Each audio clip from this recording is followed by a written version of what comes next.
Hey mom. Yes, I'm on the plane about to take off. Okay, I'll text you when I land. No, I finally got my annual leave to come back, and you want me to go on a blind date the moment I return, eh? Alright, I get it, I'll talk to you later. The plane is about to take off. Afraid of being nagged about marriage again, Chun Cheng hung up. Picking up his luggage, he walked through the boarding bridge. Boarded the plane. He looked at the flight attendant receiving passengers at the cabin door, and silently turned off his phone. As soon as he entered the plane, a middle-aged woman with luggage blocked his way. Holding her boarding pass, she kept asking the pretty flight attendant where her seat was. The flight attendant maintained a professional smile, and explained patiently. Since it was a flight returning to the country, most passengers were Chinese. Of course, there were also some foreign faces. There were a few foreign women. He noticed them earlier while waiting. Their figures were quite striking. Of course, in his aesthetic, the domestic flight attendants were still more attractive. Tall, good figure. Long legs plus those 25 denier white stockings. Just looking at them lifted one's spirit. He couldn't help stealing a few more glances. While waiting, a young man by the aisle caught his gaze. He smiled and greeted him. Brother heading back home too? Rhetorical question. Chun Cheng nodded politely. But the other guy was obviously a natural socializer, pure extrovert. Me too. Sarcastic inner thought. Chun Cheng remained silent. Then the guy pointed to his phone wallpaper. This is my fiancée, pretty right. We've been in a long-distance relationship for 10 years. We're going back to get married. Chun Cheng responded with a perfunctory smile and nodded. The girl on the screen smiled very sweetly, but by his personal rating, she barely scored a 6.5. Average. Just then the broadcast came on. Good morning, passengers. I'm the captain of this flight. We are flying from Aoziakuni to the domestic fishing port. The total flight time is 9 hours and 38 minutes, landing around 4 p.m. The voice paused. Also, I have good news. I've been flying safely for over 30 years, and this is my last flight before retirement. I wish you all a smooth journey. In the cabin, hearing this, everyone happily applauded to celebrate the captain. With such an experienced captain, the safety factor was noticeably higher. While waiting, Chun Cheng continued stealing glances at the flight attendant ahead. Appreciating beauty is human nature. As the saying goes, a person's life is merely about 4 things. 3 meals a day. On a scale of 10, Chun Cheng felt she deserved at least an 8. Because there was indeed a 1.6 difference. Across the aisle, a middle-aged man was still on the phone even after boarding. His voice was low, but Chun Cheng could. Don't worry, I've brought the thing back. The team has initially solved the hardest problem. Once I get off the plane, I'll hand it over to the nation. This is something that will benefit all of humanity. Oh, that impressive. Unknown to anyone, he might as well have mastered controlled fusion. Chun Cheng wore a playful smile. He saw the flight attendant finally guide the middle-aged woman to her seat and walk towards him. Sir, the plane is about to take off. Please set your phone to airplane mode, okay? The middle-aged man returned an apologetic smile and nodded. He silently turned off his phone. The flight attendant's gaze landed on Chun Cheng, with a sweet smile warming his heart. Sir, what is your seat? Pun on Zodiac, at me. Chun Cheng pointed at himself. The flight attendant smiled and nodded. Scorpio, miss, and you. The flight attendant was momentarily speechless. She asked, is that what I meant? 2 young girls across the aisle began to laugh upon hearing this. The flight attendant maintained her professional smile. Sir, I asked for your seat number. Oh, that. M12, he replied, holding up his ticket. As soon as he spoke, the 2 girls laughed even harder. He was speechless too. That's just how the seat was written. What could he do? Couldn't change it. At least it's better than 2B. But as soon as he said that, a deep voice questioned from, if you're 2B, then what am I? Not. This day and age, people are fighting over being 2B. If you want to take. At this remark, the 2 girls laughed even more joyfully. The flight attendant suppressed a smile. Faced with the question, the flight attendant took the man's ticket. With a professional smile, she explained, sir, you are 2B, he is 12B. Your seat is over there. She kindly. At that, the 2 girls laughed, holding their stomachs, pounding their chests, unable to stop. Chun Cheng was utterly speechless. He looked at the flight attendant as if to say, see, that guy is the 2B, not me. The flight attendant struggled to maintain her smile, but the hint of a grin at the corner of her mouth could not be hidden. Professional training told her to be composed no matter how funny. Holding back laughter, she pointed to Chun Cheng's seat. Sir, your seat is over there. Chun Cheng gave her a playful glare and walked over. On the way, he took a deliberate glance at her name badge. Tian Yue, a very pleasant name. Just as he sat down, a woman's voice came from beside him. What's wrong? You look nervous. A girl with a puffy face, pale and sweating slightly, her hands clutching the seat unconsciously. I don't know why, but I just feel a bit panicked. Her friend smiled lightly. Huh. I think you're just scared. Didn't I tell you not to watch air crash videos last night? You just wouldn't listen. Relax. It's okay, we're not on SpiceJet, it's pretty safe. The friend laughed, teasing. But the Beaza-faced girl still wasn't real. I always buy travel insurance when I fly. This is the first time I didn't, and I just feel uneasy. You're scaring yourself. The friend chuckled lightly. Come on, let's take a pretty photo to celebrate our graduation trip going smoothly. She raised her phone, pointing the camera at herself and her bestie. Click. The sound of the phone shudder. Chun Cheng heard it and felt a bit impressed. Knowing you're flying the next day, you watch that kind of video at night. No wonder you're nervous. He closed his eyes to rest. But somehow a strange sense of déjà vu came over him. This familiarity. The couple in love for 10 years going back to get married. The captain about to retire his last flight. The scientist whose work would benefit humanity on landing. And the girl who didn't buy insurance for the first time. If a kid suddenly woke up from a nightmare screaming to get off the plane, that would be a perfect death flag. Even the king of hell would say GG. But fortunately, even after the plane leveled off, no such boy appeared. Chin thought he was just scaring himself. He plugged in his earphones, listened to music leisurely, and gradually fell asleep. However, after several hours of flight, he was suddenly awakened by noise. A teenager in the seat in front of him suddenly stood up. At the top of his lungs, he started shouting, "I want to get off the plane. I want to get off the plane." Damn it. Chin was stunned. What? Are you kidding me? The plane has been flying for hours, and you only now. Are you here just to boost the Grim Reaper's stats? Before Chin could react, the plane suddenly began to shake. Cabin lights flickered, oxygen masks dropped, screams erupted, then a feeling of weightlessness. Spinning, and Chin was completely thrown unconscious. Fell into endless darkness. Damn it all, heaven. It really, a loud bang. Chin woke up groggily. The cries and screams around him were piercing. He shook his head, trying to clear his mind. He forced himself to be alert. Taking in his surroundings, his legs nearly gave way from fear. Before and behind him were huge gaps with tangled wires hanging loosely. The fuselage was broken into several sections, the cockpit missing entirely. His section of the fuselage was still afloat, but seawater was visibly rushing in. No time to hesitate. Chin quickly unbuckled his seatbelt. He fumbled twice before it came loose. Freed, he scrambled toward the... Passing a seat, he glanced sideways and nearly vomited his breakfast. A huge piece of wreckage had sliced a passenger in half, the upper body gone. Another passenger was impaled by a metal shard through the seat. Blood stained the seats, organs protruding. Yet the man wasn't dead. When he saw Chin he reached out with desperate. Human remains were scattered around, making the scene a hellish nightmare. Help! Help! Me! Seeing the sea water rising, Chung didn't hesitate. He grabbed the man's hand. Good brother, rest in peace. Tell the king of hell that I won't be going yet. He turned and ran, then jumped into the sea with a splash. The injured man thought Chin would save him, but instead heard those words. You. His raised hand dropped. It wasn't cruelty. That man was beyond saving. In this situation, self-preservation is paramount. As for why he said his name, that was the name of his boss who had denied his vacation for 6 months. If anyone complained, what did it have to do with Chin? In the sea, Chin surfaced using his swimming skills. He grabbed a piece of floating wreckage to steady himself. Watching the fuselage sink slowly, his heart felt like ashes. Help! Gurgle! Help! Gurgle! Not far away, a cry broke his sorrow. He turned his head. A slender hand was slapping the water frantically. A head bobbed in and out of the waves. Was it that flight attendant Tian Yue? Chin recognized her quickly. Without hesitation, he paddled over using the wreckage. Approaching her, he quickly moved behind and grabbed the back of her collar, lifting her up. Rescuing drowning people, the worst is being grabbed. Lifting under the armpits or grabbing the neck is optimal. Gurgle. Help. Gurgle. Just as Tian Yue was about to despair, she felt someone grab her neck and lift her. She flailed instinctively, trying to grasp something. Seeing her floundering, Chin was helpless. He steeled himself, ignoring propriety. Hoping she wasn't a loyal reader of Little Red Book. Otherwise she'd sue him. He lifted her under her armpits from behind, his hands inevitably touching softness. He steadily brought her to the surface. After swallowing a few more mouthfuls of seawater, Tian Yue's head finally emerged. Emerging from the water, she saw Chin at once. Her eyes were full of post-traumatic fear. Grab this. Chin quickly pushed a piece of wreckage toward Tian Yue, telling her to hold it. She instinctively grabbed it, gasping. Just as she was about to thank him, Chin swam to another larger piece of wreckage and grabbed it. The wreckage was big enough for him to lie on and paddle with his hands. As he paddled toward Tian Yue. But suddenly a head popped out from under the water beside his wreckage. Before he could react, a hand grabbed his arm. Caught off guard, he was yanked underwater, swallowing seawater. Gurgle. He surfaced speechless. He saw the person who had pulled him down had taken his place on the wreckage. The intruder climbed onto the wreckage and paddled away quickly. Chin was furious enough to kill. Son of a bitch, I'll kill you. Chin cursed. But then he noticed the direction the man was heading, and his eyes lit up. An island. And traces of other people. A huge cockpit stranded near the shore. An island meant hope. Chin turned and swam quickly back to Tian Yue. Follow me, hold this, let's go. Seeing him return safely, Tian Yue relaxed. Seawater dripped from her hair, plastered to her cheeks. Probably frightened, her face was pale. But she obediently followed his instructions. Other survivors also noted. Many followed Chin Cheng's method, finding wreckage to support themselves and paddling toward the island. To calm Tian Yue, Chin started a conversation. Do you know what happened to the plane? She shook her pale face. I don't know either, but the captain said we had to ditch in the sea. Ditching at sea, the captain had guts. Throughout civil aviation history, how many successful sea landings had there been? But no total loss and an island to land on. Chin mentally gave the captain a thumbs up. The two continued toward the island. A piece of floating wreckage caught Chin Cheng's attention.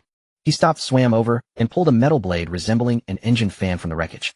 He tested the feel, found it good, and tucked it into his belt. He knew rescue would come quickly after the crash. But waiting for rescue, many unstable factors existed. Like the famous Andes flight disaster. In such an environment where everyone struggles to survive, self-defense is key. They finally reached the island Chincheng, supporting the shaky Tian Yue. The island already had many survivors. The remaining crew, after initial panic, were actively rescuing others. Tian Yue joined the rescue. Chun Cheng's stomach churned as he saw a wounded gathered under a tree. With limited medical supplies, wounds were bandaged crudely. Blood, limbs, brains, organs. Cries of agony. He turned and saw a familiar figure standing idly watching with disgust, instead of helping. Chun Cheng, without a word, pulled the fan blade from his waist and walked angrily toward him. Seeing Chun Cheng's anger, the man turned and ran. Chun Cheng chased, shouting, "Stop, you coward. You nearly killed me. He'll kill you." The man ran toward the crowd, crying for help. "Help! Murder!" Chun Cheng threw a stone, missing. The man hid in the crowd.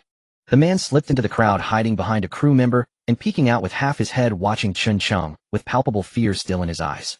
Only now did he realize the truth. The other man had genuinely tried to kill him. Chun Cheng had rushed forward, but Tian Yue and another flight attendant stopped him. Chun Cheng, calm down. Tian Yue urged anxiously. The two had come back together moments ago and had already made each other's acquaintance. The situation was chaotic enough as it was. She wanted to dissuade Chun Cheng from making things worse. "Captain, this man is out of his mind. He tried to kill me. Restrain him, tie him up. He mustn't hurt anyone else." The man quickly turned the accusation back on them, and Chun Cheng responded with a laugh of anger. It wasn't that he intended to kill the man. He wanted to make a show of strength. In such circumstances, he had to send a clear message that he was not to be trifled with. If rescuers arrived swiftly, none of this would matter. But should help be delayed, anyone with ill intent would have to think twice before making a move against him. "Kill you? Do you even have the faintest idea what you did just now?" he snapped. "If I couldn't swim, you'd already be a murderer, so don't mouth off to me." The man crouched behind the crew, fully aware of his own actions moments before, yet he feigned innocence. "But you're not dead, are you? Besides, people look out for themselves. Divine punishment or not, I'm wealthy. At worst, I can compensate you when we get back." The remark drew an instant scornful laugh from Chun Cheng. "Oh, so you're a rich man now?" Chun Cheng mocked. "Who let you slip out of your pants like that? You gutter dweller crawling out from a drain, and you have the nerve to act tough in front of me. Are you barking?" The man was rendered speechless by the onslaught. "What do you mean, what? Did your mother have her placenta caught when she gave birth to you? Did your ears get left in the delivery room? Or were you raised by your placenta? You're rotting like gutter oil, your brain soured into swill." Chun Cheng continued mercilessly. "Go home and throw away the melaminolaced milk powder from your mother's memorial urn. It's given you delusions. And rich, do you think you're some fallen prince? I suggest you visit a proctologist. Maybe when your mother was carrying you, your father accidentally punctured your skull." Those nearby listened to Chun Cheng's venomous tongue with stunned eyes. Even the injured, who had been groaning moments earlier, fell silent. Want to go toe-to-toe with me?" Chun Cheng wore a composed expression, and the man in front of him didn't even have the standing to insult him. Tian Yue tugged Chun Cheng's sleeve, signaling him to stop. His words were too crude. But as he left, he couldn't resist one last threat. "Kid, you better watch yourself. With your father." But as he left, he couldn't resist one last threat. "Kid, you better watch yourself. With your father absent, he'll make short work of you if you cross me here."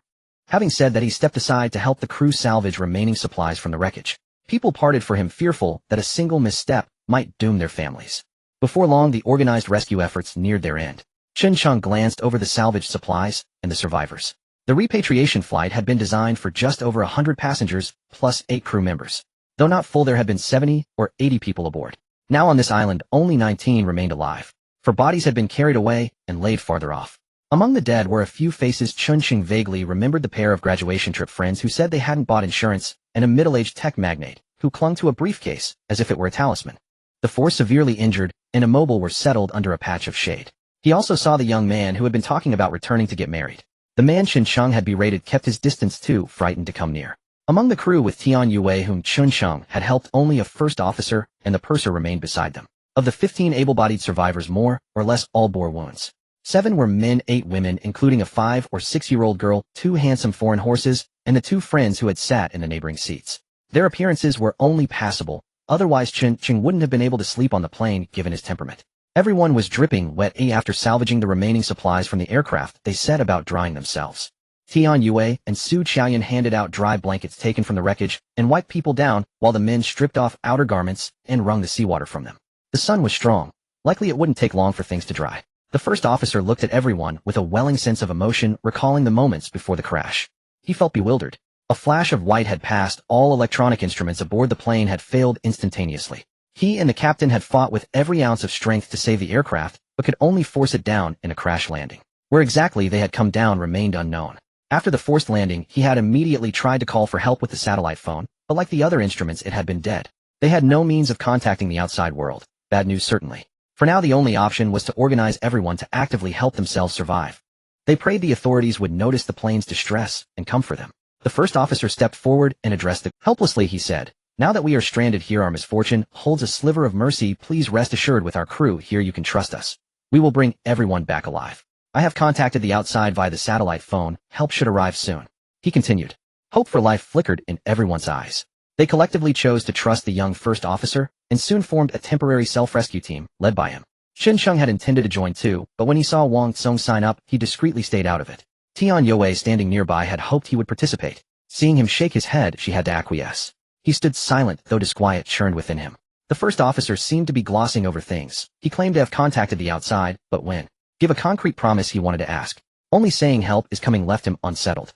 He glanced at Tian Yue, planning to find a moment to ask her about it. The food and emergency medical supplies salvaged from the aircraft were gathered and distributed by the temporary self-rescue. Chun-Sheng had no desire to go his own way for the time being. Everyone was actively helping themselves and waiting for rescue. United effort was far better than solitary action. Nonetheless, prudent preparations could not be neglected. By now most people had calmed from their initial panic. Some sat quietly in the tree's shade on the beach waiting for rescue, while others fumbled with phones as if trying to reach the outside world. Tian Yue, purser Su Qiaoyun, and another young woman tended to the wounded. As for his own phone, Chun-Sheng had no idea where it had been left. Idleness wasn't an option. Chun-Sheng wrung out his shirt, slung it across his shoulders, shouldered the engine blade, and walked a short distance away in silence. He planned to sharpen it, fashioning a simple tool for emergencies. Only then did he take the time to survey the island before. Their plane had gone down not far from the shore. The immense impact had torn the fuselage into several sections. The nose, driven by momentum, had come to rest on the beach close to the island. Other sections had already sunk into the sea. The beach before them formed a semi-arc, on the left a stand of trees, on the right a cluster of jagged rocks. Those rocks extended inland into a steep rise. Behind the beach lay a stretch of relatively flat woodland, and beyond that rose a mountain peak. From where they stood they could not see what lay beyond the mountain. As for climbing it, Chun-Sheng had no intention of deciding that yet. Who knew what the interior held? For now they had food and water. It was best to wait patiently for rescue. Chun-Sheng walked over to the pile of rocks, finding a secluded spot. He picked up a relatively hard stone and began to grind the engine blade in his hand. This object has a certain curvature. It would be somewhat challenging to make it into an axe, but with a wooden stick, crafting a simple sickle should not be a problem.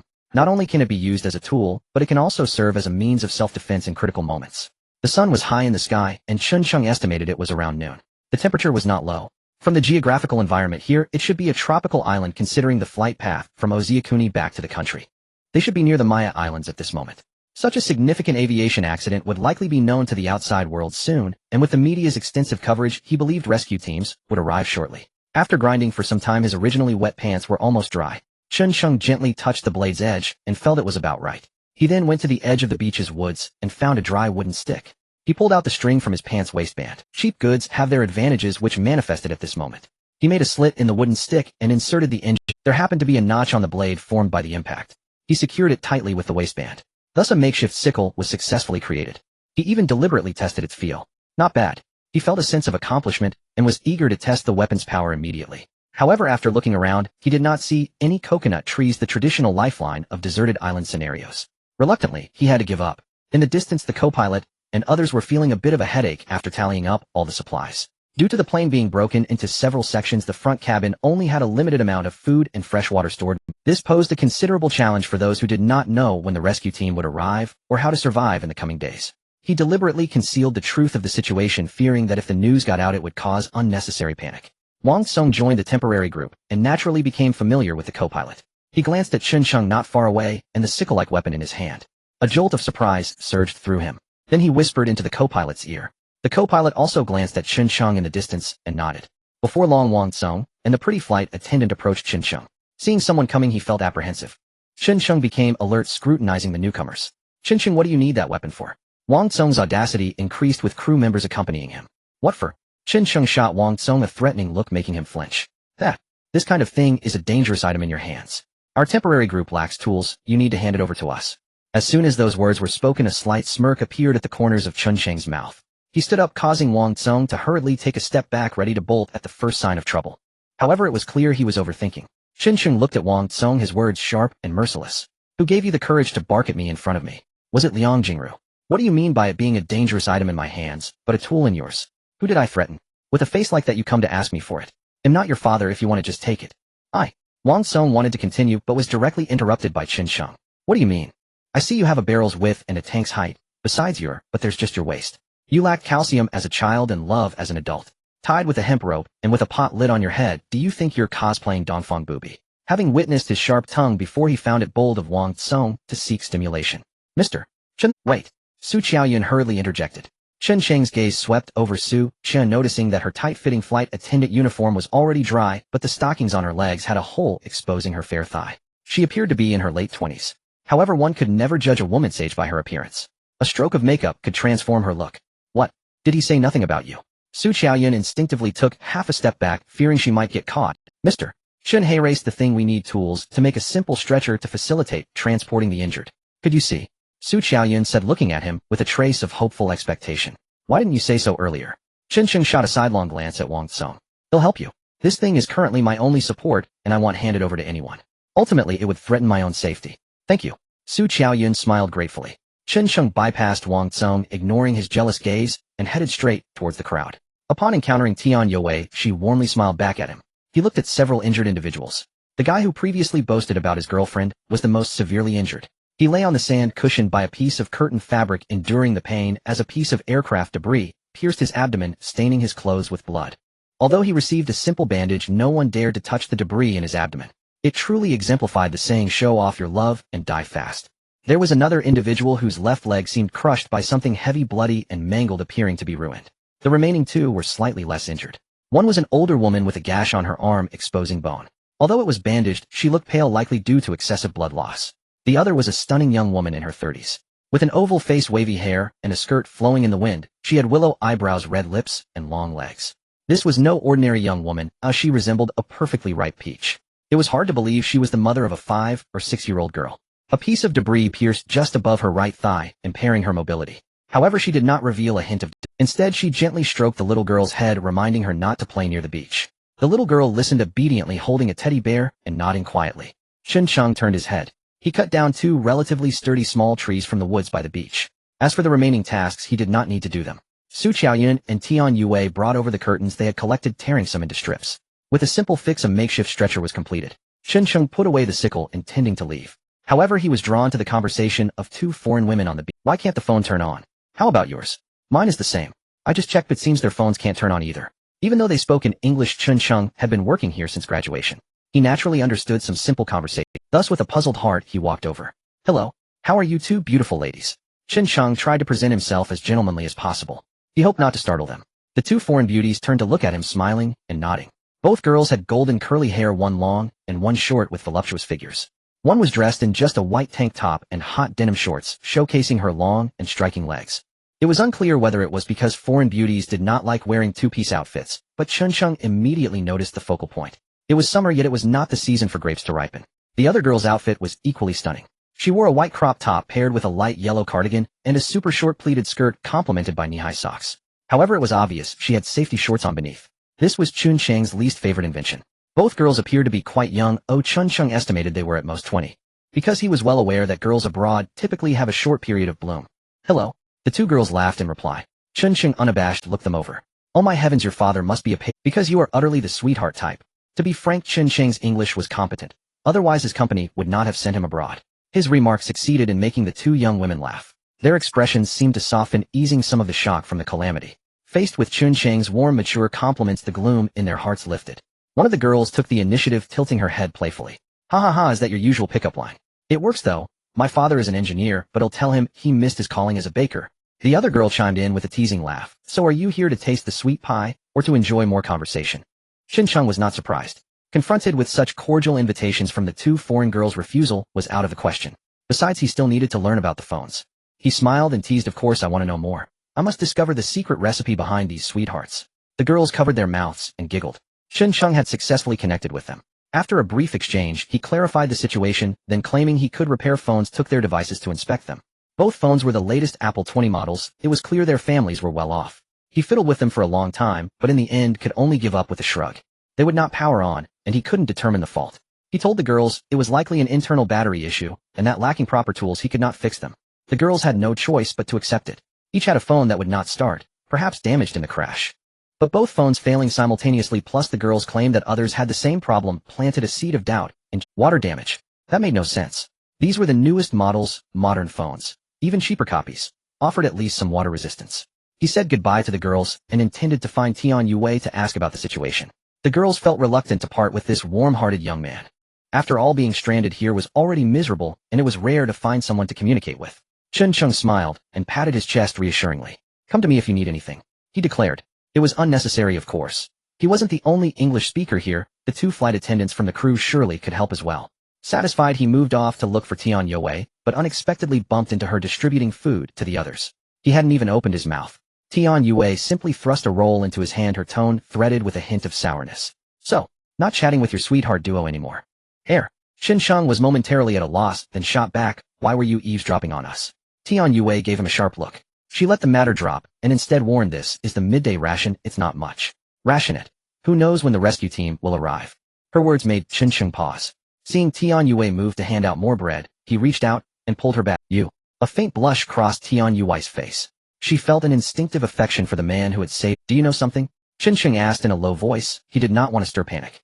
Tian Yue freed her hand, glanced at the curious faces nearby, hugged the box of rolls, and lowered her voice to, "I'll tell you later," she murmured, then continued distributing bread. Watching the roll in his hand, Chen Sheng felt a sudden unease. He did not eat it, instead he tucked it away. Nearby, most people seemed unaware that anything was wrong. Those whose phones refused to power on did not dwell on it. A little girl received a roll from Tian Yue and ran happily toward her injured mother. "Mama, look at this little bread, I will feed you." The injured young woman bore a bitter expression. "Be good. Mama isn't hungry, you eat it yourself," the woman said, but the child shook her head. "Mama is hurt, I'm giving this to her, so she'll get better sooner." The woman smiled through sorrow and stroked the child's head, tears sliding down her cheek. "Don't cry, Mama." Chen Sheng turned his face away and chose not to watch. He reminded himself that in such circumstances ensuring his own survival was the foremost priority. He returned to the place where he had been sharpening the sickle and waited quietly for Tian Yue. Everyone had received a small roll that would barely suffice. There were no complaints after all. The captain had said the rescue team would take some time to arrive and food was scant, so no one voiced suspicion. Before long, Tian Yue returned accompanied by Su Qiaoyan, whom they had just met. "Here, this one's for you too." Tian Yue handed Chen Sheng another roll, leaving Su Qiaoyan standing there momentarily. "If you're not going to eat it, give it to me." "Why give it to him?" Tian Yue smiled faintly, revealing 2 small dimples. "I'm dieting lately. Well, I'm not hungry right now." "What? Weren't you complaining about dieting before?" Su Qiaoyan shrugged without answering, and instead studied Chen Sheng with curiosity. This man had saved Tian Yue's life, and was half a benefactor to the crew, so no one quibbled. "I don't need it. Keep it yourself just in case." Chen Sheng did not finish the sentence. Tian Yue seemed to understand, and took the roll back. "What did you suspect?" Chen Sheng shook his head. "I'm not sure, I don't know what's happening." Tian Yue drew a breath. "I asked those who had phones, and without exception none of them can power on." "That is very strange," Chen Sheng admitted, unsure of the cause. Su Qiaoyan listened to their exchange with some confusion. "What are you two talking about? What about the satellite phone?" Chen Sheng suddenly remembered, and asked hurriedly. Tian Yue shook her head. "It's with the co-pilot, I don't know the details." "Satellite phone."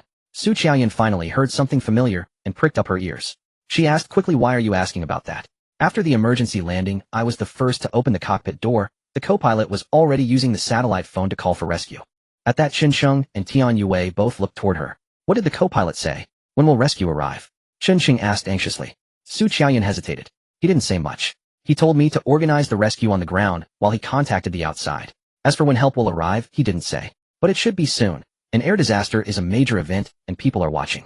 Something felt off, very off. Chen Sheng's doubts deepened. If everyone's phones were dead, what of the satellite phone? Tian Yue kept her head bowed, offering no comment, though worry gnawed at her. Chen Sheng was somewhat perplexed. He suddenly thought of the boy who had insisted on getting off the plane before it crashed. However, he did not see him here. He guessed that the situation was dire.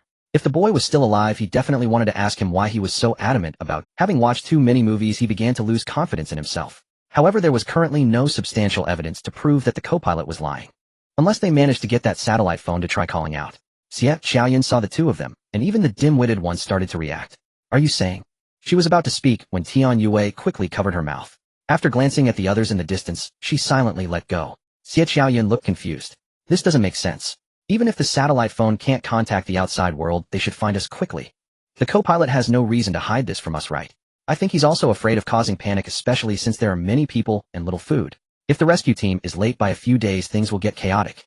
Tian Yue analyzed this thoroughly after hearing it. Chen Sheng nodded as well. After the plane crash, relying on external searches for the aircraft would not be easy. If this is really the case, he also needed to prepare in advance. He looked towards the 2 girls, and felt the previous tension fade away. "All of this is just our wild guessing. Oh, let's not scare ourselves. Maybe the rescue team will arrive this afternoon."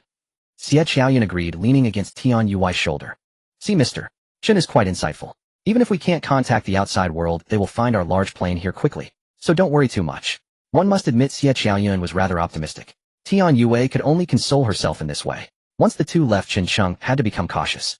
What if the rescue team can't find their plane? This wasn't without precedent. To be cautious, he needed to even if the rescue team arrived quickly, it wouldn't change much for him. He felt the small bread in his pocket, planning to keep it as emergency supplies. As for food, Qin Sheng looked into the distance. This island had no coconut trees, and he couldn't see any other edible fruits. The only place to find food was the beach in front of him. Those who live by the sea know that with the tides there are usually plenty of seafood to collect when the tide goes out. However, Qin Sheng did not know the timing of the tides here. But now he could gather some in advance. After making up his mind, Qin Sheng decided to take action early. He got up and walked towards the beach, starting to search for edible things like clams, razor clams, cockles, oysters, and shellfish. These were common seafood. He didn't plan to miss anything that he had seen at the market. Of course, there were also sea cucumbers, starfish, and crabs washed up by the waves. As long as there was no strange smell, he would pick them up. He also looked for seaweed and similar items. However, this beach was small, and he hadn't found any. However, for some shells and crabs that he did not recognize, and were of special colors, he directly gave up. The brighter the color, the stronger the toxicity. Just like with women. Additionally, he found some marine debris in the crevices of the rocks. A tattered fishing net that was mostly useless, but he kept it. A few plastic bottles and some foam boards were dragged to the place where he had sharpened his tools. Watching him search for seafood along the beach. Not far away, Wang Tsong was mocking him with two men he didn't recognize. Oh, isn't this that guy? Why is he starting to collect trash? Are you planning to take it back to sell? I have 2 boxes here, do you want them? With 2 companions, Wang Tsong was clearly braver and dared to mock him openly. Qin Sheng couldn't be bothered to respond. He found it a waste of time to even curse. Seeing him silent, Wang Tsong felt a bit emboldened. Looking at Qin Sheng, who had clams in his pockets, he laughed triumphantly. How about you beg me a little? Say, Dad, I was wrong and I might pity you and give you this bread. Wang Tsong simply thought Qin Sheng hadn't eaten enough and wanted some seafood. But he didn't consider that on the plane they weren't allowed to bring fire, so, without a heat source, how could he eat? Listening to the relentless taunts, Qin Sheng shot a cold glance his way, scaring Wang Tsong to instinctively take a half step back. But thinking of the 3 on his side, what was there to fear? He mustered his courage to stand up again, meeting Qin Sheng's gaze. Allies. Qin Sheng glanced at the 2 men flanking Wang Tsong, not taking them seriously. What did you just say? With his 2 bodyguards, Wang Tsong felt emboldened. I said if you call me Dad and say you were wrong, I'll pity you. Qin Sheng smiled lightly and pretended not to hear. What? What did I do wrong? Wang Tsong failed to realize this and directly stepped up, saying loudly, Dad, I was wrong. Qin Sheng immediately laughed. I see, it's a pity I don't have a son as ungrateful as you. Oofed. Not far away, Tian Yue, who heard the commotion, burst out laughing. Everyone else also stifled their laughter. No, it wasn't me. Wang Tsong hurriedly tried to explain, but Qin Sheng couldn't be bothered with him. He directly took the collected things back, leaving Wang Tsong there in impotent rage. Why provoke him of all people? The co-pilot sighed inwardly. However, regarding Qin Sheng's earlier actions, he also felt somewhat heavy-hearted. He could only hope that the rescue team would find them soon. Back here, Qin Sheng organized all the things he had gathered. He had quite a bit of food. Even without the small bread provided by the crew, he could last for 2 days. Additionally, the crew had some fresh water, although not much. Given the current relations among everyone, they wouldn't deny him, but it was wise to prepare just in case. Now that he had seafood, the next issue was how to eat it. Eating it raw was certainly an option. However, it hadn't come to that yet. He had tools, and starting a fire shouldn't be too difficult. With that thought, Qin Sheng took the sickle and walked over to the dry branches on the beach. He found a branch that was barely strong enough. Then he chopped down a piece of wood the size of an arm that was pressed under the dry. The blades made for the airplane engines were indeed sturdy enough. However, after a few uses, they would need to be secured again. It took some time. Only then did Qin Sheng return to the temporary campsite with the wood and other prepared firewood. Indeed, this place had already been designated as his temporary campsite. He took the wood and used the sickle to carve out a small flat surface on it. He placed the shavings aside. The dry wood was adequately dried. He found a few dry leaves, crushed them with his hands to use as tinder. Then he picked up the sickle and smoothed the small stick, holding it in his hand. He sat on a rock, stepping on the wood, and rubbed the stick against the flat surface he had just carved on the wood. Then he quickly rubbed it back and forth. What is most important when rubbing wood for fire? The materials, the speed of your hands, or the skill? Above all, do not give up halfway. Qin Sheng had thought, isn't it merely rubbing wood to make a fire? In the survival videos he had watched, others made it seem effortless. Why then was it so difficult for him? His palms were rubbed raw and red. He looked at the blackened streaks on the wood and felt helpless. Where had he gone? He began to doubt himself. There was smoke, yet the ember refused to catch. If he kept rubbing like this, his hands would be ruined.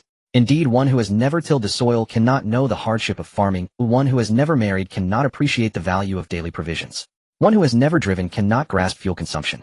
Stamp the accelerator and speed comes. But on a winding mountain road, nausea is hardly surprising. Chen Chung decided to change tactics. If his strength failed, why not employ a tool? He fetched a branch and tore a length of cord from the fishing net. He fashioned it into a bow, wound the spindle against the string, picked up a stone, and pressed it atop the spindle. He planted his foot on the plank and drew the bow swiftly. Sure enough, with the aid of a tool, the effect improved markedly. Tools are part of one's strength after all. The straight spindle rubbed against the charred rim back and forth until a tendril of white smoke began to rise. At the contact point, the surface was worn away, revealing the pale, original wood, while white shavings flew free. Yes, it's smoking. Chen Chung quickened his motion. It was coming. As the white smoke rose, he hurriedly stopped and tossed the implements aside. Carefully, he turned the wood and tipped the still smoldering fragments onto the dry leaves he had prepared. He cupped the leaves and through the gap between his hands breathed gently.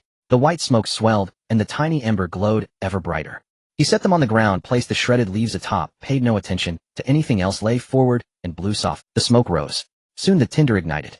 Chen Chung hurriedly added other dry leaves, then small twigs, followed by larger branches. Watching the flames leap, Chen Chung wiped the sweat from his brow, a look of accomplishment upon his face. Rubbing wood for fire. Child's play, all it takes are hands. From afar the others saw the fire he had raised, and were surprised. Wang Song felt a flicker of admiration, though he feigned indifference. Just luck, they said. Yet with fire so much becomes possible. They were strangers on this island, unknown danger. If the rescue team did not arrive today, by nightfall the fire could ward off darkness and unseen perils. Yet they seemed to have forgotten. This fire had been kindled by Chen Chung alone. Once alight, he kept feeding it, he could not allow it to falter. Though he boasted that hands alone would do, he had no desire to repeat that exhausting effort. After the flames steadied, he added some larger logs. He had noticed earlier that the island was not short of wood. He would not run out any time soon. When the blaze was fully steady, Chen Chung planned to prepare food. Without a pot, he could not boil seafood, and roasting clams directly in the embers would let ash in when they split. They would taste of charcoal. After thinking it over, he resolved to grill in another way. He fetched 2 stones and placed them on either side of the fire. After searching for some time, he found a slab about a hand's thickness. He scraped off protrusions with his sickle, smoothed it with a stone, and rinsed it clean with seawater. He set the slab upon the 2 stones. No iron griddle was available, so it would be a stone grill. The slab looked like volcanic rock and should serve well. He fed the fire beneath the slab and placed the cleaned clams and shellfish upon it. As the heat rose, in no time the clams and shells, without his intervention, opened of their own accord. The closed doors were unlatched, as if by invitation. The shells gaped wide, revealing flesh pale with a blush of red, as if welcoming Chen Cheng's harvest. How could he decline such courtesy? After grilling for a while longer, Chen Chung picked up the wooden chopsticks he had prepared and plucked out the clam meat, removing pieces that looked inedible. He popped one into his mouth and chewed thoughtfully. How to put it? The flesh was springy and firm, a bite released there was a faint, clean brininess of seawater and a whisper of smoky char. Indeed, yet imperfect. He had apparently not let them purge the sand first. After a few more chews, the grit became noticeable. Still not bad. Being able to taste seafood in such circumstances was a small blessing. Among the group of women, there was a Wang gang, no avoiding it. Naturally, someone took note of his activity. As they ate, a familiar voice sounded nearby. Is that tasty? Didn't they give you bread? You didn't eat. Seeing Tian Yue, Chen Chung was somewhat surprised. It was not that her approach obliged him to share, they were not that familiar. You didn't eat either, did you? They exchanged a knowing look. Want to try? Chen Chung pinched a piece of the clam meat and offered it to Tian Yue. Tian Yue paused. Meeting Chen Cheng's earnest gaze, she hesitated briefly, and then accepted putting it in. At the first bite her eyes brightened, and she gave him a thumbs up. Who would have thought, she said, and watched as he produced another piece and ate it himself. Only then did she realize the shared chopsticks. Had she just eaten from the same pair? A flush rose. Few clams remained on the slab. Chen Chung had placed a few more on it. Then he asked, what did the co-pilot just tell? Anything wrong? Tian Yue nodded, chewing. It's already afternoon, and there's been no sign of the rescue team. They probably won't come today. The co-pilot asked me to come lend you a fire. They intend to make a large bonfire by the shore, send up smoke, and guide the rescuers. Smoke by day, fire by night. So the co-pilot does have some sense after all. But should he casually hand over the hard-won fire he had just kindled? Moreover, that group included Wang Song. Perhaps sensing Chen Cheng's hesitation, Tian Yue grew a little reserved. I do not mean to force you. If you wish to give, don't trouble yourself over it. After all, this is something you painstakingly made. It was plain to see. Tian Yue perceived matters clearly, as she was not one of those loud, ostentatious people. She had her own thoughts and judgments, and her own manner of handling affairs. The deputy captain had asked Tian Yue to request the ember because he had noticed Chen Chung had once saved her. Did that not make them somewhat familiar? Tian Yue was far from naive. If it had been certain others, seeing Chen Chung hesitate, they would have immediately pointed fingers and demanded an explanation. It's only a fire ember, what's the fuss? We're fellow castaways. Giving a little won't hurt. Keeping it won't let you multiply. Chen Chung nodded in understanding. He glanced at the freshly roasted clams, took out a sickle, and carved a pair of crude chopsticks for Tian Yue, then handed them to her. Tian Yue hesitated but accepted and inwardly, she felt a growing warmth toward Chen Cheng. You wouldn't give it away for nothing, would you? Chen Cheng chewed on the clam meat. He continued, this is the arrangement. Tell the deputy captain you'll trade 2 bottles of freshwater for it. Tian Yue smiled faintly. Aren't you afraid of stirring public indignation by doing that? Chen Cheng waved his hand. In the face of life and death, what does public outrage matter? Besides, if the rescue team arrives, they will all leave together. They might never meet again in this life, it would make no difference. He wanted fresh water because though his food might just last 2 days without water, he had no chance at all. Seeing his indifference, Tian Yue said no more. After eating 3 or 4 clams, simply she rose and went back. Their acquaintance was brief and hardly intimate. That he had invited her to eat was already considerate. To overstay and take more would have been impolite. She knew how to make choices and would not be used. To Chen Cheng, that made Tian Yue far sharper than most. She had also noticed that all electronic devices had failed. He had once saved her life, that afforded a reason to reach out. After Tian Yue returned to relay Chen Cheng's request, did the deputy captain object? Wang Tsung sprang up at once to oppose. What? No way, we absolutely cannot give it to him. We do not have much fresh water, and it's everyone's supply. How can he be so selfish? Tian Yue shot Wang Tsung a look, as if he were a fool. Captain, I have nothing more to attend to. We'll go and tend the wounded. The deputy captain nodded. Su Qiaoyan, sensing the awkward atmosphere, also rose to follow Tian Yue. The deputy captain and the remaining men fell silent. It's only drilling wood to make fire. Wang Tsung continued to stir trouble. If Chen Cheng can do it, why can't any of us? Must we beg him? There was some logic to his words. The 2 plain-looking girlfriends nodded grudgingly. Wang Tsung, despite his faults, instantly behaved like a man of means and won their favor. The deputy captain cast him a sidelong glance. They had 2 bottles of fresh water. It was not that they lacked them entirely, but he had to consider everyone's concerns. The water would diminish if sipped away, and the rescue team's arrival was uncertain. There was quiet dissatisfaction with Chen Cheng's lack of communal spirit. At this point, the deputy captain agreed. Very well, the deputy captain said. Wang Tsung, you and Zhou Hai go gather materials to drill wood for fire. He'll have others collect kindling. Huh. Wang Tsung was taken aback. Anyone could boast, but when the task fell to him, he felt embarrassed. He truly did not know how to make fire by friction, but had already boasted. There was no taking it back now. He had promised the girls, even if it proved a performance, he would see it through, especially with 2 pairs of expectant eyes. He straightened with a newfound resolve, accepted the task, and set off with the younger Zhou Hai to look for suitable material. After finishing his meal, Chen Cheng stretched contentedly. He collected the remaining clams and placed them in a small hollow among the rocks. He used a plastic bottle to bring in some seawater to preserve them for the moment, and added a little more wood to the fire to keep the. Only then did he feel at ease. No phone, no clear notion of time, though the sun had softened and hung in the west. It must be afternoon. With food secured, freshwater was the pressing concern. Of course, if he went to ask the crew, they would not outright refuse him. But after proposing to exchange the ember for water, he expected they would show him an unfriendly face. He would watch the situation. If necessary, he planned to try to make freshwater himself. After all, with fire many things became easier. While he idly considered how to pass the time, unexpectedly 2 young foreign women approached him of their own accord. One wearing a tank top looked anxious. Chen Cheng asked, puzzled, what's the matter? The tank top girl said nothing. The other shook her head helplessly. She needs to use the restroom, but there are people everywhere and the woods might be dangerous, so. He understood. Not everyone could like Sango behave in such a way that as long as he was not embarrassed, everyone else would be. He was by the pile of reef stones. Their protrusions formed a natural screen. It was indeed a decent choice, but he occupied it. Did they expect to use his spot as a toilet? He glanced at the jumble of rocks behind him, and sure enough found a suitable crevice formed by 2 reefs with seawater beneath. There was no beach there, and the water looked not shallow. A fall might be fatal. The sea would wash the waste away. That mattered little to him. That spot. Go on and use it, Chen Cheng said, pointing the way. The pretty foreign girl hesitated. He knew that foreigners, due to shorter Achilles tendons, often could not squat as locals did. But the jutting stones offered something to brace against, so it would do. Her face turned crimson, and with her friend's support, she moved forward. When they reached the place, the 2 noticed Chen Cheng still watching, yet, without a trace of hesitation, they unbuttoned their denim shorts and squatted, as if it were the most natural thing. Chen Cheng was taken aback. He stole a glance, then quickly turned his head away. The 2 showed no embarrassment. They treated him as if they were familiar acquaintances. After all, few people at home would stroll out without a bra so boldly. Were all foreign girls like this? Their soft, scattered sounds mingled with the surf. Before long, the 2 returned, chatting and laughing as they came back. Chen, you are a gentleman of Longhua. He smiled. Such praise was unnecessary. Back home, it would amount to a polite rebuke. The one called Zua reached into her sizzling short denim shorts and produced something. This is for you. So she offered a silver necklace with a pale green, unfamiliar gem. Chen Cheng nearly refused. But Zua smiled, lightly pressed the trinket into his hand, and with the other girl, Li Sha drifted away. Chen Cheng held the necklace, his head full of question marks. Why? It made no sense, so Chen Cheng stopped trying to figure it out. The necklace did not appear particularly valuable, likely mass-produced somewhere in YW. He pocketed it and began gathering firewood from the grove bordering the beach. The fire needed tending. Given the circumstances, rescue teams would not arrive today, and vigilance would be essential. He would need to prepare more himself. Though the forest held abundant dry timber, no one ventured deep inside. A narrow strip of sandy soil extended inland from the shoreline. Sparse wild grass grew there, beyond which rose dense waist-high thickets, shrouded in quiet mystery. The deadliest dangers were always those unseen. Elsewhere, First Officer Lu Guang led the survivors in collecting firewood, awaiting Wang Tsung's success in kindling flame. Wang Tsung selected a dry log and a sturdy branch. He began rubbing the branch against the log, a technique he assumed required little more than manual dexterity. Yet after prolonged effort, his palms burned crimson, yet the tinder remained utterly unresponsive. Frustrated, he hurled the stick aside and turned sharply toward Zhou Hai. You try. Zhou Hai frowned as he picked up the stick.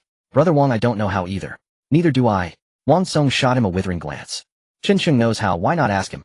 His tone dripped with veiled resentment, skilled at fire-making popular among the group. Not only were the two stewardesses clearly familiar with him, he'd even seen him chatting animatedly with the two foreign passengers earlier. It was enough to stir envy in any onlooker. Zhou Hai mimicked Wang Tsung's motions, drilling steadily, but achieved nothing. The log remained unmoved save for faint black smudges around the notch. Step aside. Exasperated by Zhou Hai's fumbling, Wang Tsung shoved him aside and resumed the task himself. He refused to believe Chun Chung could succeed where he failed. Zhou Hai rose silently, standing apart, his eyes glinting with quiet amusement. A sharp crack echoed, then an enraged curse. Damn it. Wang Tsung stared at the snapped branch in his hand, a fresh gash bleeding across his palm. Still seething, he kicked the log away, only to cry out in sudden agony, and hop violently on one foot, clutching his injured toe. Lu Guang approached, observing the scene with conflicted emotions. Relying on these two for fire was futile. Meanwhile, a neat pile of kindling already awaited ignition nearby. After careful deliberation, Lu Guang conceded. Freshwater could wait, but fire was urgent.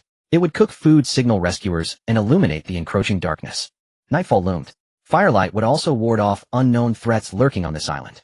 Weighing all factors, Lu Guang resolved to seek Chun Cheng's assistance. Naturally, Tian Yue handled the negotiation, given their familiarity. Lu Guang, unwilling to forfeit dignity, declined to approach personally. As for Wang Tsung, he feared a confrontation might erupt. Meanwhile, Chun Cheng estimated the gathered firewood would last until tomorrow. He glanced skyward, no sign of rain. For now, he'd settle asses. Shelter construction could wait until dawn. His chosen spot nestled near jagged rocks, shielding him from the northerly sea breeze, an ideal location. Though daytime warmth was pleasant, nighttime chill remained unpredictable. Sleeping directly on sand was unwise. So he ventured to the forest's edge, gathering dried leaves and cutting bundles of tall grass with his sickle. He laid wooden slats on the ground, layered them with foliage and grass, and fashioned a rudimentary sleeping platform, then tested its comfort firsthand. Soft and yielding, it suited him well. Planning to spend the new year here. Tian Yue's voice chimed beside him. Chun Chung lifted his gaze from the ground. She stood bent slightly forward, her jet black hair cascading freely. From his vantage, only the gentle arc of twilight sky framed her profile, ethereal, unforgettable. Her hair had unraveled during the crash. Now secured simply with a stray hair tie into a loose ponytail, it lent her an effortless grace. Bathed in the sun's final amber glow, her silhouette shimmered, every curve defined by light, exquisite. He deliberately averted his eyes, narrowly avoiding detection of his lingering gaze. Noticing the two water bottles in her hands, he understood instantly. Gave up then. She placed the fresh water beside him, lips curving into a knowing smile. Tried for ages, yet produced nothing and wounded yourself. Karma swift and precise. Chun Chung sat up, scanning the distant group, only to notice the middle-aged man who'd clutched a briefcase earlier had reappeared among them. At noon's bread distribution, Chun Chung had observed carefully. This man had been absent. Now he returned, briefcase vanished without trace. When Chun Chung remained silent, Tian Yue followed his line of sight, her gaze sharpening with quiet scrutiny. The fire's over there. Help yourself. Chun Chung dismissed the matter. Survival until rescue remained his sole priority, everything else held no interest. The fire's over there. Help yourself. Chun Chung dismissed the matter. Survival until rescue remained his sole priority, within moments, embers bloomed into steady flame. Relief rippled through the group. Wang Tsung, however, wore sullen discontent. Honestly, if my hand weren't injured, I'd have lit that fire myself. The two women chimed in with flattery. Exactly. Brother Wang's unmatched. Tian Yue looked away, unable to bear the pretense, while others celebrated the newly kindled fire. Quietly, she approached the middle-aged man and handed him a loaf. Sir, you missed lunch. This was saved for you. Rations are scarce. Everyone receives just this much. Please don't take offense. The man accepted the bread, surprise flickering across his face. He tucked it away hastily. No trouble at all. We're already incredibly fortunate to be alive. Tian Yue, returning to the circle, she found renewed spirits. Fearing hypothermia among the injured as night fell, crew members relocated the 5 wounded closer to the hearth. They settled around the fire. No phones to distract them, no tasks to occupy their time. merely sitting conversing, growing acquainted, waiting for rescue. Chen Cheng remained apart, neither alienated nor uncomfortable. Solitude suited his temperament, he found no need for clamor. Aloneness held its own quiet dignity. Time slipped by, unmarked by clocks, until Chen Cheng suddenly noticed the seawater receding along the shore. Earlier, half the aircraft's fuselage had emerged from the surf. Was this low tide? Hope surged within him. Sure enough, after another wait the water withdrew further, exposing vast stretches of damp sand before them. Chen Cheng stood at the water's edge speechless. He'd imagined forging the exposed shore at low tide, yet reality defied expectation. Beyond the sand the sea retained considerable depth, its hue deepened steadily outward.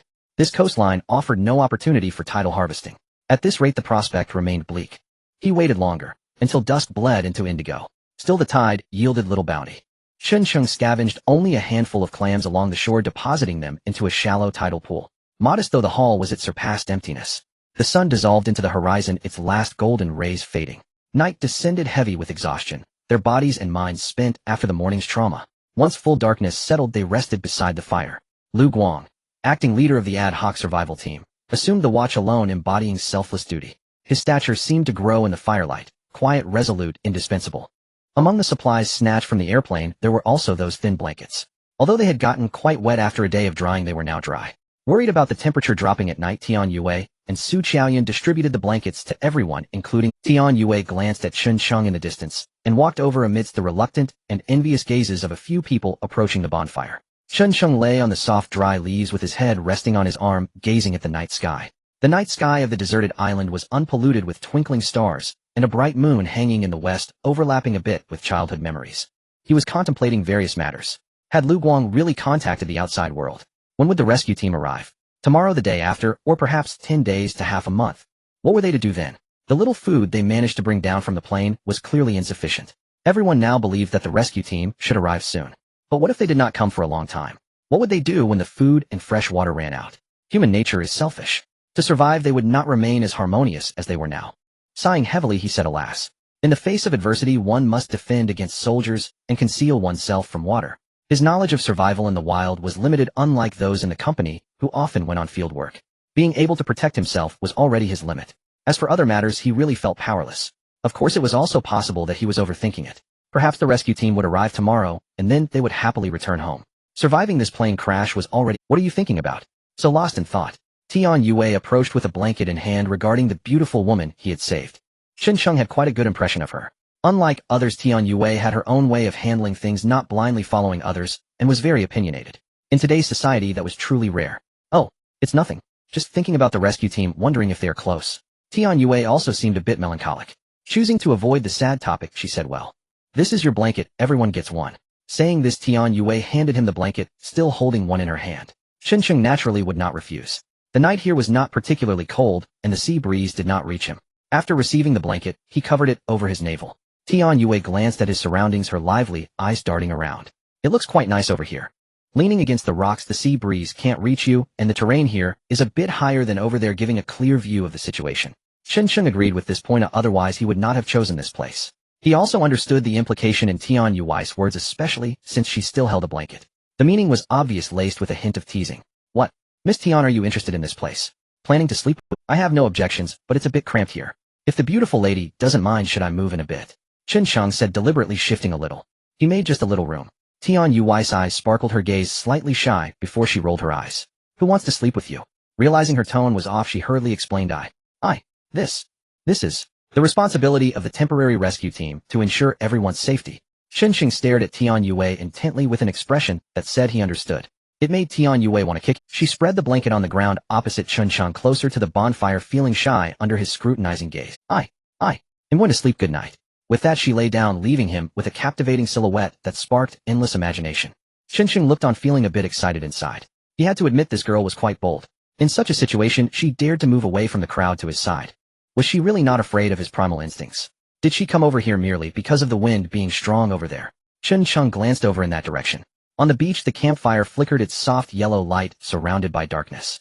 The only sound was the crashing of the waves, creating a quiet yet oppressive atmosphere. The country wouldn't abandon them, right? Chen Cheng felt a bit hesitant as he lay down slowly. The night deepened. The surroundings were quiet. Suddenly, Chen Cheng, dreaming sharply, heard a sound.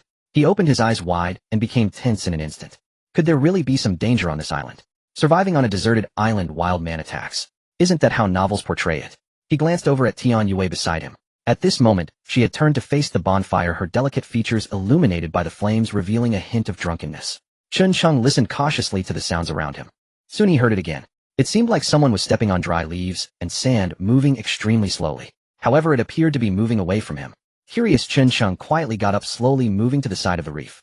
He cautiously raised his head to look in the direction of the sound. Under the moonlight, a shadowy figure was crouching sneakily in the trees, seemingly fiddling with something in their hand. Their gaze flitted around cautiously, as if afraid of being discovered. Who is it? The distance was a bit far, and coupled with the cover of night, he couldn't see the person's face. However, judging by their figure, it didn't appear to be a wild man, otherwise he would have shouted loudly by now.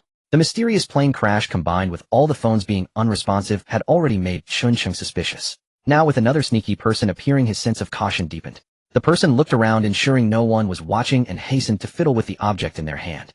After a while they seemed to have finished. Chun Chung saw the individual holding the object, moving it back and forth in the air, as if searching for a signal. Contacting the outside world. Chun Chung looked on, perplexed. Brother, if you have that thing, why hide it? Everyone would be happy, wouldn't they? Sneaking out in the middle of the night to operate it. The person searched around, but seemed to become somewhat distressed, pausing to fiddle with the device again. Finally, they deliberately slapped the instrument a few times. However, it seemed ineffective and of no use. After a while, the person completely gave up. Holding the device, they helplessly tapped their head. Is this a failure? Chun Chung watched curiously as they dismantled the item. Then they placed it into a pocket, dug a small pit in the ground, and buried it. After doing all this, the person glanced around to ensure no one had noticed. Confirming that no one had discovered them, they quietly emerged from the trees, pretending to adjust their pants, as if they had just used the restroom. Then they headed toward the camp. At this moment, illuminated by the firelight over there, Chun Chung finally recognized the person. It seemed to be someone who had previously followed Wang Song. He had not paid attention to their name. Chun Chung, filled with confusion, returned to the bonfire, glancing at the still sleeping Tian Yue. He did not disturb her. That person was acting suspiciously, clearly hiding something. As for the reason, he couldn't figure. He planned to find a time tomorrow to dig up that object and see if it was what he suspected. He made up his mind.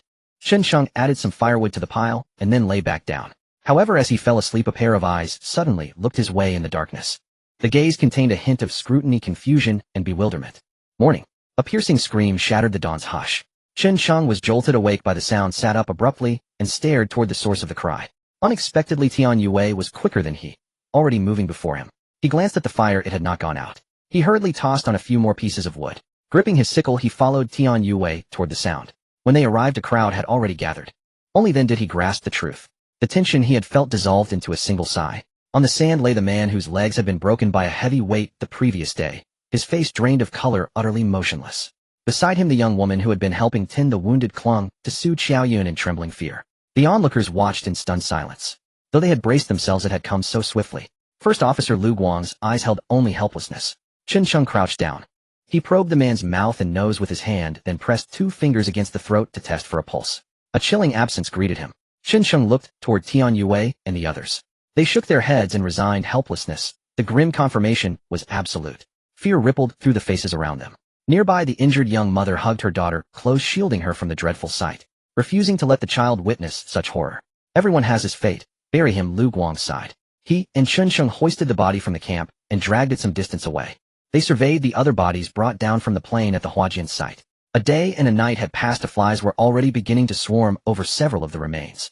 Among them lay the captain who had risked his life to save the aircraft. Chun Chung glanced at Lu Guang. All of them together. Lu Guang nodded faintly. We had hoped the rescue team would arrive soon. Oh, perhaps they could still be taken home. Now it seems there is no alternative. Chun Chung's worry was not that alone. If the bodies remained unburied, the sea breeze would soon carry a stench across the area. Smell was the lesser worry. Worse, yet if the corpses harbored lethal pathogens, they might wipe the survivors out long before any rescue team arrived. Lu Guang called all the men together. At the sight of the bodies, Wang Tsong clapped a hand over his mouth and began to vomit. He had eaten nothing that morning. He retched bile. The others were scarcely better, all looking for ways to avoid the task. What happened to your swagger yet? Chun Chung could not resist taunting Wang Tsong. Wang Tsong's face went pale. Seeing Chun Chung's calm mien, he grew certain that this man was not to be trusted. Did he fear the dead? Of course he feared, but it was the contagion that frightened him, not the sight of corpses themselves. No need to speak further. Chun Chung took his sickle, cut several lengths of wood, sharpened their ends, and tossed one to each. He found an open spot and addressed them. Come, dig for the sake of survival. They exchanged a glance. Faced with the corpses, they preferred to dig. Soon Wang Tsong and several others set to work. The middle-aged man joined. After a brief exchange, Chun Chung learned the man's name, Fu Guodong. He had contemplated setting the bodies alight to eliminate the hazard altogether. But Lu Guang disagreed. The rescue team might be close, these were countrymen, and one of them was the captain. He wished to spare the captain his final dignity. Chen Cheng felt powerless. The other man was the temporary self-rescue group's leader, and Chen Cheng had not joined that group. Their actions were merely an act of self-preservation. Digging a pit large enough for 5 corpses could not be done. They had few proper tools. The soil sandy near the surface turned dark the deeper they dug, tangled with roots. Chen Cheng had to help clear roots from time to time. Worried the fire at his camp might die, he slipped back several times. By midday they stopped as the pit took shape, utterly exhausted. Wang Tsong and 3 others collapsed weakly they refused to the last to drag the bodies. Reluctantly Lu Guang turned his gaze to Chen Cheng. Bury them now, and remove the hazard sooner. Chen Cheng did not hesitate. Together with Lu Guang, he carried the bodies into the pit. But as they bore the last corpse, a phone slipped from the man's trouser pocket. Chen Cheng looked down at the device at his feet. He picked it up. Casting a glance at the dead man, he said, "If it can be returned, give it to his family. Let it be a mem." Lu Guang nodded without further comment, then motioned for Wang Tsong and the others to come and cover the bodies. They exchanged reluctant looks. Though resisting in their hearts, they had to concede. Compared with digging, covering was easier. Before long, a fresh mound rose among the trees. Chen Cheng planted his sharpened stake before the mound. Though no believer in ghosts, he clasped his hands and bowed. "If any spirit lingers, bless us with a swift return home." He felt a pang of melancholy. If no rescue came, might this place become his own rest? Wang Tsong and the others imitated him, planting their sticks and bowing. Watching Chen Cheng walk away, Wang Tsong muttered under his breath, "If any of you have last wishes, don't come to me. Go to him to have them granted." Lu Guang rolled his eyes at the remark. Back at his camp, Chen Cheng eyed his filthy clothes and trousers. He lifted his face to the noon sun, placed his sickle, the recovered phone, and a small bun at the temporary camp. He chose to wash directly in the sea. No matter how he scrubbed, a faint scent of decay seemed to cling to him. He could not cleanse it no matter what he tried, and finally gave up. He rose and returned to camp, stripped off his shirt, and draped it over a nearby rock. He glanced toward the camp, and seeing no one watching, added more wood to the fire, and then removed his trousers.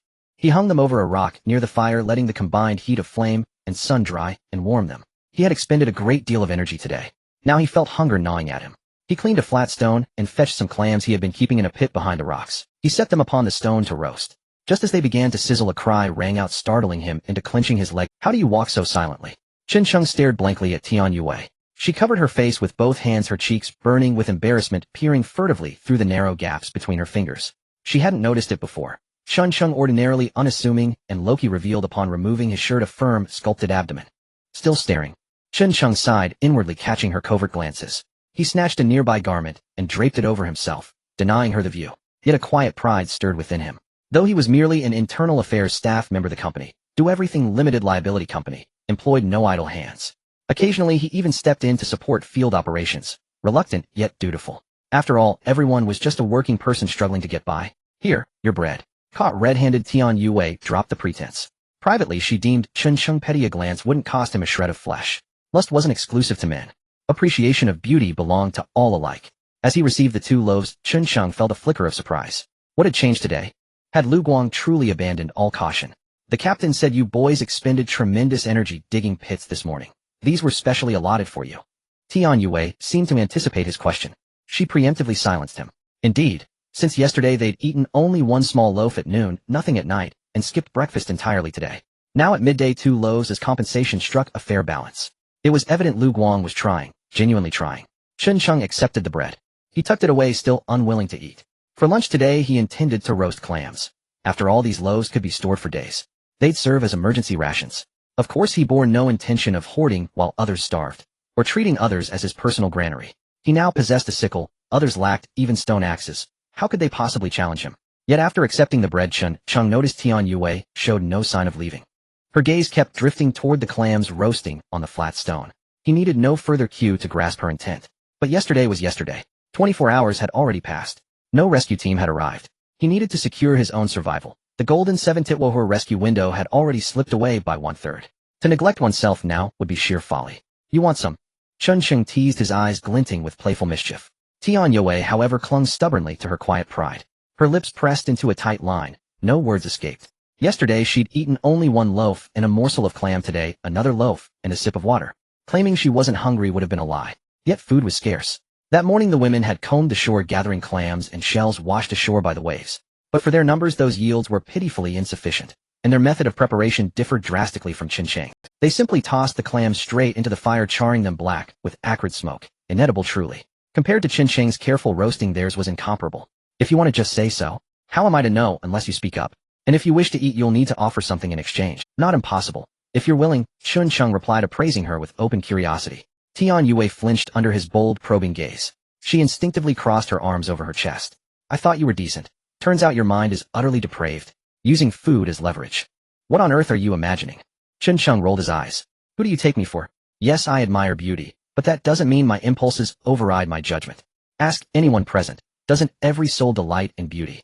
If someone claims otherwise, I'd wager half a gene of meat on their hypocrisy. It's human nature, plain and simple. Why must your thoughts run so foul? What kind of man do you think I am?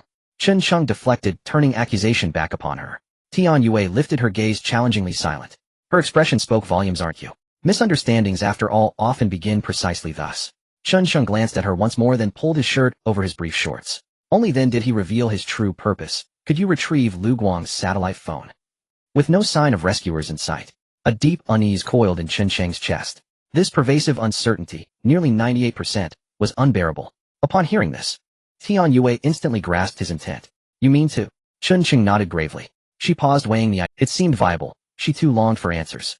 Their immediate goals aligned. Agreed, but you'll share the result. Naturally. Chen Cheng handed her a pair of wooden chopsticks. An initial alliance had formed. With supply, he needed to ration his food carefully. Moreover, Tian Yue's group had thoroughly combed this stretch of beach. Any further foraging would demand new strategies. After appeasing his rumbling stomach, Tian Yue departed satisfied.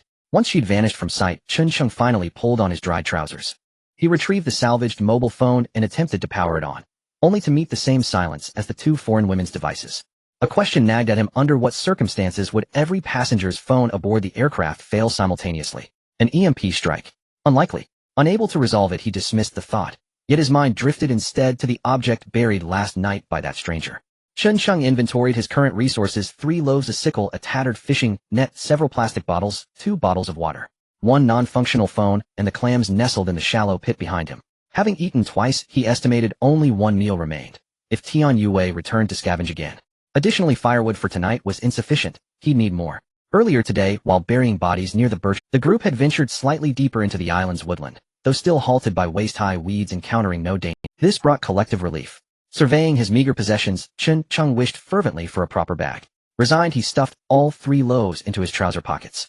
Fresh water couldn't be carried, so he concealed it among the firewood pile. The phone he left where it lay, powerless and worthless. No scavenger would bother with it. Then, gripping his sickle, he headed back into the woods to gather more fuel. Most accessible firewood here had already been collected by Tian Yue's group. Numbers conferred advantage. Left with no choice, he sought heavier immovable logs, or deadwood. With his sickle, he could fell even desiccated saplings. Soon he reached his destination. His eyes swept the surroundings, ensuring solitude.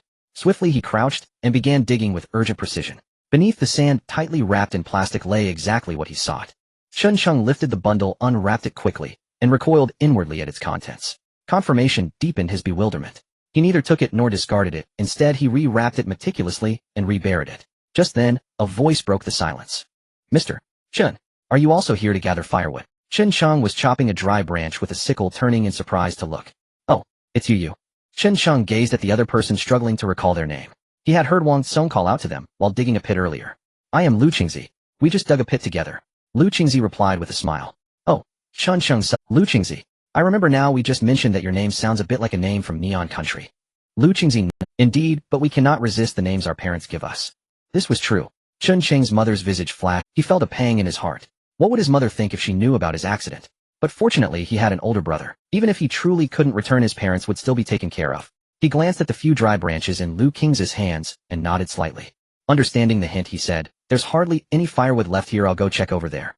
After saying that, Chun Chung took his sickle and walked away into the distance. As soon as he left, the smile on Lu Qingzi's face instantly froze.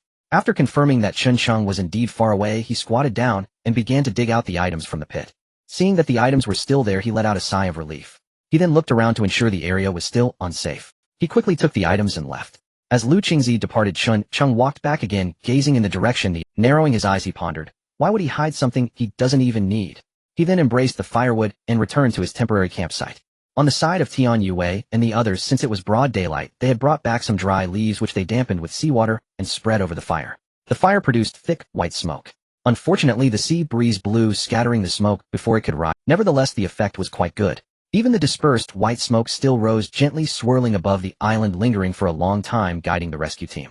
After bringing back some firewood, Chen Chung looked at his temporary campsite. No one had visited, which relieved him significantly. He added some firewood to the pile to preserve the flame. He then took out the torn fishing net he had found earlier. While gathering firewood, he had been contemplating a question. Once Tian Yue got the satellite phone to work, he would try. If he really couldn't contact the outside world, he would have to plan for long-term survival here. Food and fresh water were necessities. If it were to last long, salt would be needed as well. Relying solely on collecting shellfish and crabs by the sea wasn't going to be sufficient. Moreover, there was no way to catch fish here. As for going elsewhere, he glanced at the sparse woods behind and decided against it. Life was of utmost importance. Besides, there were so many people here. Therefore, he needed other means. As for the meat, he indeed had some ideas. Chen Chung pulled the torn fishing net over and began to examine it closely. Although tattered, some parts were still intact. He took the small branches he had just brought back with the firewood and untied some of the twine from the fishing net. He tied the branches into a hollow rectangular frame, then took the sickle to cut off usable parts from the fishing net. He laid it over the wooden frame and secured it tightly with twine. He left an opening at the bottom for entry and exit, looking at the unsightly fish trap. Chen Chung felt a bit reluctant to look at it. What was that saying? No matter if it's a black cat or a white cat, as long as it catches mice, it's a good cat. This fish trap might indeed be ugly. However, as long as it could catch fish, who cares about its appearance? As for the entry and exit, Chen Chung found some small branches and used the flexibility of fresh branches to weave a hole the size of a bowl. He directly stuffed it into the entry and exit of the fish trap.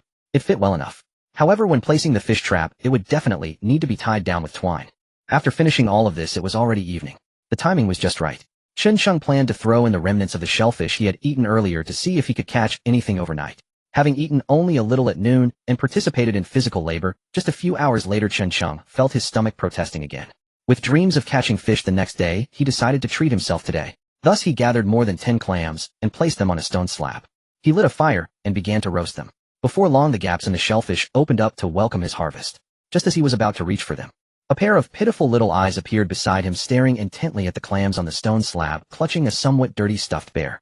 Licking her cracked lips, unable to resist swallowing, Chen Chung tilted his head, looking at the little girl, and silently put down his chopsticks. Yes, being stranded here, everything had to be considered for oneself. Indeed, one must look out for oneself. But when a 5 or 6-year-old girl like a porcelain doll looks at you with such pity, with tears of grievance in her eyes, anyone would find it difficult to eat calmly in front of her unless they were truly heartbroken. Chen Chung felt conflicted. Chen ran. The food wasn't enough for him. But what if the rescue team arrived tomorrow? What if he actually caught something in his fish trap by tomorrow? What if the little girl's father was a billionaire who would reward him with several billion for taking care of her here? Thinking about it was quite thrilling. Sigh. Little girl, you have encountered a soft-hearted god. Chen Chung muttered to himself and waved at the little girl. What is your name? The little girl stared blankly at Chen Chung. A soft voice rang out. Big brother, my name is Lin Zhao Zhao. Oh my. The way you called me big brother nearly melted my youthful heart. How could such a cute little girl not be spoiled? Zhao Zhao, come here, do you want to eat? Chen Chung felt a bit like a witch enticing Snow White to eat a poison apple. But unexpectedly Lin Zhao Zhao shook her head, her voice soft and sweet. I want to give it to my mom, she is hurt. Oh my, this was a sweet moment. So cute and soft, and yet so considerate. It was an endless blow to the heart.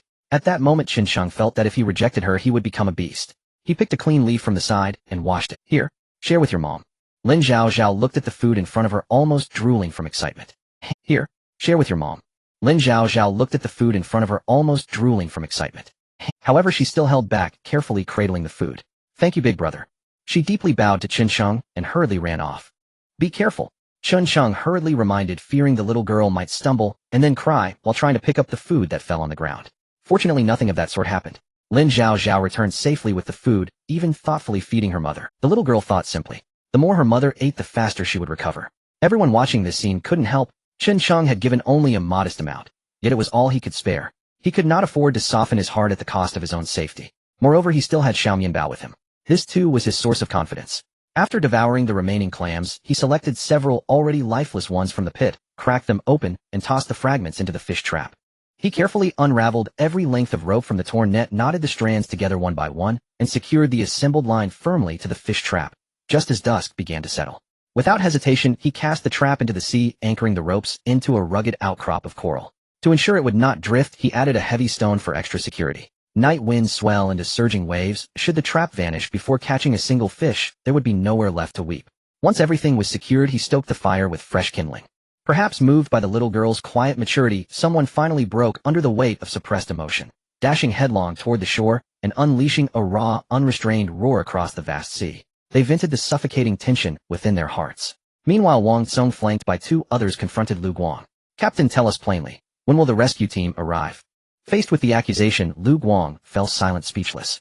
Every survivor strained to hear his answer, and all eyes turned expectantly toward him. Even the elderly man who had remained withdrawn and uninvolved throughout now glanced over. The two young foreign women, though unable to comprehend the words, sensed the shift in atmosphere and watched curiously from the periphery. I've already said, the rescue team is coming soon. Please remain calm. Lu Guang attempted to soothe the rising panic. How can we not be anxious? Wang Tsung retorted bitterly. Over a day has passed. Where are they? How many more days can our food and freshwater last? Or are you simply deceiving us? His words struck a chord. Many subtly shifted allegiance toward him. All waited for Deputy Captain Lu Guang's reply. Wang Tsung, what nonsense is this? Everyone has witnessed Captain Lu's efforts these past days. Do you imagine air disaster rescue is a simple matter? Su Qiaoyan stepped forward immediately upon seeing Lu Guang cornered. Moreover, we're stranded at sea, not on solid ground. It's been barely 24 hours. If the captain says help is coming, then it will come. What advantage would deception bring him? Are we not enduring hunger alongside everyone else? Tian Yue silently aligned herself with Deputy Captain Lu Guang. As crewmates, loyalty and mutual care came naturally. Wang Tsung faltered slightly beneath Su Qiaoyan's commanding presence, but refused to yield. Am I not anxious? Ask the rest. How many among us aren't? In this dire situation, fear of death grips us all. We merely seek certainty. Is that too much to ask? Chun Chung slipped quietly closer, observing the confrontation from the edge of the circle. Here's a suggestion, Captain. Produce the satellite phone and contact the outside world in front of all of us. Let us know precisely how long until rescue arrives. That way at least we'll have clarity. The proposal struck the heart of the matter. Time to prove substance over rhetoric. Lu Guang met the crowd's hopeful gazes and said nothing. Su Qiaoyan stepped forward once more. Do you mistake a satellite phone for an ordinary mobile? Do you even understand? Her rapid-fire questions left Wang Tsung utterly tongue-tied. Indeed, ordinary people rarely handle satellite phones, let alone grasp their mechanics. Su Qiaoyan's icy gaze swept over him. Satellite communication requires orbital alignment. Can you guarantee the relay satellite is directly overhead right now? Each power cycle consumes precious battery. What if this call drains the last charge, leaving us unreachable? Will you bear responsibility for that? That silenced Wang Tsung completely. He truly bore no such responsibility, yet resentment smoldered. First bested by Chun Chung, now undone by a woman's logic. Where could he appeal? Outside the circle, Chun Chung listened, mind reeling. Wait, that's how you explain satellite phones. More astonishing still, they actually believed her. Not a shred of basic knowledge remained. Had high school physics vanished from memory? Had geostationary orbit been erased from thought? That ignorance might be excusable. After all, most had long since forgotten classroom lessons. But Su Qiaoyan's fierce defense of Lu Guang surprised Chun Chung deeply. After all, Tian Yue had questioned Lu Guang openly just days earlier, and Su Qiaoyan hadn't reacted so fiercely then. Was there something deeper between them? A familiar trope unfolded. Flight attendant and captain. Tokyo suddenly felt unbearably warm. Tian Yue stared at Su Qiaoyan, stunned. She knew the truth, but how could she speak it? They were crew. To expose it would shatter trust. Would she become the traitor herself? We've got a mole among us, and it's me. An elderly man slowly raised his hand. Su Qiaoyan ignored him entirely. Sir, please lower your hand. The man surveyed the group, unfazed. The words forming in his mind dissolved into silence. Chun Chung watched the drama unfold, until unexpectedly a small hand tugged gently at his sleeve. He looked down. It was the little girl who'd received food earlier. Her name, Alin Zhao Zhao. What is it? Chun Chung crouched low, tenderly stroking her hair. She pointed wordlessly toward the stunning young woman, watching him. Mother says, you must go to her. Chun Chung assessed the tense standoff, then followed the child. Clearly Wang Tsung had no intention of backing down. He'd painstakingly rallied 3 men to his cause, holding decisive numerical superiority. Surrender was unthinkable. I may lack your reasoning, but I believe acting rescue coordinator Captain Lu is no longer fit for leadership. Wang Tsung revealed his true objective. With no rescue yet in sight, control over food and water meant control over survival itself. Lu Guang studied Wang Tsung's faction for strongmen. His own side counted only Su Qiaoyan and Tian Yue. Capable women, yes, but in this contest of raw authority, gender rendered them powerless. And if he refused outright, the group would fracture entirely, each turning inward, drastically diminishing their collective chance of survival. Fine, let's hold a vote. Choose a new interim leader. Seeing Lu Guang concede, Su Qiaoyan bristled with, Captain, why surrender? You've done everything for them. Lu Guang waved her off, silencing further protest. Wang Tsung, hearing those words, lit up with triumph. For men, no vote needed. The 2 foreign women stood apart, bewildered by the choral language barriers rendering every shout meaningless. I vote for Wang Tsung, declared the middle-aged woman lying on the ground, the first to speak. 2 days' rest had eased her wounds enough for cautious movement. Wang Tsung's earlier warnings had stirred her anxiety. She chose the stronger side. Her two close friends already aligned with Wang Tsung voted without hesitation. Safety lay where strength gathered. As for the elderly man, he surprised everyone by standing firmly with the flag. Wang Tsung registered the anomaly with mild surprise, then dismissed it. 7-4 overwhelming dominance. Even adding Chun Chung changed nothing. Chun Chung, guided by the girl's tiny hand, approached her mother. The young woman gazed at him gratefully. Thank you for feeding my daughter. My name is Li Qiuwei. Chun Chung assessed Li Qiuwei's injury, a jagged shard embedded deep in her thigh, untouched by anyone. Though bleeding had ceased, swelling bloomed ominously, and her pallor betrayed worsening distress. It's nothing. She's wise beyond her years. Everyone adores her. Li Qiuwei turned tenderly toward Lin Zhao. In just one day the child's clothes had grown grimy and worn. Sorrow etched deep lines around Li Qiuwei's eyes as she clasped her daughter's small hand. After a long trembling pause, she placed Lin Zhao's hand firmly into Qin Cheng's. I know, I'm unworthy to call myself a mother, but I have no other choice. Brother Chun, if something happens to me, will you promise to protect her? Was this a final plea, an act of desperate entrustment? Chun Chung froze, stunned by the sudden gravity. This wasn't a game, no one could predict tomorrow. He tried to withdraw his hand, only to find hers gripping his with desperate strength. Your wound isn't fatal. Once rescue arrives, recovery will be swift. Don't lose hope, believe in yourself. Li Qiuwei understood perfectly. Yet now, division among survivors felt like a waking nightmare for a gravely injured woman. Little Lin Zhao seemed to sense her mother's despair. Clutching Li Qiuwei's hand, she burst into tears. Mama, I won't go anywhere. I'll stay with you. Gazing at her daughter, Li Qiuwei hesitated, then slowly released her grip. The moment Qin Chung withdrew his hand, his eyes locked onto a crescent moon tattoo just above her wrist. He stiffened, utterly stunned. Could it really be this coincidence? He averted his gaze, feigning indifference, as if nothing had happened. Rejected. Li Qiuwei was not surprised. After all, they were not related by blood. In such an environment, who would be willing to carry a burden? She just wanted to give it a try. She was well aware of her own injuries, although they seemed minor. Her head had been dizzy from yesterday until today. She was afraid. She was afraid that she truly would not be able to persevere. What would Lin Zhao do?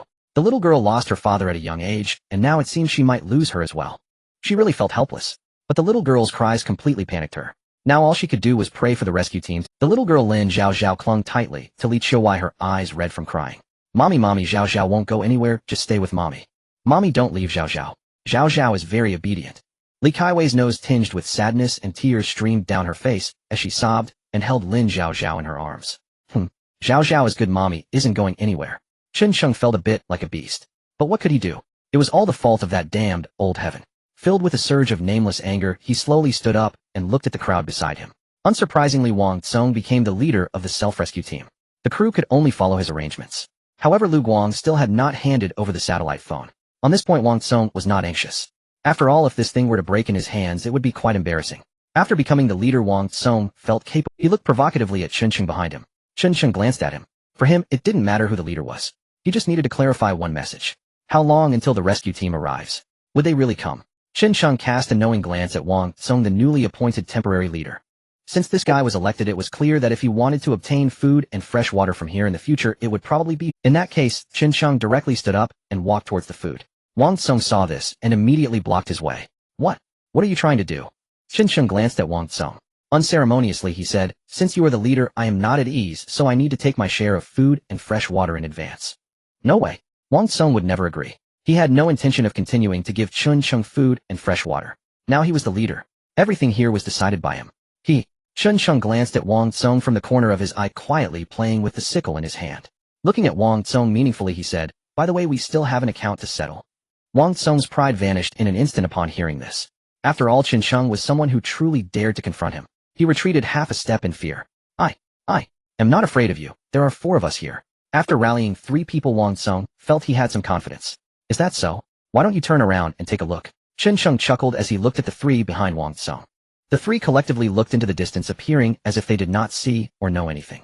When Wang Tsung turned around, he was instantly furious enough to almost explode. Wait, why should we be afraid of him?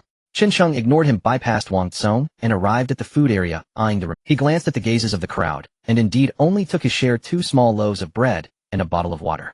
There wasn't much food left. These people could probably share this little. As for why not take more, that's a joke. If he took even a bit more, it would easily provoke public outrage. Although he had a weapon in hand, they wouldn't say it, but they would definitely hold a grudge. He still wanted to live a few more days. Seeing that Chun Chung really only took his share, the tense nerves of the crowd finally relaxed.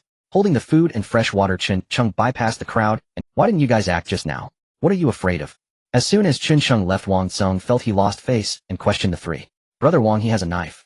Lu Qingzi reminded kindly from the side. What are you afraid of with a knife? Does he really dare to kill us? Wang Tsung dismissed this. This was indeed true. However, not killing did not mean he couldn't injure someone. In this cursed place, if he got hurt again, he wouldn't need the king of hell to come collect him, he would go himself. Seeing the three look down, Wang Tsung could only be angry by himself. He vowed silently that he would definitely make Chen Sheng pay for this. Chen Sheng completely separated from the crowd. He also understood that everything from now on had to rely on himself. Returning to the temporary camp, he looked at his supplies. 5 small loaves of bread. 3 bottles of water. If he pushed it to the limit, he could probably last 5 to 7 days, assuming he lay down all day and did nothing. Moreover, he now had a fish trap. If he could catch fish, the time would extend significantly. Of course, it also depended on the whims of the heavens. He hoped it wouldn't rain. Otherwise, just one illness could very likely take him away. The reason he didn't go for medicine just now was also due to the injured. After the tide receded, he strolled along the beach. Indeed, he found nothing. It was a pure waste of time. Chen Sheng lay on the dry leaves. He originally planned to build a shelter today, but who knew it would take over half a day to bury the body. He pulled over a nearby blanket and covered it over his navel. He quietly waited for news from Tian Yue. She had promised to bring the satellite phone over. If she didn't deliver after eating, that wouldn't be good, she would get a spanking. Sure enough, Tian Yue was quite trustworthy. Not long after the night fell, she arrived, and accompanying her was Sister Qiaoyan. I told you over here the sea breeze doesn't reach, it's quite nice at night. Upon her arrival, Tian Yue didn't mention the main issue. Instead, she praised the situation on Chen Sheng's side. Su Qiaoyan reached out to feel the wind direction, nodding in agreement. Not to mention, you really know how to find a good spot. Chen Sheng did not respond, watching the two sit by the fire. Their long legs wrapped in stockings were particularly eye-catching in the firelight. Su Qiaoyan noticed Chen Sheng's gaze. With one hand on Tian Yue's leg, she teased playfully, aren't you bored looking too much? Should I touch it? Is that really okay? Chen Sheng grinned, revealing a hint of temptation. Tian Yue shot Su Qiaoyan a glare and opened her hand. She retorted, what should I touch yours? Su Qiaoyan grinned cheekily. I'm not as good as you. Look, his eyes are practically drooling. Being called out like this, Chen Sheng protested in his heart. Defamation? Are you accusing me of defamation? He shot a glance at Su Qiaoyan. Tian Yue next to him looked at Chen Sheng and covered her mouth, stifling a laugh. Alright, let's get down to business. Upon hearing about business, Chen Sheng sat up directly. Meanwhile, Su Qiaoyan looked curiously at Tian Yue, then she feigned a look of great surprise. Oh, you're handling business and you still want me to come? You know more than 3 people the way you look. Tian Yue jabbed Su Qiaoyan with her elbow, interrupting her inappropriate comments. This made Su Qiaoyan burst out laughing. Sister Qiaoyan, Tian Yue scolded playfully. Su Qiaoyan stifled her laughter and sat back down. Tian Yue handed the satellite phone to Chen Sheng. Here, I brought it for you. Looking at the satellite phone, Su Qiaoyan showed a slight shock in her eyes. She nudged Tian Yue beside her. Didn't you just say you wanted the captain to keep it safe so that Wang Tsung and the others wouldn't find it? How did you turn around and give it to someone else? The emphasis on someone else was heavy from Su Qiaoyan, clearly indicating her displeasure that Tian Yue should not have brought it. Chen Sheng took the satellite phone and ignored their banter. This satellite phone resembled the old-style push-button mobile phones used previously, but it had a thick black antenna about 20 centimeters long. It had a display screen with buttons below. Chen Sheng ignored the 2 women bickering nearby. After a moment's reflection, he pressed the power button. Only to confirm his suspicion, the satellite phone refused to boot. Why won't it turn on? Chen Sheng held up the satellite phone and asked the 2 women, still teasing each other. I tried it just now. It truly won't power on. Then earlier. Chen Sheng paused, shifting his gaze towards Su Qiaoyan as he recalled the captain's earlier claim. Su Qiaoyan spread her hands wide. How should I know? The captain said he'd made contact. Perhaps the battery. Chen Sheng stared blankly at Su Qiaoyan's nonchalant expression. Tian Yue took the satellite phone from his hand. So, what do you plan to do now? What do I plan to do? Stew it in cold oil. Tomato and egg stir-fry. Though he'd harbored a faint premonition, a sliver of hope still lingered. Until now, when the satellite phone's failure confirmed his worst fears. When would rescue arrive? Relying on the aircraft's black box. Rumor claimed it could transmit signals over 10 kilometers, but for them that range was utterly meaningless. It was truly bizarre. No mobile phones powered on. The satellite phone failed. Even last night's radio transmitter had gone silent. Was there something spectral at work? Could this place be under an intense magnetic field, rendering all electronic devices useless? If so, the difficulty of mounting a rescue would escalate dramatically. Externally, rescuers would first need to pinpoint the aircraft's last known position before launching a grid search. Had the captain attempted to regain altitude mid-flight? How far had the plane skidded? All these variables had to be weighed, lengthening not shortening the expected response time. And then there was first officer. Had he truly contacted the outside world? If yes, the matter would be simple. He must have transmitted precise coordinates via satellite phone. But if he lied, that would complicate everything. Perhaps it was time to confront him, quietly, deliberately. Su Qiaoyan nudged Tian Yue beside her. Little con artist. You've only been here a few days, yet already you're betraying your own crew. She teased as though she'd caught Tian Yue red-handed. Tian Yue slipped the satellite phone back into her pocket. Not at all. I accepted his food. That means I owe him the promised reward. Oh, food. Which part did you eat? Su Qiaoyan arched an eyebrow, her gaze playfully mischievous. Hey, Sister Qiaoyan. If you keep this up, I'll ignore you entirely. Huh? Su Qiaoyan laughed, triumphantly delighted by how easily Tian Yue blushed. Besides, weren't you also newly assigned to this flight crew? But I've flown commercial jets for years. You're still a greenhorn. No comparison possible. Tian Yue sighed in resigned defeat. Chun Chung listened silently, neither interrupting nor intruding. His mind churned with apprehension about what lay ahead, and with one unsettling question: why had that young woman appeared here? He could find no answer. Night deepened. The two women chose not to return to camp, but instead curled up together. After stoking the fire, Chun Chung rested his head on his arms and drifted into slumber. Meanwhile, Wang Tsong, now de facto team leader, watched as First Officer Lu Guang steadfastly upheld his duties. That night, Lu Guang kept watch alongside another crew member. In the latter half of the night, a shadow emerged from the darkness, scanning the surroundings with sharp vigilance. Satisfied no one had noticed, the figure approached the fire and knelt beside a sleeping man, beginning a quiet, methodical search.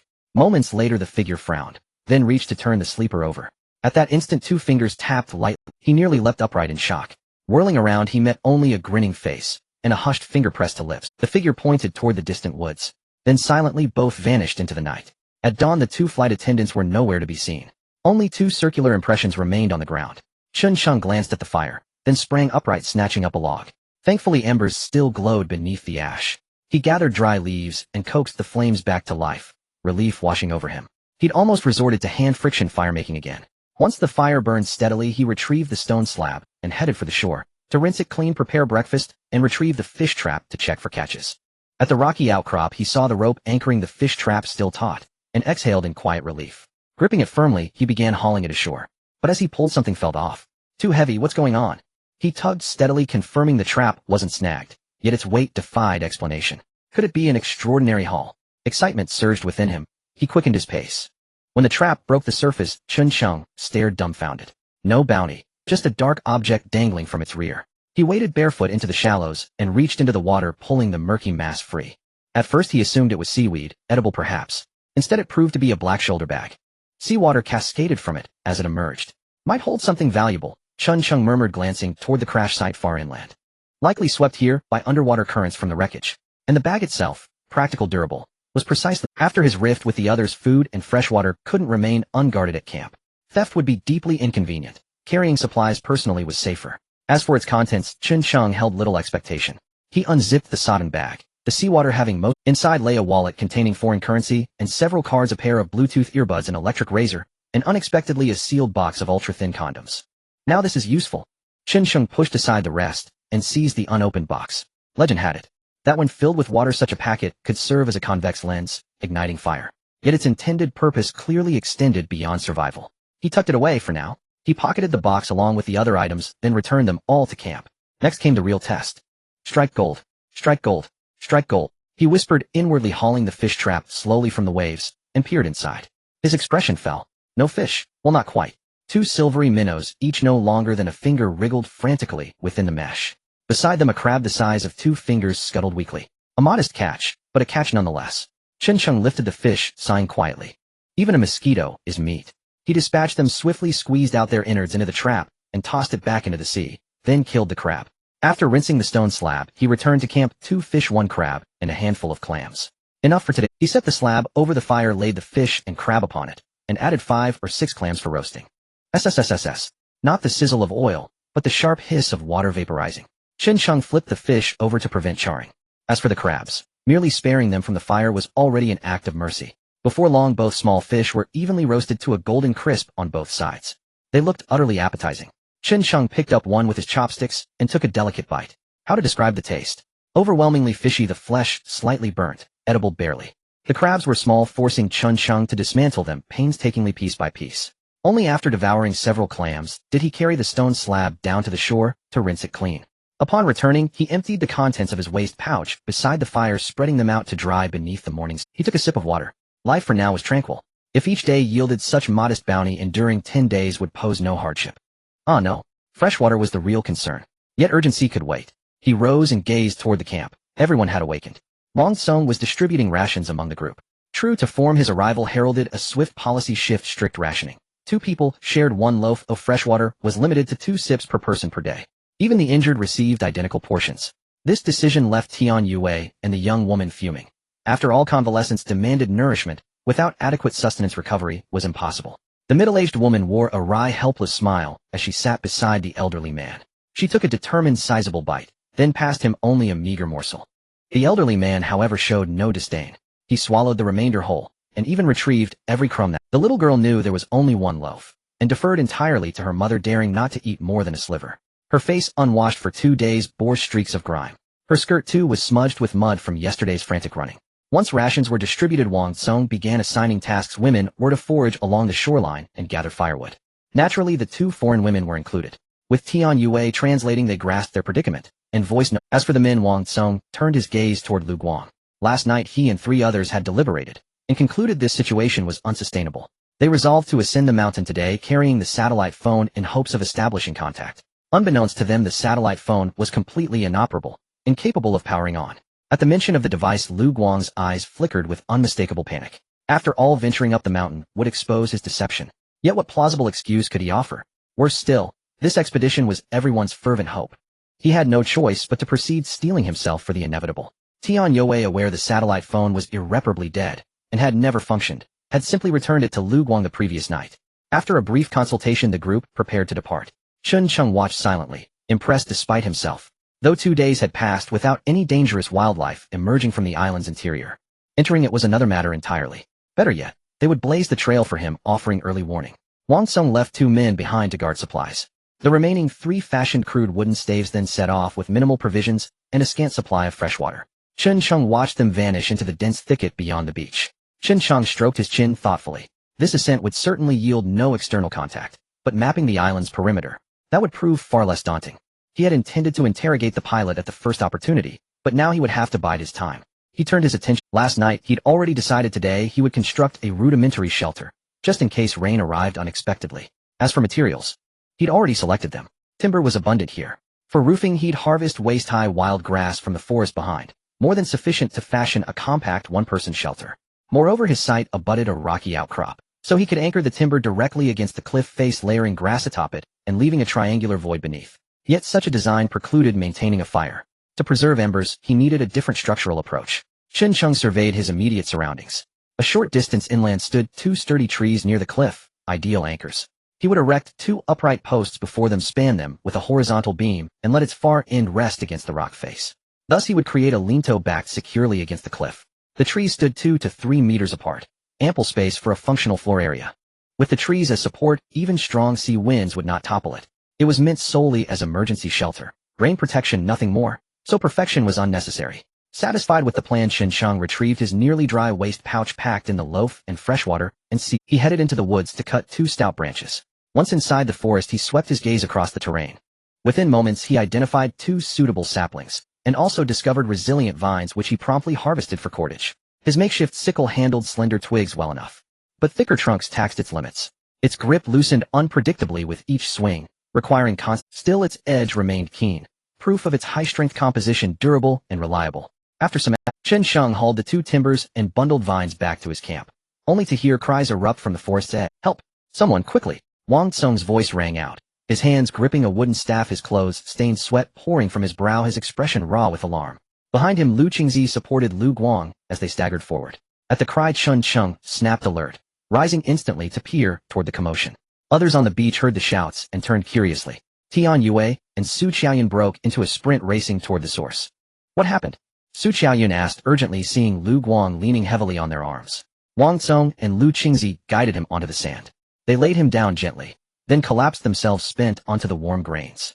We barely entered the woods, hadn't even reached the mountain's base, when Lu Guang, walking ahead, was bitten by a snake. "Look, poisoned." That single word plunged the crowd into stunned silence. Shang Luo, hurry over here."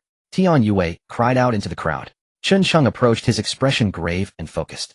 Shang Luo, a young woman, rushed forward at Tian Yue's call. Chun Chung recognized her instantly. She'd assisted Tian Yue in tending the wounded.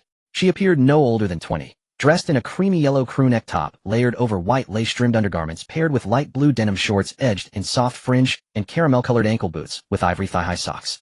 Earlier while waiting at the airport, Shin-chung had seen her wearing a pale pink beret, her hair styled in a single side braid, carrying a plush pastel pink shoulder bag, radiating youthful charm and gentle grace.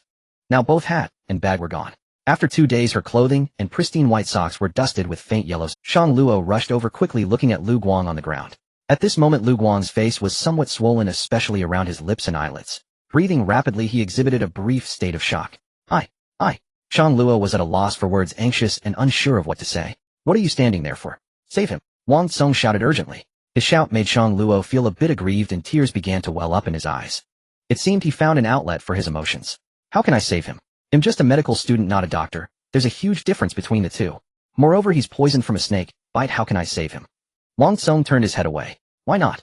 Isn't that how they do it on TV? Cutting open the wound and sucking out the poison. Upon hearing this, Shang Luo rolled his eyes in disbelief. What a fool.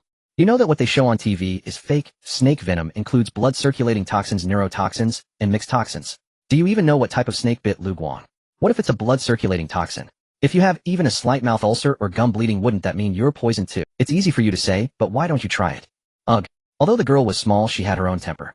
Being told this made her feel somewhat indignant. Wang Tsung instantly fell silent. Was it really like that? He glanced at Lu Qingzi, Tian Yue, and Su Chaoyun beside him, seeing that everyone was silent. He shrugged his shoulders. So what do we do now? The collective silence indicated that none of them had any solutions. After all, there was no anti-venom in the medical emergency kit on the plane. Even if there was, they would need to know what kind of snake bit Lu Guang.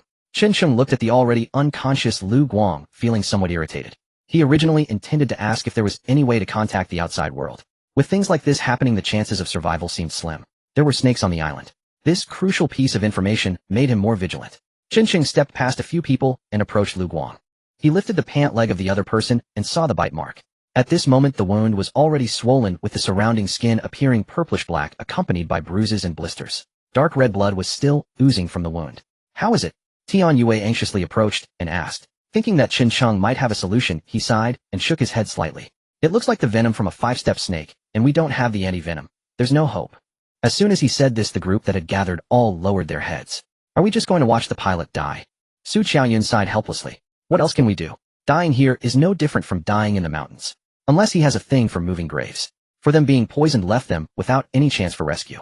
Cough, cough, cough. Just then Lu Guang suddenly started coughing. It seemed he had heard their discussion, and slightly with murky eyes he looked at the crowd, already knowing that his time was limited. No need. Time. And life. Lu Guang spoke weakly. Wang Tsung and Lu Qingzi stood up and chose to leave. The oppressive atmosphere began to spread among the crowd.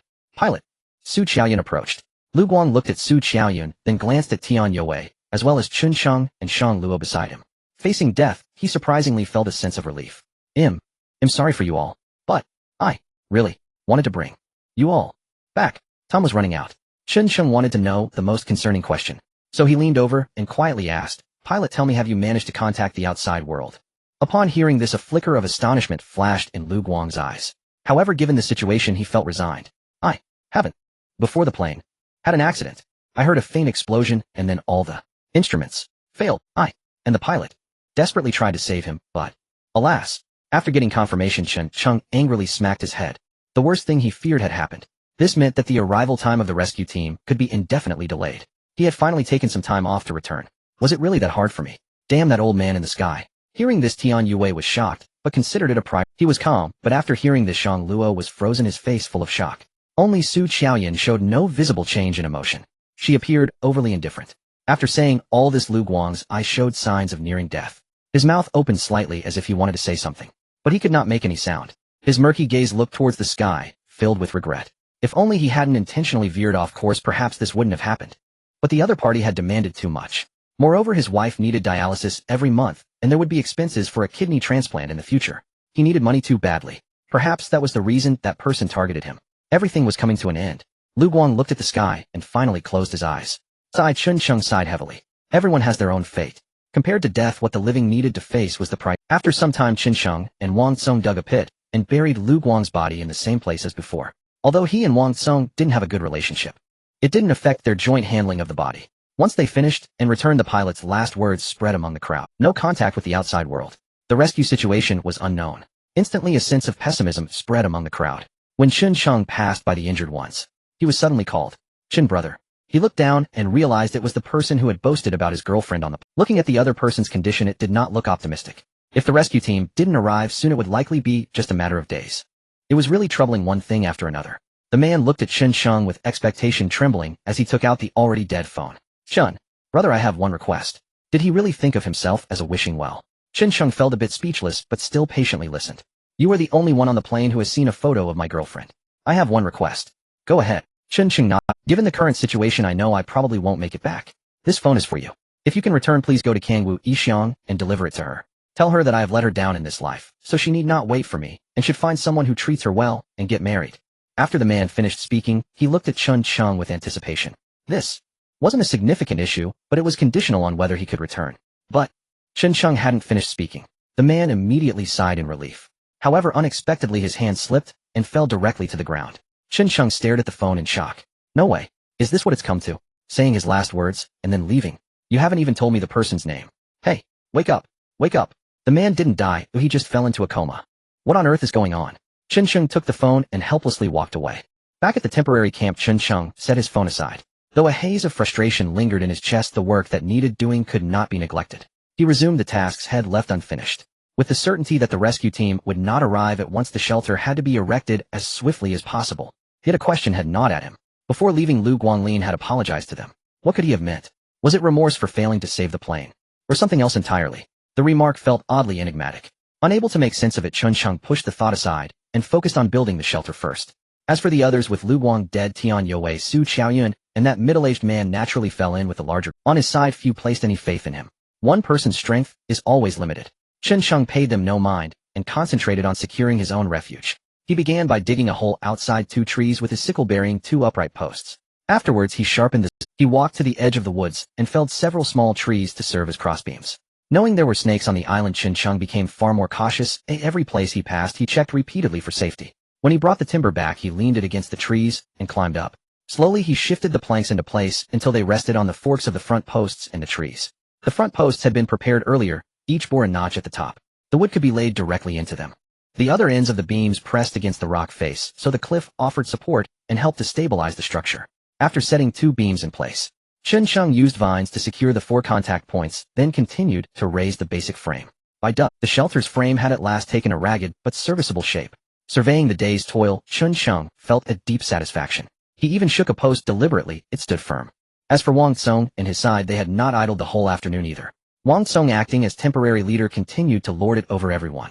He ordered this and that, searching for food, gathering firewood. Knowing there were snakes, everyone exercised greater caution. The captain's death did not unsettle them greatly. The world goes on regardless of who it loses. When Wang Tsong glanced at Chen Sheng, he looked with disdain and smirked inwardly. Perhaps once the shelter was finished, the rescue team would arrive, and all this effort would have been for naught. With time on their hands, it seemed wiser to conserve energy and spare themselves hunger. Though the captain had lost contact with the outside world, they were here, and their hearts were willing to believe the rescue party would come sooner or later. It was only a matter of when, perhaps tomorrow or the day after. After all, they had already been stranded here for 2. He could not believe that no one would care. As the sun sank, Chen Sheng went to the reef and hauled up the fish trap. Head left. To his dismay, it contained nothing. He had been foolishly poisoned by too many deserted island novels. Their heroes always set a trap and were rewarded daily. They had an abundance of fish to smoke and store. Infuriating, wasn't it? In contrast, his own trap brought nothing but hollow disappointment. Forgive me, venerable protagonists, your castaway troop has shamed you. Resigned, he gathered the empty trap, and he took out the last few clams, laid them on a flat stone, and roasted them. It would not be nearly enough. He had worked all day and felt the strain of severe fatigue. With no choice, he ate a stored piece of bread. This beach had no coconut trees. He vowed to leave a negative review. Chen Sheng stuffed clam shells and other inedible remnants back into the fish trap. Though there had been no catch today, he could not give up. After all, it was his only source of food. Once finished, he returned to the camp to rest. That night, Tian Yue and Su Qiaoyun did not come. He found it hard to fall asleep. Denying himself the chance to admire beauty felt unjust. Because Lu Guang had died, Wang Tsong had arranged for people to stand watch through the night, which spared him some trouble. In a hazy half-dream, he slipped into sleep and seemed to enter a veil of green gauze where a troop of alluring women flickered in and out of sight. Tian Yue, Su Qiaoyun, 2 flirty young women. Shang Luo, that young married woman. Whoa, when did that auntie arrive? She startled me. Chen Sheng sprang awake with a start. When he opened his eyes, the sky had yet to brighten. He had no sense of the hour. Begrudgingly, he added a little more firewood and tried to sleep. He was roused again by the sound of a little girl crying, "Big brother, wake up." Chen Sheng rubbed his eyes groggily and peered at the sky. The dawn was only just beginning to pale the horizon. After a day of little food and much labor, he was tired. "What's wrong?" he asked, looking at the weeping child Lin Zhao. "Big brother, please save my mother." Could the young married woman be in trouble? He had even entertained the night before whether he should help her. He rose hastily, grabbed his pack and sickle, and followed the child. When they arrived, he saw 3 people clustered around: Tian Yue, Su Qiaoyan, and Shang Luo. "It looks infected." Shang Luo examined Li Kaiwei's wound and offered his diagnosis. Lin Zhaozhao pulled him through the crowd. Seeing him, the 3 women made room. "Mama!" The little girl cried, collapsing onto Li Kaiwei's chest and weeping.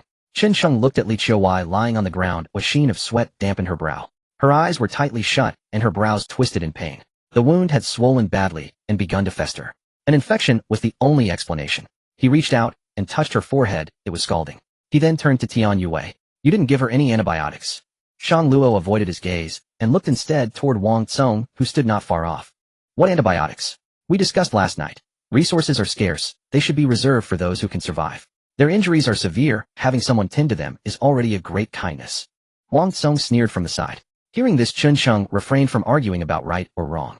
Yet watching Lin Zhaozhao weeping in Li Kaiwei's arms and recalling how the woman had entrusted her child to others on her deathbed the night before, an inexplicable anger rose in him. To save or not to save? He fixed his gaze on Wang Tsong, rose abruptly, and startled him. Chen Sheng seized his sickle and strode toward the supplies. Ignoring Wang Tsong's furious glare, he took from the medical kit a strip of ibuprofen, a roll of gauze, and, amid the astonished looks of everyone, he scooped up the feverish, unconscious Li Qiuwei and carried her without a backward glance toward his own camp. Little Lin Zhaozhao hurried to keep pace. Tian Yue looked on, worried that trouble might follow, and trailed behind. Wang Tsong and his group were left gaping, robbed once more, infuriating. Back at his camp, Chen Sheng laid Li Qiuwei upon a bed of dry leaves and examined her carefully. He lifted her skirt. His least favorite black safety shorts were revealed. He studied the location of the wound with concern. After mulling it over, he decided to take a gamble. He hoped, too, that this young woman might offer him an unexpected reward befitting the tattoo she bore. Chen Sheng held a sickle and brought back a small wooden stick. He then added some firewood and placed the sickle over the flame to roast. He took out ibuprofen and handed it to Tian Yue. "First, let her take one." Tian Yue watched Chen Sheng's series of actions and instantly understood his intention, feeling a bit worried. "The wound is close to a major artery. Do you have confidence?" Chen Sheng shook his head. "In this situation, a dead horse is better than a live one. If we leave it like that, they want care, and she will die anyway. It's better to take a gamble." Tian Yue hesitated. "How about we wait a bit? What if the rescue team arrives today?" "She can't wait. The wound is starting to fester. If we delay any longer, she might not even be able to keep her leg." Chen Sheng directly refuted and handed over the wooden stick as well. Seeing this, Tian Yue had no choice but to accept. She fed Li Qiuwei a pill and gave her some water. The little girl nearby understood that Chen Sheng was saving her mother and stayed quietly beside Li Qiuwei without crying or causing a fuss. Perhaps due to drinking some water, Li Qiuwei slowly opened her eyes, though her head still felt dizzy. Seeing Chen Sheng and Tian Yue, she was a bit surprised. Now that she was awake, Chen Sheng wasted no time. He directly said, "Your wound is infected. If we delay any longer, not only will your leg be lost, but your life is also at stake. I have a method, but you need to see if you can accept it." Li Qiuwei looked at her wound and nodded slightly, fully aware of her. Seeing her nod, Chen Sheng continued, "I will remove the fragments stuck in your wound, cut away the festering flesh with a knife, and use a red-hot blade to stop the bleeding. The process will be very painful, so prepare yourself mentally. Of course it will leave scars." Hearing his words, Li Qiuwei was filled with shock. No. Without anesthesia, you want to dig it out? Wouldn't that be?" Li Qiuwei hesitated. But when she saw the pitiful Lin Zhaozhao beside her, her eyes hardened with determination. "Yes, if she died, what would happen? But is there no other way? Take a gamble." I agree," Li Qiuwei said, looking at Chen Sheng. "Do you have confidence?" Chen Sheng asked. Why ask such an unreliable question? He didn't answer, and asked Tian Yue to call Su Qiaoyan and Shang Luo. No anesthesia, scraping bones to heal wounds. Very few can endure this pain. To prevent Li Qiuwei from moving around, he needed someone to hold her down. Soon Su Qiaoyan and Shang Luo arrived. After hearing his plan, both of them were stunned. It was too crazy. But since the person involved had already agreed, they thought for a moment and ultimately accepted. Thus Chen Sheng instructed Li Qiuwei to bite down on the wooden stick. Su Qiaoyan held her shoulder, while Tian Yue and Shang Luo held down Li Kaiwei's legs. Everything was ready. Chen Sheng picked up the disinfectant and sprayed it evenly on Li Kaiwei's wound. The wound was stimulated, and Li Qiuwei immediately let out a sound of discomfort. Chen Sheng examined the position of the fragments and the major artery. He glanced at Li Qiuwei, and before she could react, directly pulled out the metal shard. Li Qiuwei, biting the wooden stick, immediately cried out in pain. Her legs began to thrash around, but fortunately Su Qiaoyan and the others were able to hold her down. "Mama, don't cry, Mama, don't cry." Little Lin Zhao cried, wiping the sweat and tears from Li Kaiwei's forehead. Li Qiuwei looked at Lin Zhao and calmed down. As the shard was pulled out, blood immediately flowed out.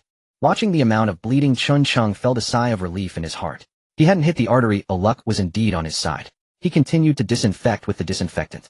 Next the key part began. Chun Chung picked up the red-hot sickle and glanced at the three of them. Su Qiaoyun and Shang Luo instinctively turned away. Tian Yue firmly pressed down on Li Kaiwei's injured leg, nodding slightly. Sizzle, as white smoke rose, Chun Chung smelled a burnt odor. Accompanied by Li Kaiwei's painful cries, the festering area was sliced open by the sickle and pus and blood flowed out. Chun Chung hurriedly cleaned it with disinfectant. After that he continued to roast the sickle over the fire. Once he saw normal flesh and blood, he finally stopped.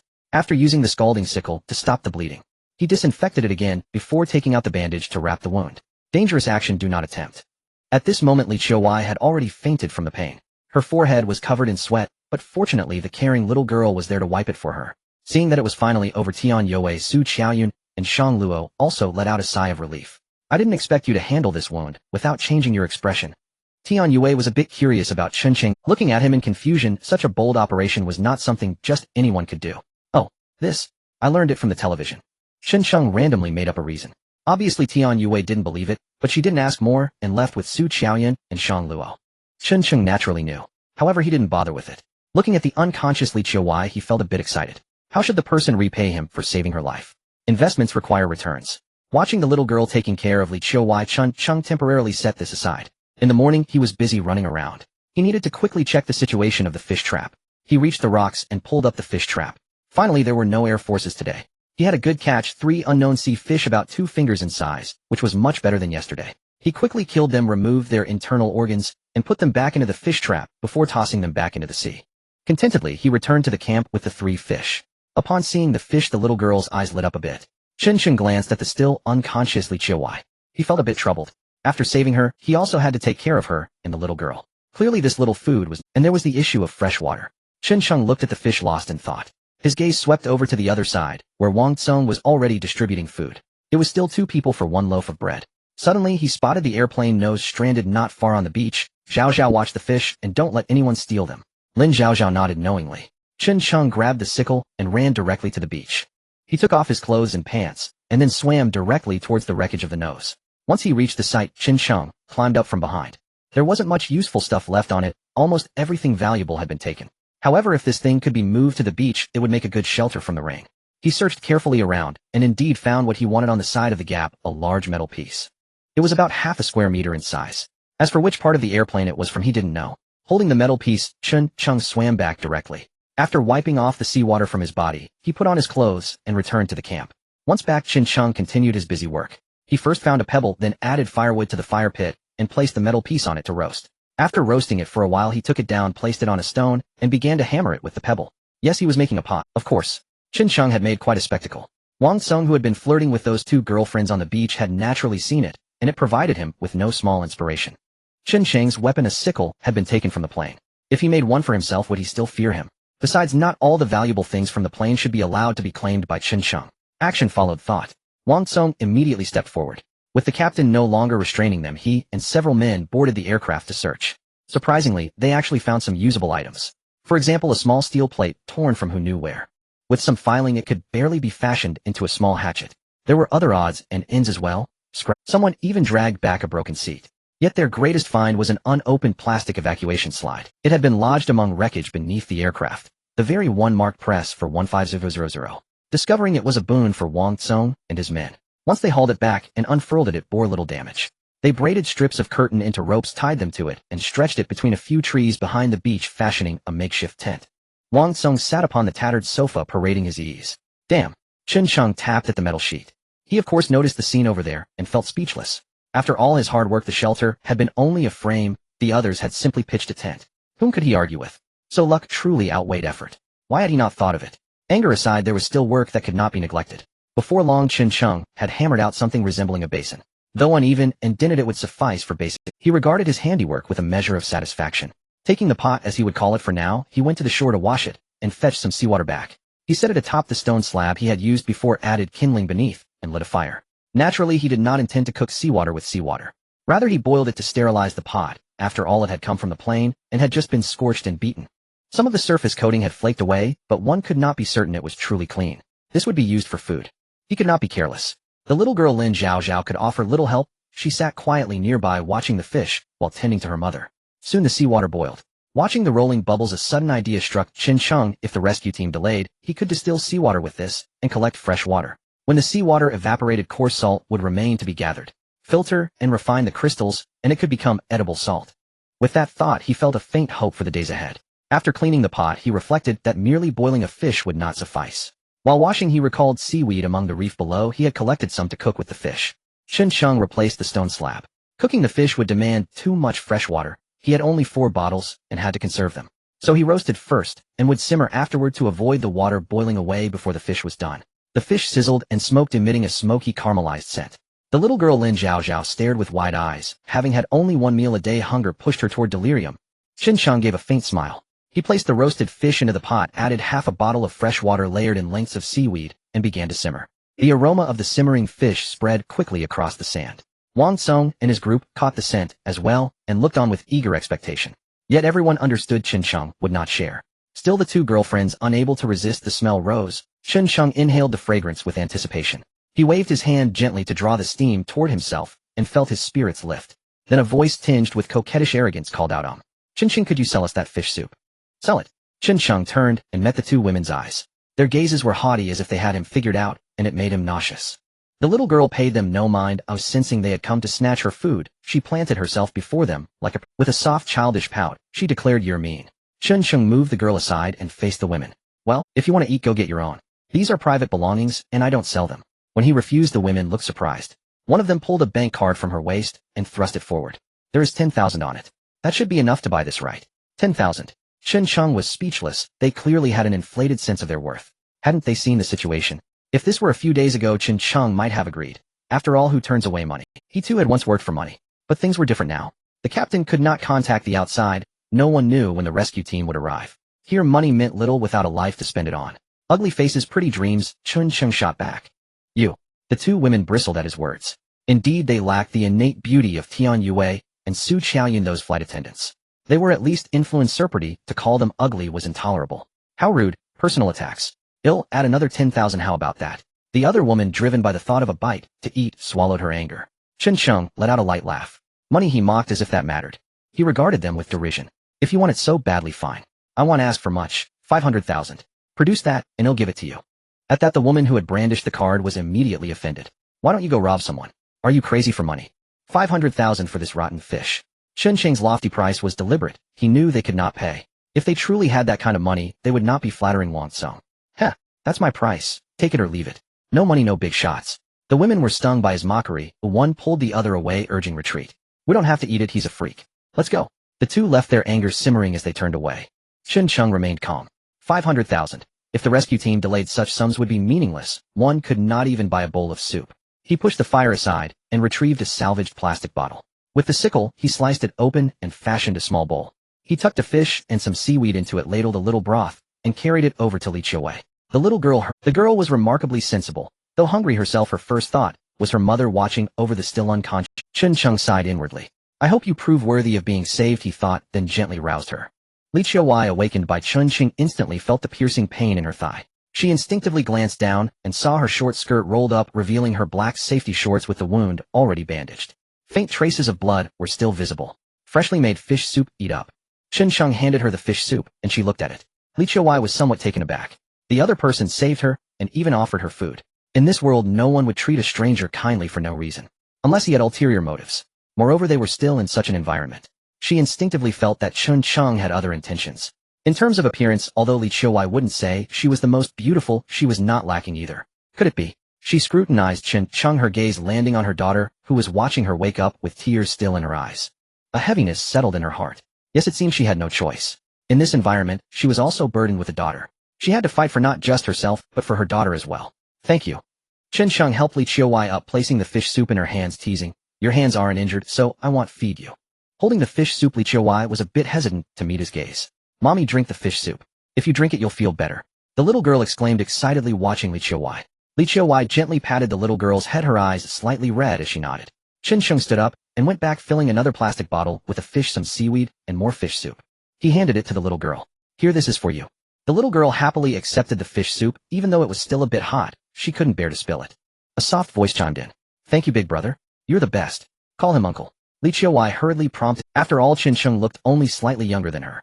They'll call you big brother. The little girl stubbornly refused to heed her mother's correction. Now that they had food, she became a bit mischievous. Qin Sheng, I'm sorry. Li Qiuwei apologized. Qin Sheng shook his head while eating the last fish. It's fine as long as the little girl likes it. Li Qiuwei felt mixed emotions in her heart. The three of them enjoyed the fish soup, resembling a family of three. After being hungry for so long, they finally had meat to eat today. Li Qiuwei was filled with gratitude, and the little girl felt the same. They didn't even leave a drop of soup behind. Qin Sheng, fearing it wouldn't be enough, added a bit more fish soup and seaweed for the little girl. Li Qiuwei watched this, feeling somewhat moved.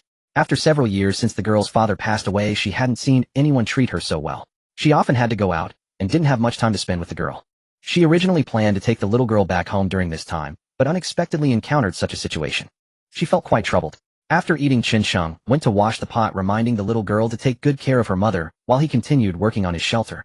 After all, he didn't have the luck like Wang Tsong and the others. Everything had to be done by himself.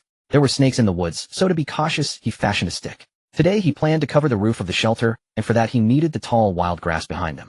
This meant he had to go in. As he cautiously advanced, he took one step and carefully probed three. He continued only after confirming there were. Of course, he felt a slight anticipation inside.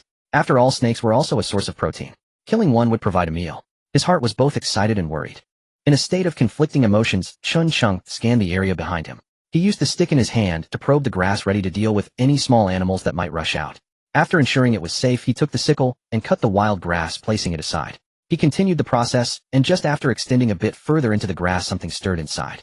As he struck the patch of wild grass, a sudden rustle made him take a half step back in alertness. Poof! He witnessed a bird-like creature swiftly springing out of the grass, vanishing into the woods behind. The noise startled Qin Sheng. Then he felt a pang of regret. If he had known it was a bird, he should have caught it. Roasted bird would have been a good meal. He sighed helplessly. Holding the sickle, he continued cutting grass. But as he pushed aside the wild grass, he discovered a nest hidden within, and in the center of the nest lay 6 bird eggs. This happiness arrived too quickly. The only regret was that the mother bird had flown away, yet the eggs remained. These were a treasure of protein. The nutrition was several times that of fish meat. Qin Sheng carefully collected the bird eggs, cutting the wild grass as he did. He glanced back. Estimating that it should be enough, he used the wild grass to bind the eggs, and gradually transported them back to the shelter. Are you fixing the shelter? Li Qiuwei, now awake, didn't go back to sleep. She saw Qin Sheng return and curiously asked. Yes. Qin Sheng nodded. He didn't hide it. The rescue team might not arrive for a while. If it rains, it would be troublesome. Is your leg injury still not healed? An infection would be bad. So this shelter was built for himself. Li Qiuwei felt an unexpected feminine sentiment arise within her, lowering her head as her thoughts wandered. Thank you. Qin Sheng was taken aback, but didn't dwell on it too much, pulling out a few bird eggs from his pocket. These are today's unexpected gains. Take good care of them, don't break them. Seeing the bird eggs, the little girl hurried. Qin Sheng worried that the little girl might mishandle them, and hurriedly handed them to Li Qiuwei. Take care. Don't let the little girl break them. As her hand was held, Li Qiuwei felt the warmth from Qin Sheng's hand. Instinctively, she wanted to pull away, feeling a bit shy, and she nodded slightly. There was a sense of a man returning home after work to hand over his wages. Big brother is stingy, I just want to take a look. The little girl pouted, displeased by not being able to see. She tugged at Qin Sheng's arm, acting cute. Li Qiuwei watched this, feeling contemplative. After all, she considered herself a burden to him. Without her, Qin Sheng could have fared much better. Although he had ulterior motives, the little girl liked him. Even so, he still took care of her in such circumstances. If it were possible, why not? As Li Qiuwei thought of this, her face flushed slightly. What was she thinking? How shameless. Women are all sentimental. In critical moments, who wouldn't be moved by someone standing in front of them? Of course, Qin Sheng indeed had other motives. After giving the bird eggs to Li Qiuwei, he returned to gather more wild grass. He also chopped some small branches to bring back. He arranged the wild grass in a row, using 2 small branches to secure it in place. Once done, he used the stick to gradually transport it onto the framework of the shelter. Finally, he took some vines and climbed up, laying the grass from below little by little. He secured the small branches with vines to prevent them from being blown away by the wind. By evening, the roof of his small shelter was finally finished. Next, it would depend on whether it could withstand the test of wind and rain. While there was still light, he began to move. The shelter is just slightly behind his temporary camp. From an elevated position, he faces directly towards the plastic tent, where Wang Tsong and the others are. He can see the situation over there clearly. Leaning against the stone wall, he can see the forest behind on the right side. Qin Sheng plans to seal this area with branches tomorrow. If it rains, it would also prevent the rainwater from drifting in. After sealing it, a sleeping space can be created inside. He returned. He saw the little girl lying in Li Qiuwei's arms, already fast asleep. The girl is young, and he hasn't allowed her to do anything just playing by the beach. Moreover, she only had one meal that day. It's normal to feel sleepy. He first moved the remaining few pieces of firewood closer to the outside of the shelter. Maintaining the fire's needs every day is indeed not easy. He then moved the bonfire inside closer to the stone. With the shelter being a bit higher, it wouldn't easily catch fire. After finishing these tasks, he made a nest inside with dry leaves and laid a blanket down. Give her to me. Chen Cheng reached out. Li Qiwei did not refuse and supported Lin Zhaozhao closer. Chen Cheng was worried about Li Qiwei's injuries. He squatted in front of her. With them so close, he could smell the unique, faint fragrance on her body. The little girl was sleeping soundly. There were no signs of waking up. Supporting the little girl, Chen Cheng placed her on the pile of dry leaves behind, then turned to Li Qiwei. With a hint of teasing in his voice, he said, I took care of the little one, now it's your turn. Ugh. Li Qiwei bit her lip, not daring to meet Chen Cheng's gaze. I. She wanted to say that she could move, but as she tried to lift her leg, the piercing pain made her furrow. Chen Cheng did not give Li Qiwei time to refuse. He bent down and picked her up in a princess carry. Li Qiwei was not heavy, probably around 110 pounds. She must be about 1.70 meters tall. It's hard to imagine that such a beautiful woman actually has a daughter soft and fragrant in his arms. Chen Cheng was also an ordinary man. The fragrance on her body constantly stimulated his hormones. You better hold on tight, or it would be bad if you fall. Looking at the shy Li Qiwei, who dared not open her eyes, he teased her.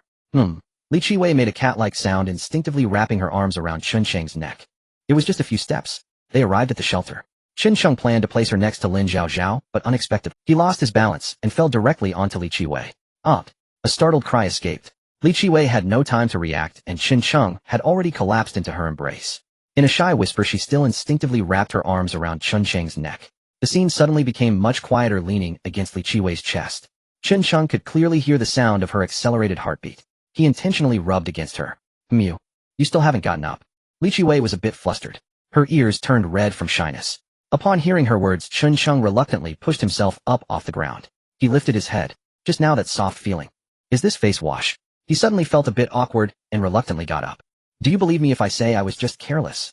Li Qiwei turned her head, looking at Lin Zhaozhao, who had not been awakened, and let out a sigh of relief. She shot Chen Cheng a white-eyed glance. The expression was one of reluctant shyness. Chen Cheng quickly got up and brushed the sand off his hands. He hurriedly left. He needed to calm down. He ran towards the seaside and splashed his face with seawater. Indeed, everyone despises Mengda. Yet everyone wants to become Mengda. The gap between a young woman and a girl is simply too vast. How does that saying go? For lawless one lives. For young girls one dedicates their heart. For young women one inherits their legacy. For wives one brings peace. After washing his face, Chen Cheng finally calmed down. At this moment, it's best to conserve energy. Protein intake is already low. If he expends more, it would be counterproductive. He slightly rose and walked towards the fish cage, pulling it out. Perhaps someone had been active here during the day. Inside the fish cage, there was only half a shrimp and a crab. Why half? Because your main dish is attacking your other main dish. It's pitifully scarce. Chen Cheng had no choice but to accept it. After killing the crab, he pondered for a moment. He had no bait left. The crab was only about 3 fingers in size, not enough to eat. So he picked up a stone, smashed it, and sprinkled the pieces back into the fish cage before tossing it back into the sea. As for that half shrimp, it was about the size of a finger. He crushed it and put it inside, praying for a good catch in the morning. After returning, Chen Cheng added some firewood to the bonfire. This feeling of having eaten one meal and not knowing when the next would come was truly uncomfortable. He didn't know when he could achieve food freedom. After returning, Li Qiwei was holding the sleeping little girl and seemed a bit hesitant to look at him. Perhaps because Li Qiwei was there tonight, Tian Yue and Su Qiaoyan did not come over. He glanced that way, or instead it was tonight that it was Tian Yue and Su Qiaoyan's turn to keep watch. The others had already gathered under the makeshift tent. They had also moved the bonfire over. Without food at night, he could only pass the time by sleeping. He added a larger piece of wood to the bonfire. Then he leaned against the other side of the stone wall and closed his eyes to rest. He didn't know how long he had slept when he was awakened by a faint rustling sound. Opening his eyes, it was still pitch black outside. It seemed that even the moon had disappeared tonight. He looked at the remaining embers and added some firewood. Only then did he notice that Li Qiwei beside him had also woken up. In the firelight, he saw Li Qiwei twisting her body, looking somewhat uncomfortable. Seeing Chen Cheng awake, she appeared conflicted and found it hard to speak. What's wrong? Chen Cheng asked hurriedly. Moving hurt. Li Qiwei hesitated at this moment. But the Beauties reaction allowed her no chance to hesitate further. Reluctantly, she blushed and said, I need to go to the bathroom. This. Chen Cheng suddenly felt awkward. After thinking for a moment, he slowly got up and walked over. He'll help you. He squatted down and picked up Li Qiwei in a princess carry again. This time Li Qiwei easily wrapped her arms around Chen Cheng's neck. Looking at the still sleeping little girl, the two slowly exited the shelter. Tonight it was too dark outside, and naturally they couldn't go to the rocks. Just outside the shelter, Chun Chung gently set Li Qiwei down, letting her try to see if she could stand on one leg. The pain surged. Li Qiwei instinctively held onto Chun Cheng's shoulder. There was nothing else to support her. Li Qiwei felt a headache coming on, beads of sweat forming on her forehead. You? Turn around. Chun Chung understood Li Qiwei's intentions. He silently turned around, but playfully asked, do you really not need any help? No. The words had barely left his lips. A sharp pain surged from his waist. Li Qiwei angrily pinched him, followed by a series of faint sounds. Along with Li Qiwei's suppressed moans of pain, the sound of flowing water echoed shortly after. Chun Chung could Li Qiwei's trembling hand clutched her waist. After a moment her voice finally spoke up. I am okay. Only then did Chun Chung turn back, seeing Li Qiwei drenched in sweat. He lifted her up again, perhaps because using the restroom had drained all her strength. At that moment she felt a tinge of weakness wrapping her arms around Chun Cheng's neck, her head resting against his chest. Why did you save me? As they began to move, Li Qiwei's lazy voice broke the silence. Why? Chun Chung paused for a moment. Don't tell me it's because you have a kind heart and can't bear to see this. It seemed Li Qiwei anticipated Chun Cheng's evasive response, cutting him off. A person who pursued others with a blade the moment they landed on the island, can you say he has a pure nature? Should I say I have my eye on you, beautiful? Would you believe me? Chun Chung teased softly. Upon hearing this, Li Qiwei did not retort, seemingly already aware. A man in such an environment helping to care for her, an injured woman. To say he had no ulterior motives. How could that be? The only thing he could find attractive about her might just be this body. Moreover, Li Qiwei also understood that here Chun Chung was her only support. She had to fight for herself. After all, she was not the only woman here, and the others were not lacking in beauty. Want some better eye. I can. Li Qiwei summoned all her courage to voice her thoughts. After saying this, she buried her face in Chun Cheng's chest, her ears flushed with embarrassment. What? Chun Chung was momentarily taken aback. Can do what? His face was filled with shock. At first he truly had no such thoughts. The reason he saved Li Qiwei was entirely due to that tattoo's reputation. Come on. Could the people from the Hongmin Moon Shadow Hall be that straightforward? He saved Li Qiwei also out of concern for his own safety. If he saved her, wouldn't he deserve some gratitude in return? There were 4 people with Wang Tsong. Additionally, there was that Lu Qingzi, clearly with a questionable identity. Wouldn't it be wonderful to have another capable ally? Yet now it suddenly turned into this. He felt a bit awkward. But with a beauty right in front of him, if he didn't take advantage, was he still a man? Of course he also knew Li Qiwei still had her own calculations. What did it mean to be better? Wasn't this just painting a pretty picture? Once she recovered, he might not even be able to defeat her. If she wished, it all became mere psychological comfort. This little married woman had quite a few thoughts. With a mischievous grin, Chun Chung playfully pinched Li Qiwei's backside. Li Qiwei was caught off guard and nearly let. For Chun Cheng's opportunistic actions, she did not resist in her heart. But when his hands began to massage and advanced further, how could she endure? She bit down on his shoulder. Hey, are you a dog? Chun Chung quickly withdrew his hand. Li Qiwei looked up, her face flushed, meeting Chun Cheng's gaze. With a hint of arrogance, her expression made Chun Chung want to kiss her. After returning to the shelter and setting Li Qiwei down, he calmed his racing heart. He added some firewood to the fire and continued to rest against the stone wall. This unexpected joy came a bit abruptly, but it seemed that bodyguards and women were not in conflict. Before dawn, Chun Chung was awakened by a little girl brushing her hair against his nose. Akio. Big brother, you're awake. The little girl quickly tucked her hair away, looking at Chun Chung with a cheerful smile. Chun Chung gently tapped Lin Zhao Zhao on the head. Only then did he turn to see Li Qiwei smiling sweetly at him. Perhaps due to their conversation last night, Li Qiwei appeared a bit more at ease. The nearby fire pit had clearly been replenished, but could not be moved. Li Qiwei's capabilities were quite limited. Chun Chung got up, stretched, and glanced towards the distance. The sky was not fully bright yet, and most people were still asleep. Only Tian Yue was watching the bonfire, propping her head up with her hand lost in thought. Here there was no water to walk. Chun Chung yawned as he approached the seaside. A whole night had passed. Surely the fish trap had yielded something, right? He slowly pulled up the fish trap rope.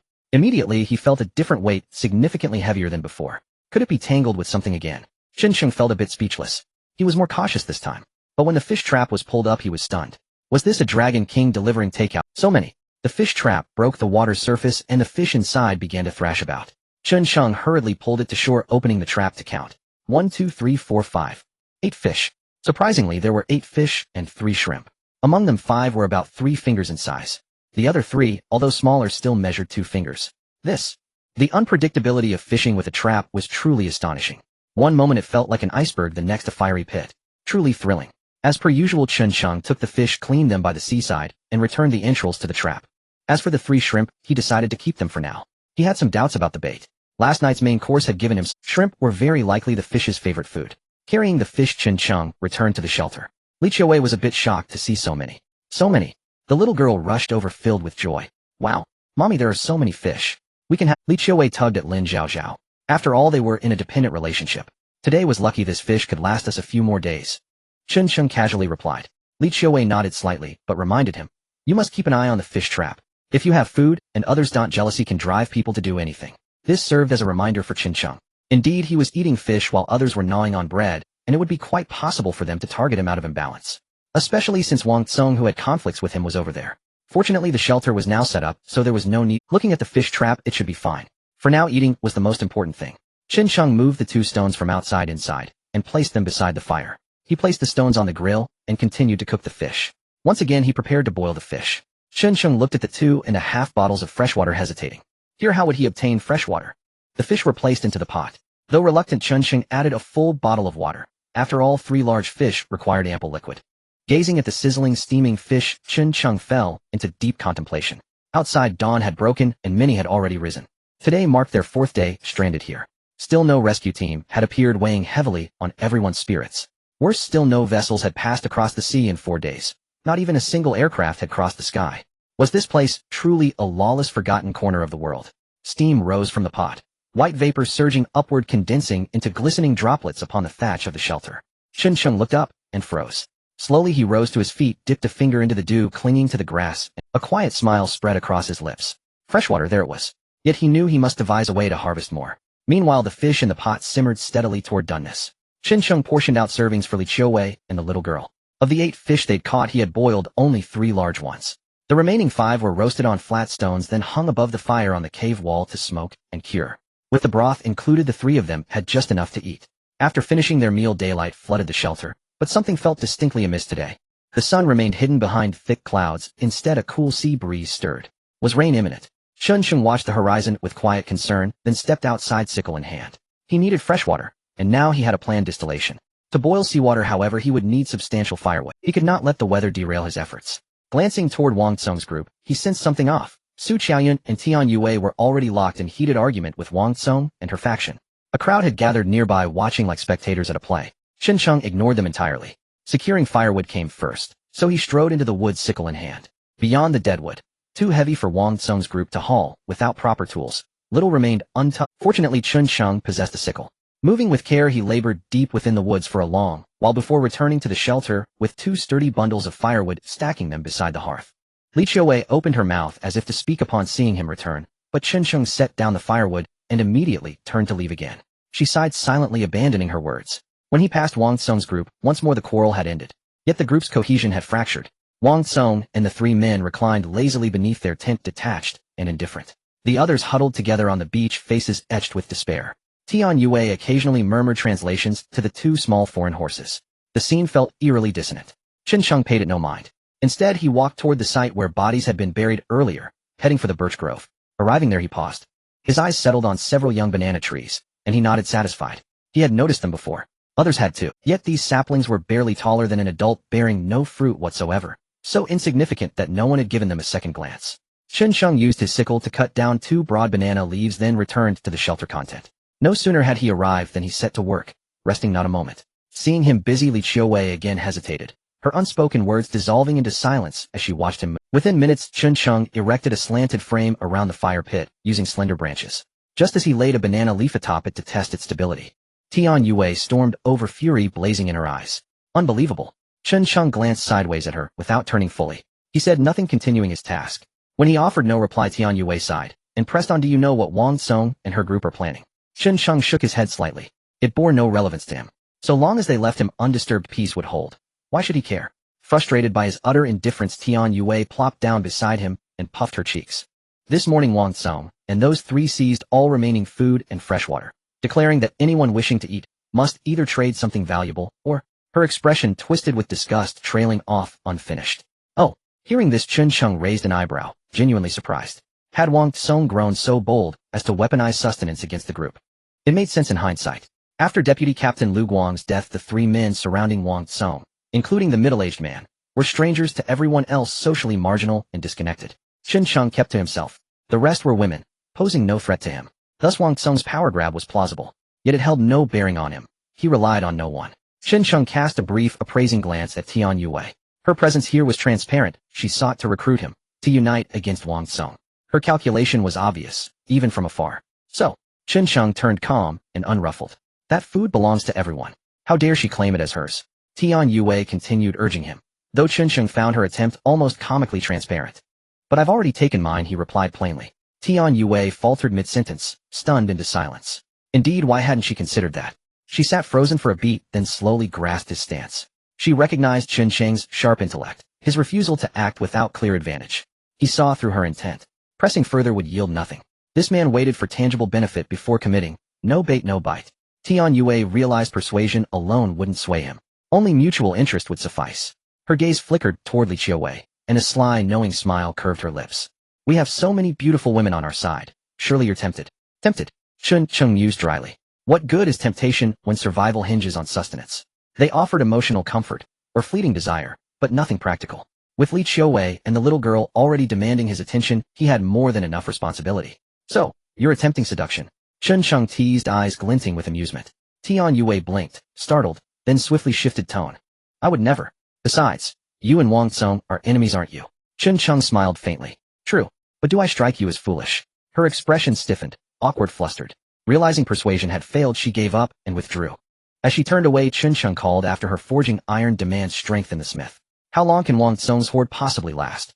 Once exhausted, they'll face the same desperation as everyone else. Here human nature bends under pressure. Survival alone matters. Tian Yue walked on, back-turned, but her pace slowed, absorbing his words. After she vanished, Li Qiuwei finally spoke, voice soft. I thought, just now, you might join them. Chen Sheng offered a gentle smile and kept working. So that was what you wanted to say, but held back. He'd seen her hesitation clearly. Li Qiuwei flushed slightly. What? Are you worried about me? Chen Sheng teased lightly. Not at all. She protested, yet her defensiveness betrayed her true feelings. The little girl piped up, delivering the final blow. Mommy, you were worried about Big Brother. Why won't you admit it? Before she could finish, a light swat landed on the child's bottom. She darted straight to Chen Sheng, ducking behind his legs and sticking out her tongue at Li Qiuwei. Mommy's a stingy goose. Lin Zhaozhao, get back here now. Li Qiuwei cried, exasperated. How dared her daughter undermine her so brazenly? Don't hit children. Chen Sheng gently stroked the girl's hair, motioning her to play. As he resumed securing the frame, Li Qiuwei huffed, she's my daughter. I'll spank her if I please. The little girl peeked out from behind, Chen Sheng grinning. Huh, mommy can't reach me. Huh. Chen Sheng chuckled, charmed. This child, seemingly a pearl of clarity, revealed herself at heart a mischievous demon seed. Li Qiuwei's chest rose and fell with quiet indignation. Watching Chen Sheng and the girl, half hidden behind his legs, she felt a strange, tender disorientation. For a fleeting moment, it resembled a family. 3 souls bound, unspoken yet whole. Chen Sheng dismantled a section of the torn fishing net, taking several strands of twine. He pierced a hole through the stalk of a banana leaf, threaded the line through it, and secured the leaf beneath the frame. He repeated the same fastening on the other end. The tail became a gently curved channel, hanging vertically toward the ground. Once these preparations were complete, Chen Sheng rose and fetched a pot of seawater, setting it upon a flat stone. He piled kindling beneath it and began to kindle a fire. The flame could not be too fierce. Too strong a blaze would scorch the banana leaves above, too meek, and the steam might never rise. The little girl had wandered off to play. Only he and Li Qiuwei remained at the shelter. Watching Chen Sheng's movements, Li Qiuwei quickly grasped his intent and felt a growing admiration. A sickle, a makeshift shelter, a pot, now even a crude distillation apparatus. From her vantage, his profile was strikingly handsome. For a moment she was dazed, and her mind wandered with fancy. A faint flush crept up her ears. After a while, the seawater in the pot began to boil, and Chen Sheng watched as much of the rising steam was intercepted by the banana leaf overhead. Of course some vapor escaped, but it was not a fatal loss. As time wore on, condensation accumulated on the banana leaf, running down its inclined surface until rivulets formed and flowed toward the tip of the leaf. Chen Sheng had already placed a plastic bottle directly beneath the leaf's end. Drip, the gathered fresh water formed droplets at the tip and finally fell into the bottle. One drop, then another. As the seawater continued to boil, the yield steadily increased. In a short span, the bottom of the bottle held a respectable quantity of fresh water. Seeing it succeed, Chen Sheng felt quietly satisfied. With this rudimentary purifier, as long as they maintained the routine, obtaining potable water would no longer be an immediate worry. Moreover, this task could be entrusted to Li Qiuwei. Although she could not move about freely, she was capable of tending the fire. Filling the pot with seawater could be prepared in advance, if necessary. It posed no real obstacle. What are you thinking about? So absorbed. Chen Sheng's words abruptly snapped Li Qiuwei out of her reverie. Li Qiuwei came back to herself and hurriedly averted her gaze, recalling the images that had passed through her mind, and feeling suddenly ashamed of her boldness. Oh, it's nothing. Using this to collect fresh water is just too convenient, isn't it? Li Qiuwei hastily seized upon another topic. Convenient. Not exactly. If they could fashion a sealed pot and use bamboo as a conduit, like villagers do when distilling rice wine, the yield of distilled water would be far greater. But the necessary conditions were not available here, so they were forced to employ this clumsy, but serviceable method. I'll leave this to you. Have you learned it? Chen Cheng instructed her. Li Qiuwei nodded eagerly. It was hardly difficult, and she was injured with little else to do. She could not simply rely on Chen Cheng for everything. Being able to help him delighted her. Chen Cheng watched the pot of seawater continue to boil, and reiterated a few cautions before rising and stepping outside. The water problem solved. Food remained a formidable challenge. Relying solely on the fish trap felt precarious, a matter left to chance and circumstance. He glanced not far off. Wang Tsong and his group were brazen in their behavior. Tian Yue and Su Xiaoyan had Shang Luo with them, 2 small foreign ponies, and a middle-aged man, all alone a little apart. The water problem solved. Food remained a formidable challenge. Relying solely on the fish trap felt precarious, a matter left to chance and circumstance. Chen Cheng felt no moral superiority. Everyone did what they must to survive. He reached the beach, stripped off his shirt and pants, and took his sickle to swim toward the beached aircraft's nose. Wang Tsong and the others saw him and sneered with disdain. Chen Cheng reached the cabin. He climbed inside. The interior had already been ransacked by Wang Tsong's group, so little of value remained. Yet Chen Cheng had not come for those things. He tapped hard on a seat and judged its suppleness acceptable. While boiling seawater earlier, a thought had taken root. With no certainty of when rescue might arrive, necessities were food, fresh water, salt, and shelter. Over the past 4 days his strength had evidently waned. The cause was perhaps more than mere scarcity of food. It could just as plausibly be a lack of salt, so salt had to be produced. Making coarse salt posed little difficulty. To obtain edible salt, however, filtration was essential, and for filtration they needed to make a filter. Sand, charcoal, and cloth were easy enough to procure. What they most needed was sponge material, some of which could be found on the plain. Of course the women carried some on them as well, but he could not very well go asking for it. Besides, their sponge pieces were scant compared to the bulk of the seats. He intended to take a few more seats back with him. Placed on the sand, they would make sleeping a bit softer at night. These aircraft seats were not true sponge in the artisanal sense, but they were serviceable. Chen Cheng first tried to tear a seat free by sheer force, but it would not budge. In the end he resorted to cutting. He removed the seat covers and took them along as well. They might not be needed immediately, but who could predict the future? He even kept an odd box of Durex. He had once thought to use it to blow balloons when he first found it. After a long session of cutting, Chen Cheng gathered a substantial amount of flame-retardant polyurethane foam and carried it back. When he returned, everyone stared in surprise at the great pile of seat foam he was lugging. They could not fathom his intent. They had admired the earlier shelter a little. Dressing again, Chen Cheng carried his haul back to the shelter. He saw Li Qiuwei tending the boiling seawater, the little girl nearby, and set the foam and fabric inside the shelter. Surveying the interior, he paused and decided to fetch more branches to enclose the back to shield them from wind and rain. Satisfied that the bottle had accumulated a good deal of fresh water, Chen Cheng again picked up his sickle and headed into the woods beyond. He had already taken most of the smaller twigs nearby. To find more he had to move toward where the banana leaves stood. The distance was not great, though he needed to watch for snakes. Fortunately, that area lacked tall undergrowth, which made it considerable. He arrived, checked the area for danger, and began to cut small branches. After a short while he heard the sound of footsteps approaching from behind. He turned quickly, puzzled, and fixed his gaze on the approaching figure. Chen Cheng blinked in mild surprise. He had half expected someone to be targeting him, yet Zhua Yi and Li Sha approached him openly, their manner frank and unashamed. Since their earlier conversation, the two sides had little contact over the past days, 4 days in all. The women no longer looked as they had before. Their hair was mussed, their clothes soiled, a sure sign of sleepless nights and meager meals. Dark circles shadowed their eyes, yet their natural allure remained still provocatively enticing. Zhua Yi fixed her steady gaze on Chen Cheng. After a brief hesitation she spoke. Chen, could you spare some food for us? The request for food did not surprise him. But he barely had enough for himself. How could he give to others? Before he could refuse, Li Sha produced an object, and, we won't take it for nothing. Take this, it's valuable, she said. Chen Cheng felt a faint smile form as he regarded the object in her hand. Here, no matter how valuable such trinkets counted for little, food was the only real currency. He glanced at the object and was suddenly stunned. It was an ancient bronze ring carved with strange motifs and heavy with the weight of age. A sudden memory flashed. He had read a news report about the National Museum in Aozia being robbed, its prized copper ring missing, and the article had published a photograph of that exact ring. Wasn't this the very ring Li Sha held? He remembered too that the necklace they had once given him matched another item listed among the missing artifacts. If so, could these two be the thieves? No. The news had said the culprits were a man and a woman. He turned his eyes to Zhua Yi. Zhua Yi was tall, about half a head above Li Sha. With some disguise, she could plausibly pass for a man. The possibilities swelled in his mind. They might be that infamous pair of thieves, fleeing Aozia with the loot, yet somehow on the same flight as him. Even drama could not contrive such coincidence. Seeing Chen Cheng's silence, Zhua Yi hesitated. Is that not possible? She asked while Li Sha looked on with hopeful eyes. Chen Cheng felt a flicker of temptation. This bronze ring was not originally from Aozia, but had been taken from Longhua a century ago. If he could get it back, it might fetch a handsome price, or be handed over for a claim. But he had little food now, and there were Li Qiuwei and her daughter to consider. To give the ring to these two would be an extravagance. Li Sha withdrew the bronze ring, quietly, disappointment shadowing her features. They both understood that here. Food was the real necessity, such an object had little practical value. Zhua Yi's eyes were rimmed with red. Hunger had been real and unrelenting. Language barriers and the fact that the others were from Longhua had left them with only scraps. For days of that was not enough. Li Sha began to pull Zhua Yi away, but Zhua Yi suddenly let go and stepped directly in front of Qin Sheng. Li Sha hurried to restrain her, but Zhua Yi would not look away from Qin Sheng. "Qin, trust me, I'm fine. I'm stilla." She trailed off embarrassed. Li Sha hurried to restrain her, but Zhua Yi would not look away from Qin Sheng. "Qin, trust me, I'm fine. I'm stilla." She trailed off embarrassed. Even someone from a different culture would blush at such an offer. The change was stark. Had hunger truly driven them to cast aside all reserve?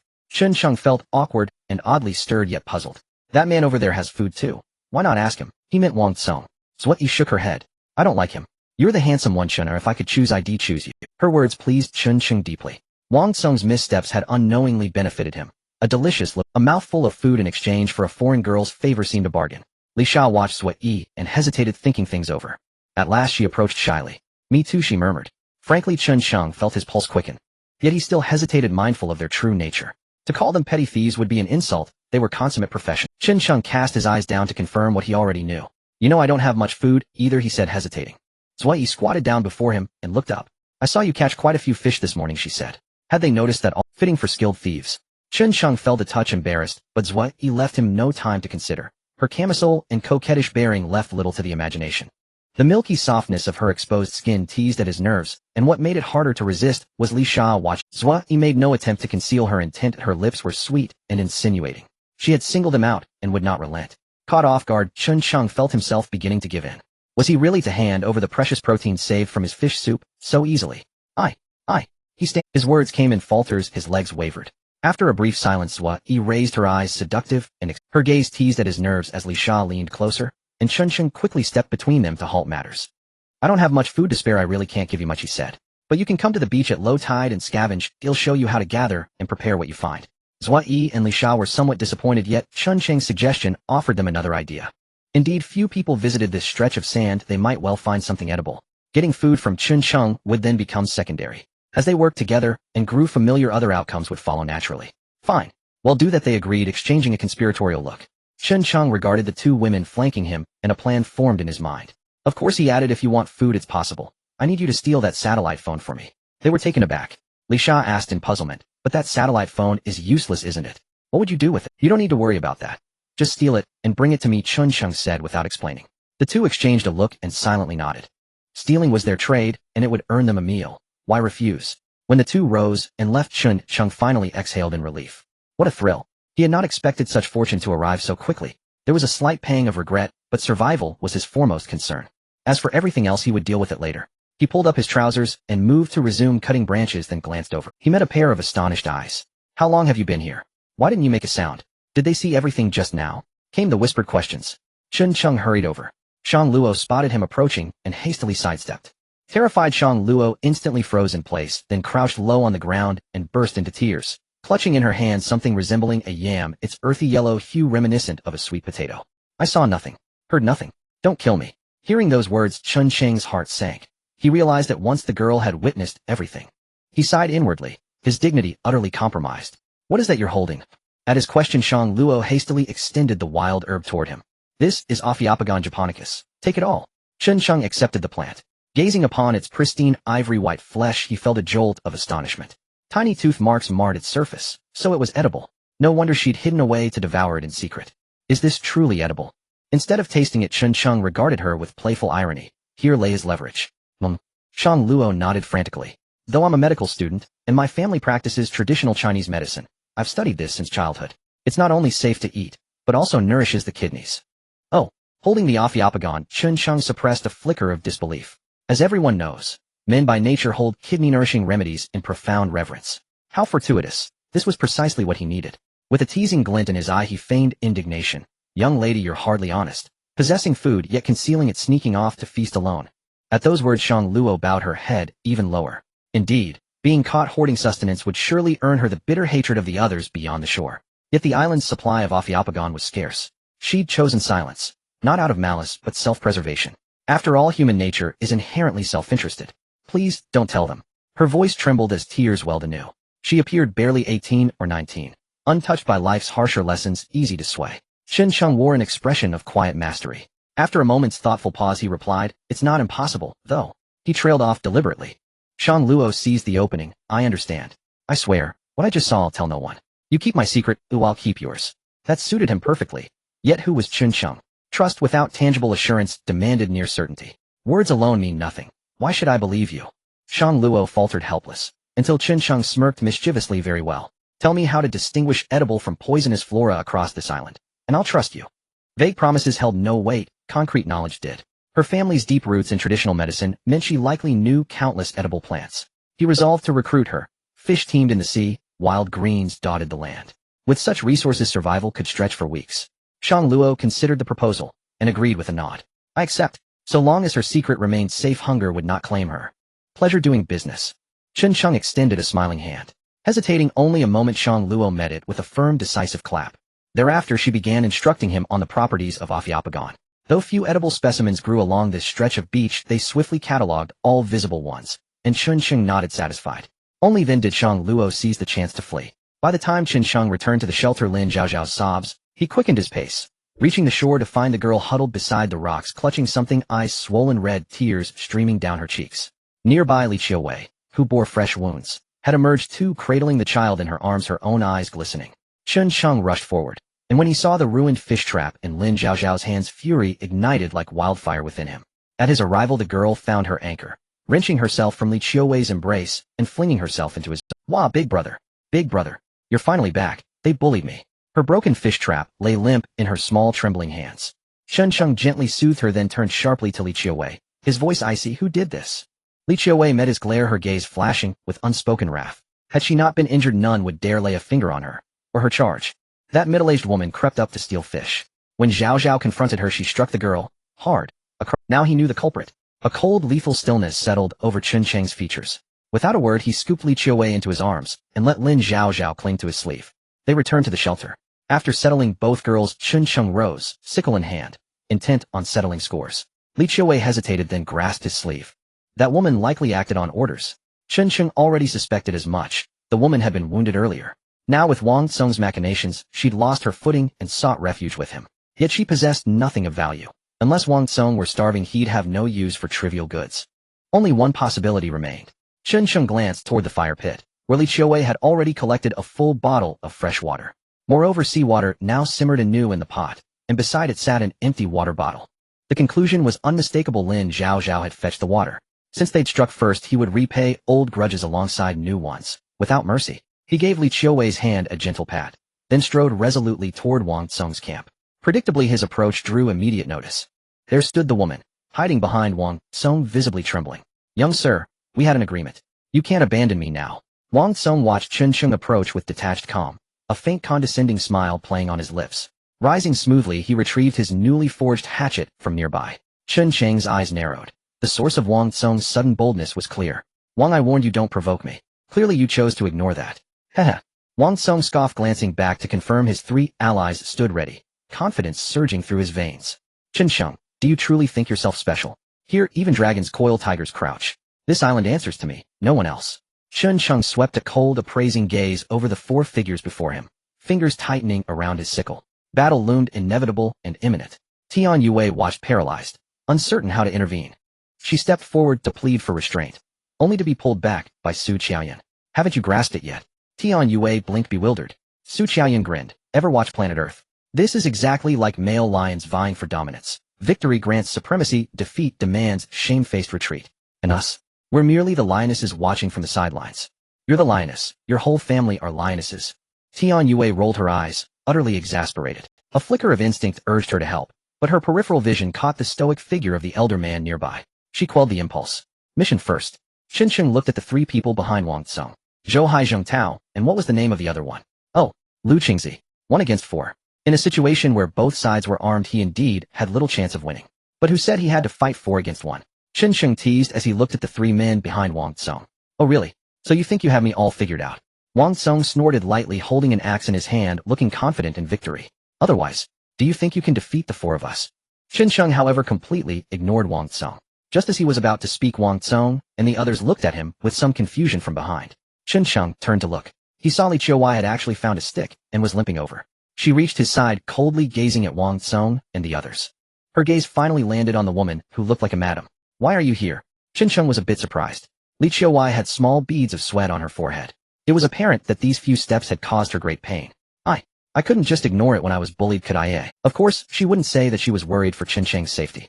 After all, there were 4 men on the other side. Even if she was injured, she still had her foundation. Helping him deal with 2 people for a short time should be fine. Qin Sheng saw through it, but didn't reveal it. He felt a bit emotional. It seemed that his investment was beginning to pay off. However, with Li Qiuwei injured, if she got hurt again, wouldn't he be at a loss? Besides, he had other ways. You go to the side, I'll handle everything. Qin Sheng stood in front of Li Qiuwei. Watching his back, Li Qiuwei's eyes inexplicably turned red. It had been many years. This feeling of being protected made her almost forget that she was still a woman who needed care. She silently vowed, forget it, even if I expose myself, I must help Qin Sheng later. Qin Sheng, holding a scythe, looked at the 3 men. His expression was calm and his tone was steady. Since you chose to help him, you need to be prepared. I am a person who repays grievances. Just to inform you in advance, if any of you dares to strike, even if injured, I will take one of you down with me. Think carefully. He spoke the most hateful words in the calmest voice. The 3 were intimidated by his words, instinctively feeling a bit of fear. They glanced at each other. Silently, Wang Song smirked derisively. Ha ha, Qin Sheng, stop with the threats. Today I must break your legs. Kill. So far no one had such plans. After all, no one knew when the rescue team would arrive. If they were to retreat, they would be in for a rough time. However, no one here was stopping the violence. It was like forcing Tian Yue and the others with food. Such matters. Even if they went back due to face, no one would stand up. Even if they spoke out, what could be done? Wang Song didn't care at all and waved his hand. He intended to directly beat Qin Sheng up. However, after waving his hand, he found that the 3 behind him didn't move at all. They had no intention of attacking. What does this mean? Wang Song was stuck. Qin Sheng, however, laughed. This is how it is in this era. The barefoot are not afraid of those in shoes. Those who are reckless fear nothing. If you truly dare to throw caution to the wind, no one will be unafraid. Qin Sheng was also relying on this. In fact, he had seen through it earlier. Wang Song seemed to have roped in these 3, but in turn the 3 were also pushing Wang Song into the spotlight. Especially that one named Lu Qingzi. His identity was unclear. His actions were suspicious. He definitely wasn't carrying good intentions. Just take Lu Guang. Without the flattery of these 3, could Wang Song match up to him? After Lu Guang's death, they controlled food and exchanged goods. There was something bizarre about all this. Anyway, if something went wrong, it would be Wang Song who arranged it. What did it have to do with them? Qin Sheng didn't want to care. After all, surviving here was the most important. Seeing that the 3 were unmoving, Wang Song was obviously flustered. In terms of strength, he knew in his heart that he might not be Qin Sheng's match. Wang Song's hand gripping the simple axe began to tremble. Hey, what's wrong with you 3? He's just one person. Zhou Hai looked at Wang Song with some difficulty. That, Brother Wang, he has a weapon in hand. Zhou Hai spread his hands, the meaning was obvious. I have one too. Wang Song retorted, but it was clear that the 3 were just paper tigers. If real danger came, they would flee faster than anyone. You 3 useless fools. Wang Song cursed. The 3 took a justified half-step back, subconsciously leaving Wang Song an escape route. Li Qiuwei beside them was also stunned. This is allowed. Seeing this, Qin Sheng didn't waste words and stepped closer, holding the scythe. Wang Song, seeing that the 3 truly ignored him, began to feel scared. Holding the axe towards Qin Sheng, his voice trembled slightly. You, don't come over, I have trained. Who hasn't? Qin Sheng smiled slightly and accelerated. Wang Song was instantly frightened and turned to run. Qin Sheng immediately chased after him, kicking Wang Song to the ground. He then pounced on him, grabbing Wang Song's arm that held the simple axe and slammed it onto a nearby rock. In pain, Wang Song immediately let go. Qin Sheng threw the axe aside and straddled Wang Song, immediately launching a flurry of strikes.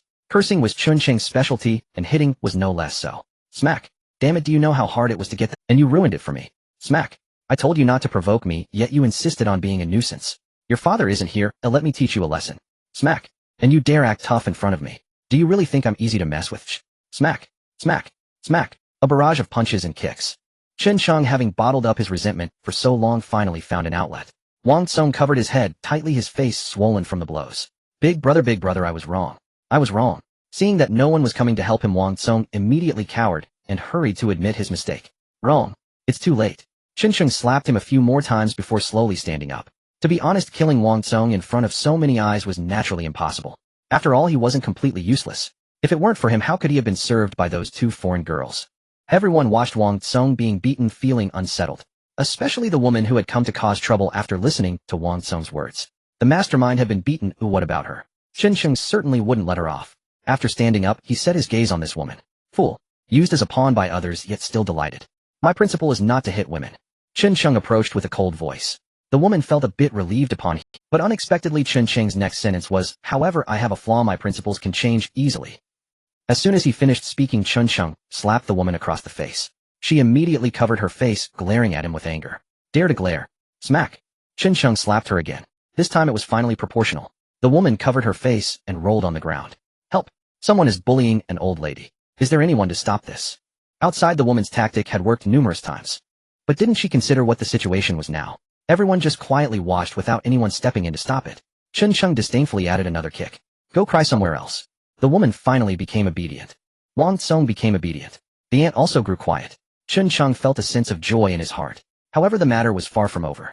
Chen Sheng stepped over Wang Song and confiscated the only weapon the other party had, then turned to walk towards where they had placed the food. Lu Qingzi was about to stand up when he noticed that Zhou Hai beside him quietly tugged at him. Lu Qingzi felt a bit. He saw that Chen Sheng merely took the first aid medical kit they had collected earlier. Take food.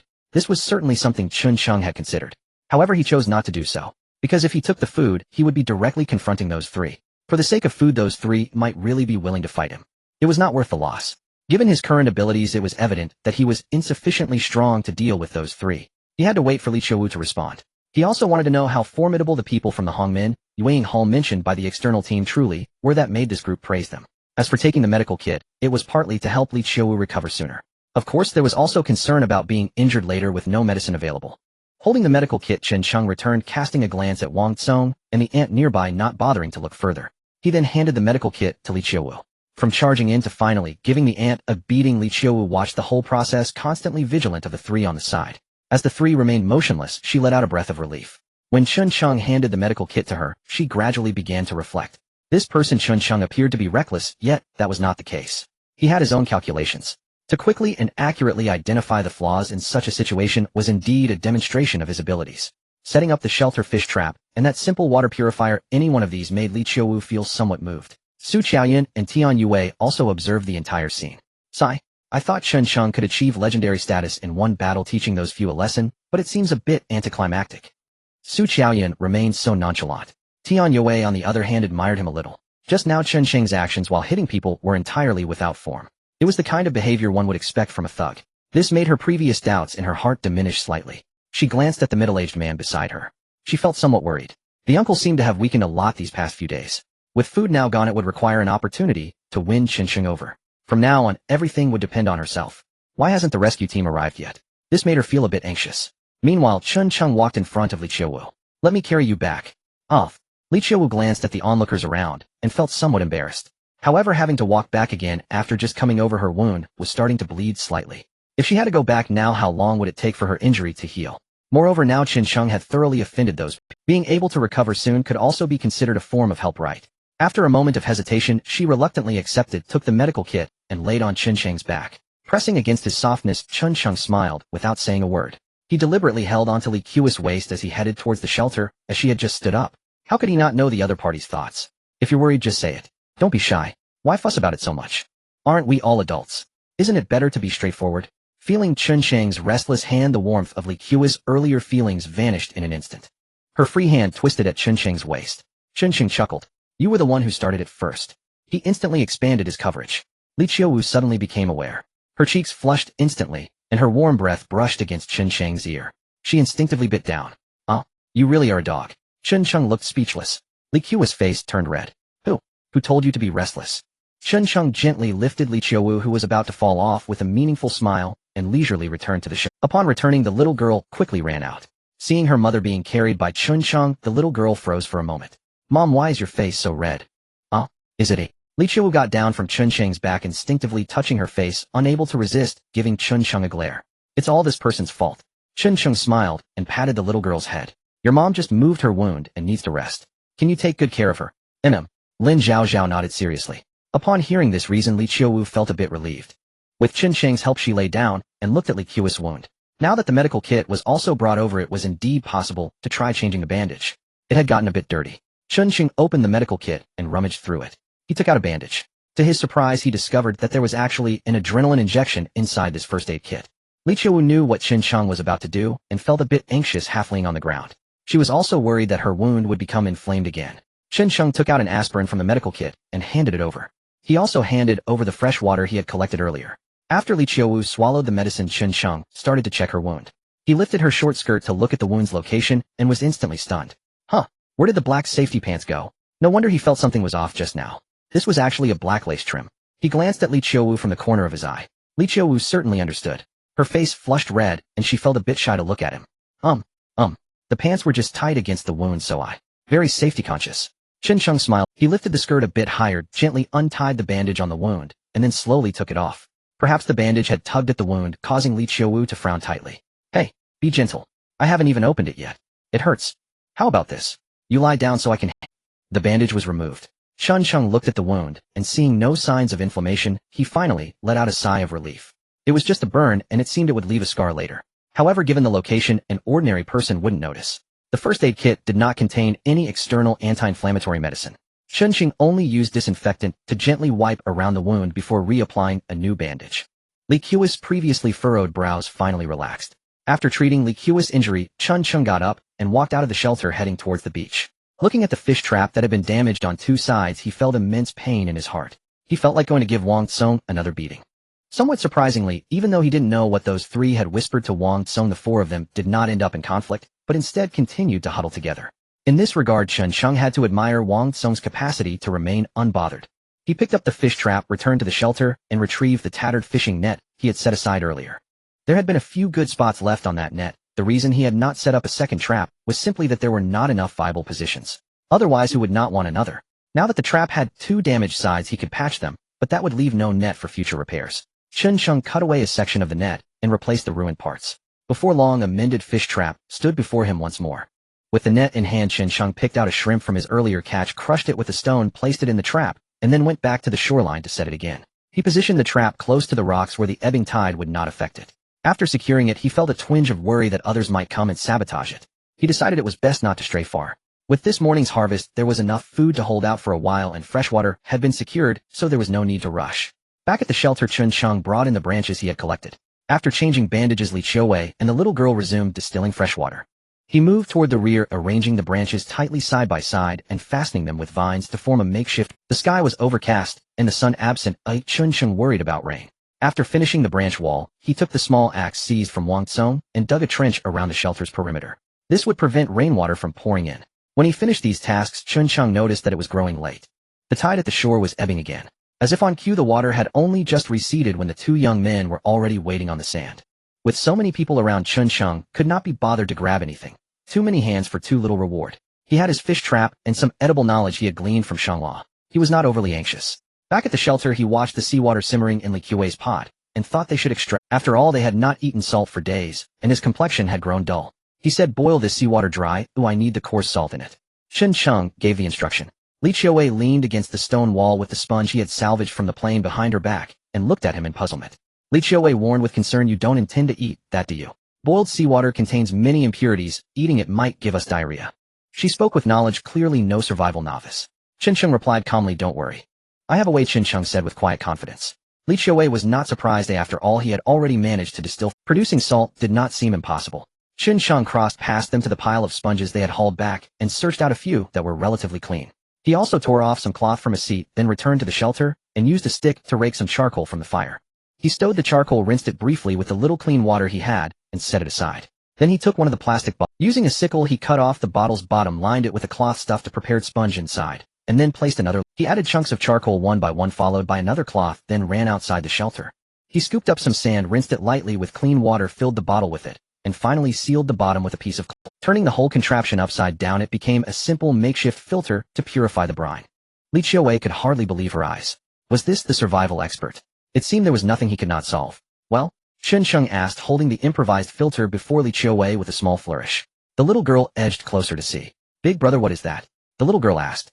Chen Sheng smiled faintly and said, "With this we can make good food to eat." The child did not understand salt making, but she understood food. "Will it taste better than fish soup?"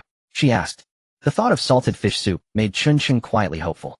Before long, the seawater in the pot had boiled away. A crust of white crystals appeared on the pot's bottom. Fearing the precious pot would be ruined, Chen Sheng took it off the fire as it neared dryness. He let the residual heat dry it, and then scraped the coarse salt from the pot bit by bit with a stick, perhaps the result of repeatedly adding seawater and boiling. There was a fair amount. Chen Sheng packed it into a plastic bottle, poured in the distilled water, and mixed in some wood ash. He shook it briskly until everything dissolved. After a while he set the clean pot beneath, one hand holding the makeshift filter and the other the dissolved brine. He poured it in drop by drop.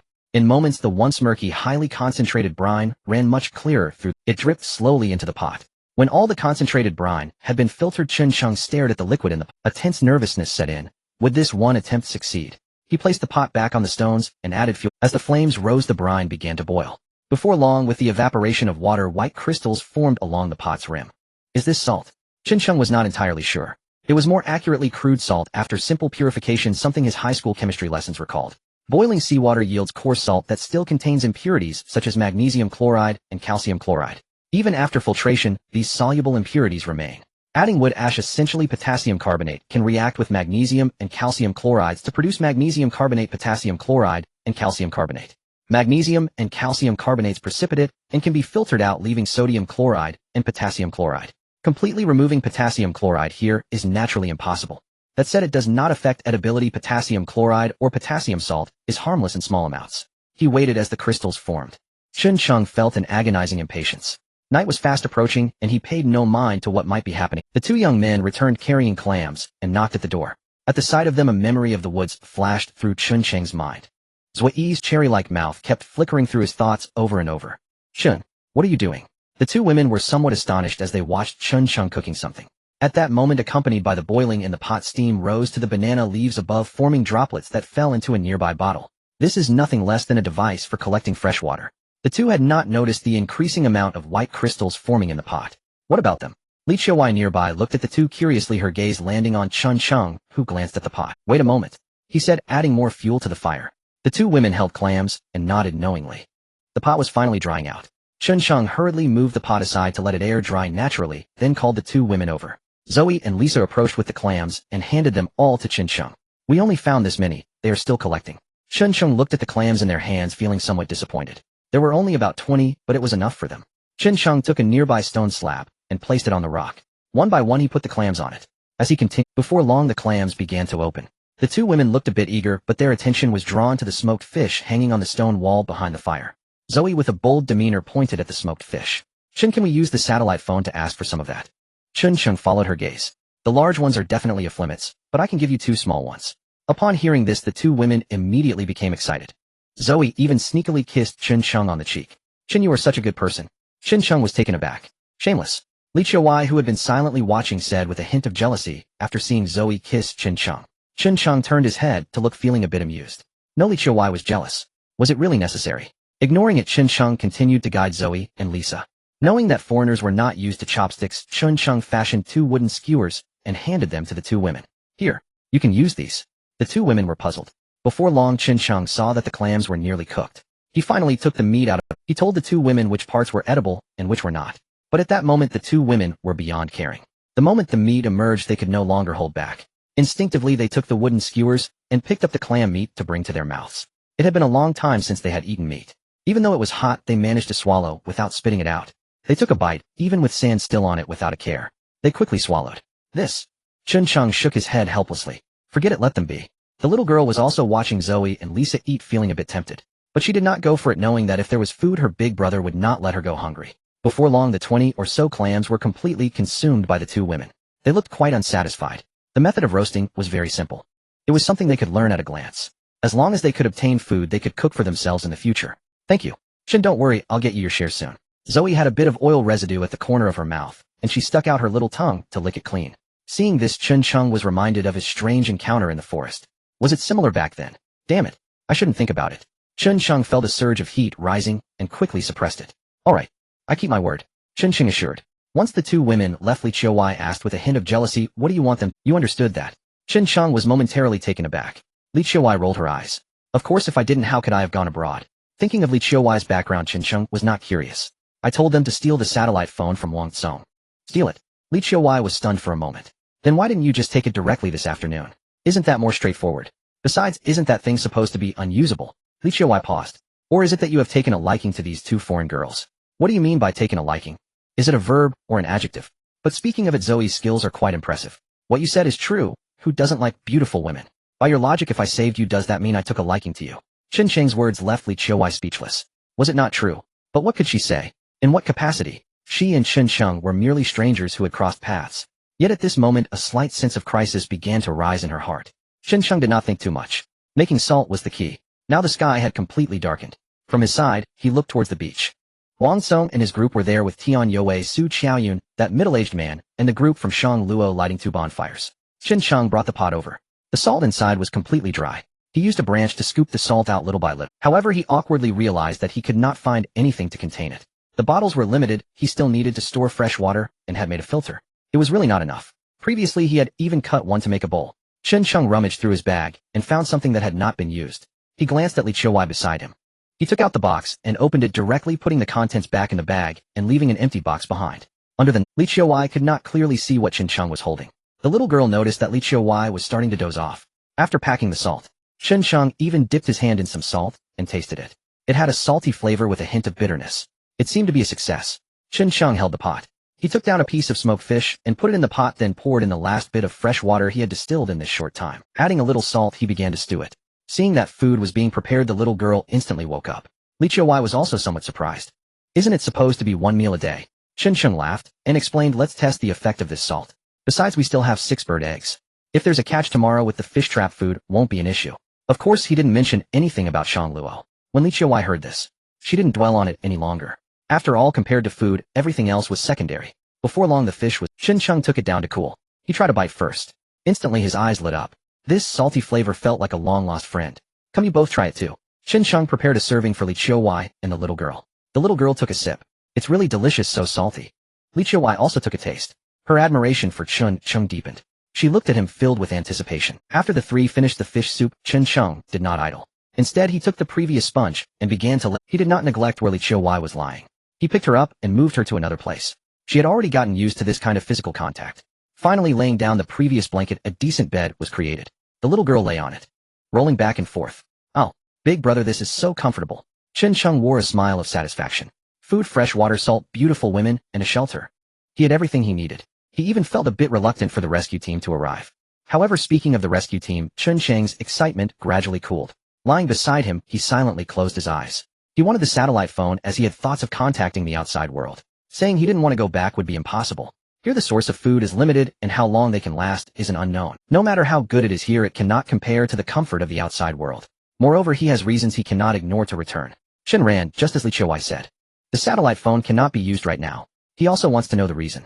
Is it out of battery, or is it something else? Coincidentally, he found a Bluetooth headset and an electric shaver in the bag he picked up earlier. The electric shaver is probably out of order due to water damage. But the Bluetooth headset is different. He had tried it before after closing the lid. The indicator light had lit up, meaning the Bluetooth headset's rechargeable battery still has power. He wanted to use it on the satellite phone to see if he could contact the outside world and seek rescue.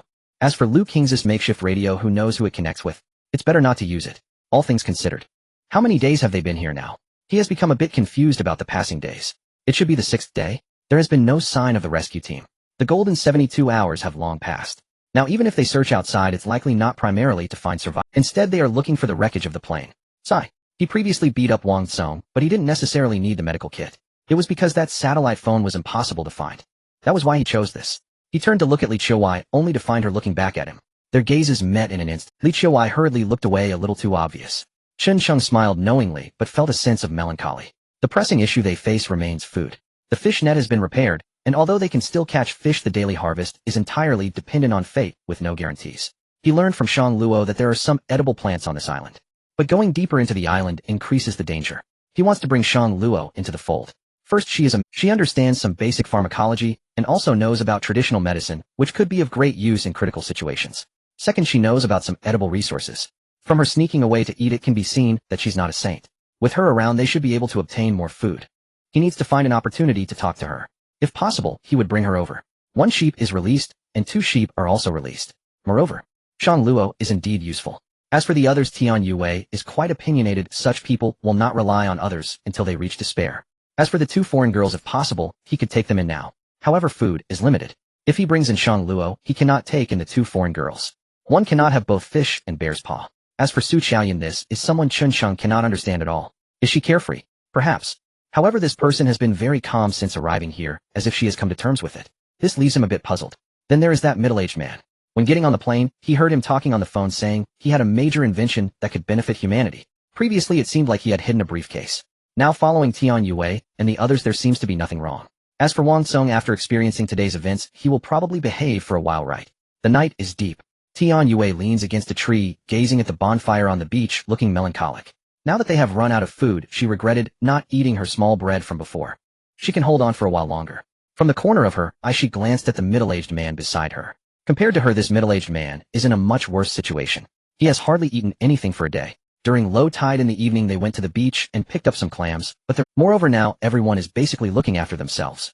Who has the energy to care for others? Tian Yue turned to look at Chun Sheng, who was near the rocks. If she were to reveal her identity, would he help her? But can Chun Sheng be trusted? She initially thought it was a simple, yet now it has turned out like this. What should she do?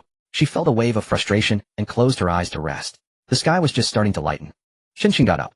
To be honest, with the sponge cushion under him, sleeping was much more comfortable. Upon waking up, Chun Sheng went to the fishnet area and saw that everything had not been disturbed. Only then did he feel relieved. He grabbed the rope and pulled the fishnet up. Looking inside, he was somewhat surprised. This was indeed thanks to the shrimp. Although there weren't as many fish as yesterday in the net, there were 6 fish of varying sizes. Additionally, there were 2 shrimp mixed in. Doesn't that mean the bait has worked? Chun Sheng felt a little happy. He took the fish out, gutted them, mixed their innards with the mud, stuffed them back into the net, and threw it back into the sea. He kept the shrimp. During the day there are people around, so the fish don't dare to come. Using shrimp as bait would be a waste. It's best to catch fish at night. He retrieved the fish. Chun Sheng returned to the shelter and saw that Li Qiuwei was already up and had started a fire. He hung the fish on the stove. He also took down 3 small fish, placed them in a pot, and let Li Qiuwei prepare breakfast. Oh, and there was salt. Chun Sheng handed the box containing the salt to Li Qiuwei. Li Qiuwei blushed upon seeing it. How do you have this? Chun Sheng was momentarily taken aback and casually replied, Did I not get it yesterday? Did I? Li Qiuwei looked confused. Did we get this from Wang Song yesterday? This person indeed had ulterior motives. He even brought the tools for committing the crime. Li Qiuwei hesitantly took the box, her ears turning red as she looked at it, feeling a bit dazed. However, having this item does make things a lot safer. Chun Sheng poured a bottle of water into the pot and turned to look at Li Qiuwei, who was still in a trance. What's wrong? Are you going to add salt? Add salt? Li Qiuwei was taken aback. Isn't the salt something you brought? Chun Sheng felt somewhat puzzled. He took the box from Li Qiuwei's hands, opened it, and poured some salt into the pot. When Li Qiuwei saw this scene, she was utterly stunned. She stammered, Is this salt? Chun Sheng was confused. What else could it be? He looked at Chun Sheng, instantly realized, looking at Li Qiuwei with a hint of playful laughter. What did you think it was? Li Qiuwei's ears turned bright red. She couldn't bear to look at Chun Sheng, trying to act calm. Of course I know it's salt. He. Chun Sheng laughed unabashedly. Li Qiuwei felt increasingly embarrassed. Mommy, what are you and the big brother talking about? The little girl woke up at that moment. She leaned over with her little head, asking in confusion, It's adult business, kids shouldn't interfere. Li Qiuwei felt teased by Chun Sheng. She was holding back her anger, directing it all at the little girl. The little girl looked puzzled. What happened? And why are mommy's ears so red? Could it be that she has a fever? Chun Sheng looked at the little girl with a smile. Just as he was about to say something, his gaze froze. He hurriedly shouted, Zhao Zhao, don't move. Lin Zhao Zhao was confused. What? Li Qiuwei also didn't quite understand and turned to look, but was terrified and lost her composure. It turned out that at some point, outside the wall of branches that Chun Sheng had made earlier, a snake appeared. It was slowly climbing along the branch wall, slithering in through a gap, flicking its tongue. Zhao Zhao, don't move, listen to mommy. Li Qiuwei also hurriedly shouted. Although Lin Zhao Zhao was puzzled, she frozen in place, not moving at all. Li Qiuwei wanted to move forward, but was held back by Chun Sheng. He'll handle it. This made Li Qiuwei's heart tremble. It felt like a voice from heaven. She had never felt so reassured. Chun Sheng picked up a stick and circled around Li Qiuwei. He reached Lin Zhao Zhao's side. Zhao Zhao, when I call you to run, you run immediately, okay? Lin Zhao Zhao nodded in understanding. Chun Sheng looked at the snake. It wasn't particularly large, estimating it to weigh about 4 ounces, its body adorned with black and gray patterns. Its head was triangular, clearly indicating it was a venomous snake. Chun Sheng slowly approached it with the stick just as the snake emerged from behind the branch wall. Chun Sheng acted swiftly, pressing the stick down hard on the snake's head. Zhao Zhao, run. Upon hearing this, Lin Zhao Zhao obediently ran away. Li Qiuwei quickly pulled her into her arms, anxiously checking if Lin Zhao Zhao had been bitten. After inspecting, she sighed in relief upon not finding any wounds. Meanwhile, Chun Sheng held the snake's head down. The snake instantly slithered its body out from behind the branch wall, trying to escape. But Chun Sheng would not let it get away. After all, this was a good source of protein. He pressed the snake's head down with one hand, while moving closer. With one hand, he grabbed the snake's neck. Only then did he slowly release the stick. The snake he held was still strung. Its body quickly wrapped around Chen Cheng's arm. Li Qiuwei was somewhat worried and hurriedly covered Lin Zhaozhao's eye, as if it couldn't fly. Chen Cheng squeezed the snake's head with his left hand while running his right hand down its neck. In an instant the snake ceased to resist. Only its tail was still wriggling. He looked at the snake's head, which had its mouth slightly open, revealing its fangs. In that moment he came up with a good idea. He turned to Li Qiuwei and asked, "Do you have a mineral water bottle?" Li Qiuwei was somewhat puzzled by Chen Cheng's intentions. The fear of snakes is human nature. She quickly said, "You might as well just kill it and throw it away." Throw it away? No way. It would be a waste to throw it without squeezing out its last value. You take a mineral water bottle, cut off the bottom, and seal a piece of cloth on it. Chen Cheng ignored Li Qiuwei's suggestion and directed her. Li Qiuwei frowned, though frightened. She obediently carried it out. In no time a plastic bottle with a cloth tied to the bottom was handed to him. Chen Cheng instructed Li Qiuwei to hold it steady. Then he squeezed the snake's head and slowly approached, pressing its fangs directly onto the cloth. As the fangs pierced the cloth, 2 streams of venom sprayed out. Upon seeing this, Li Qiuwei finally understood Chen Cheng's purpose. What do you need this venom for? Chen Cheng grinned. It's better to be prepared. Yesterday it was to threaten them so that I could teach Wang Song a lesson. If in the future they band together to deal with me, having this will make them think twice. Li Qiuwei's heart trembled. She was somewhat impressed by Chen Cheng's cunning, that he could think of such a method. After the snake sprayed its venom, it fell silent. Chen Cheng retrieved it and pressed down again.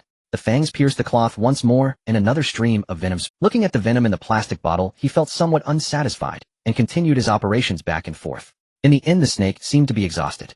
Holding onto the torn cloth, its eyes filled with tears as if to say, "I really have nothing left, not a single drop." Upon seeing this, Chen Cheng finally let it go. However, although the venom was gone, the meat could still be of use. Chen Cheng took a sickle and grabbed the snake, stepping out of the shelter towards the sea. He raised the sickle and chopped off the snake's head in one slice. Then he tossed the head into the sea. The snake did not die immediately, its body still wriggling. Chen Cheng opened its belly and removed all the internal organs, seeing the green gallbladder. According to traditional Chinese medicine, the snake gallbladder can resolve phlegm and stop coughing. However, Chen Cheng had no intention of eating it, as who knew if it had parasites or was toxic.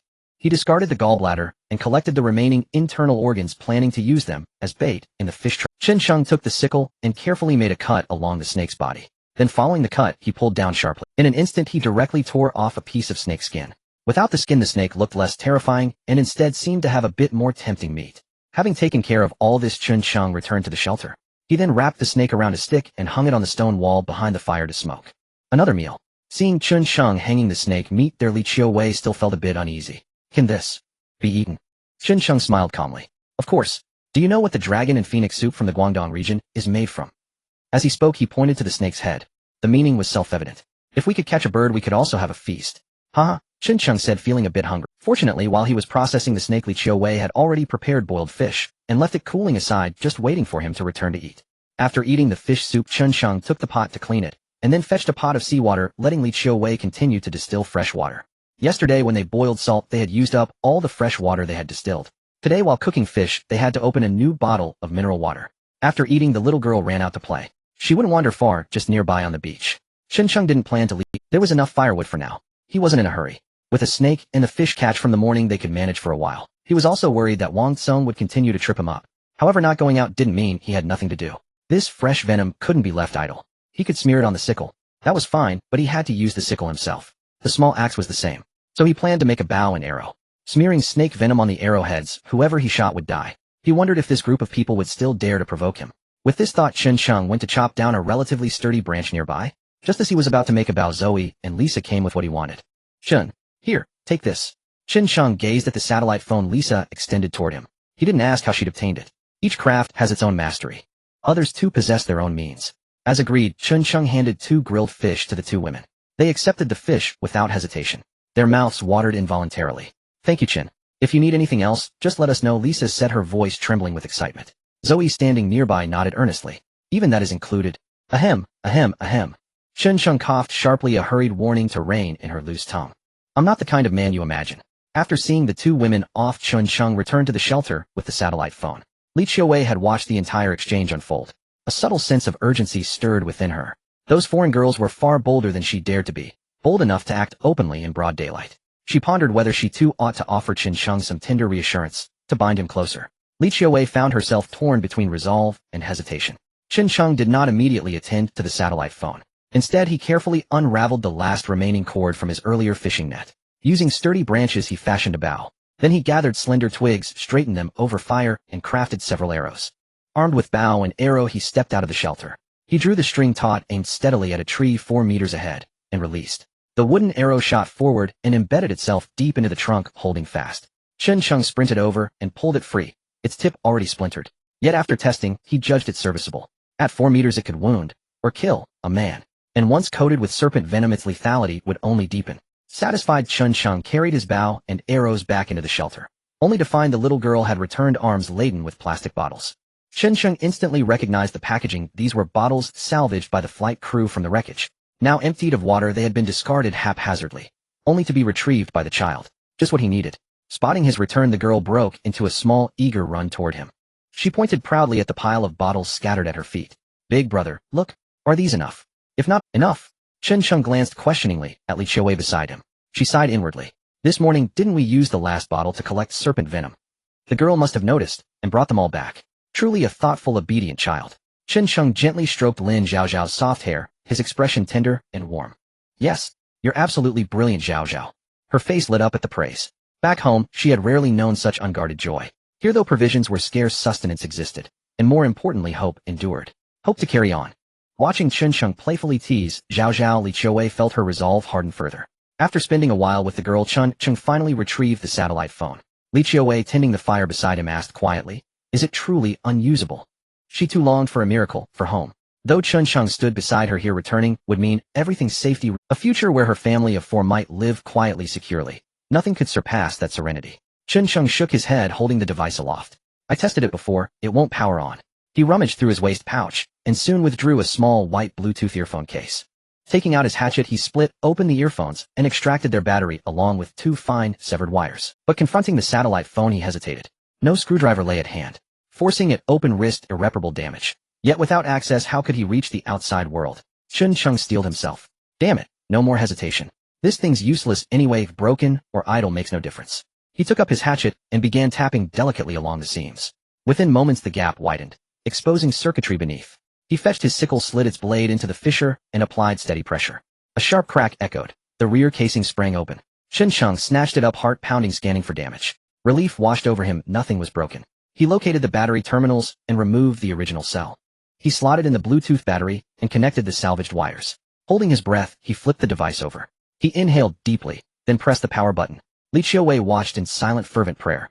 Chen Sheng too willed success, but dread often invites its own fulfillment. He held the button down for an agonizing stretch, yet the device remained utterly inert. No flicker, not even a whisper of light on the screen. Was it dead? Puzzled, he removed the Bluetooth battery. Staring at the 2 exposed wires, he gritted his teeth, bit one and then thrust the other into his mouth. Electric current surged through him. He spat out the wires instantly. So it was charged, why wouldn't it boot? Bewilderment settled over him like fog. He resolved to try again. Until near noon, he finally surrendered. He collapsed onto the ground, lying flat, spent. Li Qiuwei too wore quiet disappointment. Seeing his desolation, she edged close, unobtrusively, then cradled his head upon her uninjured thigh. It's all right, we gave our all. Even if the satellite phone fails, rescue may already be drawing near. Chen Sheng lifted his gaze. Endless wilderness stretched before him. Inhaling Li Qiuwei's faint warmth scent, his thoughts drifted restless. His hand rose instinctively, tracing slow, reverent circles along her thigh. That's all we can do now. Li Qiuwei stroked his hair gently, aware of his quiet trespass, yet offering no a quiet thrill warmed her chest. She soothed him as one might soothe a child. You've done marvelously. Marvelous. I have marvels yet untold. For once Chen Sheng savored the stillness. Hadn't someone once said men are but grown children, needing only gentle coaxing to mend? Despair hadn't yet claimed him. When suddenly outside the shelter, little Lin Zhaozhao came sprinting back, clutching Mommy, big brother, what are you doing? At the sight of her, Chen Sheng sat upright in an instant. Li Qiuwei hastily withdrew her hand, flustered. Chen Sheng flushed, scrambling for an excuse. I had a headache. Your mom was just massaging it. Zhaozhao blinked, puzzled. Then, hearing headache, dropped her bottles and declared, then I'll massage big brother. No need, really. Chen Sheng leapt to his feet. I'm perfectly fine now. He fled the shelter at once. Li Qiuwei watched him go, and smiled radiant as dawn. Exiting the shelter, Chen Sheng arrived at the beach. There was no sun today. Instead, the sea breeze was quite strong, causing the makeshift shelter of Wang Tsung to rattle. On the beach, Wang Tsung's group was gathered together with Tian Yue leading a few remaining members, each keeping to themselves. Chen Sheng looked towards the peaks behind the forest. Several seabirds were still circling overhead. Previously, he had intended to send Lu Guang and the others to scout the island, but unexpectedly Lu Guang had died. Now no one dared to go in. It felt like a group waiting for death. Perhaps it had been 6 days and still there was no sign of a rescue team, leaving everyone thoroughly disheartened. The food brought down from the plane was also completely consumed. At this rate, lacking both food and salt, it wouldn't be long before they faced dire consequences. Chun-Chung was certain that when they got hungry they would lose all sense of humanity. He needed to prepare in advance, for he was the only one with a bit of food left here.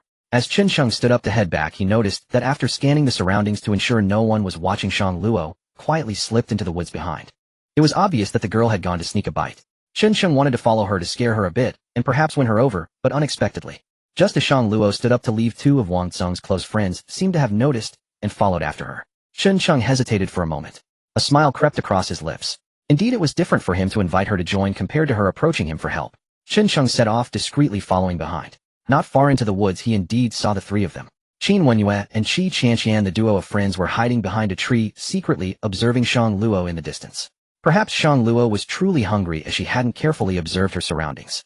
After spotting something, she squatted down and began to dig with her hands. Before long she threw something out.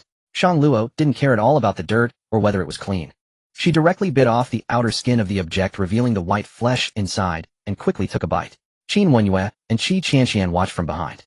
Unable to contain themselves, they immediately stood up. Shang Luo, how could you hide food and eat it on the sly? She had just taken a bite. Before Shang Luo could swallow her food, she suddenly heard voices behind her. Startled, she quickly hid what she was holding behind her back. She hurriedly explained, I didn't hide anything. Qin Wenyue and Qi Qianqian, having seen everything with their own eyes, would not believe her. Then what's behind you? Show it to us. After swallowing the food in her mouth, Shang Luo looked at Qin Wenyue and Qi Qianqian with a face full of fear. This. As Qin Wenyue and Qi Qianqian quickly approached, Qi Qianqian grabbed Shang Luo's muddy hand, revealing a sweet potato-like object in front of them. The evidence was irrefutable. The two exchanged cold smiles. I knew you were dishonest, you little wretch. I've seen you sneaking into the woods several times. Turns out you were stealing food. I didn't. I found this. Shang Luo was on the verge of tears in her grievance as Qi Qianqian snatched the food from her hand. Holding it up to her nose, she seemed to be confirming whether it was edible. Seeing the food being stolen, Shang Luo became anxious and tried to snatch it back. But she was caught by Qin Wenyue, who pulled her aside, causing her to stumble. You little wretch, how could you not tell everyone after finding food? That's simply too despicable. Perhaps it's because she's only had a little to eat these days. Shang Luo was no match for the two. Qi Qianqian looked at the white fruit flesh and took a bite, savoring it. Then she was astonished. It's quite tasty and a bit sweet. You should try it too. Saying this, she took a big bite and then handed it to Qin Wenyue. Seeing that Qi Qianqian had eaten it without any issues, Qin Wenyue also took a bite. Instantly her eyes lit up. But Shang Luo became anxious. There was hardly any of this food, and even less edible left. Moreover, to find more they would have to venture deeper into the woods, but the cautionary tale of Lu Guang's fate loomed large. She didn't want to die, so she lunged to reclaim the food. However, Qin Wenyue and Qi Qianqian would not let her have it. As Shang Luo approached, the two joined forces to subdue her, pulling her hair and pinning her to the ground. You little wretch, dare to resist. Do you believe I won't strip you and drag you to the beach to let everyone admire you? Qin Wenyue, biting into the food, slapped Shang Luo. Exactly, this little wretch is quite the catch. Oh, everyone might be pleased to see her. Whoa, you bastards, that's mine. Shang Luo began to cry. After all, she was just an 18 or 9. What could she do in this situation other than cry? Qi Qianqian nonchalantly waved the food in front of Shang Luo. Wretch, tell us how to find this thing. It was evident that Qi Qianqian not only wanted to steal Shang Luo's food, but also to cover up her own actions.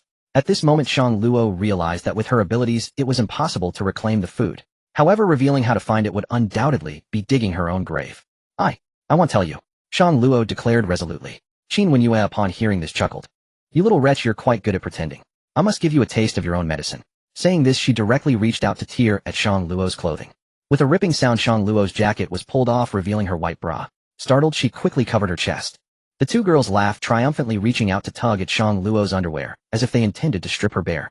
Get away from me. When we get back, I will definitely report you. Hearing this, Qin Wenyue and Qi Qianqian laughed even more recklessly. Get back. Do they even have a chance to return?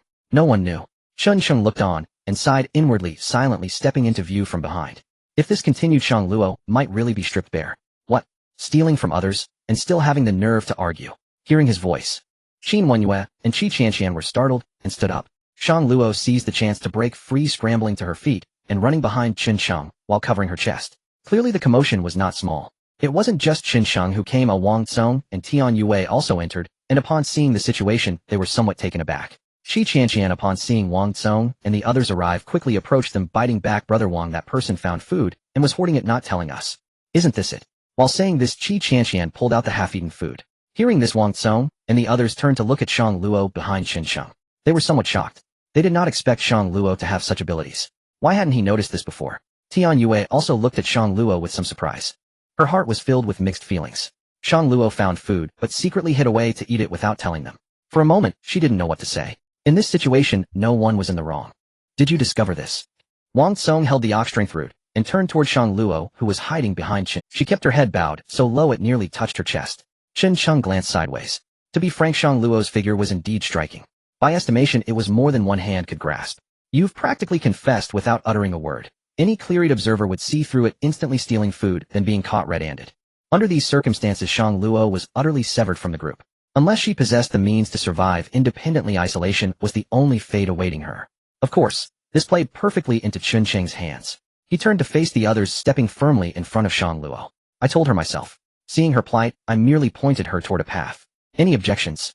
At these words, not only did Wang Tsong and the others freeze in astonishment, but Shang Luo standing behind him wore an expression of utter disbelief. After all, what was one more transgression amidst so many? Qin Sheng felt no concern over offending Wang Tsong and his circle. As for Tian Yue and her companions, they were negligible. Originally, Wang Tsong's group had intended to pressure Shang Luo into revealing how to distinguish edible plants. That way everyone could forage enough to stave off hunger. Now Qin Sheng had intervened decisively, cutting their plan off at its roots. Qin Sheng, are you forcing our hand? Wang Tsong's words held truth. Wasn't Qin Sheng's protection of Shang Luo equally self-serving? To extract that very knowledge from her lips? Qin Sheng sneered faintly. Mr. Wang, wasn't it you who declared earlier, man acts solely for himself, heaven and earth conspire against the selfish? I return those words to you unaltered. Wang Tsong faltered momentarily, yet it was undeniable. Unless they could subdue Qin Sheng, completely extracting information from Shang Luo remained impossible. Fine. Excellent. Wang Tsong spat out the threat. We'll see who prevails. With that, he led his followers away. What else could he do when Qin Sheng stood resolute in Shang Luo's defense? Fight. Then he'd stand alone again. Those three spoke boldly, but vanished when crisis struck. The moment Wang Tsong departed, only Tian Yue remained. Qin Sheng regarded her. Truth be told, their relationship had long been amicable, but amiability offered no sustenance. Tian Yue glanced at Shang Luo, opened her mouth as if to speak, then closed it sighed deeply and turned away. Only once the others had left did Qin Sheng turn back. He looked upon Shang Luo still trembling with fear and smiled faintly. All right, you may return now. Saying this, he feigned departure. Shang Luo panicked instantly. Return? Where could she possibly go back to? If questioned, what could she possibly say? Even if Qin Sheng claimed he'd revealed the secret to her, her act of hiding and secretly consuming remained irrefutable. There was simply no going back. One hand pressed instinctively against her chest, the other grasped the hem of Qin Sheng's robe. I. Behind her, Qin Sheng smiled inwardly. What? Have you latched onto me already? He turned, gazing at her with playful irony. Shang Luo's eyes shimmered with unshed tears, her expression raw with wounded vulnerability. She pleaded silently, voice trembling, May I follow you? Qin Sheng hesitated visibly. You know well, I have little food. If you join me, everyone might starve. But Shang Luo grew desperate. I know countless edible plants. I'll tell you everything. Just let me stay with you.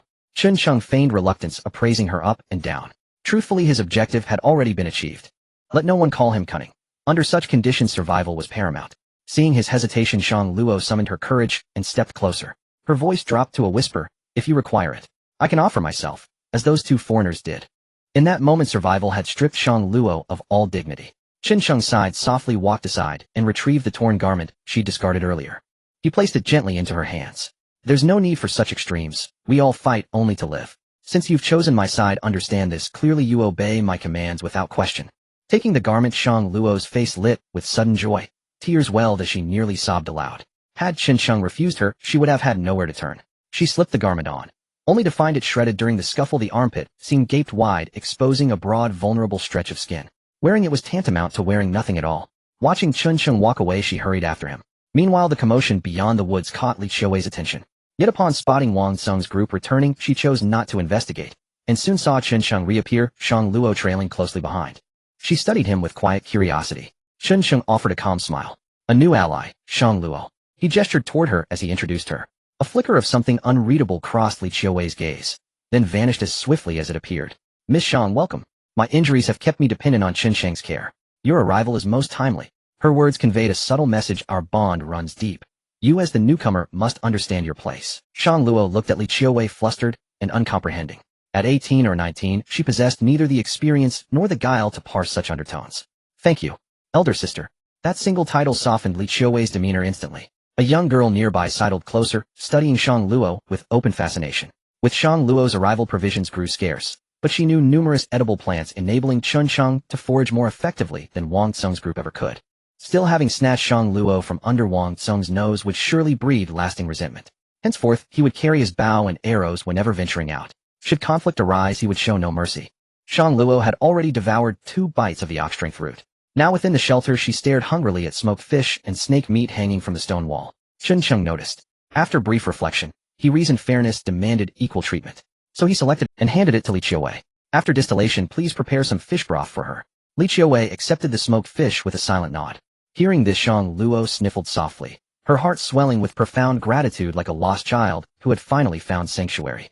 Chun Sheng rose and stepped outside the shelter, scanning the sky. A quiet unease settled over him as he surveyed the structure. Rain loomed imminent. He wondered whether the shelter could withstand the coming downpour. Once rain fell, wind and waves would intensify. He needed to retrieve the fish traps immediately. Otherwise, they'd be swept away by the surf. Hurrying to the shore, he hauled them in. Sure enough, someone had passed by earlier. There was no catch. The awful bait he'd placed inside had long since dissolved in seawater, attracting neither fish nor fortune. Just as he returned to the shelter, a thunderclap cracked across the heavens. Boom. Daylight lightning blazed with unusual intensity. In the distance, above the hazy sea surface, dense black clouds advanced, visible to the naked eye. Chun Sheng hurriedly took shelter inside the refuge. The little girl, evidently frightened by thunder, buried herself deeper into Li Qiuwei's embrace. Shang Luo also squeezed in slightly, gazing anxiously outward. Compared to them, Tian Yue grew increasingly anxious. She glanced around. The rain had arrived without warning. They urgently needed shelter. She would never seek refuge with Wang Tsung. Thus Chun Sheng's shelter remained her only option. Yet he was not one to act without gain. Approaching him alone might yet cost her dearly. Yet no alternative presented itself. She clenched her teeth, then turned toward the middle-aged man, and Su Qiaoyan beside her. Let's take shelter with Chun Sheng. The man scanned the sky, then nodded solemnly. Su Qiaoyan remained utterly unruffled, as if compliance or refusal held equal weight. No sooner had she spoken than the 2 foreign women appeared before Chun Sheng's refuge. Chun, may we come into shelter from the rain? Zoe remained impeccably courteous. Chun Sheng surveyed the interior of the refuge. Though cramped, it could comfortably accommodate 7 or 8. After all, they merely sought temporary shelter, not permanent residence. He had no desire to alienate anyone, especially those bound to him by sworn brotherhood. Their shared designation No. 95 carried weight. Yes, you may enter. Hearing this, Zoe and Lisa hurried inside. Tian Yue paused momentarily. She quickly led the middle-aged man and Su Qiaoyan over. Chun Sheng, may we also take shelter here? Her tone carried quiet entreaty as she looked up at him. Chun Sheng glanced inside again. 5 people were already present. If the little girl were excluded, only 4, leaving ample room. He gave a slight nod, this time without stipulating conditions. Tian Yue blinked, unaccustomed to such generosity. Thank you. Her gratitude rang sincere as she slipped inside with Su Qiaoyan. The middle-aged man, observing that the refuge now held only women, and mirroring Chun Sheng's own discretion, stood quietly near the edge closest to the fire. Crowded together, the refuge felt distinctly small. Everyone pressed close. Then, another thunderclap. Outside, raindrops began to fall. Tap, tap, tap. They struck the thatched roof, ringing out with crisp. Within moments, the downpour intensified dramatically. Chun Sheng eyed the roof, warily fearing leaks, only to realize his concern was unfounded. As the torrent deepened, water streamed steadily down the wild grass roof, splashing onto the sandy ground ahead and churning up mud. Fortunately, Chun Sheng had dug drainage channels beforehand. Rainwater converged, flowing smoothly along the trenches into the sand below. Through the curtain of rain, Chun Sheng watched Wang Tsung and his group flounder helplessly, with storm winds surging. Their flimsy tent offered scant resistance. Its fabric flapped wildly. Rain sluiced in from both sides. Within minutes, all of them were drenched, a sight that nearly made Chun Sheng chuckle. He lifted his arm to sniff. 6 days of accumulated sweat clung stubbornly, and the rain showed no sign. Without hesitation, he stripped off his shirt and trousers, and called inward to Li Qiuwei and Shang Luo, fetch every plastic water bottle. We'll collect rainwater. The 2 women nestled deepest inside heard him clearly. Li Qiuwei scrambled immediately. Chun Sheng stepped boldly into the downpour, letting the rain cascade over his bare skin. He even rubbed vigorously across his torso, startling the women inside. Bathing. Zoe and Lisa with women cherished cleanliness, and after 6 days without washing, restraint crumbled. Zoe shed her trousers, revealing yellow bikini briefs. She dared not remove her top. She wore nothing beneath it. She dashed outside, face tilted skyward, eyes closed, letting the rain cleanse her cheeks. Her clothes instantly soaked through. Lisa, more reserved, wore simple white undergarments. She stood calmly in the rain, rinsing her hair. Tian Yue and Su Qiaoyan exchanged glances. Then, unable to resist, stepped out too. Shang Luo hesitated briefly. With everyone gone, space inside suddenly widened. After brief internal debate, she followed suit. Only Li Qiuwei remained inside, watching wistfully as the others bathed beneath the rain. She handed Chun Chung a plastic bottle. He caught runoff from the eaves, scrubbing himself clean. A feat made possible only by the little girl's foresight. Otherwise, where would he have found so many bottles? Soon a neat row lined the eaves. Once finished, Chun Chung turned back. His gaze swept appreciatively over the women. Zoe and Lisa required no commentary. Tian Yue wore a soft yellow ensemble, striking athletic, radiating quiet strength. Catching his glance, she shot him a sharp, dismissive look. Here she could only pretend she was swimming at the seaside. Swimwear, alas, was unavailable. Chun Chung smiled faintly, then shifted his attention to Su Qiaoyan. A flicker of surprise crossed his face. Purple holds elegance, his sister once said, and indeed it did. As for Shang Luo, he'd seen her before, yet never imagined that the youngest among them possessed the greatest skill. 1, 2, 3, 4, 5. And Li Qiuwei would make 6. A sudden vivid image flashed in his mind: the spider cave, where 6 bewitching spirits orbited him. The vision was intoxicating, so much so that Chun Chung turned away, hiding his flustered expression, and resumed washing himself. After all, a man needs but 3 minutes to bathe. Before long he returned to the refuge and fed fresh kindling to the fire. The women lingered only briefly. This was rainwater after all. To catch cold would be perilous. Soon all returned, gathering round the fire to dry their clothes. Chun Chung found himself wedged in the center. Tian Yue to his left, Zoe to his right. His eyes darted helplessly, especially toward Zoe, who seemed deliberately provocative, stealing glances at him with teasing warmth, leaving him oddly discomfited. After a while, sensing he was nearly dry, he hastily withdrew, dressed, and joined the middle-aged man just outside the refuge's entrance. The man studied Chun Chung, then offered a knowing smile. "Young man, you're enjoying quite the romantic fortune." Chun Chung chuckled awkwardly. "Romance? This was sheer calamity. Ha ha ha. Back in my day, I was the finest young man for miles around. But time spares no one. Uncle, if you spared us the boasts, we might remain friends. You don't look old at all, Uncle." Chun Chung complimented. Fu Guodong laughed heartily. "I can't compare to youth like you. I've spent years conducting Antarctic research. My constitution has long since faltered." "A scientist?" Chun Chung regarded Fu Guodong with genuine surprise. "Are you returning home this trip, Uncle?" Fu Guodong didn't answer. Instead, his gaze swept thoughtfully over the refuge and the strips of smoked meat hanging from the rock wall. His thoughts remained inscrutable. Seeing that the uncle had lost his desire to continue chatting, Chun Chung was too lazy to ask any further. The heavy rain continued to pour. Inside the shelter there was a flurry of cheerful chatter. After all, a glance wouldn't hurt. Chun Chung certainly wouldn't miss this rare opportunity. However, the good times didn't last long. Before long, everyone had basically dried their clothes and put them back on. Only Zoe had a bit of trouble. She was still trying hard to dry her jacket. If only the middle-aged Uncle Fu Guodong were here. But he wasn't. Chun Chung believed that this girl would dare to strip down and dry herself directly. Outside the shelter the rain continued to fall. Soon all the water bottles were filled. Chun Chung collected them one by one and set them aside for later use. Although he had a method of distillation, collecting rainwater was much quicker than distilling. By evening the rain finally began to subside. Just in time, it was also the time for the daily low tide. Lisa and Zoe were the first to rush out. The beach was still wet. Earlier the shoes the girls were wearing had been tossed aside. Barefoot, they began searching for food. Chun Chung thought he wasn't a foot fetishist, but seeing those long legs he felt a bit excited. The shelter suddenly felt less crowded. Taking advantage of this time, Chun Chung started preparing dinner. Eating boiled fish for several days had become quite... Since they had caught a snake today, they might as well eat snake meat. However, for the 4 of them, an 8-teal snake wouldn't be enough. He asked Li Qiuwei to roast the snake meat on a stone slab first, while he took Shang Luo into the woods to find some bull ginseng to stew together, which would add more to the meal. He handed the small axe to Li Qiuwei and set off with a sickle and Shang Luo. Once they reached the woods, the heavy rain had passed. Everything was still damp. In some places water had pooled, forming puddles. In the back of the woods birds could be heard chirp. Hearing that made him want to catch something to eat.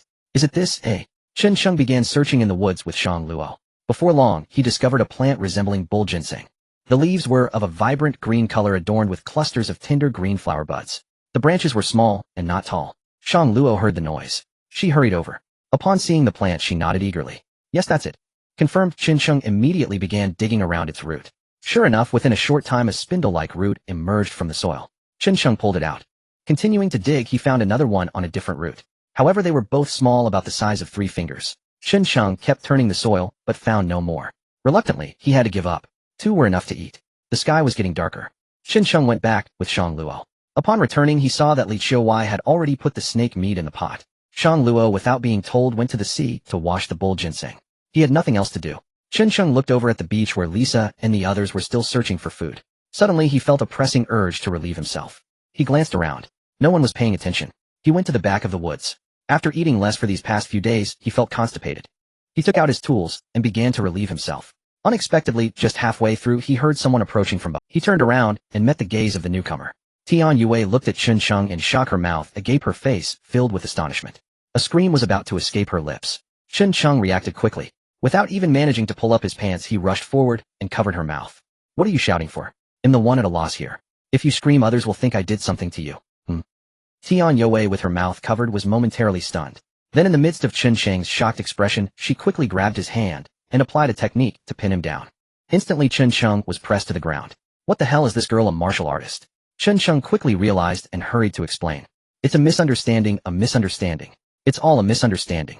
Tian Yue glanced at Chen Sheng's disgusting situation, thinking back to how he had covered her mouth. Wasn't that? Suddenly she felt a wave of nausea. What are you doing here? Tian Yue quickly asked. What do you think? I'm here to relieve myself, what else could it be? Chen Sheng, with his arm locked, explained. Thinking of the earlier scene, Tian Yue felt a bit relieved inside. She had been so anxious earlier that she hadn't noticed. She looked at Chen Sheng and then released him. Freed, Chen Sheng hurriedly pulled up his pants and stretched his shoulders. He looked at Tian Yue with surprise. I didn't expect you to be so capable. Tian Yue shot him a glance. Originally, she didn't want to explain, but thinking of her task, she hesitated a bit, subtly expressing her request. Chen Sheng, could you give me some food? Upon hearing this, Chen Sheng tilted his head and looked at her. Wait, where did that imposing manner go? You hit me, and now want food. Besides, he didn't have much food to spare. Now with Shang Luo around, he had even less. However, he was a bit curious. Wasn't Tian Yue a flight attendant? How could she have such skills? Moreover, her smooth movements didn't seem like those of a novice. Or could it be that Tian Yue had another identity? Seeing that he didn't speak, Tian Yue felt troubled for a moment. After thinking for a while, she slowly said, how about this? I can trade you information for some food. What information? Chen Sheng asked eagerly. Tian Yue pondered for a moment. Looking at Chen Sheng, she asked, do you think this plane crash was an accident? Wasn't it? Chen Sheng responded. Tian Yue shook her head slightly. Do you know who that uncle is? Uncle. Fu Guodong.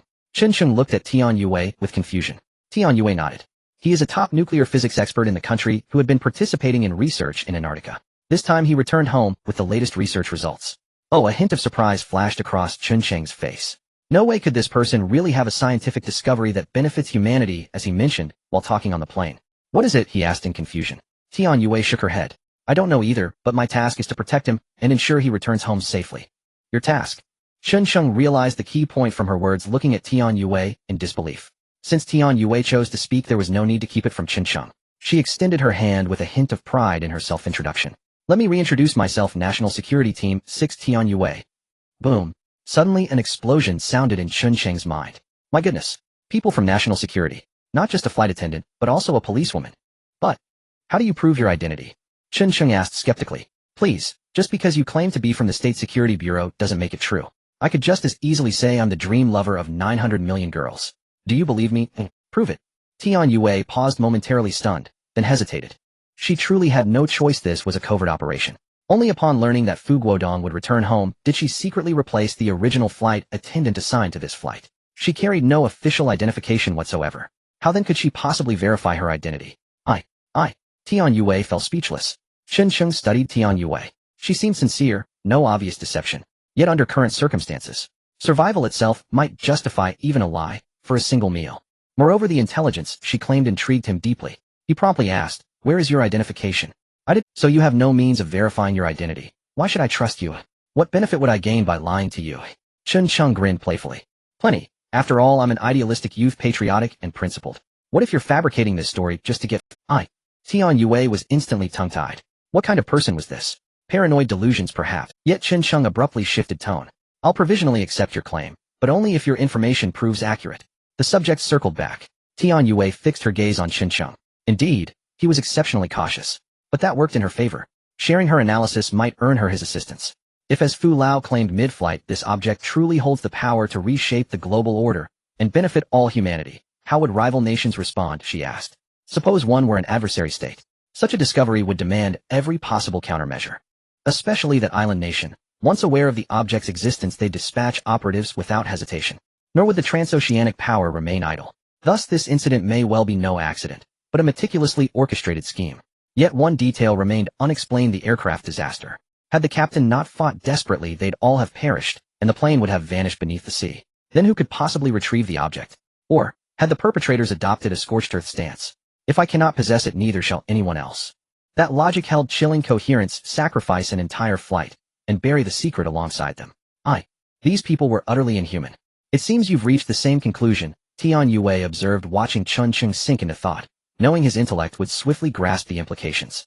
If your theory holds true, then rescue teams may never reach us, Chun Chung murmured, voice edged with concern.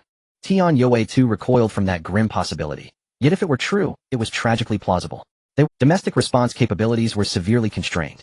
Even search and rescue efforts might amount to little more than perfunctory gestures. Of course, there remains another possibility, Tian Yue continued analytically. Chun Cheng's eye sharpened. Other nations locate us first. She nodded. Yet for us the outcome changes nothing. Their objective isn't the artifact itself, but silencing every witness. How? Only one answer existed: the dead keep secrets. Either way, the odds were stacked against them. Chun Chung winced, unwilling to accept such bleakness. But none of this is substantiated. Where's your evidence? Tian Yue knew full well. I possess no physical proof, but every mobile device aboard failed to power on. And earlier I spoke with Lu Guang. He heard an explosion followed immediately by total instrument failure across the flight deck. Consider this: what force could simultaneously disable all aircraft instrumentation? Chun Cheng's mind erupted. A jolt of shock flashed across his face. An electromagnetic pulse weapon. No, it couldn't be real, yet it matched his own wild speculation. Tian Yue gave a quiet nod, then studied his stunned expression. Well, does this intelligence merit a meal? Chun Chung stared blankly at Tian Yue, his thoughts already churning with deeper questions. Wait, if the flight path stretched from Osquia to our homeland, crossing multiple sovereign territories, shouldn't we now lie near one of those nations' borders? In any genuine air disaster, even symbolic search operations would deploy aircraft overhead within days. That's precisely what baffles me. Tian Yue shook her head. 6 days, and not a single trace. It's profoundly abnormal. Chun Chung fell silent, then suddenly recalled something. Uncertain yet compelling. Before dying, First Officer Lu Guang had whispered, "I'm sorry to everyone." Initially, Chun Chung assumed guilt over failing to save the aircraft. But re-examining that statement in light of new facts, could Lu Guang himself be pivotal? Following that thread, Lu Guang had been compromised, diverting the aircraft off course, guiding it toward an alternate landing site. Their operatives seized Fu Guodong. Meanwhile, rival powers, determined no one should claim the artifact, chose mutual annihilation. That explained everything: why no rescuers appeared. The aircraft had strayed far from its designated route. Searching along the planned corridor would yield nothing. Their actual location, unknown, even to themselves.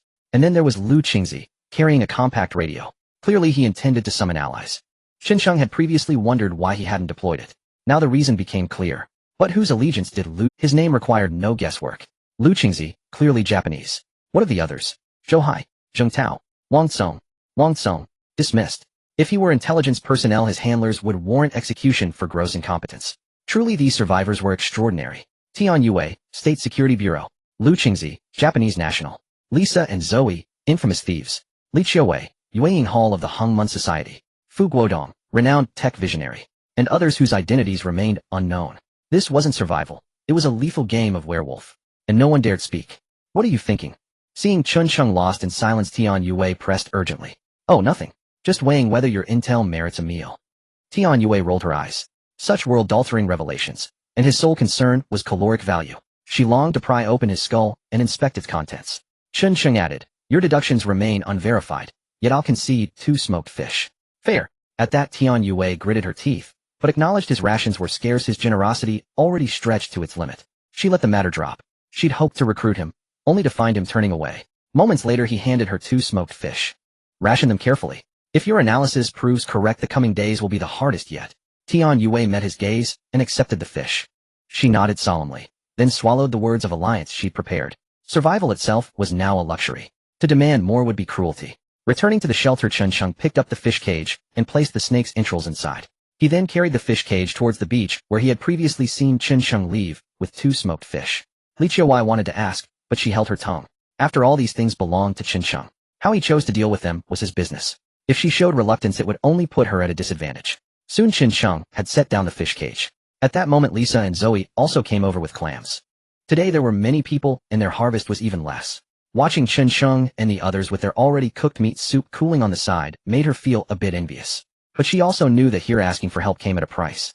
Although she had previously served Chun Chung in a hurry, now things were with beautiful women around him. Did he still need her? Now they were gradually realizing this, and since they had some food, they hadn't yet reached the point of disappointment. Even if they really had to give something away, they wanted to make a trade that wouldn't leave them at a loss. For instance, by joining in. However, they still held onto some hope for the rescue team. Having not yet taken any action, they no longer needed Chun Chung to teach them how to grill clams. The two girls were busily enjoying their food while watching Chun Chung and the others sharing the snake meat soup and some unknown white food. With a heart full of yearning, she unconsciously swallowed. After finishing the clams, the two girls thanked him and left out of sight and out of mind. The snake meat stew with beef was quite flavorful. It had a hint of traditional Chinese medicine taste, but with the addition of salt, it was actually quite good. Moreover, the texture of the snake meat was also quite nice. Tender and soft, one bite made her feel completely comfortable. After eating, she felt satisfied. Shang Luo took the initiative to start cleaning up. She washed the pots and chopsticks, busy and happy. Earlier she might, but now after enjoying the snake meat soup, all her previous fatigue vanished. More importantly, she discovered that Chun Chung actually had salt. As a medical student, she was fully aware of the Beauties' need for salt. Earlier she had been troubled about how to obtain some, but now that was no longer a concern. She regretted not joining earlier. She even secretly nibbled on the beef only to be caught by others. Chun Chung looked at Shang Luo's performance with some satisfaction. Beside them, Li Qiuwei glanced over, lost in thought. In her arms, Lin Zhaozhao had eaten and had dozed off. Night gradually fell. Soon Shang Luo returned. As for the sleeping arrangements, there was naturally a place for him. The bed made from the airplane seat cushions was far more comfortable than sleeping on the sandy ground. Just as Chun Chung lay down, he noticed Tian Yue and Lisa had come back. Oh, were they planning to stay with him? Tian Yue hesitated for a moment. She reluctantly spoke up, "It's all damp outside, the previous blanket is wet. Can we come in and squeeze in together?" Chun Chung looked at the girls, hesitating for a moment. As long as they weren't asking for food, it wasn't a big deal. Besides, it was only for one night. He didn't want to offend the girls. However, space was limited here. He couldn't just give up his place for them. Sure, find a spot. Chun Chung didn't get up, leaning on the other side of the fire pit, where Li Qiuwei was directly opposite him. Tian Yue was a bit surprised that Chun Chung agreed without any conditions. She expressed her gratitude. "Thank you." Chun Chung waved his hand dismissively, appearing indifferent. However, it seemed he hadn't noticed the middle-aged man. Turning his head to look outside, he discovered the man sitting on the rocks, staring off into the distance, lost in thought. Tian Yue, Su Qiaoyan, Lisa, and Zoe squeezed in. The shelter suddenly became quite crowded. Earlier during the rain, everyone could only sit or squat. Now that it was time to sleep, it was naturally the same. Li Qiuwei looked at Chun Chung beside her and gave him a glance, signaling towards the smoked fish hanging on the rock wall. She had no objections to his decision. She just wanted to remind him. Chun Chung understood Li Qiuwei's gaze. He certainly knew the situation they were in. In order to secure something to eat, it wasn't surprising what they might do. Moreover, there were two thieves among them. Zoe and Lisa squeezed in next to Chun Chung. Tian Yue and Su Qiaoyan leaned a bit towards the outside, while Li Qiuwei, Shang Luo, and the little girl were on the right. They all managed to sit together, albeit a bit cramped. Chun Chung looked at Li Qiuwei and whispered, "They'll keep watch for half the night, you take the other half." Li Qiuwei nodded slightly. Actually, she could stay up all night without any issue. After all, her injuries meant she hadn't moved much, so she wasn't that tired. However, she still agreed to Chun Cheng's suggestion. After he finished speaking, he closed his eyes, leaning against the sponge on the rock wall, and began to rest. When he woke up again, the night had deepened. The girls were all asleep, and Zoe, who was leaning against him, had even laid her. Next to them, Lisa was comfortably sleeping behind him. In front, Tian Yue and Su Qiaoyan were huddled together, sitting. Seeing him wake up, Li Qiuwei added some firewood to the fire. Chun Chung glanced around, noticing that the firewood was running low, and it seemed he would have to gather some more tomorrow. However, the firewood outside the forest had basically been used up, and if they needed more, they would have to go deeper into the woods. He needed to think of a way. "If you want to continue sleeping, I'm fine." Li Qiuwei gently patted the little girl on the back. But Chun Chung shook his head. Not knowing the time felt really uncomfortable. "It's fine, you rest. Staying up late is not conducive to your recovery." Li Qiuwei seemed a bit dazed, but obediently leaned against the rock wall and closed her eyes. Chun Chung yawned and moved slightly. Zoe, who was resting on his lap, immediately noticed, slightly opening her eyes and looking at him with a dazed expression. She then crawled back to her previous position. Chun Chung felt a bit speechless as he looked outside. That middle-aged man was still sitting on the rock, seemingly lost in thought. He leaned against the rock wall, feeling a wave of emotions wash over him. He recalled Tian Yui's words from the evening. If it was really like that, where would they go from here? He was already frustrated enough over food. Now he also had to guard against the rescue team. After all, no one knew which faction might find them. It was fine if it was someone from their country, as they would indeed rescue them. But if it were another faction, it was hard to say. Perhaps he should find an opportunity to go up the mountain tomorrow. First, he needed to get a good understanding of this island. That would make it easier to search for food later. As for the snakes on the island, Chun Chung hesitated. He still had to think of a way. As he contemplated the future, he noticed Zoe, who was lying on his lap, moving slightly closer. His left hand resting beside him also became restless. Chun Chung moved, and Zoe looked up at him with a playful expression and made a shushing gesture. She shifted a bit, her lips glowing red in the firelight, tempting and alluring. Her tongue was silvered with charm. She sang and played the chine's desolate notes, stretching long into the night. Zoe stuck out her tongue, playfully, lips flushed and teeth bright, laughing as she looked at Chun Chung. It was as if she meant, "I can handle you without laying a hand on you." Chun Sheng cast a glance to the side. Seeing the women all asleep, he let out a long, relieved breath. Damn, another expense. In a situation like this now, 95 certainly would not come for nothing. As expected, foreign women are bold. Chun Sheng looked at Zhua Yi rose with a helpless sigh and stepped out of the shelter. Outside, he discovered the middle-aged man slumped against the rock wall asleep. The man seemed to hear someone approaching. He opened his eyes in an instant, warily scanning his surroundings. When he saw Chun Sheng, he shifted his position. Under the night, Chun Sheng reached the beach. The distance was pitch black. After the rain, the moon had disappeared and visibility was poor. Besides, the bonfire where Wang Tsong and the others had been was extinguished, leaving everything indistinct. He rinsed his boxer shorts and then returned to the shelter. Looking at the six inside, it was impossible to deny his pleasure. In ordinary life, encountering even one or two such beauties and striking up a rapport would be rare. But now there were six, and so far only he had food. If he played his cards right. A tiny white figure appeared on it. "Pa, what are you thinking? Taking advantage of someone's misfortune? I despise you," the white figure spat. At that moment, a black little figure appeared on Chun Sheng's right shoulder. "Huh? Which church left its doors open and let you out? This is a fair transaction. No tricks, fair to all, understood?" The white figure protested, clearly refusing to yield. "Using food as bait, are you denying it?" The black figure shot back. "But the food is mine if I choose to give it to someone, and they repay me. What is wrong with that?" "But they are women, naturally at a disadvantage," the black figure argued. "So what? Equality between the sexes. Besides, in circumstances like these, if one does not want to die, how could they refuse to give something?" The white figure, seeing he had no convincing retort, grew angry. The two immediately came to blows, and within moments the black figure had the white one pinned beneath his foot. "Heh, that farming game sent you a message. Hurry back to harvest. Oh, your crops died." Chun Sheng shook his head. The thought vanished. He sighed softly. Given the present circumstances, if it were only himself surviving, should not. After all, he had endured over 30 days in the Gobi, far more perilous, and had come through. He possessed some here there was fresh water, food could be procured from the sea, and salt as well. Enduring for longer would not be an issue. But now Li Chiuwei, Lin Zhaozhao, and Shang Luo had been added. Relying on him alone was impossible. Fortunately, Shang Luo proved useful. What next? If, as Tian Yue said, no rescue would come, and they also had to guard against outsiders, the difficulty would be nothing short of hellish. Never mind. Take it one step at a time. Tomorrow he would see if he could reach the hilltop behind and reconnoiter the island, learn its layout before making plans. He would also fetch some firewood. 6 days had passed. It was time to begin moving. Chun Sheng entered the shelter and added some wood to the fire. He continued the night watch. At dawn's first gray, Chun Sheng rose, stretched the thigh that Zhua Yi had been leaning on, and stepped out of the shelter. Wang Tsong and the others had little food left now. He had to keep a close eye on his fish trap. Grasping his sickle, he intended to retrieve the trap. As he reached the rocks, he glimpsed a dark shape approaching. When the man arrived at the reef, he swept his gaze around. He instantly spotted Chun Sheng above, holding a sickle. Their eyes met. The man started and managed an awkward Chun Sheng, it rained yesterday, and it's cold this morning. I was just getting my blood flowing," Zheng Tao said with a forced laugh. Chun Sheng's face turned leaden, as if to say, "Do you expect me to believe that?" Fortunately, he had come early, otherwise he would have been taken advantage of again. And because it was Zheng Tao this time, it revealed the truth. It was not Wang Tsong's idea, but the three of them who aimed to deal. "Is that so? Want me to help loosen your joints to warm you up?" Chun Sheng sneered at Zheng Tao, sickle in hand, and came down toward him. Zheng Tao hurriedly waved his hands. "No, no, I'm leaving now," he cried, then ran back without looking behind him. Seeing him go, Chun Sheng did not lower his guard. It was now obvious he had to be firm. He went to the fish trap, and seeing no one had touched it, felt somewhat reassured. He began pulling the trap in. Nearby, Zheng Tao ran back and cast a slight shake of the head toward Zhou Hai. Zhou Hai understood and glanced at Lu Qingzi. "With that person present, trying to force the other to hand over the thing with food is impossible, and if we delay any longer, the Longwa rescue team might arrive," Zhou Hai said. "So, are we doing it or not?" Lu Qingzi asked, slanting her eyes at Zheng Tao. Though not true allies, the three had formed a temporary pact for their shared purpose. "I have no objection, but we must agree on the terms first," Zheng Tao said with a grave expression.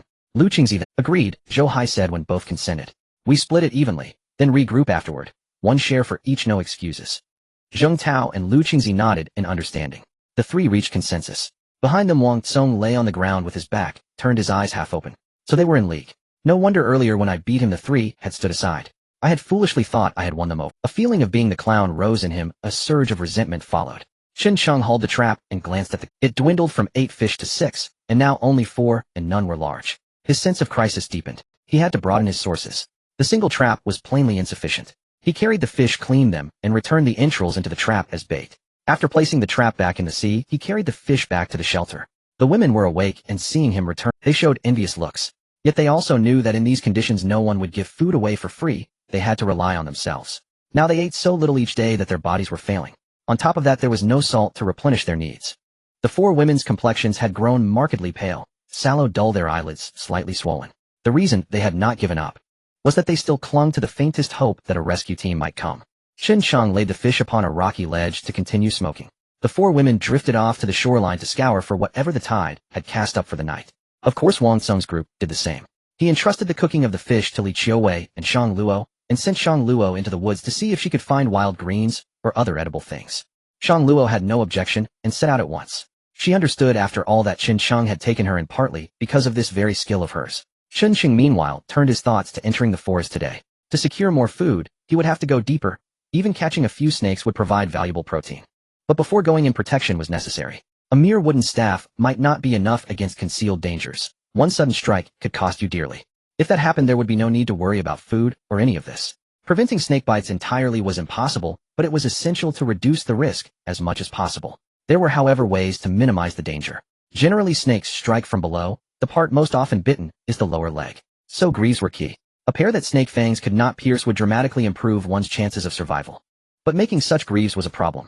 Bark. He had noticed the local bark before. It was thin and brittle. It might not withstand a snake's fangs, and tied-on strips would break after a few steps, rendering them useless. Thus Chen Cheng pinned his hopes on the aircraft's outer skin. That stuff was metal, no snake fang would pierce it. Beyond that, it was tough and enduring. One pair of greaves could last a long time. Resolve hardened, Chen Cheng set about. He rose and walked to the shore where everyone still combed the beach for anything edible. Even a tiny shell was prized and picked up. With so many people on such a small stretch of sand, there was little to be found. Chen Cheng glanced around, then stripped off in boxer shorts, and with a small axe he swam toward the plane's nose. The others watched, curious about what he intended. They could not fathom his plan. At the plane's prow he did not enter, but inspected the exterior. The easiest skin to harvest was where it had torn, a massive gash and frayed seams. In the 6 days since the wreck, small creatures had made homes there. A few mottled fish fled at his approach. Before, a sickle had been poor for prying the skin away. With the axe things were. He drew nearer, tucked the small axe into his waistband, then seized a strip of loosened skin with both hands. With a powerful tug he tore it free. He judged its size, enough for a single greave, and placed the strip inside the portion of the fuselage that the seawater had not reached. He swam back out for more. Where strips would not yield to tearing, he cleaved with the axe a few strikes, and the metal. After prying off 6 or 7 pieces, and finding 2 more on the seabed, he had 8 pieces in total, each roughly 40 centimeters wide and 20 to 30 long. Smaller scraps existed, but were useless, so he left them. Carrying the skin in 3 trips, Chen Cheng finally brought everything ashore. The others watched him return with the aircraft skin, puzzled but silent. He dressed and carried the hull back. Nearby, Zhou Hai caught Chen Cheng's movement and exchanged a look with Lu Qingzi and Zheng Tao. The 3 rose and walked toward Fu Guodong, who was digging in the sand. Hearing footsteps, Fu Guodong looked up. Seeing the 3 who had been with Wang Tsung, he felt a flicker of curiosity. Dark-rimmed and weary, he asked, puzzled, if they needed something.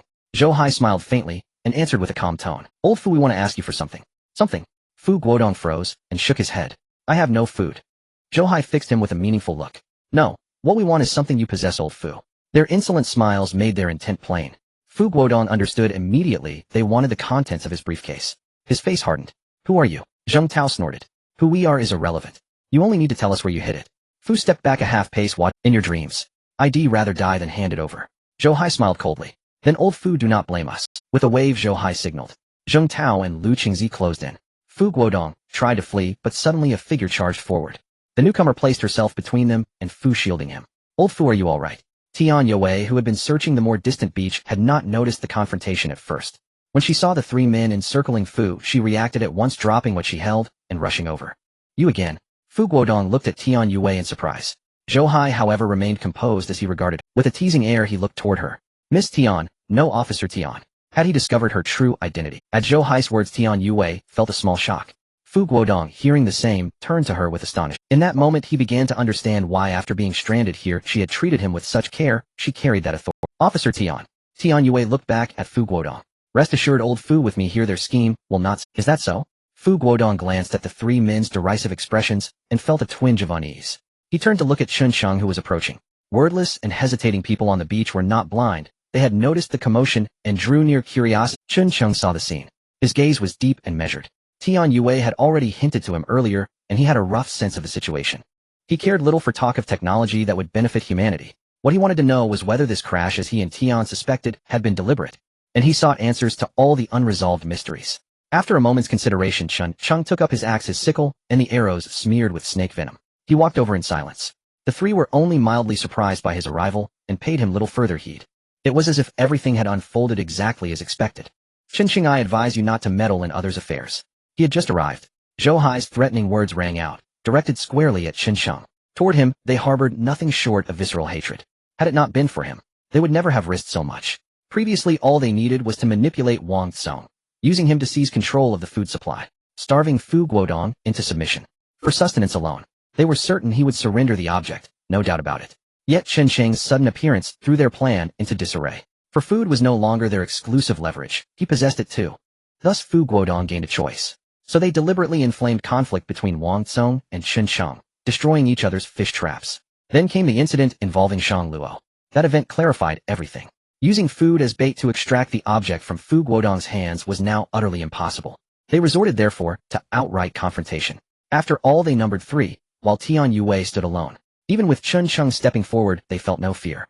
As for why, they never suspected Qinsheng might be affiliated with state security. Please, if he truly were, why would Tian Yue endure such hardship? Beside them, Tian Yue herself stood stunned. She had never imagined Qinsheng would step forward to aid her at this moment. After all, there were 3 adversaries facing him. Qinsheng glanced briefly at Tian Yue. This foolish woman.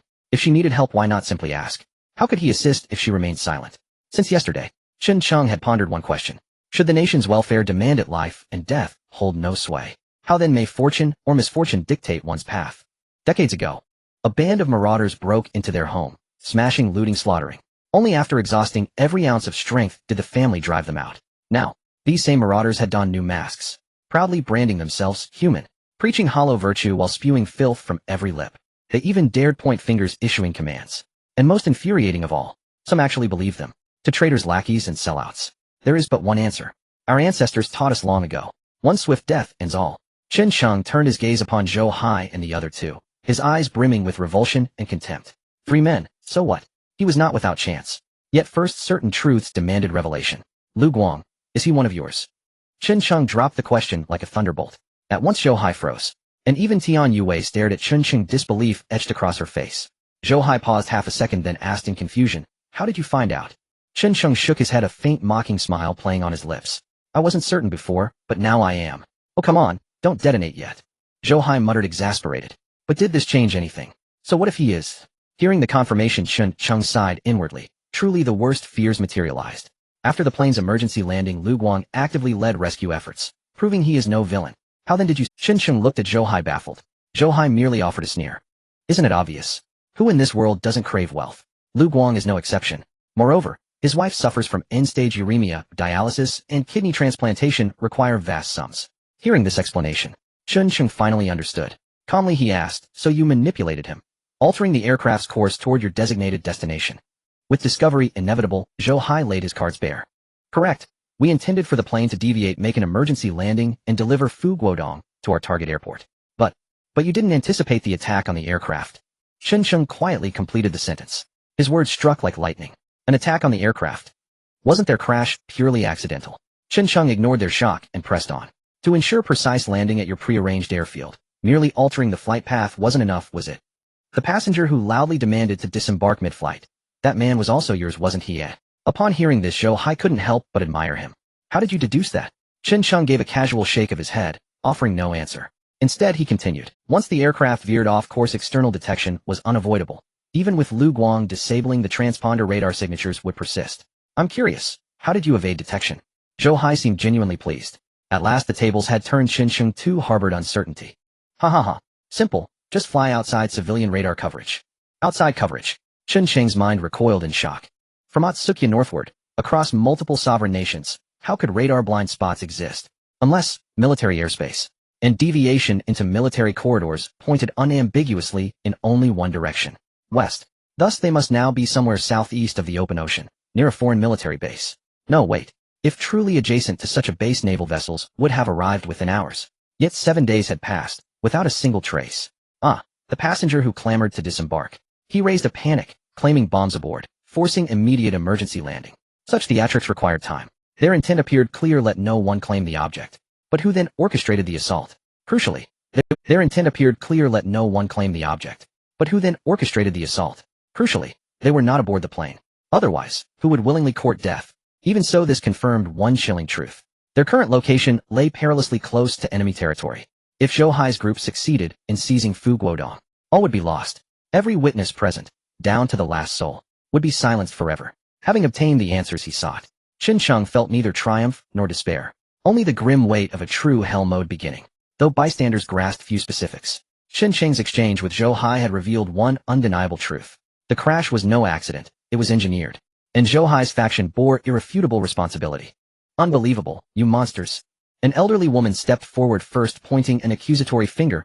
Though she'd quarreled with Qin Sheng, that did not mean she lacked backbone. Exactly. They condemned an entire plain full of people to death. Utterly unforgivable. Qi Qianqian and Qin Wenyue joined the condemnation. Shang Luo, who had accompanied Qin Sheng, stood frozen in shock upon hearing the revelation.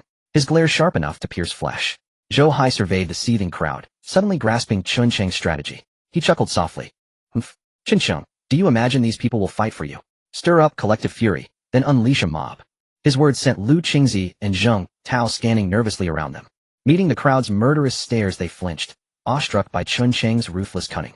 But Zhou Tao was not the least bit afraid. He produced from his chest a piece of honed metal, a small dagger in miniature. Zheng Tao and Lu Qingzi were not lagging behind either. One pulled out a slender iron tube, the other fashioned a crude homemade blade. The man barked, "This has nothing to do with you. If you do not want to die, stay where you are." Zhou Hai held the dagger, menacing the group. The matron and Qi Qianqian and the third woman, seeing the knives, were instantly too frightened to speak. Their gazes settled on Qin Sheng. He removed his bow and knocked an arrow with casual ease. It seemed there would be no peaceful end today. It was a matter of kill or be killed. His only advantage lay in that arrow smeared with snake venom. He did not know how long it would take for the poison to take effect after it struck. The three adversaries each bore a weapon. This would not be easy. "How many can you handle now?" Qin Sheng asked, turning toward Tian Yue. Tian Yue glanced over the three men. "If my strength holds, I can deal with one by myself, but..." She trailed off. A needless qualification. No food. Could she be blamed? Still, since they chose this moment to strike, I should be able to handle one. Tian one. That left two more. Qin Sheng's expression darkened. Even you, the young policewoman, can only take one. Why not be like those heroes on TV and take 10? As he hesitated whether to press forward, a wooden staff suddenly appeared beside him. "I can handle one," Li Qiuwei said, stepping out with a wooden pole in hand, voice steady. Qin Sheng glanced at her. Tian Yue, however, grew grave. "Does Li Qiuwei have another identity too? Such complication." "Are you sure?" Qin Sheng asked with concern. Hearing his worry, Li Qiuwei gave him a slight smile. "Don't worry. One is within my ability." Qin Sheng felt considerably relieved. Behind them, Fu Guodong watched the three men. He could not stand idle either, and stepped forward. "Count me in." The old man wasn't useless back then either. Qin Sheng shot him a look. "Better not. Don't have that old frame fall apart." "Seize them." Zhou Hai did not waste words with Qin Sheng and the others and shouted. Zheng Tao and Lu Qingzi immediately surged toward Tian Yue and him. Qin Sheng remained calm and loosed an arrow. The wooden shaft flew true. Lu Qingzi tried to dodge, but was too close and too steady. The arrow struck his arm. Lu Qingzi bit his teeth against the pain, but showed no hesitation. He pulled the arrow free and rushed forward again. One arrow had been his limit, and since it had hit, Qin Sheng only needed to wait for the poison to do its work. He hastily dropped his bow, handed the small axe to Tian Yue, and took up a sickle, retreating to the side. Lu Qingzi was effectively done for. Leave him to Li Qiuwei. Qin Sheng's real target was Zhou Hai. Lu Qingzi moved to pursue Qin Sheng, but was stopped by a strike from Li Qiuwei's staff. Lu Qingzi glared at Li Qiuwei with anger. "Get lost," he roared, slashing his blade through the wooden stick. Li Qiuwei merely twisted the staff with a light motion, placing it precisely against Lu Qingzi's throat. Had that been a sword, Lu Qingzi would already be dead. The sudden turn of events startled Lu Qingzi. He retreated, eyeing Li Qiuwei with newfound caution. For some reason, he also suddenly felt a numbness in his left arm, strength failing. Qin Sheng was about to guard against Zhou Hai when he saw Tian Yue kicked back by Zheng Tao. He hurried to catch her and asked in puzzlement, "Didn't you just say you could handle one?" Tian Yue struggled free from his arms. "Then you come." Zheng Tao's force had been more than she expected. After days of hunger, she thought herself only a little weaker, yet one kick nearly toppled her. Without hesitation, Zheng Tao charged again. Tian Yue lunged back at him, but was punched away once more. "Can you handle this?" Qin Sheng asked anxiously. Feeling underestimated, Tian Yue grew furious. "Mind your own business," she snapped and threw herself forward again. At that moment, Zhou Hai rushed toward Fu Guodong. They were after Fu Guodong, not a brawl with Qin Sheng and his companions. Seeing this trick, Qin Sheng hurried over to intercept. He blocked Zhou Hai. "Get away." Zhou Hai snapped, furious. He flipped his small knife to a reverse grip and slashed toward Qin Sheng's abdomen. Qin Sheng quickly stepped back to avoid the cut, but Zhou Hai followed with a kick. Caught unprepared, Qin Sheng taunted. "Is that all you've got? You want to fight me?" Zhou Hai taunted. Qin Sheng, though, remained composed. He scooped up a handful of sand and hurled it into Zhou Hai's face. Then he scrambled to his feet and swung the sickle at Zhou Hai. Zhou Hai had not expected such trickery. Sand in the eyes, and was momentarily off guard. Sand stung Zhou Hai's eyes, he stumbled back rubbing them. Unbeknownst to him, Chun Cheng's sickle had already fallen. A scream tore from Zhou Hai. He howled in pain as the blade bit into his shoulder. Just as Chun Cheng prepared to press the advantage for another strike, he abruptly halted. Zhou Hai now held an object resembling a pen, its tip a dark hollow aimed directly at him. This was serious. This was no game. I only threw sand, he thought, and now the man had a gun. Why didn't you pull that? How such a modified pen gun had passed security stumped him. Don't move, Zhou Hai warned, gripping the pen gun with the black muzzle pointed at them. Holding the pane in his arm, Zhou Hai scanned the group and shouted. Tian Yue and Li Qiuwei saw the black aperture of the pen and immediately froze as well. No one dared gamble on whether the device could fire a bullet, and given who held it, prudence ruled the moment. Seeing the two women stop, Zhou Hai glared at Chun Cheng furious, then moved toward Fu Guodong and roughly grabbed him. He leveled the pen gun at Chun Cheng and the others, threatening them. His prize was whatever Fu Guodong held, not them in them. This crude pen gun modified to evade security apparently held only a single cartridge. Anyone come near and he'll shoot, he spat. The scene cooled at once. Zhou Hai glanced at the blood seeping from his shoulder, but paid it no mind. He then glared at Fu Guodong and hissed, "Where is it?" Fu Guodong, looking at the pen gun, understood his predicament fully, but did not flinch. "Kill me if you must. I will not tell you," Fu Guodong said. "Old Fu." Tian Yue urgently warned an object could be replaced, but a life could not. Zhou Hai held a dagger in one hand and the pen gun in the other. Zheng Tao and Lu Qingzi lurked close. In a single motion, Zhou Hai drove the knife into Fu Guodong's thigh. A cry of agony tore from Fu Guodong. He went limp, collapsing from the pain. Tian Yue moved to intervene, but was instantly checked by Zhou Hai's pen gun leveled at her. "Anyone step forward, and I'll kill them. I don't have time to play. Tell me where the thing is." Zhou Hai slammed his boot down on Fu Guoxing's wounded area, pressing hard, and bearing a grim, ferocious expression as he demanded answers. "Oh." Fu Guodong howled in pain. "Elder Fu." Tian Yue watched, her heart wrenched. What should they do? What to do? Chun Cheng heard Fu Guodong's agonized cries. Watching Zhou Hai torment him, he clenched his fists instinctively as his mind raced. The pen gun in Zhou Hai's hand typically held only a single bullet, and its force was not tremendous. Unless it struck a vital organ, it would not kill instantly. But this was an isolated island. If struck by a bullet with no doctors and no medicine, even a simple infection could cost a life. Short of utter necessity, he had no intention of using his body to take a bullet. "Speak. Will you talk or not? Where is it?" Zhou Hai pressed his foot into Fu Guodong's wound and twisted hard. He continued to press him with questions. Nearby, Zheng Tao and Lu Qingzi watched Chun Cheng and the others warily, fearing they might suddenly rush in to seize the captive. Cold sweat beaded Fu Guodong's brow as he instinctively tried to pry away Zhou Hai's foot. Half buried and an old man, he was no match for these young men. "Kill me then. I will never tell you. You really think I wouldn't dare?" Zhou Hai leveled the pen gun at Fu Guodong's chest and continued his threats. "Go on then, give me the satisfaction." Fu Guodong lifted his head to Zhou Hai with a face of absolute resolve. "Elder Fu. No, don't. The materials can be given to them." Tian Yue hurriedly warned from the side.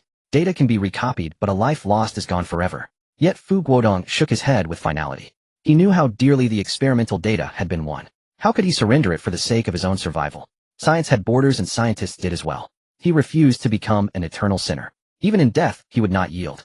Zhou, why waste words? Let me question him. We're practiced in interrogation. Lu Qingzi stepped forward and spoke. Zhou Hai shot him a glance.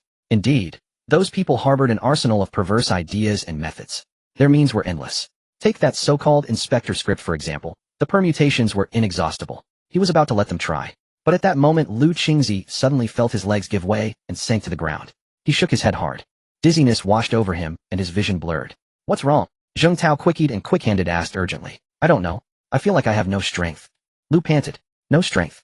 Zheng Tao instinctively looked at. He froze. "Your arm."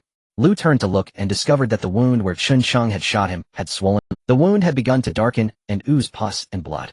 Suddenly it dawned on him, and he glared at Chun Cheng with murderous hatred. Chun Cheng smiled with a knowing edge. The venom had finally manifested. If he'd foreseen this, he would have shot Zhou Hai. Who could have guessed the man had a gun? "It was you." Chun Cheng stepped forward with a faint, satisfied smile. Snake venom was untreatable here. "Clever, but too late." Lu growled at Chun Cheng and tried with great effort to rise and attack him. He could not manage to stand. As he struggled on, breathing grew difficult, and his face flushed and turned purple. You. His words died as he collapsed. Everyone was shocked by the sight. Especially Zhou Hai and Zheng Tao, who stared at Chun Cheng as if beholding a demon. With Lu down, their numerical advantage dissolved. Zhou Hai instinctively trained the pen gun on Chun Cheng.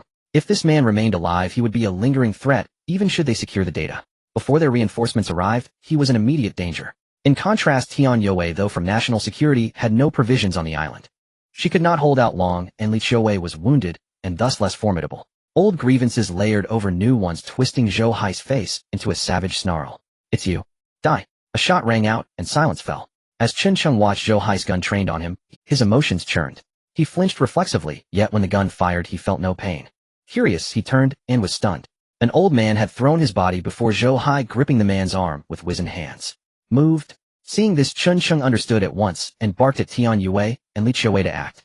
They understood immediately, and charged. Chen Sheng was fastest. He leapt forward and pinned Zhou Hai to the ground. They needed to stop him from reloading. Whether there were bullets left or not, the most dangerous object had to be secured. Tian Yue rushed at Zheng Tao. They had already fought before. Tian Yue knew she was no match for him, yet there was no option to retreat now. She brought down a small axe. Zheng Tao dodged and used the momentum to topple her balance. With a reverse motion, his crude knife pressed at her throat. Off balance, Tian Yue's heart leapt in alarm. Avoiding it was impossible. She could only shield herself with her arm. An injury was better than death. Then at that, a wooden staff appeared between them. With a flick it struck Zheng Tao's wrist, and he instinctively loosened his grip. He looked back and saw Li Qiuwei's expressionless face. The staff drew back and jabbed his chest, forcing him to stagger backward in pain. Who is this? Injured, and yet so formidable. Zheng Tao was taken aback. Tian Yue too glanced at Li Qiuwei in surprise. If she had not arrived in time, Tian Yue would have been harmed. She cast a grateful look at Li Qiuwei and rose from his. Gripping her small axe, she charged Zheng Tao again. Nearby on the sand, two figures rolled. Chun Cheng, holding fast to the pin gun in Zhou Hai's hand. Pinned beneath Zhou Hai, who had grown enraged by the struggle, a fist came at his head. Chen Sheng turned his head. Zhou Hai's fist struck the sand. Chen Sheng seized the moment, bent low, and drove a kick into Zhou's abdomen. With a crack, they separated. Chen Sheng froze as he looked at the pen gun's casing in his hand. Zhou Hai was equally stunned as they both stared at the pen gun snapped in two. Furious, Zhou Hai flung it aside. Just as Chen Sheng expected a desperate final struggle, Zhou turned and bolted away at full speed. Zheng Tao, hold them. The sudden command left Chen Sheng dumbfounded. No. What on earth was that supposed to mean? Zheng Tao watched as Zhou Hai abandoned him and fled, stunned into momentary stillness before snapping back to awareness. He dodged Tian Yue and turned to run in turn. Chen Sheng instantly grasped the situation. Damn it. If I've lost my gun, do you really think you'll escape? Here he resolved neither man would leave alive. If they vanished into the woods behind them, they would remain a persistent threat. Without hesitation, Chen Sheng gave chase. After sprinting only a few paces, he spotted a bow and arrow lying on the sandy ground, and seized them at once. He loosed an arrow toward Zheng Tao, but distance had widened, his aim veered slightly off target. The shot missed. With no time to draw again, he clutched the bow and arrow, and surged forward once more. Nearby, Tian Yue also moved to pursue, yet froze upon seeing Fu Guodong collapsed on the ground, his chest stained crimson with blood. She hesitated, then pivoted urgently to assess his injuries, and called out to Shang Luo, who stood dazed beside her. Li Qiuwei longed to join the pursuit, but her own wounds rendered her unable to run. Watching Chun Cheng vanish after the fugitives, she grew visibly anxious. Shoo! Another arrow sliced the air. Zheng Tao had just reached the forest's edge, convinced salvation lay within those trees, where Chen Sheng's archery would be useless. Yet at that very instant, searing pain lanced through his calf. Disbelief flooded his face as he looked down, to see a wooden arrow buried deep in his lower leg. His heart sank into utter despair. Chen Sheng! He roared, not fleeing now, but lunging back toward his pursuer. They all knew precisely how Lu Qingzi had died. In this predicament, was there any path left to survival? In that flash of clarity, he chose self-destruction. But Chen Sheng, seeing the arrow strike home, refused to linger, swerving aside to pursue Zhou Hai instead. To fight a poisoned man would be sheer folly. Zheng Tao stared, briefly stunned, then made no move. He was already struck. Poisoning was inevitable. Only the hour of death remained uncertain. Far more than killing Chen Sheng, he wished for Zhou Hai to suffer the same fate. After all, hadn't that wretch abandoned him without warning? They possessed the strength to stand and fight. This betrayal rested solely on Zhou Hai's shoulders. Li Qiuwei labored up behind them. Each step wrenched her wounded leg, beating sweat across her brow. She stepped firmly between Zheng Tao and the path ahead, and only then exhaled, relieved to see he wasn't pursuing Chen Sheng. Meanwhile, Zhou Hai had started running a heartbeat later than Zheng Tao, and was now nearly at the forest threshold. Just as he believed safety awaited within its shadows, all would soon be well. Then, a thick wooden club erupted into his field of vision, hurtling straight toward his skull. Already fleeing, he had no chance to evade. Thud! The club shattered into two pieces. Wang Tsung stared blankly at the broken halves in his hands, and instinctively dropped them. Zhou Hai crumpled to the earth, shook his head groggily, and staggered upright. Seeing Wang Tsung, he blinked, astonished, then consumed by fury. Rage flared. He yearned to slaughter Wang Tsung on the spot, until he glimpsed Chen Sheng racing forward, bow drawn. Revenge would have to wait. Staggering onward, he limped deeper into the woods. He'd counted on Zheng Tao to delay their pursuers, but instead Zheng Tao had locked eyes with Li Qiuwei in tense confrontation. Worthless. Wang Tsung's blow had startled even Chen Sheng. He hadn't expected such unexpected aid. They'd been enemies before. When Chun Chung drew near, Wang Tsung instinctively glanced at the bow in his hand and took half a step back. Stammering, he muttered, I hate being tricked. Chen Cheng's peripheral gaze flickered over Wang Tsung. By now Wang Tsung had sobered from his earlier haze. Yet Chen Cheng ignored him, resuming his pursuit of Zhou Hai. His skull had taken a brutal blow. Zhou Hai was clearly faltering. He stumbled into the forest, veering toward the dense thicket beyond, where venomous snakes lurked. Once inside, Chen Cheng would dare not follow. Every few steps he leaned against a tree trunk, glancing back at Chen Cheng's relentless advance. With trunks obstructing sightlines, Chen Cheng struggled to take steady aim. But Zhou Hai was wounded. How far could he truly flee? At last, 10 meters short of the thicket's edge, Chen Cheng overtook him, blocking his path. Chen Cheng regarded Zhou Hai with cold disdain, bow leveled. Run, go on, try. Blood dripped from Zhou Hai's brow, streaking his face, a mask of terror and grotesque distortion. Seeing Chen Cheng standing immovable before him, Zhou Hai's eyes burned with hatred, yet he begged. Chen Cheng, spare me. I'll pay you anything. Name your price. Chen Cheng held the bow aloft, gazing at Zhou Hai with undisguised contempt. Do you truly believe money buys everything? Doesn't it? Spare me, and I'll give you wealth beyond your lifetime spending. With money you can have whatever you desire. Beauty mansions, luxury cars. Chen Cheng met Zhou Hai's gaze, unmoved, unimpressed. Money earned is money spent with peace of mind. And you? If our roles were reversed, would you spare a threat to your— Rest easy. Zhou Hai stiffened, then understood. Yes. Were he in Chen Cheng's place, he'd seize this chance without hesitation. Half closing his eyes, he rose shakily, smirking bitterly. Huh. Kill me, and you won't walk away either. My men will arrive soon. None of you will escape. No sooner had Zhou Hai spoken than he charged, only for Chen Cheng to release the bowstring. The wooden arrow pierced Zhou Hai's abdomen with lethal precision. Zhou Hai paid no heed, pressing forward regardless. Chen Cheng watched his frenzied advance and sidestepped. He ducked behind a nearby tree, calm and composed, watching Zhou Hai, wildeed and ravenous to tear him apart. Want to die fighting? Don't mistake me for a fool. Just wait. Your snake venom will do the work. Chen Cheng, you're no real man. Face me fairly. Seeing Chen Cheng refuse combat, Zhou Hai panicked. He'd hoped to drag Chen Cheng down with him, only to realize his opponent offered no opening. Oh, look at you losing your temper again. From behind the trunk, Chen Cheng peeked out, laughing openly. Relax, you three are all going together. Not one will— I'll kill you. Enraged and impotent, Zhou Hai brandished his small knife and lunged anew, while Chen Cheng danced effortlessly around him, circling like a sovereign, evading his foe. Zhou Hai bore venom, and now exerted himself violently. Chen Cheng wagered the toxin would surge within moments. And so it did. After 2 full circuits chasing Chen Cheng, Zhou Hai finally halted, wounded poison swaying unsteadily. Leaning heavily against a tree trunk, he gasped raggedly, then slumped sideways, collapsing against the bark. Dead. Chen Cheng observed from a distance, yet drew no closer. He scanned the ground, plucked up a branch, and prodded Zhou Hai several times. Receiving no response, he smirked faintly. Don't feign death. It takes longer for venom to take hold. And at least suppress your breathing when you pretend. This is laughably transparent. Zhou Hai's eyes snapped open beneath the tree, burning with venomous hatred. Chen Cheng, I'll haunt you beyond. Baring his teeth, he strained to lunge one final time. Chen Cheng recoiled sharply, yet before he could retreat a single step, Zhou Hai's body collapsed again. You act as if I'm the villain. Remember who struck first. Gasping on the ground, Zhou Hai glared upward, eyes locked onto Chen Cheng's. Chen Cheng, you won't escape either. I'll be waiting.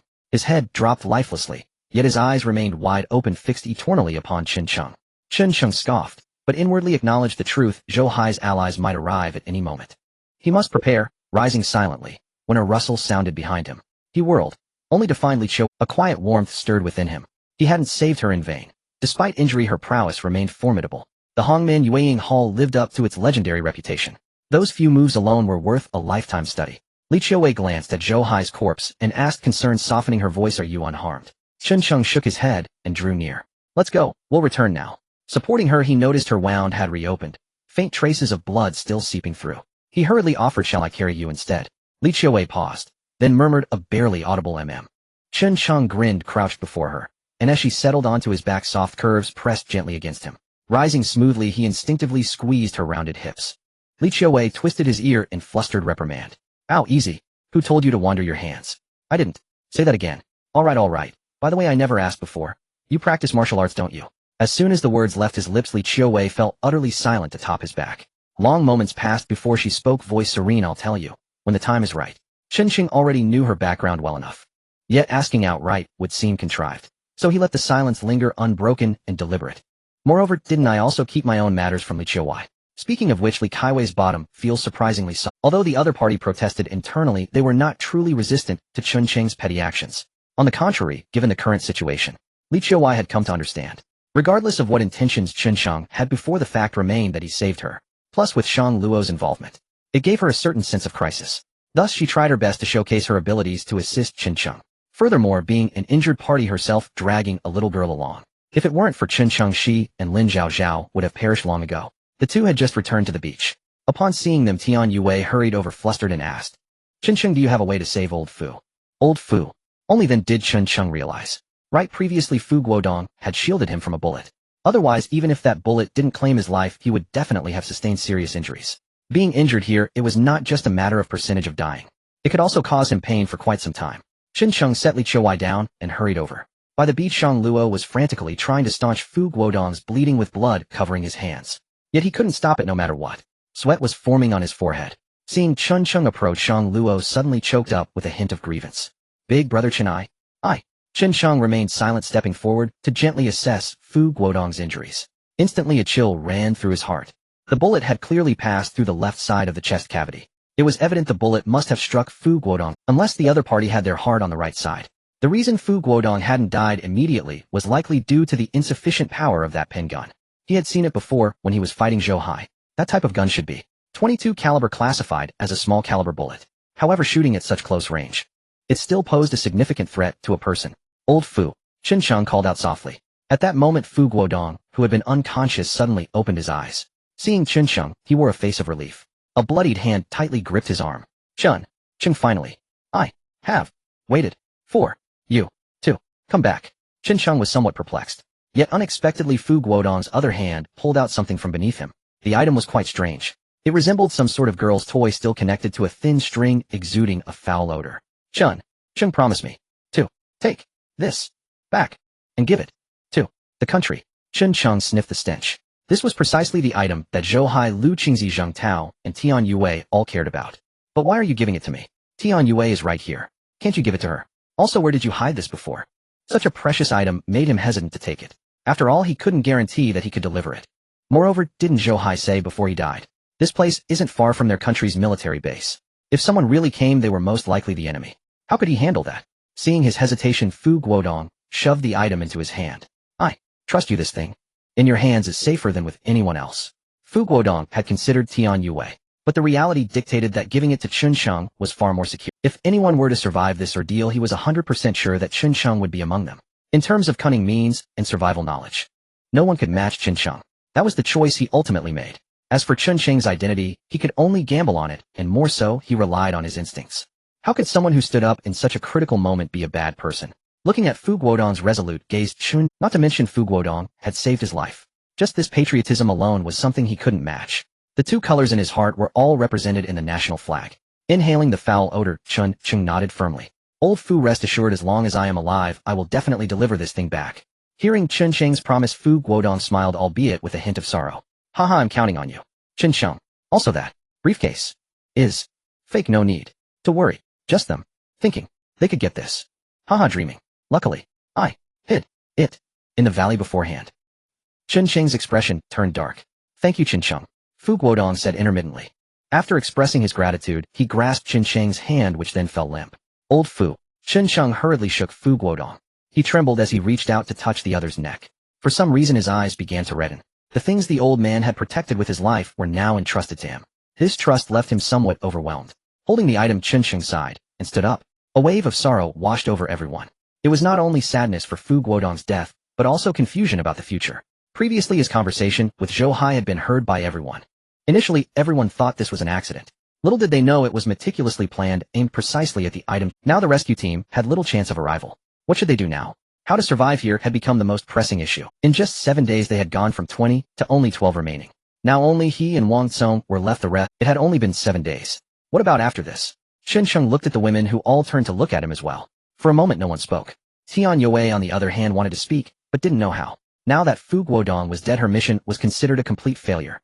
However, the item was still intact, which could be seen as a silver lining. She wanted to take the item from Chen Shang's hands, but worried what if she couldn't protect it either. Zhou Hai's words were not mere talk. In the following days, they would face more than just food shortages. Sigh. Let's bury them. Chen Shang shook his head and sighed. But just as he said this, Wang Song and the ant exchanged. They silently stepped back a half step. They had naturally heard Zhou Hai's words. Now in this situation, food, fresh water, and the outside crisis had intensified their survival difficulties. Although Wang Tsung was foolish, he was not stupid. He had a conflict with Chun Sheng, and now that his 3 little brothers were dead, if the other party targeted him, it would be a piece of cake. Forget about the earlier help he provided. Here Wang Tsung didn't trust anyone anymore. Plus that damned item was now in Chun Sheng's possession. He had to leave here immediately. If someone came looking, it would be for Chun Sheng and had nothing to do with him. As for Lisa and they were completely bewildered, not knowing what had happened. They also didn't understand why a fight broke out resulting in 4 deaths. They were somewhat afraid, hiding over by the shelter, staying together with the little girl Lin Zhaozhao. Just as Chun Sheng, clutching a small hatchet with Tian Yue and Shang Luo, prepared to dig a pit, the previously unremarkable Su Qiaoyan trailed after them. Chun Sheng cast a glance at Su Qiaoyan.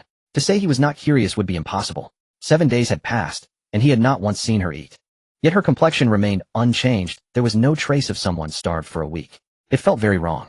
Even he at worst had been eating only 1 meal a day. When he had lacked salt before, his face had turned waxen and bloodless. But look at Su Qiaoyan. Her cheeks were flushed, her only disorder a slight musing of hair. A pair of beautiful legs clad in white stockings were dusted with yellow sand. Everything else seemed normal. Chun Sheng considered calling Wang Tsung and the others to help dig, but on second thought, he let it go.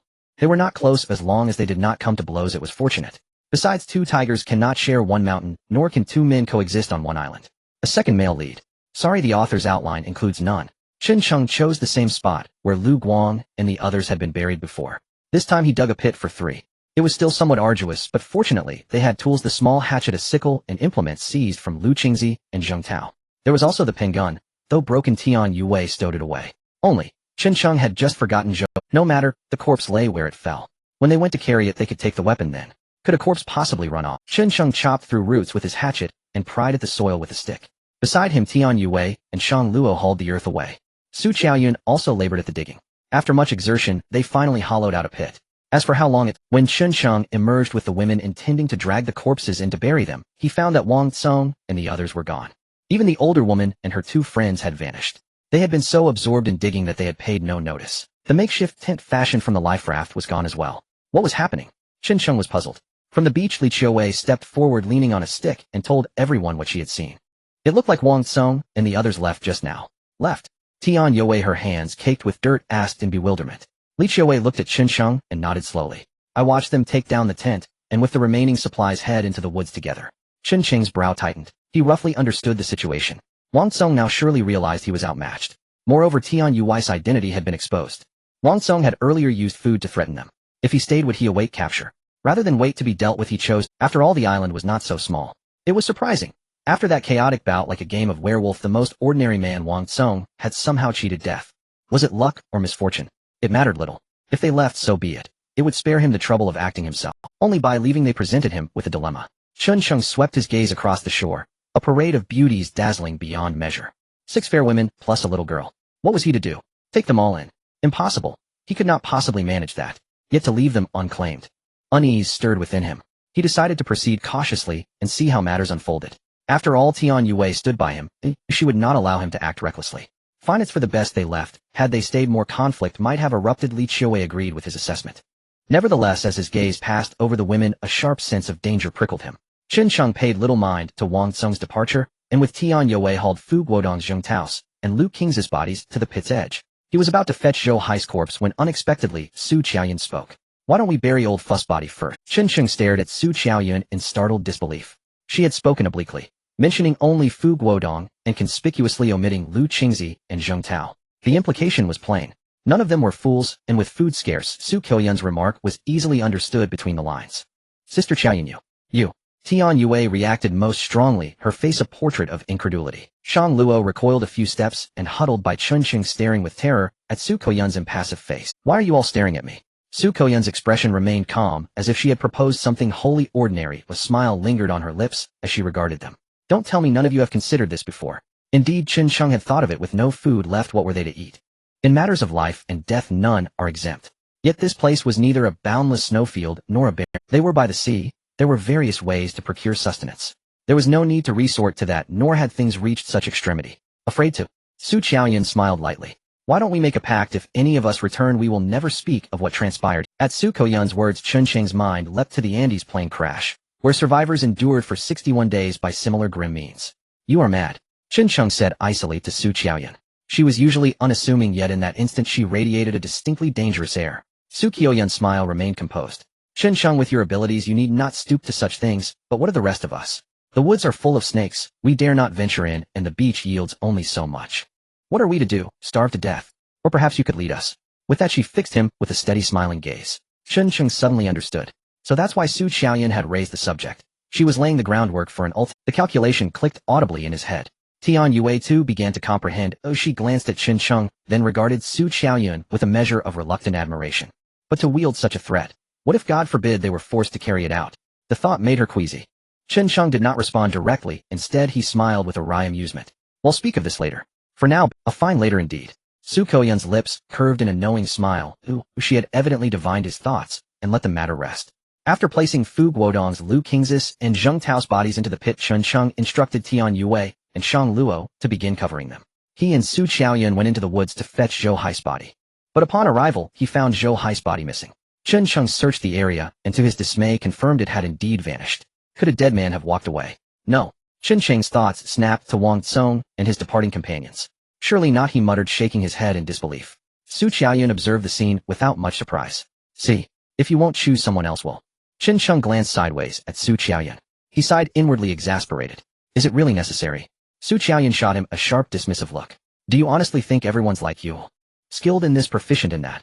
Here mere survival is the sole imperative. Everything else. Who truly cares? Her words were blunt, unadorned, and utterly clear. Indeed, Wang Tsong couldn't even kindle a fire. Sending him to forage for food was plainly futile. And yet, he'd taken 3 others with him. Without this food they'd likely last only a few days. Chen Sheng stared at the drag marks on the ground, lost in quiet. True enough. Given time, every manner of specter and shadow emerges. Human nature in this crucible magnifies itself without restraint. Seeing Chen Sheng remain silent, Su Qiuyan drew near. She leaned in softly, so close her body nearly brushed his arm, and asked, her expression laced with quiet implication. What you said just now, does it still hold? Chen Sheng felt the gentle pressure of something soft against his arm.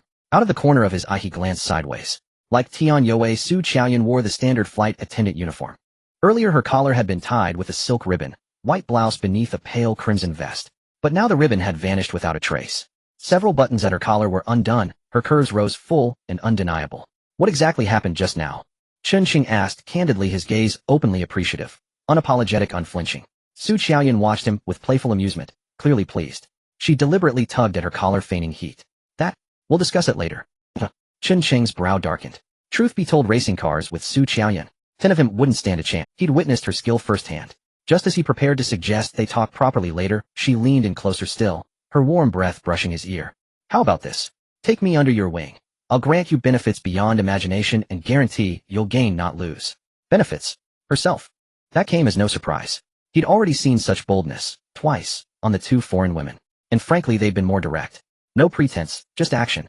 Well, not quite hands, rather lips. Seeing Chen Sheng unmoved, Su Qiuyan smiled faintly. I could bring Tian Yue into this too. Shoo. Chen Sheng's brows knotted tightly. If there was one woman among them he feared most, truly worried over, it was unquestionably Tian Yue. After all, her identity spoke volumes. Flight attendant. Police officer. A dual role, how thrilling. Don't tell me you haven't thought about it. She lightly tapped his chest. Her smile teasing, knowing. Wang Tsong is gone. The remaining women. All yours. Rescue won't come. And who knows when, or if, others will arrive. What difference does it make? Let's live freely while we can. Each day counts. A temptress. In that moment Chen Sheng saw Su Qiuyan not as a woman, but as a 9-tailed fox spirit ever weaving enchantment around him. Yet another matter gnawed at him. Over these 7 days identities had unraveled one by one. Firstly Qiuwei and Lu Guang, then Zhou Hai, Lu Qingzi, Zheng Tao. Then Fu Guodong and Tian Yue. So who precisely was Su Qiuyan? To remain so composed after 7 days, could she possibly be ordinary? Chen Sheng refused to believe it. Was her true aim the object he carried? He feigned eager anticipation, fixing his gaze upon her. Tell me more. Of course, he was after all a man. Faced with so many beauties, indifference would defy nature. Seeing desire stir in his eyes, Su Qiuyan's own gleamed with sly delight. Men are all the same, greedy pigs. What's out of reach forever remains the purest moonlight. Chen Sheng rolled his eyes at her, exasperated. You say that as if I've tasted anything at all. Su Qiuyan, however, held nothing back. She tapped his chest gently. Tell me, what matters most to Yue? How would I know? They barely knew each other, mere chance acquaintances. Chen Sheng furrowed his brow. Su Qiuyan merely smiled, serene and knowing. Fool, you've forgotten her mission, haven't you? Her words struck him like lightning. Right, the egg, no, the oval sphere. It rested in his possession. Now that Fu Guodong was dead, safeguarding the artifact demanded Tian Yue align herself with him, by necessity, by duty. Could she then be controlled at will? Admittedly, Su Qiaoyun's reasoning held weight. Yet she underestimated Chen Sheng's wariness, his deep instinctive vigilance toward her. Chen Sheng half closed his eyes, appraising her from head to toe. That plan has merit, but... He made a show of and drew Su Qiaoyun firmly into his arms. But I'm pragmatic. What's before me now mustn't slip away. Held tight in his embrace. Su Qiaoyun instinctively tensed, then stilled. Instead, she slid her arms gently around his neck. Impatient are we? Or do you intend to hear? She swept her gaze across their surroundings. I wouldn't object, but if we're absent too long, they'll surely come looking for us. Oomph. A sly devilish glint lit Chen Sheng's eyes. His hand wandered, testing, probing. He meant to uncover her true intent. Su Qiaoyun caught his roving hand with firm grace. With her other palm, she tenderly wiped the sweat from his brow, then pressed her lips close to his ear. Her voice dropped to a silken whisper, "Don't rush. Everything, including me, will be yours in time. But our companions await our return." She stepped back, graceful, triumphant. Her smile radiant, though the faint flush on her cheeks betrayed the tremor. As the beauty withdrew, Chen Sheng felt a pang of disappointment, yet no urgency. Survival now commanded precedence. Desire could wait. First he must endure. Food. Freshwater. These were urgent, tangible needs. To claim them all, not impossible, but only if greater provisions could be secured. Watching Su Qiaoyun sway ahead, hips swaying with quiet confidence, Chen Sheng approached silently and delivered a sharp, playful pat. Up. She whirled around, cheeks, flushed eyes sparkling with mock indignation. Chen Sheng grinned, wicked and self-assured. Just collecting interest. Then striding past her, he headed triumphantly toward the beach. The moment Chen Sheng walked away, Su Qiaoyun's expression hardened, cold, calculating. She'd witnessed Tian You's and Li Qiuwei's martial prowess firsthand. And Chen Sheng himself radiated an aura of perilous intensity. Confrontation. Suicide. Yet sometimes, force isn't the only path forward. A pack of witless fools had nearly ruined everything. Now that the artifact rested with Chen Sheng, all was negotiable, manageable. A faint detached smile played upon her lips as she followed, calm, poised, inexorable. When Chen Sheng and Su Qiaoyun returned, Tian Yue looked at the two with a puzzled expression. Why did you take so? Su Qiaoyun threw a flirtatious glance at Chen Sheng and ran to Tian Yue, gently linking her arm with hers, instantly adopting a pitiful expression. Yue, you must help me. He's bullying me. Saying that as long as I follow him, I won't have to worry about food and drink. Chen Sheng was momentarily speechless. Wait, what are you doing, big sister? After complaining, Su Qiaoyun glanced at Chen Sheng, her eyes full of provocation. Upon hearing this, Tian Yue immediately glared at Chen Sheng. She was also struggling with a question with Wang Tsong, and the others gone, Fu Guodong dead, and the items with Chen Sheng. What should she do now? She couldn't just ignore everything. What role was she supposed to play? She had to put a stop to Chen Sheng's unrealistic idea. Yet she completely forgot that when Wang Tsong and the others controlled the food, she had not intervened in order to avoid. Chen Sheng, we need to talk. You have your food, and we don't expect you to share, but if you think you can use food to threaten us, dream. Chen Sheng looked at Su Qiaoyun, somewhat confused about what this vixen was up to. However, Tian Yui's words instantly ignited his anger. What do you mean by threatening you with food? Do I even have any? You heard someone say something and immediately accused me. Are we that familiar? When Wang Tsong and the others did it, why didn't you say anything? Now you're pointing fingers at me. It's still an uncertain affair. Do you really think I'm easy to bully? Moreover, what exactly did Su Qiaoyun want? Chen Sheng's expression fixed on her mocking gaze, as if he had to admit that Su Qiaoyun was indeed cunning. With just a few words, she cut off Tian Yui's path to follow. It was now clear, with Zhou Hai and the others dead, and Wang Tsong gone, the people here either had to rely on Chen Sheng or fend for themselves. Naturally, the hope of surviving by relying on Chen Sheng was much greater than trying to survive alone. By doing this, Su Qiaoyun had extracted Tian Yue from the situation, stirring up conflict between her and Chen Sheng to prevent her from following him. Only in this way could she fulfill the promise she made to Chen Sheng. After coming to this realization, Chen Sheng cast a sympathetic glance at Tian Yue. Not bad. It could curb this girl's arrogance. She shouldn't think she can control everything when she doesn't even know her. He was too lazy to engage further and began digging to bury the bodies. Meanwhile, Shang Luo observed the situation, glancing at Tian Yue and Su Qiaoyun, firmly choosing Chen Sheng. They all joined in the labor. Conflicts aside, the necessary tasks still had to be completed. Before long, the four of them had buried the bodies. Chen Sheng clapped his hands and went to wash them in the sea. Only then did he return to the shelter with Shang Luo. So much had happened early in the morning. No one knew what time it was. However, looking at the sun's ever-changing brightness, it seemed it was getting late. His stomach began to protest since he hadn't eaten anything. Moreover, the strenuous fighting and digging had severely drained his strength. He glanced at the aircraft skin he had brought and the few pieces of smoked fish on the stone wall. He took a few down and handed them to Li Qiuwei. Li Qiuwei looked surprised. After all, their food supply was limited, and having even one meal a day was quite good. Not to mention Chen Sheng had clearly given him half of the smoked fish, suggesting he had other intentions. Chen Sheng glanced at the drooling Zoe and Lisa beside him. He recalled Tian Yui's words from earlier. Damn it. Since you brought it up, if I don't act, wouldn't that be letting down your good intentions? Besides, these two foreign girls had been eyeing him for quite a while. Of course, more importantly, he wanted to distract these two girls and see what Su Qiaoyan was really up to. Just a single woman without any power could still make waves. Do you two want to stay here? Chen Cheng asked Lisa and Zoe with a smile. Upon hearing this, Zoe's gaze shifted from the pot of fish to Chen Cheng, and she nodded eagerly. Chen, is that really possible? After speaking, she seemed to feel that this happiness came too abruptly. She quickly added, don't worry. Chen, we won't go back on our word as per our previous agreement. Ugh. Chen Cheng felt a little awkward. Yet he was quite pleased inside. Li Qiuwei, curious, tilted her head and asked, what agreement? Chen Cheng felt a bit guilty. Seeing Zoe about to speak, he quickly interjected, oh, I promised them before to exchange the antique copper ring. As he spoke, Chen Cheng took out the ring from his waist pouch to prove it. Although Zoe and Lisa didn't understand their language, they generally understood the situation. They smiled and nodded. Li Qiuwei looked at the copper ring, clearly skeptical. Yet what position did she have to question Chen Cheng? Feeling a little sad inside, she said, you don't need to explain him, just curious. Li Qiuwei maintained her composure and was very understanding. Chen Cheng naturally understood. He had to admire that the mature woman knew how to handle things. Just a light touch, and the other party would understand. If it were Shang Luo, you could give her a nudge, and she would probably turn around and ask you why you hit her. Disgusted with Mengda, jealous of Mengda, becoming Mengda, surpassing Mengda. Of course, taking in these two foreign girls didn't mean they were to become statues of liberty. For Chen Cheng, whether it was one sheep or a flock, the effect was the same. It was just two more people, it was not unmanageable. Additionally, he planned to take Shang Luo up the mountain to observe the island situation and look for other food sources. Their firewood was running low. Chen Cheng immediately arranged for the two foreign girls to go into the woods to find some firewood. Although he knew there wasn't much firewood in the forest after the rain along with the sea breeze, quite a few small branches had fallen that could be collected temporarily. Meanwhile, he took the aircraft skin and roasted it over the fire while the fish was cooking. Once it was nearly done, he used two branches to take it out and began to strike it with stones. The aircraft skin was thin but very brittle. If not heated, a single strike might cause it to break. After heat treatment, it was much easier to hammer.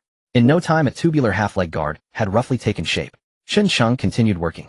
Shang Luo didn't need him to arrange, as she voluntarily went into the woods with the two foreign girls to find firewood and also check if there was any other food. Before long, Zoe and Lisa returned with some firewood. Additionally, Shang Luo brought back two big oxen. Chen Cheng made two bowls for Zoe and Lisa using plastic bottles. Knowing that the two couldn't use chopsticks, he directly carved two thin sticks for them. Everyone then shared the cooked fish. It was the first time Zoe and Lisa had eaten cooked food, and they were both excited. Even the fish bones they bit down on and swallowed along with the salty fish soup. They even extended their tongues to lick the soup in the bowls clean. After eating, Chen Cheng continued to work on the leg guards. Meanwhile, Zoe and Lisa went to the woods to gather firewood. Their options were currently limited. Chen Cheng had just taken them in and tried to be useful. Otherwise, there was a possibility of being abandoned one day. Bang bang bang. Chen Cheng hammered the aircraft skin. Beside him, Li Qiuwei lay on a soft foam mattress. She looked at him sideways. As for Chen Cheng taking in Zoe and Lisa, it was impossible for Li Qiuwei to feel happy about it.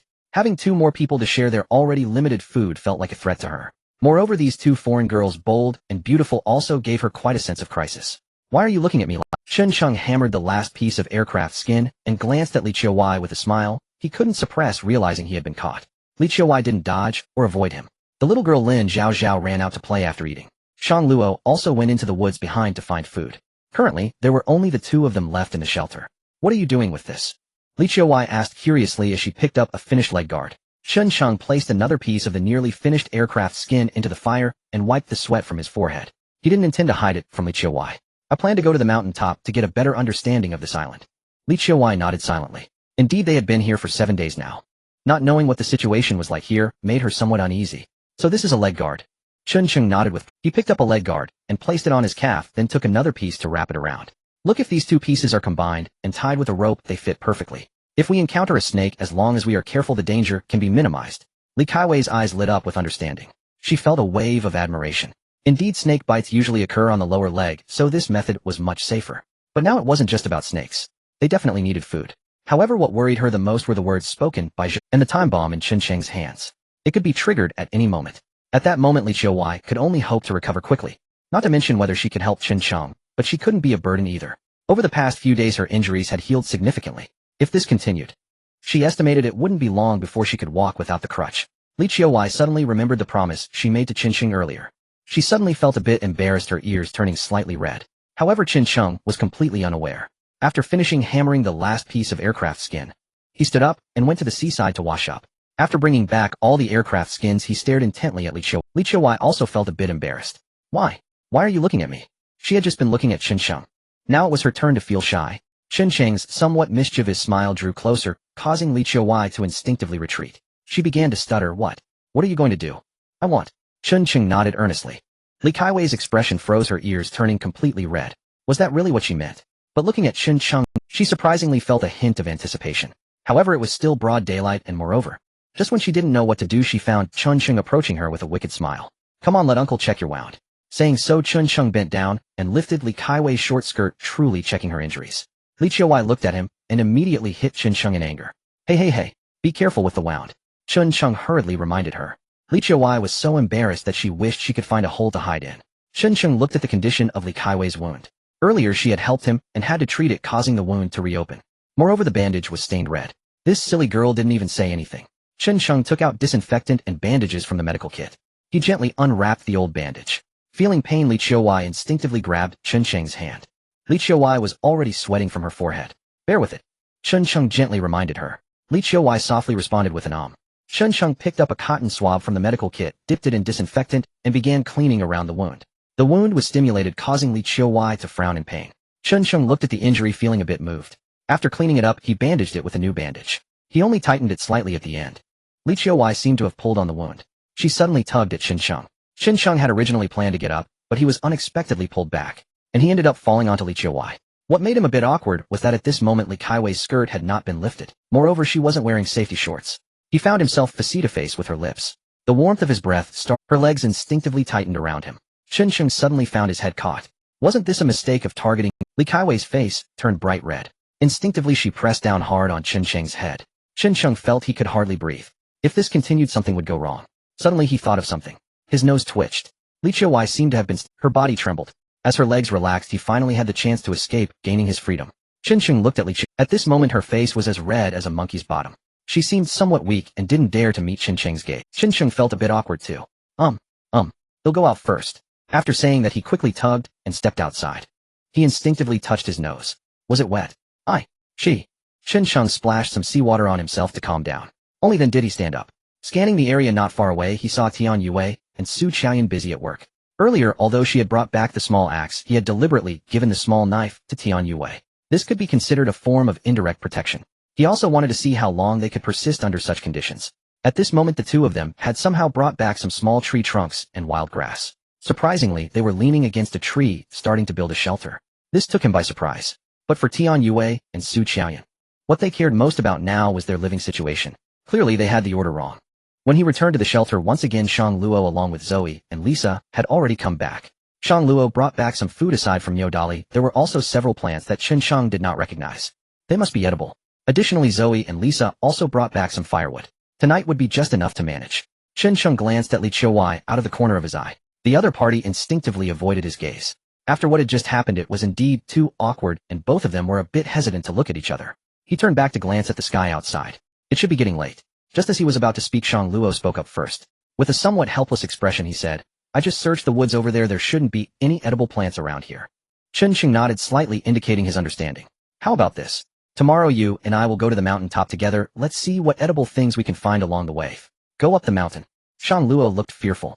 After all, there were the prior experiences of Lu Guang and the others. It was impossible not to be afraid.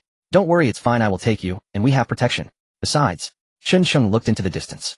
Besides, if Wang Tsong and the others aren't afraid, why should we be worried? Hearing this, Shang Luo felt much more at ease and did not refuse. While speaking, Chen Sheng suddenly remembered the important matter. Alright then, let's arrange it this way. Come on, Shang Luo. It'll take you to learn how to set up the fish trap. This will be your responsibility from now on. Shang Luo nodded in understanding. Here, being useful was the most crucial thing. Compared to others, Shang Luo felt that she had a significant advantage. After saying this, Chen Sheng took Shang Luo back to the seaside. At this moment the tide had already begun to slowly retreat. Zoe and Lisa were preparing to search along the beach for edible seafood. He pulled out the fish trap. Looking inside, he had already mentally prepared himself. Indeed, the haul during the day was there were only 2 fish and 1 shrimp. Compared to before, it was a significant drop. However, Chen Sheng was not discouraged and began teaching Shang Luo how to handle these items. For the fish, gut them and place the entrails into the fish trap. For the shrimp, crush them, mix them with mud, knead them into a ball, and stuff them into the trap. Finally, toss the fish trap. Tie the rope to the nearby rocks, weigh it down with stones, and it's done. It was very simple. Once learned, it could be done easily. Shang Luo watched closely, feeling quite impressed with Chen Sheng. To be able to procure food in such a resource-limited place through one's ability was an accomplishment in itself. Moreover, Qin Sheng was also somewhat handsome. This made her look forward to him even more. Indeed, if it weren't for this, Zoe and Lisa wouldn't have chosen him. After getting everything done, the two returned to the shelter. They placed the fish on the stone wall to smoke. Qin Sheng glanced around, seeing only 6 fish left in addition to the bird eggs that had been with Li Qiuwei. Such little food would hardly be enough. He also looked forward to going up the mountain tomorrow, hoping to make some good discoveries. Even if it's snakes, he wanted to catch a few. After all, they were all protein. They could still eat. After dusk, the sea water had completely receded and Lisa and Zoe began searching for food. On the other side, Tian Yue and Su Qiaoyan followed suit. It must be said Tian Yue was somewhat lucky. They actually found a decent-sized fish in a tide pool left by the retreating tide. It was estimated to be about the size of a palm. It was larger than any fish Qin Sheng had caught in the traps before. Additionally, they also found a seashell. They had enough to eat. However, they had no fire. When Su Qiaoyan came over to borrow fire, Qin Sheng did not refuse. He also did not ask for anything in return. Speaking of which, their relationship was not one of complete indifference. He was just curious about Su Qiaoyan's true intentions and whether Tian Yue could hold out. After borrowing the fires, Su Qiaoyan returned. With fish today, they could enjoy a good meal. Of course, this was for Tian Yue. Su Qiaoyan did not rely on this. She had her own little secret. Otherwise, she wouldn't be so lively even after 7 days. He actually lent fire without asking for anything in return. Seeing Su Qiaoyan return with the fire, Tian Yue was somewhat surprised. Su Qiaoyan wore a faint smile. Of course, Qin Sheng is not someone who lets himself suffer. Then Tian Yue looked at Su Qiaoyan, frowning as she asked.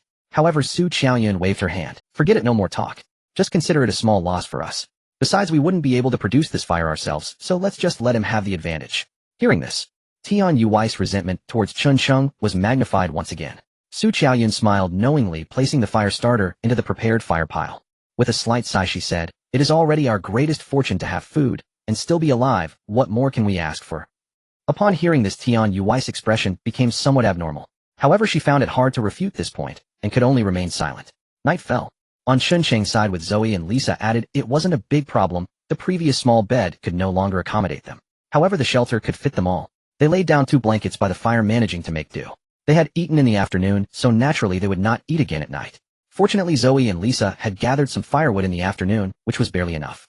Reflected in the firelight, Qin Sheng looked at the few women. Although Zhou Hai and the others have died, and Wang Tsong has left, we still cannot neglect the night watch. Since we have come this far, I will say this up front: whoever is here must follow my arrangements and do what they can to survive. Qin Sheng paused as he spoke. As for whether the rescue team will come, you all have a clear understanding in your hearts. Li Qiuwei swept her gaze over the. Qin Sheng is right. Given the current situation, if we want to survive, we should not have any other thoughts, and just follow his. Li Qiuwei was the first to join in, showing a bit of a big sister's tendency. Shang Luo nodded in agreement. As for Lisa and Zoe, Li Qiuwei translated this for the two of them, and both women nodded in agreement. Of course, they were prepared to join. Alright. Seeing that everyone agreed, Qin Sheng felt much more at ease. Tonight, I will take the first half of the night watch, Li Qiuwei the second half, then Zoe and Lisa tomorrow, and finally Shang Luo. We will take turns. Everyone nodded in agreement. Li Qiuwei thought about suggesting that she could take the watch since she was injured and had no other tasks. However, recalling Qin Sheng's earlier words, she did not refute. After discussing these matters, everyone began to rest. Qin Sheng leaned against the stone wall, starting to ponder. Today's events would trigger a series of chain reactions. Zhou Hai's words had sounded an alarm in his mind. If the rescue team did not come, how would he respond if they did? Would he just charge in barehanded? He had thought too much. His few lives weren't enough to waste. Going against these people was unthinkable. However, if they were to come, he couldn't stop them. What should he do? He must plan ahead. However, if they were to come, it shouldn't be too soon. If they had come earlier, Zhou Hai and the others wouldn't have encountered any issues. And what about Su Qiaoyan? What exactly was her identity? Qin Sheng glanced around the shelter. Beside him, Zoe and Lisa slept soundly. No extraordinary encounter like that rainstorm sheltering episode before. 95% alcohol may be fine, but one mustn't overindulge. Here protein is scarce. If consumption outpaces intake, survival collapses. How did that saying go? In youth one fails to value XX. Only in old age does one gaze upon 13 and weep. Zoe, Lisa, Li Qiuwei, Shang Luo. Add to them Su Qiaoyan and Tian Yue outside, and suddenly everything feels charged with tension. Time had slipped away unnoticed. Then Li Qiuwei arrived to relieve him. Without precise time keeping, frustration mounted. By day the sun offered rough orientation, but night brought utter darkness. Who knew what hour it was? Qin Sheng dismissed the question, lay down peacefully beside the others, and drifted into sleep. At dawn he awoke to full daylight. Opening his eyes, Qin Sheng saw Shang Luo returning, fresh from retrieving his fish traps, his face alight with quiet excitement. Big brother Qin, you're awake. Look, today's catch. Shang Luo held up 6 fish, one notably large, nearly palm-sized. What's going on? Do these fish judge by appearance? Do they favor beauty just as I do? Why didn't I ever land? Excellent. Excellent. Chen Sheng smiled warmly, offering unreserved praise. Clearly the fish traps required no further oversight from him. Though regret lingered, only one trap could be made a true limitation. Today he would climb the mountain to search for materials, perhaps craft several more. Cast wide nets of fish diligently, success would come. It would also supplement their food supply. Hee. Shang Luo smiled, dimples blooming at the corners of her mouth, a portrait of youthful innocence.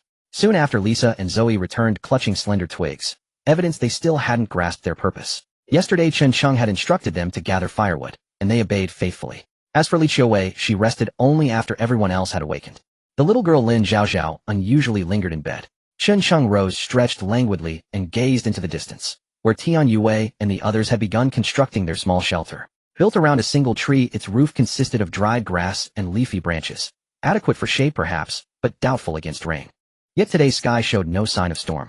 Chen Sheng walked to the shore and washed his face, though all knew well. Seawater left skin coarse, and once dried left behind gritty salt crystals. Still, going unwashed was worse. Fresh water was precious, he refused to squander it. Though he'd collected rainwater earlier, relying solely on chance was unsustainable. Back at the shelter, Chen Sheng inspected the 6 bird eggs and decided to boil them. Left too long they'd spoil, inviting embarrassment. Perfect, 1 per person. A meager meal, barely enough to graze the teeth, but rich in vital protein. Other provisions could wait until the island was fully explored. He hung the fish along the stone wall to smoke, adding yesterday's 6 to today's 6 from Shang Luo. 12 fish in total, and 2 ox-strength roots Shang Luo had gathered yesterday. His 3 small loaves, however, remained untouched, reserved for emergencies. The scent of cooking roused Lin Zhaozhao. The little girl stirred, crawled across the bedding, and nestled onto Chen Sheng, her eyes fixed on the pot, saliva already glistening at the corner of her mouth. Big brother, are we eating this today? Chen Sheng affectionately stroked her hair and nodded, smiling. He truly adored this child, and she was remarkable. She constantly stirred his longing to raise a daughter. The commotion roused Li Qiuwei. She opened her eyes just in time to see Lin Zhaozhao curled against Chen Sheng. A flicker of secret delight crossed her face, like some cliched romance billionaire CEO falls for divorced mother with child. Yet Li Qiuwei knew better. Here emotion held no currency, utility alone mattered. Recalling yesterday's intimate moment, she instinctively tightened her legs. Zhaozhao, I've told you, call him uncle. She corrected the girl sternly, but Zhaozhao remained unmoved. Pouting, she declared, I won't. I'll call him big brother, and when I grow up I'll marry him. Chen Sheng froze, face darkening instantly. Wait, was a 5 or 6-year-old truly this precocious? Li Qiuwei felt the world tilt beneath her. Fury flared. She seized Zhaozhao and delivered 2 sharp smacks to her bottom, scolding, still defying me. Wah, wah. Stung and bewildered, Zhaozhao scrambled behind Chen Sheng, protesting, Mommy's a bad person.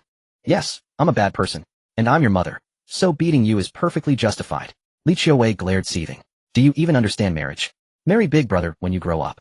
Then where does your mother fit in? Utterly outrageous. At that thought she swiftly banished the absurd notion. Why strike a child?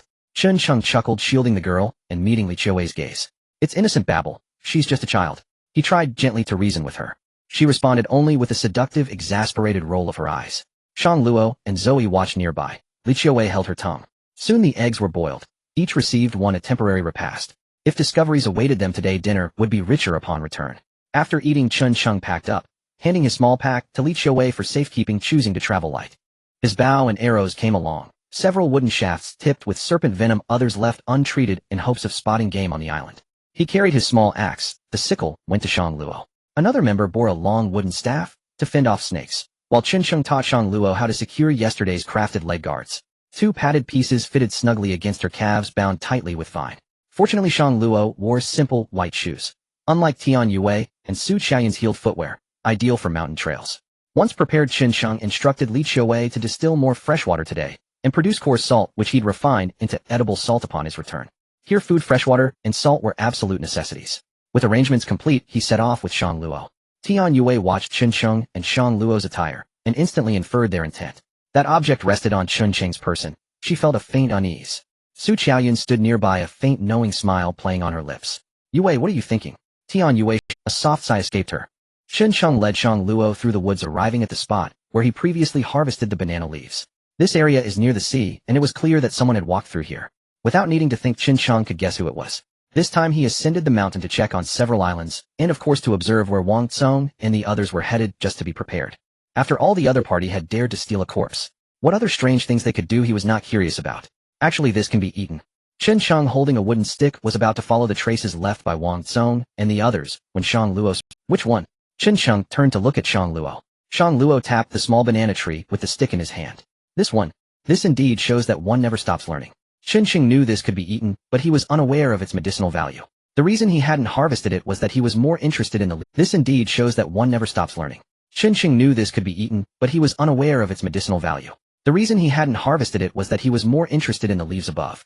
The previous simple distillation device had banana leaves on top, which had dried out after a period of distillation even though he had paid some attention to it. They had become quite dry after a few uses. "Let's keep it for now. Oh, I still have use for the leaves on top." Chen Shang, with one hand holding the stick, he carefully stepped into the dense grass on both sides. Shang Luo nodded in understanding, holding the stick and glancing at the leg guards tied around his feet. He felt a bit worried and hesitated for a moment, but quickly followed after. The grass here was thick, and as Chen Shang led Shang Luo in, they were soon engulfed by it. The sounds of birds calling in the early morning could still be heard. Fortunately, there were traces of the grass that Wang Tsong and the others had previously cleared. He just needed to follow the path they had taken. As he walked, Chen Shang struck at the grass on either side. In his mind, he was calculating that if he were to come here often in the future, he should find a time to clear a path through the grass. With a sudden flap, an unknown bird startled and flew out from the grass, disappearing into the trees ahead. The sudden noise startled Chen Shang. Shang Luo, who was following behind, instinctively drew closer, his face filled with panic. He could feel the softness pressing against him. He instinctively looked down to confirm with his eyes that it was the largest person. It had been the same before when he discovered a nest of bird eggs. What about this time? Chen Shang used the stick to part the grass and checked inside. But he found nothing but a messy thicket. A bit disappointed, Chen Shang continued onward with Shang Luo. Finally, after carefully walking for nearly 10 minutes, the tall wild grass gradually disappeared, replaced by a path. This forest was a wide area elevated significantly above sea level, not very wide, but quite long. At the innermost part stood a stone wall, steep and straight, rising upward. Once they emerged from the thicket, the traces of Wang Tsong and the others became less distinct, but they could still be vague. There were some dragging marks on the ground. Chen Shang glanced around to ensure there was no danger before proceeding. However, this time, he needed to be cautious of whether old Lu was lying in ambush beneath the dry leaves. As he hadn't walked far along the woods, Chen Shang's gaze suddenly fixed firmly on a stone not far ahead, and he quickly came. Shang Luo, who was behind him, didn't notice and bumped into him. Chen Shang turned his head to glance at him, saying, "If you keep doing this, I'm going to think you're doing it on purpose." Shang Luo felt a bit embarrassed and lowered his head shyly. Chen Shang didn't finish his sentence. He held the stick and cautiously approached the stone. Following Chen Shang's gaze, Shang Luo was suddenly startled and quickly covered his mouth. On the stone lay a yellowish-brown snake basking in the morning sun, and it was quite sizable. A glimmer of excitement flashed in Chen Shang's eyes as he edged closer. Protein, this was just what he needed. Moreover, this snake must weigh at least a pound. He raised the stick, drawing a little closer, but the snake noticed him first. Seeing Chen Shang approaching, it instantly twisted its body and fled without hesitation. That's how snakes behave. Generally, when they encounter something larger than themselves, they rarely confront it directly. Of course, some exceptions exist. As soon as Chen Shang saw the protein trying to escape, he couldn't care about anything else. He grabbed the wooden stick and chased after it as the snake slithered off the stone. Chen Shang brought down his stick, directly pinning the snake's tail. Startled, the snake turned its head sharply, trying to bite. Chen Shang retreated slightly. Due to being pinned, the snake's striking distance was limited, but he still didn't dare to. Finding it couldn't reach, Chen Shang, the snake, turned to attack the stick, nearly breaking its teeth. Quick to react, Chen Shang loosened his grip on the stick. Just as the snake was about to escape, it was pinned down by the stick on its head. Chen Shang felt quite satisfied. Once he ensured it was secure, he reached out to grab the snake by the neck, releasing the stick and running his hand down its neck. The snake had no chance to resist anymore. Holding the snake, Chen Shang nodded in satisfaction and pulled out a small axe. He pressed the snake's head against the stone, and with a swift motion the head was severed. Blood sprayed out instantly. Seeing the blood brought back memories of that year. Back then in the Gobi Desert, facing a lack of water and food, it was thanks to this creature that he survived. With its head gone, the snake thrashed wildly, its body and tail coiling around his arm. Chen Shang paid no mind to it, and used the stick to push the snake's head away to the side. After dealing with that, Chen Shang was finally satisfied and walked back. Shang Luo looked at the snake in Chen Shang's hand, knowing it was almost dead. However, seeing the snake still writhing, he instinctively took a step back, his face filled with fear. "Let's go." Chen Shang stuffed the snake into his bag. Continuing onward with Shang Luo, the harvest was good. He had caught a snake right after coming out. If it continued like this, he could barely manage to survive. Following the woods, they pressed on. Shortly after, they reached the edge of the forest. In front was another stretch of woods, and Chen Shang's eyes suddenly lit up. "What is that?" Shang Luo exclaimed in shock, looking ahead in disbelief. Chen Shang noticed too. They had emerged from the woods to find a small beach ahead. Just in front of the beach was a low area of red mangroves, and looking further they saw another small island. This island had been hidden from their view by the mountains, which was why they hadn't seen it before. Chen Sheng and Shang Luo reached the beach, where there were traces left by Wang Tsong and the others. However, they vanished once they reached this point. Did they go to the other side? Ahead, the seawater had submerged halfway up the woods. To cross, they would have to wait for the tide to recede. Chen Sheng pondered, then turned away indifferently. Forget it whether they crossed or not, it was better for everyone to have their own island undisturbed by others. When he turned back, his eyes brightened. The beach sloped up at about a 30-degree angle, extending all the way to the mountain. Climbing to the mountaintop from here was much more convenient than before. Since Wang Tsong and the others had gone to that small island, there was no need for him to continue the chase. He scanned the environment here. The beach was quite small, even smaller than the one they had stayed at, clearly unsuitable for— Let's go up the mountain and take a look. Let's go up the mountain and take a look. Chen Sheng did not intend to cross the red mangrove. From this vantage, he began to form a rough mental map of the island. Let's climb to the summit. He had noticed from the beach that there were birds on the peak. With his bow and arrows, he could raid nests or shoot seabirds. Surely that would provide food. Besides, the island had snakes. By the chain of life, there must be other small animals as well. Later, he could try to fashion some traps and catch a few. Shang Luo nodded in understanding. This route to the summit was far more convenient. The slope held only sparse saplings, more prevalent were jagged stones and low scrub. Still, caution was warranted. Sure enough, they had not gone far when a sudden scream came from behind. Ah, what's wrong? Chen Sheng hurriedly turned and saw Shang Luo looking panicked, slumped on a rock. She said fearfully, I think something bit me. Bit you? Chen Sheng was alarmed. How had he not noticed while walking? Where were you bitten? Chen Sheng asked with concern. Shang Luo, nearly in tears, pointed to her lower leg. On my leg. I just felt something nip me. Leg. Chen Sheng followed her pointing finger. The gaiter was intact. It did not seem to be the calf. No, Chen Sheng looked at Shang Luo's snug jeans and asked worriedly, higher up. Shang Luo was distraught and she had clearly felt something brush her in her panic. She could not say precisely where. I, she stammered incoherently. Chen Sheng sighed and crouched down to inspect. The gaiter was snug and unbroken, or it did not seem likely. Even so, whatever it was could hardly have pierced Lao Lu, could it? So it was higher. Chen Sheng glanced at Shang Luo in puzzlement. Her clothes had earlier been torn open by Qin Wenyue and Qi Qianqian. They had hastily laced them together with wild grass, but given her build they could not stay secure. As she sat the tear, Why don't you take your pants off so I can check? Chen Sheng asked hesitantly, but with concern. Take them off. Shang Luo hesitated, embarrassed. But if she did not remove them, how could they be sure she had been bitten? Her face flushed scarlet. Finally she yielded and nodded almost inaudibly. Shang Luo rose slightly, unfastened the clasp, and slowly slid down her jeans. Her face burned with shame, worry in her eyes, as she dared not meet Chen Sheng's gaze. Chen Sheng felt a twinge of guilt at appearing like some unscrupulous older man, yet a flicker of anticipation stirred in him as the jeans descended. A dazzling pale thigh came into view, and Chen Sheng's lips curved with a smile. Step back a little more. At his words, Shang Luo shut her eyes in bashfulness and obediently let her hands fall as the jeans slipped to her knees. Chen Sheng regarded her with a knowing appreciation. He did not forget his purpose and inspected carefully. There were no bite marks. The flawless thigh nevertheless. Shang Luo waited anxiously, her hands trembling on the waistband. Her ears were burning with embarrassment. She stammered a question. No. Nothing. Chen Sheng glanced aside. Perhaps turn around so I can check the back. That suggestion made her even more mortified. But for the sake of survival, she swallowed her shame and trembling turned around, hands instinctively bracing the rock she had been sitting on. Chen Sheng covered his forehead, finding it hard to look directly. How a vivid image kept surfacing in his mind. He forced himself to calm down. His hand nevertheless reached out of its own accord, ostensibly to check for a bite. Feeling Chen Sheng's somewhat rough palm, Shang Luo let out an involuntary small sound. First, Chen Sheng was a normal man. Second, Chen Sheng was a normal man. And third, Chen Sheng was a normal man. How could he resist such temptation? Combined with Shang Luo's coy, ambiguous expression, silence spoke volumes. She kept her head bowed. She was acutely aware of how embarrassing her posture was. In truth, she did not wholly refuse Chen Sheng. After what had happened yesterday, she understood her situation. She realized that here to survive, reliance on oneself alone offered little hope. She had seen what had become of those two foreign girls. To live without making sacrifices, how could that be? Chen Sheng wrestled with himself, and finally said slowly, there truly is no wound. On the pale leg there was not even the smallest blemish, let alone a wound. It was simply breathtaking. His words sounded from behind Shang Luo. Shang Luo gradually collected herself. The impact had likely been at the calf, meaning she had probably been overly frightened. She made a small affirmative sound. Once reassured, she hurriedly pulled up her pants, turned, and hung her head in coquettish shyness, avoiding Chen Sheng's gaze. No perks then. Chen Sheng felt a tinge of disappointment. The desire that had flared in him cooled. Certainly, he could not press anything further here. After all, he had not brought that particular means with him. If someone were harmed, it would be disastrous. Thankfully, it had been a false alarm. Shang Luo kept her head lowered, demure. Chen Sheng found it difficult to stand upright. Awkwardly, he turned and adjusted his clothing. Let's go. Continue up the mountain. Shang Luo replied softly, following with her head bowed. They resumed their ascent toward the summit.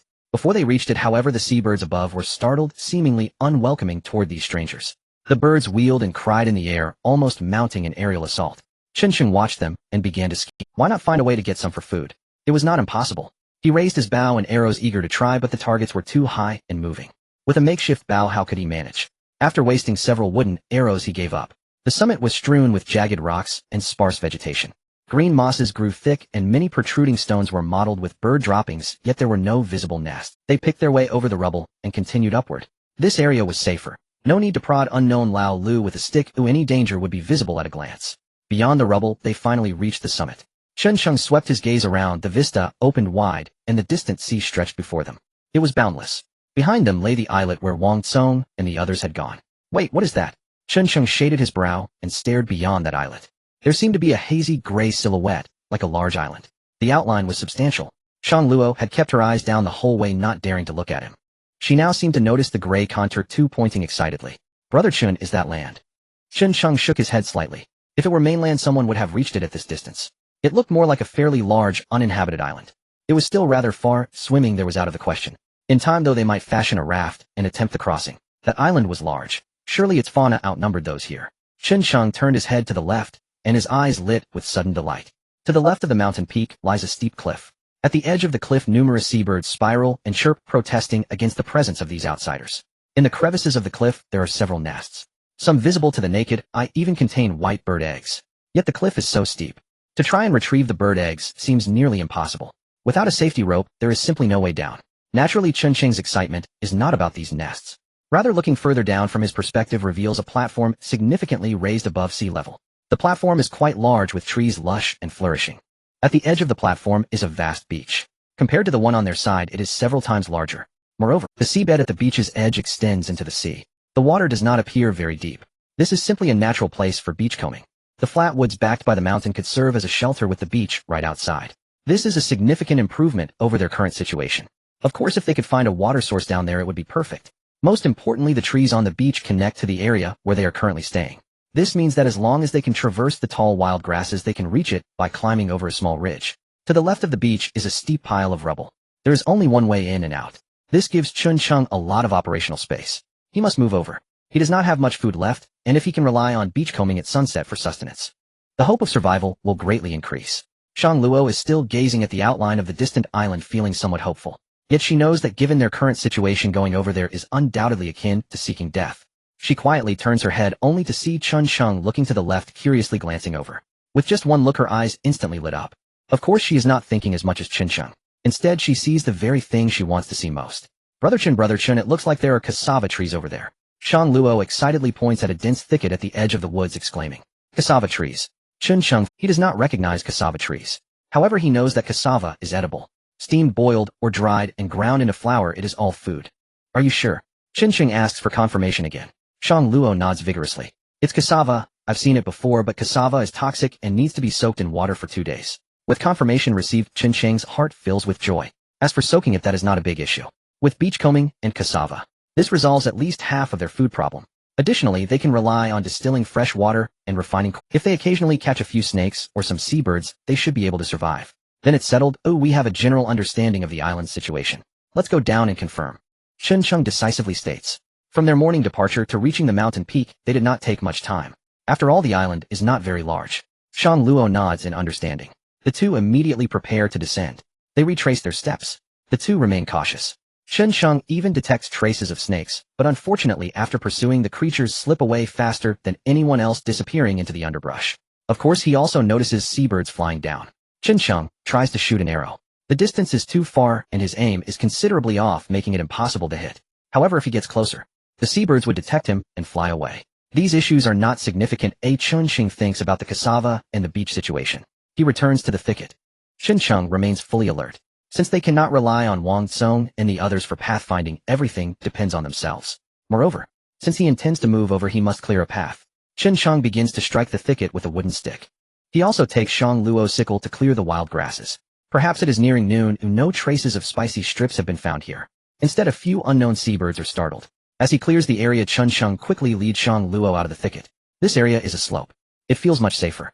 Just as he and Shang Luo crest the hill, she sees the plants ahead, and excitedly, "Be careful," Chun Chung hurriedly reminds her. Shang Luo pauses, immediately realizing. She picks up a wooden stick, somewhat awkwardly looking back at Chun Chung.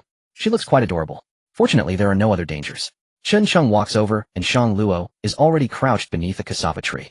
Is this the cassava tree? Chun Chung looks at the small branches, feeling curious. Yes. Shang Luo nods. She begins to dig with a small axe in her hand. While introducing, she says, "Brother Chin, cassava is a great thing. It contains edible starch, and it's easy to grow. Just insert the cuttings into the ground, water them a bit, and they basically survive." Is it really that amazing? Chun Chung is somewhat surprised. However, he asks, how long does it take to mature? Upon being asked, Shang Luo ponders this. "I am not sure, but I vaguely remember it takes about 8 to 10 months, right? So long." Chun Chung feels a bit disappointed. Nevertheless, if they cannot return, and they have to live here long term, they can indeed plant it. While Chun Chung is deep in thought, Shang Luo has already dug up a cassava. The cassava is not large, approximately the size of 3 fingers, and about 10 centimeters long. Estimating that the soil here is not very fertile, it is quite normal for it to be this size. As she digs up the cassava, Shang Luo's face is filled with excitement. With this, their coming days will no longer be spent in hunger. Moreover, there is a vast area of cassava here. They should be able to harvest quite a bit. Additionally, along the way, they have also seen some other plants, filling her with hope for survival. Watching Shang Luo's joyful appearance, Chun Chung feels somewhat comforted in his heart. It seems that taking in this girl has indeed been a profitable venture. Just this cassava alone has already made it worthwhile. "You keep digging here, I'll go ahead and take a look." Chun Chung wants to confirm whether the beach over there is suitable for beachcombing. He immediately states. Shang Luo nods, her eyes filled with thoughts of cassava. Not a hint of other interests arises. Seeing this, Chun Chung shakes his head and takes a wooden stick as he walks down the slope. Upon reaching the bottom, what greets his eyes is the platform he saw earlier. From above it was not visible, but looking down now it is indeed quite spacious. Moreover, it is very flat. Exiting the woods, he finds himself at the beach. Chun Chung stands at the beach's edge, observing the situation ahead, glancing back at the woods behind. He rolls up his pant legs, removes his shoes, and holding a wooden stick cautiously steps into the sea water, advancing slowly along the edge of the seabed. Feeling the muddy sand beneath his feet, the water gradually submerges his calves. Chun Chung uses the stick to test the depth of the water, confirming once again. Based on the water level during low tide from before, it is indeed possible to beachcomb here. When the tide recedes, this seabed will absolutely be exposed. This is simply a divine cafeteria bestowed upon him. Simply perfect. A platform backed by support facing the sea with a vast beach. There is a cassava tree next door with only one path leading here. Let's move the shelter over to this side.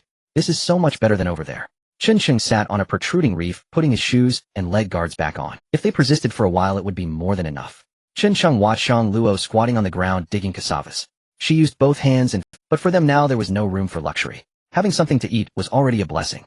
This cassava grove was if they persisted for a while, it would be more than enough. Chun Chung watched Shang Luo squatting on the ground digging cassavas. She used both hands and feet, her jeans dirted and her hands covered in soil. Fine sweat beaded on her forehead. Her torn clothes, viewed from the side, looked exquisite. Chun Chung withdrew his gaze, and without hesitation took the sickle to join her. The two of them worked busily for a long time. Looking at the cassavas they had dug up, Chun Chung finally signaled Shang Luo to stop. "Alright, let's just take this much back for now. Any more than this we just can't carry." Shang Luo slowly ceased her movements upon hearing this. She looked ahead at the many cassava trees yet to be harvested. Helpless, she gave up. Indeed, taking too much would be a waste if it spoiled before they could eat it all. So what do we do now? Shang Luo looked at him with a spark of joy and anticipation. Chun Chung scanned the surroundings. There were no bamboo groves on this island, which was troublesome. There were some vines, though not many. He would have to find time to make a few vine baskets. Of course, he was not surnamed Wu. For now, there was no better solution. Chun Chung finally decided to take off his clothes, tying a knot at the collar. "Come, put these cassavas inside here." He tore open his clothes and said to Shang Luo. Shang Luo glanced at Chun Chung, her eyes discreetly sweeping downward before quickly regaining composure. Oh, she exclaimed, stuffing the dug-up cassavas into the clothing. In no time the clothes were filled to capacity. "This much should last us a few days, right?" Shang Luo was as happy as a child looking at their harvest. Chun Chung, "If we ration it carefully combined with the fish and other things, it should last even longer." Hearing this, Shang Luo grew even more joyful. The more food they had, the longer they could survive. The longer they endured, the brighter their hope of returning became. Yet she was aware this hope was faint. Still, it was better than despair. Thinking of this, Shang Luo's previously happy mood suddenly grew heavy. She looked up slightly and asked Chun Chung in a daze, "Brother Chin, do you think we can still go back?" Once again raising this question, Chun Chung found himself unsure how to respond. He had no information about the outside situation. Previous attempts to use the satellite phone had failed. No one had come these days. His greatest worry was that Zhou Hai and the others had spoken. If their people came, it might be worse for them than if they had not. "We should be able to." Chun Chung smiled, unwilling to extinguish the scant hope in Shang Luo's heart. "But we have to hold on until they arrive." Upon hearing this, Shang Luo smiled as well. Returning home was their last hope. This small dream was the driving force that kept them going. There weren't many cassavas left. Shang Luo wrapped them in her clothes, which already had a tear. When she pulled the place fixed with wild grass, tore open, revealing the white bra underneath. She paid no mind to it. Her eyes were filled only with longing for food. Chen Shang carried the cassavas, and the two returned by the same path. Since they had cleared a path earlier, the return was much easier. However, Chen Shang remained cautious, walking while tapping the grass on both sides to ensure no danger before proceeding. When they returned to the beach, the little girl Lin Zhaozhao was the first to spot them. Smiling, she ran over with her short, big brother, you're back. Hearing Lin Zhaozhao's call, everyone turned to look. Li Qiwei, especially moved, stepped out from the shelter. Seeing Chen Shang safe and sound, her anxious heart finally. Chen Shang carried the cassavas and lifted Lin Zhaozhao into his arms. It must be said the little girl was truly adorable. Although she did nothing, the emotional value she provided was immeasurable. What is this? The little girl looked curiously at the items Chen Shang carried. Something to fill your little greedy belly. Chen Shang smiled, holding the girl as he walked back. Food, eh? The little girl instantly brightened. Upon hearing this, Tian Yue and Su Qiaoyan nearby also looked over curiously, as no one cared more about food than them. Su Qiaoyan looked at the bundle wrapped in clothes in Chen Shang's hands. Though she did not know what it was, the quantity suggested it would last quite some time. She glanced at Tian Yue, a subtle smile playing on her lips. Tian Yue was still torn in inner conflict. Earlier that morning, Su Qiaoyan had told her that relying on just the two of them to be self-sufficient here was nearly impossible. Food was secondary. The most frightening was that they now had no fresh water. Moreover, long-term lack of salt intake was making them progressively listless. She pondered how to speak with Chen Shang. They also wanted to join in, but Tian Yue had her own principles, especially after their recent disagreements. Given Chen Shang's personality, even if he accepted her, what would her contributions be? She wanted to uphold her principles, but how to persist without water and salt? Now that Chen Shang and the others had brought back food, it complicated her inner struggle even more. Back at the shelter, Li Qiwei looked at Chen Shang, holding Lin Zhaozhao, her eyes slightly moist. You're back. Yes. Chen Shang smiled in response. The two resembled an ordinary couple. Shang Luo entered carrying the cassavas, her excitement breaking the subtle intimacy between them. Sister Wei, look, we brought back quite a few cassavas. Li Qiwei smiled and looked at the cassavas in Shang Luo's arms, somewhat astonished. With these supplies, the days ahead finally held some hope. The little girl got down from Chen Shang's arms. She picked up a cassava, looking it over from all sides, still unable to figure out how to eat this fibrous thing. Zoe and Lisa, who had gone to gather firewood, also returned. Seeing the food they brought back, their eyes shone with anticipation, filled with hope for the days to come. They had eaten a— Chen Shang did not know what time it was, but his hunger was real. He poured all the cassavas near the stone wall, picked out a few, and handed them to Shang Luo. Shang Luo cleaned these and soaked them in fresh water first. Today we'll have spicy strips stewed with nadali. It'll fill us up. Hearing this, Shang Luo instinctively licked her lips. By the shore, Chen Shang rinsed his clothes clean, then retrieved spicy strips from his bag. With practiced ease, he eviscerated the snake and peeled off its skin. In truth, snake skin is edible, but Chen Shang had no intention of consuming it. After all, this was venomous serpent skin, but its surface could harbor unknown toxins. Moreover, snake skin consists of foreign proteins. Some individuals react with severe allergic responses, a potentially fatal hazard here. Allergy and death are indistinguishable in this environment. Once cleaned, Chen Shang cut the flesh into small segments. Meanwhile, Shang Luo had already peeled and cubed the cassava roots. They lacked a suitable container for soaking, so the cassava sat aside. Yet the previously gathered bulwort had been thoroughly washed. Carrying their provisions, the two returned to the shelter. Chen Shang hung his clothes to dry on a slender tree beside the shelter, set up a pot, and placed the snake meat and bulwort inside.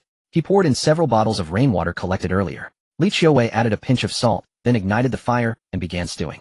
As steam rose, an aromatic fragrance unfurled through the air. The scent alone stirred Chen Shang's appetite, yet the sole imperfection lay in the scarcity of seasonings. A few wild scallions or ginger would have elevated the dish perfectly. Wouldn't that render it flawless? During the stewing, Chen Shang noticed that even Lisa and Zoe, tirelessly gathering firewood, still fell short. Compounding the issue, they needed constant fuel, not only for cooking, but also to sustain the ever-burning embers. Naturally, they had abandoned the previous beachside bonfire. It had burned for days, yet no rescue team appeared. Relighting it now risked revealing their location to unknown parties, a concern that weighed heavily on Chen Shang. After eating, he resolved to take Lisa and Zoe back to gather more firewood, and also revisit the beach. Relocation was inevitable, though not urgent. Having discovered a tidal flat suitable for foraging and a source of cassava, Chen Shang grew increasingly curious about Su Qiaoyan's true identity. Equally intriguing was Tian Yue. He wondered how long she could endure. Seizing the moment, Chen Shang carried the freshly washed cassava to the pit where he'd earlier stored seashells. Recent rainfall had filled it with fresh water. Without hesitation, he submerged the cassava. Just 2 days he had ample time. Upon returning, the stew was ready, a generous steaming cauldron brimming with fragrant broth. It was more than enough to feed them all. Chen Sheng portioned out generous servings, so full that plastic bottle bowls near one bite revealed tender silky snake meat. The bulwort offered crisp sweetness with a lingering mellow aftertaste, pure unadulterated delight. Nearby Su Qiaoyan and Tian Yue caught the aroma. They could only swallow hard, envious and helpless. At this juncture did she truly possess any alternative? Tian Yue turned away, her expression clouded with desolation. After the meal, Chen Sheng reclined contentedly, patting his belly. Little Lin Zhao mimicked him without delay. For the first time in ages, they felt the profound satisfaction of fullness, an emotion overwhelming in its simplicity. Snap! Li Qiuwei slapped Lin Zhao's tiny hand mid-pat, chiding, "Gently pat your belly right after eating, and you'll grow a great round belly." The word startled Chen Sheng. He halted, instantly glancing awkwardly at Li Qiuwei. The child blinked, puzzled. "Is it like mommy in those old photos?" Li Qiuwei paused, recalling how while soothing the girl to sleep, she'd once flipped through family photos, including she'd explained then that the child had resided within her womb at that very time. Flustered, Li Qiuwei hurried to silence the girl before she spoke further. But Lin Zhao darted straight toward her, reaching out to touch her abdomen. "Hee, mommy, will a little brother appear if I rub your tummy?" "Wonderful. I'm getting a little brother. I'm getting a little brother." She leapt and twirled in glee, only to receive a swift, stinging smack. "What nonsense is this? Where on earth would you get a little brother from?" Li Qiuwei's voice brimmed with indignation and a faint blush. The child, bewildered, rubbed her sore bottom. "But if not, why didn't mommy give me one? Xiaomei brought hers to school. So tiny." Li Qiuwei remembered vividly. The incident occurred during Lin Zhao's kindergarten days. Xiaomei, a classmate, had secretly slipped her 5-month-old brother into her school bag and smuggled him into class. The teachers were terrified, her parents nearly collapsed. Had the school not alerted them, they'd have assumed their infant vanished from home. "Don't talk such nonsense. Where exactly would I produce a brother for you?" Li Qiuwei tried explaining, yet found herself speechless before a child's innocent logic. "Can't you?" Lin Zhao's face fell. She pivoted toward Chen Sheng, her next words detonating like a "Big brother, will you help mommy make me a little brother?" Cuckoo. Shang Luo, watching nearby, burst into irrepressible laughter. Li Qiuwei moved swiftly, but Lin Zhao's mouth was swifter. The remark triggered instant retribution. 2 sharp smacks landed squarely on her bottom. Chen Sheng suppressed a mischievous grin. This notion held tantalizing potential, until he met Li Qiuwei's furious, flustered glare. He quickly interjected, "Lisa, Zoe, let's head behind the shelter and gather more firewood." The 2 foreign girls, though baffled, understood his English command. They rose and followed him outside. Seeing Chen Sheng depart, Li Qiuwei wished fervently for a crack in the earth to swallow her whole. She administered 2 more swats to Lin Zhao's bottom. "For talking nonsense." The child, utterly perplexed, wriggled fiercely. "Fine. If mommy won, I'll ask Luo Jijia instead." Hearing this, Shang Luo's world tilted violently. She sprang upright. I'll just step outside for some fresh air." Humiliated, she fled, pausing only. Then she glanced back at Lin Zhao, plucked a sturdy twig from a nearby branch, and handed it to Li Qiuwei. "Wei Jie, use this." Lin Zhao's eyes widened in stunned disbelief. "Oh, Luo Jijia is a mean." Only then did Shang Luo stride out satisfied. Meanwhile, Chen Sheng led Lisa and Zoe along the familiar path into the forest behind the shelter. This area bore no human traces. Firewood abounded, especially dried timber. Chen Sheng raised his small axe and struck a dead trunk. Thud after thud echoed through the trees. Lisa picked up a log and nudged Zoe beside her. Zoe sensed the gesture and leaned in instinctively. Both glanced back at Chen Sheng, assured he wasn't watching, then whispered conspiratorially. As they spoke, Zoe's cheeks flushed crimson. She stole another glance at Chen Sheng. Lisa's lips curved into a knowing smile. Only then did they part. Crack! The tree toppled. Chen Sheng wiped sweat from his brow. The small axe demanded immense effort. Nearly every salvageable item aboard the aircraft had already been dismantled. Acquiring further tools would prove no simple task. After bustling about for a long while, the 3 of them had gathered a fair amount of firewood. He tore some vines to bind the bundles, and collected extra vines to weave a few baskets. This would make digging cassava and carrying other things much easier. Carrying the wood, Chen Sheng led the 2 back to. Upon returning, Chen Sheng saw Li Qiuwei pouring the dried coarse salt into a plastic bottle. Seeing him, her mind involuntarily replayed the moments that had just passed. She cast a glance at him that barely dared to meet his eyes. Chen Sheng did not dwell on it, and instead inspected the distillation setup. The banana leaf had been nearly scorched and needed replacing. He rose and went toward the woods. Before long, he returned with a fresh leaf. He fitted it anew and resumed collecting fresh water. Time slipped by unawares until evening arrived, and the tide began to ebb. Zoe and Lisha went to scour the beach for food, while Shang Luo checked the fish traps. As for Chen Sheng, there was nothing more for him to do. "I plan to have a look. If the place is suitable, I will build a shelter there, and we will move." Chen Sheng told Li Qiuwei, recounting what he had discovered that day. "That would be excellent. The tidal hall plus cassava should sustain us for a while," Li Qiuwei replied, trusting Chen Sheng's judgment without hesitation. Her gaze drifted to Tian Yue and Su Qiaoyan not far off. "What about them?" Chen Sheng worried as well. Frankly, Tian Yui's presence made him uneasy. To him, she instinctively inspired a measure of avoidance. We'll see how things go. If she can set aside her concerns, living and struggling together might not be so bad, he said. Li Qiuwei gave a short snort. You are being so presumptuous. Chen Sheng was taken aback. What did she mean by that after all this time? I only offered once, didn't I? She made it sound as if I were irredeemable. What are you jealous? Chen Sheng teased with an amused smile. Li Qiuwei's face froze. Right. What had she to be jealous of? Here of all places, who was she to mock others? She had been the first to throw in her lot with Chen Sheng. I'm not telling you. Li Qiuwei turned her head and ignored him. Chen Sheng smiled faintly and chose not to press the matter. Before long, Shang Luo returned. The day's haul was scant, only 2 fish. But with cassava now, their urgency eased somewhat. As for Zhua Yi and Lisha, after days of scavenging the beach, edible finds had nearly vanished. For the first time, they came back empty-handed. That night, it was the 2 women's turn to keep watch. After instructing them to stay alert, Chen Sheng lay down, close to Shang Luo settled on the other side, leaving the fire to Zhua Yi and Lisha so they could tend it while keeping watch. No sooner had he lain down than a slender body slid quietly against his back. The sudden closeness stirred Chen Sheng. Turning his head, he found Li Qiuwei offering a shy explanation. Zhao Zhao sleeps restlessly, but's better if she is in the middle, she murmured. Chen Sheng, seeing through it, instinctively reached out his arm. Li Qiuwei hesitated. With a small flutter of joy, she leaned in and lay against Chen Sheng's chest. A profound sense of solace settled over Li Qiuwei, an emotion she realized she had been deprived of for a long time. Holding something so soft and fragrant to his chest, Chen Sheng could not feign calm. Coupled with earlier teasing from Shang Luo, an inexplicable excitement rose within him. As someone with experience, Li Qiuwei could not help but notice. She cast a casual glance at the others. The firelight had dwindled considerably. Silence lay over the camp. Lin Zhaozhao slept peacefully at her back. Shang Luo and Lisha were asleep. Only Zhua Yi sat by the rocks staring out at the sea, lost in thought. Li Qiuwei moved a little closer, and in a tone meant only for the 2 of them, whispered, "Shall I give you a hand?" Chen Sheng's eyes brightened at her offer. His gaze swept quickly over the shelter's occupants. Before he could reply, Li Qiuwei had already begun to act. Perfection was impossible, of course, but handled carefully, a near enough attempt held its own peculiar pleasure. The night wind had grown much stronger. Suddenly, a thunderclap cracked across the sky and lightning illuminated the night. Chen Sheng flinched. Li Qiuwei was taken completely by surprise. A soft, startled sound escaped as the ache in his chest was swallowed. Little Lin Zhaozhao had been alarmed, and waking clung to Li Qiuwei and would not let go.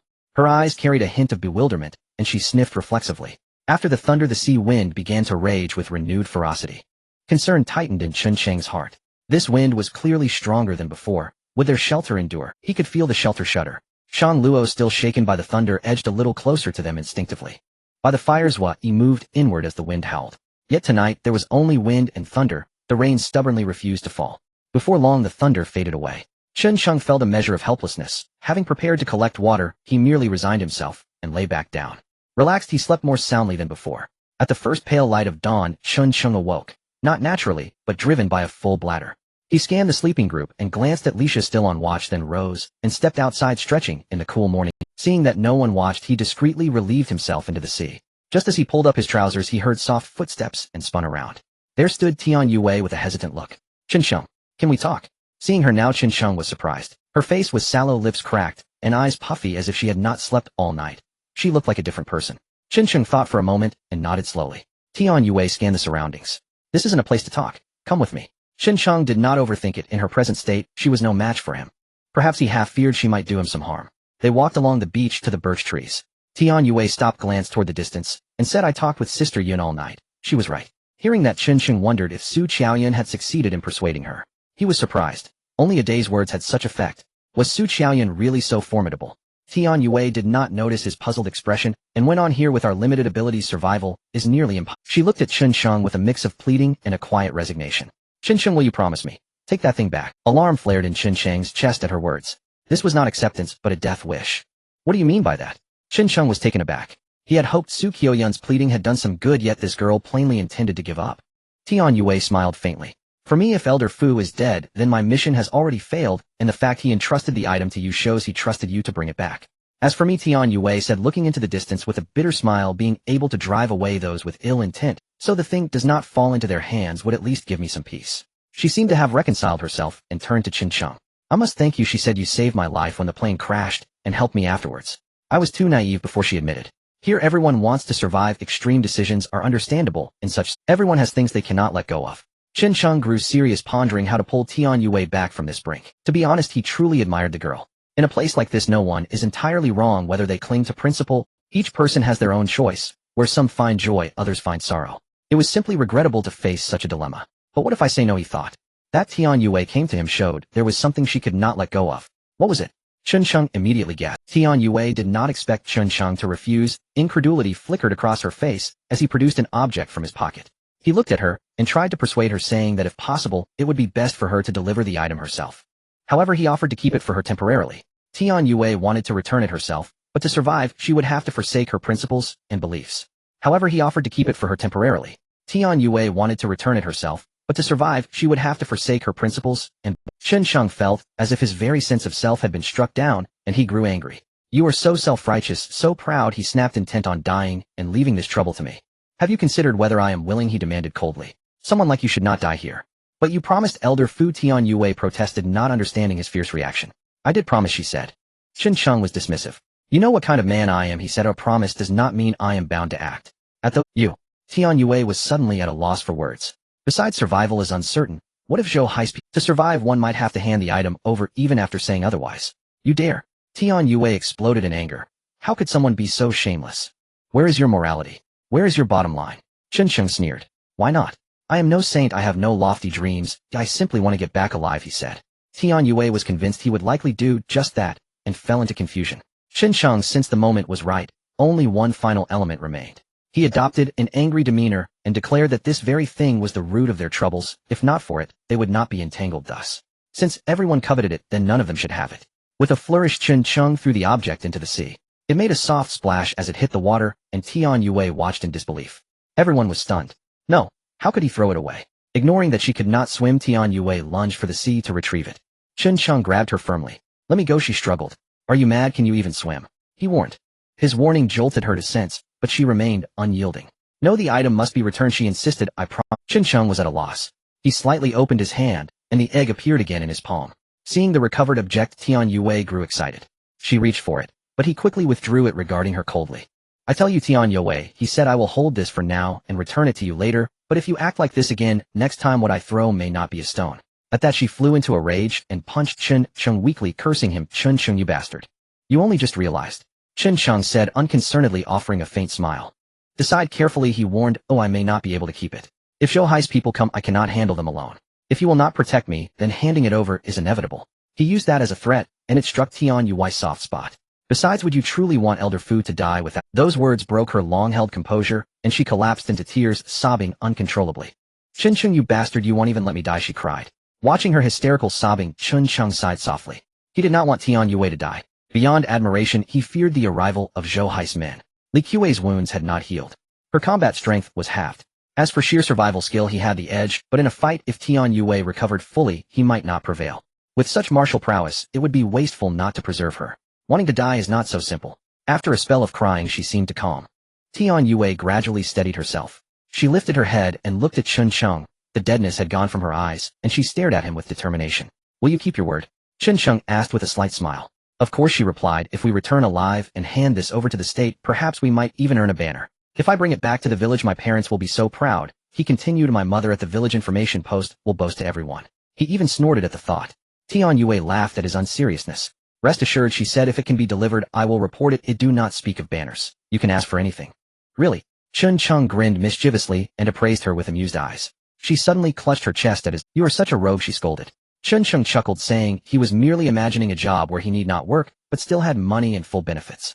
Dream on. Tian Yue shot back, glaring. Who would not want such a job?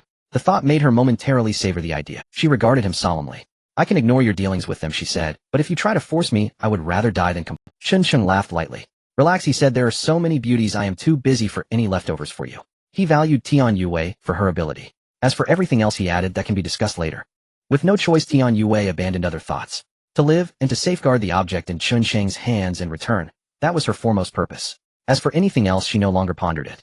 Chun Sheng watched Tian Yue leave, the anxiety that had gripped him at last eased. He was about to depart. Unexpectedly from the grove to their rear, Su Qiaoyun emerged with a soft laugh. Not bad. How about that?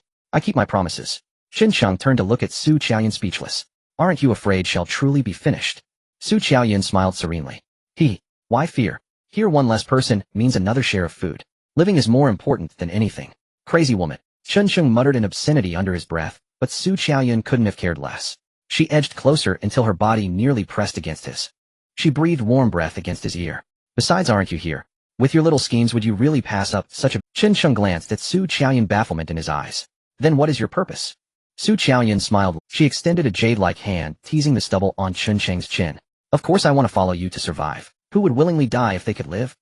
The reason was sound, yet Chun Sheng remained skeptical. After all these machinations, you tell me it's merely to survive as a seafood seller and preserve your life. Or perhaps she sought to distinguish herself to win more chances at survival. It all sounded plausible. Yet there was an odd, unsettling feeling that left him unable to read her. If that's the case, should I inspect the merchandise? Chun Sheng looked at Su Qiaoyun with narrowed eyes, as if he might devour her. Su Qiaoyun chuckled. Are you planning to stay with me here until dawn? Then you'd better hurry, or it'll be a live show. Chun Sheng was at a loss for words. In matters of lechery, he really was no match for Su Qiaoyun. He conceded defeat, once more vowing that he would reclaim his dignity when the chance came. Watching Chun Sheng go, Su Qiaoyun wore a faintly triumphant smile. After a moment, she felt a tinge of disappointment, yet not discouraged. Smiling, she followed him back to the shelter. All the women rose. Of course, Li Sha, who had kept watch, finally rested. Shang Luo had hauled in the fish cages. The catch was meager, only 3 fish all night. This only strengthened Chun Sheng's desire to relocate. The other women, looking at Tian Yue and Su Qiaoyun trailing him, were not surprised. It seemed expected. Shang Luo, however, was a little excited. She greeted Tian Yue warmly. Sister Yue. Previously, Tian Yue had taken good care of Shang Luo. Even when Shang Luo pilfered food, Tian Yue never reproached her. The two were on good terms. Tian Yue cast a glance over everyone. Li Qiuwei, Shang Luo's Wa, Li Sha, Su Qiaoyun, and herself. 6 women in total. She sighed inwardly, as she could not fathom how many lifetimes of fortune Chun Sheng must have accrued to deserve this. Each was beautiful, and each had chosen him. Welcome to the 2 new members. Li Qiuwei immediately stood. As for Tian Yue, she harbored no fond impression. If not for her, Chun Sheng would not have taken the earlier risk. The root of the trouble lay entirely with that object. In this situation, she bore much of the blame. Tian Yue smiled faintly, her expression awkward. Su Qiaoyun was delighted. Yue Jie, you are too polite. That we meet alive here is a kind of fate, isn't it? Let us all struggle to survive together. Zheo's father might even be waiting for you at home. Unlike us who have no attachments at home. At these words, surprise flickered in Li Qiuwei's eyes. Stunned, she looked at Su Qiaoyun in silence. She had underestimated her opponent. Su Qiaoyun had immediately hit the sore spot, pointing out that she had a child and had been married. A direct strike she could not refute. But she was no pushover. Miss Su, how can you say that? We're not so different in age, or we have attachments too. Our parents are waiting for us to return. Li Qiuwei directly pointed out that Su Qiaoyun was a few years younger and still unmarried, an old maid. For a moment, sparks of hostility flared in both their eyes. Chun Sheng watched from the side, exasperated. Indeed, 3 women could make theater of anything. Trouble followed when people multiplied. He cleared his throat on purpose. All right, enough. Now that we are together, let me say a few things. Chun Sheng, Zhuai Yi, and Li Sha were the easiest, single-minded in their attempts to seduce him, and they did not even understand the common tongue. It was frankly to his liking. From now on, we live together here. All matters follow my arrangements. I do not keep idlers. If you intend to do nothing and simply wait to be fed, you may leave now. Also, I dislike being sabotaged. Whatever you thought before here, and now tuck away your schemes. Tian Yue looked at Chun Sheng, tempted to declare that she was no pushover to be trifled with, but the words died on. She sighed inwardly. Very well. As long as that object remained safe, she would pretend she had seen nothing. At her side, Su Qiaoyun nodded in emphatic agreement. Yes, we'll follow you. Li Qiuwei, whose lines had been usurped, shot Su Qiaoyun a look and nodded slightly. With 2 more people now. Food would naturally need 2 extra portions.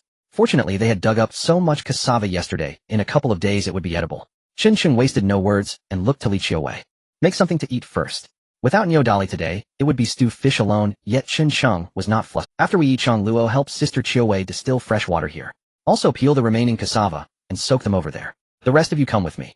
I plan to move the shelter over. There's a beach there bigger than here and far easier to forage on. The women agreed. As for Zui Yi and Li Sha, Tian Yue kindly translated the plan for them. Hearing they would move and secure more food, the 2 smiled brightly. With limited provisions, Chun Sheng intended they eat only once a day. Thus today's meal was merely a simple sea fish, not enough to be full, but at least to stave off hunger. And there was salt. Tian Yue and Su Qiaoyun, who had not tasted anything good for days, cradled a plastic bottle as if it were a small bowl. For a moment their eyes blurred with tears. To be alive, it truly was no small thing. After the meal, Shang Luo volunteered to wash the dishes. Su Qiaoyun and Tian Yue helped. Chun Sheng glanced. They still had enough firewood for now. He took out the leg guards he had made earlier. 4 pairs had been repaired before, but with 5 people heading over it was clearly insufficient. Chun Sheng thought for a moment and decided that 1 person could go without and walk in the middle. Oh, it should be fine. After packing, he sharpened the small axe and sickle, then set off with the women. Having previously carved out a narrow trail, he led the women there today. No complications arose. He had equipped each with a sturdy wooden staff, just in case. With more people now, food requirements multiplied. Relocating sooner would allow them to harvest seafood at low tide, eliminating exhausting daily treks and greatly easing his burden.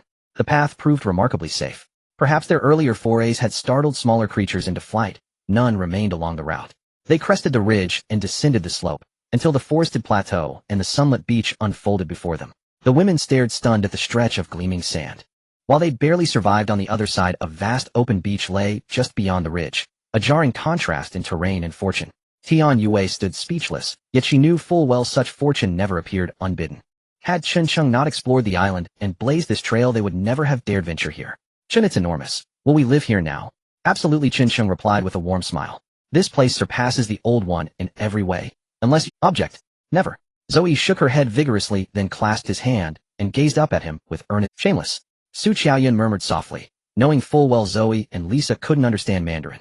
She was teasing them, yes, but also quietly marveling at the boldness of foreign women. Tian Yue remained silent. From the moment she chose this path, she understood precisely what this reality entailed: total dependence upon Chen Cheng. She had long anticipated what such reliance might provoke. Chen Cheng feigned ignorance met Tian Yue's and Su Qiaoyun's gazes with a playful challenge, and drew Zoe close into his embrace. He gestured grandly across the shore. Observe this beach at sunset. When the tide recedes, we'll gather shellfish and crustaceans. Our harvest will be abundant. Moreover, I plan to drive wooden stakes into the sand, forming an open-ended figure resembling the numeral 6, perhaps baiting its interior. At high tide, fish will swim through the opening. As the water retreats, they'll be trapped within. Chen Cheng explained. The women followed his vision, already imagining the bounty. If executed well, daily sustenance would no longer be hunger would no longer gnaw at them. Though how long could one endure without food or water? That question haunted them. A foreign survival show had offered grim answers.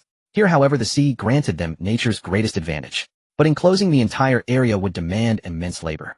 Tian Yue voiced her concern immediately. Chen Cheng only shook his head. Out here we lack many things, but time is the one resource we possess in abundance. He glanced toward the forest behind them. Enough gazing. Ladies, it's time to work. Releasing Zoe, he began assigning Zoe, Lisa, gather firewood from the forest, but stay vigilant. Though undergrowth is sparse, if you spot a snake, sound the alarm immediately. The two nodded in understanding. Once they were dispatched, Chen Cheng turned to Tian Yue and Su Qiaoyun, whose strength had visibly returned after replenishing salt and nourishment. Tian Yue's sallow pallor had vanished, her cheeks glowed with renewed vitality. Let's select a site for shelter. So long as we avoid descending to the beach, we can move in today. Tian Yue gave a quiet nod. Su Qiaoyun's eyes shimmered with anticipation. Without another word, Chen Cheng strode into the woods. Beyond the forested plateau rose the mountain face. Chen Cheng guided Tian Yue along its base, searching for a suitable location to build shelter. Alas, the slope ascended too steeply. Unlike their former site, they could not lean directly against the rock face for structural support. It would have been ideal, had fate permitted. Chen Cheng, what if Zhou Hai's people arrive? What then? Tian Yue's voice drifted from behind. It was no secret, and her question carried no surprise. He'd expected it all along. What choice do we have? If Zhou Hai spoke true, who exactly are we facing? Chen Cheng sighed, his tone heavy with Then, is death our only end? Tian Yue recoiled from the thought, her voice tight with refusal. Chen Cheng turned, offering a faint, knowing smile. Then I'll rely on you to protect me. Surely you wouldn't let it fall into their hands.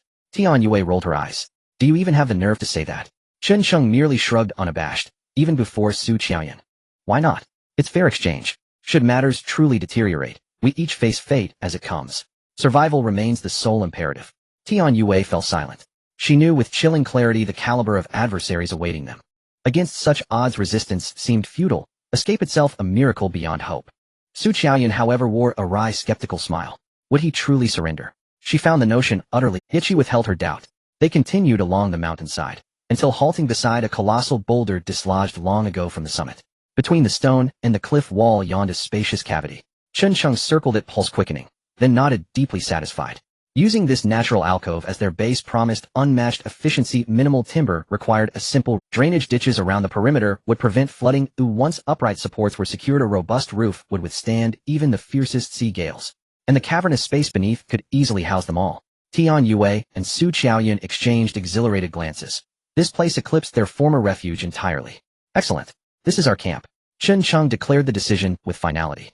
He seized a small axe to fell timber, handing sickles to Tian Yue and Su Qiaoyun to clear brush and dead leaves, eliminating any hidden ambush points. After all, he possessed neither Su Xian's reckless courage nor Ning Saichen's uncanny affinity for spirits. Thud, thud, thud. The rhythmic chopping of wood echoed through the forest. This small axe had one glaring flaw: it demanded immense time and effort to fell timber. Yet he possessed no other tools. This axe was already a rare blessing. After prolonged laborious chopping, Chun finally brought down a tree. Wiping sweat from his brow, he began pruning the branches. Fortunately, the trees he'd chosen were modest in size. Though hauling them alone strained his strength, it remained within human capacity.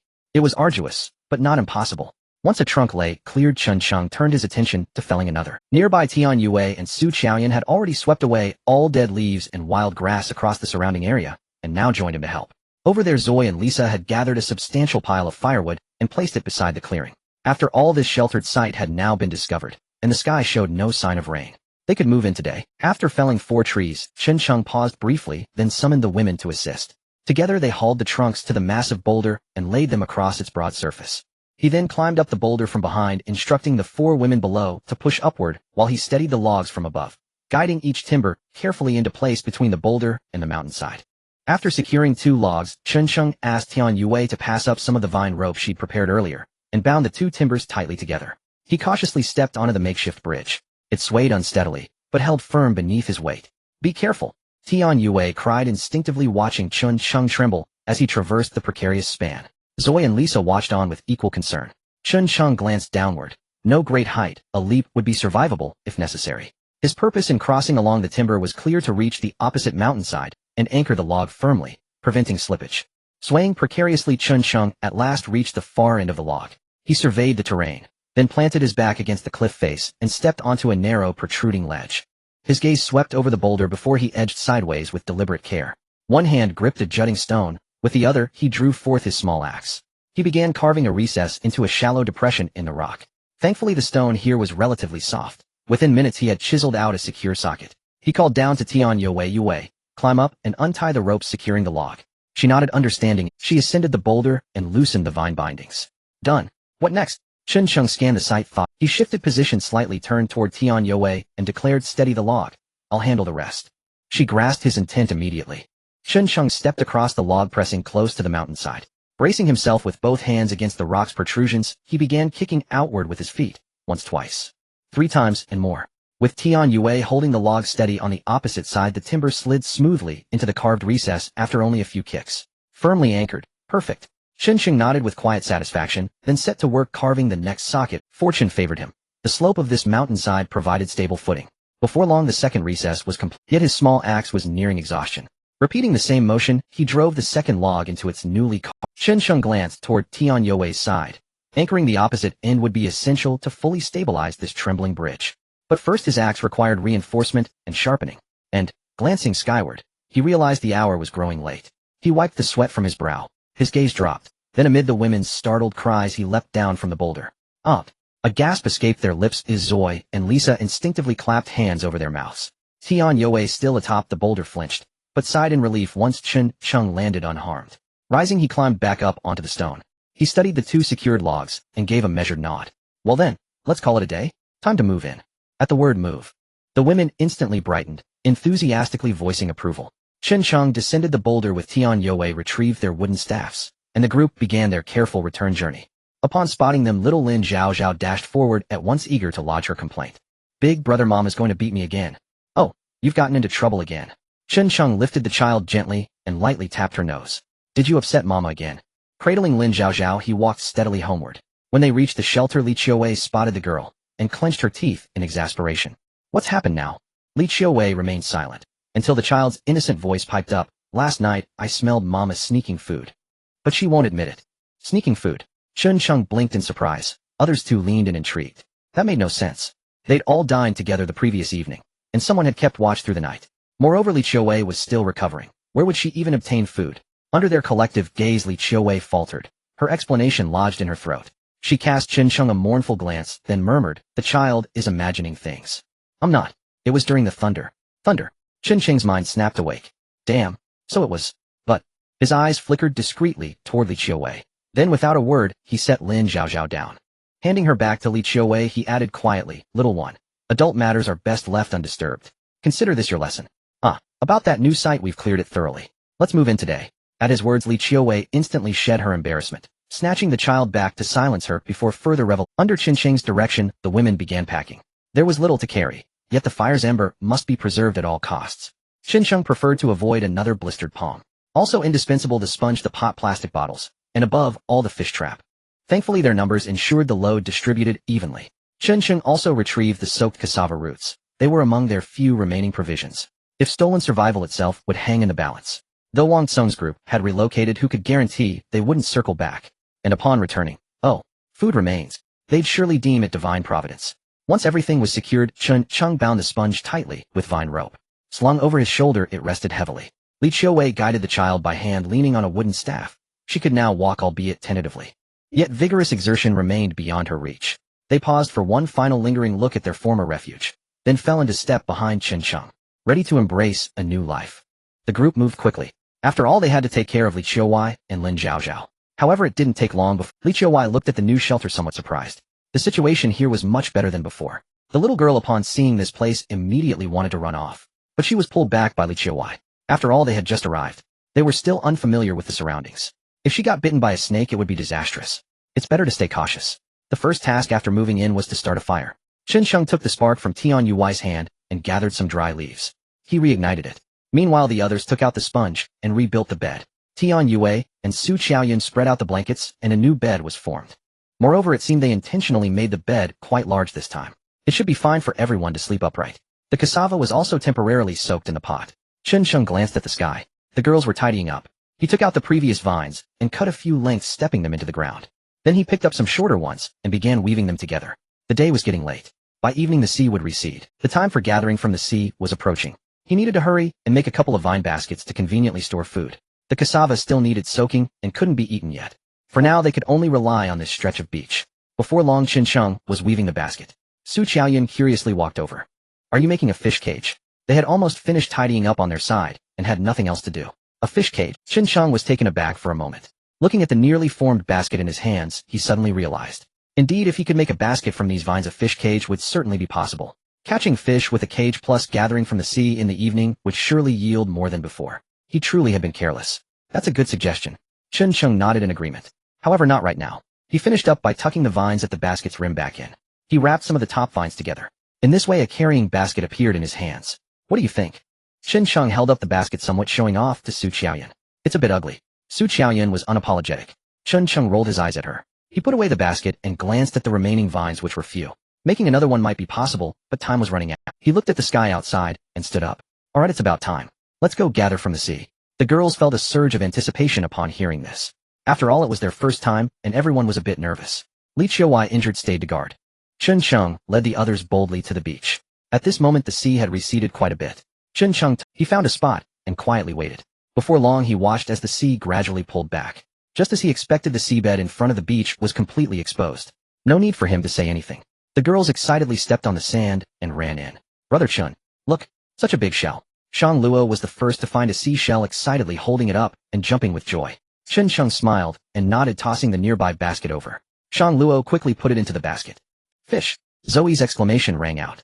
Qin Sheng hurried over. Upon seeing it, he realized it was a water hole surrounded by rocks. Inside there were surprisingly quite a few fish. Qin Sheng couldn't name them.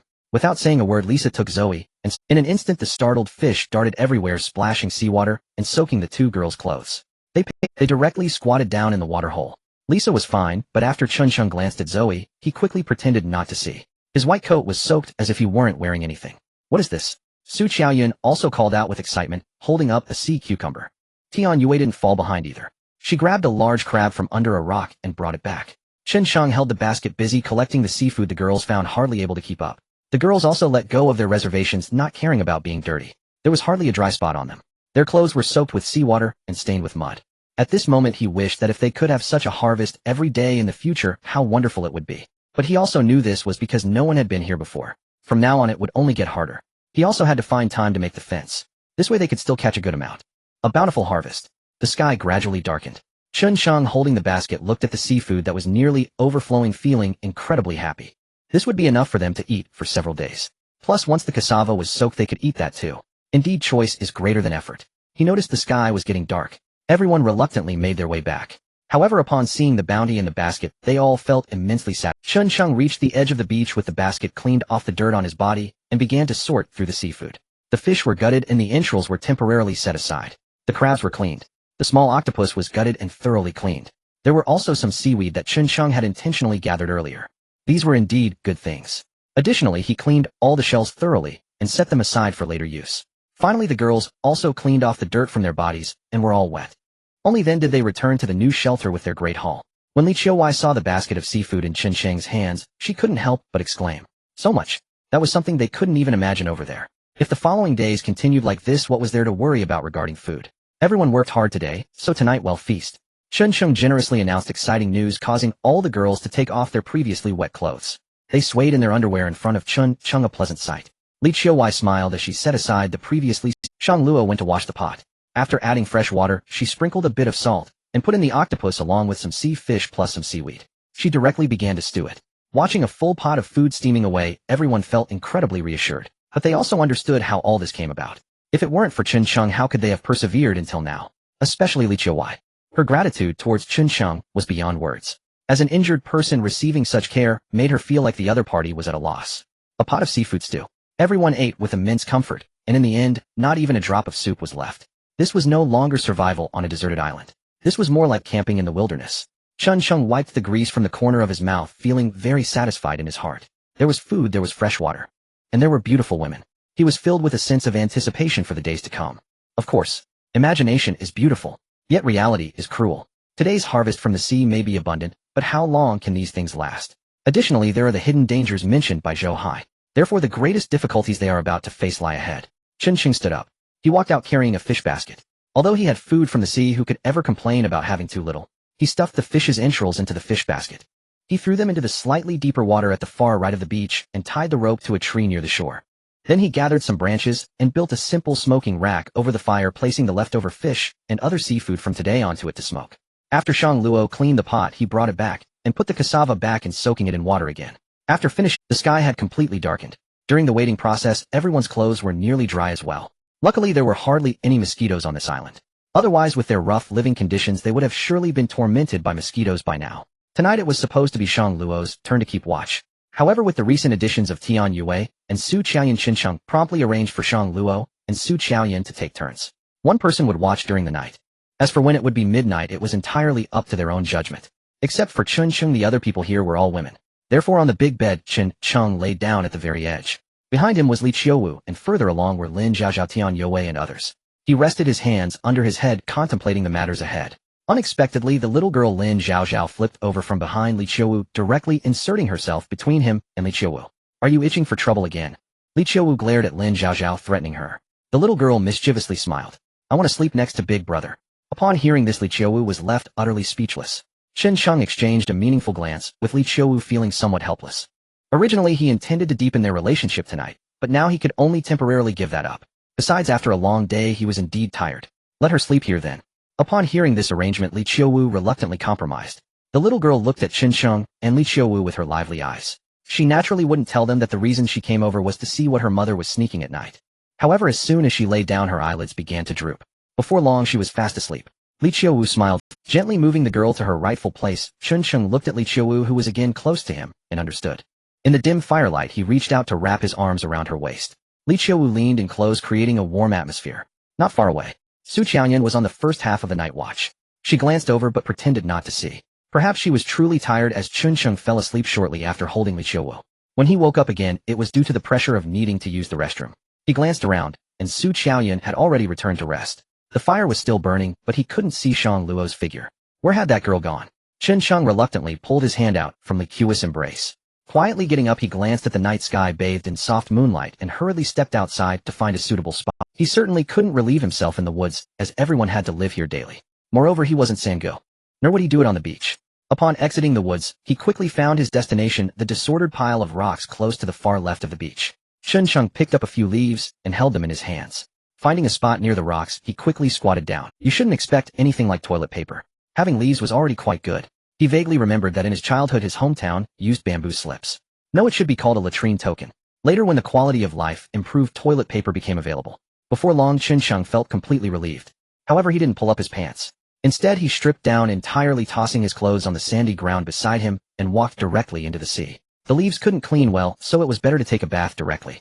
Although the seawater wasn't suitable for bathing, he had no other choice. As Chun-Sheng cleaned the sweat accumulated on his body over the days, he simply rinsed his hair as well. Just as he finished washing and was about to get up to return, he noticed a figure emerging from the woods. Startled, he quickly squatted down in the water, peeking out with half his head exposed. The newcomer glanced around, seemingly confirming if anyone else was present. Then, to Chun-Sheng's astonishment, the person slowly withdrew their clothing and stepped into the sea. Chun-Sheng subtly stepped back. There was no helping it, as at that moment Shang Luo was approaching him. In this darkness, how could he confirm it was Shang Luo? It was a joke. Here, apart from Shang Luo, who else had such capability? Shang Luo gradually walked into the seawater. When the waves reached her waist, she finally stopped. Under the moonlight, Shang Luo stood in the sea, her long hair scattered around her, swaying in the wind. Her graceful figure stirred the senses. Shang Luo gently splashed water with her hands, cupping it at her collarbone and letting it cascade down. Chun-Sheng peeked out with half his head, almost bleeding from his nose. These past few days had been a test of his resolve, and tonight, he was faced with a siren. Though submerged in seawater, he felt a heated rush throughout his body. With the cover of night, Shang Luo not only failed to notice the clothes Chun-Sheng left on the beach, but she also didn't see the half of his head peeking out of the water nearby. Do not look, Chun-Sheng thought helplessly. But just at that moment, a wave crashed in. Chun-Sheng was caught off guard and quickly looked up to avoid having his head submerged. However, Shang Luo lost her balance and was knocked over by the wave. A shrill scream erupted. Gurgle, gurgle. Shang Luo fell into the water, her hands flailing about in panic. Seeing the urgent situation, Chun-Sheng couldn't hide any longer. He quickly stood up from the water and struggled to walk over, grabbing her. In her confusion, Shang Luo instinctively clutched. Suddenly, he caught her at a critical moment. Ouch! Chun-Sheng winced in pain and hurriedly pulled her out of the water. When Shang Luo saw the bare-chested Chun-Sheng, she was momentarily stunned. Shang Luo tightly held onto Chun-Sheng and quickly regained her senses. She then relaxed her grip and was about to scream, but Chun-Sheng quickly covered her mouth. He held her tightly in his embrace. It's me. Don't scream. Do you want everyone to come over and watch? Shang Luo stared wide-eyed at him. Weak and helpless. Chun. Brother Chun, why are you here? You asked me. Chun-Sheng rolled his eyes. How can you even ask that? If I weren't here bathing, you would have been swept away by the waves. Upon hearing this, Shang Luo's face instantly filled with fear. Indeed, when that wave came, she was completely caught off guard. In that moment, Chun-Sheng saved her life, and she felt a warm sensation in her heart. Moreover, she didn't resist Chun-Sheng. On the contrary, she felt a little bit of anticipation. Seeing Shang Luo's delicate and charming appearance, Chun-Sheng was instantly stirred with desire. Under the moonlight, he slowly lowered his head and kissed her. The night had deepened. The moon had also hidden behind the clouds. The sky had darkened considerably. Occasionally, a comet pierced the silent starry sky, slicing through the darkness. With a white yet reddish tail, it gracefully descended into the galaxy, stirring the myriad stars above. The starry sky seemed to respond to the comet as the dark curtain was lifted, rippling with scattered light. As the last few comets faded away, the starry sky appeared to tremble. The moonlight finally broke through the clouds, illuminating a stretch of the heavens, as if shattering the endless darkness, spreading a milky white light. The starlight dissipated. The darkness swayed and closed up again. The disrupted stars returned to their original appearance, as if the comet had never been there. Chun-Sheng supported Shang Luo as they returned to the shelter. Looking at the sleeping women, he finally let out a sigh of relief. Shang Luo shyly looked at him. Her eyes were filled with tenderness. You should rest first, he'll take the night watch. Chun-Sheng softly reassured her. Shang Luo lazily shook her head. She tightly embraced his neck, unwilling to let go. Chun-Sheng smiled calmly, fully aware of Shang Luo's intentions. He sat beside the fire while holding her. She lay peacefully in his arms, sound asleep. Observing the hint of sorrow on her brow, he let out a gentle sigh. In this situation, he was also taken by surprise. Moving forward, food could be obtained by fishing, but it was not reliable. Cassava could be dug up. That could be managed. However, for a sustainable life, these resources were naturally insufficient. There were also unknown dangers lurking. He gazed at the faint firelight, his heart filled with mixed emotions. Early in the morning, the women woke up. Shang Luo also got up a step ahead. Though her steps were a bit unsteady, she had the excuse of being on night watch. After casting a resentful glance at Chun-Sheng, she went to rest on the bed. Chun-Sheng watched the women rise. He then got up to stretch his numb legs. Last night, he had thought all night long. Food and fresh water were key, but dealing with the people from Zhouhai was also crucial. Now he did not want to die. Shang Luo was on night watch, so he naturally took on the matter of the fish trap. When he pulled the fish trap up from the sea, he was greatly surprised. Indeed, fishing depended on the conditions. Catching fish was no different. In places where no one had been, there were often significant rewards. Chun-Sheng cleared all the fish from the trap. He put the entrails back inside and tossed the fish trap back into the sea. Only then did he return with a good amount of catch. The fish that had been smoked all night were basically cooked. Chun-Sheng took them down, placed them in yesterday's basket, and set it aside. Then he grabbed a small axe and went to the beach to find stones to sharpen. Today he continued to build the shelter.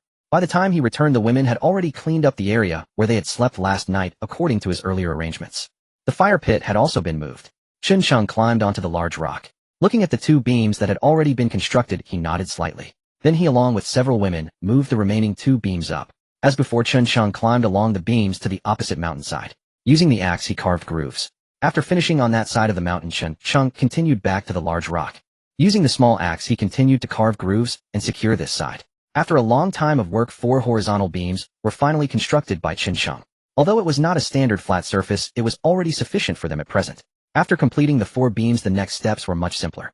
Chun Sheng instructed Tian Yue and Su Qiaoyan to take small axes and go chop some smaller wood to bring back. Meanwhile, he took Zoe and Lisa armed with sickles to gather some wild grass from the previous area. Working together, everyone was busy and happy. Soon, when the sun was high in the sky, Chun Sheng and Zoe returned with several large bundles of wild grass. Tian Yue and Su Qiaoyan had also chopped down quite a few small trees. These were piled up near the stones. Additionally, they had also gathered some vines. It was evident that even without Chun Sheng's instructions, the women could identify issues. At this moment, Shang Luo also got up. Looking at Chun Sheng, her face was filled with ambiguous expressions. However, she walked with some difficulty, using the excuse of having slept awkwardly to brush it off. Chun Sheng smiled, without exposing her, continuing with his work. This earned him a pitiful glance from Shang Luo. With these supplies, Chun Sheng did not delay. He picked up 2 branches and taught the women on the spot how to make a thatched roof. He spread the wild grass and layered it up. After there were no obvious gaps, he took out 2 branches and pressed them down on the wild grass, finally securing it with thin vines. Simple, yet practical, the women quickly understood. While they were busy tying the thatched roof, Chun Sheng carried the smaller trees that Tian Yue and the others had chopped, transporting them one by one. Though Li Qiuwei had some difficulty with her legs, she also came to help once she could get up. Chun Sheng took the small tree sticks up onto the large rock. He pulled out the vines and began to secure them one by one. Fortunately, the area was not very large. It didn't take long for the entire frame to be constructed. To avoid sleeping outdoors again at night, Chun Sheng glanced at the sky. There was still some time left. He immediately instructed the women to carry the bundled roof up to the large rock. He began to secure them piece by piece. As the sunset approached, Chun Sheng stood in front of the new shelter with the women, a look of satisfaction on his face. The space below was large enough for them to sleep. In the future, they would seal the back and create a door at the front. Would that finally give the semblance of a home? However, there was no rush for that now, because it was time for the daily fishing trip. Li Qiuwei took out the basket and handed it to Chun Sheng and the others. With the basket in hand, they set off again. With yesterday's harvest, everyone was filled with confidence for today. However, the greater the expectations, the greater the disappointment. Indeed, the first time was often the most thrilling. The group searched the tidal flats after the tide receded. The harvest was far less than yesterday. Not even a single basket was filled. Moreover, the catch from the fish trap was also disappointing. Chun Sheng had long anticipated this result. It was not very surprising. Still following the routine, they killed the fish, removed the entrails, stuffed the fish trap, and continued to fish. Without the returning wooden stakes for fishing, their harvest would only decrease. After placing the fish trap, Chun Sheng then led the women back. However, when he reached the edge of the forest, his gaze suddenly shot over to the ridge coming from that direction. Tian Yue, who was following behind him, saw him stop suddenly and curiously asked what's wrong.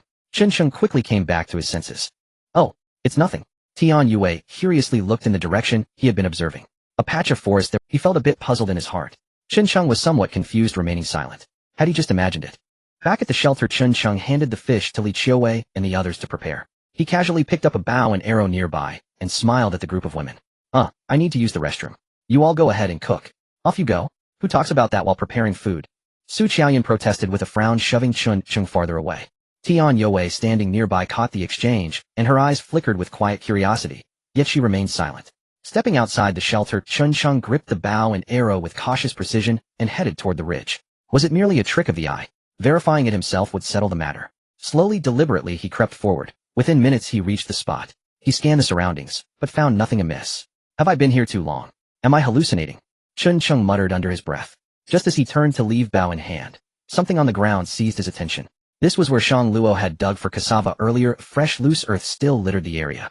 Scattered around were numerous disordered footprints, and at the very edge of them unmistakably lay a single bare foot. They always wore shoes when gathering food, fearing snakes, unless they ventured into the sea where footwear. Yet here amid their tracks appeared an unshod footprint, clearly belonging to none of them. Chun Sheng crouched, took an arrow in hand, and measured the print's length. Over 40 centimeters. An adult man's footprint. Staring at the wooden arrow's length, Chun Sheng felt a jolt of surprise ripple through him. Who could it be? Wang Tsong. Impossible. He'd never dare roam barefoot. And why would he even come here? If not Wang Tsong, then who? Could there be others on this island? Just then Chun Sheng sensed movement behind him. A sharp instinctive alertness flared within him. Silently knocking an arrow, he whirled around, his shaft already drawn back ready to fly. But upon seeing who stood there, he wrenched the bow aside at the last instant. The arrow shot past Tian Yue's left shoulder and buried itself deep into the trunk of a tree behind her. She recoiled startled. Frozen in place, she stared silently. What are you doing here? Seeing Tian Yue, Chun Cheng sighed inwardly, relieved he'd reacted fast enough to avoid tragedy. Tian Yue's heart still raced as she steadied her breath, then approached. Instead of explanation, she asked, "Weren't you heading to the restroom?" Chun Cheng paused momentarily stunned, then silently admired her perceptiveness. No more pretense, he dropped the ruse. He gestured for her to come closer. Look, pointing to the bare footprint, he waited. Tian Yue studied it, confused. Just a footprint, what of it? Without a word, Chun Cheng slipped off his shoe and pressed his foot beside the print. Hers was slightly shorter. Clearly it wasn't his. Understanding dawned instantly in Tian Yue's gaze. Her expression shifted to startled disbelief. Someone's been here. Chun Cheng gave a slight nod. Could it be Zhou Hai's people? She asked immediately. He shook his head. If it were Zhou Hai's men, why barefoot? And if they'd truly arrived, would they hide and observe us? Would they fear us? Tian Yue considered it, then calmly replied, Then who? Wang Song is unlikely. He fled after all. Why return? Chun Cheng agreed, but this lone unfamiliar male footprint unsettled him deeply. It made no sense. Not Wang Song. Not Zhou Hai's people. Then who? Could others truly inhabit this island? Yet he and Shang Luo had scoured the summit days ago. No signs of human presence anywhere beyond their own camp. So who else? Could it be a wild man? Tian Yue mused, offering a theory so unexpected even Chun Cheng blinked in astonishment. Is that possible?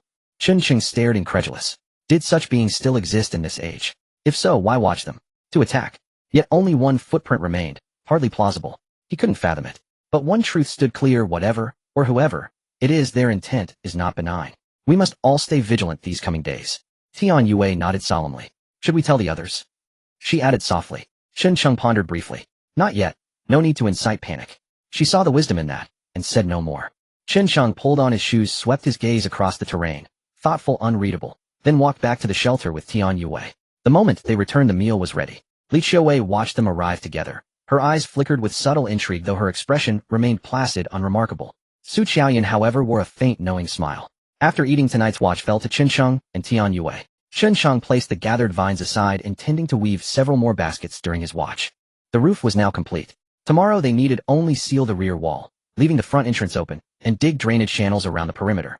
Then true security would be theirs. Tian Yue took the first watch. Chun Cheng seized the chance to rest, exhausted from last night's exertion compounded by holding Shang Luo during the latter half of the vigil. Drowsiness soon overtook him. As he lay down, little Lin Zhaozhao squeezed in beside him.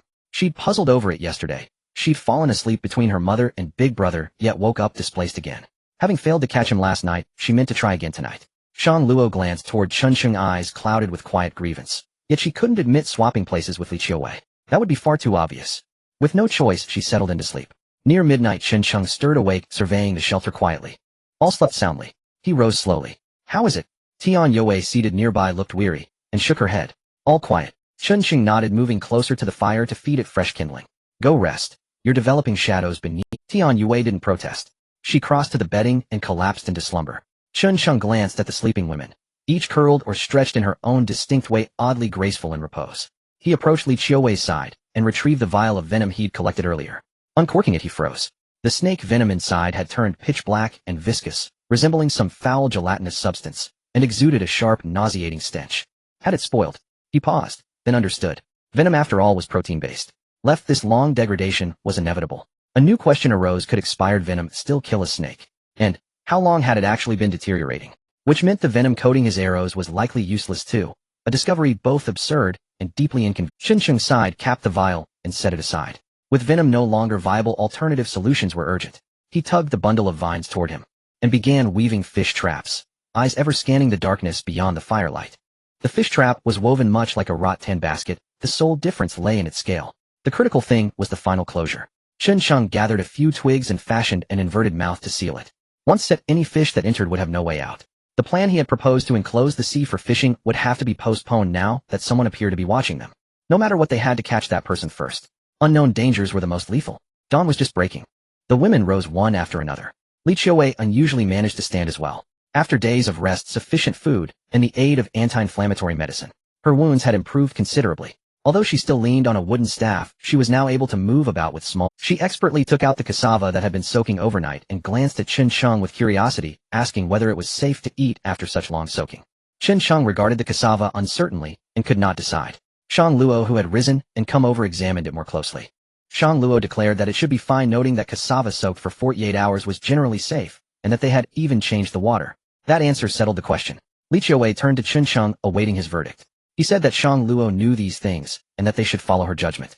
One must accept the limits of one's own knowledge. He was not omniscient. On this matter, he trusted Shang Luo. Li Qiuwei nodded slightly, and consented to eat the cassava that day. Chen Sheng's remark affirmed Shang Luo's competence. To be candid, since arriving here they had eaten seafood nearly every day with only the occasional spicy snack. Having some starch now for a change of flavor felt welcome. When Shang Luo noticed the 2 extra-large fish traps, she brightened and exclaimed that they were newly made for fishing. Chen Sheng was a little pleased. He explained that 1 trap brought too little yield, and because the beach was not enclosed, their daily foraging would only diminish. He had fashioned 2 more last night to increase their investment. Shang Luo circled the trap, examined it, and nodded with satisfaction. After all, here no one would begrudge more food. She clasped Chen Sheng's arm with delight, and begged him to teach her how to set the trap, her excitement plain. Chen Sheng smiled and agreed. Li Qiuwei watched the exchange with a flicker of astonishment, wondering if she had misread. A lazy voice broke the moment. Su Qiaoyun woke nearby, stretching with languid arms and a big yawn. She unabashedly displayed her sinuous figure, and catching Chen Sheng's gaze, deliberately straightened her posture and cast him a coquettish look. The scene did not escape Shang Luo's eyes. Slightly affronted, she tightened her hold on Chen Sheng's arm. "Let us go, brother Chen," she urged. Chen Sheng, coming to his senses, yet unwilling to leave entirely, complied, and left the shelter with Shang Luo. At the shoreline, Chen Sheng habitually scanned the nearby woods, but found nothing unusual. He then began to teach Shang Luo how to deploy the large fish trap. This trap was far heavier than the earlier net one. To put it into the sea, they had to remove their shoes and wade in a little. He chose a spot at the edge of the seabed so that when the tide receded, the trap would not be fully exposed on the beach. Chen Sheng rolled up his trouser legs and stood in the water, lifting the baited trap that Shang Luo had already prepared, and walked forward step by step. When he reached the chosen spot, he thrust the trap forward, and it plunged into the sea, slowly sinking. Shang Luo remained on the sand, holding a length of vine. Once the trap had settled, she tied it to a nearby tree. They had no rope, so a vine served in its place. Chen Sheng worried about whether the arrangement was sturdy enough, but there was no better option. He offered to handle one of the traps, and for the next he volunteered, took off her shoes, and waded into the water. The waves rolled in, soaking her pant legs. "Be careful," Chen Sheng warned as she advanced somewhat recklessly. He steadied her, though Shang Luo only giggled in response. She looked mischievous and lifted the trap, which was larger than she was. She strained with her small arms, but the trap did not fly far, and she nearly lost her balance.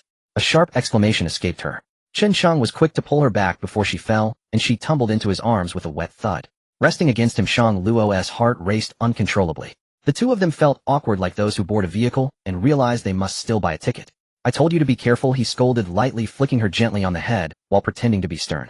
Shang Luo blushed, rubbed her head, and pouted, protesting that she had not expected the trap to be so heavy. Chen Sheng responded with an exasperated glance. After scanning their surroundings, Shang Luo summoned her courage, rose on tiptoe, and gave Chen Sheng a quick peck on the cheek. She immediately lowered her head in embarrassment, having launched a sudden furtive attack. Chen Sheng was momentarily stunned by her delicate demeanor. If it had not been broad daylight, he might have been far more tempted to reciprocate. Knowing the constraints of the moment, he restrained himself and advised that in future she should bring another person when setting traps for safety. Shang Luo nodded silently, then reluctantly left his embrace. They secured the 2 large traps and retrieved the smaller ones. The night yielded some catch, but compared with their tide foraging, it was meager indeed. While they tidied their haul on the way back, Chen Sheng recalled the events of the previous night, and asked Shang Luo whether she knew how long snake venom remained potent after exposure to air. Shang Luo was momentarily puzzled, and asked why he wanted to know. Chen Sheng only replied that it was nothing, and that he was merely asking. Shang Luo considered, and answered that fresh venom would likely lose its potency in 2 or 3 days, since venom is composed of proteins and enzymes that when exposed to air are quickly degraded by microbes. 2 or 3 days, Chen Sheng repeated with a slight frown, then pressed on, and asked how its toxic effect might be preserved for a longer time.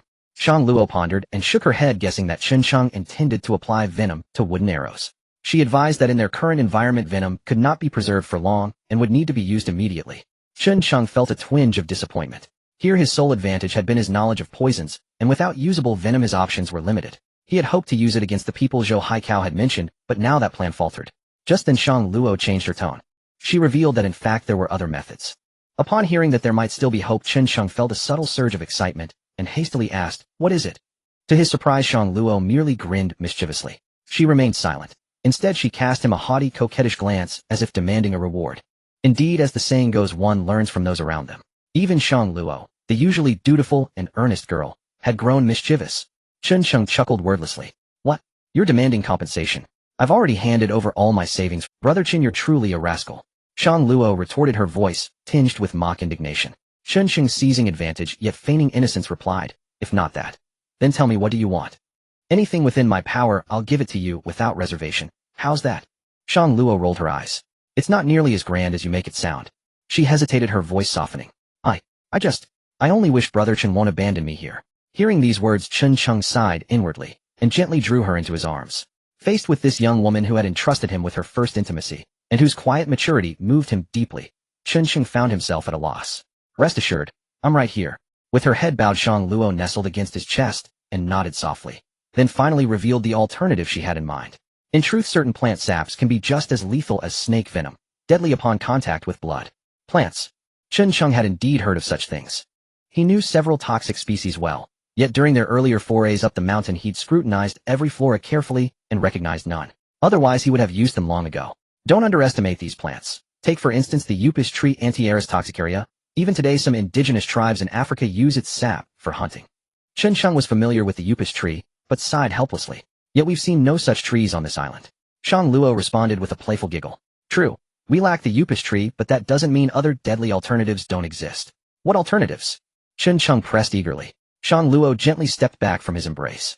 Near the mangrove grove we passed earlier, close to the rocky cliff, grows a plant called foxglove digitalis purpurea. Though less potent than the Upas tree, its sap is equally fatal upon entry into the bloodstream.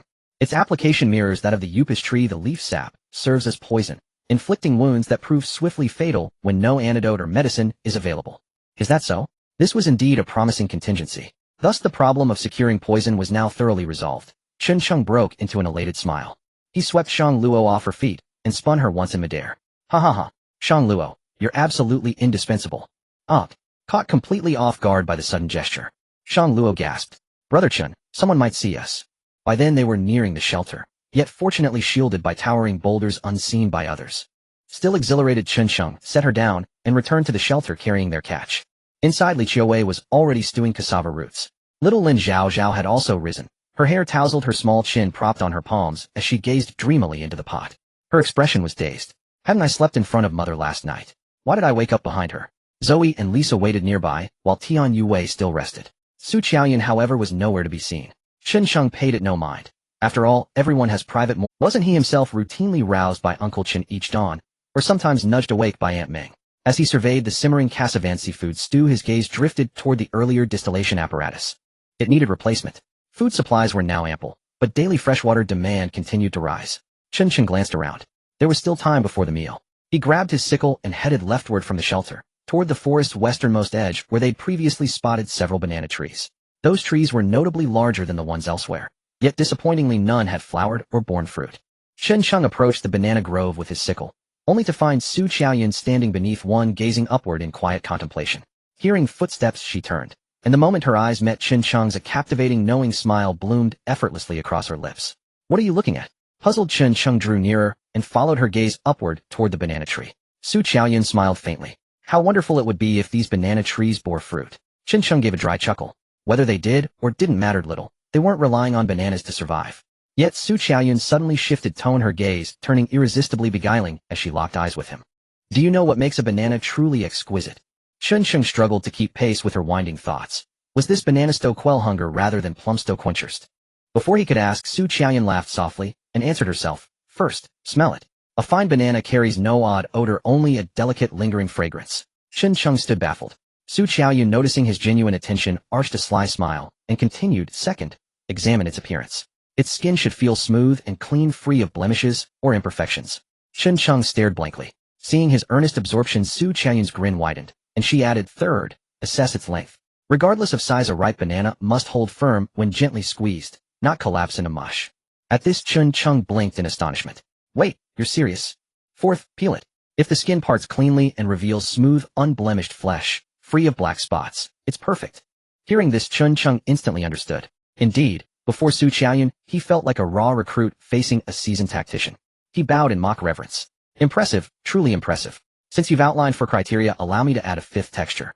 A perfect banana yields softly upon biting, sweet, creamy, and utterly devoid of bitterness.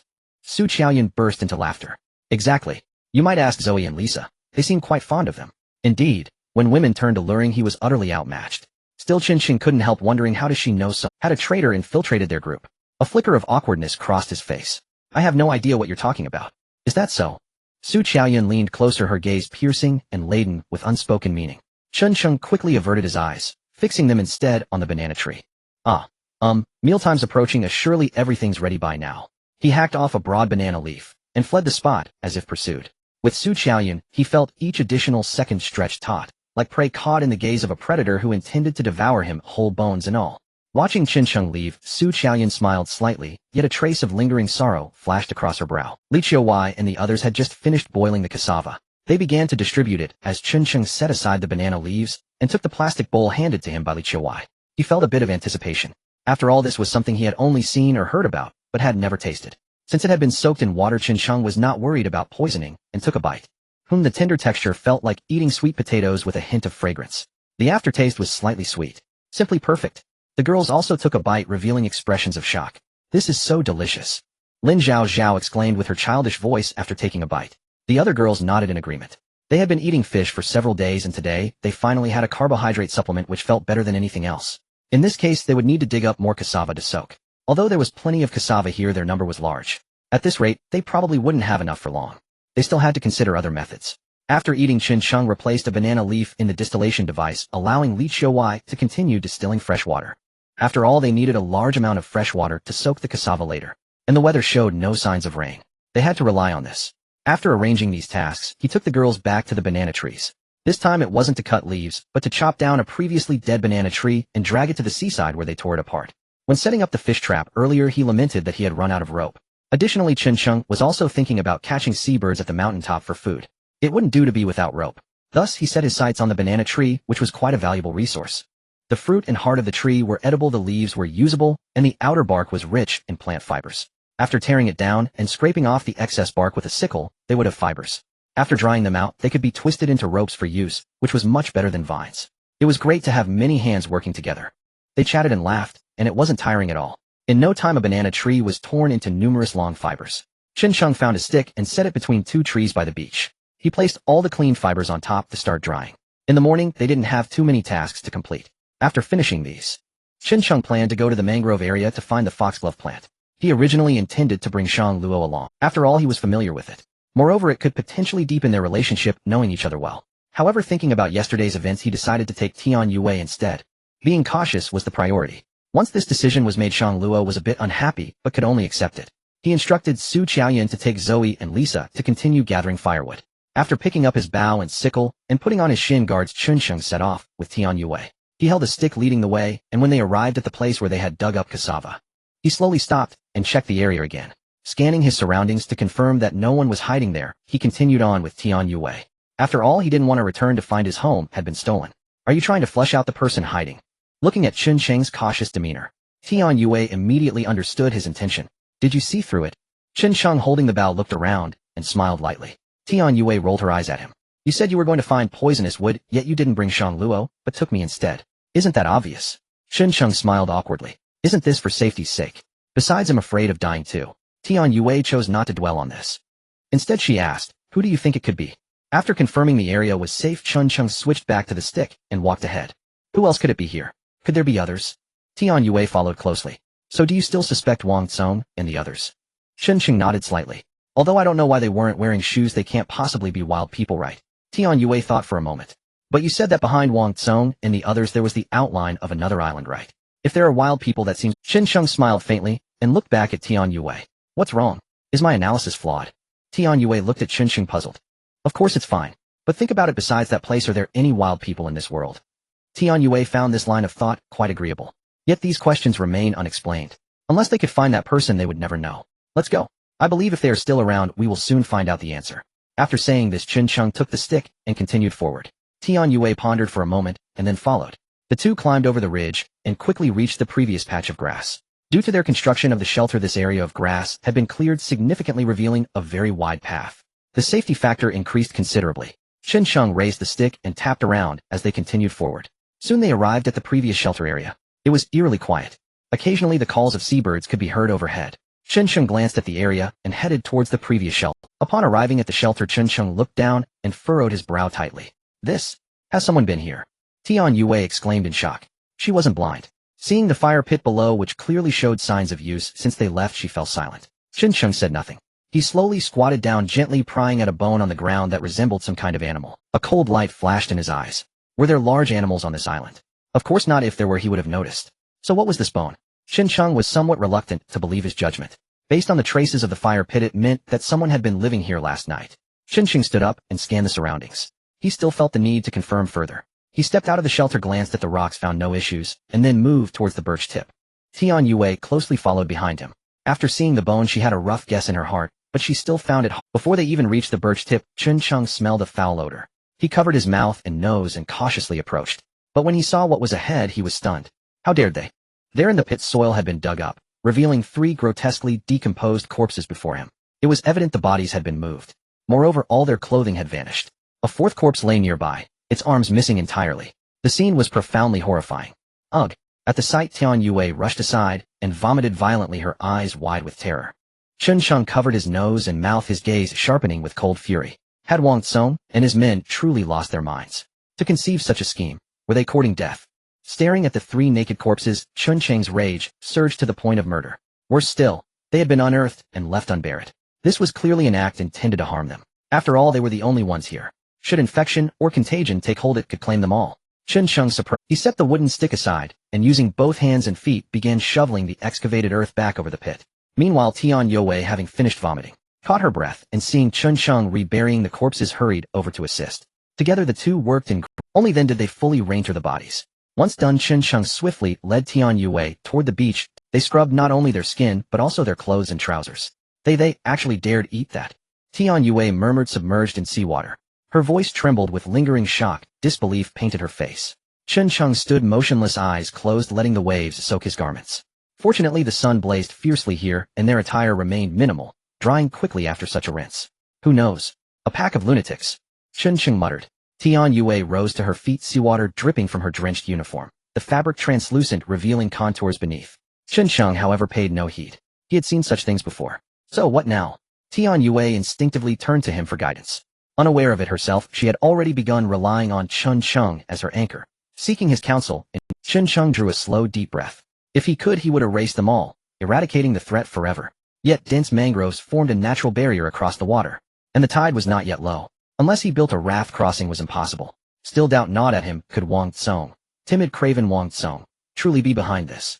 Yet no other explanation presented itself. Chen Sheng's brows knotted tightly. Perhaps certainty mattered less than necessity. He would treat Wang Tsong as the culprit. Here he tolerated no further threats. Let's go. Chen Sheng rose from the sea, his sodden trousers clinging tight. Tian Yue glanced briefly, then instinctively averted her eyes.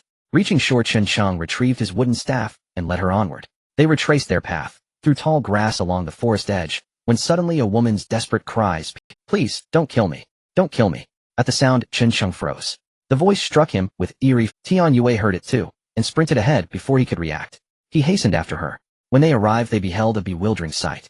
Deep within the woods, Qi Qianqian lay pinned beneath Wang Tsong, her hair gripped tightly in his fist. In his other hand, a crude knife gleamed with menace. "Damn it! I fed you, sheltered you, and this is how you repay me. Just let me touch you once. Today I'll have you, by force if need be." With that, he lunged to tear away, her hands clenched fiercely over her chest. When she resisted, fury flared in his eye. He raised his palm and struck. Crack. "Remove your hands, now, or I'll slit your throat where you lie." His blade edged closer to her throat. Terror flooded Qi Qianqian's gaze as she stared into the glinting steel. Tears streamed down her cheeks. Trembling, she slowly released her grip. Wang Tsong erupted in triumphant laughter, then seized her thin jacket and tore it open with a violent rip. Beneath, black lace-trimmed undergarments were exposed. "Ha! Whore! You dress like that begging for attention," he jeered, roaring with cruel glee. Chen Sheng might have lingered to observe, but not now. Before Wang Tsong could react, Tian Yue charged forward and kicked him squarely, sending him sprawling onto the ground. Chen Sheng sighed and stepped forward. "What the hell?" Wang Tsong scrambled upright, spitting dirt from his mouth. His furious retort died midair the moment he recognized Chen Sheng and Tian Yue, his bravado evaporating instantly. You too." Tian Yue glared, fury blazing in her eyes. Past grievances, and this fresh atrocity, fueled her desire to end him on the spot. She rushed to Qi Qianqian, lifting the weeping girl to her feet and guiding her to safety behind her. Chen Sheng studied Wang Tsong, mildly surprised. How times change, he mused inwardly. Once a trembling wretch, now bold enough to resort to violence. This is between her and me, stay out of it. Wang Tsong declared, inexplicably emboldened, glaring at both of them. Chen Sheng met his gaze coolly and stepped forward. Is that so? Wang Tsong's eyes flickered, receding wary. One opponent was already overwhelming, too. Wang Tsong shot a glance toward Qi Qianqian. Chen Sheng, don't think I fear you. Challenge me man-to-man. Hiding behind women proves nothing. Oh, so the boy has spirit. Chen Sheng feigned astonishment, even as his grip tightened on the staff. With a subtle nod, he signaled Tian Yue to step back. He intended to finish Wang Tsong himself. But just as he braced for confrontation, Wang Tsong spun on his heel and fled without hesitation. Yes, fled utterly unhesitant. Chen Sheng stared incensed. He'd been mocked outmaneuvered. Snatching up his staff, he gave chase. Yet Wang Tsong had clearly planned his escape, darting straight into the mangrove swamp, then plunging headlong into the sea. The ocean, truly a marvel. Calm when one's heart is light, or refuge when despair runs deep. Wealth permits leisure upon its surface, poverty grants passage beneath its waves. Watching Wang Tsong reach the mangrove-fringed Chen Sheng wasted no time, raising his bow and drawing aim. But Wang Tsong had grown cunning, vanishing instantly into the tangled thicket. Arrows flew in vain, no opening presented itself to close the distance and strike him down. Chen Sheng paused, lowered his bow. A deeper question now held his attention. Chen, coward. Come fight me. Wang Tsong taunted from the shadows, emboldened by his sanctuary. Chen Sheng ignored him, silently stowing his bow. Tian Yue approached, guiding a tear-streaked hollow-eyed Qi Qianqian beside her. Her teeth clenched tight, furious at Wang Tsong's escape. Tian Yue and Qi Qianqian, tears streaming down her cheeks, appeared on the shore. Wang Tsong showed not the slightest trace of fear. You two wretched girls, just wait. Sooner or later I'll have my way with you. Having hurled his threat, he glanced back and saw Chen Sheng making no move to pursue. Without hesitation, he turned and swam toward the rival island. Could Chen Sheng follow? Of course he could. Yet he remained motionless, not out of reluctance, but because something was deeply amiss. Wang Tsong had always been a timid, cautious man. Moreover, across that island stood only one man, Wang Tsong himself. If Chen Sheng swam over, survival would be near impossible. Yet knowing this, why would Wang Tsong provoke him so brazenly? It was as if he wanted Chen Sheng to come after him. In truth, suspicion had stirred the moment Chen Sheng first laid eyes on Qi Qianqian. After all, she had once willingly chosen to follow Wang Tsong, and she must have fully understood the consequences of that choice. How then could she possibly have turned against him now? For though Qi Qianqian trembled in apparent distress, her terror seeming genuine, her clothes remained dry. From where precisely had she fled? The tide was rising. Had she flown across? Clearly something was wrong. But why would Wang Tsong orchestrate this? For a moment Chen Sheng could not fathom it. Woo woo woo. Qi Qianqian's pitiful sobs rose into the air. He merely cast a cool, indifferent glance her way. Beside him Tian Yue softly murmured, there, it's all right now. Qi Qianqian choked back a sob and nodded, her gaze lingering upon Chen Sheng, hopeful, expectant. Senior brother Chen, I was blind before. Utterly blind. I believed Wang Tsong's lies. Please, grant me another chance. I truly have nowhere else to go. Qi Qianqian was not unattractive, but her face bore the familiar mass-produced symmetry of internet celebrities, a sight he'd seen so often it had long since dulled his senses. Tian Yue watched curiously, awaiting Chen Sheng's response. He said nothing, only studied Qi Qianqian with quiet, searching scrutiny. A profound doubt settled within him. What exactly was this person playing at? Should he swim over and kill Wang Tsong outright? Or was that precisely the trap laid for him? Then, calmly he turned away. Leave. At those words, Qi Qianqian froze. Tears spilled uncontrollably from her eyes. With a soft splash, she dropped to her knees before Chen Sheng. Senior brother Chen, please. I beg you. I don't want to die. I'll do anything. Truly anything. Just let me live. Her performance was convincing. Yet Chen Sheng remained unmoved. Tian Yue almost spoke up to intercede, but the words died on her lips. Only those who bore the burden of household management truly grasped how precious every grain of rice and stick of firewood was. As a woman who had weathered life's storms, she understood each additional soul multiplied Chen Sheng's burden. Had it been her former self, she might well have urged Chen Sheng to take Qi Qianqian in. But ever since that day her perspective had shifted. She had found clarity. Now her sole purpose was clear: protect Chen Sheng and deliver that object safely back. Everything else, she refused to concern herself with. She knew her own limits well. Some moments were better spent planning how to survive what lay ahead, not indulging sentiment. Watching Qi Qianqian's desperate plea, Chen Sheng felt only disdain. So, she wished to play a shadow game with him. Very well. He would watch closely, see precisely what poison Wang Tsong concealed within his gourd. To charge over and end him outright. No, too perilous. Instead he decided to cast a line and wait for truly anything. A faint smile curled Chen Sheng's lips as he lifted Qi Qianqian's chin with 2 fingers. Seeing his expression soften, Qi Qianqian hurriedly nodded. I'll do anything, right now if you wish. A flash of venom flickered in her eyes. Kneeling before him, she reached forward, toward his waistband. Tian Yue, unable to bear witness, Chen Sheng instantly seized her wrist, his expression shifting subtly, as if intrigued. His gaze lingered, measured probing, traveling slowly over her form. Very well, I'll grant you temporary shelter. But, he left the sentence unfinished. Qi Qianqian, however, nodded vigorously, fully comprehending. I understand. I understand completely. As long as I may stay with senior brother Chen, I'll obey, without question. Chen Sheng's smirk deepened, then flickered with mild exasperation as he caught Tian Yue's sidelong glance, sharp, unimpressed, faintly disdainful. Yue, you take her to wash off the grime. Tian Yue said nothing, simply led the suddenly radiant Qi Qianqian toward the beach. Once they departed, Chen Sheng turned his attention to locating the foxglove Shang Luo had described, a herbaceous plant with oval velvety leaves, and when in bloom violet bell-shaped flowers. Guided by that description, he quickly found it nestled within a crevice along the slope behind the beach. Yet he hesitated. The plant was small, unassuming, resembling wild amaranth he'd once seen back home. No matter. He'd bring it back for Shang Luo's confirmation. Crouching low, he carefully wielded his sickle, extracting the entire root system. He dared not pull it barehanded. A single cut could mean his end. Once unearthed whole, he wrapped the foxglove with material. By then Tian Yue had returned, with Qi Qianqian in tow. Though her tears had ceased, her eyes remained swollen. Her outer garment, torn beyond repair, hung loosely, offering little more than illusionary modesty. Chen Sheng regarded her with detached calm. Let's return. Clutching the foxglove, he strode away. Tian Yue spared Qi Qianqian one final glance. En route, Chen Sheng scanned the surroundings intently, hoping to spot dried fish strips or any other edible bounty. Alas, their recent activity seemed to have driven the strips into hiding. As for the seabirds nesting atop the cliff, he'd fashioned ropes first, then set traps. Perhaps 2 birds would suffice, for sustenance or sport. Back at the shelter, the women stared in stunned silence at Qi Qianqian's unexpected arrival, especially Shang Luo, who held no fondness for her given past bullying. Yet deference to Chen Sheng restrained her tongue. She merely glared. Qi Qianqian, however, played the part of the penitent perfectly. Little sister Shang Luo, I was unforgivable before. I was vile. Please, don't hold it against me. Shang Luo turned her head aside, then fixed her gaze on Chen Sheng. She possessed pride. Forgiveness could not be summoned on command, not after such cruelty. Su Qiaoyun, however, stepped forward with a grin. Welcome aboard. Qi Qianqian offered a delicate smile. Chen Sheng paid her no mind, instead beckoning Shang Luo forward. He extended the foxglove. Is this it? The moment Shang Luo glimpsed it, she urgently gestured for him to set it. Yes, that's exactly it. Did you cut yourself? Are your hands unharmed? Her palpable anxiety stirred something warm within Chen Sheng's chest. I'm fine, he replied, then turned toward Qi Qianqian at the shelter's edge. Taking the foxglove and a plastic bottle, he walked toward the rocky outcrop. Tian Yue's eyes briefly followed Qi Qianqian, then lingered on Chen Sheng's retreating figure. After a pause, she followed. Chen Sheng found a relatively smooth patch among the rocks. He produced the foxglove, and with a small hatchet crushed. The green sap that seeped out was thick and viscous.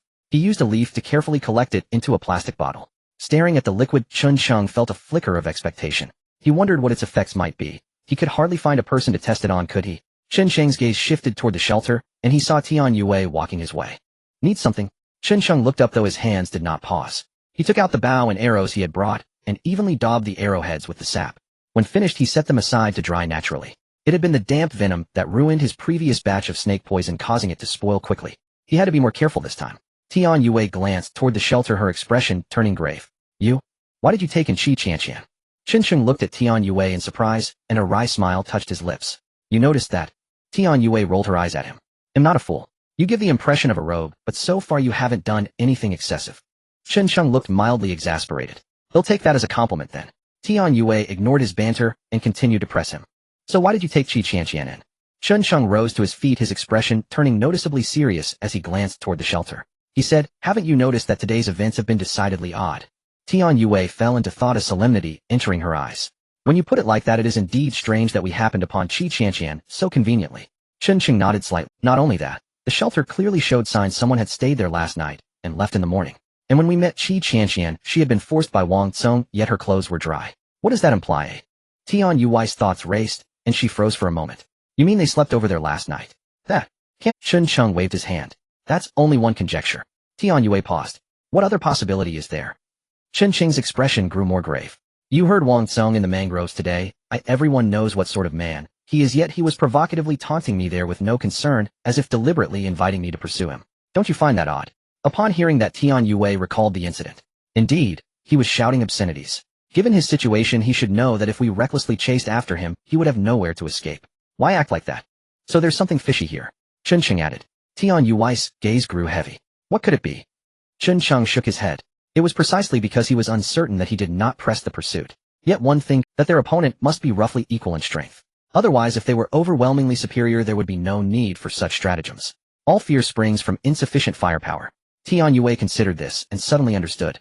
So you want Qi Qianqian to stay to see what trick Wang Song is playing? Chun Cheng nodded faintly. Indeed. It's better to flesh out such a skulking schemer sooner rather than later, lest he deliver a fatal blow to us. Tian Yue nodded in agreement. Ilgo warned them to be cautious. Chun Cheng did not object, but cautioned, tell them to be careful not to reveal any weakness. She nodded in understanding. Meanwhile, over on the other side, Wang Song returned soaking wet. Seeing his return, Qin Wenyue and the older woman watched with curiosity. Wang Song walked to the foot of a stone wall where a makeshift tent had been propped up with branches. Beneath the tent sat a man whose skin was darkened, he was barefoot, and his abdomen was bound with cloth as if wounded. They didn't take the bait, nor did they come over. Wang Song said hastily, a flicker of fear crossing his eyes when he saw the darkened man. Slowly opened his eyes. Seeing only Wang Song, he asked, were they escorted out? They were sent out smoothly, they didn't seem suspicious. The man nodded, slightly stood, and a trace of murderous intent flashed in his eyes. Ha ha, Chun Cheng, this time you're finished. He turned to Wang Song, Qin Wenyue, and the others. Don't worry. As I promised, once the goods are retrieved and my men arrive, we'll take you back. At those words, Wang Song's face brightened with delight. After all, his own hope was merely to return alive. As for Chun Cheng's fate, what concern was that of his? Yet he had long been puzzled by one question: how was Zhou Hai still alive? Sensing Wang Song's bewilderment, Zhou Hai stood on the beach. He gazed at the sea with a triumphant smile. Chun Cheng, you would never have imagined him not dead, would you? Ha ha ha, he cried, turning to Wang Song. Perfect. With you openly there, and me in the shadows, we'll finish him off. Wang Song nodded and flattered him. Brother Zhou speaks true. Zhou Hai preened as if everything were assured. And with the poison we pried from Lu King's mouth, I refuse to believe Chun Cheng can turn the tide. That said, Zhou Hai was surprised he had been poisoned, and yet did not die. After being struck by Chun Cheng, he had certainly felt the toxin take hold. He had even pretended to be dead to try a counterattack, but Chun Cheng had not given him the opportunity. The poison nonetheless failed to claim his life, and Chun Cheng had apparently been careless, and had not finished him off. So when he awoke and found himself alive, he hurried away to this place. By fortunate coincidence, he ran into Wang Song and the others, and with threats, inducements, and promises to take them back, he once more drew Wang Song to his side. Then upon discovering that Chun Cheng and his group had relocated, he returned to the burial site, exhumed Lu King's body, and pulled the poisoned fang from her mouth. He rifled through the remains. He knew well the methods of those from Nianghua. A spy like Lu Qingzi would certainly conceal poison in her mouth. Facing Chun Cheng directly, Zhou Hai naturally knew he had no chance.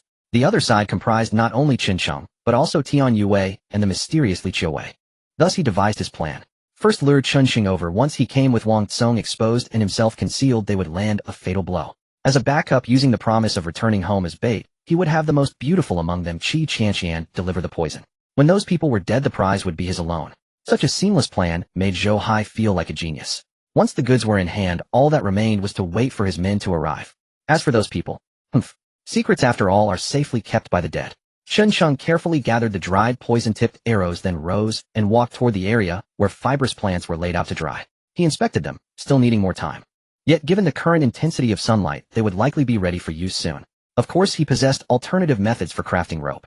For instance, scraps of cloth from discarded garments. However, during his earlier excursion to that site, the clothing had already been stripped from the exhumed corpse. He'd had no opportunity to retrieve any. At first, he hadn't cared. Everyone believed rescue would come within days. Now everything had changed.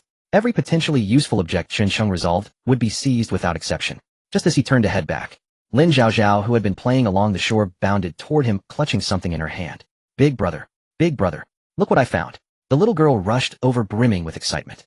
Chun Cheng paid little heed. Instead, crouching down, lifting her into his arms and gently tapping her forehead. Back at the seaside again. Your mother will spank you when you return.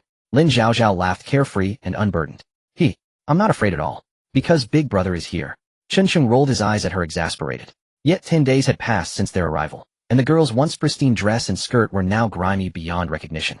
Her hair was tousled, though thankfully tended by others. She bore no resemblance to a street urchin. Big Brother, look, what is this? She raised the object high for him to see. Only then did Chun Cheng notice it. A glass bottle tightly sealed. Something appeared to shift inside. He took it, held it up to the sun. Was that a scrap of paper? A message on a bottle. Recognition flashed across his mind. Setting the girl down, he grasped the cork and attempted to pry it loose. But the wooden stopper was too short, several attempts yielded nothing. Lin Zhaozhao watched breathless with anticipation. Seeing no progress, Chun Chung swept his gaze across the sand, picked up a nearby stone, and brought it down sharply upon the bottle's mouth. A sharp clunk, the glass shattered. He sifted through the shards, retrieving the damp slip of paper within. He unfolded it, and froze. The script was written in Mandarin Chinese. Yet time had eroded its legibility. Only fragments remained discernible. Save us. 70. Thank you. Chun Chung read haltingly, utterly bewildered. 2 fragmented phrases, nothing more than scattered glyphs. Interpretation relied entirely on conjecture. He examined the paper closely. Though sealed inside glass, its yellowed hue betrayed great age.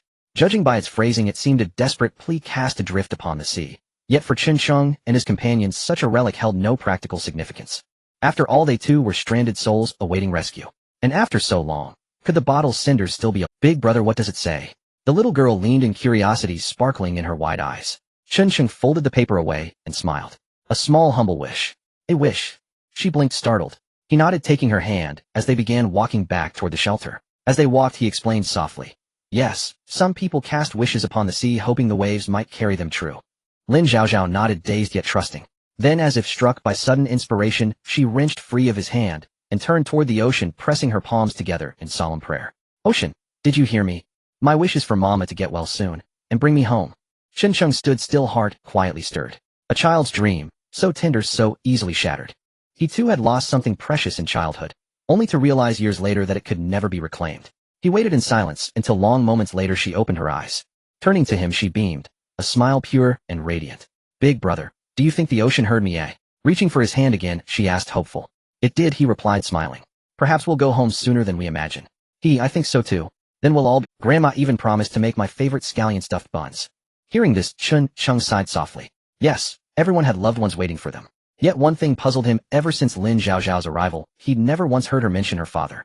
Did the child feel no attachment to him? Driven by quiet curiosity, Chun Chung gently asked, Zhaozhao, do you miss your father? Father? She paused, her gaze flickering, a fleeting shadow of sorrow crossing her features.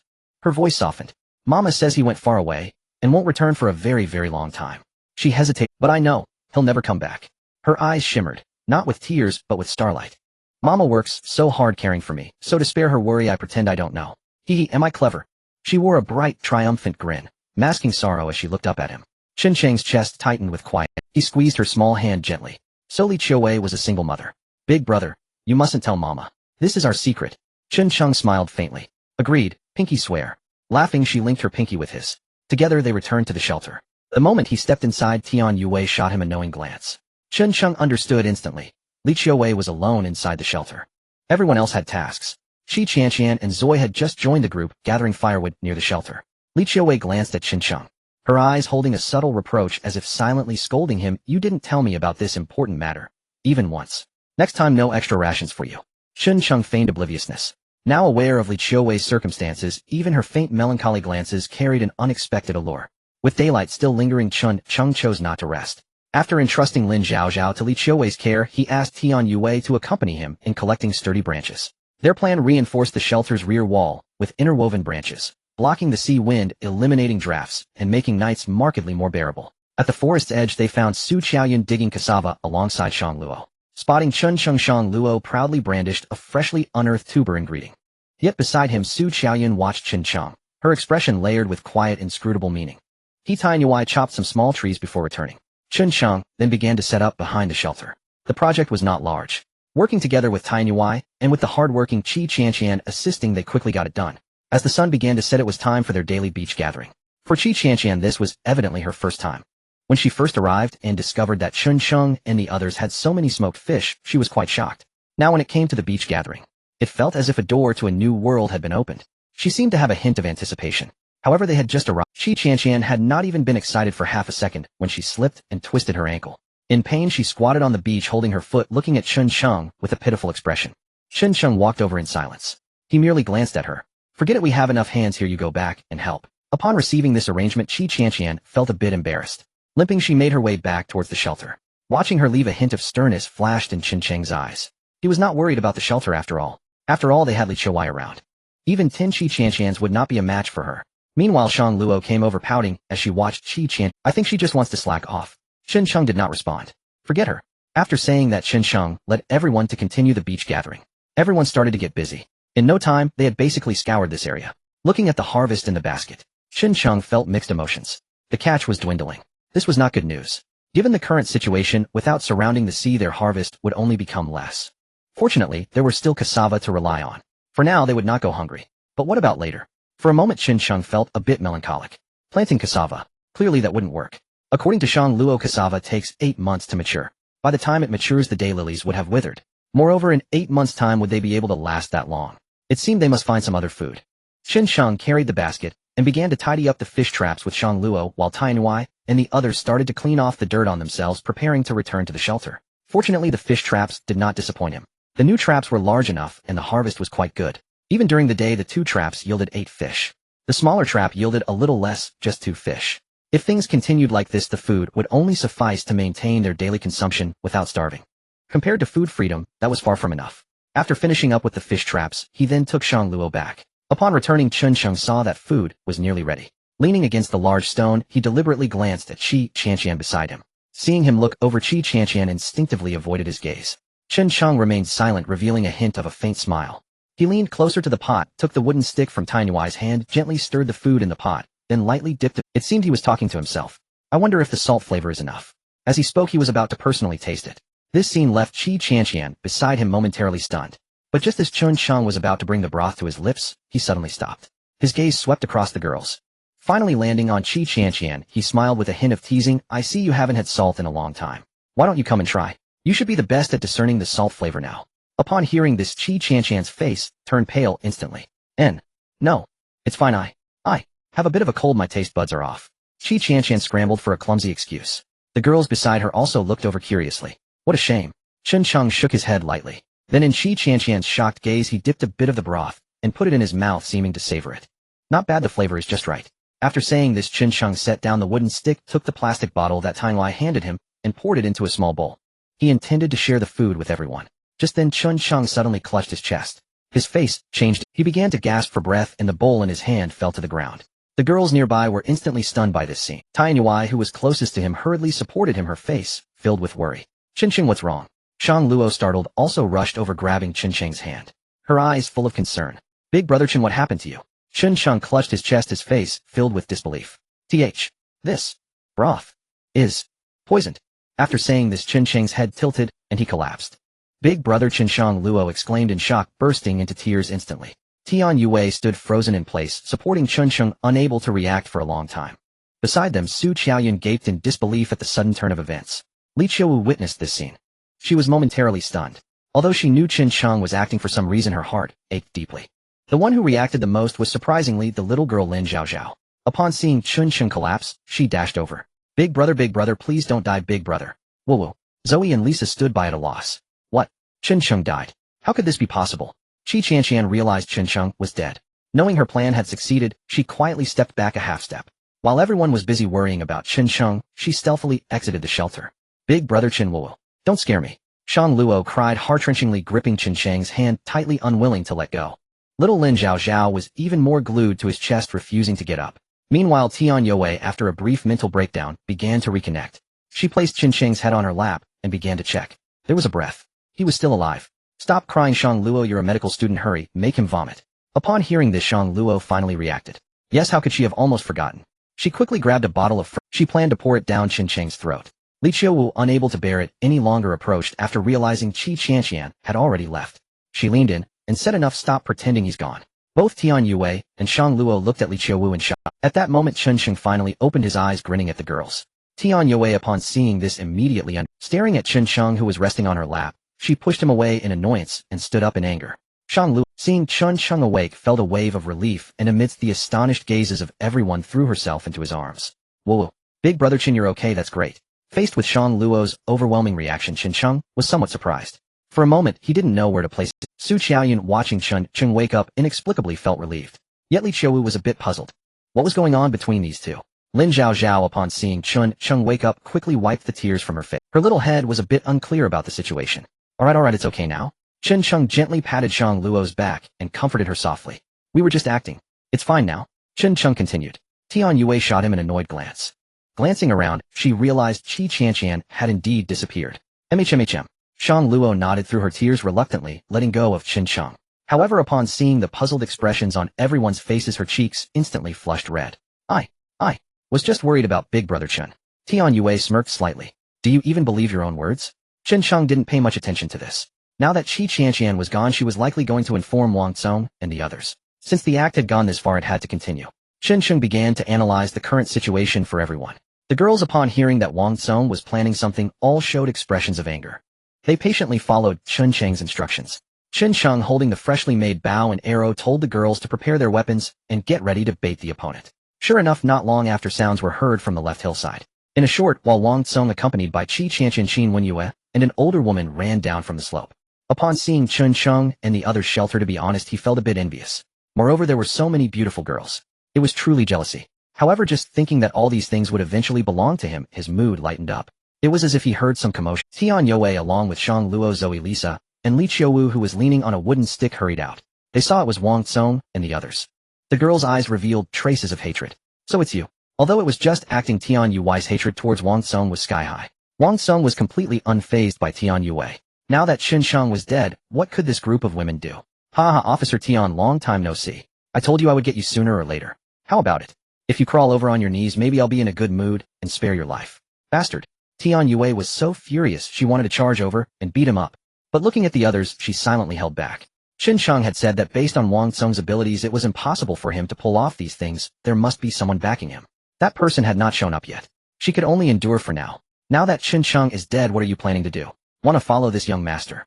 I guarantee I'll feed you well every day. Wang Tsong looked at the girls with a mischievous grin, revealing a lewd smile. This statement caused Qi Qianqian and Qin Wenyue, who were beside him, to instinctively glance over. Brother Wang, what do they have that's good? They're just leftovers from Chen Sheng. How can they compare to us two? Didn't you always want us both together? Once we deal with them, we can do as you wish. Wang Tsong glanced at Qi Qianqian with disgust. Just look at your disfigure. How could you compare to this group of natural beauties? Besides, killing them would be such a waste. Why not keep them for ourselves to enjoy? Once the rescue team arrives, we can discuss everything else later. Disgusting. Shang Luo listened to Qi Qianqian's words with a look of revulsion. However, Qi Qianqian didn't take it to heart. As if you're any different. What? Are you angry now, or did Chen Sheng not investigate your educational background? Upon hearing this, Tian Yue was so furious, she almost wanted to rip Qi Qianqian's mouth off. But she held back. With a cold expression, she looked at Wang Tsong. Wang Tsong, it's not that I underestimate you, but with someone like you, do you think you can control us? Come and try. Wang Tsong looked at Tian Yue, and to be honest, felt a bit uncertain. After all, he had seen her fight Zheng Tao before. According to Zhou Hai, Zheng Tao was quite skilled. And Tian Yue had gone hungry for several days. Her physical condition had clearly declined, yet she could still fight back. Now that the opponent had recovered their strength, he really couldn't take her on. What if I join in? Just as Wang Tsong had, a voice rang out from behind them. As the voice fell, a face filled with extreme hatred walked out from behind. Seeing the newcomer, the girls were momentarily stunned. Tian Yue widened her eyes in disbelief. Zhou Hai, you're actually not dead. Zhou Hai gazed at the women before him, letting out a cold snort. What? Am I still alive? And Officer Tian looks utterly dismayed. What if I told you I've returned from hell to exact vengeance? Impossible. Yin Yue stared in disbelief. Not only she, but Chen Sheng, who had been hiding behind the shelter, was equally stunned. He stared at Zhou Hai's pitch-black skin. Hard to believe that a man who had clearly succumbed to serpent venom could still be breathing. It defied all logic. Had the venom expired? Unlikely. After all, Lu Qingzi and Zheng Tao had both perished from it.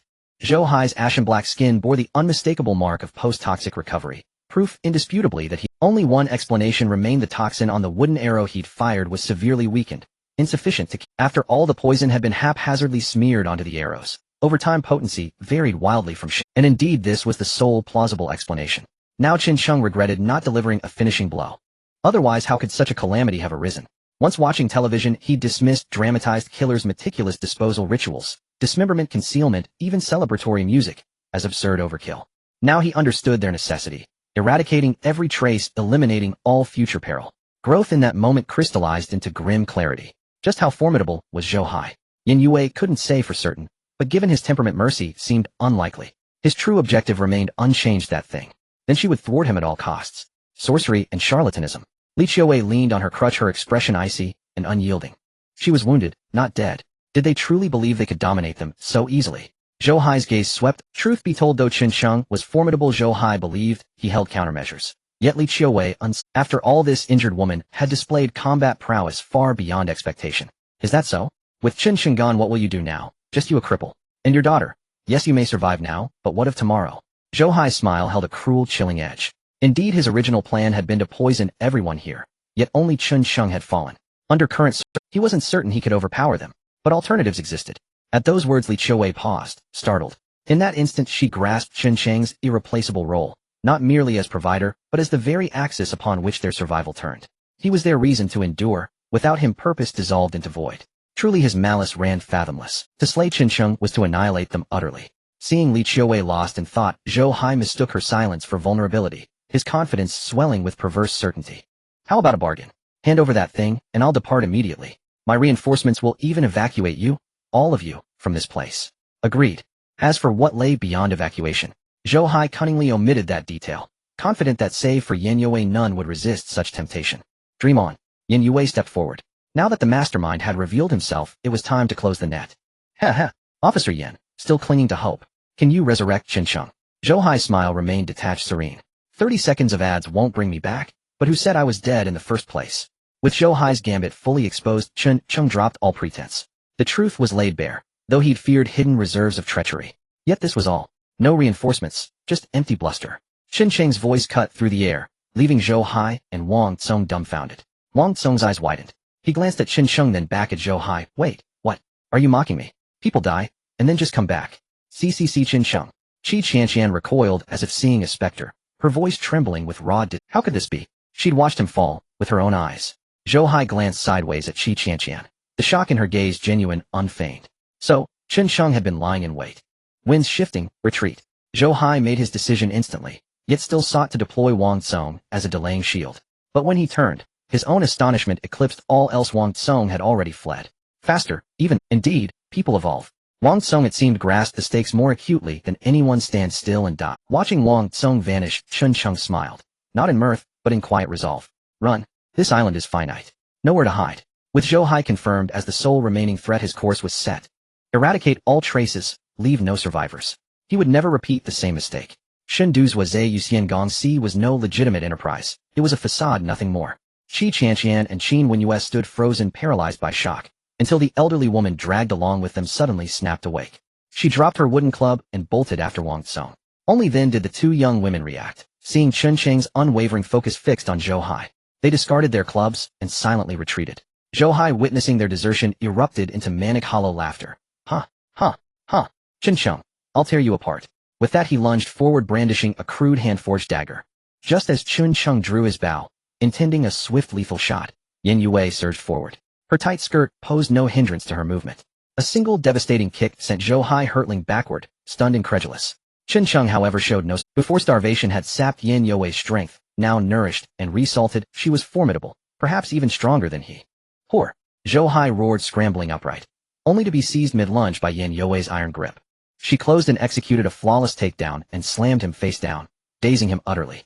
She didn't pause. With practiced precision, she wrenched the dagger from his grasp and pinned him flat, arms twisted behind his back. Zhou Hai writhed, straining to rise, only to be pressed down again, immovable beneath her weight. Li Qiuwei watched silent, unmoved by Yan Yue's skill.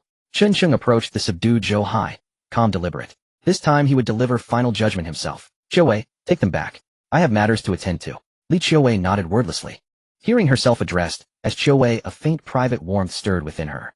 Chun Sheng pulled up Zhou Hai, who was pinned down by Tian Yue. Zhou Hai was still thinking of resisting, but was kicked down. Now is not the time to kill him. There are still some minor issues that need to be handled. As for Wang Tsong and the others where could they possibly escape to? Next to the previous campsite, Zhou Hai was tied to a tree by vines. Beside him, Chun Sheng played with a simple dagger. At this moment, Zhou Hai had completely lost the arrogance he had before. Instead, his face was filled with pleading and fear. Chun Sheng, brother Chen, Grandpa Chen, would you let me go, please? I promise I will never go against you again. I will do whatever you ask. Chun Sheng remained expressionless and indifferent. However, Tian Yue coldly snorted beside him. Now you know to plead for mercy. Isn't it too late? Seeing that Chun Sheng did not respond, Zhou Hai's fear reached its peak. Brother Chen, I beg you. Don't kill me, I've really made a mistake. As long as you promise not to kill me when my people arrive, I will definitely have them take you back. How about that? I swear to the heavens. Swearing is useful. Chun Sheng disdainfully glanced at him. He could guarantee that if he really let Zhou Hai go, the first person to be killed would be himself. As for going back, Chun Sheng silently stood up and leaned closer, rubbing the dagger across Zhou Hai's face. Zhou Hai was so frightened that he wet his pants. There was something I didn't get to ask before, and now it's just right. Chun Sheng said, glancing at Zhou Hai with disgust, and continued. Was the change of flight path by Lu Guang something you arranged yourself? Why did he suddenly ask this? Zhou Hai obviously didn't react at first. However, he quickly nodded. Yes, it was me. I had direct contact with him. He needed money, and I paid him to change the course to fly northeast. Hearing this answer, Qin Sheng became even more puzzled. In fact, he had some doubts before, but after so many days some things had gradually been confirmed. Really? Are you sure it was heading northeast? Once these words were spoken, not only was Zhou Hai stunned, but even Tian Yue beside him looked at Qin Sheng with surprise. Curious about what had happened. What do you mean? Zhou Hai's expression changed, and he began to stutter. Qin Sheng slightly shook his head. Flying from Oziakuni to the fishing port, the plane's course was heading straight north. But you said the course was changed to fly northeast, which should have passed the equator. Haven't you noticed anything strange these days? What do you mean strange? Zhou Hai's curiosity was piqued. Qin Sheng smiled and pointed at the evening sky. Have you ever seen the North Star? The North Star? His abrupt question left both of the others stunned. The North Star? Zhou Hai instinctively responded, looking bewildered. But at this moment Tian Yue, after a brief moment of confusion, instantly reacted. Do you mean we are still in the southern? How is that possible? Hearing Tian Yue's words, Zhou Hai also reacted, realizing that something was wrong. According to the course, if the plane left Oziakuni, that means it had crossed the equator, and after flying for several hours it should have been in the northern hemisphere. How could they still be in the southern hemisphere? Impossible, impossible. Zhou Hai could not accept this. Lu Guang, why did he do this? This was also something Qin Sheng could not understand, otherwise he wouldn't be asking Zhou Hai. Previously he had always thought they were close to the base Zhou Hai mentioned, so he was very worried about being discovered. Once discovered facing a group of armed men, to be honest, even the King of Heaven would be helpless. But that day when he was discussing life with Shang Luo by the seaside, he sensed that something was off. Not being able to see the North Star meant they were not in the northern hemisphere. The answer seemed to be only one: the flight path was not as Zhou Hai said, heading northeast. Instead, after leaving Oziakuni, it had gone in the southwest direction. This also explained why after so long they had crashed so close to the enemy's base, yet no one had come. And the reason: they couldn't see the North Star? But why did Lu Guang change the flight path? Wasn't he one of Zhou Hai's people? It can't be, it can't be. How dare he, Lu Guang? His wife is still in our hands. Zhou Hai looked incredulous, muttering to himself. Seeing Zhou Hai's reaction, Qin Sheng also understood that this guy was probably kept in the dark. He had thought he was certain of victory, only to end up making a wedding dress for someone else. So the question arises, who made Lu Guang change course? Which faction was it? Moreover, it was obvious that the plane was flying southwest, and this side was an endless sea. Even if they weren't attacked by pulse bombs, the only outcome would be to crash into the sea. This means that faction had the thought that no one should get this thing. The other side might not even be on the plane. Even if they were facing such an air disaster, it would be hard to say whether they could survive. But with this, Qin Sheng felt much more at ease. Because the biggest threat was almost gone. This increased their hope of survival. After confirming this judgment, Qin Sheng also sighed, wondering if this was considered good news for them. This is all speculation. How could we possibly not be in the northern hemisphere? Zhou Hai murmured to himself, seemingly going crazy resisting this outcome. Tian Yue beside him also wore a face of disbelief. They were actually not in the northern hemisphere, meaning as long as they worked hard to survive, there was still a chance of being rescued. With this thought in mind, a glimmer of hope flashed in Tian Yue's eyes. Qin Sheng ignored Zhou Hai's words and gradually closed in with the knife. He had previously thought the other side would die from poison, which was his oversight this time. Such accidents should be avoided in the future. Seeing the knife, Zhou Hai panicked, completely struggling desperately again. Brother Qin, don't kill me. I still have value, I still have value. Seeing the small knife getting closer to his chest, Zhou Hai quickly continued, I know another piece of information that might be useful to you. Hearing this, Qin Sheng paused the knife, waiting for the other party's words. Looking at the dagger that was almost touching him, Zhou Hai's eyes were filled with a desperate desire to live. I can exchange this information for a chance to survive. Qin Sheng glanced at him indifferently, and the knife fell onto Zhou Hai's arm. Oh. Zhou Hai let out a cry of, whether you say it or not, it doesn't matter much to me. Of course, if you do say it, I might consider it. Qin Sheng said without changing his expression. Faced with this situation, Zhou Hai was scared. But he also worried that Qin Sheng wouldn't acknowledge it after knowing. Seeing Zhou Hai still hesitating, Qin Sheng wasted no words. Seizing the knife embedded in Zhou Hai's arm, he yanked it free with a single brutal motion. Ah! Zhou Hai screamed again, writhing in agony. I'll talk. I'll talk. As the blade hovered once more poised to strike, Zhou Hai abandoned all hesitation and blurted out his confession. On the aircraft besides Zheng Tao and Lu Qingzi, there was another operative codenamed Nightingale. We've yet to locate him, or her, but I'm certain Nightingale survived. Nightingale. Qin Sheng's brows furrowed sharply. A wholly unexpected revelation. Which faction does this Nightingale belong to? He pressed. Zhou Hai shook his head.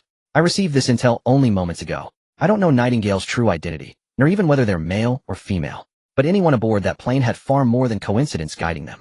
Qin Sheng sighed softly. Fine. This intelligence held little practical value for him. Then rest in peace. Just as Zhou Hai opened his mouth to speak again, a sudden searing pain pierced his chest. He stared down in disbelief, only to see a small dagger buried deep within his heart. Ziche, Qin Sheng Yu. With raw unspent fury, Zhou Hai breathed his last. To ensure finality, Chun Chung deliberately drove a second blade into his left side. After all, some possessed extraordinary aptitude. Once confirming Zhou Hai's breath had ceased, Chun Chung rose to his feet and glanced skyward. Dusk was fast approaching. Pursuing Wang Tsung and his group now would be reckless. Chun Chung carried no light source, and navigating dense woods at night invited grave peril. If ambushed by a cunning adversary, he'd be finished. He untied the ropes binding Zhou Hai, and for absolute certainty cast the body into the sea. Burying him struck Chun Chung as a waste of time.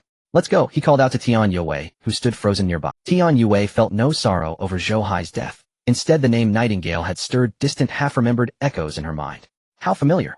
Have I heard that name before? What are you staring at? Night falls soon. Chun Cheng's voice cut. Tian Yue snapped back to awareness. Ah, she hurried after him. Chun Cheng, if we're no longer near their base, can we return home?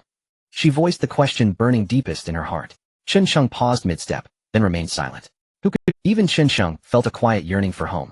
When he offered no reply, Tian Yue didn't press further. Yet relief washed over her now that the greatest threat had been erased. Upon returning to the shelter, the women awaited Chun Cheng with tense silence. Zhou Hai's fate meant little to them. Only Chun Cheng's safety mattered. The scale of today's events had unsettled them all, and Zhou Hai's final warning had lingered like frost. So long as Chun Cheng lives, we survive. Should he fall, what awaits us is unthinkable. How did it go? Li Qiuwei asked urgently. Chun Cheng nodded. Zhou Hai's threat is neutralized. Wang Tsung fled, but it's no critical loss. Li Qiuwei gave a slight nod, frustrated by her own lingering injuries which had barred her from acting where Tian Yue stepped in. We'll track them down tomorrow.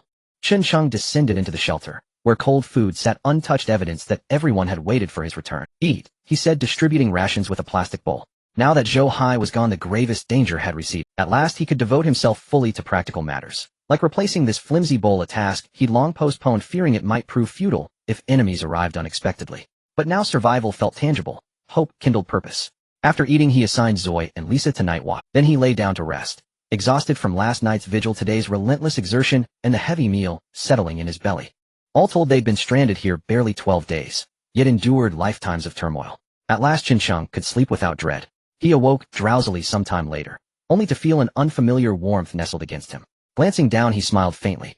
Lin Zhaozhao, who'd claimed the spot beside him the previous night, was gone, replaced by Li Qiuwei. Chun Cheng scanned. It must be past midnight. Below the shelter, the campfire flickered. Zoe now stood watch, leaning against the stone wall. Her head dipped slightly, eyes closed, dozing off. Chun Cheng stifled a sigh. Only Wang Tsung's terror kept him from striking. These two were nothing but trouble. Soft curves cradled in his arms. If earlier he'd harbored restraint, now, knowing he'd crossed into the southern hemisphere and lay immeasurably distant from Zhou Hai's alleged base, such caution had dissolved. He lived for the moment, and acted accordingly. His arm rose, gently drawing Li Qiuwei closer against him. She stirred slightly, murmuring sleepily. Zhao stopped fidgeting. She'd mistaken him for Lin Zhaozhao. Chun Cheng grinned wickedly, and let his hand drift upward along her thigh. She jolted awake instantly, her gaze locking onto his mischievous expression.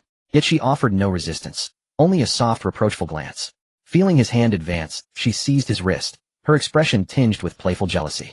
Shall I fetch Shang Luo for you? Huh. His hand froze, his face darkened. Wait, how did you?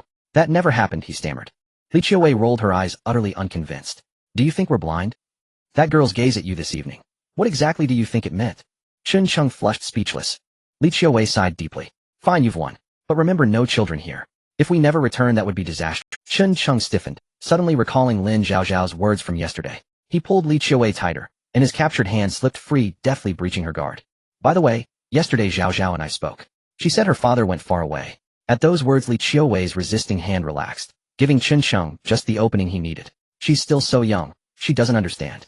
Li Qiuwei's cheeks flushed crimson, vulnerable, exposed. Truth is, I owe her everything. Chun Cheng remained silent, offering quiet comfort instead. And her father?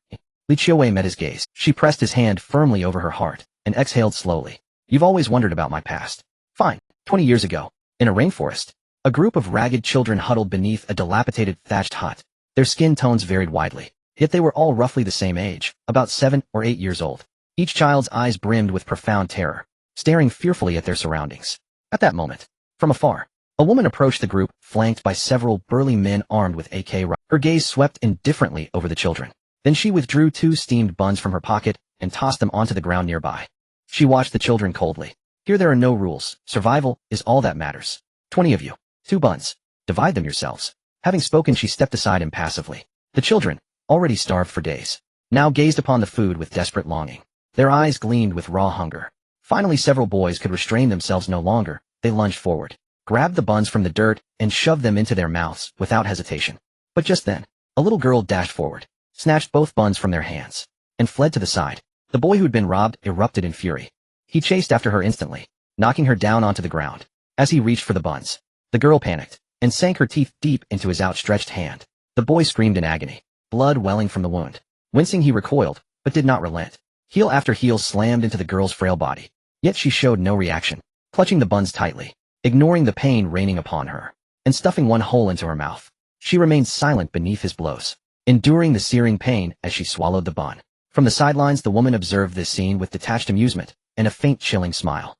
Only when the buns were gone did the boy cease his assault. Then at last the woman rose slowly, clapping her hands, and surveyed the children with serene satisfaction. Excellent. From now on, 2 buns per meal. Whomever claims them keeps them. With that, she departed thoroughly pleased. The beaten girl stared after the woman's retreating figure, her eyes burning with unyielding hatred. Time passed. 10 years slipped by. The little girl had blossomed into a young woman. Her gaze no longer held fragility. It was sharp, ruthless, and edged with lethal resolve. Where once there had been buns, now sat a lavish feast. Of the original 20 children, only 8 remained, seated before a long table laden with delicacies. The woman regarded the scene with quiet approval. Same rule as before: victor eats, oh loser starves. No sooner had the words left her lips than the young woman, she strode toward the banquet table. None among the others dared intervene. The woman watched and smiled faintly. Just as the girl's fingers brushed the food, the woman's whip cracked down with sudden violence.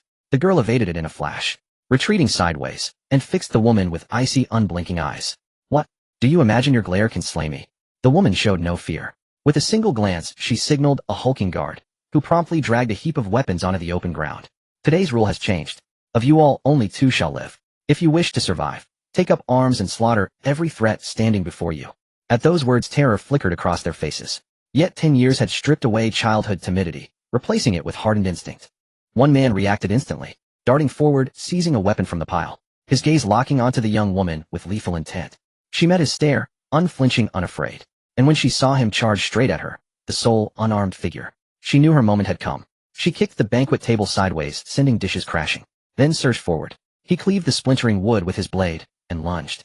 She dodged the blade's arc, closed the distance in an instant, and seized his weapon arm with both hands, only for him to counter with brutal speed. The blade grazed her abdomen, leaving a shallow, stinging wound. A smirk curled his lips. Switching the weapon to his other hand, he charged again, determined to end her.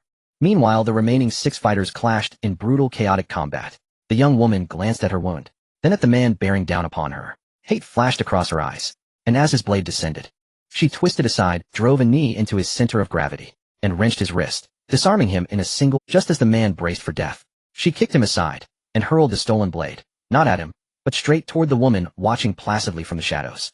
The woman's bodyguards reacted instantly, rushing to intercept, but the young woman swung the blade once, and the guard's thick arm severed cleanly at the shoulder, blood spraying across her face.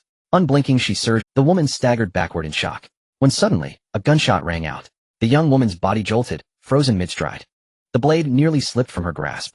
She locked eyes with the woman, glanced at the fresh wound blooming on her own arm, then through blinding pain hurled the blade with all her strength. Thwip! In the blink of an eye, no one moved, no one breathed. The blade pierced the air and buried itself deep in the woman's abdomen.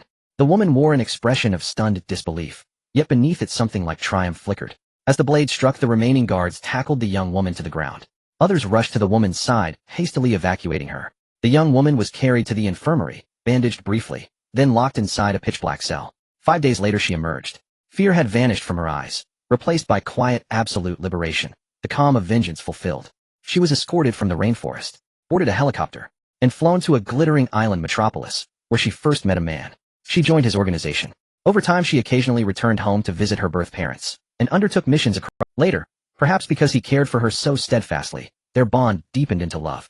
They bore a daughter together. For a time she believed this was her destiny. Then came a mission in the Middle East, shattering that illusion entirely. Her partner perished alongside his entire team, and the organization offered no answers, only silence. To seek justice, she resolved to send her daughter back to her grandparents in China, while she herself would journey alone to the Middle East, to uncover the truth behind the massacre. Listening to Li Qiwei's words, Chun Cheng's movements came to a halt. He truly did not expect that the training methods of the Moon Shadow Hall were like this. Just hearing Li Qiwei say that she wanted to go to the Middle East for revenge on another man made Chun Cheng feel a bit jealous. He twisted his expression in irritation. As if sensing Chen Cheng's subtle jealousy, Li Qiwei shot him a glance. In front of a man she talked about her deceased husband. To be honest, Li Qiwei also felt a bit awkward. Moreover, this man was not behaving properly. Before meeting Chen Cheng, she had indeed planned to do so. But now it seemed a little different. This man, even though he did not possess much strength, had indeed taken care of her when she needed it the most. The little girl also liked him very much. In Li Qiwei's eyes, this was a plus. Moreover, being stranded here returning was still uncertain. To ensure the survival of herself and her daughter, she had no choice. Of course, if she hadn't been injured, would there have been any trouble for Chen Cheng? Among all the people here, even with Chen Cheng included, she did not take them seriously. Now that you know my background, are you? Li Qiwei said this while looking meaningfully at Chen Cheng. Afraid?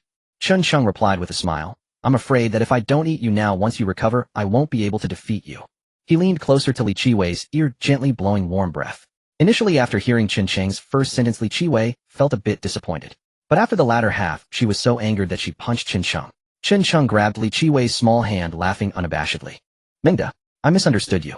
Li Qiwei, caught by the hand, had a dodging gaze as she glanced at the sleeping Zoe. In a hushed voice, she reminded the approaching Chen Cheng, there are people here. Chen Cheng smiled. Don't you think this is exciting? Li Qiwei felt somewhat powerless to resist. Instinctively pushing Chen Cheng away, it seemed that her actions were too forceful, startling Lin Zhao, who was behind them.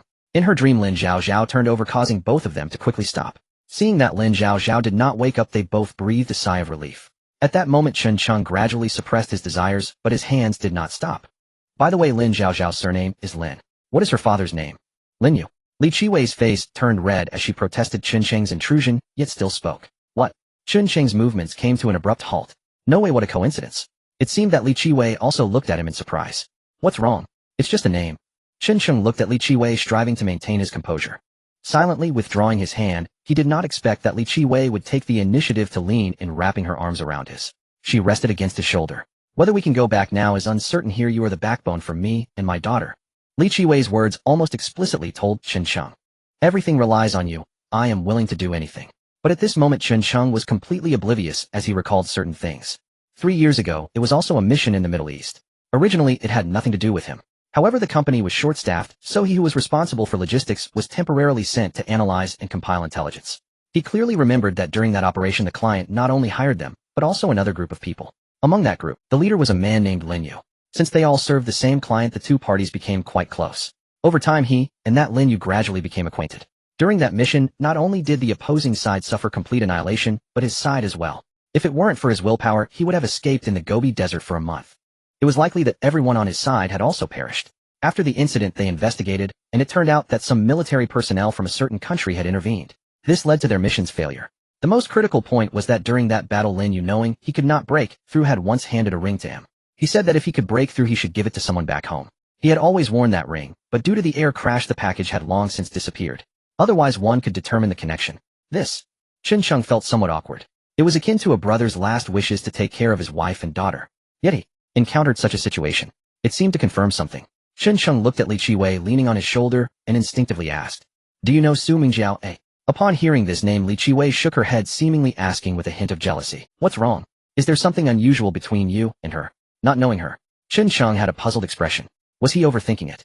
After all, there are many people with the same name. What if he guessed wrong? Moreover, this Lin Yu ultimately sought Su Mingjiao. What relation did she have with Li Qiwei? He shook his head, dismissing the unrealistic thoughts in his mind. Forget it, does it really matter? Looking at Li Qiwei leaning against him, Chen Cheng tightened his embrace a little. Since everyone was present, they refrained from any extreme actions. Everything was quite ordinary. The sky began to lighten. Today he needed to deal with Wang Tsong and the others. Chen Cheng shook off the sleeping Li Qiwei, who was still hugging his arm. He stood up slowly. Zoe, seeing him awake, flashed a sweet smile at him. He smiled back, yawning as he walked out of the Zoe looked at the others who were still sound asleep. Casting a glance at Chen Cheng, who was leaving, her mind involuntarily recalled what Lisa had said before. With bright eyes gleaming with little thoughts, when they reached the seaside, Chen Cheng glanced at his pants and felt somewhat speechless. He had not caught any meat and instead made a mess. He surveyed the surroundings, confirming that no one was around, then took off his clothes and pants, planning to take a bath. The morning sea water was still a bit cold. This doused his restless thoughts as he let the sea water wash over his body. His mind also cleared up considerably. The threats were almost gone. After dealing with Wang Tsong and the others, he could continue to tackle matters here. This seabed must be enclosed to ensure daily catches. He could also make a few more fish traps. In that bowl, he should look for suitable soil to try making a few ceramic bowls. Additionally, about the seabirds on the mountaintop, after drying for a day, the rope should be ready. At that time, he could set some traps on the mountaintop to see if he could catch a few seabirds to improve their situation. And cassava. If they were to survive here for a long time, even though cassava takes 8 months to grow, they still had to try, just in case. Additionally, something to soak the cassava in. There were no puddles here, and fresh water was scarce. This could not go on. He had to come up with a countermeasure. With his eyes closed lying in the sea water, he thought about the subsequent matters. However, at that moment, he suddenly noticed the sound of someone approaching. Chen Sheng turned around abruptly and saw Zoe appearing on the beach. After seeing him, she deliberately glanced back at the direction of the shelter and quickened her pace towards him. Chen Sheng submerged himself a bit in the water to hide his embarrassment. Zoe smiled as she approached him, unabashedly admiring him, with her gaze surveying him from head to toe. After glancing at the clothes on the beach, a glint of excitement flashed in her eyes.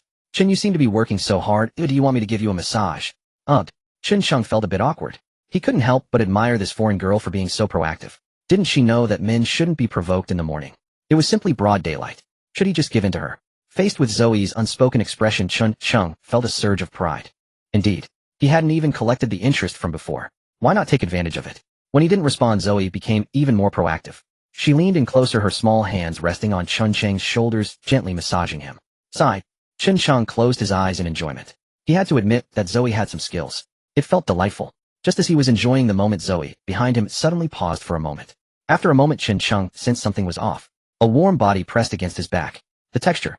Chen Sheng instantly came to his senses. With disbelief in his eyes, he thought SP. Chen Sheng turned around and was instantly dumbfounded to see Zoe blushing and avoiding his gaze. Her small hands continued to massage Chen Sheng's shoulders. Such a scene was simply breathtaking. Chen Sheng nervously glanced towards the shelter in the distance. It was getting late. If they were discovered, it would be a live broadcast. He gently lifted Zoe's drooping head. Then he stood up from the sea, holding her and walking towards the grove on the far right. In the face of Zoe's eager, Chen Sheng naturally imparted all his knowledge. He had never expected Zoe to be such a curious learner. As the light faded, Zoe lazily lay on Chen Sheng, her face flushed and beautiful. However, he did not concede defeat and continued his unfinished journey. Yet at that moment, Chen Sheng suddenly noticed someone approaching. He turned his head. He found Lisa, standing not far away, covering her mouth with her hands, her eyes wide open. My God, she exclaimed upon hearing the commotion. Zoe was startled too, but upon realizing it was Lisa, she let out a sigh of relief. Though a bit shy, she became. Chen Sheng also noticed this. Damn it. 1 sheep is released, and 2 sheep are also released. Chen Sheng didn't care about that anymore, especially since this was a rare opportunity. Letting himself go would be beastly. Seeing Lisa about to leave, Chen Sheng wasn't going to let her succeed. He pulled Lisa back. Chen, you guys. Chen Sheng gave a charming smile. Since you've discovered the secret, how could I let you escape? Zoe, can you hold her tight? Zoe, with a dazed expression, quickly reacted and stepped forward to embrace Lisa. Let me go, Zoe. Lisa tried to struggle, but Zoe swiftly bit her ear, instantly rendering her powerless to resist. Lisa, didn't you say that? To survive here, we can only rely on Chen Sheng. What? Were you lying before? Lisa looked shy. This was not what she had imagined. But Chen Sheng didn't care about that anymore. To keep a secret, he had to either silence her or make her a part of it. In the morning woods, the air was slightly humid. Chen Sheng took on 2 at once. Wasn't that also a way to bring glory to the country? By the time they returned to the shelter, everyone was almost up. Shang Luo stood by the stone wall, stretching his body, exuding youthful energy. Although he had just had a couple of drinks, he was already showing signs of being spirited. He shook his head. Today's business was important. The sky was completely bright, but there was no hurry. Chen Sheng took the banana fiber he had dried yesterday. He pulled out some, twisted it into 3 strands, and tied it to a piece of wood, starting to braid the rope. This was simple enough with hardly any difficulty. Before long, Chen Sheng had made several ropes. He tested one, and found that while it couldn't compare to those outside, it should suffice for simple bindings. The others all had their tasks. Shang Luo and Su Qiao Yun went to collect fish traps. Zoe had just returned from her night shift and went to rest. As for Lisa, she said she had accidentally sprained her ankle and was having some trouble walking, so she accompanied Li Qiuwei to start distilling fresh water, watching the fire. He saw through the situation, but said nothing. After everything was tidied up, he called for Tian Yue tied on her leg guards, and under the concerned gazes of Li Qiuwei and Shang Luo led Tian Yue to the left hillside. The morning sea breeze carried a hint of coolness. Chen Sheng walked ahead, holding a wooden stick, constantly paying attention to the ground. Tian Yue followed closely behind, alert. As they crossed the hillside and continued forward, just after they crested it, Tian Yue's voice rang out behind them. Chen Sheng, was what you said yesterday true? Tian Yue had pondered all night and decided to clarify, for she had also noticed something last night. On this side of the beach, she hadn't seen the North Star. This meant that their location was very likely as Chen Sheng had said. Chen Sheng also noticed this. Damn it. 1 sheep is released, and 2 sheep are also released. Chen Sheng didn't care about that anymore. It's about 80 to 90% accurate. Upon hearing Chen Sheng's affirmative words, a glimmer of hope flickered in Tian Yue's eyes. So does that mean we could return? Not necessarily. The plane deviated so far. Even if the rescue team comes, it will take a long time. Moreover, Chen Sheng said, pausing for a moment. Moreover, the incident of not finding the plane has occurred before. As soon as those words were spoken, the hope Tian Yue had just raised was instantly shattered. Indeed, such things had happened before. However, she still found it hard to accept this outcome. But if that's the case, doesn't that mean we could have met Zhou Hai's people, and there are almost none left? Right? Tian Yue asked again. Chen Sheng agreed with this question, but also reminded her. But we must not be careless. After all, you know that those people are very determined to obtain this thing. Who can guarantee that they won't arrive before the rescue team? That's indeed a problem. However, compared to the previous tense atmosphere, this made them feel less oppressed. They crossed the thicket. Chen Sheng and Tian Yue soon reached the place where they had rescued Qi Qianxian, and the two of them stared toward the mangrove island opposite. They halted. It seems they went over there. Shall we pursue? Tian Yue asked, tilting her head. Chen Sheng cast a glance at the sky. A threat left unchecked begets endless trouble. If they did not deal with Wang Tsong, who knew what schemes he might hatch here later. Move. Over there. Chen Sheng said, without hesitation, and waded into the sea, swimming toward the mangroves. Tian Yue watched him do so. She hesitated, frozen in place. After all, she could not swim. A childhood, near drowning, had become the greatest shadow on her mind.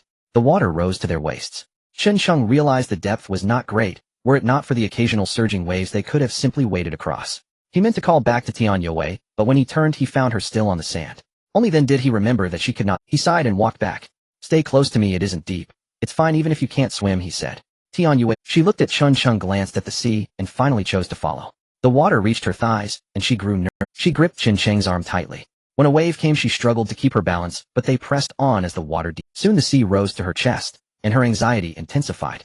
Unluckily, another wave rolled in at that moment. Tian Yue lost her footing and nearly got swept away. Chen Sheng, quick of eye and hand, hauled her back. One arm wrapped her waist while the other by reflex found a soft form. Shaken and stunned, Tian clung to Chen as if spared from disaster, barely registering anything as she gripped his neck and refused to let go. Chen Sheng withdrew his hand silently and teased. Honestly, with you like this, are you still a member of Group 6? Tian pouted in displeasure. I'm not at fault. I just can't swim, she retorted. Out in the open, someone like you. I'd take down two like you. She tried to sound fierce. Chen Sheng scoffed coldly. Yes, Officer Tian is the greatest. Then why don't you let go?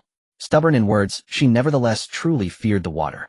At his words, she clung, even tighter, paying no heed to how exposed she now was. Her flight attendant skirt had been swept to her waist, revealing the safety shorts beneath.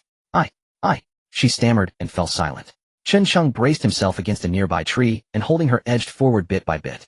After considerable effort, they finally reached the far island's edge. The water grew shallower, and Tian Yue slid down from Chen Sheng's arms. She surveyed the surroundings warily, and seeing no immediate threat, pulled her skirt down to cover what had been exposed. Chen Sheng cast a quick eye over the area. He produced a small hatchet and walked forward. The island was small, not remotely comparable to their own side. It was essentially a bare mound. He and Tian Yue moved a little further inland. The sand near the shore was strewn with scattered footprints, some large, some small. A bit closer in, they found a fire pit and a makeshift shelter, but there was no sign of Wang Tsong or the others. Where are they? Chen Sheng said, taken aback. Wang Tsong had vanished along with the three women. What had happened?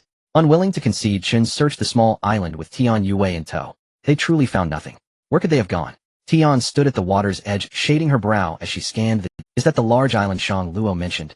Chen Sheng followed her gaze. In the distance, the sea held a faint silhouette. Do you think they might have gone there? Tian asked quietly. I don't think so, Chen Sheng replied, shaking his head. It's so far. How could they have reached it? He wondered aloud, moving closer to peer into the distance. Tian scanned their immediate surroundings. It's not impossible. When Wang Tsong left earlier, didn't they take that inflatable pad? There's none here now. Maybe they really did head that way. If that were the case, it would be troublesome.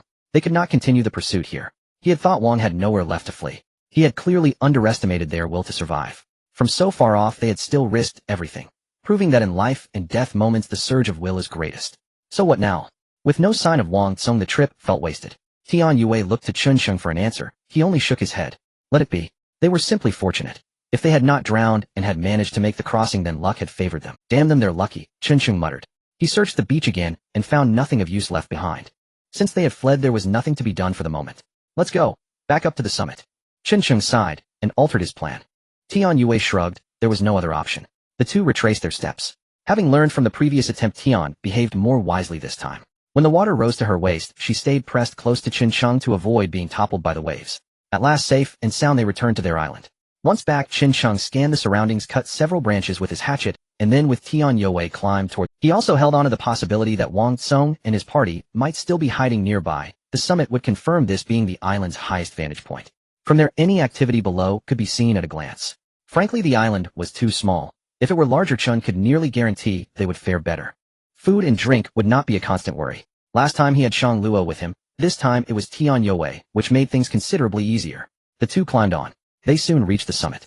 Chun Sheng watched the seabirds in the air indifferent to his presence, and swept his gaze across the landscape, though indeed there was no sign of Wang Tsong and his group. He finally allowed himself a breath of relief. Now as long as they had food and fresh water, surviving would not be over. He picked up a prepared branch and planted it in the soil, then took out the rope he had made earlier. He tied the rope to the top of the branch and fashioned a loop, not placing it aside. Using another branch, he drove both ends into the ground to form a bow-shaped frame, pulled the rope across, fixed a stick in the middle, and set the loop over it. From his small pack, he produced a bit of cassava and placed it in the center of the loop, taking the precaution to ensure the setup would not fail. Chun Sheng tested it deliberately. He knocked the stick loose, and the branch snapped back, by inertia momentarily trapping his finger in the loop. Thus the trap was complete. Tian Yue watched with shining eyes. "Are you planning to catch birds?" she asked. Chun Sheng offered a faint smile. "We've been eating fish every day. It's time to vary our fare," he said. Tian's face filled with eager expectation. Still uneasy, Chun Sheng set up several more traps of the same kind. Once he had finished, he led Tian Yue down the mountain. Chun Sheng did not rush back immediately. Instead, he led the other person along the mountainside, searching carefully. He was not looking for edible plants, but for clay suitable for crafting pottery bowls. With threats now nearly eliminated, improving their daily life had become an urgent necessity. That pot had been used daily. What if it broke? Dismantling aircraft fuselage panels again would be impossible. No tools, no easy task. A better solution was needed. Along the mountainside, Chun Sheng and Tian Yue made their way back.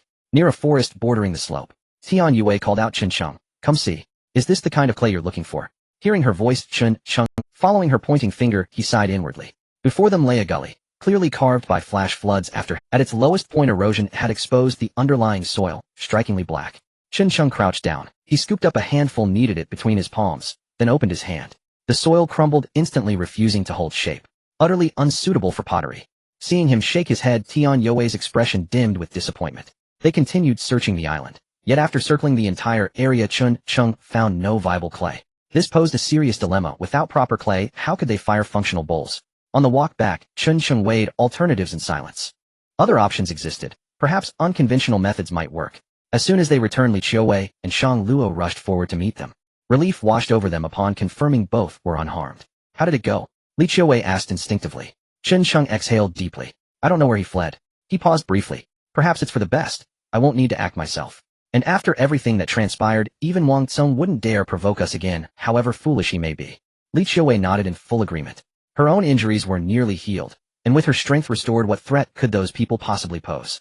"Then that settles it," Li Qiuwei affirmed with a nod. Beside her, Shang Luo added, "Did they escape to that larger island?" "Uncertain, but crossing without a vessel would be extremely difficult from here. Later we might construct a raft and explore it ourselves. That island is vast. It may yield abundant food sources." Chun Sheng analyzed aloud. All the women readily agreed. Yet survival on this island remained their immediate priority. Exploration could wait. For now the matter stood deferred. Since relocating the bounty from tidal foraging dwindled daily, they all knew this path was unsustainable. To survive, they needed both new resources and strict conservation. One meal per day had already stretched their limits. Chun Sheng glanced across the women. Though last night's ordeal had been perilous, its outcome was ultimately favorable. At least most external threats had vanished. Now relying solely on their own resilience, returning home remained possible. "Let's proceed like this, for now. With effort, hope still endures. We must depend entirely upon ourselves." Tian Yue gave a quiet nod. Su Qiaoyan beside her allowed a faint, hopeful smile. Chun Sheng surveyed the shelter. He assigned tasks without delay. Coastal enclosure work demanded urgency. Thus he dispatched Tian Yue and Su Qiaoyan to gather timber. Li Qiuwei tended the fire. Shang Luo resumed harvesting cassava roots, stockpiling them for future use, and was specifically instructed to bring back viable cuttings should propagation prove feasible. Chun Sheng himself took a sickle and a sturdy wooden pole, stepping outside the shelter to excavate soil in a nearby clearing. No suitable clay had been found, so he would create his own. The drainage ditch encircling the shelter converged at a single point. There he began digging frozen earth, intending to carve 3 distinct pits. The first pit would collect rainwater, serving as their primary freshwater reserve. The second would soak cassava roots to remove toxins. The third served a more ingenious purpose, washing clay. Once filled with water, it could purify the black soil discovered earlier, immersing it to separate gravel and sand. After settling and drying, the topmost layer of sediment would yield ideal fine-grained clay, perfect for pottery. This was no mere speculation. He had witnessed it firsthand. Near his childhood home stood a traditional kiln where he'd once played and observed the process closely. Yet Chun Sheng knew well the local soil lacked cohesion. Retaining water was virtually impossible. Another solution would have to be devised. Amidst bustling activity, midday sun blazed fiercely. Chun Chung wiped sweat from his brow, his shirt discarded nearby, having just completed the first large pit. Fortuitously the site lay within a grove, shielding him from direct, scorching sunlight. After finishing the pit, he returned to the shelter for water. Inside, Li Qiuwei continued distilling fresh water. She collected dried coarse salt for later use. Fortunately, Lin Zhaozhao's earlier salvage of numerous plastic bottles ensured sufficient capacity for freshwater storage. Outside, Tian Yue and Su Qiaoyan had already hauled back numerous tree stumps. The limited tools made the labor exceptionally taxing. Farther away, Shang Luo kept digging cassava. Already half the wild patch had been harvested. Wild cassava yielded meager returns, but following Chun Cheng's instruction, Shang Luo bundled several healthy cuttings to bring back for planting. Chun Cheng studied the cuttings thoughtfully. If cultivation began, fertilizer would soon be essential. His gaze drifted toward the freshly dug pit behind him. He shook his head. First things first, finish these pits. Rehydrated, he returned to dig the second. The remaining two required less volume. Mere functionality sufficed. Yet tree roots proved stubborn obstacles, though fortunately the soil remained loose and workable. By late afternoon, as the sun dipped westward, Chun Cheng finally completed the last two pits. He even considered digging a fourth, against the shelter's rear rock face, to serve as a latrine. After all, long-term habitation demanded basic sanitation. Defecating daily at the shore was neither practical nor hygienic. A dedicated latrine would improve convenience and allow waste collection for cassava fertilization, a solution serving multiple needs. But time had run out for today. Dusk deepened. Chun Cheng sheathed his sickle and returned to the shelter. By then the women understood their roles. Shang Luo emptied the cassava basket onto the ground. Instinctively they gathered at the shoreline, awaiting the receding tide. Daily foraging remained indispensable. Even diminished yields constituted their sole reliable food source. As for the trap Chun Cheng had set atop the ridge that morning, he resolved to check it at first light tomorrow.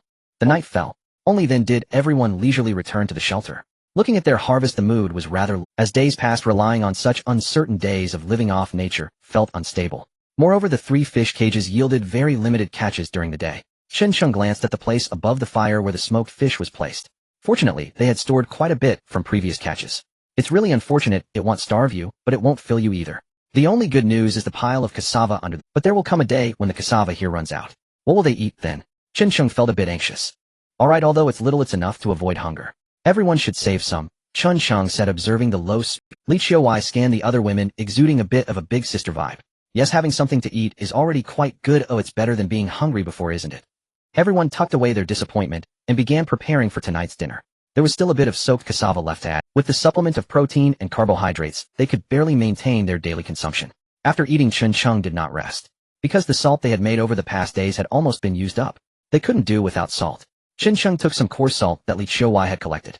As before, he added fresh water and would ash, repeating the dissolution process. He found the filter, and after 2 more filtrations poured it into the pot to boil. After more than 10 days, everyone had become quite familiar with each other. Of course, Chun Cheng and a few others knew each other quite well. Since learning about Li Qiuwei's identity, he felt a mix of emotions, but also found it somewhat exciting. If he really found that little package of his, he would have to confirm it. Zoe glanced at Lisa and murmured softly, "I'm feeling a bit sticky, why don't we go wash off in the sea?" Lisa looked around and nodded slightly. Tian Yui's eyes lit up as she listened. "Perfect, I've been chopping trees all day, or I want to go too." Upon hearing this, Zoe expressed her agreement. Su Qiaoyan looked at the 3 and raised her hand. "Count me in, or I'm feeling quite uncomfortable after sweating so much." Shang Luo hesitated. She glanced at Chun Cheng. "Then he'll go too." Looking at everyone, Li Qiuwei honestly was the one who wanted to go the most, especially after lying around for so many days. She was already covered in a layer of sweat, and with Lin Zhaozhao looking so dirty, if they didn't wash up, they would almost look. But if everyone went, would Chun Cheng be left to work alone? She hesitated. Chun Cheng noticed and looked at everyone. "Alright, just go, it's only for boiling salt, we don't need so many people." With his approval, the women looked excited. Li Qiuwei pulled Lin Zhaozhao along. The women left the shelter in pairs, chattering away. "What if Chun Cheng comes to sneak a peek when we're gone?" Su Qiaoyan nudged Tian Yui's arm and whispered. Tian Yui was taken aback. Sneak a peek. Given the current situation, as long as Chun Cheng didn't lose control, she thought he was honest. As for sneaking a peek, let him look if he wants. In this dark setting, what could he see anyway? Plus, peeking wouldn't cost him anything. Now Tian Yui was quite different from before. Ever since she learned there was a chance to go back, her mindset had changed. Here they relied on Chun Cheng. If they really angered him, it would be a huge loss. Whatever, let him look in this pitch-black place, what can he see? Faced with Tian Yui's sudden change, Su Qiaoyan was somewhat surprised. She didn't say anything further, and the group reached the seaside. Zoe and Lisa were carefree. Upon arrival, they immediately stripped off their clothes and jumped into the sea without a hint of shyness, making the others feel a bit embarrassed. Shang Luo hesitated for a moment, then joined them. Tian Yui took a glance back at the shelter, and ultimately Su Qiaoyan had no reservations. Meanwhile, Li Qiuwei was at the beach pulling Lin Zhaozhao to wash up first. Wow. Shang Luo, what did you grow up eating? Do I still have a chance? Su Qiaoyan looked at Shang Luo beside her expression filled with surprise as she gestured to herself. With clothes covering them, it was hard to tell anything. But now it was different. Being asked this, Shang Luo felt a bit embarrassed. She squatted down slightly. No. Oh. Su Qiaoyan giggled, moving closer. Come on, how about I scrub? She looked just like a mischievous girl, which made Shang Luo quickly scoot back a bit. Tian Yue shot a glare at Su. Everyone was laughing. Under the night sky, the shimmering waves were breathtaking. Back at the shelter, Chen Sheng continued boiling salt.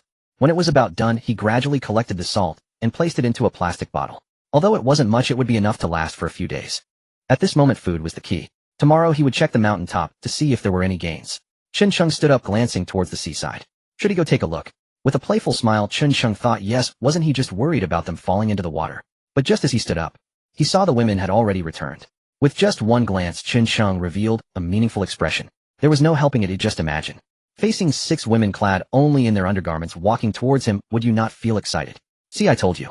Someone's eyes are about to fall out.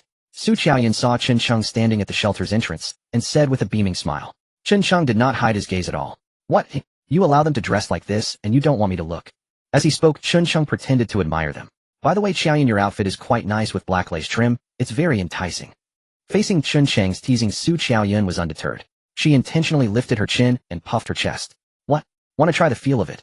Is that allowed, oi? Chen Sheng was eager to try. Dream on. Su Qiaoyan chuckled softly and brushed past. This elicited laughter from everyone. The women returned to the shelter and hung their washed clothes to dry by the fire. Tian Yue even deliberately found several branches to make a rack. Chen Sheng walked into the shelter and looked at everyone.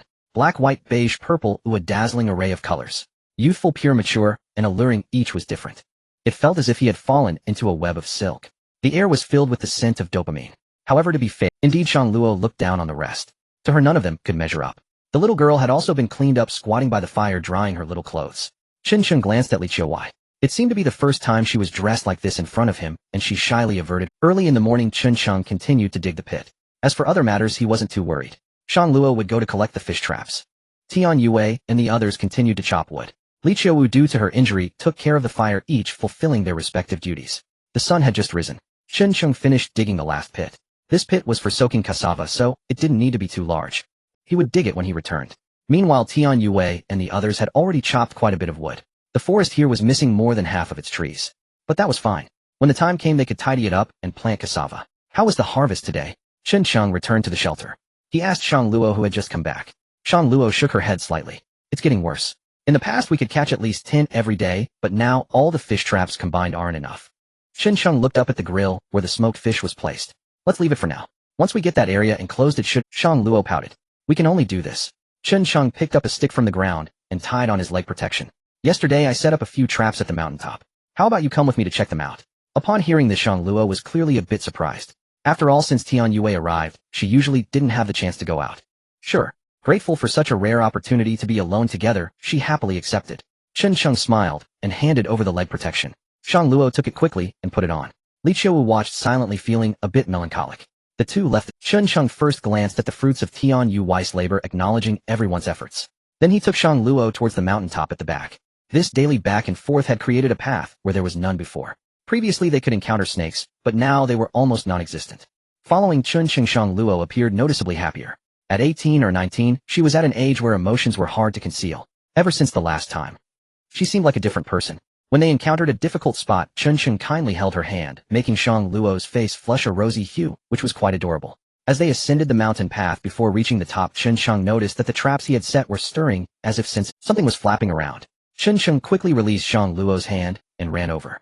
Upon arriving, Shang Luo also ran over, looking towards the grass. A nameless seabird was frantically flapping its wings in fear, trying to escape upon seeing them. However, it was firmly trapped by the rope around its foot. Just as it was about to take off, it was pulled back. Oh no. This. Shang Luo stammered with excitement. Chen Sheng, however, remained calm. He walked over and pulled the rope back. The bird tried to struggle, but then he took out a rope he carried with him and tied it up. Since there was a catch here, what about the others? Take this.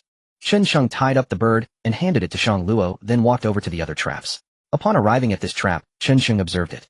Feeling a bit disappointed, he noticed one had not triggered, and though another had triggered, it seemed to have broken free. The last one, however, had a catch. Unfortunately, this bird was strangled by the rope around its neck and had died. Well, it was still okay. Out of 4 traps, 2 had yielded results. Chen Sheng picked up the dead bird and examined it. It must have been caught yesterday. It was already stiff, but still edible. He tossed the bird aside. He reset the traps again. Once done, Chen Sheng picked up the dead bird and said, "Let's go back." "Oh. Why are we going back already?" Shang Luo, momentarily caught off guard, said instinctively. Chen Sheng paused for half a second, wanting to laugh. "What?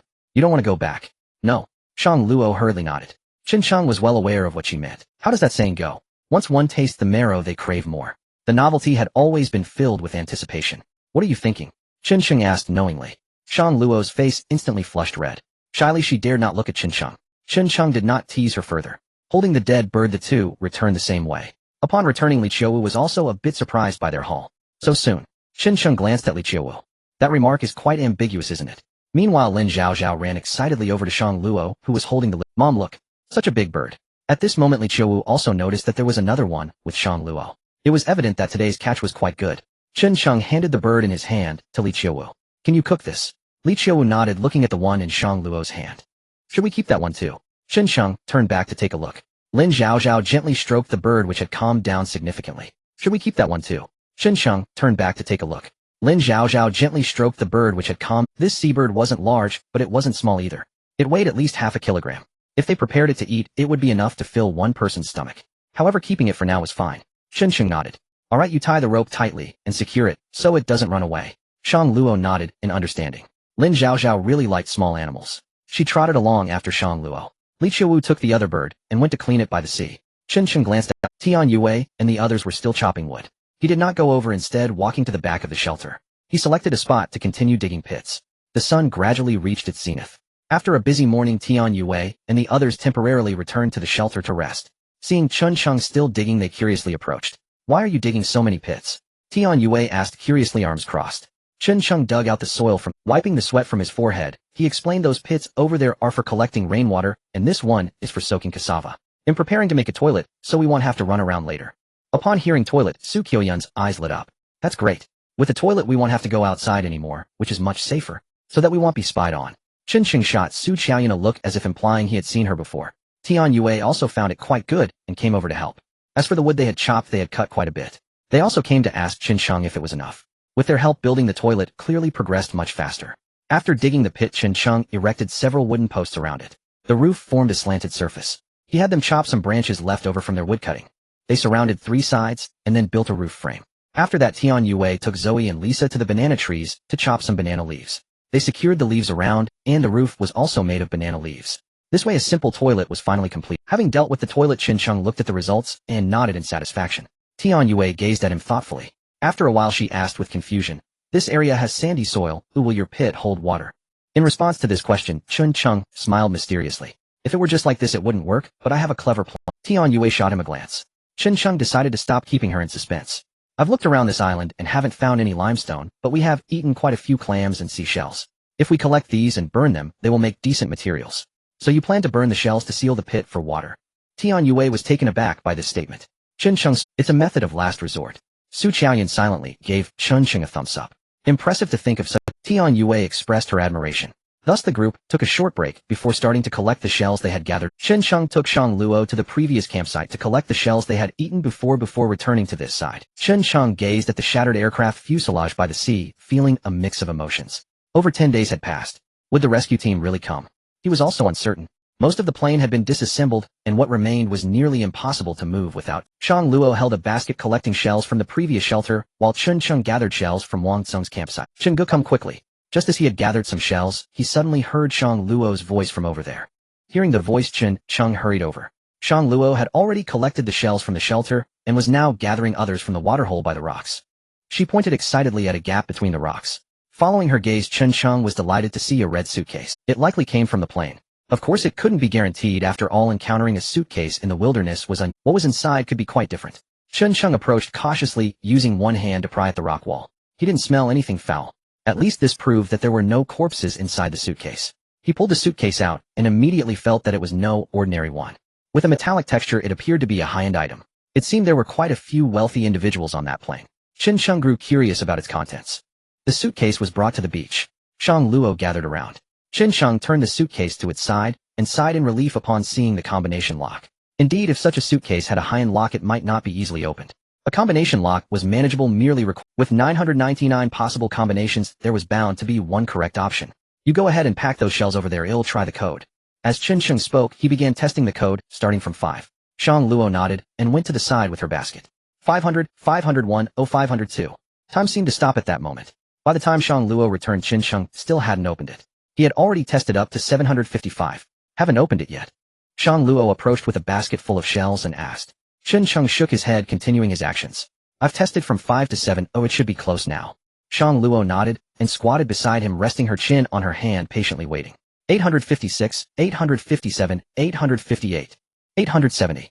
With a click, Shang Luo heard it too, and looked over curiously. Finally it opened. Chen Sheng felt like his hand was about. He laid the suitcase flat, and slowly opened it.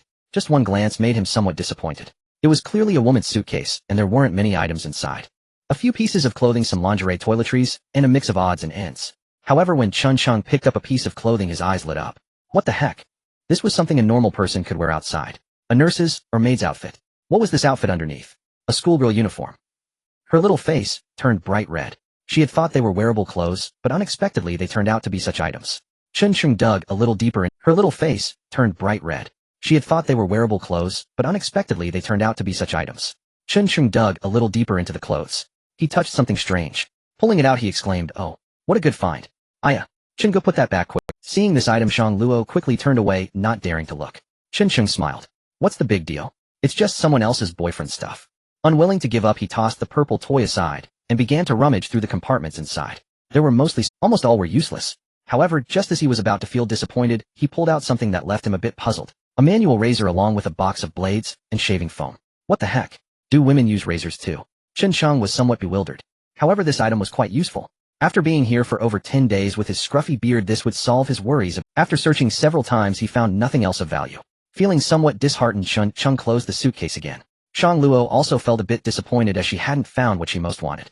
As for those clothes, it would be embarrassing for her to wear them. They were too short, and Shang Luo glanced at Chen Sheng, not daring to speak. Chen Sheng picked up the suitcase. Although the items inside were not very useful, the suitcase itself was quite nice. Its metallic texture suggested it was made from some alloy. It could possibly be used as a pot. However, since they already had a pot, this could temporarily serve as a water container. Once they finished packing, the two slowly returned to the shelter. Upon arrival, everyone was surprised to see Chen Sheng carrying a suitcase. Curious, they gathered around. Is there something good inside? Everyone began to discuss. Chen Sheng smiled. Want to know? Then go ahead and take a look. He set the suitcase down. Tian Yue, curious, opened it. At just one glance, she instantly turned her head away. Su Qiaoyan followed Tian Yue's gaze. She immediately burst into laughter. Lin Zhaozhao, who had also been curious, was just approaching when Li Qiuwei covered her eyes. However, Zoe and Lisa had little reaction. After all, to them it was just that. Don't be picky. Chen Sheng said proudly. If we run out of clothes in the future, this is also an option, isn't it? Tian Yue, without saying a word, Su Qiaoyan boldly picked up a piece. This one looks nice, so why don't I wear it for you to see? Chen Sheng was eager to try it out. Just talking without action was meaningless. Why don't you wear it? He looked at Su Qiaoyan with a meaningful glance. Su Qiaoyan's gaze held a hint of allure. What do you think I'm implying? You look down on me. And surely you don't actually expect me to wear it. Su Qiaoyan teased Chen Sheng with a playful smile. And, of course, if you insist, I won't object. Before Chen Sheng could utter a word, Su Qiaoyan, resolute, as if having made up her mind, picked up an outfit and strode out. And fine, I'll wear it. Besides, my current clothes are filthy beyond recognition. She's really going through with it. Chen Sheng watched Su Qiaoyan depart, his eyes gleaming with anticipation, and then instantly snapped back to awareness. And if anyone here possessed shrewd intent, it was undoubtedly her. Indeed, Su Qiaoyan considered herself precisely that. And her reasoning sounded lofty and justified, yet beneath the surface knew full well the truth. Here and forget about novelty ensembles. If garments wore out later, might be forced to wrap themselves in. Having even one spare set conferred a distinct advantage over others. And since there were so few outfits available, their pretext of wearing one ensured it would become hers alone. Yet, Chen Sheng waited with eager expectation, and Su Qiaoyan failed to reappear. Just as he began to suspect she'd abandoned the idea altogether, she returned. Impatient, are you unwell? Let me examine you. Chen Sheng stared, his gaze frozen in disbelief. Good heavens, this uniform's allure was overwhelming. Not crisp, white blouse, not skirt, so short it barely covered her hips. The slightest movement risked exposure. Yet alas, safety undergarments thwarted the peril. And still the snug fit of the top radiated undeniable seduction. Coupled with Su Qiaoyan's poised demeanor, embodied charm incarnate. And why so silent? Do you have a fever? Then I'll have to give you an injection. Su Qiaoyan leaned in, reveling in the drama. Na vision of beguiling grace. Nas, she lifted her hand delicately toward Qin Cheng's forehead. It was simply too much to bear. You're the one with a fever, and thankfully others were present. Otherwise, Qin Cheng swiftly turned his head away, changing the subject. And what about you all? Would you like to choose something? And the women exchanged glances. Shang Luo, you should change. Your clothes are ruined. Tian Yue asked Shang Luo. Hesitantly Shang Luo approached and scanning the selection. Nan finally chose the last item, a demure schoolgirl-style jacket. She declined the matching skirt. It was far too short. As for the undergarments, they were frankly unbearable to behold. Zoe and Lisa, however, faced no such qualms. To them, merely avoiding total nudity was already a triumph. Li Qiuwei claimed the final, most modest ensemble. As for the undergarments, no one dared retrieve them in Chun Cheng's presence. After all, these were meant to be worn beneath outer layers. Nan Chun Cheng need never know their existence. Once everything had been removed, Nay carried the suitcase outside. It would serve as a rainwater collector. Granted, with the abundance of shells they'd gathered, they needed to fire them promptly. After distributing the clothing, Qin Cheng prepared to fire the shells. Simple open flame burning wouldn't suffice. He took the suitcase to the shore and returned with half a case of seawater. Using the clay excavated earlier from the pit, Nay constructed a kiln near the massive boulder.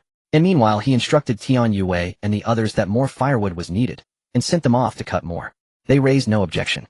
Qin Cheng dug a small depression in the ground, gathered dried grass, and mixed it thoroughly into the clay. After adding seawater, he kneaded the mixture with his feet until it reached a thick, pliable consistency. Then, using slender twigs, he formed a circular rim around the pit's edge. Nan gradually coated it with clay layer by layer. Once the base was solidified, Nay laid several thicker branches across the clay ring. Then encased them entirely in clay to form sturdy kiln supports. With that completed, Nay resumed kneading fresh clay and building upward concentrically around the foundation. It was a tedious, meticulous process. Yet, as the kiln rose inch by inch, a quiet sense of accomplishment swelled within him. Near the shelter, Lin Zhaozhao crouched beside a cluster of wild grass and waving it teasingly before a seabird. The bird flapped its wings wildly to evade her. Go on, eat it. Why won't you eat? Lin Zhaozhao. But just as she edged closer, the cornered bird lunged, pecking sharply at her calf. The little girl froze, then burst into wails. Li Qiuwei inside the shelter heard the cries and rushed out. Her gaze following, she immediately broke into laughter. Qin Cheng too heard Lin Zhaozhao's sobs, and glanced curiously toward the commotion. There in the corner, the seabird clung tenaciously to Lin Zhaozhao's pant leg, while she sobbed, dragging the bird along as she shuffled sideways. Not perfect echo of childhood chases by irate geese. Qin Cheng chuckled softly and returned to his work. By dusk the kiln was finally complete. He glanced where over the afternoon the women had gathered a substantial pile of firewood, likely enough to sustain the firing. He walked back to the shelter, plucked a live ember from the hearth and placed it carefully inside the kiln. He added dry leaves, intending first to dry out the structure thoroughly. Once the flames stabilized, he fed in several thicker logs, then stood and stepped away. It was time once again for the daily tide-gathering expedition. Yet today felt different. Qin Cheng surveyed the stacked firewood, Nan seizing the window before the tide fully receded and began moving it all to the shoreline, with everyone's help. Once every log had been transported, Qin Cheng darted aside, retrieved a smooth river stone and a sturdy branch, and split the branch lengthwise, wedged the stone between the halves, and tightly bound the assembly with cord. Na rudimentary hammer emerged, rough-hewn yet functional, and he carried it back to the beach. By then the tide had fully withdrawn. Tian Yue had already led the group across the exposed seabed in search of food. Qin Cheng did not join them. Instead, he marched to the seabed's edge with hammer and timber, driving each post deep into the sand, leaving virtually no gaps between them. Thud, thud, thud, and the seabed stretched wide, the task immense. After scouring the area, the women, except Shang Luo who went to collect fish traps, all converged to assist. Will this truly work? Su Qiaoyan passed timber to Qin Cheng as she gazed upon the dense row of posts embedded along the seabed's rim. Thud. Qin Cheng drove another post home, then smoothly accepted the next from Su Qiaoyan. How can we know? Unless we try. Su Qiaoyan cast him a thoughtful glance.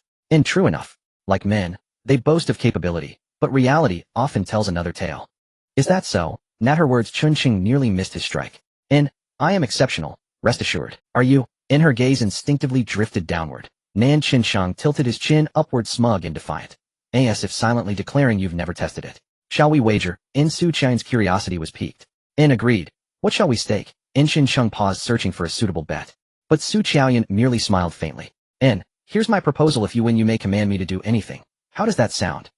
That's quite the wager. Qin Cheng turned surprised. Then added, but if you lose, you must grant me one request in return. Done. Qin Cheng grinned and nodded. After all, it was dull work, and might as well treat it as play. With a wager in place, Chun Chung naturally had to pay closer attention. Tian Yue brought over some wood curiously. What are you talking about? Su Qiaoyan giggled. Chun Chung and I made a bet saying his method is better than beachcombing. Do you want to join us? Tian Yue was taken aback by this. She had no desire to participate, but still shared her opinion. If we really surround everything, it might actually be better than beachcombing. Does that mean I'm bound to lose? Su Qiaoyan pouted, feeling a bit disinterested. Not necessarily. After all, whether we gain anything still depends on luck. In the end, Tian Yue added it's a 50-50 chance. This made Su Qiaoyan feel less disappointed. The sky had not fully darkened yet. The girls all came over to help. Everyone worked together to drive the wooden stakes into the seabed. However, the task was indeed substantial. By the time darkness completely fell, they had completed less than half. The rest would have to wait until tomorrow when the tide receded. They placed the remaining wood by the shore. Only then did everyone head back. Upon returning, Chun Chung did not enter the shelter, but went to check on the stove nearby. The fire had not gone out. Before leaving, he had asked Li Qiuwei to pay attention to the fire and add some wood occasionally. After being roasted for so long, the stove was nearly empty. Chun Chung touched the exterior and felt some warmth remaining. However, it was almost done. There would be someone on duty tonight. After all, there was nothing else to do. Chun Chung planned to start firing tonight. He wasn't sure how long it would take to burn the lime, but he knew it wouldn't be short. So he decided to do it today. Returning to the shelter, Li Qiuwei and the others were preparing dinner. The soaked cassava was completely consumed. Today's meal consisted of a stewed seabird, some grilled fish, and a bit of leftover beef. It was a full pot, and it looked. Chun Chung picked up a basket and collected all the shells piled by the stones. Then he went over to the stove and poured them all into the furnace. After adding another handful of firewood, he returned to gather the rest and poured them in as well. Now he could only wait to see if it would succeed. Both sides required firewood. This significantly increased the demand for it. Fortunately, Zoe and Lisa had gathered quite a bit earlier. Moreover, the forest here was indeed larger than on the other side, with plenty of dead trees. For now, it was enough for them. Brother Chen, it's time to eat. Shang Luo's voice called out from the side. Chun Chung nodded, glanced at the fire in the stove, and confirmed that everything was fine for now. Only then did he return to the shelter. There wasn't much food. It wouldn't starve them, but it was merely enough to get by. Given the situation, that was all they could do. Things weren't great, but they weren't terrible either. Tonight, it was his and Li Kaiwei's turn to be on night watch. Chun Chung went back to keep an eye on the stove. There was a flame here, so they didn't need to light one inside the shelter. After burning for a while, he saw Tian Yue and a few girls coming out of the shelter. Upon seeing him making lime, they deliberately glanced over a few more times. Then they headed together towards the shore. Chun Chung thought they were going to bathe again. However, before long, everyone returned. He felt a bit curious, but didn't pay too much attention. His main concern was the lime production, as it was critical for their future water supply. After sitting for a little while, Chun Chung felt a bit thirsty and decided to go back to the shelter for a drink. Just as he was momentarily blinded by a few small garments hanging beside the fire. He chuckled. Didn't they complain? Why had they all changed? Chun Chung glanced at the few girls who were already resting. The presence of these garments implied that they were now. Oh, Chun Chung shook his head helplessly. After taking a sip of water, he stepped out of the shelter. The night was growing deeper. Without a watch, Chun Chung had no idea what time it was. As for the stove, he checked several times. It was glowing red inside. He didn't know if the temperature was sufficient. Whatever, he just needed to. You should go rest. Li Qiuwei walked over from the shelter. Seeing Chun Chung, she sat down beside him. Chun Chung shook his head. This is very important. I'll keep an eye on it. Anyway, there aren't many things to do during the day, so I can rest later. Li Qiuwei did not persuade him. Instead, she looked at him with concern. Throughout their journey, if it weren't for Chun Chung, she reckoned she would have died long ago. Then I'll keep you company. Li Qiuwei said gently. Chun Chung had just shaken his head when he turned and locked eyes with her soft gaze. Their eyes intertwined, and the air seemed to thicken. How is your injury? Chun Chung was the first to speak. Li Qiuwei shook her head. It should be almost healed. I can walk without a cane now. This is a big deal. Chun Cheng's expression became serious. Let me take a look. Saying that, he leaned closer. Li Qiuwei hesitated for a moment. She did not refuse allowing Chun Chung to lift her skirt. He was genuinely worried about Li Kaiwei's injury. After lifting the skirt, he glanced at the previous bandage. It was dirty. He then said, wait here. With that, he stood up and returned to the shelter. In a little while, he came back with new bandages and disinfectant. He squatted down again. With the stove's fire, he could see clearly. He gently unwrapped the previous bandage. It seemed to have tugged at the wound. Li Qiuwei let out a soft moan in pain. Her face flushed as she looked at him. Chun Chung examined the wound. It had already scabbed, and he let out a sigh of relief. Just bear with it. He took the disinfectant and gently wiped around the wound. It seemed to irritate the injury. Li Qiuwei's body trembled slightly. After wiping it down, Chun Chung then wrapped the new bandage around. Given it shouldn't take many days before Li Qiuwei could jump around again. The safety factor was rising sharply. After securing the bandage, Chun Chung reluctantly pulled her skirt back down. As he sat back down watching Chun Chung being so considerate, Li Qiuwei felt it was impossible not to be moved. She had already convinced herself in her heart.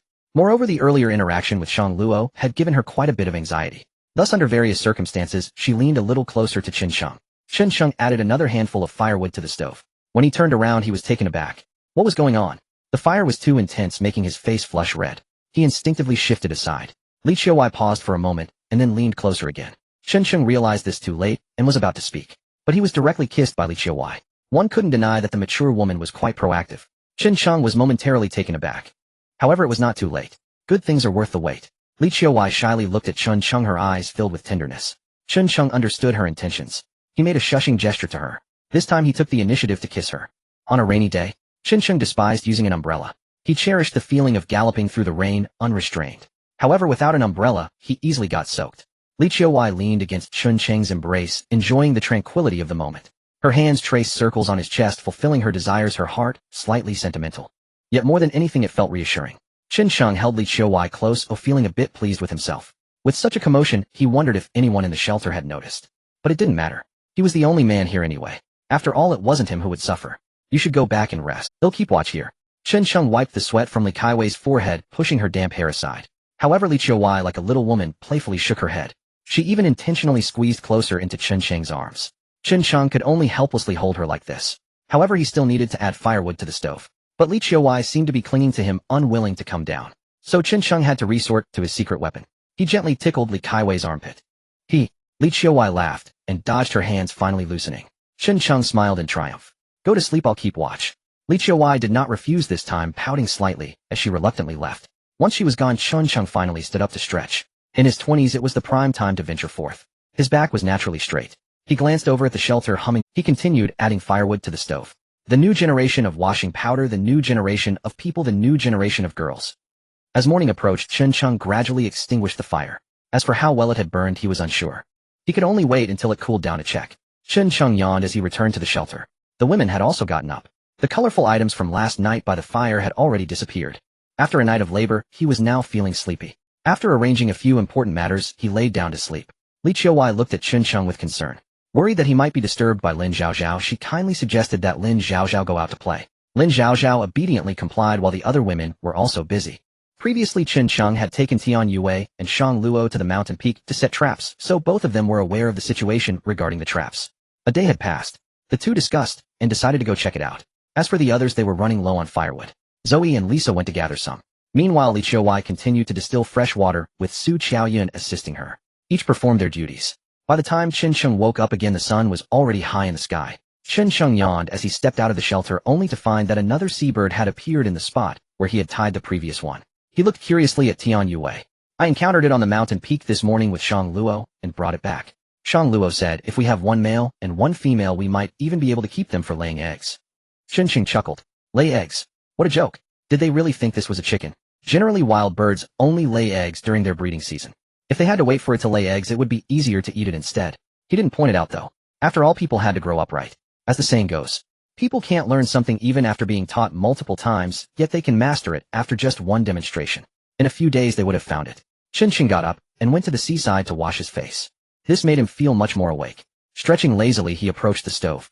After burning through the night, he hoped it had to be successful. Chen Sheng felt a bit nervous. He picked up a small axe and gently dug into the soil beneath the stove, creating a hole. Then he carefully excavated the shells that had been fired. Holding it in his hand, he gently squeezed, and it instantly turned to powder. Is this successful? Chen Sheng wasn't sure, but he could test it. Chen Sheng set aside some of the powder. From his luggage, he obtained some seawater and poured it over the powder. Sizzle. White smoke rose. Chen Sheng watched, feeling a surge of joy. It is well known that quicklime reacts with water, producing heat. This meant his method should be successful. Looking at the quicklime on the ground, Chen Sheng felt a wave of satisfaction. Now that he had this, the pit for soaking cassava finally had a solution. Chen Sheng didn't delay. He gathered some sand from the stone wall and mixed it in a ratio of 1 to 3, adding to ensure it would work.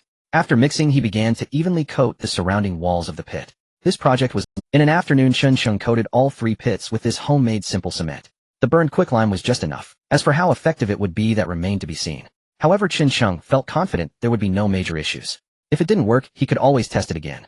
After all, right now they had nothing else but plenty of time. Once these tasks were completed, the sun had already set. He returned to the shelter. Outside the shelter, a large area had already been cleared. Previously, Chen Sheng had proposed plans to ensure they could live here long term. Even though everyone felt a bit disheartened by these words, they knew it was the truth. Shang Luo was leading Tian Yue and the others, chopping the previously dug cassava branches into small sections and directly planting them in the soil by the entrance. Behind them Zoe and Lisa followed, carrying several bottles of mineral water to water the plants. The area was densely packed with cassava stakes. Without needing to be told, the women all knew to attend to their own tasks. Chun-Ching nodded appreciatively. It was good that there were no little fairies here. To survive, one had to rely on their own. As he entered the shelter, Li Qiuwei avoided his gaze upon seeing him return. Chun-Ching, however, smiled with a hint of pride. Why avoid him? It wasn't like they hadn't seen each other before. He laughed as he took out the basket beside him and called the women to prepare for today's beach gathering. Soon the sun began to set. Perhaps due to their efforts in nailing the wood yesterday, today's beach gathering yielded very little. They had not caught many fish. Chun-Ching felt a bit helpless, only able to pray that they would have better luck with the surrounding sea. Just like yesterday, everyone helped out together. Tian Yue even went to find a pebble to help with the nailing, significantly speeding up the process. As twilight approached, they finally completed their task. The entire seabed was densely surrounded by wood resembling an upside-down six, except that it had no closure. Moreover, the opening of this six-shaped pocket was extremely large. Chun-Ching wiped the sweat from his forehead. Shang Luo, go get the innards from that bird earlier, and anything else we can use. Let's test the effectiveness. Shang Luo nodded in understanding and turned to run back. In no time she returned with the items. Chun-Ching scattered them all over the seabed. As for whether or not there would be any catch, they would only find out tomorrow when the tide receded. After casting the bait, Shang Luo put on a show and bowed solemnly toward the sea, murmuring a plea to heaven for a bountiful catch tomorrow. Su Qiaoyun snorted with amusement and teased that they were abroad, and the gods back home might not hold sway here, leaving Shang Luo momentarily taken aback. "Oh right," he conceded, instantly changing tack and announcing that perhaps it should be God who blessed them, while Chun-Ching looked on speechless and amused. Chun-Ching joked that if they returned and worshipped the home gods, would those gods say the newcomer still carried another's incense scent, as if it were his nose's transgression. At that remark, even the usually stern Tian Yue burst into giggles. Everyone wondered how Chun-Ching could come up with such a line. It was priceless. Shang Luo stifled a laugh and, feigning annoyance, thumped Chun-Ching, protesting that he merely wished for a good harvest the next day. They all laughed at last. Chun-Ching enjoyed the playful blows and grinned wickedly, teasing that if she prayed without incense or offerings, why would any deity grant her request? He continued joking about money, saying everything depends on currency. Even the dollar is a kind of yuan, and that begging him would be far more practical than petitioning a god. Under Chun-Ching's teasing gaze, Shang Luo suddenly flushed, as if recalling something, and responded with an embarrassed, "You scoundrel," she cried, then hastily grabbed Tian Yui's hand and ran off, leaving Chun-Ching to watch them go with a triumphant smile. As Su Qiaoyun rose to leave, Chun-Ching could not resist reminding her of their wager. She merely rolled her eyes in reply. He laughed that she spoke as if victory was guaranteed. She answered proudly that they would simply wait and see, lifting her chin with defiant grace. "All right," he warned, "and don't renege when the time comes." The retort returned in kind as he strode past her, self-satisfied, toward the shelter. A mischievous glint crossed Su Qiaoyun's eyes before she followed. Li Qiuwei had already prepared supper and was merely waiting for their return. There had been seabirds yesterday, but none today. The cassava was still unsoaked and inedible, and the meager supply of neodali had been consumed the day before. Frankly, if this strategy of encircling the sea to fish proved ineffective, they would have to think of other ways. Perhaps because he had slept so long by day, Chun-Ching found himself awake that night. After eating, he lay aside pondering their next moves. The women nearby chatted freely, telling amusing stories of the past to soothe the loneliness of their exile on the island. By distilling seawater, they could eke out just enough fresh water if none was wasted, and the salt produced by their current method was at least palatable. Food remained Chun-Ching's deepest worry. Though he had joked and wagered with Su Qiaoyun, inwardly he felt uncertain. Their survival still depended on fickle fortune. Their situation was unstable. The seabirds on the ridge were hard to catch. If they truly could not survive here, what then? He found his thoughts drifting to the message in a bottle he had once found. Using such a message for rescue offered little hope. Yet the large island to which Wang Tsong and the others had escaped remained a promising prospect. The problem was how to reach it. A crude wooden raft would be insufficient. Over such a distance the waves could tear it apart and spell disaster. Of course that was only a contingency. Who would take such risks if they could survive as they were? But if it came to the worst, one must prepare in advance. At that moment the little girl Lin Zhaozhao squeezed in beside them. Ever since moving here she had insisted on sleeping between him and Li Qiuwei. No persuasion had any effect. Yet each morning she would mysteriously have rolled to the back during the night, and she had even asked Li Qiuwei about it. Li Qiuwei could only blush and claim that she had tossed in her sleep and ended up toward the rear. The child was young, but how could she have rolled behind with her mother between them? She suspected her mother secretly snacked at night, merely undiscovered. "Big brother, I will tell you a secret," the little girl whispered conspiratorially into Chun-Ching's ear. "What is it?" he asked. He lowered his voice, glanced at the women chatting nearby, and asked with keen interest. Lin Zhaozhao leaned in, looking delightfully earnest. "I will tell you secretly," she said. "I think I heard someone crying last night." "Crying?" Chun-Ching blinked and asked who, and the child nodded with grave conviction. "Yes, right over there," she said, pointing toward the giant rock, adding plaintively that she had woken and found her mother gone, and had been terribly worried. "Over there." Chen Cheng looked in that direction and instantly realized what had happened. His face went red with embarrassment. Thank goodness the child had not gone to investigate. Otherwise it might have been quite a shock. Clearing his throat, he admonished Zhao Zhao, this island is dangerous, so if you wake at night, don't wander about, all right. Ruffling the girl's small head, Chen Cheng reminded her gently, and she nodded in understanding. Li Qiuwei, curious, edged over to see what the two were whispering about. What are you two saying? He teased Li Qiuwei, whose cheeks faintly lit by the firelight glowed, and made her look all the more. Nothing much, he replied, just that Zhao Zhao said she heard someone crying last night. Li Qiuwei was not surprised. Being stranded here, sadness was natural. Leaving family and friends behind, a slump of spirit was to be expected. But what Chen Cheng said next made her feel utterly. Yes, Zhao Zhao insisted, it was right behind that boulder. Last night behind the rock, crying. The details snapped together ominously. Li Qiuwei immediately understood and wanted to disappear from embarrassment. That child must have been half asleep. No way, Li Qiuwei protested, revealing more than she intended. Since they hadn't been discovered, she would never admit it. But Lin Zhao Zhao was not satisfied. The child protested defiantly. No, I really heard it. Li Qiuwei glared at her, and then shot Chen Cheng a reproachful, it's your fault, the look said, and Chen Cheng replied that she was overdoing it, asking whether it was entirely his mistake. Hadn't he reminded her to be mindful of sounds? And now she blamed him. He could not help the faint amusement that danced in his voice. Li Qiuwei, flustered, grasped at a flimsy excuse, insisting that if there had been crying it was only the wind, and that the child did not understand such things.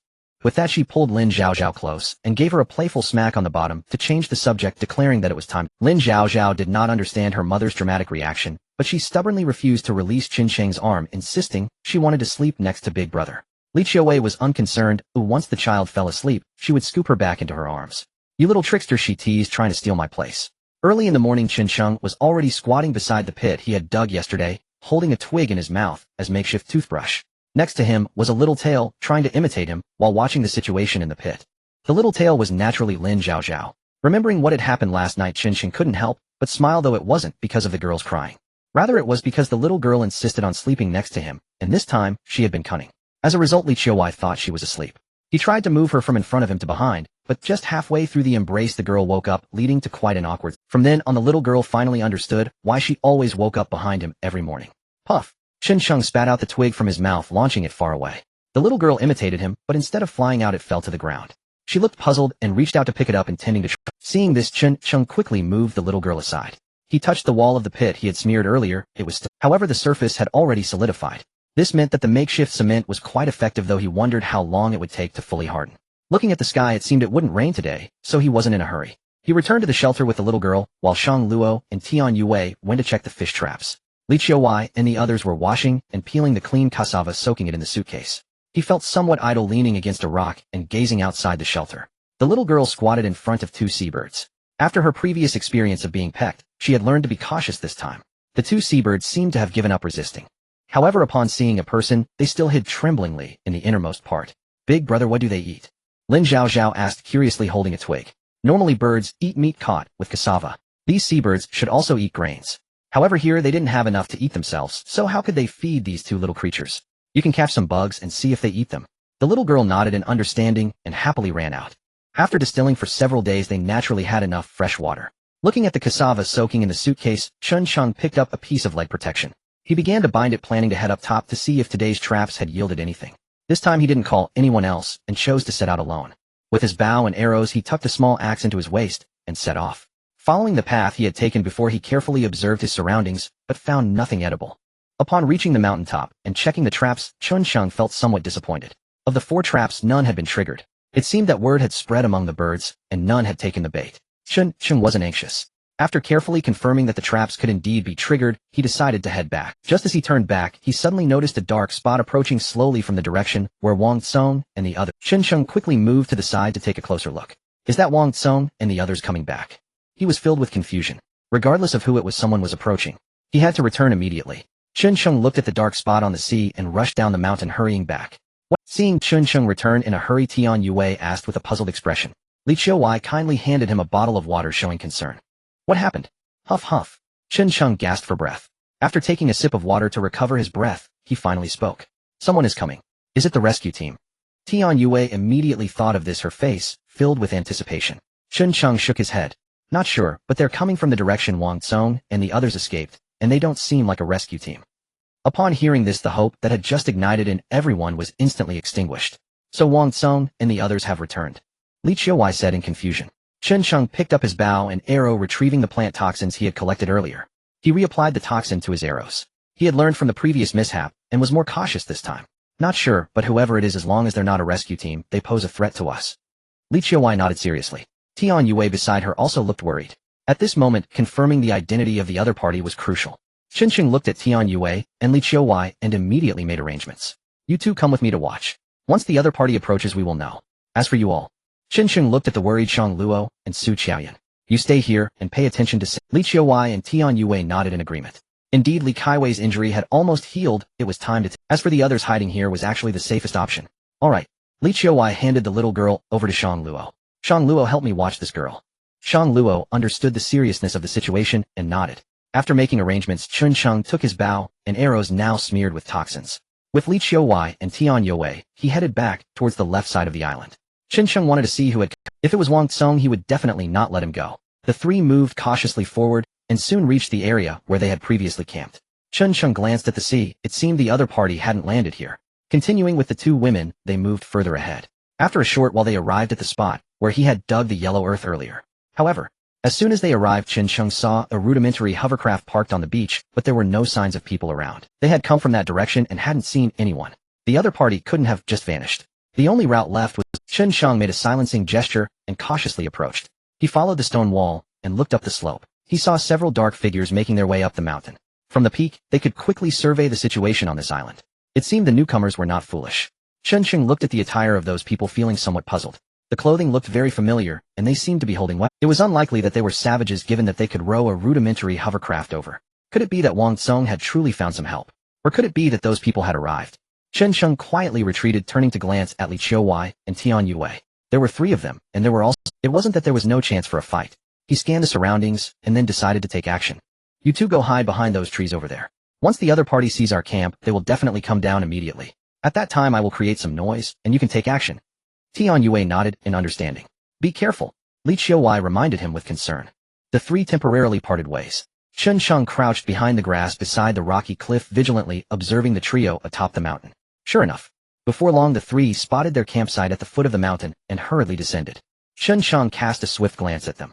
This time he saw clearly they carried no firearms, only bows, arrows, and wooden spears, just like his own group.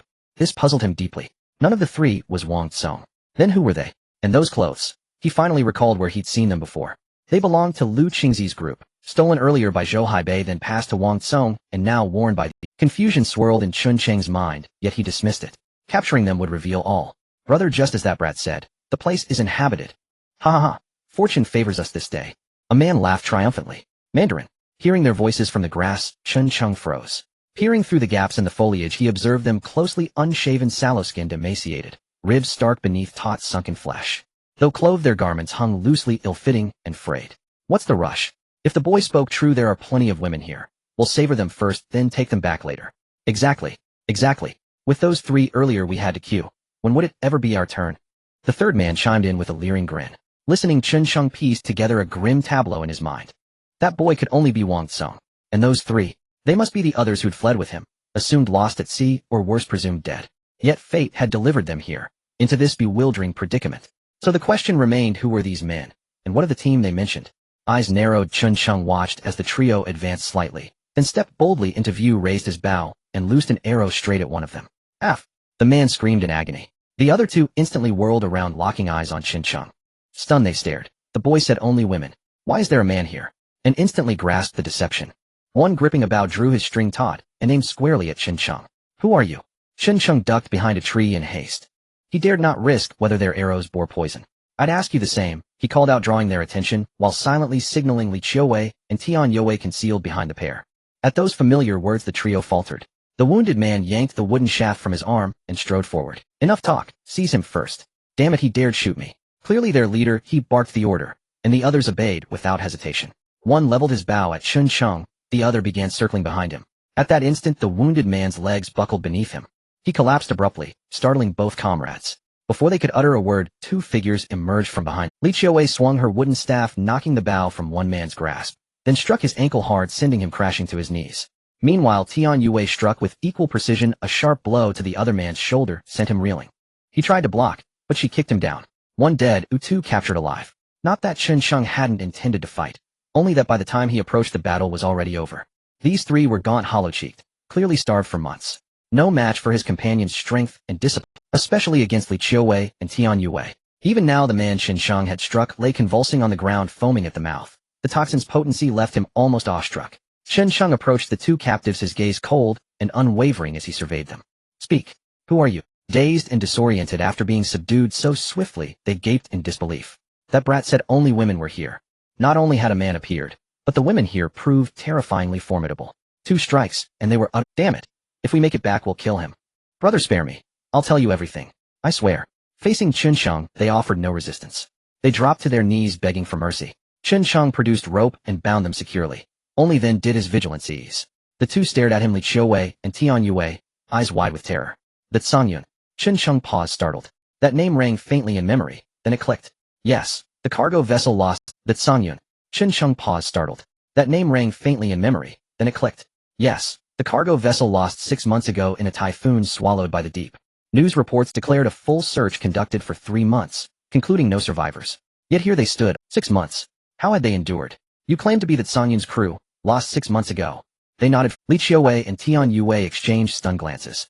Survivors of a half-year-old maritime disaster. Confirmed, undeniable. Even Qin Sheng felt a jolt of disbelief. To survive half a year adrift. It defied reason, not disbelief born of doubt, but sheer incredulity. You say you're that Songyun's crew, but how did you survive 6 months? They offered no evasion. We salvaged supplies, 2 lifeboats when we abandoned ship. 1 carried provisions, enough to last us this long. So well equipped. Qin Sheng nearly entertained thoughts of raiding them, until their tone shifted. But after all this time our stores are exhausted. Now we fish daily, and forage whatever else we can find. Qin Sheng studied them, gaunt faces, sunken eyes. If provisions had been plentiful, they wouldn't look like famine victims. Tell me everything about your group. Numbers, location, capabilities. Learning their supplies were depleted dimmed his interest, but intelligence remained vital. How many? Where? They bowed their heads urgently. Yes, sir. There were 20 of us aboard the ship. Aside from 3 who perished during the storm, all the rest were rescued alongside. Later, after we reached this island, 4 died from venomous snake bites, 2 more succumbed to fever. The remainder. Qin Sheng nodded faintly as he listened. Adding these 3 here, that leaves 8 others. Hardly a pressing concern. Did you attempt to contact the outside world for rescue? Qin Sheng pressed further. Both men hastily nodded. We tried, but our satellite phone was useless. Our mobile phones held charge yet had no signal, even emergency calls failed. Such coincidence. Qin Sheng paused momentarily, startled. He immediately continued, do you have any weapons over there? Upon hearing this, the two exchanged a brief, startled glance before shaking their heads. No, we follow the captain's orders. That bow and arrow is our only weapon. As they spoke, they gestured toward a crude bow and arrows lying nearby. Qin Sheng swept his gaze over them. The craftsmanship was rudimentary, yet one detail struck him as profoundly unexpected. The arrow shafts were carved from bamboo, meaning the larger island must harbor bamboo groves. As for their claim of possessing no other arms, Qin Sheng remained unconvinced. After all, that Songyun cargo vessel was an ocean-going freighter. Such vessels perpetually plying international waters are prohibited by domestic regulation from carrying arms. Yet many such companies operate under foreign registration, and since no external authority forbids it, arming themselves remains entirely at their discretion. Indeed, this shipping route is far less secure than commonly assumed. Carrying weapons serves as prudent contingency, widely accepted, if unspoken industry practice. Did they truly take him for some naive, guileless innocent? And did they imagine the captain commanded obedience solely through charisma? Preposterous. A crew of men adrift at sea. Any lapse in discipline could ignite catastrophe. For now, interrogation had yielded sufficient clarity. Yet fresh complications emerged. Those 8 might well be armed. What then of his own position? Clearly, Wang Song had betrayed them, but only partially. Had revealed the presence of women, omitting Qin Sheng himself, likely hoping they'd march in and suffer humiliation. Moreover, seasoned sailors cooped up at sea for months would scarcely restrain themselves upon encountering women, especially under such desperate conditions. If he refused to confront them directly once the trio failed to return, the crew might dispatch reinforcements, or even descend en masse. This island offered no refuge, concealment was impossible. His peril would escalate dramatically. At this thought, Qin Sheng sighed inwardly. He was no blood-soaked demon lord, nor a butcher by nature. Why must fate compel him to draw blood? He softened the tension with a smile, and addressed the two very well. I shall provisionally trust your words. We've forged acquaintance without combat. This was pure mischance. You won't hold it against me, will you? Not at all. We're deeply grateful, truly. They flattered in unison. Qin Sheng smiled faintly, stepped forward, and untied their restraints. Freed, they rubbed their wrists, and turned their eyes toward Li Qiuwei and Tian Yue. Their gazes gleamed with avarice. Such exquisite women. Once back aboard, they'd surely summon the captain to seize them. Let the captain feast, they'd at least savor the broth. The two women recoiled with disgust, casting sharp glares, but the men remained utterly unperturbed. Chen Sheng, indifferent, withdrew a water bottle from his waist pouch and handed it to them. Drink first. Later I'll accompany you back to meet your captain, to offer my apologies. Henceforth, let each party pursue its own course. How does that sound? At these words the pair suppressed bitter laughter, yet masked it perfectly. Of course, our captain will welcome you warmly. Tian Yue, overhearing Chen Sheng's proposal, nearly doubted his sanity. Had he undergone some sudden transformation? Why had he grown so accommodating? Li Qiuwei, however, observed the water bottle with serene composure. They accepted it without hesitation. Each took a sip. Agreed. Agreed. This was our error. We'll cultivate closer ties henceforth. Their smiles shone with practiced brilliance.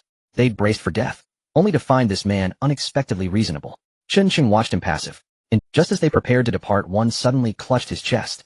Agonized knees, buckling face contorted in shock, mouth straining to utter something. Foam welled from his lips.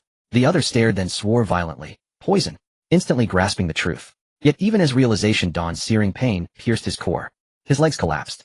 With dawning horror he raised a trembling finger toward Chen Sheng. Ew. But uttered no further syllable. He crumpled lifelessly. Chen Sheng retrieved the water bottle, intrigued what toxin had rendered it so lethally swift. Poisoning, elegant, bloodless, suited his cultivated persona perfectly. Tian Yue gazed bewildered at the two fallen men. Had Chen Sheng truly intended to go peacefully? And when, precisely, had he laced that water? She hadn't sensed a thing. Chen Sheng brushed his palms together. Problem resolved. Let's now deliberate our next course. His gaze lingered coolly upon the three corpses, unmoved, untroubled. Li Qiuwei and Tian Yue had heard every word spoken moments earlier. If those men remained unaddressed, what fate awaited them? The trio had already declared it plainly. In line. Since matters stand thus, why wait for them aboard this vessel? Let us strike first. Tian Yue ventured hesitantly after reflection. Chen Sheng glanced at her, curious. How precisely had she ever passed selection for the State Security Bureau? Connections upstairs. Likely. Beyond marginal physical competence, her strategic acumen struck him as markedly inferior. Even Shang Luo seemed sharper. Overprotected perhaps. Under Chen Sheng's steady gaze, Tian Yue faltered, bewildered. What's wrong? Is it not feasible? Didn't they say they possessed no other weapons? Naive child, Chen murmured softly. Must you believe everything they claim? 8 remain, perhaps more. To advance blindly unprepared is indistinguishable from suicide. Her expression shifted instantly. Recognition bloomed, followed by acute embarrassment. Li Qiuwei stepped. Let us proceed in 2 phases. You remain here to guard them, Chen Sheng, and I will first reconnoiter. If opportunity permits. Her eyes flickered toward the water bottle Chen Sheng had just stowed away. Poisoning proves an excellent tactic. Li Qiuwei, unlike Tian Yue, had already formulated a viable strategy, while the latter still contemplated charging headlong into chaos. Are your injuries healed? Chen Sheng asked instinctively. Li Qiuwei smiled, shaking her head gently, touched by his concern. She deliberately flexed her leg. Nearly recovered. Our reconnaissance needn't entail violence. Well assessed, nothing more. It's perfectly safe. Chen Sheng nodded slightly, deeming the plan sound. Agreed. Let's proceed. He then stripped the clothing from all 3 corpses. In former days he'd have scorned such salvage. But circumstances had changed. Half a year had passed since their marooning, no rescue arrived. And what of them? How long must they wait? These items, presently superfluous, might prove indispensable tomorrow. Best gather them. Li Qiuwei and Tian Yue stood awkwardly as the 3 lay stripped bare. Chen Sheng dragged one corpse to the shore and cast it into the sea. Truly, if not for revulsion, he'd have used the bodies as bait. After getting everything ready, Chen Sheng took the 2 back to the shelter. Upon seeing their return, Shang Luo hurried over. How did it go? Chen Sheng looked at the worried expression on the other's face and didn't elaborate on the details. No worries, just a minor issue. Later Qiuwei and I need to go out for a bit. You all stay here and wait for us to come back. Shang Luo, although unaware of the specifics, could tell from Tian Yue's grave expression that it wasn't trivial. Then, please be careful. Chen Sheng nodded slightly. Back at the shelter, he first coated the bow and arrows with poison, then took the poison liquid and handed the sickle to Li Qiuwei. He carried an axe and reminded the women to be cautious.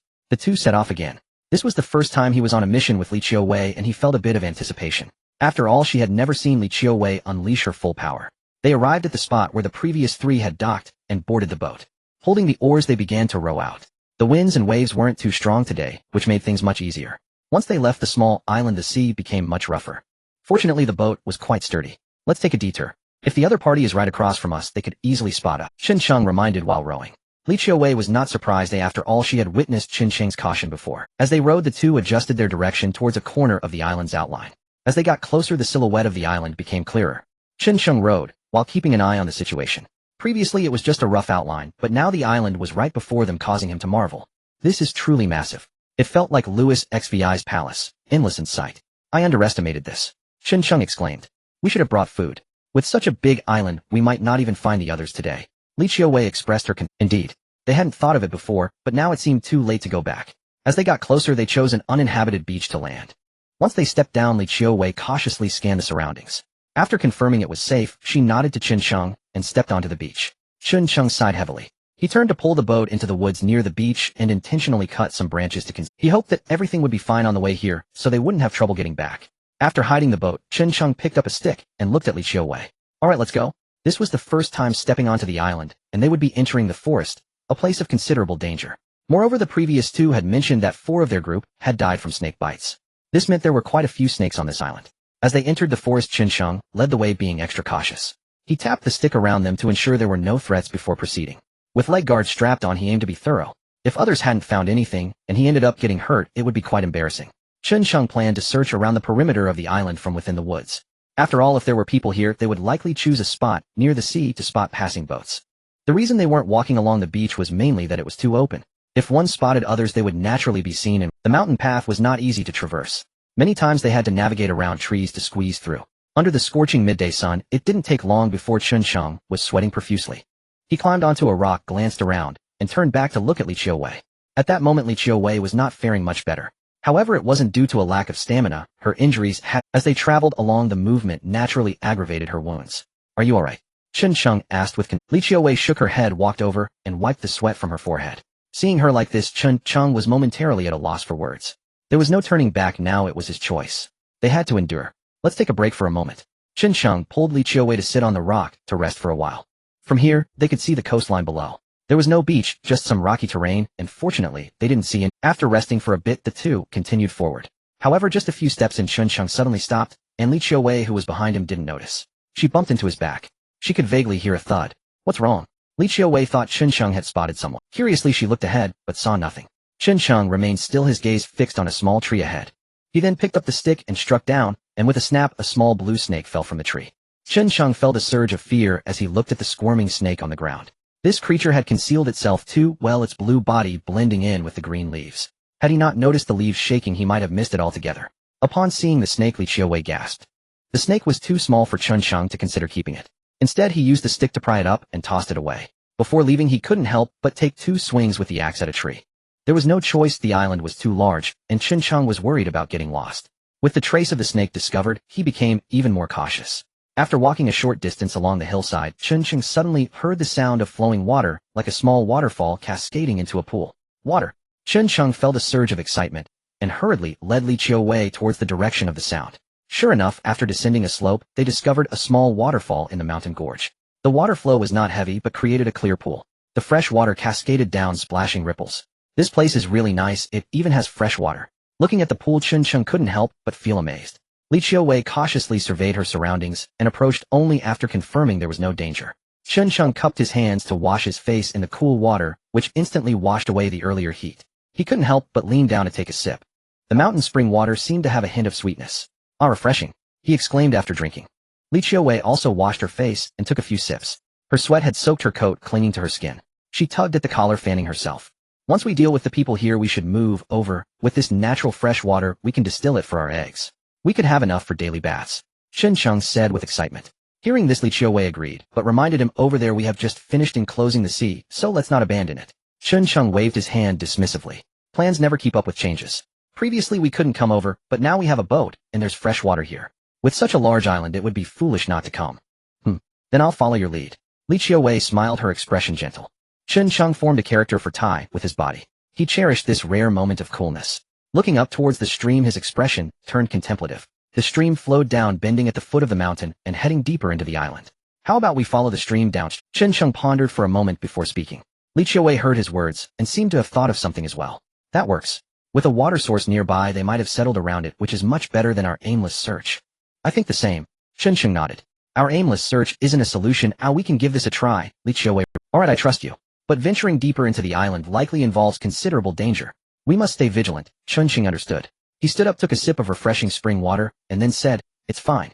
Since they have lived here for so long, it at least indicates there aren't any large carnivorous animals. The only significant danger is probably just snakes. Li Qiuwei stood up, took out the mineral water bottle she had brought, and filled it to the brim with fresh water. Only then this time they followed the stream downstream. The path was much better than before, shaded by trees that shielded them from the squall. Chun-Chung walked ahead, keeping a close watch on his steps. Occasionally he spotted wild mountain crabs. He tied it up with a rope and placed it in his bag. He also saw several spicy strips, but he only managed to catch one. Now with its head chopped off, it hung from his waist. Having not brought any food, and with the island being so vast, who knows if they would find anything today. He needed to. After they followed the stream for nearly an hour, the surrounding woods began to thin out.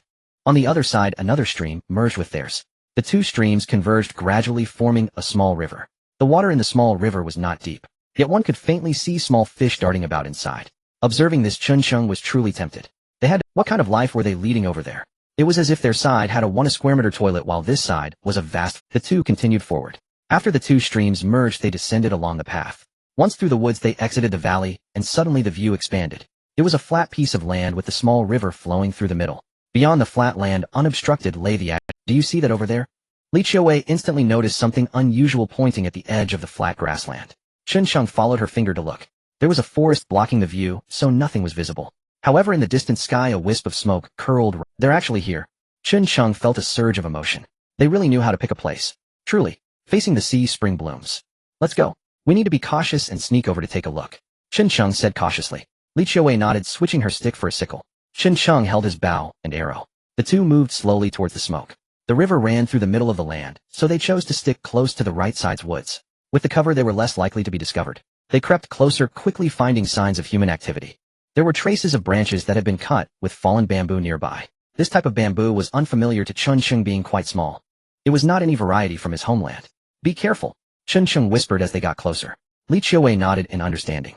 After crossing the bamboo grove, Chun-Chung crouched down, hiding with Li Qiuwei behind a rock, cautiously peering out. Observing the situation below, he saw 3 or 4 thatched huts on the flat ground by the edge of the woods. They appeared rather small. One of the thatched huts was emitting smoke. At the entrance of another hut, people were coming and going shirtless. They wore smiles that hinted at something untold, while from inside the house a woman's choked sobs could be heard. Outside the door stood a wooden post. Tied to it was a person, stripped, completely bare, head drooping, barely clinging to life. However, it was still faintly discernible that he was a man. Outside the 3 thatched huts was an open area where 2 triangular frames made of bamboo stood, with a wooden beam laid across the middle. Beneath that beam hung many fish. Chun-Chung stared at the open area, momentarily stunned. Was that freshly cultivated farmland? These people must be living quite well. Food, fresh water, and they even planned to farm. No, wait. Chun-Chung suddenly sensed something was off. Although these houses were thatched, they didn't seem newly built. The rough wild grass on top and the wooden walls of the house clearly showed signs of age. They didn't resemble structures built just half a year ago. What was going on? Just as Chun-Chung was puzzled, the thatched hut that had been quiet suddenly opened its bamboo door. A tall man with a full beard, wearing a coat, stepped out, holding a woman in his arms. The woman was shockingly clad only in her underwear. She wore a terrified expression, trembling in his embrace. Was it Qi Qianqian? Chun-Chung instantly recognized her. The man walked to the edge of the open area, his gaze fixed on the adjacent hut.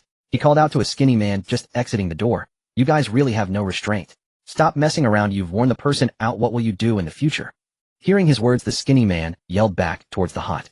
Moments later, another man's hurried voice came. Boss. Almost done. Just a moment. Oh.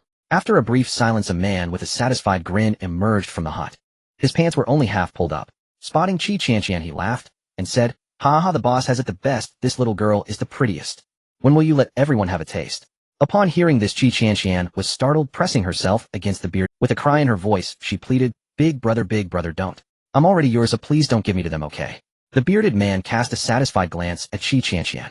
"Ha, that naturally depends on your efforts. As long as you make me comfortable, why would I part with you?" Upon hearing this, Qi Qianqian hurriedly nodded in understanding. The bearded man shifted his gaze away from her, looking towards the sandy beach in front. He asked the skinny man beside him with some confusion, "Haven't Lada and the others returned yet?" The skinny man, "No, I think they are really having some fun on their own." The bearded man's gaze swept over the skinny man before landing on Wang Tsong, tied to the wooden stake. "Let me know as soon as they return. This guy is still useful for now, but don't let him die." Saying this, he embraced Qi Qianqian and left, admiring the sway of her hips. Seemingly invigorated, he had to abandon his previous interest after the boss order. He shouted to the 2 men beside him, "Come here, 2 of you, untie this guy, give him some water, don't let him die." In the distance, 2 men walked over, releasing Wang Tsong, dragging him to the side like a dead dog. Beast. Seeing the situation before her, Li Qiuwei couldn't help but curse. Chun-Chung shook his head. The outcome for Wang Tsong and the others was truly satisfying. They didn't even have to take action themselves. However, dealing with these 8 people would not be easy. An ambush Killing one or two wouldn't be a serious blow to them, but if they alerted them it would lead to a pursuit, although he couldn't see the bearded man with a weapon at the moment. Nevertheless, they couldn't afford to be careless. After nightfall sneaking in for an assassination, Chen Sheng glanced at Li Qiuwei. He was unaware of her strength. Moreover, once discovered they would be besieged. The risk was significant. Poisoning. That might be a good option.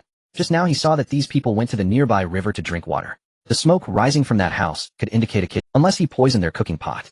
Otherwise, killing one or two would be of little significance. Furthermore, it would also alert the others. Of course, the premise was that they had a pot to cook with. As for Wang Tsong and the others' lives, Chen Sheng couldn't care less. Let's go. It's getting late, we should retreat and think of a plan. Chen Cheng's expression was serious. Li Qiuwei nodded. The two slowly withdrew from behind the rock, reaching the other side of the small river. They paused for a moment. Chen Sheng stood in the stream, scooping up some river water and taking a few sips. He looked up at Li Qiuwei. With your current strength, how many of them could you deal with? Li Qiuwei sat on a piece of dry wood, barefoot, splashing in the river. Upon hearing Chen Cheng's question, she paused. If there are no guns, maybe 5 or 6. 5 or 6. Were they that strong? Chen Sheng felt a bit emotional. He could handle at most 2. That would be just right. However, the premise was that the opponents had no guns. If they did, it would be a different story. Chen Sheng nodded and contemplated. It's hard to say whether there are weapons on these ocean-going freighters. We still need to be cautious, assuming the captain has handled it. In that case, Li Qiuwei understood. She sighed. If they have guns, we can't confront them directly. This would make it quite difficult. Chen Sheng proceeded to wash. Unless we can control that bearded man immediately. The others aside from him look somewhat malnourished. To catch the thief, first catch the king. Taking him down shouldn't be a problem. But sneaking in won't be easy. To deal with 8 people, I estimate there must be someone on night watch. Li Qiuwei, that's what I'm worried about. Chen Sheng pondered. Once we are discovered, and they have guns, we can only escape. Moreover, if they alert the others, there's still a boat here. Even if they don't catch us, they might head over there, putting Shang Luo and the others at risk. As he said this, Li Qiuwei's expression became serious. After all, Lin Zhao Zhao was still over there. What if I try to sneak over tonight, and see if I can capture that person? Li Qiuwei suggested tentatively. Chen Sheng shook his head. That's too dangerous. After all, Li Qiuwei was one of the few capable fighters he had. Losing her would not be good. Then what should we do? For a moment, Li Qiuwei couldn't think of a suitable plan. Chen Cheng's gaze was sharp. He laid out his calculations. Our advantage is in the shadows, and the other party doesn't know how many of us there are. They were currently gathered together, making them difficult to deal with. Once they disperse, we should act, taking out a few at a time. This way, with fewer of them, our advantage will increase. At that time, it will certainly alert them, and we will be able to see whether that bearded man has any weapons on him. Chen Sheng glanced at the trees behind them. I still have poison here, we can set up some traps. Even if we disturb them, we can lure them over here and use the traps to deal with it. Li Qiuwei contemplated for a moment. But what if they sense danger and don't pursue us? Chen Sheng smiled at the corner of his mouth. That's when we need your help. What? Li Qiuwei asked curiously. If we ambush and kill a few of them, the first thing they would think is to surround us. In that case, the number of people they can leave at their camp should be limited. You sneak over, deal with them, and poison their food like the dried sea fish we just saw, or something else. Make sure it's on the food they can eat. If they suffer a loss from me and don't pursue me, even if they want to go over there, they can't go there with empty stomachs. Listening to Chen Cheng's words, Li Qiuwei frowned. No, that's too dangerous for you. What if? I'm saying what if the other side has guns? A slight misstep. Li Qiuwei didn't continue. Chen Sheng understood in his heart. Let me handle this. He'll lead them away while you poison their food. Without hesitation, Li Qiuwei continued. Looking into Li Qiuwei's sincere eyes, Chen Sheng felt somewhat moved. He finally displayed the masculine spirit he should have. Trust me, I know where to set the traps, and only I am clear about it. It's most suitable for me to lure them. Moreover, in this dense forest, even if they have guns, hitting me would be difficult. Seeing the undeniable look in Chen Cheng's eyes, Li Qiuwei wanted to continue persuading him. But Chen Sheng didn't give her time to refuse. He stood up and retied his protective gear. It's getting late, we need to hurry and set up traps, rest for the night, and find an opportunity tomorrow. Li Qiuwei looked at Chen Sheng, her heart filled with mixed emotions. Naturally, they couldn't stay here overnight. After discussing, Chen Sheng led Li Qiuwei deeper into the valley. Finally, they stopped beneath a protruding rock wall. This is close to the stream, and the ground is dry. Tonight, let's make do here for the night. As Chen Sheng spoke, he picked up a small axe and moved some dry branches aside. They were already a good distance from the other. However, to avoid being discovered, they couldn't start a fire. Of course, even if Chen Sheng wanted to, it would be difficult, as he hadn't brought any fire-starting materials. Behind the giant rock, there was a patch of bamboo forest. Watching Li Qiuwei tidy up their temporary resting place for the night, Chen Sheng took the axe and went to chop some bamboo. To set up traps, bamboo was a good material. He chopped down quite a few and brought them all back. Then he cut them into short sections, sharpening one end. He placed them aside for later use. Additionally, he split a longer piece of bamboo in half, removed the inner pith, and made some bamboo strips to use as ropes later. While the sky was still not dark, Chen Sheng took the sharpened bamboo and headed down the valley along the stream. Li Qiuwei she chose to accompany him. The two reappeared at the valley's entrance. Chen Sheng scanned the surroundings. This narrow pass was the sole route into the mountains, a perfect location to lay an ambush. He picked up his small axe and immediately began digging. Fortunately, the soil near the stream was soft. Within moments, he had excavated a pit roughly 10 centimeters deep. Chen Cheng retrieved the sharpened bamboo stakes and inverted them firmly into the pit's base. Once secured, he uncapped the water bottle containing digitalis juice and carefully coated each bamboo tip with it using a thin bamboo sliver. Finally, he draped branches over the pit and camouflaged it with dry leaves. As for the excavated earth, he instructed Li Qiuwei to disperse it gradually into the stream. Not a trace remained. One trap alone would not suffice. Next, the two moved along the valley's perimeter, continuing their meticulous preparations. Only after full darkness descended did Chen Cheng exhaust his final bamboo stake. Enough. This many will give them quite the ordeal. Let's return.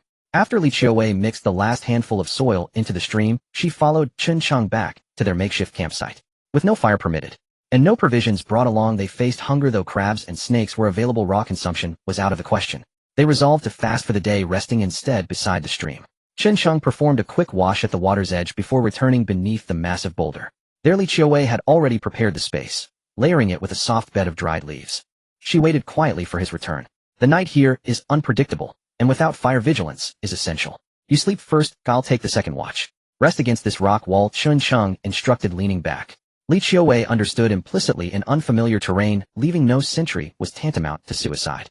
She offered no protest, lying down silently, then subtly shifted closer, nestling herself beside him. Now that the traps are set, and I've memorized every detail, why not let me go instead? Chen Cheng gazed down at her gentle, earnest eyes, and shook his head again. No further discussion.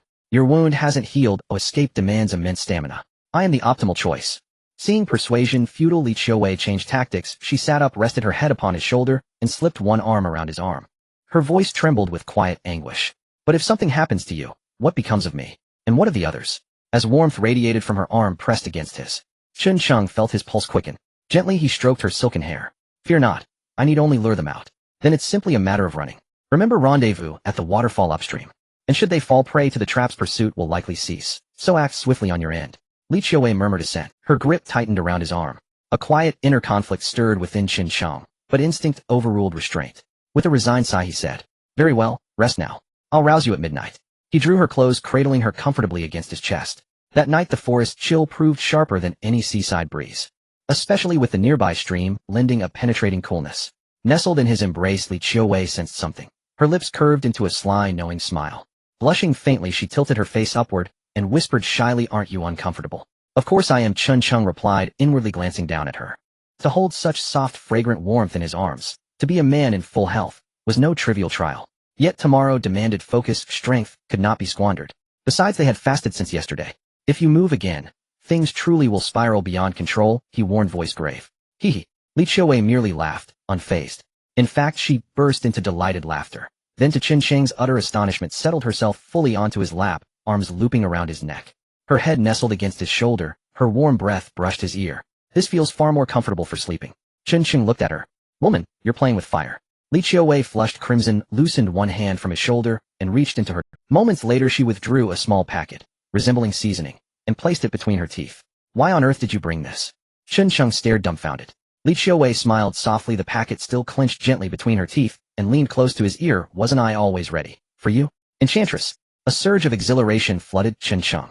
Just as he tensed to shift, Li Qiuwei pressed him back down. Blushing fiercely, she met his gaze with newfound courage. This time, I'll lead. The Knight of the Empire chose the most fearless charge. At dawn, Chen Cheng stirred. Opening his eyes, he found Li Qiuwei gazing at him, radiant with quiet joy. He smiled faintly, and drew her tenderly into his arms. She yielded without resistance, resting peacefully against his chest. Her expression softened into sweet contentment. Need I wake you then? A wry, rueful smile flickered across Chen Cheng's face. How did that saying go? At 30 a wolf, oh, at 40 a tiger, at 51 draws vitality, even from the earth. Against Li Qiuwei, Chen Cheng had expended every ounce of composure, yet barely kept pace. Should he awaken like this again at dawn, the entire day would be forfeit. Ha ha. Flustered, he hastily glancing skyward, he saw the first pale light of day, just enough to discern shapes around them. I'll just wash my face. He stammered, fleeing the spot with uncharacteristic haste. Watching his retreat, Li Qiuwei laughed until her shoulders shook, then instinctively touched her own cheek. She knew her years paled beside Shang Luo's. Yet other advantages remained hers alone. After splashing cold water on his face, Chen Cheng regained his composure. A day without food had left his stomach growling in protest. He drank deeply from the stream, soothing the gnawing ache. then returned to camp. Li Qiuwei handed him his leg guards. Her tone held quiet gravity. I know I cannot sway you. Yet please above all stay safe. We await your return. Chun Xing nodded, then gently cupped her slender delicate cheek. Rest easy. I have no wish to die. Not when such a beauty awaits me. Li Qiuwei smiled faintly. Oh, Chun Cheng withdrew his hand, fastened the leg guards, and lifted his small axe. Let's go. 2 versus 8. The advantage lies with us. Li Qiuwei gripped her sickle, her gaze sharpening with resolve as she followed him once more into the valley. Having traversed this path before, they moved with practiced ease, soon crouching behind the same boulder to observe. Perhaps they'd arrived too early. The camp remained still, its occupants yet asleep. Still 2 men dozed drowsily beside the thatched hut. Indeed, their adversaries were no fools. Night sentries had been posted, and there, discarded like a lifeless dog against the outer wall of the hut, lay Wang Tsong, his limbs tightly bound, motionless, fate uncertain, utterly still, neither breathing nor stirring. They did not keep Chen Sheng and the others waiting for long. Soon there was a commotion from the thatched hut. A man with a bushy beard emerged from inside, this time, not seeing Qi Qianqian. The man scanned the surroundings and called out to the skinny guy not far away. Nyozi, where are those 3 fools? They haven't returned yet. The skinny guy called Nyozi was directing 2 others to take the fish out to dry. Hearing the voice, he hurried over. Boss, not yet. Those 3 idiots must have forgotten about us while having fun. When they come back, we'll give them a good lesson. The bushy-bearded man's brow was tightly furrowed. He felt something was off. The 3 had gone over early yesterday and had not returned all day. When did they become so bold? The bushy-bearded man said nothing and walked straight to the side of the house, pointing at Wang Tsong on the ground and shouting, "Wake this guy up." The skinny guy was very obedient. He stepped up and kicked Wang Tsong a few times. "Hey, get up, what are you pretending to be dead for?" After being kicked a few times, Wang Tsong seemed to be in pain and groggily woke up. Seeing the bushy-bearded man and the skinny guy, his face was filled with fear. "What do you want?" "I've already told you everything I know," Wang Tsong said in fear. The bushy-bearded man scrutinized him. "When you went over there, were there only a few women?" Wang Tsong was stunned. Had he been found out? His gaze instinctively, but he did not see any trace of Chun Cheng and the others. He hurriedly nodded. Yes, there were only 6 women. The bushy-bearded man remained skeptical. Could it be that the 3 were really having too much fun and didn't want to come back so early? Seeing the other party's disbelief, Wang Tsong continued, "What I said is true. Among those 6 women, 2 are quite skilled. I couldn't beat them before, which is why I chose to escape. Big brother, you have to believe me." Upon hearing this, the skinny guy kicked Wang Tsong again. "Damn it, you can't even handle a few women." Wang Tsong was kicked. A glint of anger flashed in Wang Tsong's eyes. "Fight, go ahead, you all fight. As long as I don't die, I will definitely kill you." The bushy-bearded man's expression was somewhat grave. He had also asked the few women that question. However, they all gave the same answer. He couldn't find any discrepancies. Would those 3 fools suffer from the 2 skilled women? This question flashed through the bushy-bearded man's mind. It shouldn't be that bad, right? After all, men had a nap. Even if their stamina had declined, it shouldn't be to that extent. After all, to be safe, he had sent 3 people over.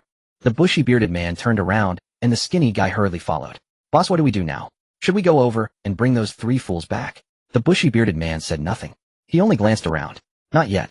If we reduce our numbers here, it will give those 2 an opportunity. Let's wait a bit." Upon hearing this, the skinny guy also became serious and nodded in understanding. Chen Sheng observed the situation over there, remaining still. The enemy was clear, but they were hidden. He had to be patient. Moreover, he had figured it out. Within this group, the bushy-bearded man was definitely the leader, while the skinny guy was a lackey. The remaining 6 were all underlings. Moreover, this bushy-bearded man was quite capable. One could tell just by observing his subordinates. Even in such a thin state, they still obeyed him very well. Either the bushy-bearded man had an overwhelming charisma, or he possessed something that instilled fear in them. Otherwise, how could one talk about human nature on this deserted island? What a joke. Finally, Chun Cheng watched as there was also movement at their camp. The skinny guy called the 6 together and began assigning tasks. "You 3 go to the beach and check the previous catch from the fish traps." After speaking, he looked at the other 3. "As for you 3, we don't have much firewood left. Go to the mountain behind and bring some back." Chopping wood was originally a small matter, but to the 3 it seemed like a terrifying task. "Brother Niuwei." A little brother hesitated, wanting to express something. The skinny guy glared at him. "What are you afraid of? Just be careful, and if something happens, alert us immediately." The 3 exchanged glances. They all looked troubled. The skinny guy handed over an axe from the side. Chen Cheng watched with slight excitement. Damn, it looked like a fire axe. This was a good thing. The 3 accepted the axe, feeling somewhat conflicted. The skinny guy, however, suddenly changed his tone. "After you bring back the firewood, each of you can go into play for half an hour. Don't say I didn't take care of you." Upon hearing this, the 3 instantly became interested. They knew that yesterday evening the bushy-bearded man had stated that women were a rare commodity here. They would be of no use once played with. Therefore, a rule was set. If they wanted to play, they not only had to be loyal to him, but also had to accomplish tasks and earn merits in exchange. Chopping wood for half an hour was indeed a good deal for the 3. Moreover, one of the 2 women had been shot before and had not shown up for a long time. It wasn't particularly dangerous. The 3 nodded with lewd smiles. Then one person took the axe and went to the river to find a stone to sharpen it. After dawdling for quite a while, they finally made their way to the back mountain. They're coming. The three of them. Chen Sheng watched as the three approached from the side of the house, reminding Li Qiuwei behind him. Li Qiuwei naturally saw them as well. She added, I didn't see any other weapons, just an axe. They'll take on the two on the right, can you handle the one with the axe? Chen Sheng turned to look at Li Qiuwei. You're underestimating me. Once you take action, hide immediately, and allure them. Chen Sheng reminded again. Li Qiuwei was taken aback, but heard Chen Sheng continue, don't think I don't know what you're planning. You secretly noted the locations of the traps, did you really think I didn't see? After being called out by Chen Sheng, Li Qiuwei awkwardly lowered her head. She had been discovered. This is for you. Chen Sheng took out the unknown poison that had killed the three men before and handed it to Li Qiuwei. He instructed, be careful. Li Qiuwei looked at Chen Sheng, her eyes slightly reddened. You too. The two exchanged a silent glance, understanding everything without words. Below, the three slowly approached. One of them hoisted the axe onto their shoulders, scanning the surroundings. After not noticing any danger, they called the other two over to start gathering firewood. He himself took the axe to chop down dead trees. Chen Sheng and the others remained still, silently waiting for the three to inch closer. Thud, thud, thud. The sound of chopping wood echoed. After so long, there was still no danger. The three gradually relaxed their vigilance. One of them, carrying firewood, moved closer to the stone. Looking behind the stone, there was a fallen dead branch. He jogged over. Chen Sheng and Li Qiuwei exchanged glances. In an instant, Li Qiuwei moved. The man had just picked up a dead branch. His gaze instinctively flicked behind the rock, and then he froze. Someone there? He was about to shout. Chen Sheng yanked him back, clamping a hand firmly over the man's mouth. Li Qiuwei's elbow slammed into the man's throat, just once. A wave of suffocation hit the man as Chen Sheng pressed his hand over the man's nose and mouth. He struggled a few times, then fell utterly silent. So skilled. Watching Li Qiuwei's fluid motion, Chen Sheng was taken aback. Yet even the smallest noise here still drew the attention of the two figures in the distance. Monkey, what's wrong? The other wood gatherer called, peering over with curiosity. They came toward this side, puzzled. The man chopping the tree noticed as well, pausing his work and looking toward the rock. Chen Sheng shot Li Qiuwei a glance, quietly lifted the man's arm to expose the rock face, pinched his nose, and muttered, damn. Who left a pile here? It reeks. Hearing that the two over there did not suspect a thing, and laughed aloud. Originally, the plan had been for him to deal with the axe-wielding man, while Li Qiuwei handled the other two. But plans cannot account for every change. Now that one could be silenced without a sound, the task became far simpler. Take out a few more. That would make the rest of it much safer for them. Chen Sheng released the man's arm and pointed toward the man still chopping wood for Li Qiuwei. He then pointed at himself. Li Qiuwei understood. The two moved in perfect tacit agreement, hunched low by the stone and creeping forward, and when they saw there was no attention on them, Chen Sheng sprang into action with Li Qiuwei. He bolted toward the axe-bearing man. The woodcutter's axe struck the tree as if answering the sound. He seemed to hear the commotion and instinctively turned his head. Before he could react, Chen Sheng had him pinned to the ground. The man stared in alarm. Seeing Chen Sheng was like seeing a monster. He fought desperately, and a warning cry was about to burst from his lips. Quick as a flash, Chen Sheng's elbow pressed against the man's carotid. A muffled sound, a burst of pain, and yet no shout escaped. Still, the man did not lose consciousness. Chen Sheng paused, puzzled. Li Qiuwei could finish an opponent with a single move. Why was this man still awake when it was his turn? The man remained conscious. Damn. Chen Sheng held down the other's blocking arm and drove a fist in. In an instant, the man's resistance crumbled. Elsewhere, Li Qiuwei and Chen Sheng moved simultaneously. Li Qiuwei closed in quickly on the wood gatherer, who immediately sensed something was wrong. He whipped his head around and saw Li Qiuwei. Instinctively, he tried to run, a shout forming in his throat. But Li Qiuwei, so near, so striking. They'll see you across the Naiha bridge, she might have thought. Li Qiuwei clamped her hand over the man's mouth, and with a gentle twist of his head, the man's body went limp without a single sound. Her movements flowed like water, efficient and unpretentious. When Chen Sheng looked back, Li Qiuwei had already finished the skirmish. Impressive. Seeing her combat prowess, Chen Sheng felt a chill creep up his neck. He had truly found a treasure. With such strength, if she ever opposed him, surviving 3 blows from her would be nothing short of miraculous. Chen Sheng picked up the fallen man's axe. Now that's a proper tool. His own crude hatchet had been useless. They had disposed of 3 men in an instant. And all without a sound. It was an unexpected boon for them. Still, they had no way of knowing whether the bearded man carried. If those 3 did not return for a long time, it would arouse suspicion. Time was pressing. Chen Sheng quickly arranged the plan. You hide. They'll draw them out toward the ravine. When they chase me, you slip down and get away. Since 3 are missing, they'll probably all pursue me. How to lure them? This was the problem. Charge forward and dance naked in front of them. Ridiculous. If they had weapons, do as I say, he ordered. Li Qiuwei pressed her lips together and reluctant nodded. With her lingering look, Chen Sheng turned and left. How to lure them? This was the problem. Charge forward and dance naked in front of them. Ridiculous. If they had weapons, head likely be torn to pieces. Only after seeing Li Qiuwei secure did he relax. He took the firefighting axe and struck the nearby tree once. Then he tore his throat open in a howl. I'll help. The cry echoed and the thatched hut below stirred to life. The skinny man dashed from the hut, at once eyes fixed on the dark tree-line. The bearded man charged out after him. In his hands gleamed a long firearm. Chun Sheng cursed under his breath. Of course he had a gun. What is going on? The bearded man asked, stunned. The skinny man stared toward the trees, worry etched across his face. Boss, I sent them to cut firewood. It looks like, the skinny man stammered. The bearded man, furious, slung the gun over his shoulder. Damn, they actually dared to come. Niuzi grabbed the gear, today we kill them. At the words the skinny man's eyes sparked, and he ran back into the hut. Before long, he came out carrying a crossbow. By then the bearded man had already assembled his followers. He glanced at the remaining 3 men, left one to keep watch, then led the others charging back toward the trees, as Qin Sheng cast a look toward where Li Qiuwei had gripped the axe, and ran toward the ravine. When the bearded man and his men arrived, they wore expressions of horror. The skinny man crouched, crossbow in hand, feeling a man's neck. Then he looked up and shook his head at the bearded man. Damn! Seeing 3 men dead at once, the bearded man boiled with rage. His eyes swept the clearing, and he saw the trees toward the ravine stirring. There, after them. Bring them back, he'll finish them. With that he raised his gun and gave chase. The 3 men behind him wielded crude wooden spears. Hearing the bearded man's command, the others grew eager and hurried after him.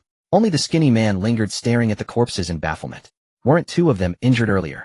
How could all 3 be killed so quickly? The skinny man, crossbow in hand, scanned. Unable to make sense of it, he too chased after them.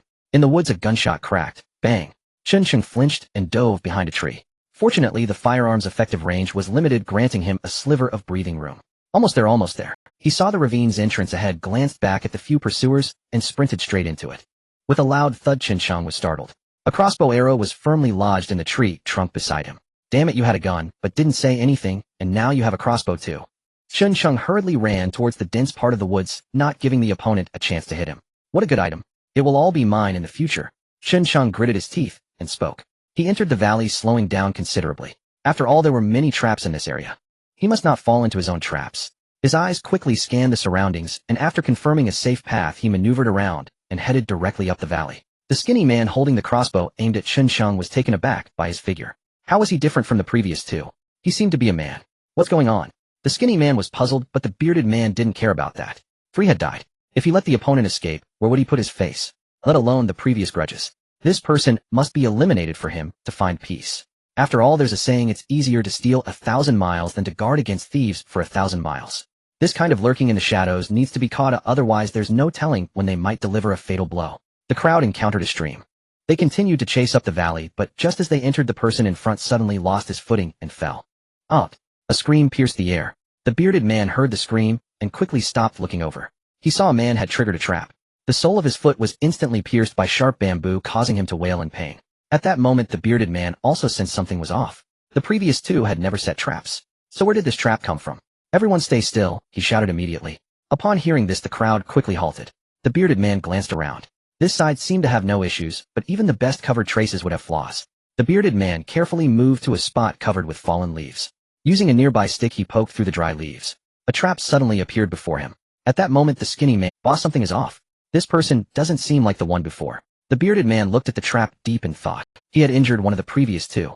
Though they escaped, they wouldn't return so quickly. Moreover, from the time the scream was heard to when they chased, over 3 had been killed in such a short time. Their strength was clearly not right.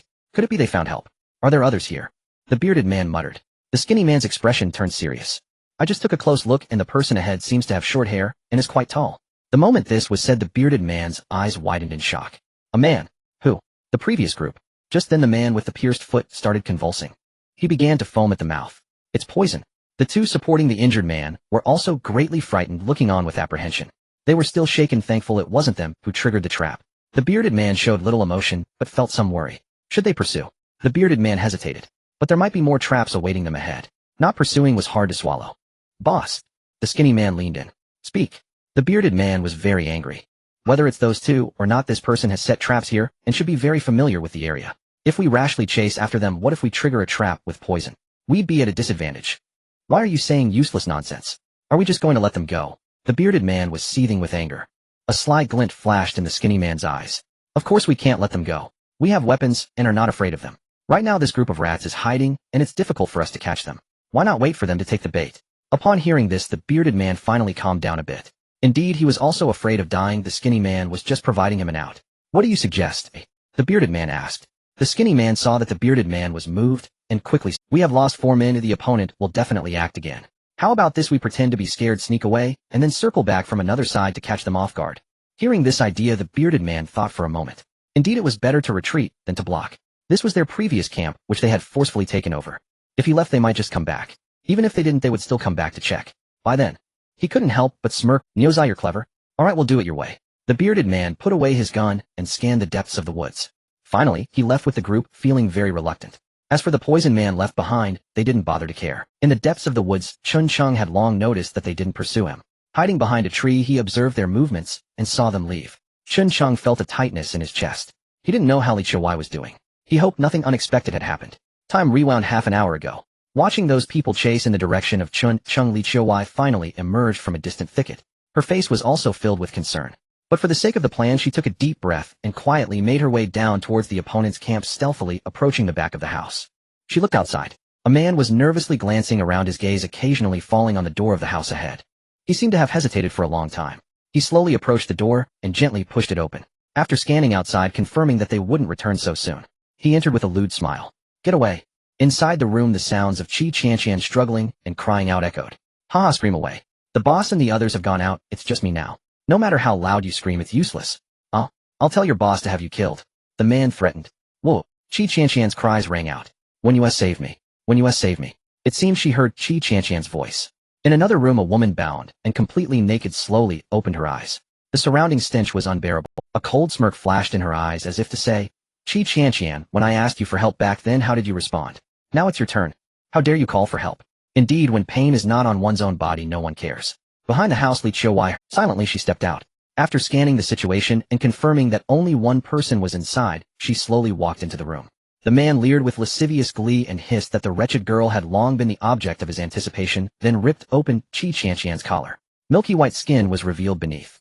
Grabbing Qi Qianqian's resisting arm, he launched himself at her. Stung by the pain, Qi Qianqian struggled violently. A sharp slap landed on Qi Qianqian's face. The man cursed, threatening that if she so much as moved again, he would kill. This was the sort of man who had once cowered before the bearded one, but now, given the opportunity, tormented others with abandon. Qi Qianqian had been struck down. Qi Qianqian's resistance evaporated at once, and tears welled in her eyes. At that moment, she suddenly saw Li Chiuwei entering, her expression one of utter disbelief. Li Chiuwei glanced at Qi Qianqian and sighed softly as she approached with measured steps. The man assumed Qi had submitted and wore a smug look. But Qi Qianqian's gaze was fixed behind him, and a chill ran down his spine. Is the boss back so soon? He wondered and turned around in suspicion. In an instant, he felt as if his neck could rotate like an owl's. In his final fading moments, he seemed to see a woman, someone even more striking than Qi Qianqian. When Li Chiuwei killed the man, in an instant Qi Qianqian broke down, sobbing with relief and crying out to sister. She hesitated for a heartbeat, then rose and walked out. Business was pressing. Seeing her leave, She hesitated for a heartbeat, then rose and walked out. Business was pressing. Seeing her leave, Qi Qianqian clutched her chest and hurried after her. Li Chiuwei entered another room and surveyed it at a glance. It was indeed a kitchen, but instead of pots, there were only makeshift spits for roasting. Her gaze fell on a basket in the corner, and she frowned, wondering what it contained. She peered into the basket in astonishment and discovered potatoes and sweet potatoes. They actually had such things here. Li Chiuwei understood then why they had bothered to cultivate the island. They were planting root crops. To apply poison to such provisions would be a wanton waste. Without hesitation, she gathered every potato and sweet potato into her arms. There was nothing else of value in the room. As she stepped back out, the man who had been tied and left on the ground, Wang Tsong, stared at her in shock and cried out that it was her. Li Qiuwei's eyes hardened with disgust. Whether they should save these people or not had not been specified by Qin Chung. If they did not rescue them, the poisoned provisions might be seen by others. A word could be told. Wang Tsong, seeing Li's silence, tried to ingratiate himself. He begged in a familiar tone, imploring Li Chiuwei to save him, insisting that though there had been conflicts, he had never betrayed. Li Chiuwei regarded Wang Tsong with a cold, cutting gaze. If he had kept quiet, she thought, how would the others have known there were people here? They had seen Li, but not Qin Chung. A noise from outside made Wang Tsong suddenly understand the danger, and he begged urgently for rescue, warning that their Li Chiuwei paid him no heed. Qi Qianqian, however, rushed over and freed Wang Tsong. Li's expression remained detached as she entered the last room. The moment she entered, a vile stench assaulted her. In one corner of the room stood a crude wooden platform. 3 posts surrounded the platform. A naked woman was bound with her hands fastened above her head to the central pillar, her legs spread and tied to the outer posts. Beastly Chiuwei spat, involuntarily cursing at the sight. At that moment, Wang Tsong and Qi Qianqian, who had been freed, followed her into the room. Wang Tsong stared in stunned disbelief. Qi Qianqian ran to Qin Wenyue and hurriedly untied her. She cried that help had come, that they were saved, but Qin Wenyue's eyes were vacant, her spirit broken, as if life no longer held meaning. There was no food in that room. Li Qiuwei stepped outside and saw salted fish drying at the doorway. She hesitated. She decided to lay the tubers on the fish, hoping, though she could not be certain, that the sun might decompose any poison. There was no time for further doubt. Li Qiuwei unscrewed a water bottle and smeared its contents over the fish, even dabbed at them out of habit, as if testing them with her fingers. When she finished, she headed toward the shoreline. The three who had been rescued followed quickly when they saw her go to the water. Before they left, Qinsheng had explained that their captors had 2 boats. The others had taken one, leaving a second that they needed to seize to prevent pursuit. Descending the slope, Li Qiuwei spotted the hovercraft tethered to the sand, its mooring ropes and fastened by the beach. She ran forward and untied the craft. The 3 watched and, quick to understand, rushed to help. Except for the hollow-eyed Qin Wenyue, the other 2 pushed with all their strength and launched the hovercraft into the sea, then leaped aboard. They shouted for Qin Wenyue to climb up. She stood there like a machine, then mechanically made her way onto the craft. Li Qiuwei did not move. Wang Song, puzzled and impatient, urged them to leave at once, but Li cast him a cool glance, and a faint smile touched her lips. "We cannot leave yet," she said silently, with her expression for Chun Chung has not returned. The thought that he might truly have come and not yet returned unnerved Wang Song. He panicked and pressed them to hurry, reminding them that their pursuers carried guns and crossbows, and that delay could mean death. Qi Qianqian looked to Li anxiously. Oh, none of them cared for Chen Sheng's fate, only for their own survival. Li Qiuwei shook her head firmly. Seeing this, Wang Song grew frantic. He knew better than anyone the terror those captors inspired. If Chen Sheng had gone to divert them, his odds were slim. Why wait for such a man to return? Wang Song shot a look at Qi Qianqian, who instantly understood. He leapt down, snatched up the rope that tethered the craft, and prepared to cast off. "If you want to die, we will not die with you," he snarled, throwing Li Qiuwei aside as he pushed the craft free, declaring that at last he had a chance to escape. Li Qiuwei staggered back, incredulous, and asked how they could expect rescue if Chun Sheng had not drawn the others away. Her anger was plain. Wang Song cared nothing for her rebuke. He scoffed that he had not been asked to save anyone, and that if she chose to wait for death, he would not accompany her. With that, he seized an oar and plunged into the boat. Qi Qianqian hesitated, aware she had once gone to poison their food. Would Chen Sheng spare her if he returned? Wang Song rowed without looking back, abandoning Li Qiuwei to the shore. Li allowed a faint smile to play at the corner of her mouth as she watched them leave. Quietly, she sheathed the small knife she had been carrying and stood alone on the beach as the craft vanished into the horizon. Li Qiuwei shouldered the potatoes and sweet potatoes and climbed the slope in silence. Seeing that no one had returned, she vanished like a wisp into the trees behind her. Before long, Lisehu finally came back with Skinny and the others. But as soon as they reached the camp, everyone sensed something wrong. Lisehu raised his rifle and cautiously led his men forward. No one. The place was utterly silent, not even the sound of breathing. Lisehu pushed open the door, muzzle trained inside, and found it empty. The woman who had been bound here was gone. The man at the doorway was also nowhere to be seen. A cold alarm shot through Lisehu's mind. They hurried to their own room. The moment they entered, they saw a comrade collapsed on the floor, already without breath. Lisehu still had his valuables, and nothing had been taken. But Qi Qianqian was missing. A thought seemed to flicker across Lisehu's face. They rushed to the kitchen. Sure enough, the potatoes and sweet potatoes brought down from the freighter and kept for planting were gone. Damn bastards. Lisehu cursed, furious. If they were going to release the prisoners, why take the sweet potatoes and potatoes? Those were their hope for survival. Yet there was one small mercy: the drying sea fish by the door had not been touched, giving them a sliver of relief. One of the sentries returned running. Boss, it's bad. Our boat is gone. The boat gone. Lisehu froze for a moment, then grabbed his gun and ran out. At the shore, he saw the truth and laughed with fury. If I catch them, I'll skin them alive. So what now? An ill-timed underling asked quietly. Lisehu shot him a hard glare. What to do? Let it go? With that, he stormed back to camp in a fury. Seeing everyone return, but with no sign of Chun Sheng, only deepened the tension. Li Qiuwei let out a small, quiet breath, still worried for Chun Sheng's safety. She then turned and walked away. Wang Song, newly free, felt smug. When he had been bound, he had thought himself finished, yet unexpectedly Chen Sheng had indirectly saved him. He felt he ought to offer thanks. With Chen Sheng and Li Qiuwei over there, returning now seemed perfectly reasonable. And Li Qiuwei, he had once thought her formidable, but she had been frozen by fright. He felt reborn with the power. A pleasant ease washed over him. He glanced at Qi Qianqian and Qin Wenyue, 2 sullied women he had brought along out of what he called kindness. Just then, Qi Qianqian at the rear cried out, "Wang Song, come look. This side seems to be leaking." Leak. Wang Song's recent excitement was extinguished in an instant. He hurried over, and when he looked, he was startled. At the stern was a two-finger-sized hole. The rear section had visibly sagged. How could there be a hole? Wang Song was baffled. In an instant, he remembered Li Qiuwei from before. Was it her? Terror spread across his face. They were in the middle of nowhere. If they fell into the sea, it would be a death sentence. He scrambled to find something to plug the breach, but as the two of them reached the stern, the leak worsened. Soon the entire rear of the boat sank beneath the waves. They could only edge forward. Faced with their panic, Qin Wenyue laughed carelessly. Ha ha ha. In the end, dust to dust, earth to earth. It's all over. The greatest sorrow is the death of hope. Wang Song and Qi Qianqian fought desperately to save themselves. When the inflatable boat finally went under, the two thrashed at the surface. With no sense of direction, what could they do? A wave struck them. Moments later, nothing remained. Chen Sheng climbed along the stream, heading for the place he and Li Qiuwei had agreed upon. At the confluence of two streams, his sharp eyes caught something drifting downstream. Curious, Chen Sheng stepped over. Not long after, he heard the roar of a waterfall. Pushing through the trees, he saw not far ahead a large pool. He decided to take a look. After all, this was the place they intended to live long-term. He chose to follow the mountain slope. Not long after, he heard the roar of a waterfall. Pushing through the trees, he saw not far ahead a large pool. Above the pool, the stream fell in a cascade. And in that pool, to his astonishment, Chen Sheng caught sight of a lithe, sun-kissed form. A woman. Chen Sheng froze. How could there be a wild woman here? A feral person. The woman was bathing. She cupped the stream in her hands, her back to Chen Sheng as water ran down over her collarbones. Doesn't seem right, he murmured, for he had seen clothes by the poolside. Clearly they were modern garments. He had never seen a clothed wild person. What was happening? In a flash, he recalled the buildings at that camp. Confusion filled his mind. No way. Could that camp have been seized by them?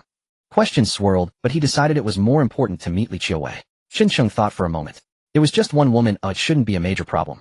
He slipped away quietly. At that moment, the woman seemed to sense something. Her eyes turned instantly to the place where Chen Sheng had retreated, a flicker of hesitation crossing them. She rose, sun-kissed skin breaking the water's surface. She looked healthy and robust. Chen Sheng missed the sight, fortunate for the reader. The woman appeared young, no more than in her early 20s. She quickly dressed, took up a bow and an arrow, and slowly approached the spot where Chen Sheng had disappeared. When she arrived, she scanned the area carefully. Her suspicion was confirmed. Someone had indeed been here. But why had they not attacked her? The woman felt puzzled. Then her eyes hardened. Those people. Her father had kindly taken them in, and they had killed him. Now her sister lay injured, clinging to life. She could rely on no one but herself. After following the stream upstream for nearly an hour, Chen Sheng finally reached the place he had arranged with Li Qiuwei. Not seeing Li Qiuwei, he grew anxious. Under the blazing sun, Chen Sheng felt as if he were about to smolder. He arrived at the small waterfall. Unable to bear it any longer, he stripped off his clothes and with a splash dove into the pool. A coolness washed over. The heat of moments ago vanished. But after more than a day, without food, Chen Sheng felt weary. After a quick wash, he emerged naked from the water. He took the crab and the dead snake from his pack and sniffed them. Both already gave off an odor. Why hasn't she returned? Not seeing Li Qiuwei, he grew uneasy. After a moment's thought, he put on his clothes and walked toward the edge of the nearby woods. He gathered some dry kindling and returned. He set about kindling a fire by drilling wood once more. Chen Sheng moved with practiced ease. Now that he possessed a proper axe, every task felt considerably more convenient. He honed a stick to a point with the axe and crushed leaves into tinder. At the thought that a firearm and crossbow bolts lay over there, a restless eagerness stirred within him. Those were desirable treasures. One day they would be his. Chen Sheng braced the stick with his foot. Beneath the notch, he placed a dry leaf, and atop it the shredded tinder. He quickened his movements. After a short while, the point of contact blackened and wisps of smoke rose visibly. He rubbed the wood more fiercely. He stopped at once. Tilting the stick, the darkened shavings spilled out. Chen Sheng scooped up the leaf from the ground and blew gently. A tiny ember glowed in his hand. As he breathed softly, the smoke began to swell and thicken. In a little while, the tinder burst into flame. Chen Sheng hurriedly laid the embers on the ground, placed another dry leaf atop them, then squatted low on his haunches and continued blowing. In an instant, the fire leapt up. Making fire by friction was hardly complicated for skilled hands. Chen Sheng wore a triumphant smile and added some small pieces of wood. When the blaze had settled, he carried the skewers threaded with snake meat down to the nearby stream to rinse them. Before long, several skewers of snake were ready. They sizzled at the edge of the fire. Chen Sheng sat beside them, eyes fixed on the slope below. Why haven't they come back? He rose and walked a little way off, glancing into the distance once more. Could something have gone wrong? Worry crept over him. Should he return to search? With Li Qiuwei's ability, it ought not to be dire. He felt torn. Beside the fire, the snake meat hissed as it cooked. 2 crabs were skewered together nearby. Chen Sheng made up his mind when the food was done, if the others still had not returned, he would go look for her. Don't let anything truly happen. After all, there seemed to be more people here than just those. That woman. A silhouette flickered through Chen Sheng's mind. He formed a rough suspicion. Just then a sound came from not far off. Chen Sheng snatched up his axe and rose. Seeing Li Qiuwei return, he exhaled with relief and hurried toward her. When she saw Chen Sheng and scathed the weight she had carried finally eased. With some excitement, they almost spoke at once. Are you all right? They smiled at one another and answered nearly in unison. I'm fine. Chen Sheng laughed, pulling Li Qiuwei back toward the fire. Good. While I waited, I made a few things. Eat first. A warmth spread through Li Qiuwei's chest. Speaking of food, she suddenly remembered something and rummaged in the pot. Soon she produced 2 potatoes and 2 sweet potatoes. A bright light shone in her eyes as she asked, "Look what I found." At first, Chen Sheng barely took notice, casting a casual glance. Instantly his expression changed. He took the tubers from Li Qiuwei and examined them carefully. A look of astonishment filled his face. Where did these come from?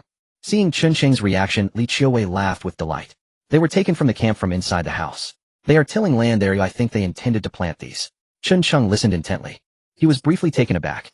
The potatoes and sweet potatoes looked wilted, clearly stored for a long time. Yet, faint deep green sprouts had already broken the skin of the potatoes. The sweet potatoes had not sprouted, but they felt firm to the touch. They had not spoiled. These were valuable. To eat them now would be wasteful. They must be cultivated. If they could propagate these, their food supply would rarely run short. Qiuwei, I adore you. Chun Sheng cried, sweeping Li Qiuwei into his arms and pressing a fervent kiss to her cheek. When he released her, Li Qiuwei, surprised by the sudden embrace, took a moment to recover. Seeing Chun Sheng so happy made her feel content. By the way, I set Wang Tsong and the others free. Why did you let them go? Chun Sheng carefully placed the potatoes and sweet potatoes into his pack. He no longer cared about Wang Tsung's fate. Li Qiuwei felt it necessary to explain what she had done. I had poisoned them, but they saw it. Afraid they would tell the others, I let them go. Chun Sheng stowed the tubers away. He handed Li Qiuwei a piece of roasted snake. Well then, let them go. Consider themselves fortunate to have met us. Li Qiuwei took the roasted meat, her expression awkward. After a hesitation, she said they might drown. Drown? Chun Sheng looked at her in puzzlement. Li Qiuwei lowered her head embarrassed, and briefly related what had happened. Chun Sheng listened with wide eyes. You're incredible. Only you could have dealt with 3 of them at once. He knew this had not been part of the plan. He had only told Li Qiuwei to take another boat. Everything else had been her own. Why are you staring at me like that? Li Qiuwei blushed under Chun Sheng's steady gaze. Chun Sheng grinned mischievously. He drew her down to sit beside him. I was thinking, I truly have found a treasure. Li Qiuwei's face flushed, and her heart brimmed with happiness. But the thing she had discovered on the way back tempered her joy, and she continued, by the way, when I returned, I noticed signs that others had been here as well.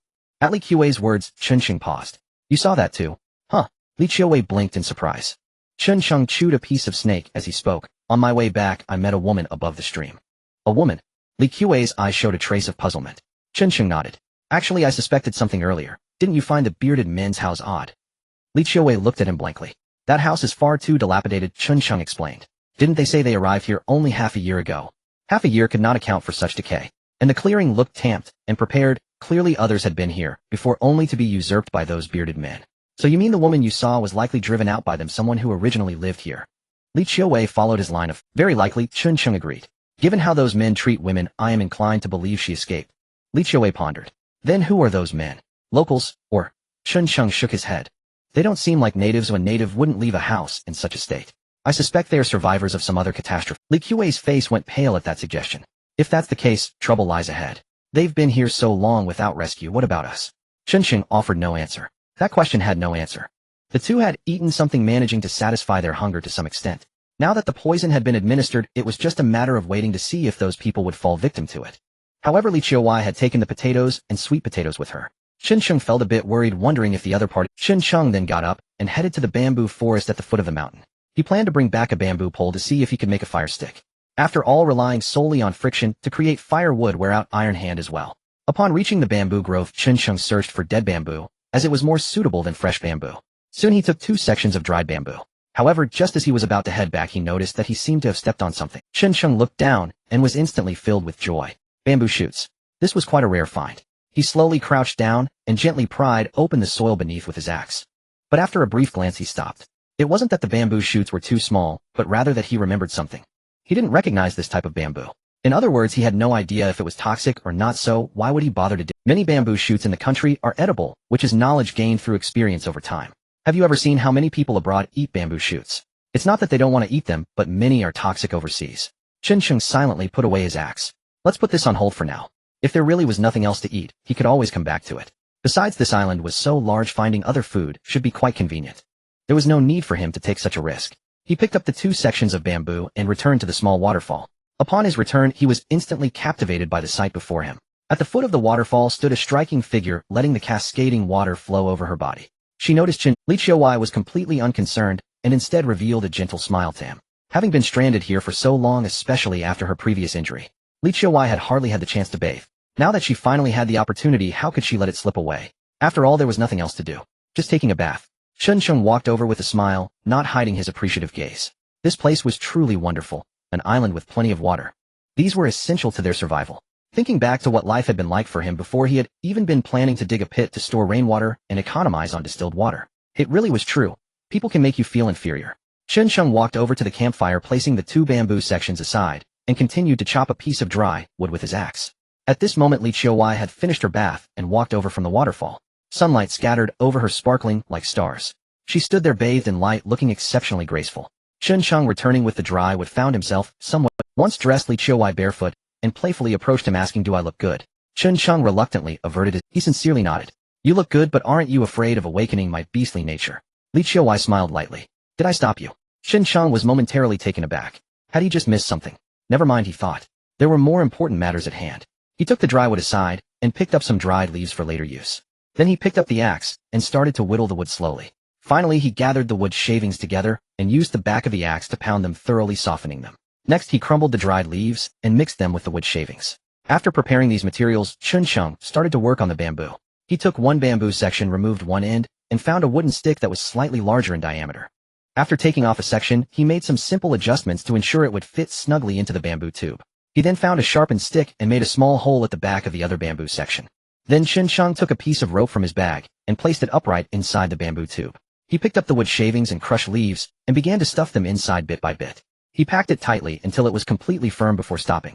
Chen Cheng looked at the makeshift fire stick in his hand, uncertain if it would work. He lit it over the fire and watched as the sparks slowly spread inside before sealing it with a wooden plug. He placed it aside and waited for the results. Are we just going to wait here today? Li Qiuwei asked, running her hand through her freshly washed hair. Chen Cheng glanced over. We'll check on things later. There are others over there. We don't want them to reap the rewards. After all, what Chen Cheng was most concerned about were the crossbow and the gun. If he got hold of those, he wouldn't have to fear anyone. Li Qiuwei flipped her hair back and took out the previous hair tie to put her hair into a high ponytail, looking much more in. After a while, Chen Cheng took the fire stick and felt it was still a bit warm. He opened it up and saw that there were still some sparks inside slowly burning, and he was quite satisfied. After putting the wooden plug back on, Chen Cheng looked at Li Qiuwei, who had already tidied herself. Alright, let's set off. Li Qiuwei nodded as she picked up the sickle. The two of them followed the stream path they had taken before heading downstream. After another hour, they returned to the place where they had spent the night. They were now quite close to the other party.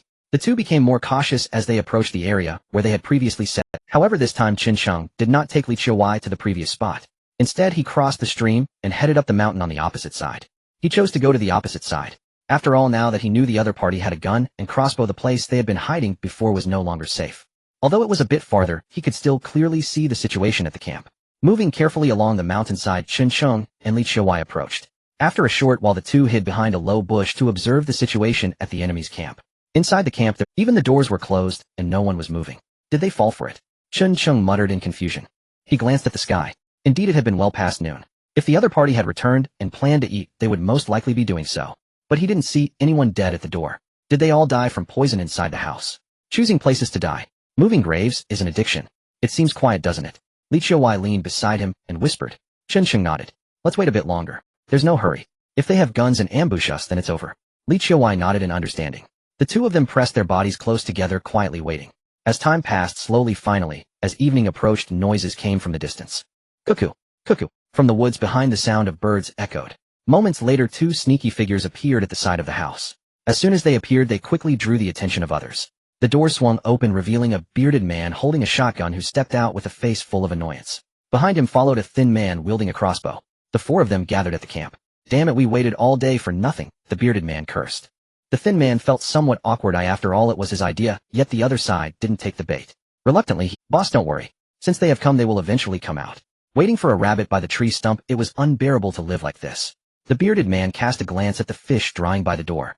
He turned his head to a man beside him. Go get something to eat. Damn it, we've waited all afternoon with no one showing up. They probably won't come now. Upon hearing this, the man set down his spear and walked over to the fish. He took a few and headed to the kitchen. The bearded man cast a glance at the fish drying by the door. He turned his head to a man beside him. Go get something. He whispered something into the bearded man's ear. The bearded man's face turned to shock. Do you have any evidence? The thin man shook his head. However, he advised, boss, don't forget that trap is also poisonous. The bearded man became cautious upon. You're right, better safe than sorry. If the other side took the sweet potatoes and potatoes, but left the fish, it is indeed suspicious. The thin man smiled flatteringly. Boss is still cautious. How about we do this, let them eat first. If there's poison, we'll know right away. The bearded man glanced at the thin man. His voice lowered slightly. If it's poisonous, won't they be the ones poisoned? The thin man smiled mysteriously. Boss, now that the sweet potatoes and potatoes are gone, can we rely solely on the food in front of us to feed the four of us? As he spoke, the thin man deliberately glanced towards the kitchen. If they die, good. With fewer people, everything here will belong to us. Upon hearing this, the bearded man burst into laughter. Indeed, although they were part of a distant ocean company, they had no familial ties. The lives and deaths of others had nothing to do with them. Even if they were relatives once here, everything had to be settled clearly. Moreover, he had weapons in hand. The other side was just two stinky rats. Oh, why should he be afraid? As long as they dared to come out, he would surely kill them. All right, let's do it your way. The bearded man reluctantly agreed. Due to the distance, Chun Sheng could not hear what the two were whispering at the door, but he did see them taking the poisoned fish to cook. Would high temperatures decompose that poison? Chun Sheng did not know exactly what that bottle of poison was. Of course, even diluted, it could still kill 3 people in a short time. Its power was indeed extraordinary. Just wait. Chun Sheng watched the smoke rising from the room deep and thought, they should have lighters and such. Otherwise, how could they explain the smoke rising after being inside for a while? He touched the fire starter in his pocket, which still held some warmth. Truly, there's no harm in comparison. He didn't have to wait long. Soon the two came out with several skewers of grilled fish. The bearded man looked at the grilled fish and seemed quite generous. He only took 1 skewer. You guys eat, I'm already full from being angry today. After saying this, he turned and went back to his dwelling. The thin man looked on and gave the two an expression of disinterest. Forget it, give me 2 skewers, I'll go persuade them. As he said this, he also took 2 skewers and headed towards the bearded man's room. The two were left bewildered looking at the 5 or 6 skewers of grilled fish they had. Feeling somewhat flattered, they wondered if today all of this was truly theirs. The two exchanged glances, split the fish in half, and began to munch on them. In the room, the bearded man watched the two outside eating. He glanced at the thin man. Maybe your concerns are unnecessary. The thin man nodded. I hope so. However, it seemed to be clearly different from what they expected. The two outside had just finished gnawing on a grilled fish. One of them suddenly clutched his stomach in pain and began to howl. The other person initially thought he had an upset stomach, but upon seeing the man writhing on the ground in pain, foaming at the mouth, he instantly realized something was wrong. Looking at the half-eaten grilled fish in his hand, he threw it away and ran towards the stream to rinse his mouth.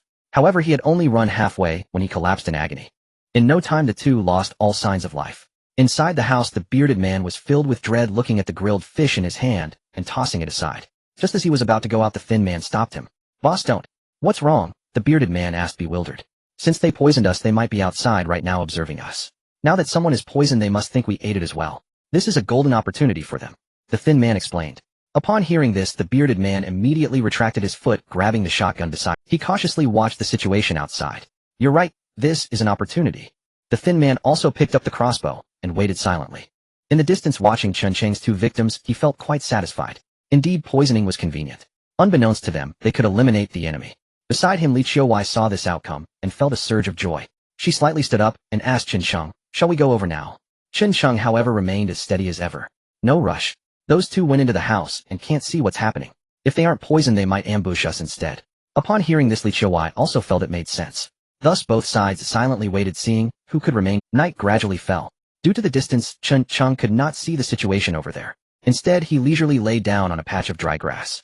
With a twig in his mouth, he said, let's wait until tomorrow to see. If there's still no movement, we can go over then. But Li Qiuwei looked towards the dark side and nodded slightly. You rest first, but I'll keep watch tonight. Chun Sheng declined. Now that the ripe duck was already in their grasp, how could it fly away? Even if the other side wasn't poisoned, it didn't matter. After all, 2 more people had just died, making it 2 against 8, and now it was 2 against 2. The advantage still lay with him. Chun Sheng found a comfortable position and began to rest. However, he had just laid down. In the quiet night sky, a gunshot suddenly rang out. Bang! What's going on? Chun Sheng was instantly startled awake. Li Qiuwei beside him also looked shocked. The two looked towards the camp in the distance. A house was actually engulfed in flames. I'm not sure either. It's too far. We can't see a thing. Li Qiuwei sighed, helplessly gazing toward the direction of the flames. Chun Sheng's expression grew grave. Let's go.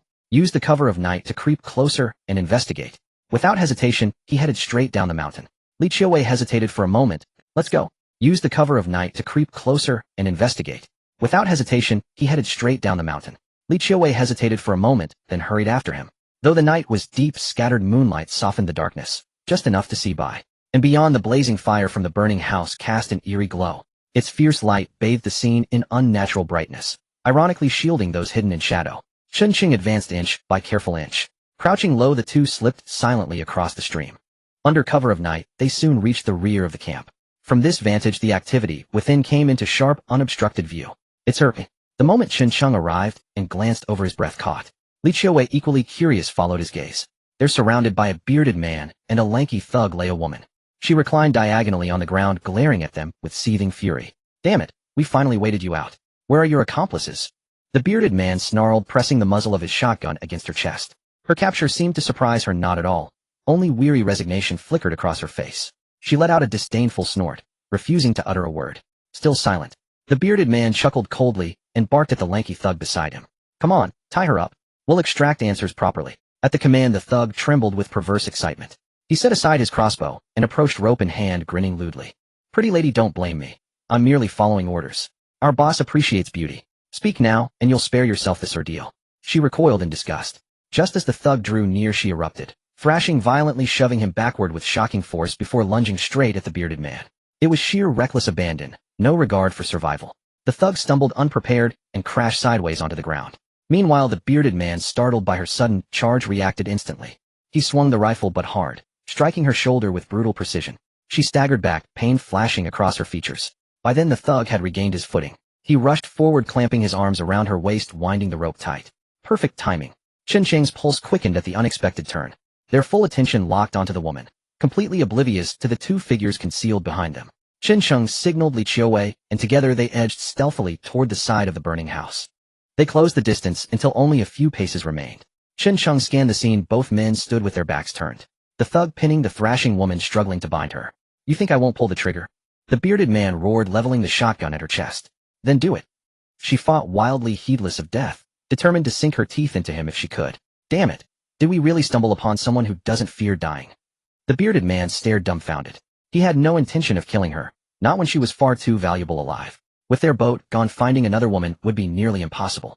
This one had walked right into their hands. Chen Cheng glanced at Li Qiuwei, pointed deliberately at the bearded man, then gestured toward the crossbow lying on the ground. Li Qiuwei nodded, comprehension dawning. The woman's furious resistance left the thug unable to secure her, her limbs twisting like live wire. Yet, just as he lifted his head to call for help, his eyes widened in shock. Boss, watch your back. The beard— What back? Instinctively he whirled around, only to see a shadow hurtling toward him at blinding speed. He fumbled to raise his weapon, but the distance was too narrow. His arm barely rose when a slender alabaster hand seized the barrel of his shotgun midair. He wrenched to pull free, only to meet Li Qiuwei's second strike, a razor-edged knife hand aimed straight for his throat. The lethal precision jolted him backward. He twisted aside, but Li Qiuwei anticipated the move.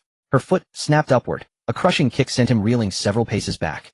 The shotgun, gripped fiercely by both, snapped cleanly in two. The thug abandoned the woman and lunged to steady his stab. Meanwhile, Chen Cheng dashed forward and snatched up the fallen crossbow, only to find it unloaded.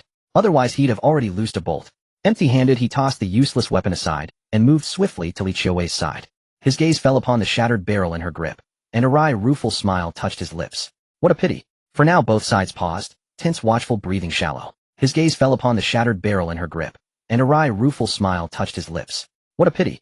For now both sides paused, tense, watchful, breathing shallow. How had she appeared here? Had the woman summoned her? And the woman herself stood bewildered, shocked to discover others lurking unseen in the firelit night. Amid the flickering blaze, four figures faced one another in silence. Who are you? The bearded man demanded, voice taut with suspicion. Chen Cheng cast a quiet, appraising glance at the woman on the ground, his lips curving faintly. Ironically, she had saved them. Had they arrived tomorrow, they'd have walked straight into the trap. Forgotten so soon. You chased me relentlessly this morning. You— The bearded man recoiled in disbelief. We've never crossed paths. We hold no grudge. Why seek our deaths? Indeed, he'd never laid eyes on Chen Cheng before. The two were strangers, utterly unknown to each other. Have you forgotten your three missing comrades? 3 companions. The bearded man remained baffled, but the thug behind him grasped it instantly. You're from that side. That side. The bearded man blinked. Hadn't the informant claimed there were no men on that side? How then had this one emerged? Clearly the informant had lied outright. Chen Cheng exchanged a glance with Li Qiuwei. Disarmed, the pair were helpless, mere prey waiting for the final strike. While the bearded man stood frozen in thought, they surged forward. He raised an arm, blocking Chen Cheng's fist, only for Li Qiuwei's boot to slam into his ribs, sending him stumbling anew. The thug, sensing doom, spun to flee, when suddenly the woman seized his ankle. Caught off guard, he pitched forward, face first into the dirt. Their strength paled beside Chen Cheng's and Li Qiuwei's, especially now weaponless.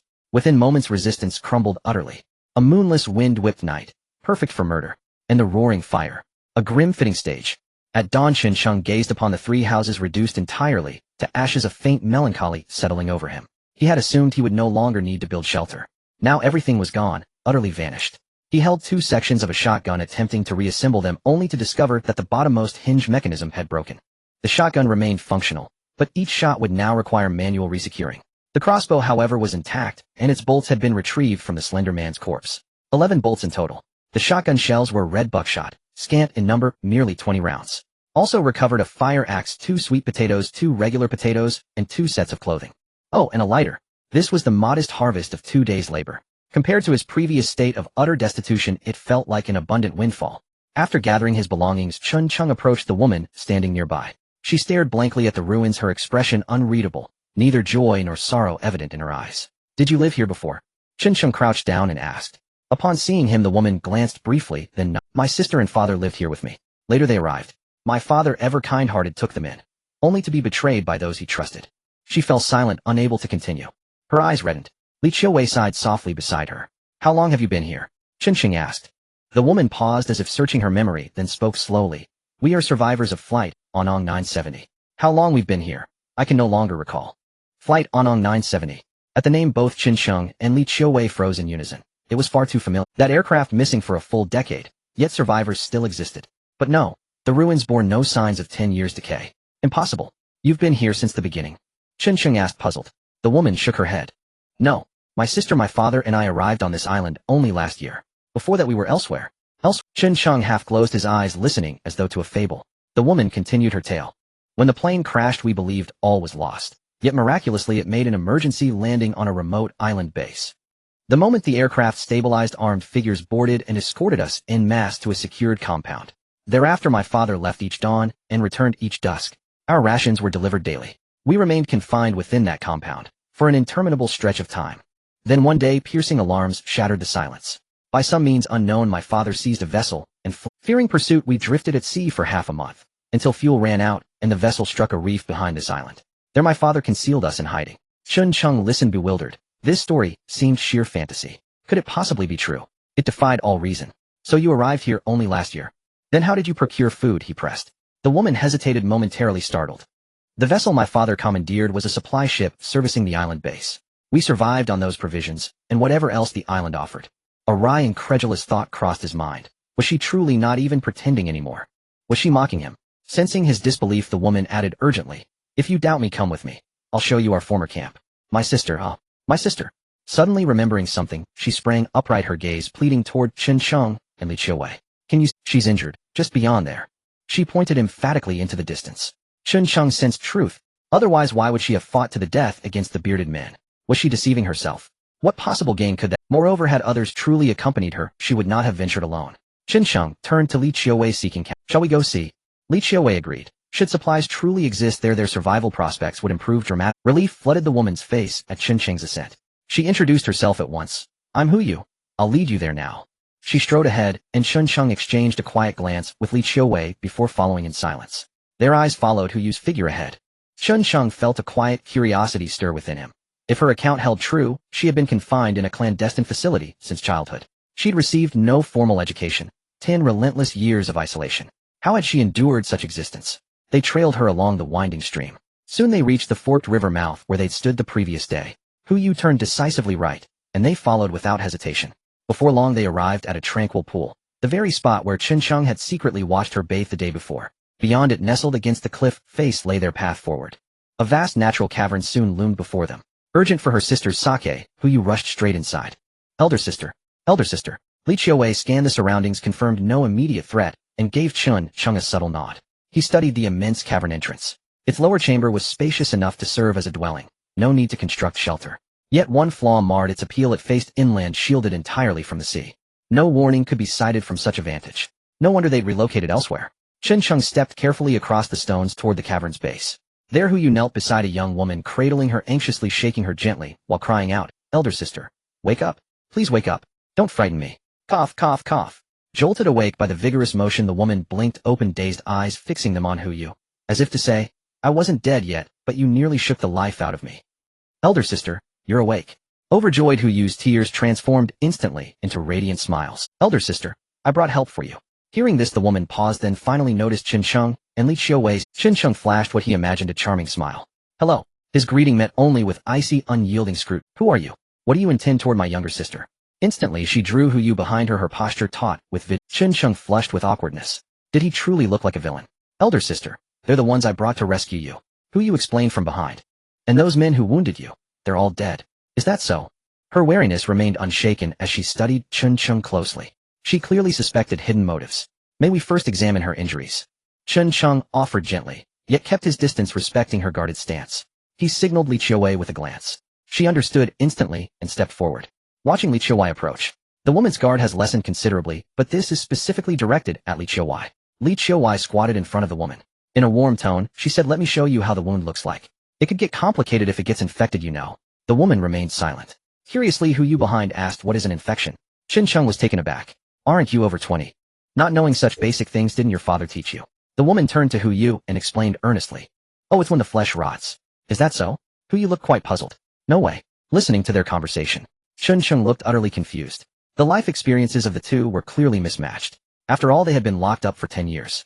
Their father was rarely home, which likely led to this lack of education. Just a year has passed. Their father passed away as well. Their experiences must have stagnated at around 11 or 12 years old.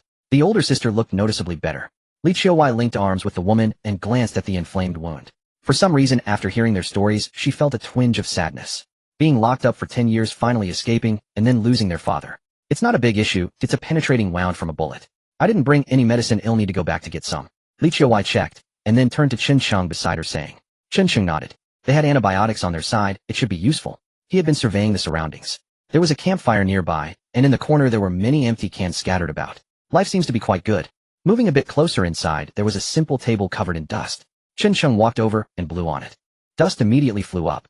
He looked at a very old notebook placed on the table along with a pen and curiously opened. At just one glance, he found himself momentarily unable to move. This was actually a diary.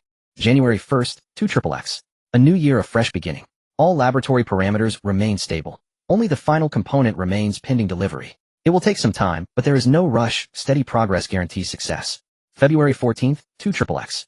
Today the component finally arrived, and experimental results are highly satisfactory. Yet I have noticed several unfamiliar faces infiltrating our laboratory, uncertain of their intentions. March 6th, 2XXX. A minor anomaly occurred during today's experiment. Trivial, yet affirming the correctness of our research trajectory. The outsiders in the lab grow increasingly brazen. They attempted to copy our experimental data. I confronted them fiercely. This laboratory is no longer safe. I must urgently transmit these findings back to my homeland. March 8th, 2XXX. What is happening? We have been abducted. Judging by their appearance, they appear to be Americans. What do they intend? March 16th, 2XXX. I am certain we have been abducted. Not just us, but everyone aboard the aircraft. Now confined to an isolated island, I realize that among the passengers are fellow researchers like myself. We were taken to a newly constructed laboratory. They demanded we resume our prior experiments, and threatened to execute every passenger aboard the plane one by one should we refuse compliance. For the sake of my daughters, I had no choice but to yield. Chen Cheng continued turning the pages. Much of what followed detailed experimental progress. Nothing appeared amiss, until he reached the entry dated 6 years later. March 1st, 2XXX. Monsters. Fiends. They have committed an atrocity, administering an untested incomplete compound within our homeland to gauge its effects. From captive accounts, an outbreak has erupted, reportedly dire. What have I done? Have I become an executioner? That was never my intent. I can no longer serve evil. The experiment must cease. I must develop an antidote to save lives, countless lives, and thereby atone for my sins. Chen Cheng stared at this entry, his mind suddenly frozen. Could it be? No, it cannot be. He turned the page. October 4th, 2XXX. Fortunate yet tragic, after 7 months of relentless study, I confirm the compound possesses no true antidote, only a vaccine. Even vaccination offers no absolute guarantee of safety.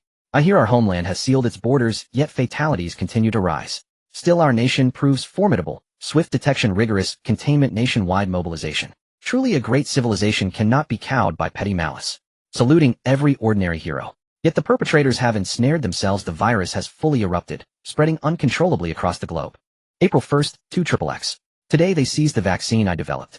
Watching it carried away, I felt both relief and dread, hoping only that they would use it to save as many lives as possible. Addendum: indeed, it proved as deceptive as April Fool's Day. I underestimated the sheer power of foreign capital, which devised a reckless strategy of mass exposure.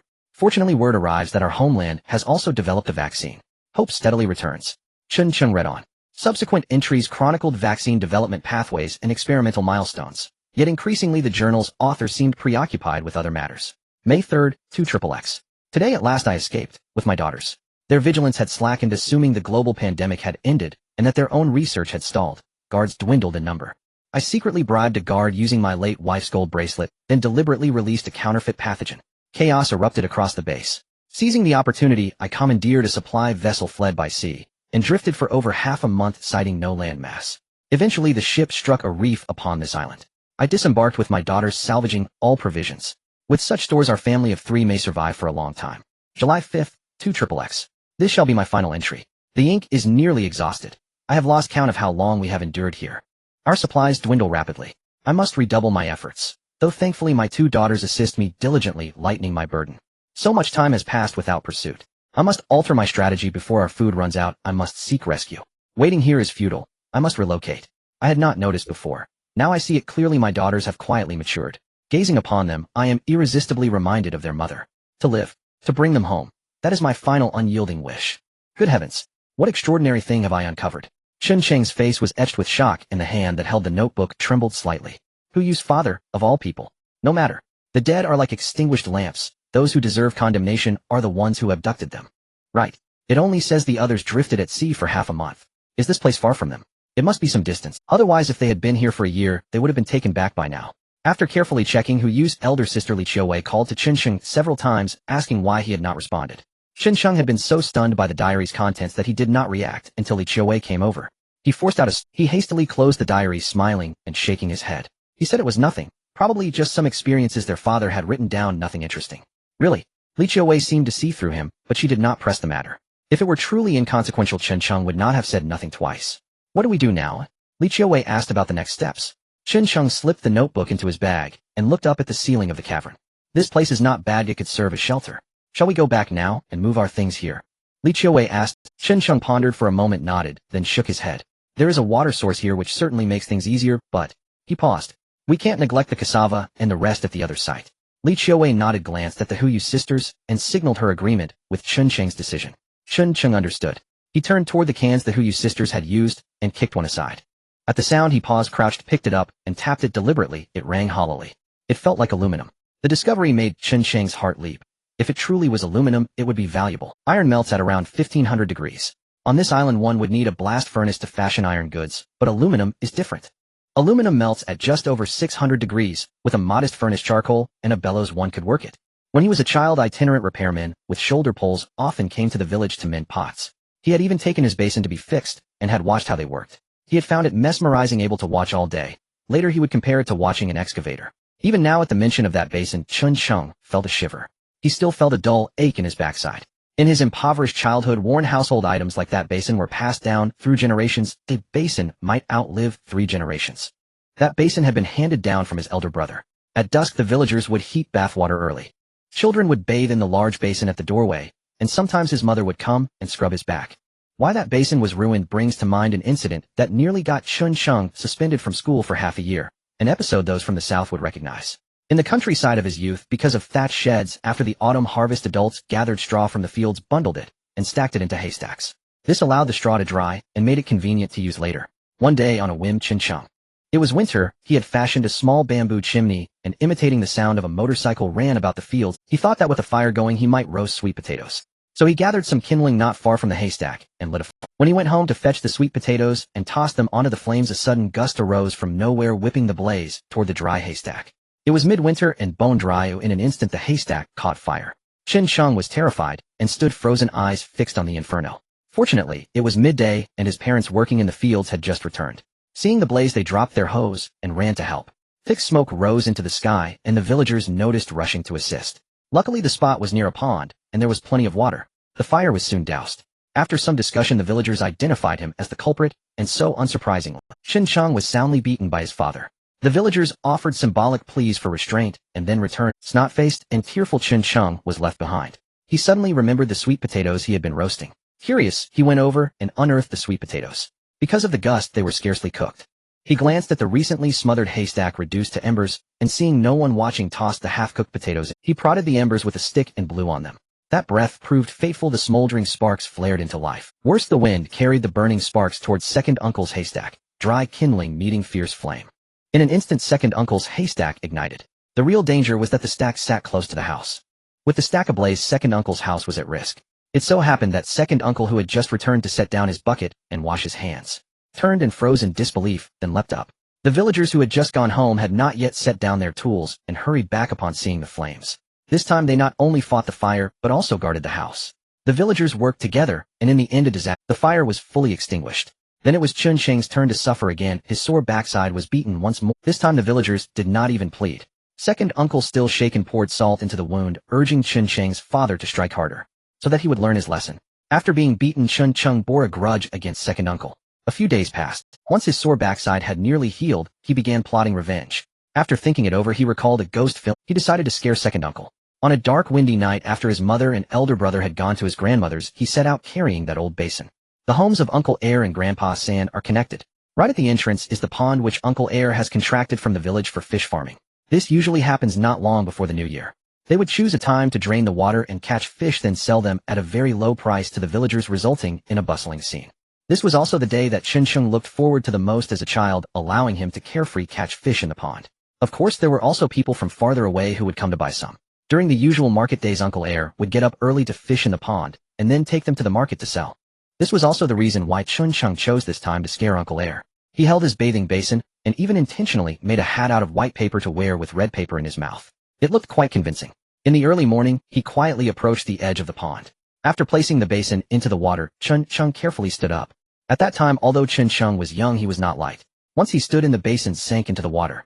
From a distance, it was practically invisible. Chun Sheng found a bamboo pole to brace the basin and headed toward the dark area opposite the bamboo forest where Uncle Air often fished, planning to wait for him to come out, and then slowly approach to scare him. But after waiting for a long time, Uncle Air did not appear. Just as Chun Sheng was about to doze off, he heard a commotion coming from the edge of the bamboo forest. A shadow appeared sneakily. Chun Sheng was startled, thinking he had encountered a real ghost. He quickly paddled his basin closer to the shadow. But when he turned his head, he saw that the shadow had actually entered the water. At that moment, Chun Sheng realized it was not a ghost. It was someone trying to steal fish. After all, with the new year approaching, thieves were out preparing for the festivities. So Chun Sheng smirked mischievously. With the red paper in his mouth, he paddled closer, wanting to see if he could scare someone like this. His slight splashing soon caught the attention of the other person. The man stood in the water, and upon seeing the figure approaching, he was terrified by the sight of a ghostly figure wearing a white hat and sticking out a red tongue. Startled, the man screamed and ran frantically towards the shore. However, he was soaked and slipped, falling several times before finally scraping his face on a nearby dry branch. Blood began to flow, but the man paid no heed, struggling desperately. Finally, he crawled up onto the shore, screaming in terror as he dashed into the forest, disappearing from sight. Chun Sheng watched as the man was scared out of his wits, feeling thrilled. He thought to himself that he would scare Uncle Air like this. However, with such a commotion outside, how could Uncle Air not have heard? Hearing the screams, he rushed out and asked. Then Uncle Air saw the figure in the pond wearing a white hat and was completely dumbfounded. He quickly shook his head as if trying to prove he was seeing things. Seeing Uncle Air come out, Chun Sheng felt a surge of joy and paddled over to him. Uncle Air, upon realizing this thing was actually moving, screamed loudly, startling all the dogs in the village. He turned to run, not noticing that he kicked a stone step in the courtyard, tumbling down. With blood in his mouth and a missing front tooth, Uncle Air, limping, struggled to stand up and tried to escape. When he looked back, the ghostly figure with the white hat was still approaching from the center of the pond. Terrified, he screamed again, grabbing a fishing rod that he had prepared early that morning for fishing, and began to wildly wave it towards Chun Sheng. He shouted, "Don't come closer. If you don't come closer, you'll be safe." From such a distance, Chun Sheng was certainly not afraid. Moreover, seeing Uncle Air so frightened filled him with secret delight. But suddenly he felt something hanging around his collar. Looking down, he found that while the fishing rod couldn't reach him, the hook with the fishing line had caught onto his collar, embedding itself in. Chun Sheng tried to untie it, but found it was impossible. Furthermore, with Uncle Air pulling hard, he was quickly dragged. With a soft thud, he bumped into a protruding rock at the pond's edge. The aluminum basin was punctured and filled with water, causing Chun Sheng to fall into the water. Uncle Air was unaware, thinking that this ghost had some magical ability to pull him into the water with the fishing rod. Frightened, he quickly dropped the fishing rod, limping as he crashed through the door, rolling and crawling back inside. Chun Sheng finally managed to climb out of the pond. He grabbed the fishing line, wanting to remove the hook that was stuck to his collar. But the hook had a barb and simply wouldn't come off. Feeling anxious, he recalled how loud things had gotten. If he didn't run soon, the entire village would come out, and if caught, he would likely be punished. Just as he was trying to remove the hook, the light in Uncle Air's bedroom turned on, and he heard Aunt Air's furious voice asking, "Are you trying to get yourself killed? How could you climb onto the bed and wet yourself?" Uncle Air shouted incoherently, "No. There's a ghost, a ghost." Aunt Air cursed in reply. "Are you out of your mind? There's no ghost. I'm going out to confront it." Upon hearing that Aunt Air was coming out, Chun Sheng didn't bother with the hook anymore and quickly dragged the fishing line away. With the fishing rod attached, he stumbled into the bamboo forest. The fishing rod quickly got caught in the bamboo, causing the forest to shake. However, with that movement, the hook that had caught onto Chun Sheng's clothing seemed to be pulled off. As Aunt Air came out, she just happened to see the shaking bamboo. She stood there stunned for a moment, wondering where's the ghost? This is ridiculous. There's nothing here. After saying that, she screamed and ran back inside. At that moment, having freed himself, Chun Cheng only thought about getting home. After all, the commotion had already alerted the villagers. The villagers who had gone to bed early woke up early too. Grandpa San, who lived near Uncle Air's house, was the first to hear the noise. The lights in his room turned on. He quickly came out. As soon as he reached the courtyard, before he could ask what had happened at Uncle Air's house, he saw a child drenched, wearing a white hat, and with a red paper in his mouth, running out from the direction of the pond. Chun Cheng was also in a panic, forgetting to take off his disguise. Upon seeing him, Grandpa San was instantly terrified and ran away. However, due to his old age, he tripped over some bamboo left in the courtyard from yesterday's mat weaving. Seeing Grandpa San fall, Chun Cheng wanted to help, but when Grandpa San looked back, he saw that the figure was actually coming toward. Frightened, he crawled back into the house and slammed the door shut, screaming from inside. Chun Cheng looked at him. He also sensed something was wrong. He quickly took off his wet white hat and red paper and dashed back home, tossing his wet clothes into the laundry. He hurriedly went to bed. Perhaps due to the excitement of the night, he quickly fell asleep. But when he woke up the next day, the village was in an uproar. Some said that the boy who drowned in the village pond a few years ago had reappeared. Uncle Air swore to the heavens that he wasn't lying, even holding up the front tooth he lost last night as proof. Grandpa San also pointed at his injured leg in agreement. Chun Cheng, of course, knew what was going on and chose to avoid the scene. So he made an excuse about being scared and went to his grandmother's house to find his mother. Upon arriving at Grandma's house, Chun Cheng felt increasingly uneasy. His basin was still in the pond. Thus, under the cover of a moonlit night, Chun Cheng stealthily left Grandma's house and ran back to the village, planning to retrieve the basin while no one was paying attention. But as soon as he arrived, he noticed some activity at his uncle's doorstep. It turned out that his uncle had invited a Taoist priest to conduct a ritual by the pond to guide the souls of the deceased. In front of him was an offering table adorned with red candles, incense, and various tributes. Chun Cheng couldn't help but feel envious. After all, during that time, villagers only had meat on rare occasions, and fruits were typically reserved for festivals. Chun Cheng calculated in his mind. The old priest was chanting with his eyes closed, seemingly unaware. So under the cover of night, he quietly crept closer. His uncle's courtyard was elevated above the pond with a path running underneath. The offering table was set at the edge of the courtyard. Covered with a yellow cloth, Chun Cheng crouched low and slowly approached the back of the offering table, slipping in undetected. While the old priest was lost in his chanting, he stealthily took an apple from the table. He bit into it, producing a crisp crunch. The old priest, already in a daze from chanting, immediately snapped to attention upon hearing the sound. He glanced around, noticing there was no one else around. Not detecting anything unusual, he thought he might have been imagining things, and was about to continue chanting. But then he suddenly noticed that one apple was missing from the offering table. He trembled slightly, closing his eyes, and began to chant silently. I'm sorry, I'm just trying to make a living. Ooh, please don't take offense. Take whatever you want, don't hold back. Chun Cheng, glancing at the priest, he saw the man trembling with closed eyes. So he took 2 more apples from the offering table, not daring to take more. He planned to give one to his older brother. Then he quietly crawled out from under the offering table and made his way back to where the basin had sunk yesterday. It seemed the priest had heard something. He opened one eye to take a look. Upon seeing 2 fewer offerings, he became quiet. In a moment of panic, the old priest stood up, trembling, and crouched by the offering table. Perhaps to confirm his suspicions, he shakily pulled out a peachwood sword and gently lifted the yellow cloth covering the offering table. After confirming that no one was around, he let out a loud shout and attempted to flee. However, as he rose, he bumped his head straight into the offering table. The impact was significant. The offering table toppled over the edge of the courtyard and crashed onto the path below. The old priest tumbled down with it, landing in the pond. The area in front of his uncle's house was a deep-water zone. The old priest seemed unable to swim and began to cry for help. Originally, Chun Cheng could have taken the basin away unnoticed under the cover of night. However, at that moment, the old priest's shout ignited the yellow cloth of the offering table. Suddenly, it lit up the area, illuminating Chun Cheng's position. Just as Chun Cheng was retrieving the basin, he realized the commotion could escalate. So with an apple in his mouth and the basin on his back, he quickly ran away. The basin was too large.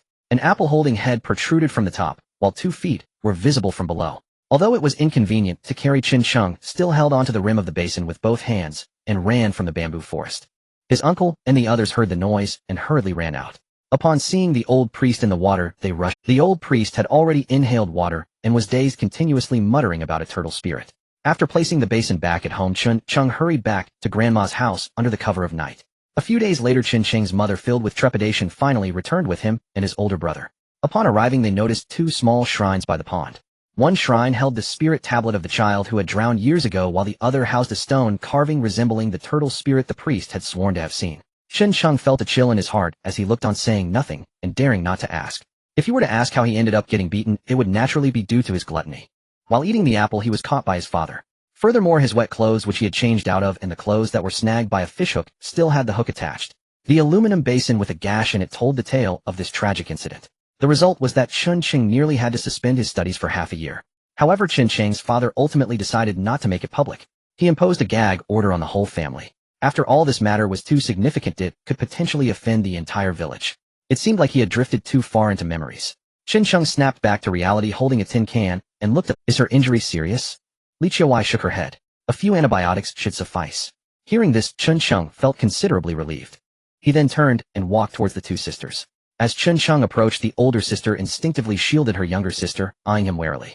Chen Cheng glanced at the two of them. One sister had a cute, naive expression, smiling sweetly, while the other was cold as ice, resembling a stone. Nevertheless, they were both quite attractive. Perhaps after spending so long on the island, their skin had taken on a healthy tan. They wore ordinary short-sleeve shirts and long pants. They resembled students. Do you still have anything to eat? Chen Cheng asked. Hu Yu nodded without any guard. However, the older sister shot Hu Yu a glare, then turned to Chen Cheng. Why are you asking this? Her wariness was quite— Chen Cheng smiled playfully. Of course I plan to snatch your food and then kill you. What does kill after snatching? Upon hearing this, Hu Yu, hiding behind her sister, asked with a confused expression.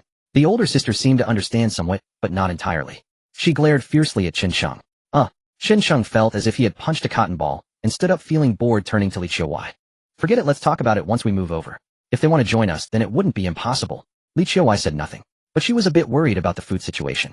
Although they now had potato and sweet potato seeds, it would still take time to grow. During this period, how to survive was a problem. Everyone else had come to the deserted island with supplies, but they had nothing. They had to rely entirely on themselves. You stay here for now.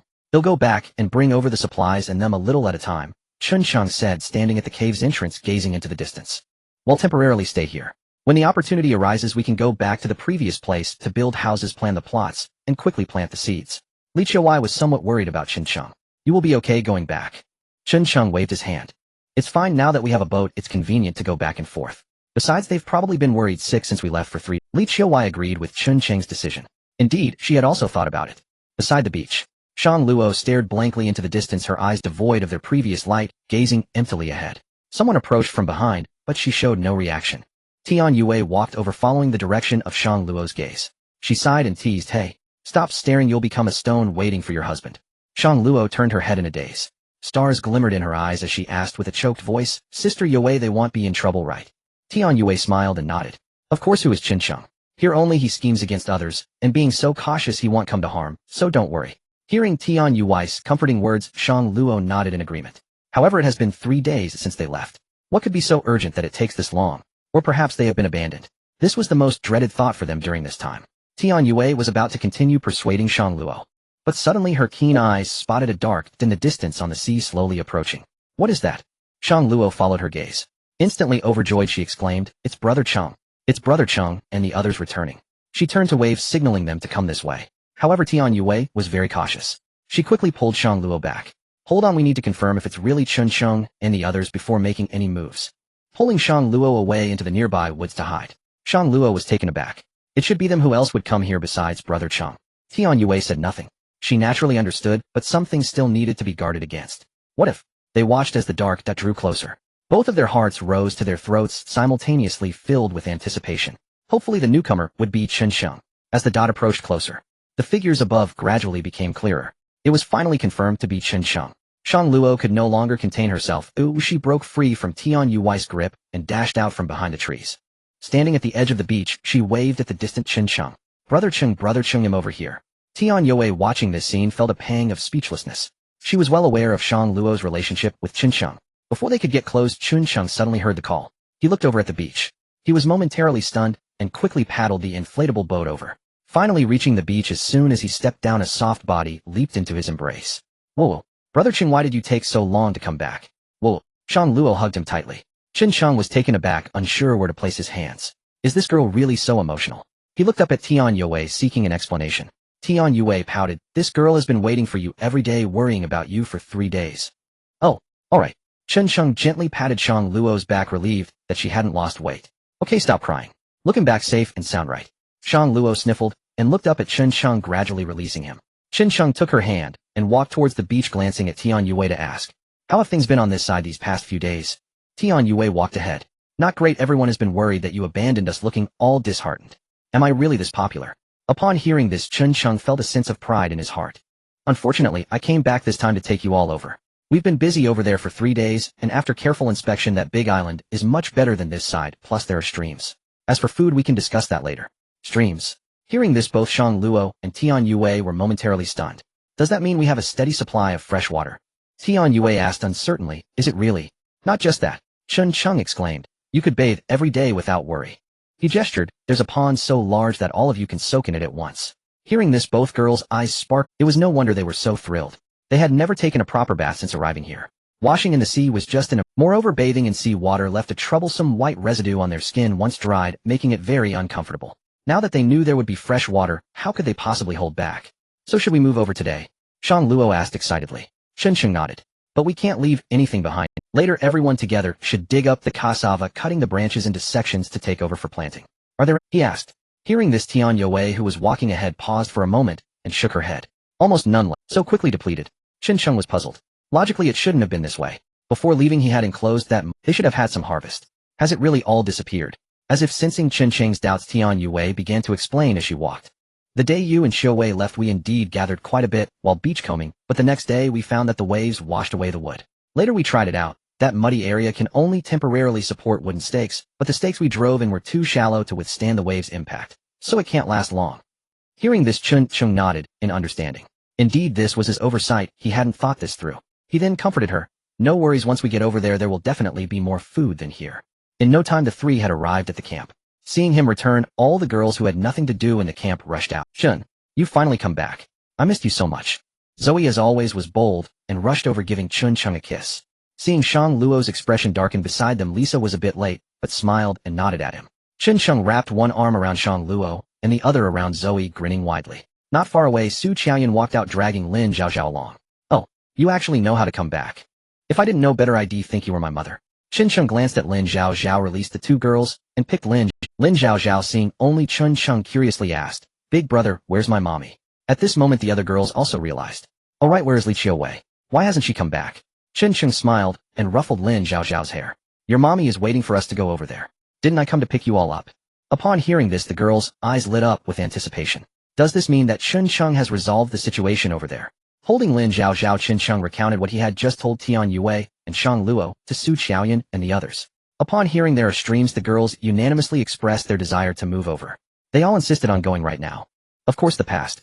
But before moving on, we must not leave anything behind here. Putting down Lin Zhaozhao, Chun Chung immediately started making arrangements. Shang Luo took Tian Yue and Zoe to dig up all the cassava here and pack it up. Su Qiaoyan was organizing the supplies in the camp. He then went to retrieve the fish trap he had used before. Although there was a bamboo forest over there to make fish traps, it would still take time, and nothing could compare to the convenience of what was readily available here. However, he only brought back the fishing net he had made. The other two remained untouched. It wasn't that he was unwilling, but they were too large and not suitable. Previously, cassava had been planted here. Chun Chung looked at it with some regret. There was no other choice. If given the opportunity, he would return to dig it up once it matured. Upon learning that they were moving on to embrace a new life, the enthusiasm of the women was extremely high. Finally, in the afternoon, Shang Luo and the others dug up all the cassava and transported it along with the organized cassava strips to the hovercraft. At the camp, there wasn't much to pack up, just the sponges used for sleeping and many plastic bottles. Chun Chung did not plan to leave any of these things behind. He packed everything to take with him. These items might be useless now, but could be of great use in the future. Of course, with so many of them. Additionally, the cargo could not all be transported at once.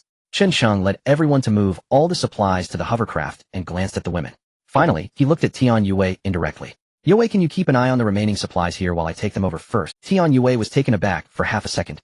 After thinking it over, she did not speak and nodded solemnly. Su Qiaoyan, who was beside her, stepped forward. How about I stay? Yue is strong and can help you paddle the boat, which would be much faster.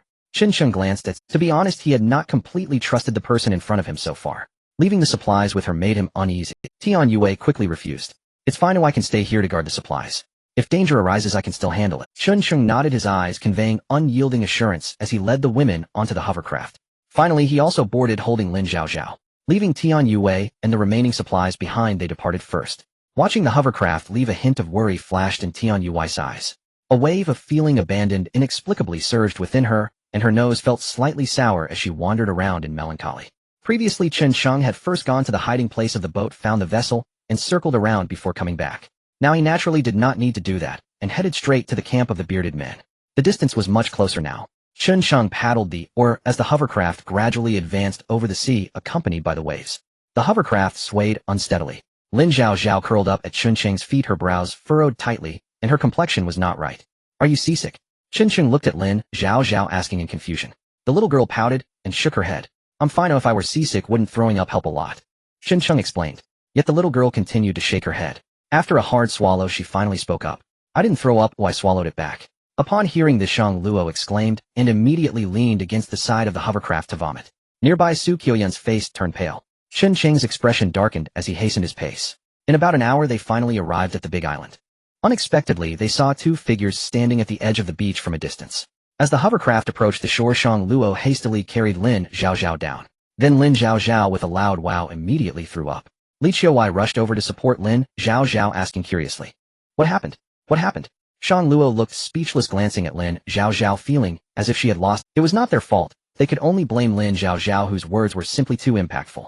At this moment, she also noticed a woman behind Li Qiuwei. A young woman who appeared very beautiful.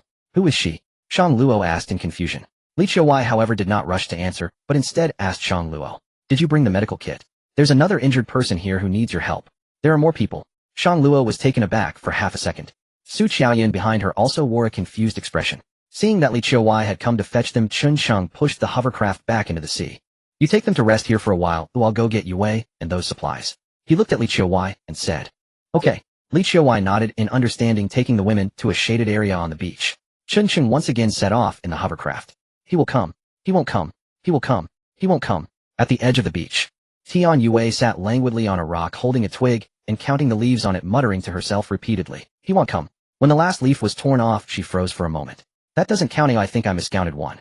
Tian Yue walked back to a nearby low tree and continued to snap off a branch, starting over. The sun was already beginning to set. Tian Yue looked out at the sea, still not seeing Chen Sheng return. The uncertainty in her heart was gradually magnified. He won't come. Once again, Tian Yui's eyes revealed a hint of helplessness as she crumpled the leaves in her hand. Indeed, what was she worth? In Chen Sheng's eyes, she was likely the most extraneous one now. After all, in terms of combat power, with Li Qiuwei now present, she was nothing. Moreover, she carried a special identity. To Chen Sheng, it was more of a threat. He was willing to abandon her. It seemed reasonable. Tian Yue became somewhat apprehensive. Perhaps because she had experienced death once, she now wanted to live even more. This time it was not about saying goodbye, but rather wanting to live for herself. But now it seemed that even the heavens were not on her side. Tian Yue shook her head. Gradually standing up, some people give hope to themselves, yet why must they also bring despair? For some reason her eyes suddenly grew a little red. But just as she was about to burst into tears, a dark spot suddenly appeared on the distant sea before her eyes. And Tian Yue seemed somewhat unwilling to believe it, rubbing her eyes. As the dark spot approached, she instantly felt the hovercraft slowly approached the beach. Tian Yue looked at Chen Sheng, her tone tinged with a hint of resentment. Why did you take so long to come back? Chen Sheng looked speechless, pulling out half a paddle and cursing, damn it, I wanted to hurry too, but this thing protested. Looking at the half paddle, Tian Yue couldn't help but burst out laughing. At that moment her smile was incredibly sweet, yet Chen Sheng did not notice at all. After disembarking, he helped her move all the supplies onto the hovercraft. By the way, weren't there two birds earlier? Chen Sheng asked curiously while carrying supplies. Tian Yue paused for a moment and spoke with an insinuation. The day after you all left, those two birds died. They probably didn't want to be trapped here. Chen Sheng continued moving. He didn't press further. Noticing some leaves on the beach, he glanced back at Tian Yue and saw her red eyes. He couldn't help but smile inwardly and teased, Did you just cry? No way. Tian Yue instantly retorted as if her tail had been stepped on. It was the sea breeze. She seemed afraid Chen Sheng wouldn't believe her and started to explain. Chen Sheng wore a playful smile. You aren't worried that I might leave you behind, are you? Absolutely not. Tian Yue certainly would never admit to such a thing. Hurry and pack up, it's getting late. She pulled another excuse. Chen Sheng smiled broadly like a blooming lotus. This made Tian Yue blush. After loading the things onto the hovercraft, the two finally got on. However, there was only one paddle, and it was broken. Helpless Tian Yue went into the woods to find a stick. Together they paddled the hovercraft toward their new life. This is that little stream. The group moved the supplies toward their temporary residence, having just come up from the beach. The gazes of the women never left it. The vast grassland, the stream, the dense forest, and the peaks. Was this not the perfect place for survival? What was that place they were at before? Looking at the stream, Chen Sheng believed that if it were getting late, they would definitely strip and jump into the water. What's over there? Tian Yue curiously asked, looking at the piles of ashes in the distance. Chen Sheng glanced over and explained. That was the camp of those people before, just burned down by someone. When we have the chance, we can rebuild. This area is spacious and flat. If we are to live here long term, we need to move here and cultivate the land. It will be convenient. Tian Yue nodded in understanding. The group continued to move forward with the supplies. Soon they arrived at the water pool Chen Sheng mentioned. Upon seeing this pond, the eyes of the women sparkled. They had sweated profusely from carrying the supplies, and at this moment words were unnecessary. When they arrived at the campsite, they found a huge cave with ample space below. It was simply delightful. They even saved on building shelters. After putting down the supplies, Chen Sheng urged them to quickly set up their living space. Meanwhile, he took a medical kit and went with Shang Luo to treat Hu Yu's sister's wounds. Shang Luo had just learned about Hu Yu's situation from Li Qiuwei. However, Li Qiuwei was unaware of their identities. Being able to survive here for a year was surely a testament to their capabilities. Seeing Chen Sheng arrive with so many people, especially all women, was quite shocking. Hu Yu's sister was visibly astonished, and her wariness toward Chen Sheng lessened significantly. No worries, after applying the medicine and taking some more it should be fine.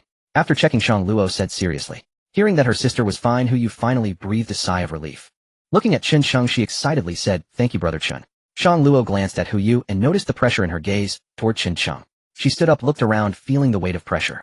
After tidying everything up, the women all headed toward the pond. After waiting so long for this, it finally came to fruition today. How could they not be excited?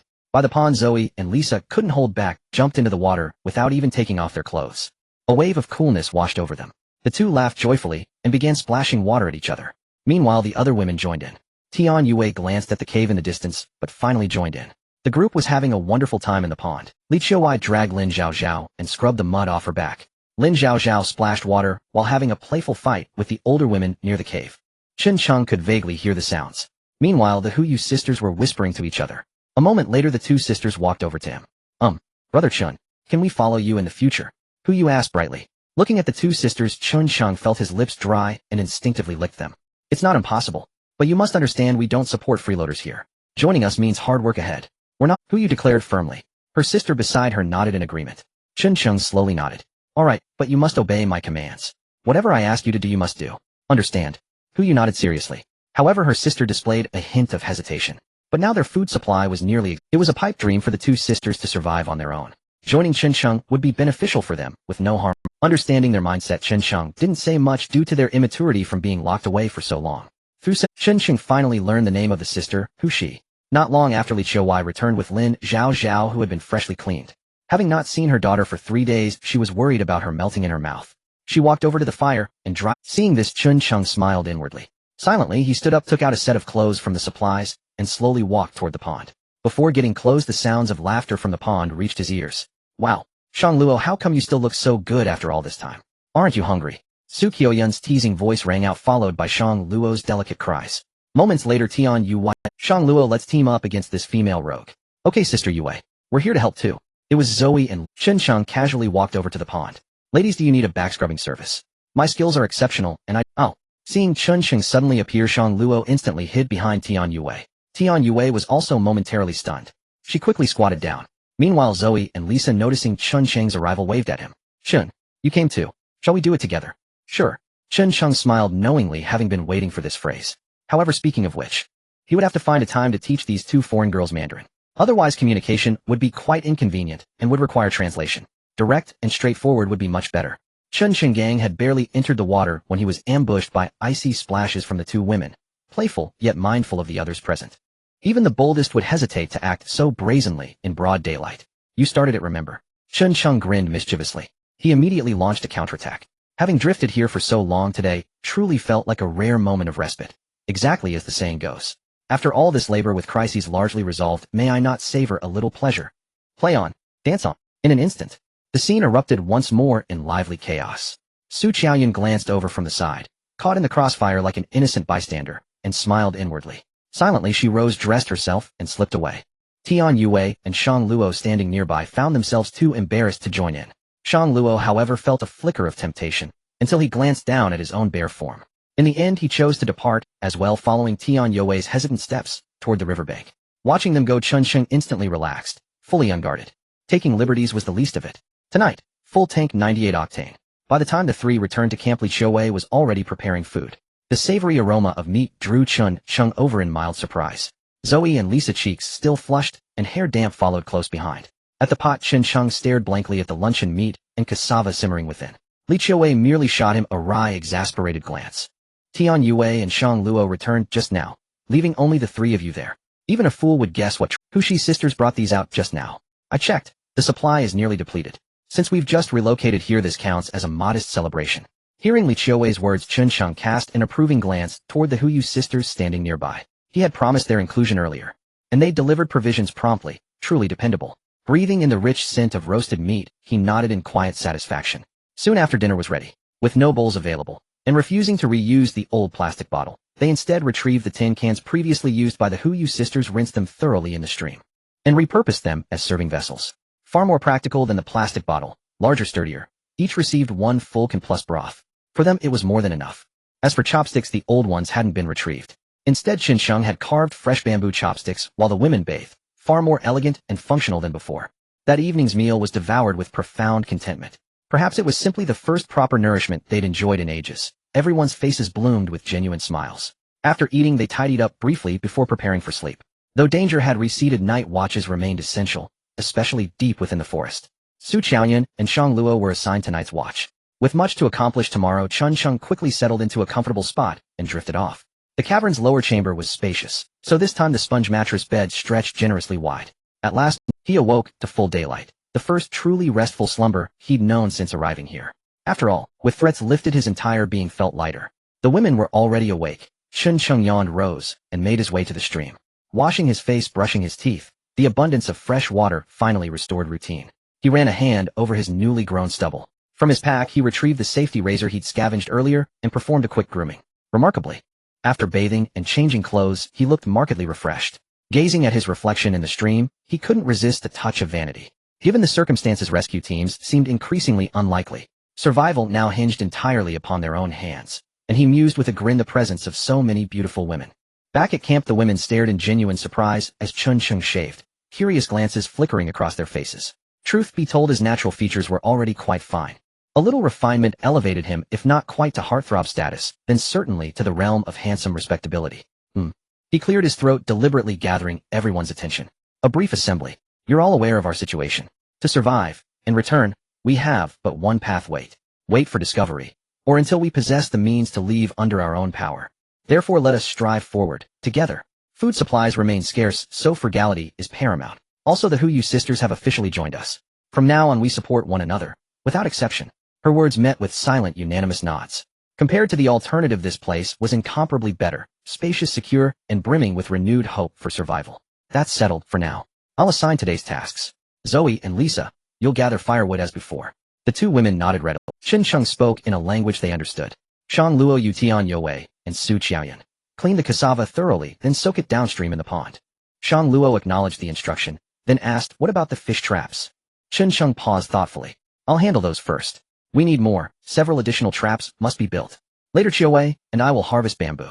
As for Hu Yue, he assigned no formal task. Her role was to care for her sister Hu Shi and keep watch over Lin Zhaozhao.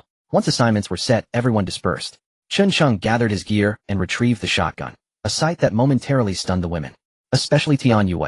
Neither Li Qiaowei nor Qinsheng had detailed their ordeals, but any perceptive observer could infer the truth. Such abundant supplies, plus firearms and crossbows, could not possibly stem from a mere skirmish with adversaries. This weapon was a break-action double-barrel shotgun, resembling the S-686. Fire one round, break the barrels downward, reload, and continue. Its mechanism was admirably simple. So simple, in fact, that Li Qiaowei and the bearded man had bent it outright. Though Qinsheng had reassembled it, strips of torn cloth now wrapped its frame. Each shot required disassembly, reloading, and rebinding, tedious beyond measure. It was even less reliable than the crossbow. So Qinsheng simply returned it to storage, slung the crossbow across his back, secured his shin guards with Li Qiaowei, and set off. The bamboo grove lay a fair distance from their camp. They crossed the stream and walked downstream for some time. It nestled just above the confluence of the twin streams, on the right bank, ascending slightly. Here the bamboo grew thick and tall, unlike the short-jointed variety elsewhere. Ideal for weaving and crafting. Qinsheng wasted no time, axe in hand, he began felling stalks.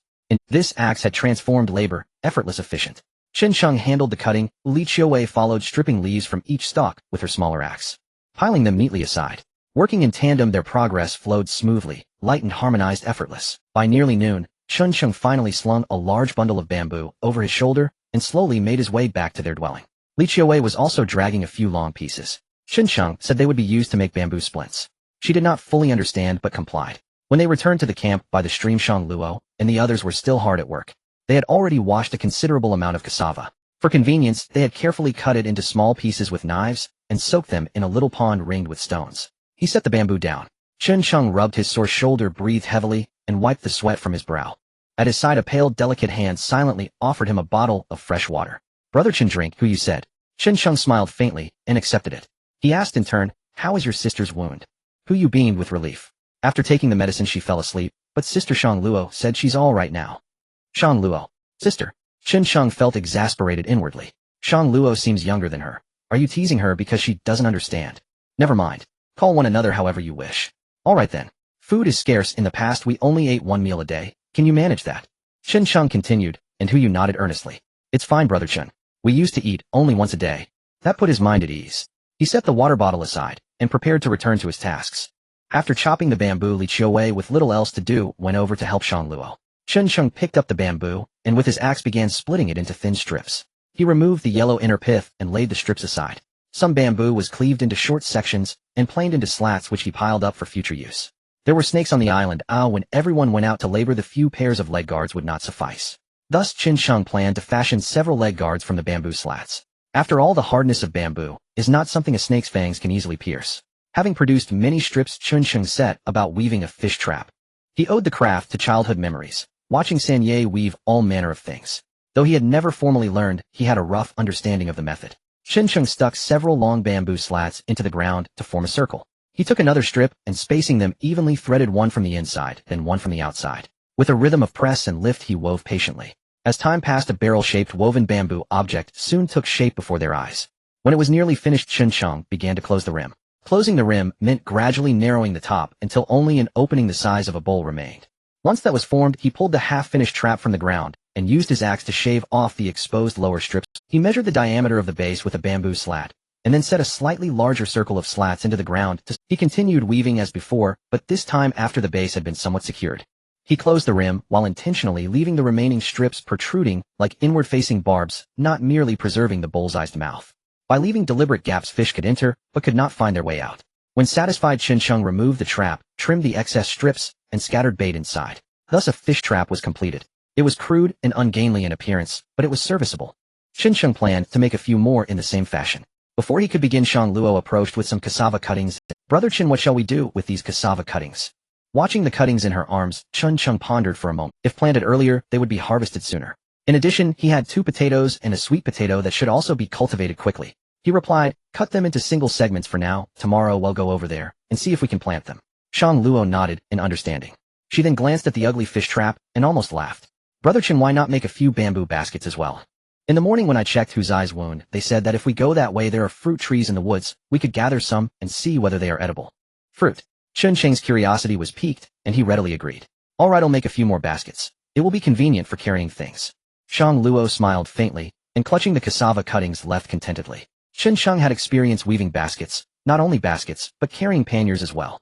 Children raised in the countryside are often told that many skills are never a burden. By dusk, Chen Sheng had woven not only 2 fish traps, but also 2 baskets. He glanced at the sky, called Li Qiuwei, and the 2 carrying the traps followed the stream toward the sea. Previously, the bearded man and his companions had also fished here. Their plentiful catch suggested this was a productive fishing spot near the freshwater zone. Plankton and other organisms abound. Chen Sheng eyed the rocks near the reef and hesitated before saying, throw the last one over by those rocks. Li Qiuwei followed his gaze. They cracked them with the axe, mixed the fragments with soil into a dough-like bait, filled the traps, and then cast them into the sea. Chen Sheng eyed the rocks near the reef and hesitated before saying, throw the last one over by those rocks. Li Qiuwei followed his gaze. She hesitated and asked, aren't you worried the bait will be disgusting? Chen Sheng shrugged. This is better than starving. Besides, we want to eat the innards. Li Qiuwei agreed, and together they cast the final trap near the rocks. They secured the traps to a low tree at the edge of the beach with ropes made from bamboo strips. After confirming the knots, they left satisfied. When they returned to the cave, night had fully fallen. Su Qiaoyan was already preparing food. The women were unexpectedly conscientious. They never insisted that any task belonged to a particular person. Whoever had time simply took it upon themselves to do it. None of it required Chen Sheng's orders. That put him at ease. Laughter drifted from the pond. Of course, now that there was a seemingly endless supply of fresh water, bathing had become a daily necessity. The heat and the sweat of a hard day's labor made it inevitable. Seeing that the food still needed time, Chen Sheng went over once more under the pretense of conducting a desensitization experiment on them. This time, however, he was notably disappointed.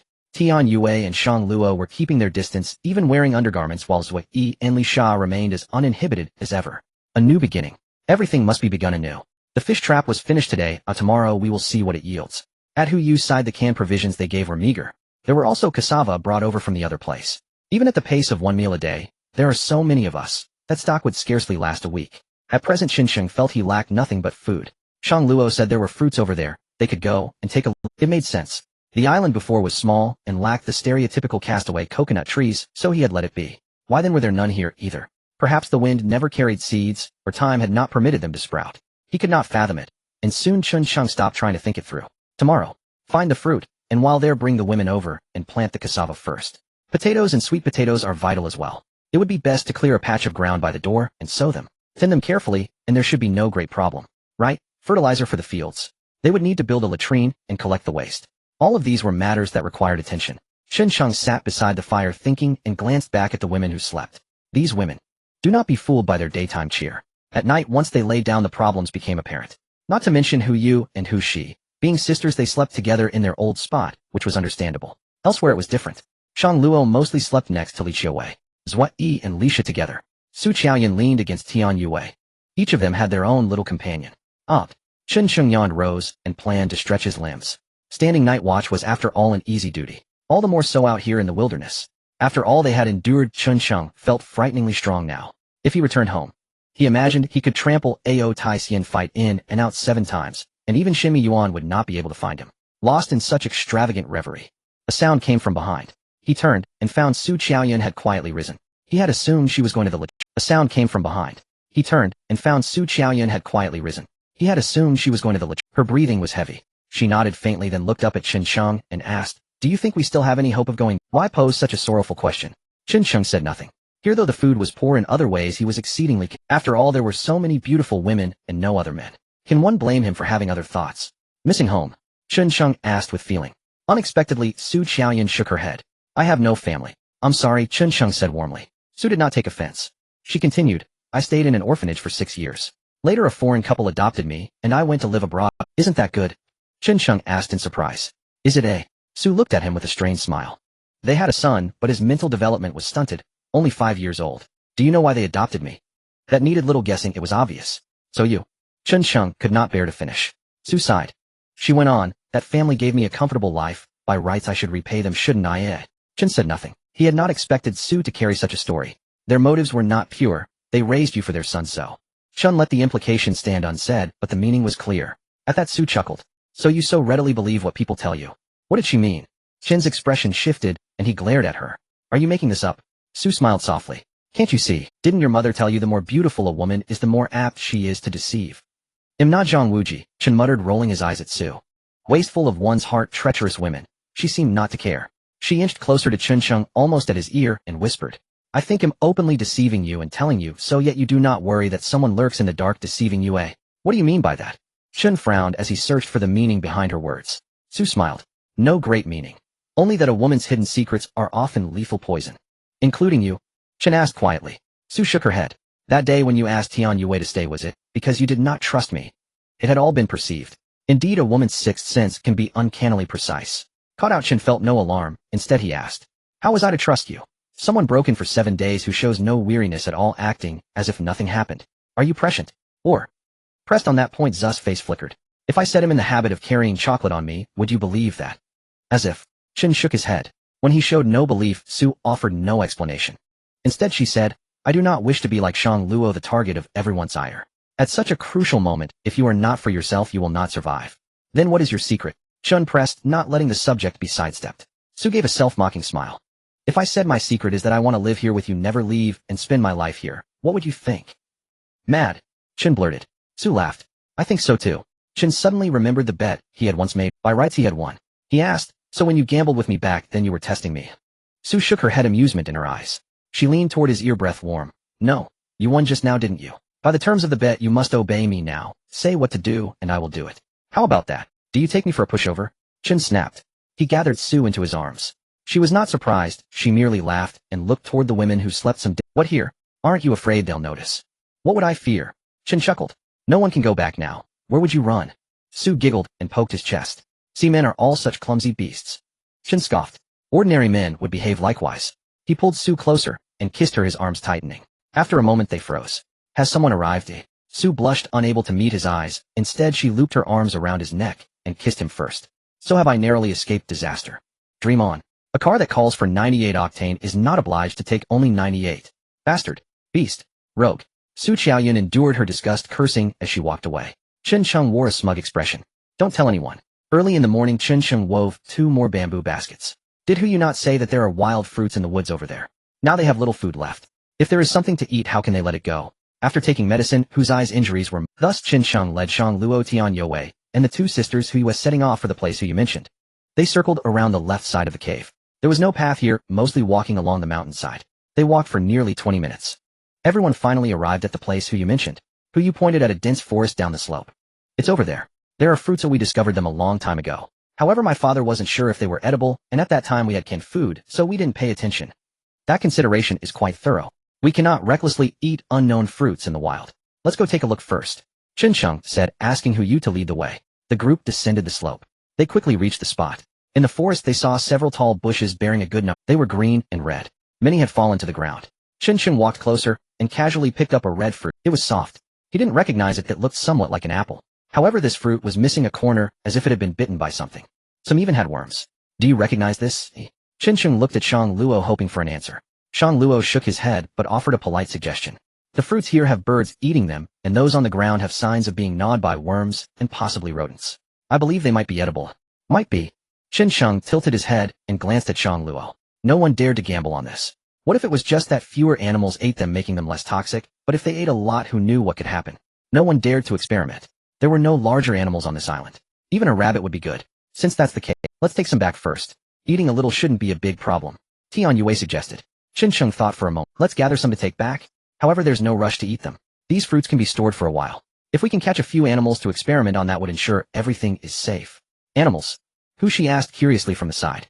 Yes, when we first arrived there were rabbits on this island, right? But later it seemed like they were all caught, and now even if there are some, they are hard to find. There really are. Chen Cheng was taken aback. Hu Yu nodded as well. Yes, we even roasted them to eat before. How delightful. There are wild rabbits. Using them for experiments feels a bit extravagant. Catching and raising them. Although rabbit meat has little fat, moreover rabbits eat grass. Their breeding capacity is astonishing. If we catch 1 male and 1 female raising them. Chen Cheng found the thought exhilarating. Then it settled. Let's gather some to take back. Be careful, watch out for snakes. The girls nodded in understanding and began picking the ripe fruits from the ground. As for Chen Cheng, he climbed up the tree to pick. They brought 3 bamboo baskets, intending to fill them all. Since they were here, they couldn't let it go. Even if they couldn't eat them, keeping them would be fine. After filling 3 bamboo baskets with fruits, only then did Chen Cheng leave satisfied with everyone. There were so many fruits here. If they could confirm they were edible, then for the time being they wouldn't have to worry about food. Upon returning to the cave, everyone saw so many fruits and rushed over excitedly. Lin Zhao Zhao immediately set her eyes on the red fruits in the bamboo basket. She ran over in a hurry, reaching out to grab one. Chen Cheng quickly stopped her hurriedly, reminding Li Qiuwei beside her. This fruit is still uncertain if it can be eaten. Keep an eye on her. Upon hearing that the fruit might not be edible, looking at the 3 full bamboo baskets of fruits, she felt somewhat disappointed. If it can't be eaten, why bring it back? Su Qiaoyun questioned in confusion. It's not that it can't be eaten. Shang Luo explained again. Hearing her say this, the girls understood much more. Since that was the case, they could only set it aside for now. They placed the fruits in a high spot in the cave, where Lin Zhao Zhao couldn't reach. The fruits were brought back. Next they needed to go plant the cassava cuttings. And also check on the fish catch that had been left for a day. This time apart from Li Qiuwei, who stayed behind, and the injured Hu Shi, as well as the little brat Lin Zhao Zhao. Chen Cheng took everyone out. Many hands make light work. After planting the cassava, although they couldn't see the harvest immediately, it was still a form of anticipation. Chen Cheng placed the segments of cassava cuttings into the bamboo basket for the girls to carry, while he himself carried 2 bundles. A group of them set off directly. They followed the stream down. Before long they arrived at the location. Chen Cheng looked at the 3 spots that had been burned. At the entrance were the barren lands that the previous bearded group had cultivated, which were free for use. Moreover, it was still not enough. As for how to plant cassava, Shang Luo had taught them. Although Hu Yu wasn't familiar with it, she could learn right. The group was busily working. There was no shaded area here. Afternoon the sun was scorching. Yet to survive no one complained of fatigue. By the time they had planted all the cassava cuttings, it was nearly evening. The previously cultivated barren land by the bearded group was naturally insufficient. Chen Cheng and the others specially prepared some more. The terrain here was flat, all grassy, which was very convenient. Plus planting cassava was easy. This made things much easier. After finishing planting the cassava, Chen Cheng went to the seaside below to check on the fish catch. After being left overnight and a whole day, Chen Cheng was very hopeful about the fish catch. When the first cage was pulled from the water, he felt the weight in his hands and was somewhat surprised. Dragging it to the beach, he looked and exclaimed, "Wow, so much. What a great harvest." As expected, the fish situation dictates everything. He instructed Shang Luo to help clean up throwing away what couldn't be eaten and continued to pull up the second cage. The second cage was the smaller one from before. It also had a lot inside. Chen Sheng couldn't name the fish. When he lifted the third cage, his eyes widened in astonishment. The heavy catch was worth all the effort. It was more than the first two combined. But as for this fish, who would know without him saying? He dragged the fish cage back. At this moment Shang Luo had already helped them clean up part of it. Chen Sheng stuffed the cleaned fish cage back into the earth wrapped in fish entrails. He threw it back into the sea. If the catches were like this every day, Chen Sheng felt that it wouldn't be a problem for a year, let alone 10 days or half a month. After they returned to the cave, all the women went to take a bath. Chen Sheng, however, had other matters to attend to. He took out the potatoes and sweet potatoes. He planned to cultivate them in advance. As for how to plant them, he actually knew a bit about it. Just below the cave, he used bamboo to enclose 2 circles. Then he used an axe to dig up quite a bit of soil and piled it in. After getting all this done, he went to the camp to bring back. He sprinkled some of it in. Sweet potatoes are easy to grow, you can just plant them whole. They can be planted using their root system. Once they sprout and the roots grow out, he could cut and transplant them elsewhere. However, potatoes are different. Chen Sheng had seen the older generation plant them back home. Seedlings need to be cultivated. He remembered cutting off the sprouted part of the potato. Then he watered the part used for cultivation until it formed a clumpy mud on the surface. Afterwards, he mixed the cut sprouted potato with wood ash, planting it with the sprouted side facing up. If the weather were cold, he would need to cover it with a thin film. Of course, that was unnecessary for Chen Sheng. After all, in this place, there was no such thing as cold weather. However, what Chen Sheng was worried about was whether this environment could produce potatoes. After all, this plant is not a... He was uncertain about planting here. Regardless, having either sweet potatoes or potatoes survive would be a stroke of luck. After planting the potatoes according to his memory, Chen Sheng also watered the sweet potatoes. For now, there was no artificial fertilizer. He could only leave it at that for the time being. Once he finished these tasks, the women returned. After a long day, everyone was tired. After enjoying a sumptuous meal of cassava-stewed fish, they were also preparing to rest. However, just as Chen Sheng was about to dig a toilet near the right side of the cave before it got completely dark, Tian Yue walked back with her head down, holding something in her hand. She looked like a child who had made a mistake. Chen Sheng. What's wrong? Su Qiaoyan curiously approached. Tian Yue had an apologetic expression. Slowly she raised the thing in her hand. It was their makeshift pot for cooking. However, at that moment the bottom of the pot had a huge hole, about the size of a fist. While washing I didn't use force, and then it. She felt a bit wronged, as if the old items back home were waiting for her to return and get herself into trouble. Chen Sheng glanced at it. He hurried over, holding the pot towards the sky. This. He shot a glance at Tian Yue. This was the only pot that, if this was broken, they would probably have to resort to roasting food temporarily. Roasting fish was no problem, but cassava was a different issue. You can't cook that like this. I didn't do it on purpose. Tian Yue explained. Seeing the commotion, Shang Luo and Li Qiuwei also came over. Upon seeing the broken pot, they also felt a bit disheartened. Chen Sheng did not blame Tian Yue. After all, when the pot was made, he had roughly guessed the outcome. It was so thin. For it to last this long was already impressive. Seeing Chen Sheng say nothing, Tian Yue thought he was disappointed in her. Summoning her courage, she looked at him. How about you scold me for a bit? Chen Sheng shot her a glance. Speechless, he replied, "Will scolding you fix the pot? Forget it for the time being, let's eat roasted food. No more cassava-stewed fish for now." The women felt quite helpless upon hearing this. Throwing the pot aside, Chen Sheng continued to dig his toilet pit. Since it was just a temporary use, there was no need for it to be too elaborate. Just a pit plus 2 wooden poles and some leaves around it was enough. Besides, it was a bit far from the cave. Here Chen Sheng was the only man. No one would be watching. After finishing all this, Chen Sheng then stood up and went to the pond, planning to take a bath. Tian Yue watched him leave, feeling a bit conflicted. With her head down, she returned to the cave. After a long day, being able to comfortably take a bath at night was something they couldn't have hoped for back there. After all, they barely had enough fresh water to drink, let alone anything extra. But here it was different.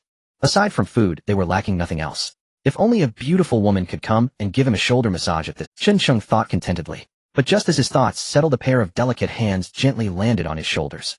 He was too absorbed in his thoughts. Chen Sheng turned around abruptly. Upon seeing the person, he instantly sighed with relief. "What are you doing here?" Shang Luo pouted. "Can I come? If I'm not what you were hoping for, should I go back and call Zoe and Lisa?" The girl, after saying this, she felt wronged and was about to turn away. But how could Chen Sheng let her leave? He pulled her back. Shang Luo, not paying attention, was directly pulled into the water by Chen Sheng. Her clothes instantly soaked through. Chen Sheng stared in awe. With a wicked smile, he said, "How could that be? I'm even happier that you're here. Just right after a long day, can you give me a..." Shang Luo looked down at her drenched clothes, angrily pounding on Chen Sheng's chest. "I'm soaked, how am I supposed to wear anything later? Don't you have that outfit?" Chen Sheng smiled knowingly. Upon hearing about that outfit, Shang Luo's face instantly, Can that outfit be worn? It's so embarrassing." Chen Sheng replied nonchalantly, "Why not? I'm the only man here. If you run out of clothes later, are you planning to go naked? Pervert." Upon hearing this, Shang Luo shot Chen Sheng a glare. Yet he continued to jest. Besides, look at your sister Qiaoyan, she's not afraid at all. Your outfit is much better than hers. Shang Luo felt this made sense as she gracefully walked to Chen Sheng's side and began to massage his shoulders. But she protested, doesn't that mean you're getting a bargain? Chen Sheng reached out and held a small hand on his shoulder. As the saying goes, as long as I'm not embarrassed, the one who should be embarrassed is others. Your clothes are rare resources. Now they laugh at you, but later you can mock them freely. Uff. Shang Luo immediately laughed, giving Chen Sheng's shoulder a playful punch. In the end, it's still you who want, huh? Chen Sheng rubbed Shang Luo's small hand, pulling her closer. He softly said, if you don't show me, who else would you show here? Being gazed at by Chen Sheng, Shang Luo felt a bit shy. She struggled to walk away, but found herself trapped like a sheep in a tiger's den. Another day had dawned. The first thing Chen Sheng did upon waking was to go outside and inspect the potatoes and sweet potatoes. These crops would determine their future and could not be neglected. Seeing no change from the previous night, a sliver of worry took root in his heart. If these two tubers failed to grow, what would they do? Would they have to wait 8 months for cassava? When would that even be? Chen Sheng felt helpless and rose to wash his. As he reached the cave, a small figure squatting there caught his eye. What was she doing? Curiosity pulled Chen Sheng close. At the sight, he was startled and quickly scooped her up. Lin Zhaozhao, what are you doing? She had something stuffed in her mouth. Her face was innocent and composed. Oh, it's Big Brother. Do you want some? But when Chen Sheng saw the fruit in her hand, his composure vanished. He snatched the fruit away. Where did this come from? The fruit had been placed on a high ledge in the cave. A Lin Zhaozhao so small could not possibly have reached it. Oh, that. I found it on the ground over there when I woke up. Impossible. If it had been on the ground, why had no one else? Chen Sheng hurriedly pulled Lin Zhaozhao toward the pool. Li Qiuwei, returning from the latrine, froze when she saw them heading that way. She followed, curious. What's the matter? What else could it be? The girl somehow found a fruit and has already eaten. At those words, Li Qiuwei felt as if the sky had fallen. She dropped to her knees before Lin Zhaozhao and asked anxiously, Zhaozhao, are you feeling unwell? Lin Zhaozhao shook her head in bewilderment, not understanding why Big Brother and Mother were so alarmed. Come on, quickly to the pool, make her vomit. Chen Sheng urged them on.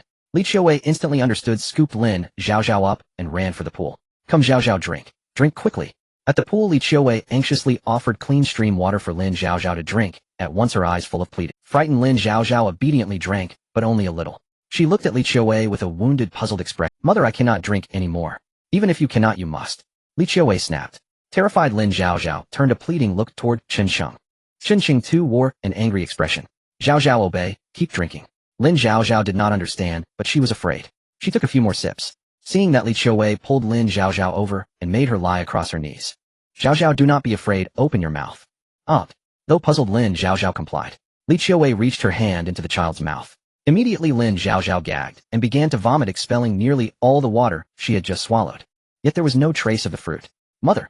Mother! It hurts! Lin Zhaozhao cried pitifully. Watching her daughter's suffering, Li Qiuwei's heart ached. But compared to poisoning, this was the mildest outcome. She choked out. Do not be afraid, Zhaozhao, Mama is here. Drink more water. Lin Zhaozhao took the water but stubbornly refused to drink. Li Qiuwei's temper flared. Zhaozhao, you must drink. Chen Sheng, seeing what she had vomited, felt helpless. But Lin Zhaozhao would not open her mouth for anything. Even forced feeding by Li Qiuwei failed. As Li Qiuwei grew more extreme, Chen Sheng hastily took Lin Zhaozhao into his arms. Zhaozhao, do you feel any pain anywhere? Lin Zhaozhao hid in Chen Sheng's embrace, weeping as she looked at her mother. While Mama is bullying me. It seemed there was no serious harm. At the camp, Shang Luo and Tian Yue, having heard about the fruit, hurried over. Seeing the three at the pool, Shang Luo approached and said, let me check. She took Lin Zhaozhao's small hand and felt her pulse. She then examined Lin Zhaozhao's eyes and tongue coating. Li Qiuwei waited anxiously, her eyes reddened. After a careful examination, Shang Luo breathed a small sigh of relief. There are no signs of poisoning, the fruit should be harmless, she concluded. At last Li Qiuwei exhaled, and Chen Sheng relaxed. Li Qiuwei swept Lin Zhaozhao into her arms, and tears brimmed her eyes. You scared Mama to death. Lin Zhaozhao, puzzled, looked at everyone. It had been a false. Chen Sheng addressed the others, disperse then. It's nothing. Tian Yue and the others turned to leave at his words. Yet, as Chen Sheng walked last, his face suddenly chilled. Lin Zhaozhao could not have reached that fruit, and even if she could, her nature would not have driven her to take it. She claimed to have found it outside. How did the fruit come into her hands? It could not have been lost yesterday. If so, someone would have found it already. It could not have simply waited to be discovered by Lin Zhaozhao. There was only one answer: someone had placed it there deliberately. To what end? To test whether the fruit was poisonous or something else. Chen Sheng's gaze swept over the women, and he silently fell and stepped behind them. After 2 busy days, the cassava had been planted, the potatoes and sweet potatoes set for cultivation, and the fish trap positioned. Today at last they had a lull. Chen Sheng looked at the women, took out a crossbow, and slung bolts upon his back. It was time to survey the island they would root out any unknown dangers before they could grow. Chen Sheng also planned to gather materials. The cooking, they needed to make a new one, or they would be stuck eating grilled fish forever. Yue, go out with me today. Chen Sheng glanced at Li Qiuwei holding Lin Zhaozhao, and then addressed Tian Yue. All right. Tian Yue nodded decisively. Chen Sheng handed her a pair of leg guards. Once they were strapped on, he shouldered the crossbow, and the two set off. Chen Sheng had roughly mapped the left side of the island. What remained was the area where Hu Yu and the others had stayed, a place he had seldom visited. There was also the upper reaches of the stream. These places all needed to be reconnoitered. With no path through the woods, Chen Sheng led the way using his axe to carve a passage. Following behind, Tian Yue watched Chen Sheng and hesitated for a long time. At last she could not hold back and asked, Chen Sheng, do you know where Lin Zhaozhao's fruit came from?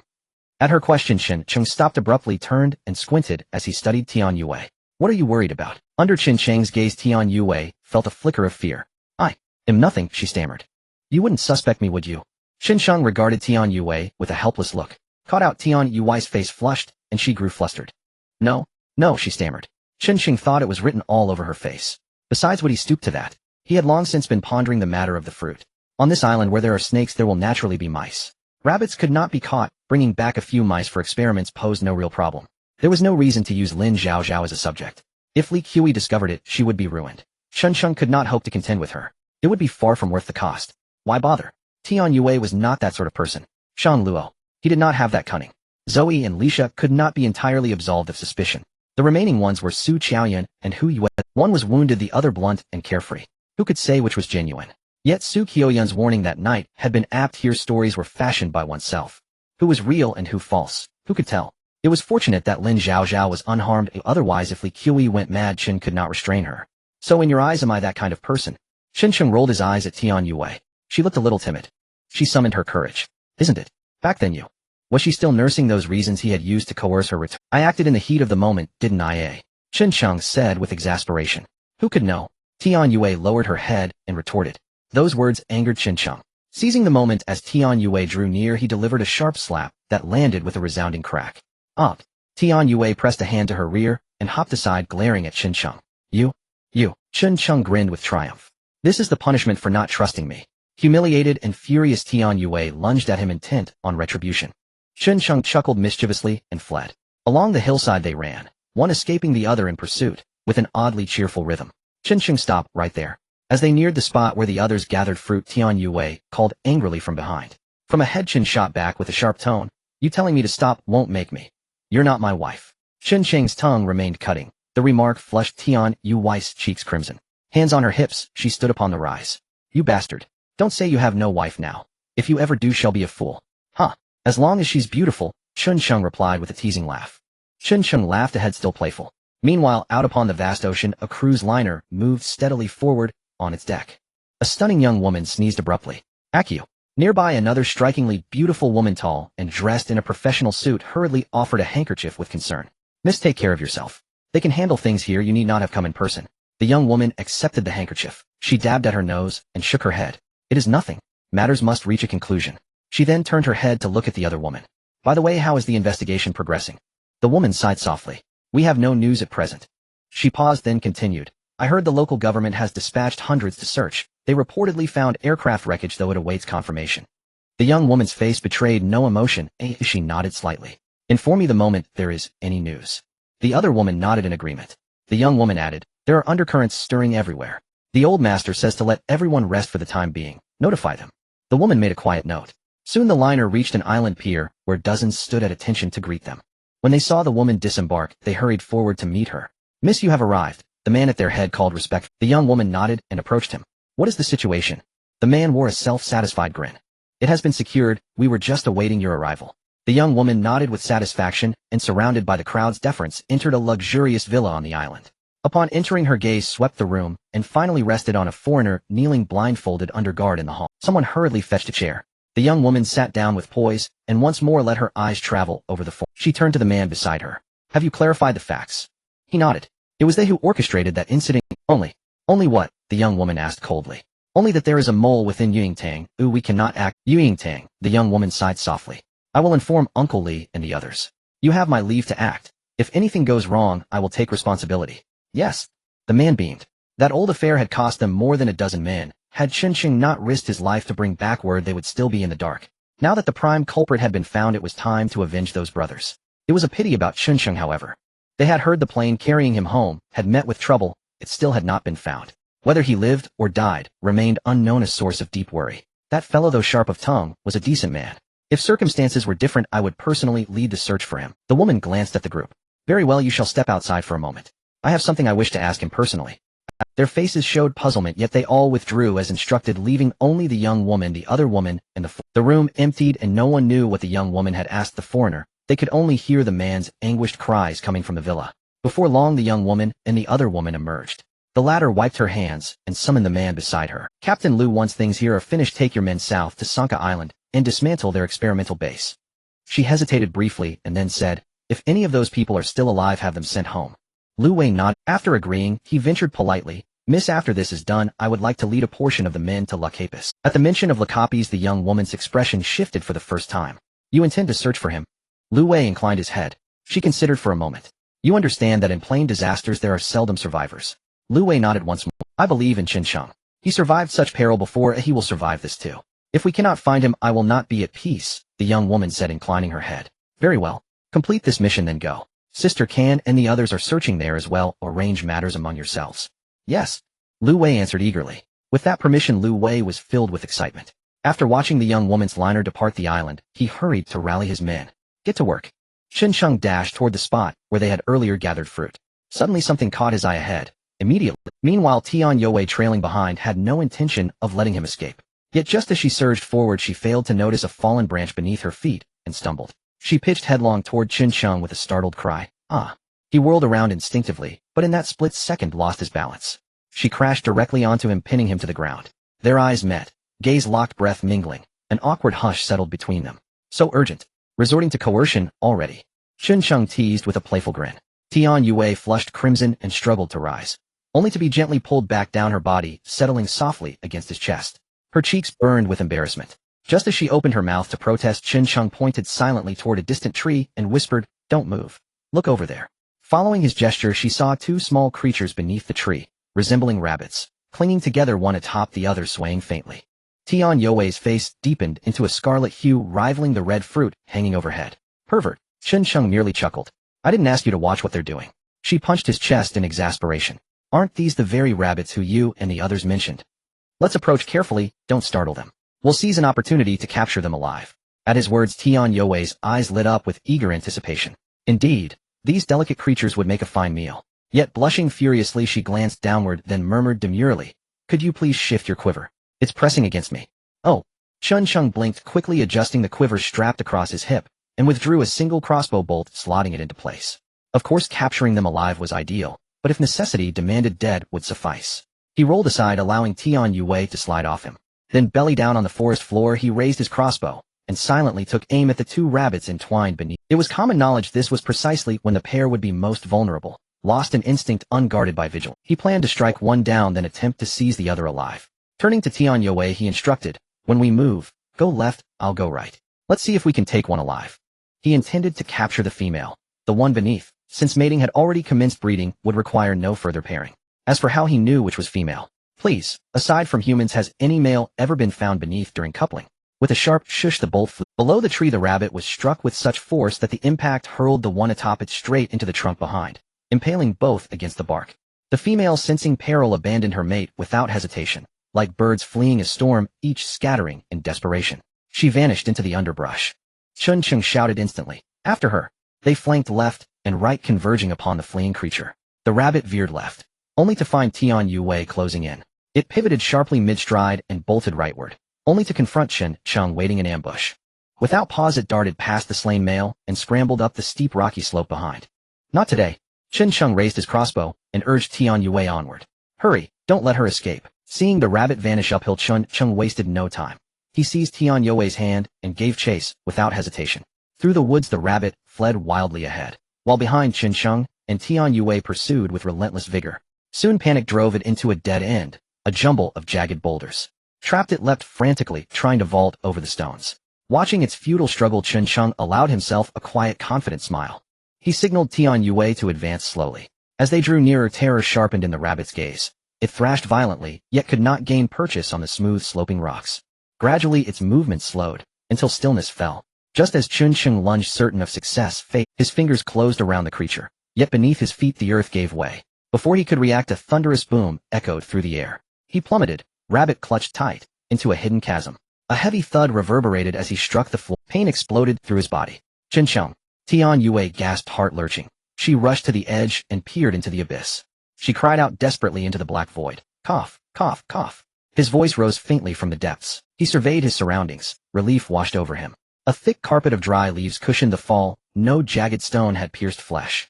He'd narrowly cheated death. Yet his right arm hung limp.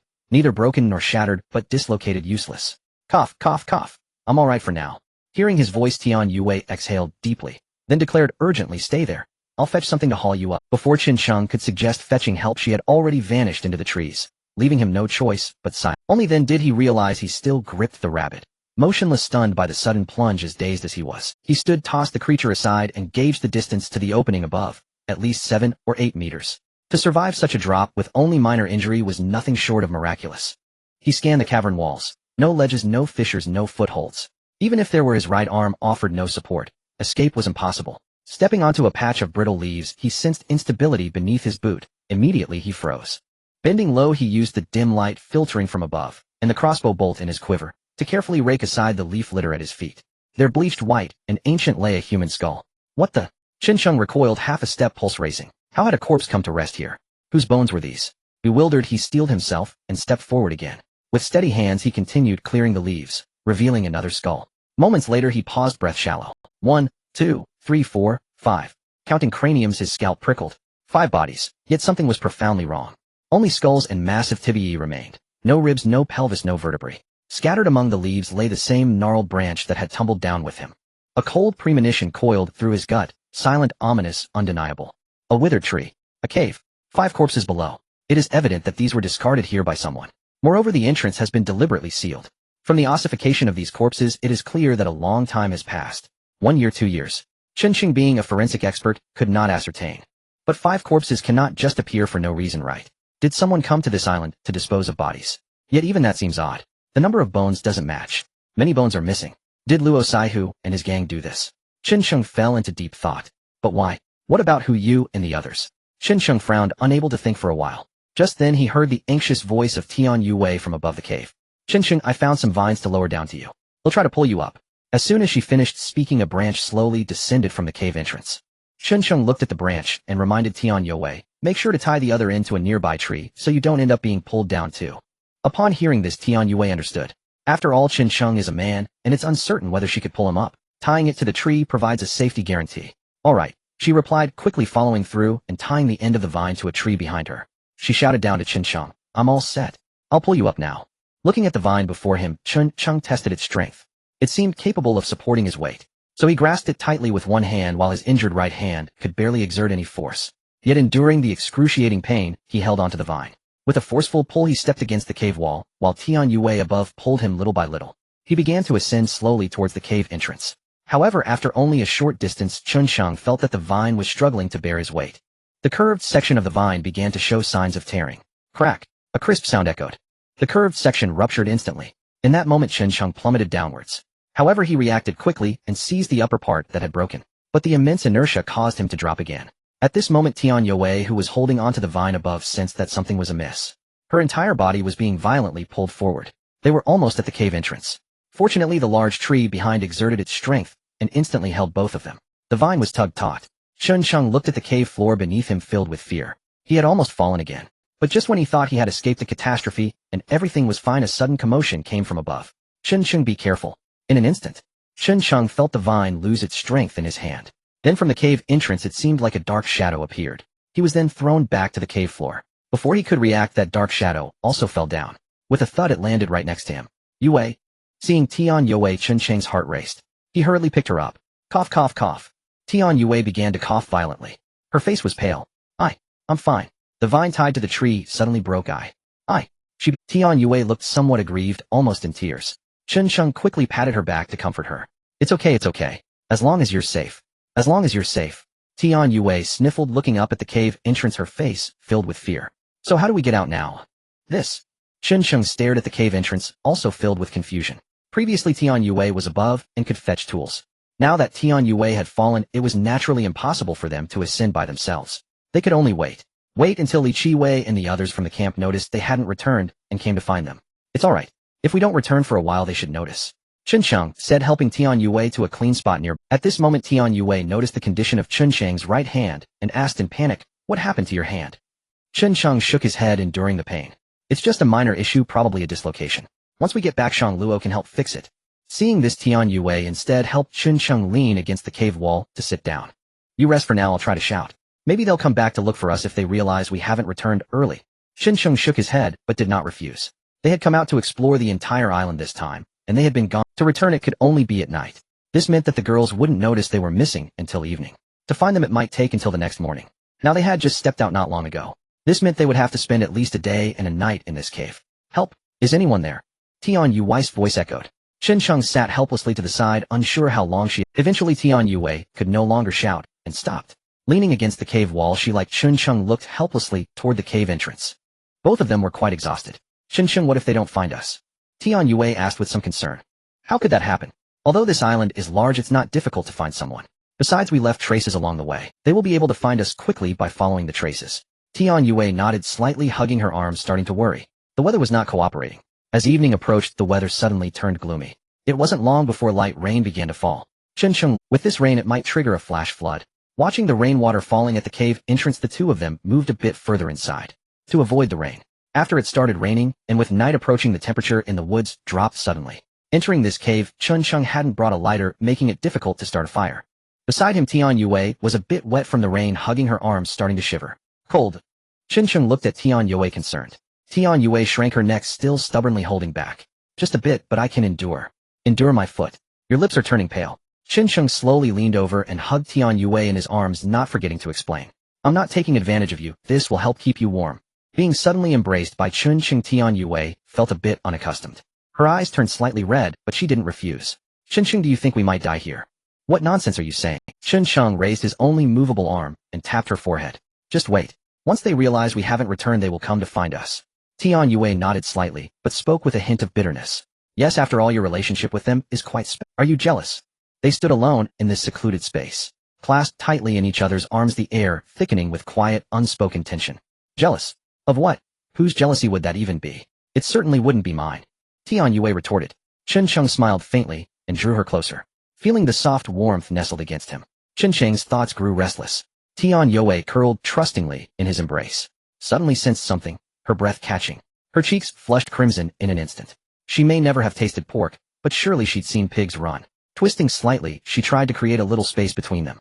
"Don't move." Chun Cheng sighed, exasperated. Friction bred heat, but timing mattered. I. Tian Yue stammered, face burning, frozen in place. It felt as though a gun barrel pressed against her back. Yet just as she hesitated, on the verge of pulling away, her restless hands brushed through dry leaves on the ground and touched something unexpected. 2 hollow cavities. Curious, she glanced down toward her hand. In that split second, "Aunt!" she shrieked. Moments earlier eager to escape his hold, she now clung to him tighter than ever. "There's a skull here." Tian Yue's voice trembled near tears. Hearing her cry, Chun Cheng turned and instantly understood what she'd found. Gently patting her back, he murmured reassurance. "Don't be afraid. It's just a corpse. Think of it as any other animal." As his palm moved rhythmically across her spine, a quiet satisfaction softened his expression. Truth be told, the damp fabric clinging to her skin felt strangely soothing. "Why would someone die here?" she asked, regaining composure. Chun Cheng shook his head, studying Tian Yue's flustered demeanor with quiet curiosity. "Given your skill level, I wonder how you ever made it into State Security Division 6. At his doubt, her fear vanished. Pouting, she lifted her gaze to meet his. "What do you mean? What skill level? How exactly am I lacking?" Chun Cheng offered a faint, knowing smile. Her only real asset, perhaps, was physical prowess. Yet even there countless others surpassed her. Perhaps she was what domestic circles called an innocent young woman. "Do you have relatives inside?" he asked. Tian Yue's expression flickered. Just once, with discomfort. Still pride edged her voice. "So what if I do? I passed the entrance exam entirely on my own merit. And until now I've only handled logistics. This mission, I fought for it. Who could have imagined? Logistics, just like him. Of course. Connections opened doors. Now at last it all made sense. Why she'd been assigned here despite her lack of proficiency. Had she been truly capable, the task wouldn't have fallen to him at all. To be fair, this suited Chun Cheng well enough. Tian Yue paused, then shifted tone. "By the way, do you still have that object with you?" "That object?" Chun Cheng blinked, momentarily lost. "Oh, come on. You know exactly what I mean," she. "Ah, you mean the egg. I tossed it," he said, half teasing. "You threw it." Tian Yue froze, speechless for a heartbeat. Then she blurted, "How could Yue?" "We agreed." "Agreed to what?" "We're not going back. Not anytime soon." He replied calm and matter-of-fact. "Let someone else get their chance," he added with a wry smile. Tian Yue fell silent, her heart heavy with sudden reflection. Yes, could they ever return? With no certainty left, her mind drifted to those who'd been stranded here, half a year of full year. Hu Yu and her all pointed to one grim truth. Returning home relied not on outside help, but on themselves. And in their current state, self-rescue seemed impossible, compounded by her long-held desire to live truly for herself. She sighed softly. Fine. If it's gone, then it's gone. Cuckoo cuckoo. Chen Cheng burst into quiet laughter beside her. Tian Yue stared, bewildered. What's so funny? Without a word, Chen Cheng reached into the small pouch he always carried and withdrew the egg. Calmly he asked, "Tell me, do you think what's inside is real or fake?" "What kind of question is that?" She frowned, puzzled.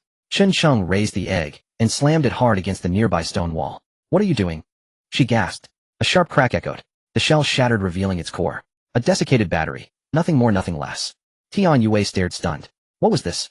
Inside, absolutely nothing. Chen Cheng watched, utterly he'd suspected as much. A man boarding a plane loudly declaring, via phone, his possession of something vital. A Division 6 operative barely passed halfway up the learning curve. If they were truly this inexperienced, gunfire would echo all the way to New Year's Eve. And if Tian Yue's team already knew the stakes, they'd never entrust such a critical artifact to a single scientist aboard a commercial flight.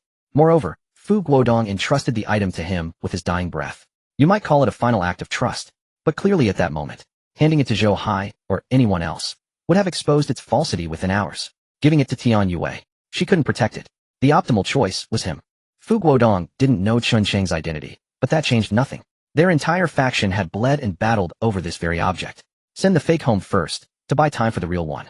All this Chen Cheng deduced later, yet bore it without complaint. After all, even without the egg, Zhou Hai's team would never let him go. How could this be? Her eyes clouded with disbelief, fixed on the barren battery in Chen Cheng's palm. She'd risked everything to safeguard it. Yet it was a sham, and no one had told her. Not a word. Not even she had been let in. Did they truly distrust her? A wave of desolation washed over her. Chen Cheng tossed the hollow shell aside and gently pulled her close. Perhaps it's for the best. Since this is false, the real one may already be home. And you played no small part in that. Is that so?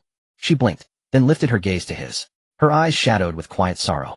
Summoning courage from some hidden well, she rested her forehead against his chest, listening to the steady, quickened rhythm of his heart, and slid her arms around his waist.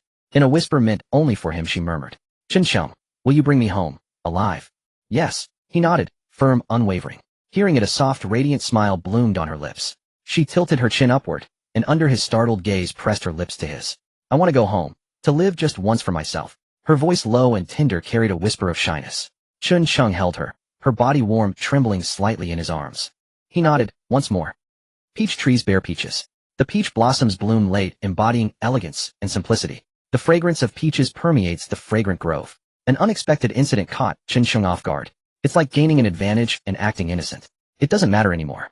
After all, it's already like this. Chen Cheng held Tian Shuwei close, eliminating any gap between them, which made them grow closer. Gazing towards the cave entrance, he anticipated someone's arrival. However, as night gradually descended, no one came. The coldness below intensified. With no other choice, Chen Cheng had to hug Tian Shuwei a bit tighter, using their body heat to fend off the chill of the rainy day. At the same time, he worried about the rain not turning heavy. Please don't let a mudslide bury them like the 5 skeletons below. Where do you think these skeletons came from? Tian Shuwei brushed aside Chen Cheng's meddling hands. After warming up, she curiously asked, I have no idea. Chen Cheng shook his head. These skeletons look like they've been here for quite a while. I've seen that their bones are incomplete, suggesting someone discarded them here. Tian Shuwei pondered, could it be those people you mentioned with the beards? Didn't they say that a few of them were poisoned before? Could it be those individuals? Chen Cheng thought for a moment. It's possible. But if those people died, wouldn't they just bury them? Why discard them here? Tian Shuwei seemed to realize something. Oh, did you forget what Zhou Hai did before? Zhou Hai. Chen Cheng, right. The incomplete bones indicate something. Where did the remaining bones go? The bearded ones have been here for... Do you think they consumed this? Chen Cheng frowned. It seemed plausible, but not conclusive, because they had seen them earlier. Though the bearded ones ate less, they still had fish. It shouldn't have come to this. However, in the absence of sufficient food, human nature, what does it really count for? This could indeed explain the matter. Think about it. To avoid being discovered, they might have dumped these corpses here. I think it's very possible. Tian Shuwei analyzed. Chen Cheng did not respond. Is that so? He felt like something was still missing. It was indeed possible for the bearded ones. But what about Hu Yu and the others? Previously, Su Qiaoyan had taught him a lesson. Here, every story must be crafted by oneself. True or false, who can clarify? Moreover, Hu Yu and the others claimed they had been here for almost a year. Could they really survive solely on the food they brought? And what about the fact that they only came here with 3 people? Did Hu Yu's father escape solely on his own abilities? Could not be substantiated. The reliability of diaries is quite low. After all, who among normal people writes? Seeing him deep in thought, Tianshu Wei did not interrupt. Instead, she nestled closer to him as they endured the long night together. Finally, morning dawned. The rain had ceased. Chen Sheng took off his clothes and covered Tianshu Wei, who was resting against the stone wall. As for himself, he leaned against the stone wall doing push-ups with one hand to warm up his body. After a long night, the women likely sensed something was amiss.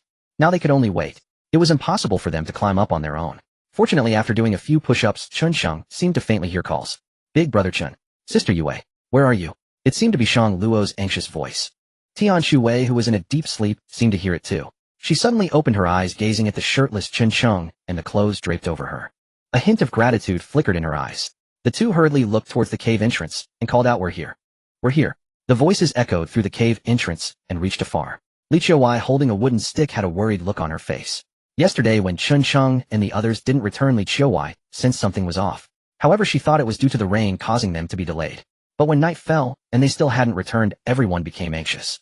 She initially suggested going out to search that night, but realized it was too risky without lighting equipment, especially in the rain. After much discussion, the group decided to wait until morning to act. So early in the morning, they left Hushi to watch the camp while they all set off to search. Wait. Shang Luo, standing aside, seemed to faintly hear something. She instantly stopped and signaled everyone to remain still. She leaned in to listen. "We're here. We're here." Shang Luo immediately felt joy. "They are nearby. Did I hear voices?" Li Qiuwei and the others hurried over, following the direction of the voice as they searched. "This way. There's something." Zoe's voice rang out from afar. Li Qiuwei and Shang Luo rushed over. Upon arriving at the location, they saw that the vines wrapped around the trees had been disturbed. Moreover, here, Chun Cheng's voice became clearer. "That way." Shang Luo, with keen eyes, instantly spotted a tree trunk bound by vines not far away. She hurried over. Upon arrival, she saw a large cave entrance.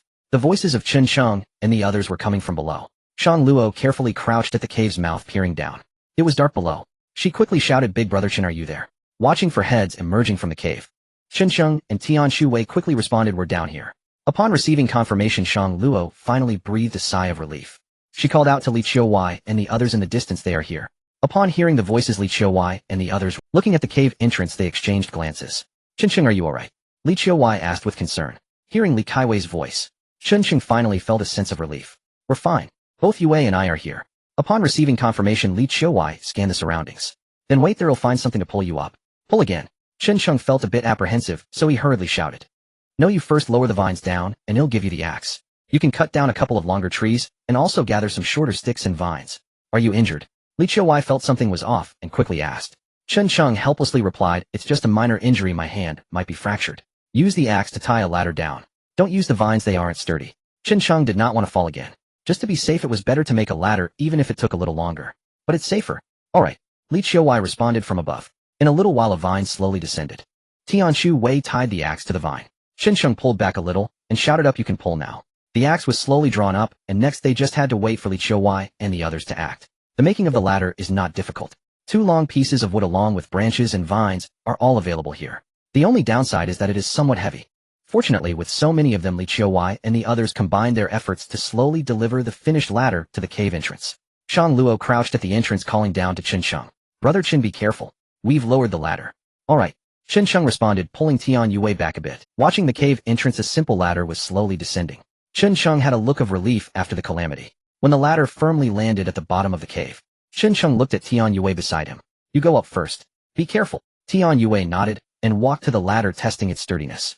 Chen Sheng watched and inexplicably said, "After we get out, let's not mention the skeletons down here for now." Tianshu was taken aback for a moment, but still nodded. She stepped onto the ladder and began to climb up slowly, while Chen Sheng steadied the ladder from below. He was worried about any mishaps. Fortunately, there was no danger. Tianshu slowly reached the cave entrance. Li Qiuwei grabbed her hand and pulled her up. Seeing that everything was fine, Chen Sheng approached the ladder. His right hand could no longer move at all. In the corner, the rabbit had been trembling all night.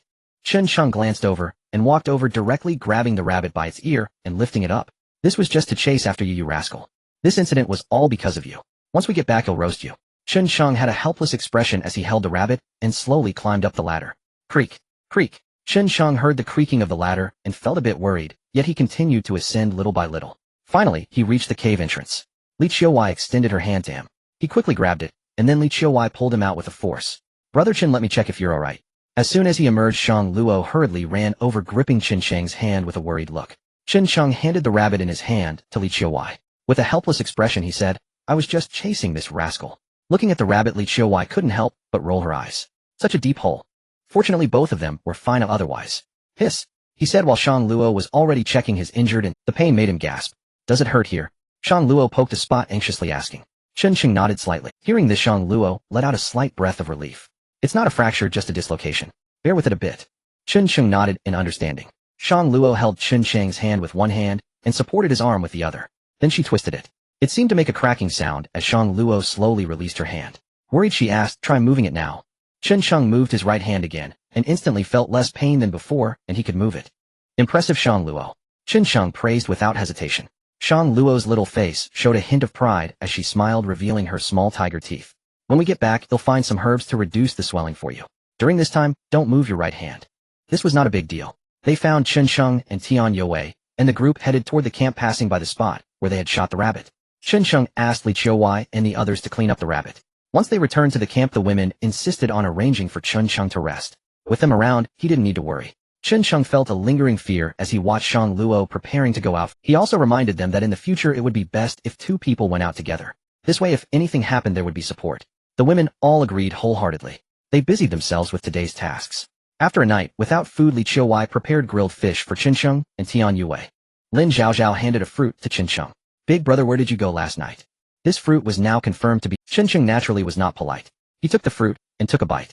Last night, I went out to catch rabbits. As he spoke, Chen Sheng pointed over to Su Qiuyan's side. At that moment, she was looking confused, not knowing how to deal with rabbit. Upon hearing this, Lin Zhaozhao instantly became excited. She ran over, stretching out her small hands to pet the rabbit in Su Qiuyan's hand, startling it. The rabbit began to struggle wildly, leaving Su Qiuyan a bit speechless. She turned to Chen Sheng and asked, what should we do with this? Should we kill it now? Kill it? That seems a bit wasteful. He had planned to keep it for breeding after all. Since the deed was done, it would just be a matter of confinement. It was indeed difficult to manage, and this rabbit was good at digging.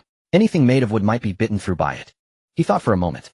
How about this, you take this to Hu Yue and go find some bamboo. They'll teach you how to make a temporary cage to keep it in. Su Qiuyan nodded. After handing the rabbit to Hu Yue, she got busy. Not long after, Shang Luo returned, having brought back some herbs. After grinding them on a stone and mixing them with juice, she tore some cloth strips to wrap Chen Sheng's right hand. As for where the cloth strips came from, Chen Sheng felt helpless. The women had been here for so long. Naturally, they faced the issue of their monthly cycle. Previously, Li Qiuwei had asked him about it. Helpless, he had to contribute a piece of clothing he had obtained earlier. Without sanitary pads, they could only temporarily use this. After wrapping it up, Chen Sheng finally had some free time and walked to the entrance. He observed the condition of the sweet potatoes and potatoes he had planted earlier. They weren't sprouting so quickly, but after the rain, seeing the vitality of everything, he started to feel a bit excited. When he turned his head, he saw Hu Shi looking at him. Chen Sheng casually approached her.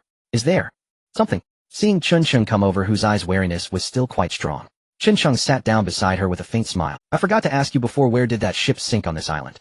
It's right behind the island. Why? Hu Shi didn't understand why Chen Sheng was asking this, but she answered honestly. Looks like we need to check it out when we have time to see if we can find anything useful. Chen Sheng took over the topic. It's all sunk to the bottom of the sea, how easy would that be? Hu Shi sighed, and Chen, no worries, I can swim. Then he inexplicably added, your father is really impressive, managing to salvage so many supplies. Upon hearing this, a hint of panic flashed in Hu's eyes. Well, he can swim too. Chen Sheng nodded. At that moment, Su Qiuyan had already returned with bamboo. Like this, and like this. Chen Sheng directed Su Qiuyan on how to create a simple bamboo cage. First, cut the bamboo into strips. Then find 4 wooden sticks and tightly bind them together. Finally, leave a space. Using the bamboo strips, a dense fence was made, which was then covered and pressed down with a stone. Thus, a temporary place to confine the rabbit was completed. You need to be careful, rabbits will gnaw at these things. If they notice, replace them immediately, Chen Sheng reminded. Su Qiuyan silently nodded. No problem, there aren't many other things here, but there is plenty of bamboo. Saying this, he went over to Hu Yu and brought the rabbit back, placing it in the cage.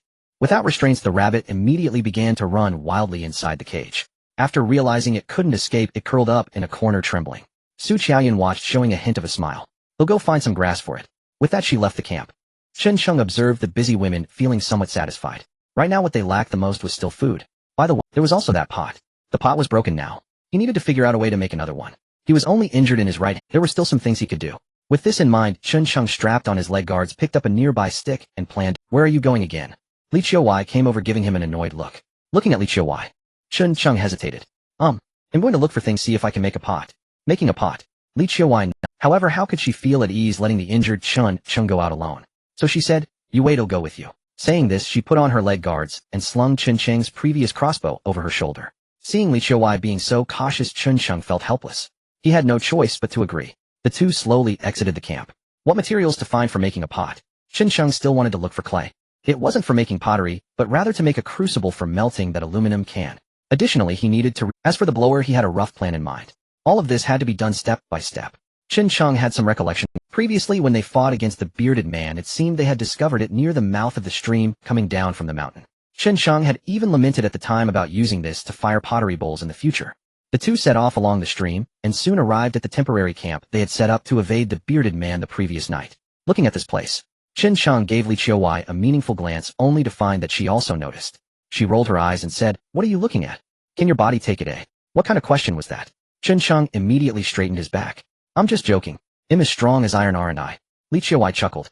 Is that so? She poked Chen Cheng's arm, acting like a caring elder sister. You should take it easy, don't cause any accidents. It would be difficult to deal with things here later. Chen Cheng was naturally aware of this. Therefore he was mostly on guard. However, he would occasionally take some risks. As for letting Chen Cheng go alone, Li Qiuwei hadn't even considered that. Here with Chen Cheng as the only man, how could that be possible? The two continued forward. Indeed, at the stream emerging from the valley, Chen Cheng found what he was looking for: clay washed out by the stream. It was gray. This was far more substantial than any yellow earth. Moreover, there was plenty of it here. Chen Cheng scooped some with his hand and squeezed it a few times. Not bad, this is it. Let's take some back. Upon hearing this, Li Qiuwei picked up the axe in her hand and started digging. Chen Cheng also helped placing the clay into a side bamboo basket. After a combined effort, they managed to collect a good amount before heading back to the camp. Back at the camp, Chen Cheng didn't rest. After using the restroom, he got busy again. This time it wasn't Li Qiuwei who helped, but Shang Luo Su, Xian Tian Yue, and who you all came to assist. What do we need to do? The two stood under the stone wall looking at Chen Cheng and asking. With his arm injured, Chen Cheng could only direct them. First, dig a small pit. Chen Cheng instructed. The women followed his orders. Then find some branches and surround this pit, inserting them in a circle. Bring over the soil from over there, add water, then mix in some dry grass, stomp it together until it's thick, and apply it, leaving a hole at the bottom for ash removal. Watching the women busy at work, Chen Cheng felt a bit gratified. Once the bottom was done, he continued to speak. Bring some branches, overlay them on top, and use the clay we just made to continue applying it. Then use sticks to poke some round holes to create a furnace bridge. The women nodded in understanding. Finally, continue to add height to the furnace body along this edge. The four women followed Chen Cheng's instructions. Soon they had built the furnace. Chen Cheng watched with great satisfaction. Once completed, he continued to give orders. Shang Luo, go gather some firewood to dry out this furnace first. Okay. Shang Luo nodded in understanding. What about this? Tian Yue pointed to the clay that Chen Cheng and Li Qiuwei had dug up earlier and asked. This? Chen Cheng thought for a moment. Forget it. Let them handle it. In that case, you all go find a flat stone slab and bring it back, it'll teach you. Teaching someone to fish is better than giving them a fish. These things, though seemingly useless, who knows what they might lead. Soon Hu Yu and Su Qiaoyan returned with a large flat stone slab, which they found inside their cave. After placing the stone slab, Chen Cheng stood beside the four women and instructed, wet your hands, take out the clay, and knead it vigorously to expel the air inside. The four women obediently followed his instructions, rolling up their sleeves and getting to work. After watching them knead for a while, Chen Cheng nodded slightly. Then use your hands to roll this clay into small long strips, stacking them one by one to create a crucible. The four women exchanged glances and began to shape the clay, slowly rolling it on the stone slab. One must admit, women are indeed meticulous. They gradually raised the height of the crucible while tidying up the surroundings. Additionally, this meaningful task made them incredibly happy. Soon a crucible appeared on the stone slab.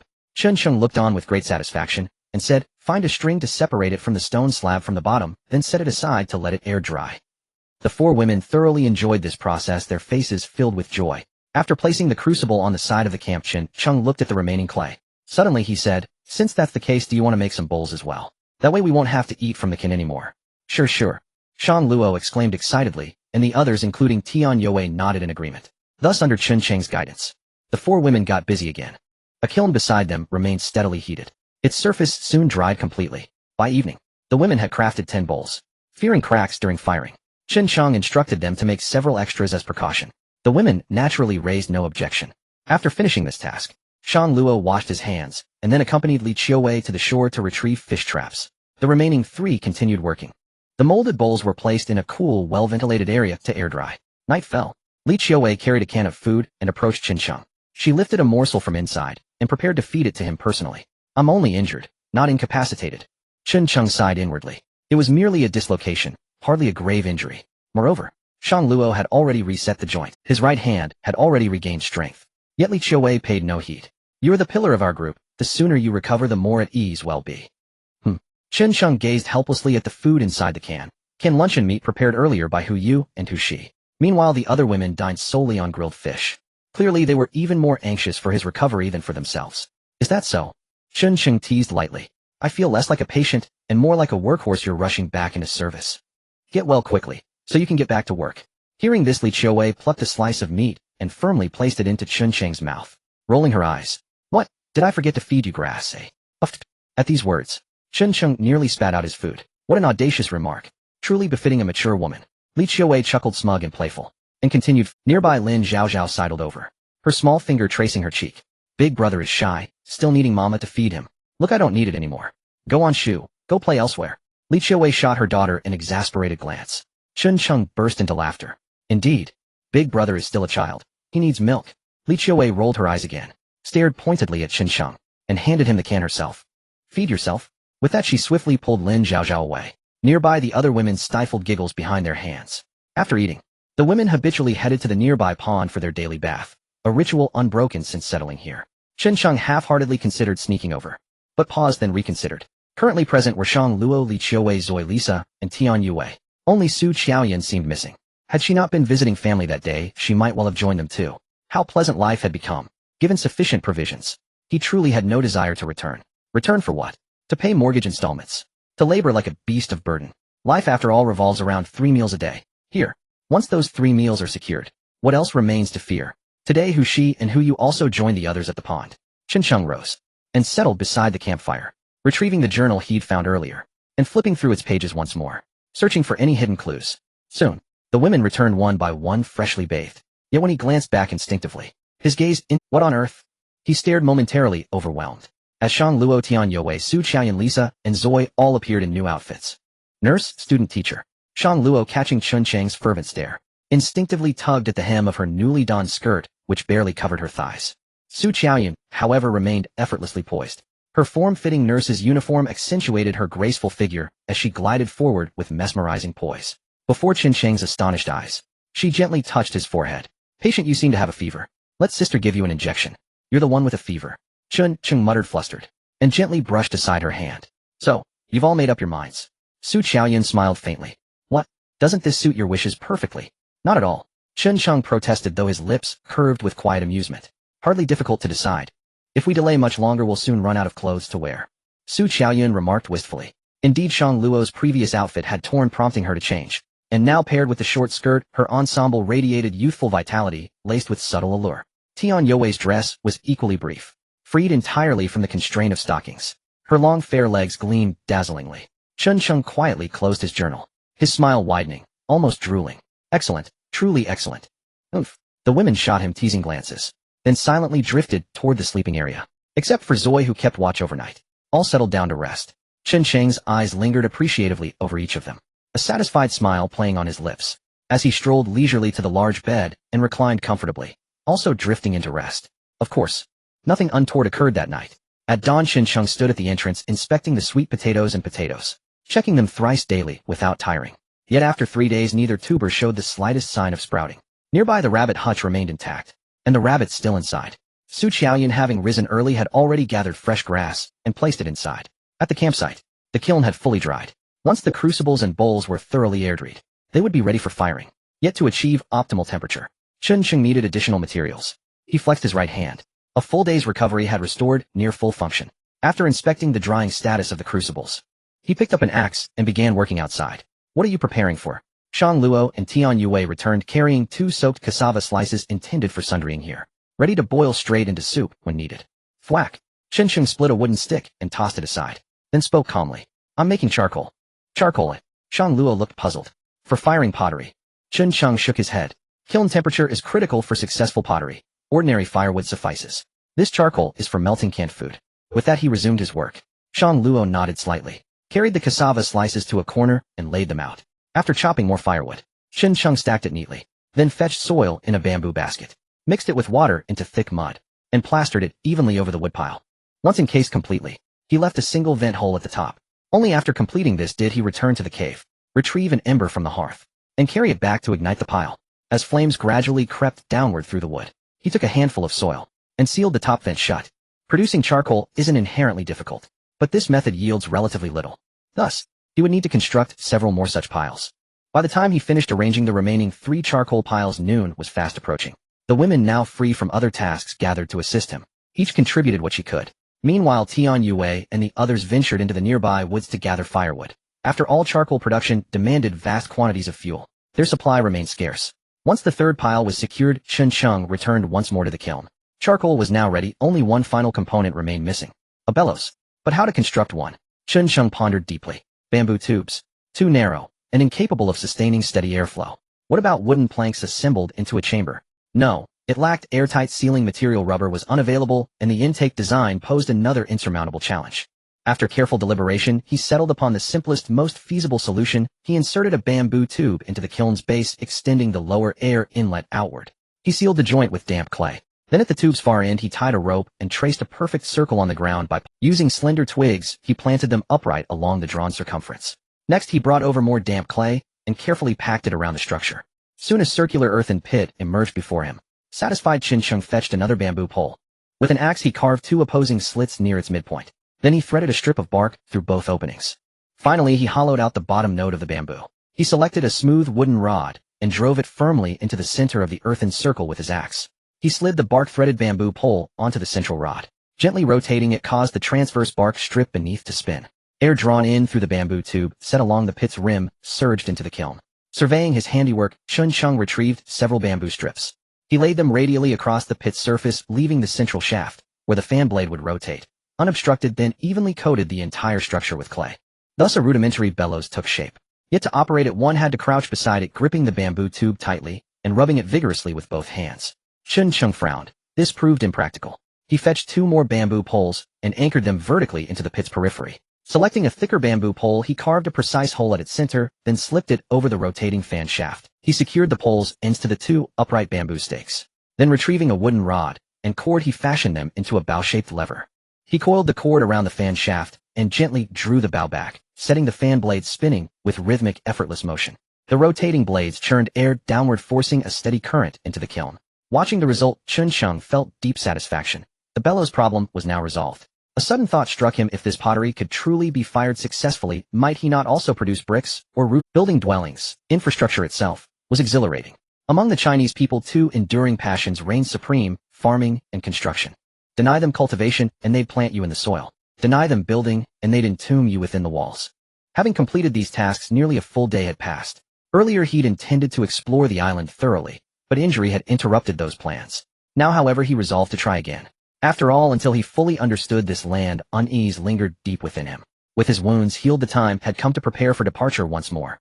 That evening, as they shared their meal, Chen Cheng raised the idea anew. Recalling last time's harrowing ordeal, the women flinched instinctively at his words. "You may go, but must return the same day," Li Qiuwei cautioned. Her stipulation was entirely reasonable. "I plan to go with Yue again," Chen Cheng said. Tian Yue nodded in quiet understanding. Hearing that she would accompany him once more, Tian Yue felt a quiet surge of emotion. Since that night, she'd found herself hesitant, even fearful, to face him alone. Nearby, Shang Luo watched Chen Cheng choose Tian Yue. Though disappointment flickered briefly, she recognized her own limitations. Accompanying him would only hinder him. Merely being able to aid him medically filled her with quiet gratitude. The others voiced no objections, only earnest reminders to stay safe. At dawn, Chen Cheng packed his gear and prepared to depart with Tian Yue once more. Before they left, the women wore expressions of deep concern. "If anything like last time happens, return to us," Li Qiuwei urged. Last time, Tian Yue had rushed off alone to rescue someone, and nearly lost herself in the process. Such a recurrence was unthinkable. Tian Yue nodded solemnly. Chen Cheng glanced toward Hu Yu and Hu Shi at the campsite, then moved closer to Li Qiuwei and murmured something softly into her ear. Straightening up, he addressed the group with a reassuring smile. "Don't worry, we'll be back before you know it." He laughed lightly and departed with Tian Yue. The moment he disappeared from view, Li Qiuwei's expression hardened. Her gaze turned icy. Without a word, she cast a cold, deliberate glance toward Hu Yu and Hu Shi at the campsite, then turned away, feigning utter indifference as she walked back. On this second journey, Chen Cheng proceeded with heightened vigilance. Tian Yue walked silently beside him, still unsettled by the events of that fateful night. uncertain how to move forward. What's wrong? Lately you've been avoiding me. Chen Sheng asked quietly, walking ahead. Huh? Me, eh? Tian Yue stammered evasively. Chen Sheng suddenly halted. She distracted collided gently against his back. Seeing her flustered expression, he broke into soft laughter. So bold that night, and now you're timid. Relax, I won't hold you responsible. She blinked startled, then inwardly groaned, that's my line. You, she sputtered, rolling her eyes. You reap the benefit and complain afterward. Chen Sheng grinned playfully. Do I? That night you seemed quite content yourself. You rogue. Humiliated beyond measure, Tian Yue pinched his arm hard. Ha ha ha. Laughing, Chen Sheng pulled her close into his embrace and gently tapped her nose with a fingertip. Fine. Then you'll have to take responsibility for me from now on. She rolled her eyes again. Responsibility? That's hardly my place. Her voice tinged faintly with sourness. We must all strive to survive. No blame, no fault. Only our own strength and resolve will see us. Tian Yue nodded faintly, her fingers tightening around his, reluctant, almost unwilling to let go. This time Chen Sheng truly heightened his vigilance to the utmost. They soon arrived at the grove they had passed before, yet fortune did not smile upon them as it had previously. No rabbits emerged for exercise. Still they discovered traces of other small creatures, a tiny rodent resembling a mouse, slender, diminutive, much like those found in northern regions. Yet it bore an unusually long tail, granting it astonishing leaping power as it bounced upright, balancing effortlessly upon that slender appendage. Could this creature be edible? That was Chen Sheng's first thought. After all, even a mosquito is meat. Here sources of protein were scarce. Anything edible, he resolved, would not be overlooked. How adorable! Tian Yue exclaimed, captivated by the creature's soft, endearing charm. Adorable indeed, especially when savored between one's teeth. Chen Sheng teased with a grin. Tian Yue shot him a sharp, exasperated glance, and he assumed she would protest. Such a little darling. How could we possibly eat it? But instead she murmured quietly, it's just that the meat is far too... Chen Sheng blinked. Well then, Tian Yue had evidently grown cunning too. He had intended to capture one for testing, but before they drew near, a small sentinel straightened upright and let out a sharp, chittering cry. Instantly the surrounding creatures scattered, vanishing into nearby thickets in the blink of an eye. Their speed was truly extraordinary. Well, Chen Sheng sighed, resigned. It seems we'll need to set proper traps if... Tian Yue nodded in agreement and whispered, shall we build them as you did before, for birds? Chen Sheng waved his hand dismissively. Those were simple bird snares. This is different. These creatures are minuscule. Capturing them will demand specialized rodent traps. Tian Yue tilted her head, studying Chen Sheng with quiet bewilderment. How was it that he mastered everything? Kindling fire, constructing shelters, forging stoves, crafting pottery. Nothing seemed to daunt him. Following him, she needed neither to fret nor decide, only to obey. And therein lay profound, unshakable peace. The little creature had vanished. Chen Sheng plucked 2 fruits from a tree and tossed one to Tian Yue, who stood momentarily entranced. He took a bite himself. Let's go. We'll continue exploring. Tian Yue snapped back to awareness and hurried after him. This time they followed the slope's gentle rise. They deliberately avoided the sinkhole where they'd tumbled earlier. The forest grew dense along the way, yet the ground bore scant wild grass. Chen Sheng couldn't identify the woodland type, broadleaf or otherwise. His geographical knowledge was modest, offering no clear classification. All he knew was this towering tree's deep shadows. Occasionally low shrubs clung beneath the giants, straining desperately toward the slenderest slivers of sunlight that pierced the canopy. The higher they climbed, the sparser the woods grew, while weeds multiplied. Yet more abundant still were ferns. Fiddlehead ferns. Chen Sheng murmured, belatedly surveying the verdant expanse.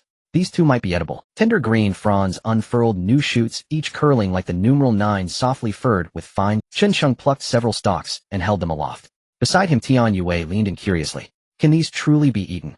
He hesitated. Ferns comprised countless species, many toxic, many nourishing, and his own knowledge was uncertain. Let's ask Shang Luo when we return whether these are true fiddleheads. Botany was Shang Luo's domain. Tian Yue gave a quiet nod, yet a subtle pang of disappointment stirred within her. Shang Luo, the physician, knew countless edible plants. And herself, what skill did she possess? Combat. Li Qiuwei surpassed her. She seemed to hold no distinct advantage. No wonder Qin Sheng had chosen to shelter Shang Luo. Here utility reigned supreme.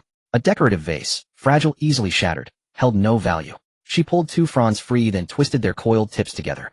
With a gentle tug, one snapped cleanly.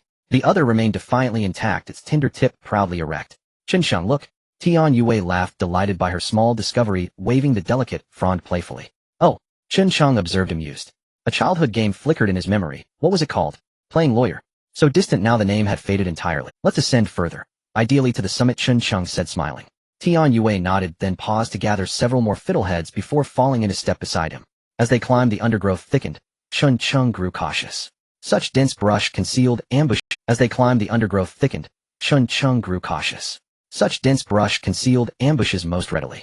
Step by deliberate step. After roughly an hour the terrain shifted again. Wild grass receded, replaced by scattered boulders, and slick, sparse tufts of grass persisted, but none flourished.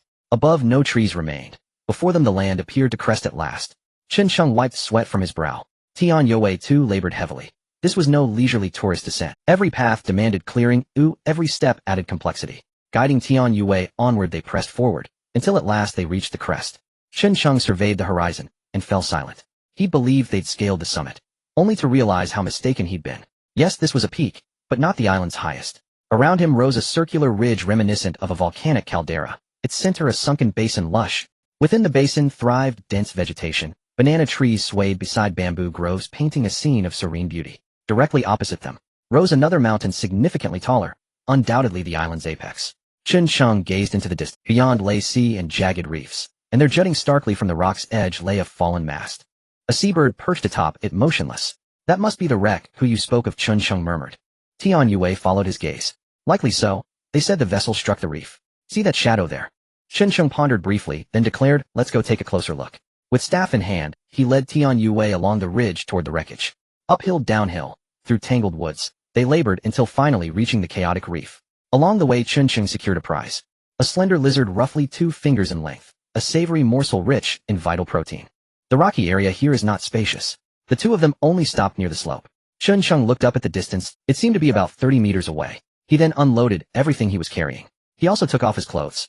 He turned to look at Tian Yue, intending to say, wait here, I will be back soon. But he saw Tian Yue turning her head away, blushing. A smile appeared on Chen Sheng's face. It's not like you haven't seen it before, why are you shy? Chen Sheng didn't mind such things. His clothes were wet and he needed to dry them. So convenient. Exposure addict. Tian Yue looked up at a 45-degree angle at the sky and casually remarked. Chen Sheng found it somewhat amusing. He put his clothes aside. You can't swim, I'll go and take a look. With that he stepped into the sea. Tian Yue couldn't care less about that. She hurriedly reminded him, be careful.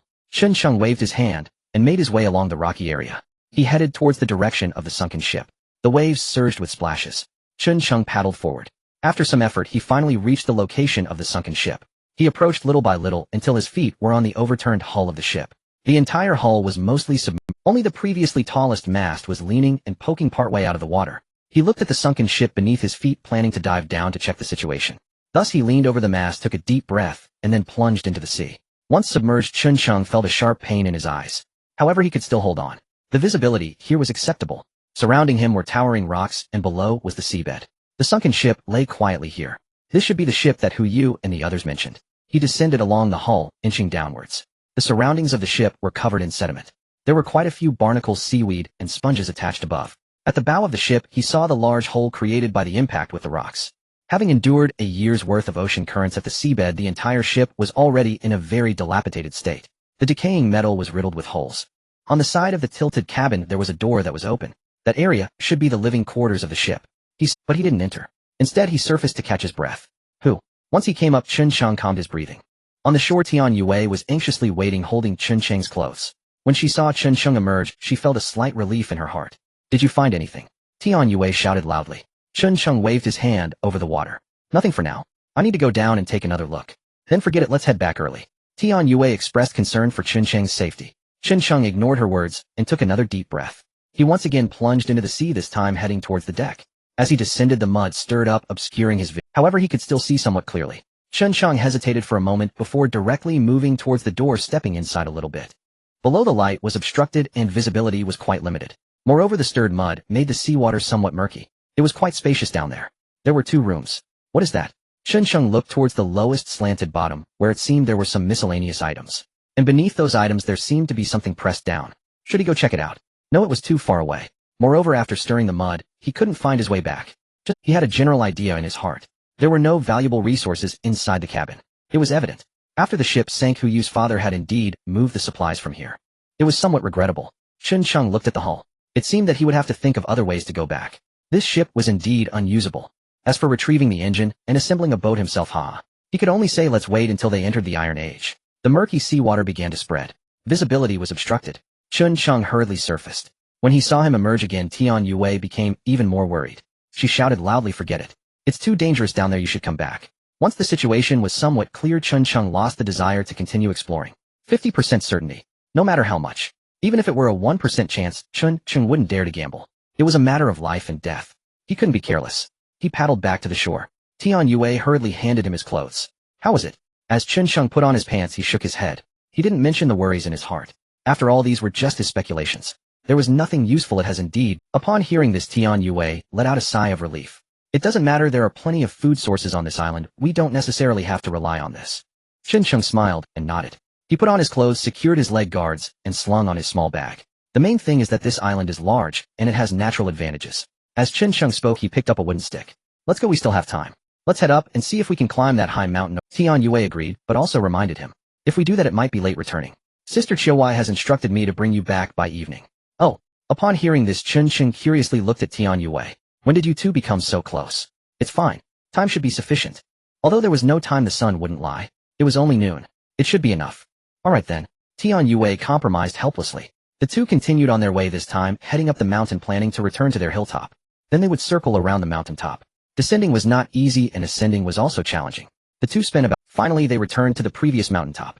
After resting for a while and replenishing some water, they set off again. After estimating that they had walked for another half an hour, the two arrived at the towering peak they had seen from afar. Chun Chung shielded his brow. Looking out at the summit, it was somewhat difficult to climb up. The mountain was composed mostly of loose stones, and the cliffs were. Chun Chung glanced sideways. There was a small platform on that side. He carefully led Tian Yue over. Upon reaching this side, Chun Chung felt his vision suddenly open up. It turned out that this side was a flat area protruding near the ring-shaped mountain range. Behind was the towering summit. A thin stream flowed from the stone crevice behind and cascaded into a small. In front of the platform, a glance revealed a forest below and several small hilly slopes. Beyond that, there was a beach and the vast sea. In fact, if it weren't for all the stones here, it would be quite nice to settle down. There was water, the woods of the ring-shaped mountain for firewood, and banana trees in the basin. The only regret is that there is no large flat land for farming. Chun Chung looked around slightly, spreading his arms, letting the sea breeze disperse the midday heat. Chun Chung, do you see over there? Isn't that where we went to the island before? Tian Yue excitedly pointed in a direction and asked. Chun Chung followed her gaze and indeed saw it. They were getting closer to the right side. There was a valley leading out. Although the situation of the plain was not visible, it could still be vaguely distinguished as the place they had gone to the island before. Chun Chung nodded. The wind up here is quite strong. If we could set up a wind turbine, we could generate electricity. Chun Chung sighed. Do you know how to do that? Hearing about electricity, Tian Yue became a bit excited. After all, they all had their phones with them. Although they couldn't turn them on, not trying made him feel somewhat uneasy. As for the bearded man, he had burned everything to ashes, leaving nothing behind. Do you think him some kind of omnipotent king? Chun Chung had just expressed his thoughts, teasing a bit. A generator relies on magnets, and we don't have any. Are we going to generate power with love? Tian Yue rolled her eyes. Chun Chung approached her a bit closer, his voice carrying a hint of charm, as he said, friction can generate electricity too. Why not give it a try? Tian Yue was not like Su Qiaoyun or Li Qiuwai. She was quite shy. Hearing Chun Chung's words, she immediately understood his meaning. She raised her hand and punched Chun Chung. You, pervert. Your mind is filthy. Chun Chung, desire is human nature.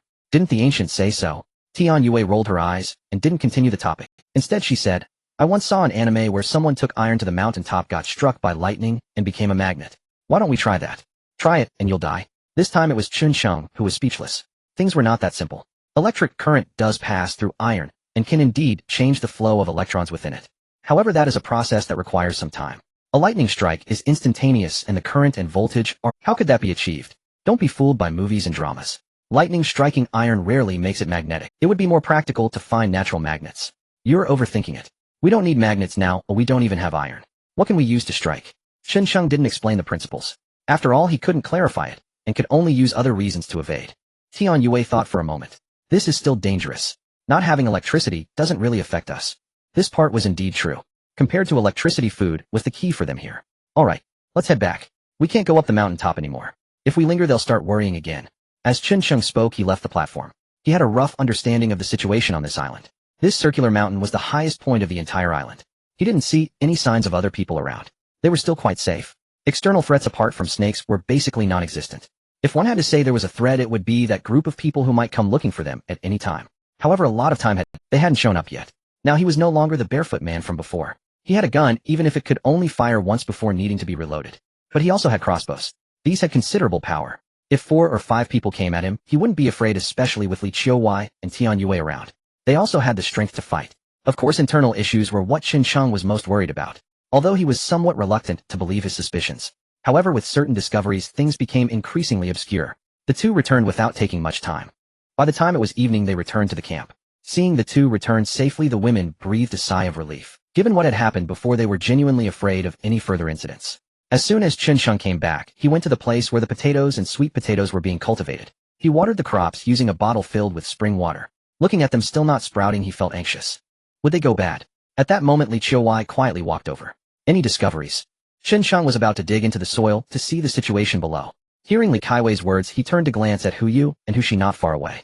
Hu's arm injury was almost healed. Hu Yu was with Shang Luo and Su Qiaoyan gathering the charcoal they had burned yesterday, chatting and laughing as they did so. Chun-Sheng lowered his voice a bit.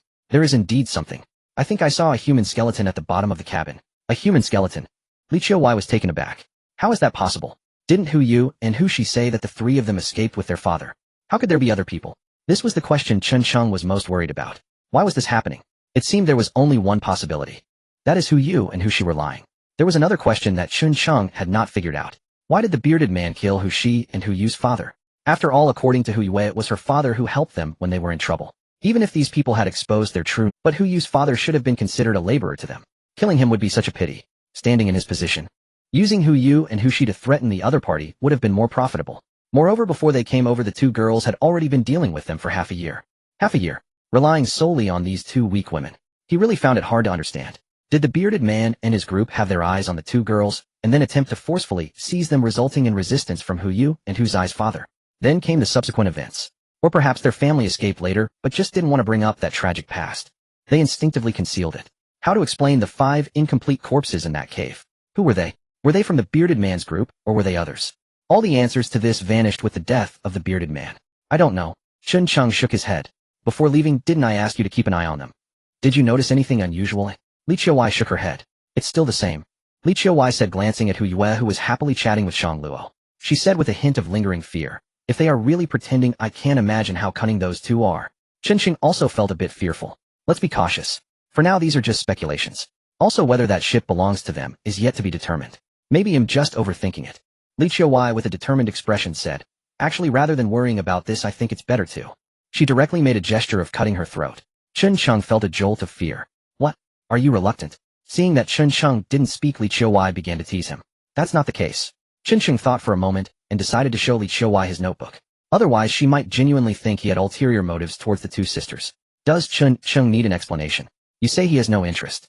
How could that be? After all, he was just about to argue when he saw Shang Luo running over.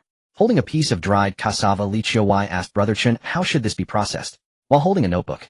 Silently walking aside, he took the cassava and gently squeezed it. It was very crispy. Without a pot, it was indeed difficult to handle. However, upon seeing the remaining powder in his hand, an idea suddenly struck him. He tentatively asked, can this be ground into powder? Grinding into powder. Shang Luo was slightly surprised, and then, as if realizing something, her eyes brightened. Yes, if we grind this into powder, we can make pancakes, she said, and if we add a little salt and some wild vegetables. Her mouth nearly watered at the thought. But then a thought struck him. He asked, but the tool for grinding the powder is not easy to find. Chun-Sheng waved his hand. That's simple. Oh, just find a flat hard stone and use a log to grind it. Shang Luo immediately understood. She called for Su Qiaoyan, and the two went out to search for stones. Once they left, Li Qiuwei returned. She had already flipped through some content in her notebook and asked in confusion, so does that mean Hu Yu and the others weren't? Chun-Sheng shook his head. Who can say for sure? What normal person keeps a diary? Li Qiuwei did not dwell on. She continued to flip through the diary. Chun-Sheng, on the other hand, went over to check on the clay pieces drying in the shade. Once they were dry, he could start firing them. Now the exploration of the island was nearly complete. The cassava had been planted. As for the previous mention, they were building a shelter outside. There was no rush for that at the moment. In terms of food, fruits, cassava, and daily catches could sustain them for a while, so it wasn't urgent. Soon Shang Luo and Su Qiaoyan returned with a stone. After cleaning it with stream water, they placed it in the sun. Chun-Sheng was also busy taking an axe to chop a wooden stick. He peeled off the bark and smoothed it out before handing it. Shang Luo had already set off with Tian Yue to the seaside to catch fish. Not far away, Hu Yu returned with some wild grass to feed the rabbits. Ever since they decided to raise the rabbits, their daily tasks had increased, but it was not a problem since there were many of them. These were all minor matters. Later in the evening, Shang Luo and Tian Yue returned with their catch. They were now consistently getting rewards every day. After all, the nest was well built. If he didn't mention it, no one would know. Upon returning, the two handed the fish to Li Qiuwei, placing it by the fire to smoke. Just now, Li Qiuwei mentioned that there was not much salt left. But Chun-Sheng had no solution at the moment. The pot was broken, and even making salt was a problem. It seemed that tomorrow, no matter what, he had to make the pot first. It was time for the women to bathe, as was their daily routine. All the women came out, even Lin Zhaozhao was dragged over by Li Qiuwei. Only Chen Sheng was left alone in the camp. He wanted to go, but considering that Hu Shi and Hu Yu were present along with Lin Zhaozhao, he decided to wait until they returned. He fiddled with the clean stone. He grabbed a handful of dried cassava pieces and placed them on the stone, then took the wooden stick and began to pound them. The sound of crack echoed as the cassava broke apart under the pressure. In no time many had turned into powder. Chen Sheng picked up a bit and squeezed it in his hand. It felt decent. Although it was not as good as flour, it should work for making coarse pancakes. Unfortunately, there was no vegetable oil. Otherwise they could make pancakes to eat. He placed the prepared cassava flour into a plastic bag he had brought. He continued working. Soon Li Qiuwei returned with a freshly washed Lin Zhaozhao and the others. They saw him working on the cassava flour. They surrounded him, curiously watching. "This is great. If we can find more cassava here, we can dig it up and make this in the..." Li Qiuwei said beside him. Chen Sheng handed the stick to Tian Yue so they could continue. "Indeed, but we haven't found cassava here yet. I believe there are some over there. There should be plenty here too. We'll look for it when we have time." As Chen Sheng spoke, he slowly stood up, intending to take a bath. However, as he reached the stream, he vaguely heard a... Driven by curiosity, he walked over in confusion. Upon reaching the pond, the sight before him left him momentarily dumbfounded. Is this a match made in heaven? No wonder he hadn't seen Zoe and Lisa return earlier. So this was where they were. When had they developed this kind of relationship? Chen Sheng was momentarily stunned. His appearance seemed to startle the two women as well. Looking at him, they finally showed a hint of embarrassment. Unsure of what to do, Chen Sheng felt a mix of emotions. What was going on? Were they unhappy with him for not providing? Did they look down on him? They would be punished for that. He chuckled and squatted by the water's edge. "It's fine, you two continue." Zoe and Lisa exchanged glances and then walked over with smiles. Zoe added a hint of grievance to her expression. "Chen, you haven't been paying attention to us these days." Chen Sheng glanced around and felt a rush of blood. With a smug smile, he said, "In our country there's an old saying, among three people, there must be my teacher. Come, let's have a good talk." As night fell, the surroundings grew more tranquil, and the stream began to ripple. However, some things where one exists and Chen Sheng felt that future days would be quite comfortable. Early in the morning, after checking on the sweet potatoes and he was fiddling with the crucible. It was time to make salt, and the pot had to be made quickly. Previously, Chen Sheng had indeed considered making a pottery pot. But then he thought again, with so many of them the pot had to be large. Making ceramic bowls was easy, but a large ceramic pot was quite difficult. So he decided to use the cans that Hu Yu and the others had discarded. As for how to make it, he already had a rough idea in his... Have you seen how to make aluminum pots at the village entrance? Chen Sheng planned to follow their method. Now that they had charcoal and a furnace, what was missing was just the mold for making the aluminum pot. Therefore, after confirming that the crucible could be used, Chen Sheng took a bamboo basket to the stream. He began to transport sand back, planning to make the mold first. When it was time to melt the aluminum, they could pour it directly. This was much more convenient than using a pottery pot. Moreover, this was not easily damaged. The only difficulty was in making the mold. For Chen Sheng, this was not a big problem. After transporting the sand back, Chen Sheng went out again, and near the stream, he found a large stone to bring back. This stone was not one of those hard types. Rather, it was slightly red, and could break off a large chunk with just a swing of an axe. Perhaps it goes by different names in different places. In any case, Chen Sheng called it red sandstone. It had some weight. Chen Sheng exerted some effort to roll. Once back, he took out the pot he had used earlier and placed it on top. According to the depth of this pot, he began to shave it down little by little with the axe. He needed it to fit perfectly on top. Of course, the inside of this pot was originally uneven. Thus, the stone had a protruding semicircle. Chen Sheng thought to himself that he must polish it to be smoother. Only then would the inner part of the cast pot be more usable. Polishing was indeed quite time-consuming. The girls were naturally not idle either. The charcoal was a bit insufficient. Tian Yue took a few people to continue gathering firewood, following the method Chen Sheng had used before to make more. The rabbit also needed to be fed wild grass. After a few days, it seemed that the rabbit understood that these two-legged creatures no longer posed a threat and was less afraid of them. Lin Zhaozhao was particularly fond of this fluffy little creature. Moreover, she could touch it through the cage, which there were indeed traces of the rabbit nibbling on the cage. However, every time she discovered this, Su Qiaoyan would quickly find new bamboo pieces to replace the old ones. This was to prevent it from escaping. Shang Luo, Hu Yue, and Hu Shi went out to look for cassava. Since they managed to obtain some cassava flour last night, the girls had more ideas. Hu Yu and Hu Shi were familiar with this area, so the three of them set out together, while Li Qiuwei stayed behind to assist Chen Sheng. After spending quite some time, he finally managed to polish the red sandstone into a conical shape. However, this cone had a part that bulged out slightly on both sides. On its surface, Chen Sheng used bamboo pieces to scrape one side little by little, making it much smoother and eliminating the awkward feeling. After finishing this, he found two long pieces of wood and tied them together with bamboo strips. This way, two people could easily lift this thing. After this was done, Chen Sheng began to work with the sand. Without wooden planks, Chen Sheng chose to work direct. After digging a large pit in the ground with the axe, he poured the sand into it. The sand here was somewhat dry. He specifically added some water to achieve moderate moisture. Then holding a short stick, he repeatedly patted on it to make it more compact. Li Qiuwei also came over to help. Before long, looking at the surface of the sand that had already compacted, Chen Sheng took out a rope. After wrapping it around the top of the conical red sandstone, he used a bamboo piece to measure the height. He then returned to the sand pit. Using the circumference of the rope as a circle, he began to throw the sand out little by little with the bamboo piece. It needed to be slightly deeper than the red sandstone, but not too deep, otherwise the heat transfer would slow down. After slowly digging out a pit that was roughly the same size as the protruding part of the red sandstone, Chen Sheng and Li Qiuwei worked together to lift the stone and slowly placed it into the pit. Comparing the sizes, he intentionally placed 4 stones on either side of the pit. This way the wooden stick would just fit on top, allowing the entire red sandstone to be suspended slightly above the pit. After placing it in the pit, Chen Sheng lay on the ground looking at the gaps in the middle. Some were wide, some narrow. There was no other choice, the two had to lift the stone away again. Following the marks left when it initially fell into the pit, they continued to adjust it. This time, they needed to be more careful, removing some from the excess areas and filling in the sparse areas with shavings from the sand. After resmoothing it, they were busy for another half hour. Finally, Chen Sheng lay on the ground again, looking at the gaps between the stone and the sand in the pit, and they were about the same. Of course, here it was naturally impossible to achieve perfection. The most difficult part was the bottom. It was hard to observe well while lying down. However, Chen Sheng was not without other methods. He placed a bamboo piece at the bottom. If it was too low, the stone would naturally press down on the bamboo piece. After lifting the stone, he could then dig out a flat bottom according to the depth of the bamboo piece that sank into the sand. Solutions are always conceived by people. It also took some time. Chen Sheng looked at the results and nodded in satisfaction. Next came the melting of the can and pouring it. Li Qiuwei watched from the side. She quietly moved closer. Is this all? Chen Sheng nodded. This big pot should be enough for us to cook. Li Qiuwei pondered for a moment and asked with some concern, but isn't aluminum toxic? Can really be used? Chen Sheng thought for a moment. It should be fine. Although the item we are making hasn't formed a layer of aluminum oxide on the surface, we're not using this to store acidic or alkaline food for a long time. Making a pancake or boiling soup shouldn't cause poisoning, right? That's true.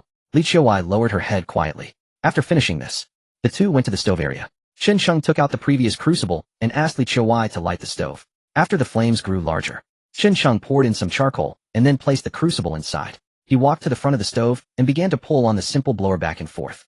With the continuous influx of air, the fire in the stove suddenly grew larger. The temperature provided by the burning charcoal quickly turned the crucible a bright red. Chen Sheng looked very satisfied. He then asked Li Qiuwei to continue while he went to the back of the cave to retrieve a number of cans that Hu Yu and the others had discarded. After tearing off the plastic labels, he made a pair of tongs from bamboo, placing the cans one by one into the crucible. The melting temperature of aluminum is not high. Soon the cans in the crucible began to melt. Chen Sheng looked down at it. After it had melted somewhat, he continued. Once the crucible was full, he stopped, this time gently stirring it with a stick to ensure it was completely melted. Only then did he use the tongs to take it out and place it on the ground.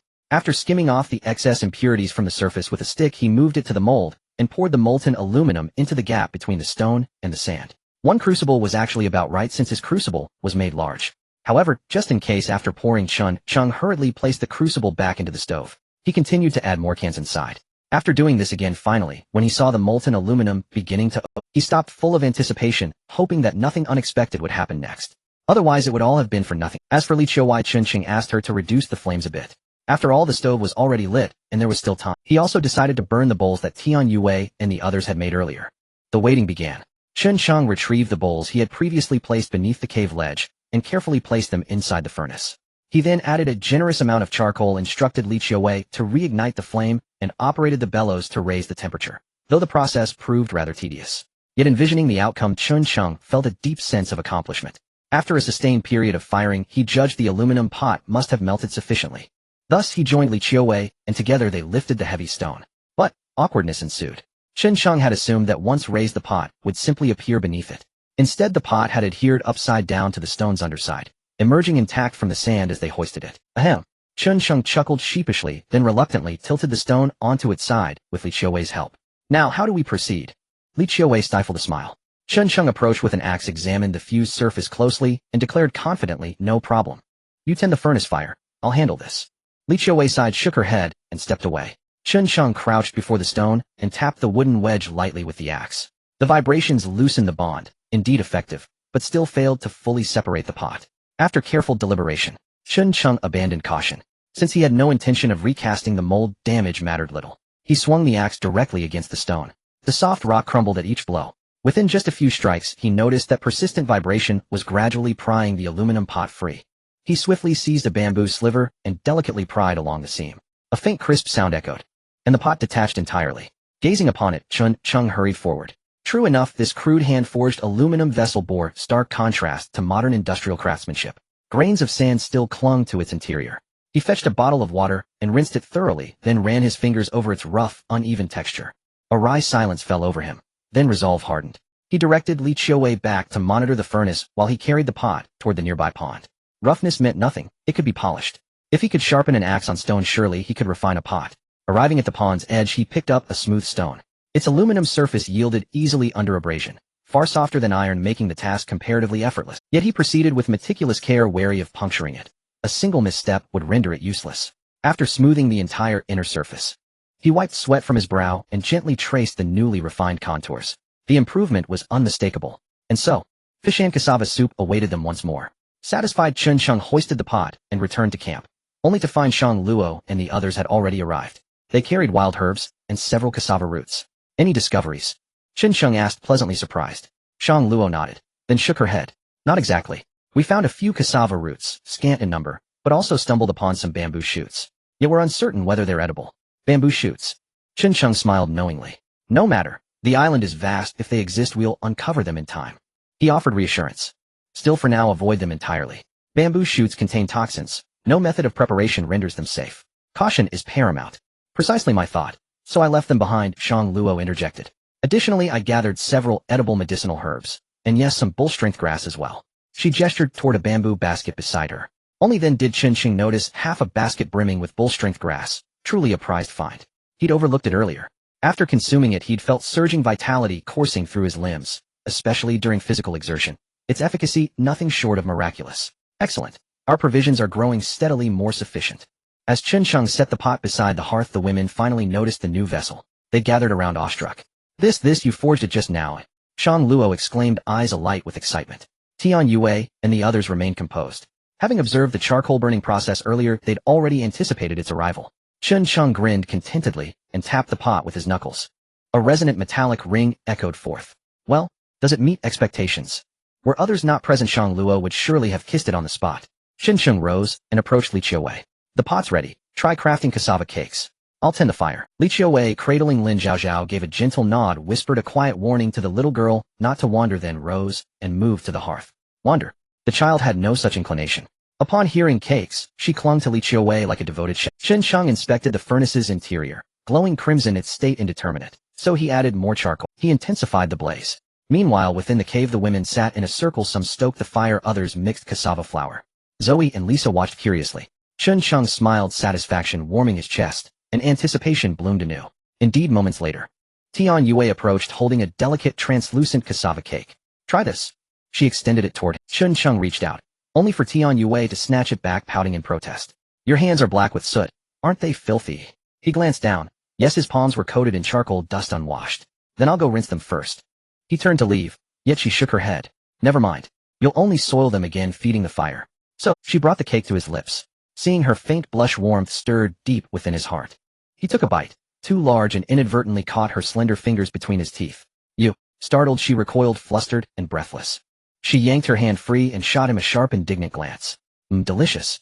Chun Chung chewed slow. He deliberately licked his lips. Sweet, earthy cassava mingled with subtle salt. Infinitely richer and more nuanced than anything they'd eaten before. Ask Chiuwei to make more. We'll eat these henceforth. His voice rang with unfeigned joy, savoring every... At long last, after countless days, they'd tasted something truly nourishing. Tian Yue fled, cheeks flushed, while Chun Chung smiled inwardly. He resumed crafting ceramic bowls. Life improved steadily. Cassava, fish, fruit, starch, protein, carbohydrate, salt. All essential nutrients now graced their table. Their modest existence grew ever more comfortable, ever more fulfilling. Today's dinner was remarkably different. Pancakes filled with wild vegetable shreds. Grilled fish. One for each person. Additionally, there was a serving of snake soup stewed with beef. After eating, Chun Chung felt entirely at ease. If every day could be like this, why go back? Spending the new year here, guarding the stove, Chun Chung was content. Now that he had a pot, everything felt different. He was waiting for this bowl to... Life had truly ascended to a new level. Despite his reflections, Chun Chung remained by the stove. The process of firing ceramics was not short, especially since they had started in the afternoon. It would take until tomorrow morning to know the results. Coincidentally, it was his turn to keep watch tonight. After a busy day, the women went to the pool to wash up. They also took a rest, watching the distant chirping of birds. Chen Sheng absent-mindedly stroked his chin. That matter remained a question in his heart. Although he hadn't noticed any unusual circumstances for the time being, not addressing it left him uneasy. How to resolve this was indeed a problem. Why not just ask directly? According to Li Qiu's perspective, it was better to mistakenly kill than to mistakenly let go. If there truly lay a secret within, what could it be? Or could it be that these two women had been acting all along? Crack! A crisp sound of a dry branch snapping echoed. Chen Sheng turned to look. Li Qiu was walking over from the cave. It's about time you should go rest. Was it already time to change shifts? Chen Sheng glanced at the night sky and declined Li Qiu. No need today. Oh, I must watch over this pottery until it's finished. You should go back to sleep. Upon hearing this, Li Qiu did not leave. Instead, she sat gracefully beside Chen Sheng, casting a glance at the sisters Hu Yu and Hu Shi in the cave. In a low voice she asked, "What are your plans regarding this matter?" "What?" Chen Sheng was momentarily taken aback. Li Qiu took the air pump from Chen Sheng's hand. Her demeanor became somewhat serious. If what is recorded in the diary is true, these sisters are innocent suffering unjustly. Bringing them along doesn't seem unreasonable. Or do you have other discoveries? Chen Sheng pondered for a moment and briefly mentioned the 5 incomplete skeletons he had found at the bottom of the cave. Of course, he omitted certain delicate details. And what about this? Hearing his words, Li Qiu's expression became considerably grave. What are your suspicions? Share them with me. Chen Sheng naturally trusted Li Qiu greatly. He continued, the skeletons seem old, not new, suggesting they are not from the bearded man. Excluding him only, they are left so. So you suspect that Hu Yu and the others are lying? Chen Sheng shook his head. I'm not sure. If they were lying, why would they tell me the location of the sunken ship? Moreover, there is a skeleton under the ship. If they knew all this, what would be the point of telling me? It would only expose themselves. Li Qiu nodded. So you suspect that there are more than just the father and daughter who arrived on this island, but others as well. These people might have had conflicts later due to food or other issues leading to murder and body disposal. Chen Sheng nodded. Li Qiu thought for a moment. This is understandable. After all, here people can do anything for a bite to eat, right? Chen Sheng naturally understood this. However, one thing puzzles me. Chen Sheng said pensively. Even if there was murder and body disposal, why are the skeletons incomplete? Where did the remaining bones go? Li Qiu contemplated for a moment and suddenly thought of a possibility, looking at Chen Sheng with a hint of shock. Do you think they might? Chen Sheng had also thought of it, but was hesitant to confirm. He shook his head. This is what I'm worried about. If this idea is true, then these two have been pretending all along. Now that we have food, that is not a concern. However, once food becomes scarce, the crisis will erupt. Li Qiu felt the same. After all, when they were over there, everyone had fought over food. She steeled her heart. In that case, why not act as I suggested before? Chen Sheng shot a glance at Li Qiu. Why are you so eager to kill? But what if we're wrong? Chen Sheng said helplessly. Li Qiu waved her hand. That doesn't matter. After all, here no one knows anything. Indeed, Chen Sheng hesitated. Killing would certainly be the easiest solution. However, if he did that, he would become a soulless monster. Humanity is something he truly did not want to lose. Forget it, let's clarify things first. By the way, Hu Yu indirectly helped us before. Otherwise, we would have fallen into the hands of the bearded man. Li Qiu rolled her eyes and poked Chen Sheng's chest, with a hint of teasing. In the end, you're just looking for excuses for your own desires. What you can't have is always, aren't you afraid these two women are real femme fatale, and they might bite you later? Chen Sheng was left speechless. That's not going to happen. Here, having you is enough. Li Qiu gave Chen Sheng a look that said, do you think I believe you? This made Chen Sheng chuckle as he gently pulled her into his embrace, speaking sweet words. This matter will definitely rely on you. You are the only one I can trust here. These words made Li Qiu feel a little excited. After all, what woman does not love sweet words? She nodded slightly, her smile warming considerably. So what do you plan to do? Just ask them directly. Chen Sheng, if it really is the case, asking them directly won't get any admission. Instead, it will put us at a disadvantage. I haven't thought it through yet. You should quietly tell Yue and the others to pay attention during this period. However, I suspect they only want to survive. Given the current abundance of food, they shouldn't pose any threat to us. Of course, all of this is based on the premise that they have issues. What if we are just overthinking it? Li Qiu listened. She nodded silently. True. The skeletons and the sunken ship don't necessarily indicate a problem. I'll inform them. Li Qiu said, and was about to rise. But Chen Sheng would not agree. He reached out and pulled Li Qiu, who had just stood up, back into his embrace. Chen Sheng wore a meaningful smile. Are you just going to leave like this? It's deep into the night. Don't you feel something is missing? Li Qiu's gaze swept past the cave below, her heart racing. A flush slowly crept across her face, making her quite alluring. He had stayed up all night. Morning arrived. Chen Sheng yawned and extinguished the furnace fire, allowing it to cool naturally. Success or failure would be revealed in 1 hour, when the kiln was opened. While waiting, he went to the nearby pond to wash up, refreshing himself to appear more alert. Upon returning, the women, though their food supply was sufficient, they still adhered strictly to a single daily meal. Moreover, with the addition of cassava flour, they finally had something resembling a staple grain. Shang Luo greeted him with a warm smile. Tian Yue beamed brightly. Su Qiaoyun, upon seeing him, offered a knowing, faintly teasing grin. He turned toward Tian Yue and asked, Yue, last night the mosquitoes here were terribly bothersome, buzzing incessantly. Mosquitoes. Were there a? Tian Yue instantly caught his meaning. Her peripheral gaze flickered toward Li Qiuwei beside her, and she stifled a quiet, amused chuckle. Yes, likely female mosquitoes seeking blood to nourish their eggs. The two exchanged a knowing glance, and shared a quiet conspiratorial smile. Shang Luo, standing nearby, listened utterly bewildered. Curious, he edged closer. Big sister Yue, big sister Qiaoyan, what are you two talking about? Both women simply laughed heartily at him. They dropped the subject, but Li Qiuwei, standing a short distance away, flushed crimson like a ripe apple, mortified and flustered. Fine. So you're mocking me now? Just wait. One day soon I'll be the one laughing at you. Chen Shang pretended not to hear, turning instead to inspect the sweet potatoes and potatoes he'd planted. It should be the 5th day since planting, yet still no sign of sprouting. Chen Shang picked up a wooden stick, hesitating whether to gently stir the soil and check beneath. He worried the tubers might have rotted, but feared disturbing them might crush tender shoots already pushing upward. He held back, paralyzed by indecision. Wait 2 more days, just 2. If no sprouts emerge by then, I'll dig them up myself. A silent vow echoed in his mind. Of course, it could also be due to lack of fertilizer. His eyes drifted toward the latrine. Gritting his teeth, he dug a small pit. He retrieved a tin can, lashed it securely to a wooden stick with twine, fashioning a crude scoop, then entered the latrine. Moments later he emerged, pinching his nose shut. The women recoiled instinctively at the sight. Suppressing their nausea, Chen Shang poured a yellowish substance from the can into the pit.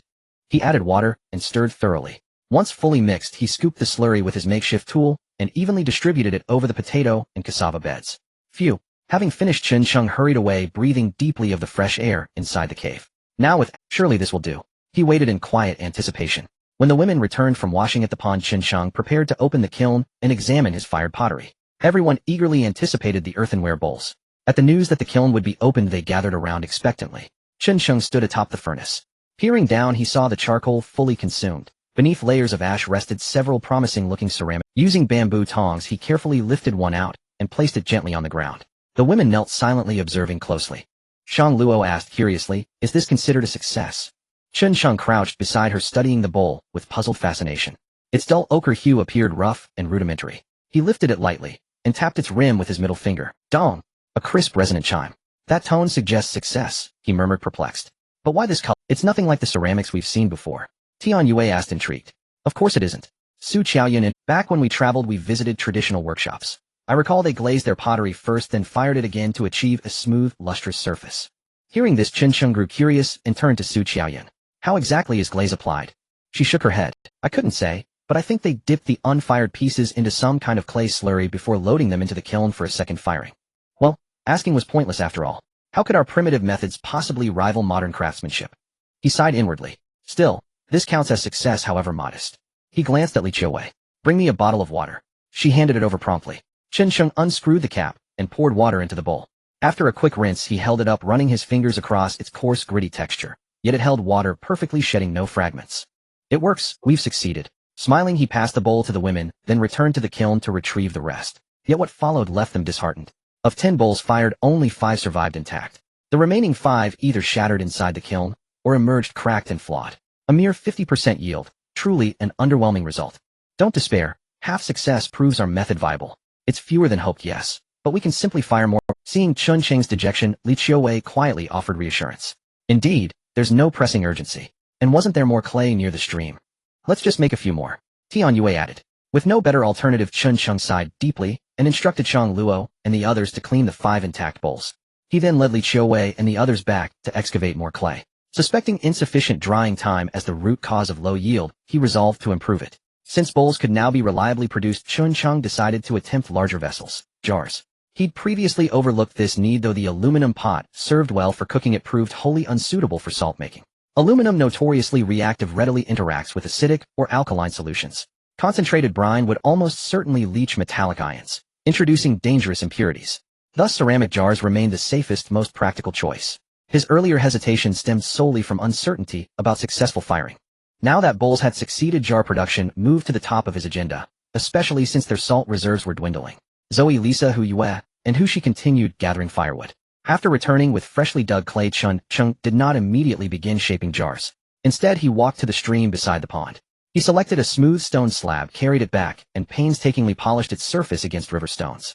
Then, using a cord tied taut at its midpoint, he traced a perfect circle upon it. With an axe, he carefully struck along the marked circumference. chipping away until the slab transformed into a flat circular disc. Using the axe and his earlier handmade stone knife, he slowly carved a centered round aperture through the disc. He then lifted the finished stone wheel. Smiling, Qin Sheng returned and drove a straight wooden dowel through the central hole. He trimmed the protruding end flush with the disc's upper surface. Next, he brought 4 wooden stakes, sharpening one end of each before driving them firmly into the ground. He wove split bamboo strips between them, forming a stable circular frame. At its center, he inserted a bamboo tube matching the diameter of the wooden dowel, then packed damp earth tightly around it, compacting layer upon layer. He leveled the top surface, then carefully slid the stone disc, dowel aligned, down over the bamboo tube until it seated snugly. As he rotated the disc, it groaned softly, but spun smoothly overall. Before them stood a rudimentary yet functional potter's wheel. As for power, was that even a concern? One person could turn the wheel while another shaped the clay. Labor, after all, cost them nothing. Is this a pottery wheel? Su Qiaoyan quickly recognized the object as she had seen it before. How about this? Isn't it much better than using your hands? Qin Sheng boasted, having brought back some clay that had already been kneaded by Tian Yue and the others. With a thud, he tossed it onto the pottery while calling over Su Qiaoyan. Come here, let's work on this. Su Qiaoyan smiled sweetly and walked over, supporting the stone plate as it gently began to spin. Qin Sheng held the clay in both hands. As the stone plate turned, the clay began to change shape in his hands. A lump, a rod, a pile. They were having a great— So this is what it feels like to play with mud as a child. He glanced at Su Qiaoyan, who was rolling her eyes. Can't you do it? Qin Sheng shot her a sideways glance. What do you mean I can't do it? It's just challenging. He steadied his posture and began to shape the clay slowly. When his hands dried out, he dipped them into a bowl of water nearby. After a little while, a cylindrical object appeared before Su Qiaoyan, watched, covering her mouth to stifle a laugh. Huh. Qin Sheng, doesn't this look like a pen holder? Qin Sheng looked down and indeed found it to be so. However, your comment is a bit ambiguous. No, I just wanted to make a pottery jar. He thought for a moment and felt it must be due to the lack of clay. Thus, he went back to Tian Yue to get some more. At this moment, Tian Yue and Shang Luo had also stopped and curiously walked over to watch him create. This time, Qin Sheng was clever. He first completed the base, then added clay bit by bit upwards. Su Qiaoyan turned the pottery wheel, feeling her hands beginning to ache. Yet she still didn't slack off. After a while, the clay gradually rose higher. Qin Sheng used his hands to shape the belly of the pot. Next was the top. Should we make a handle for it for easier handling? Qin Sheng asked, puzzled. I think it's necessary. Tian Yue, who had been watching from the side, spoke up. All right then. Qin Sheng nodded, dipping the clay and applying it to either side of the nearly formed pottery jar.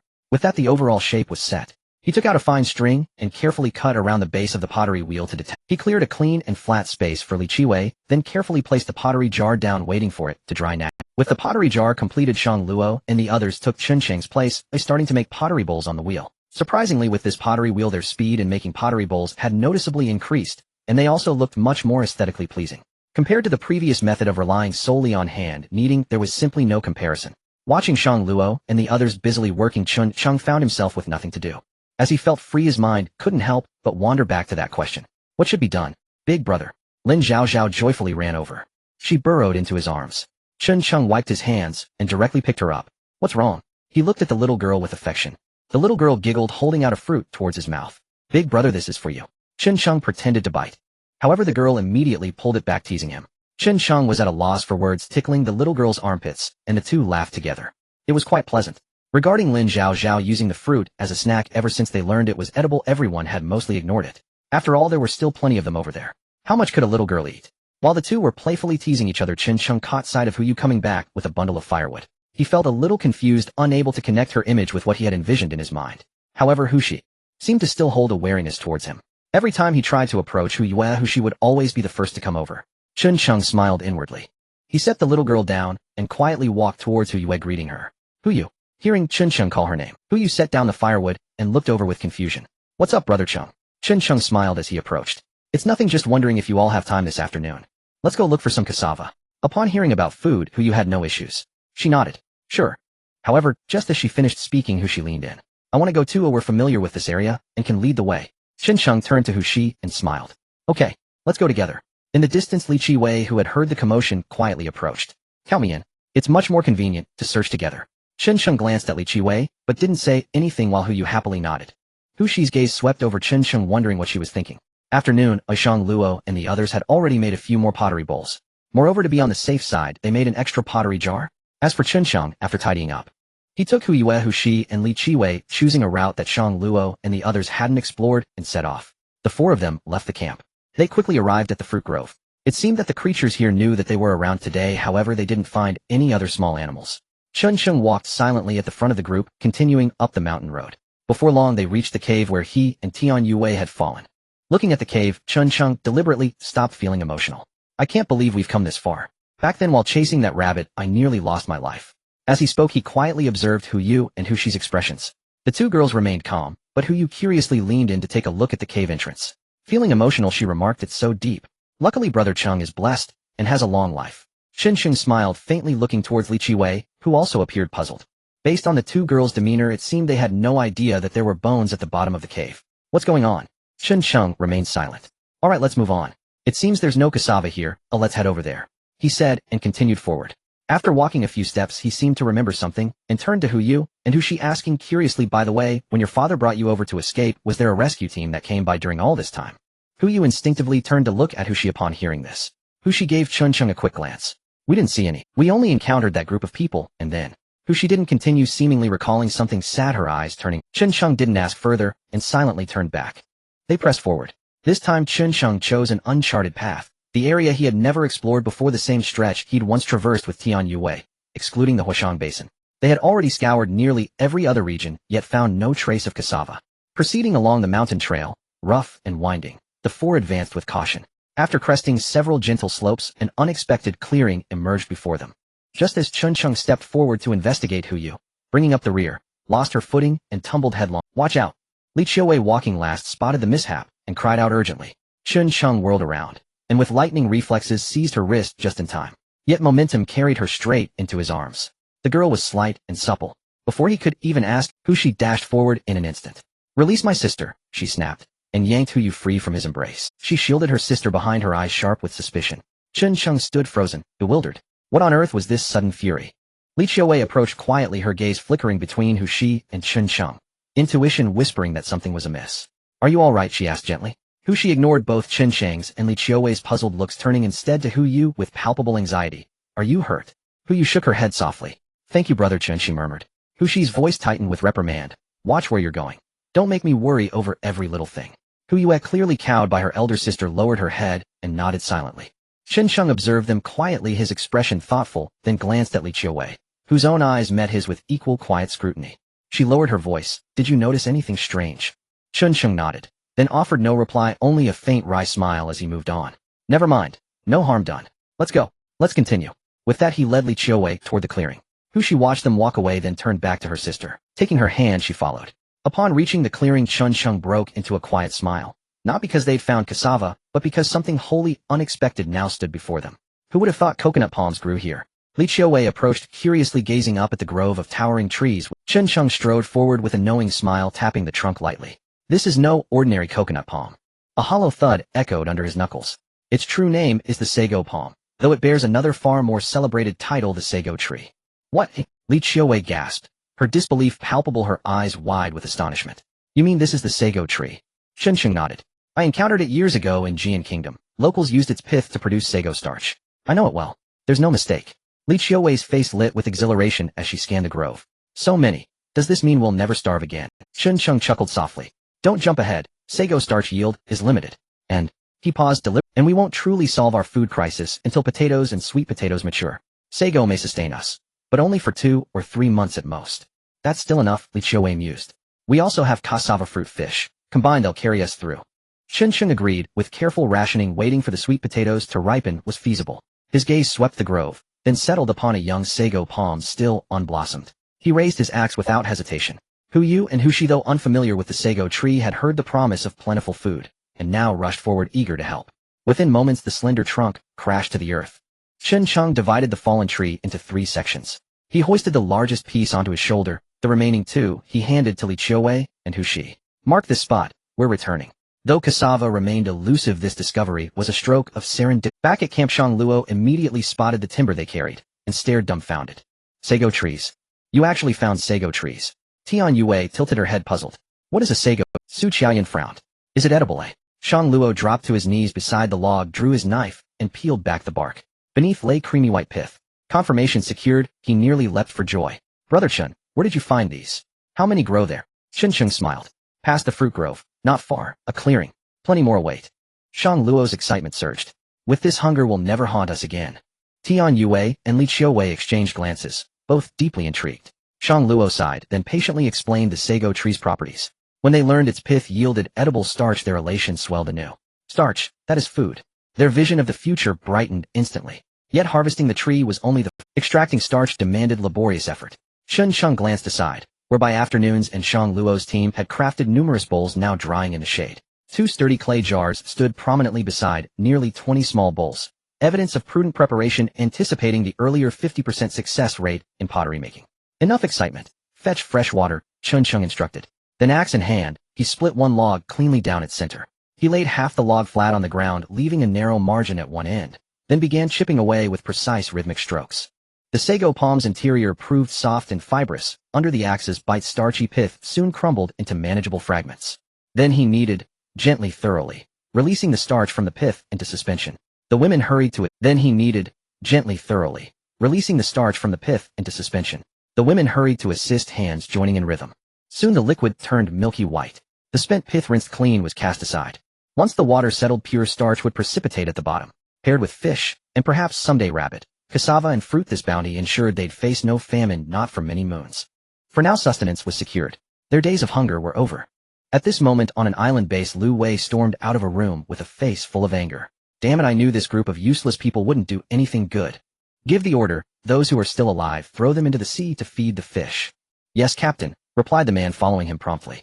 Just as they reached the door, the 2 men noticed other team members approaching from a distance with a group of people. One of the other team members hurried over upon seeing Lu Wei. These people were found in the housing area behind the base. Lu Wei glanced over the group. Examine them carefully and make sure there are no issues. The lady said to send these people back. It's been 10 years, and their families probably think they are long gone. Lu Wei shook his head as he spoke. With this matter resolved, he could finally head to La Capis. Chinching, you better wait for me. Don't really die. He slung his gun over his shoulder and led the remaining team members outside. As for the review process, that naturally fell to his subordinates. Soon enough, by the seaside sipping wheat juice and eating barbecue, Lu Wei awaited reports from his subordinates. Captain, there are a total of 37 people, 2 had issues and have already been thrown into the sea. The rest are from the plane originally. Lu Wei nodded. He didn't want to dwell on it. All right, send the people out. We should continue our journey. However, the reporting team member did not leave. Instead, he continued, Captain, there's something I need to report to you. Lu Wei's face showed impatience. He was most annoyed by these interruptions. When Chun Sheng was around, he would handle these matters, gathering intelligence and analyzing it. Now that he was gone, Lu Wei found himself utterly unaccustomed to this. Speak, what's the matter? The reporting team member was well aware of his captain's temperament. He quickly stated, according to these people, a year ago a researcher caused chaos and escaped with a few others from here, and there has been no news since. Should we inform the lady about this? Lu Wei appeared annoyed. What's there to say? This is hardly worth mentioning. They've probably been killed by these people. If they escaped, let them be. It's not a big deal. As he spoke, Lu Wei stood up and shouted to another person nearby. Xiao Wu, gather the team and prepare to leave. Damn it, I don't want to stay in this wretched place another moment. Xiao Wu quickly assembled the squad. Moments later, over a dozen fully armed elite soldiers stood neatly up. Lu Wei swept his gaze over the group and said calmly, set off. At that moment in a villa, a young girl was handling documents. However, after glancing at a document, she instinctively called out, Chun Chung, go find me. But her words trailed off midway. Suddenly she stopped. She realized, yes, he was no longer here. The girl felt a wave of sadness. Silently, she stood up and walked to the window, gazing at the sky outside. At that moment, she heard the sound of high heels. The door to the room was pushed open, and a stunning woman in professional attire entered, holding a document in her hand. She hurried over to the girl standing by the window. Miss, urgent intelligence, there's been fighting over there. The girl snapped back to attention and took the document from the woman's hand, glancing through it, without saying a word, as if she had expected it. I anticipated this. Have the people over there retreated? The woman nodded. They retreated half a month ago. It seems this time the general is serious. Doesn't he fear that he might end up like his father, being cut off? The girl fighting at this time likely means they see an opportunity, and as long as he acts quickly it should be fine. Besides, he is... The woman pondered for a moment. Is the lady referring to that? The girl turned and placed the document on the table. By the way, do we have any news from Sister Ken? The woman sighed. Sister Ken said that the wreckage of the plane found over there is not from Chun Cheng's flight. They are currently searching the islands over there, but there is no news yet. Alright, go notify Lu Wei and tell him to wait for me at Cuss Island. I will go to La Capis with him. Miss, are you planning to go in person?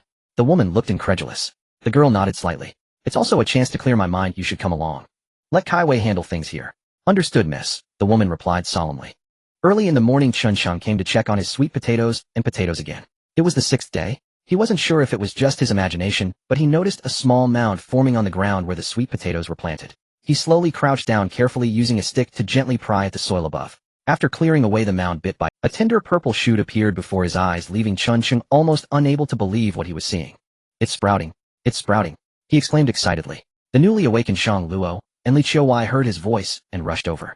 Upon seeing the sprouted sweet potato, their faces lit up with excitement.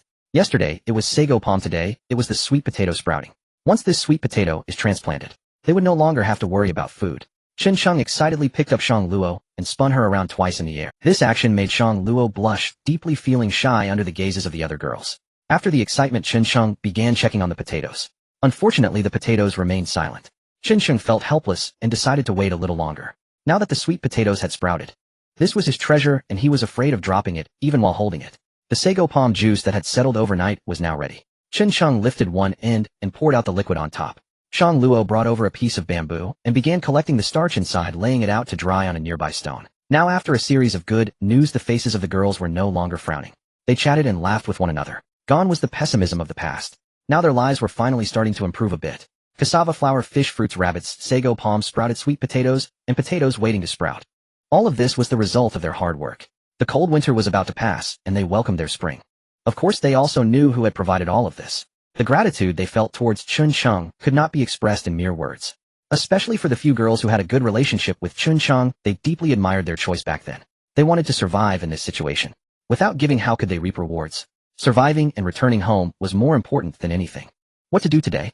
Chun Sheng was in a good mood. The pottery placed over there still needed some time to dry in the shade. It couldn't be fired yet. The women made some tapioca flour, but due to the limited space here, some tapioca chips are still stored. There are also there's no rush to go pick them. If left uneaten, they will spoil. The sago tree starch is also drying out. The sweet potatoes have already started to sprout. Chun Sheng planned to first clear the land for planting. Once the sweet potato vines grow, he would directly transplant them. It wouldn't work to plant them here. This area is shaded by trees, and the space is limited. Therefore, the ideal location is still where the cassava was previously planted. In this case, he would need to build a house there later. Someone would have to keep an eye on it. Moreover, it's close to the seaside. Fishing would also be convenient. As for the lack of a pond for bathing, isn't there a stream? Not convenient. That's Chun Sheng called the women. He asked Li Qiuwei to stay with Lin Zhao. The others would follow him to clear the way. The women walked down the stream. Chun Sheng was worried that someone might accidentally step on the traps they had set earlier, so he decided to remove them. Now there were no threats in this area. Keeping them was useless.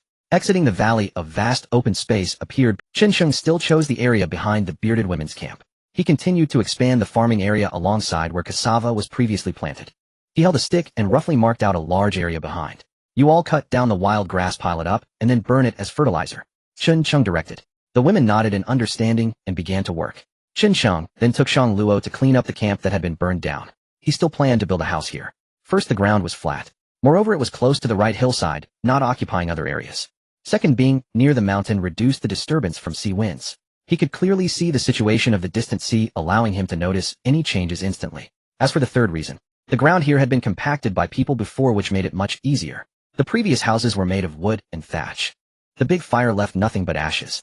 Chun Sheng and Shang Luo moved some debris away. Shang Luo used a stick to sift through the ashes, looking for anything else. Surprisingly, although the fire had destroyed the houses, there were indeed some items left among the ashes. What is this? Shang Luo curiously unearthed a hard object. Chun Sheng walked over to take a look. His gaze froze for a moment. This spot seemed to be where their kitchen used to be. Is this a bone of some kind of animal? Chun Sheng said, feigned ignorance. Shang Luo, who studied medicine, could hardly be unfamiliar. It's a human bone. Shang Luo slowly crouched down in disbelief. There are also marks on this bone from being chopped. In an instant, Shang Luo seemed to understand something. Startled, she quickly stepped back a few paces. Chun Sheng hurriedly steadied her. It's fine. They are all dead, it serves them right. Shang Luo nodded in fear. Chun Sheng looked at the bone deep in thought. Could this bone be related to those in the cave? Who could have done this? The bearded women. Or?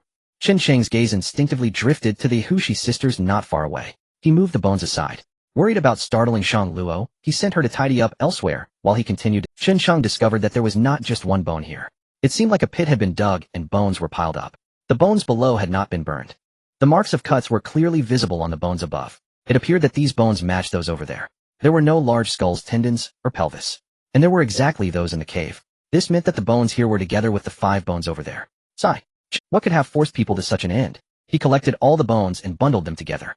When he reached the seaside, he directly threw them into the sea. Just as he returned, Chun Sheng saw Su Qiaoyan holding a plant and asking Shang Luo about it. What is this? Shang Luo looked at the plant in confusion. After thinking for a long time, she seemed to recall something and suddenly said, this seems to be called kava. It's rarely found domestically, but isn't this something that only grows on islands in the southern hemisphere? How did it appear here? What is kava? Chen also curiously leaned in to ask. Kava is a herb that can calm and anesthetize. Eating a small amount will produce a mild hallucinatory effect, making people drowsy. I read in a book that locals use this to make drinks that relieve stress. Is that so? Chen looked at the plant in Su Qiuyun's hand. Isn't this similar to tobacco? In an instant a thought popped into Cheng's mind, albeit a bit mischievous. But this could also be a solution to the problem. Cheng took the herb and asked Su Qiuyun how much of this is over. There are some. Su Qiuyun replied without hesitation. Bring some over, it will be useful. Cheng said with a hint of a smile. Hearing this, Su Qiuyun giggled. What do you want this for? No way. You aren't planning to use this to control us, are you? Then have us under your thumb. How perverted. What are you thinking? Cheng shot Su Qiuyun a glance. Shang Luo said this can have a mild anesthetic effect. Let's keep some for emergencies. That's true. Shang Luo beside her also agreed wholeheartedly. This can be made into a simple anesthetic powder. If someone gets hurt using this to treat the wound won't hurt too much. See, you have to listen to the doctor. Chen said seriously to Su Qiuyun. Su Qiuyun smiled mischievously. Alright, I'll go get it all for you.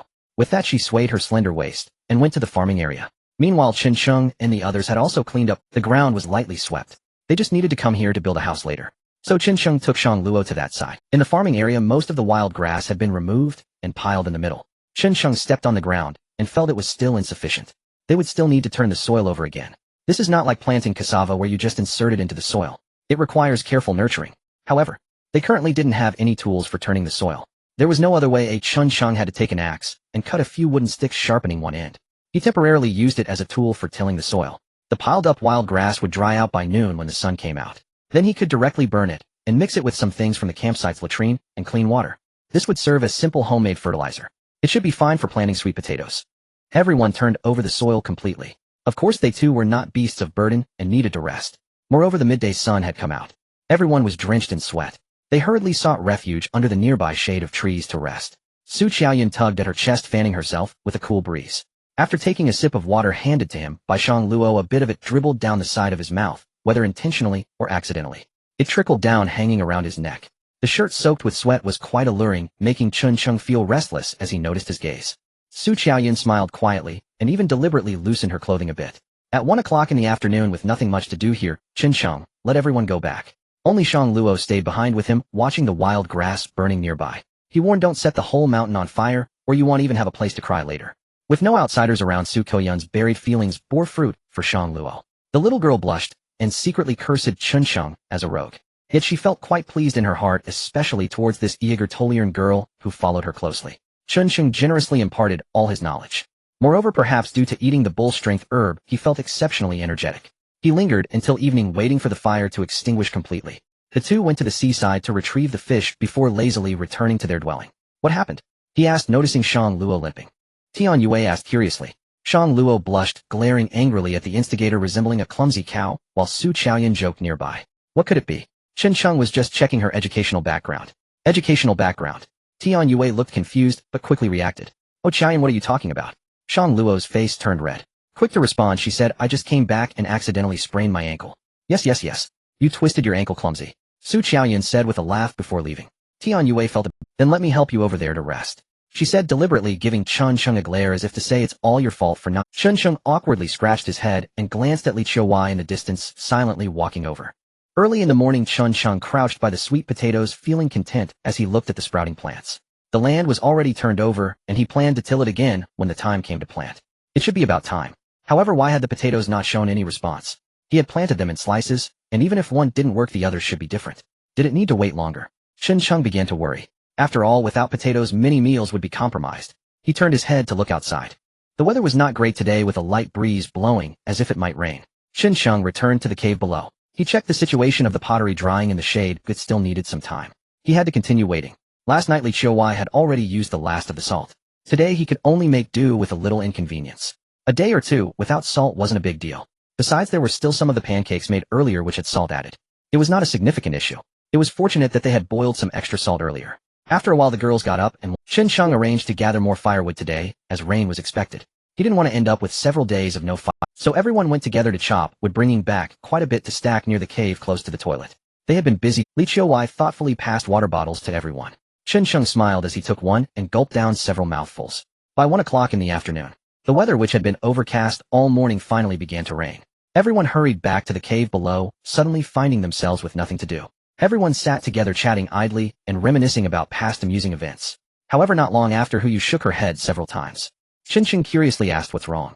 Not feeling well. Huyu frowned, holding her forehead. I don't know, I'm feeling a bit dizzy. Qin glanced at the light rain outside. You might be catching a cold. You should go rest over there.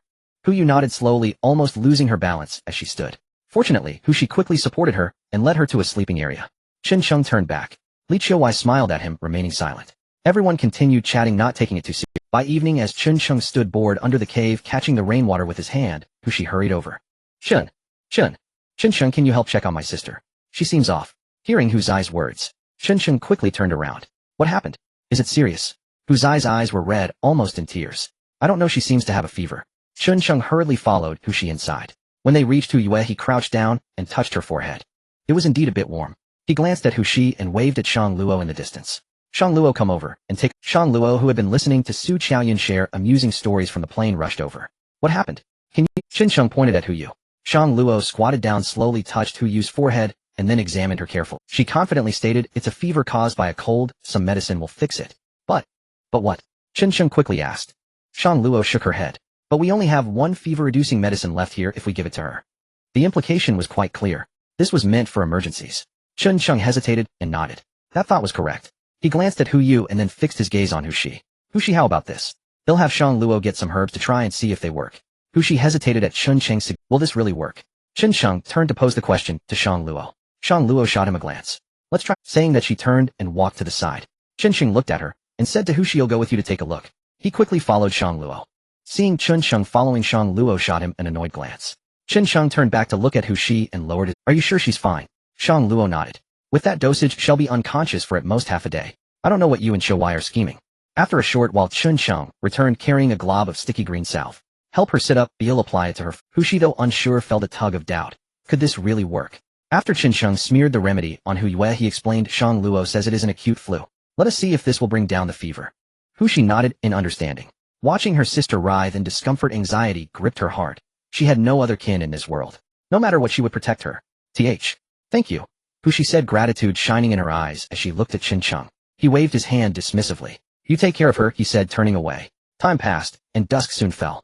Li Qiuwei and Su Qiaoyan were already preparing the evening meal. Yet the unconscious Huyu showed no sign of waking, which tormented Hushi. According to Qin, Huyu's fever would not subside. Resigned, Hushi had no choice but to implore Qin once more. For proper treatment, only Shang Luo truly knew what to do. Shang Luo came over and examined her again. This time he shook his head helplessly.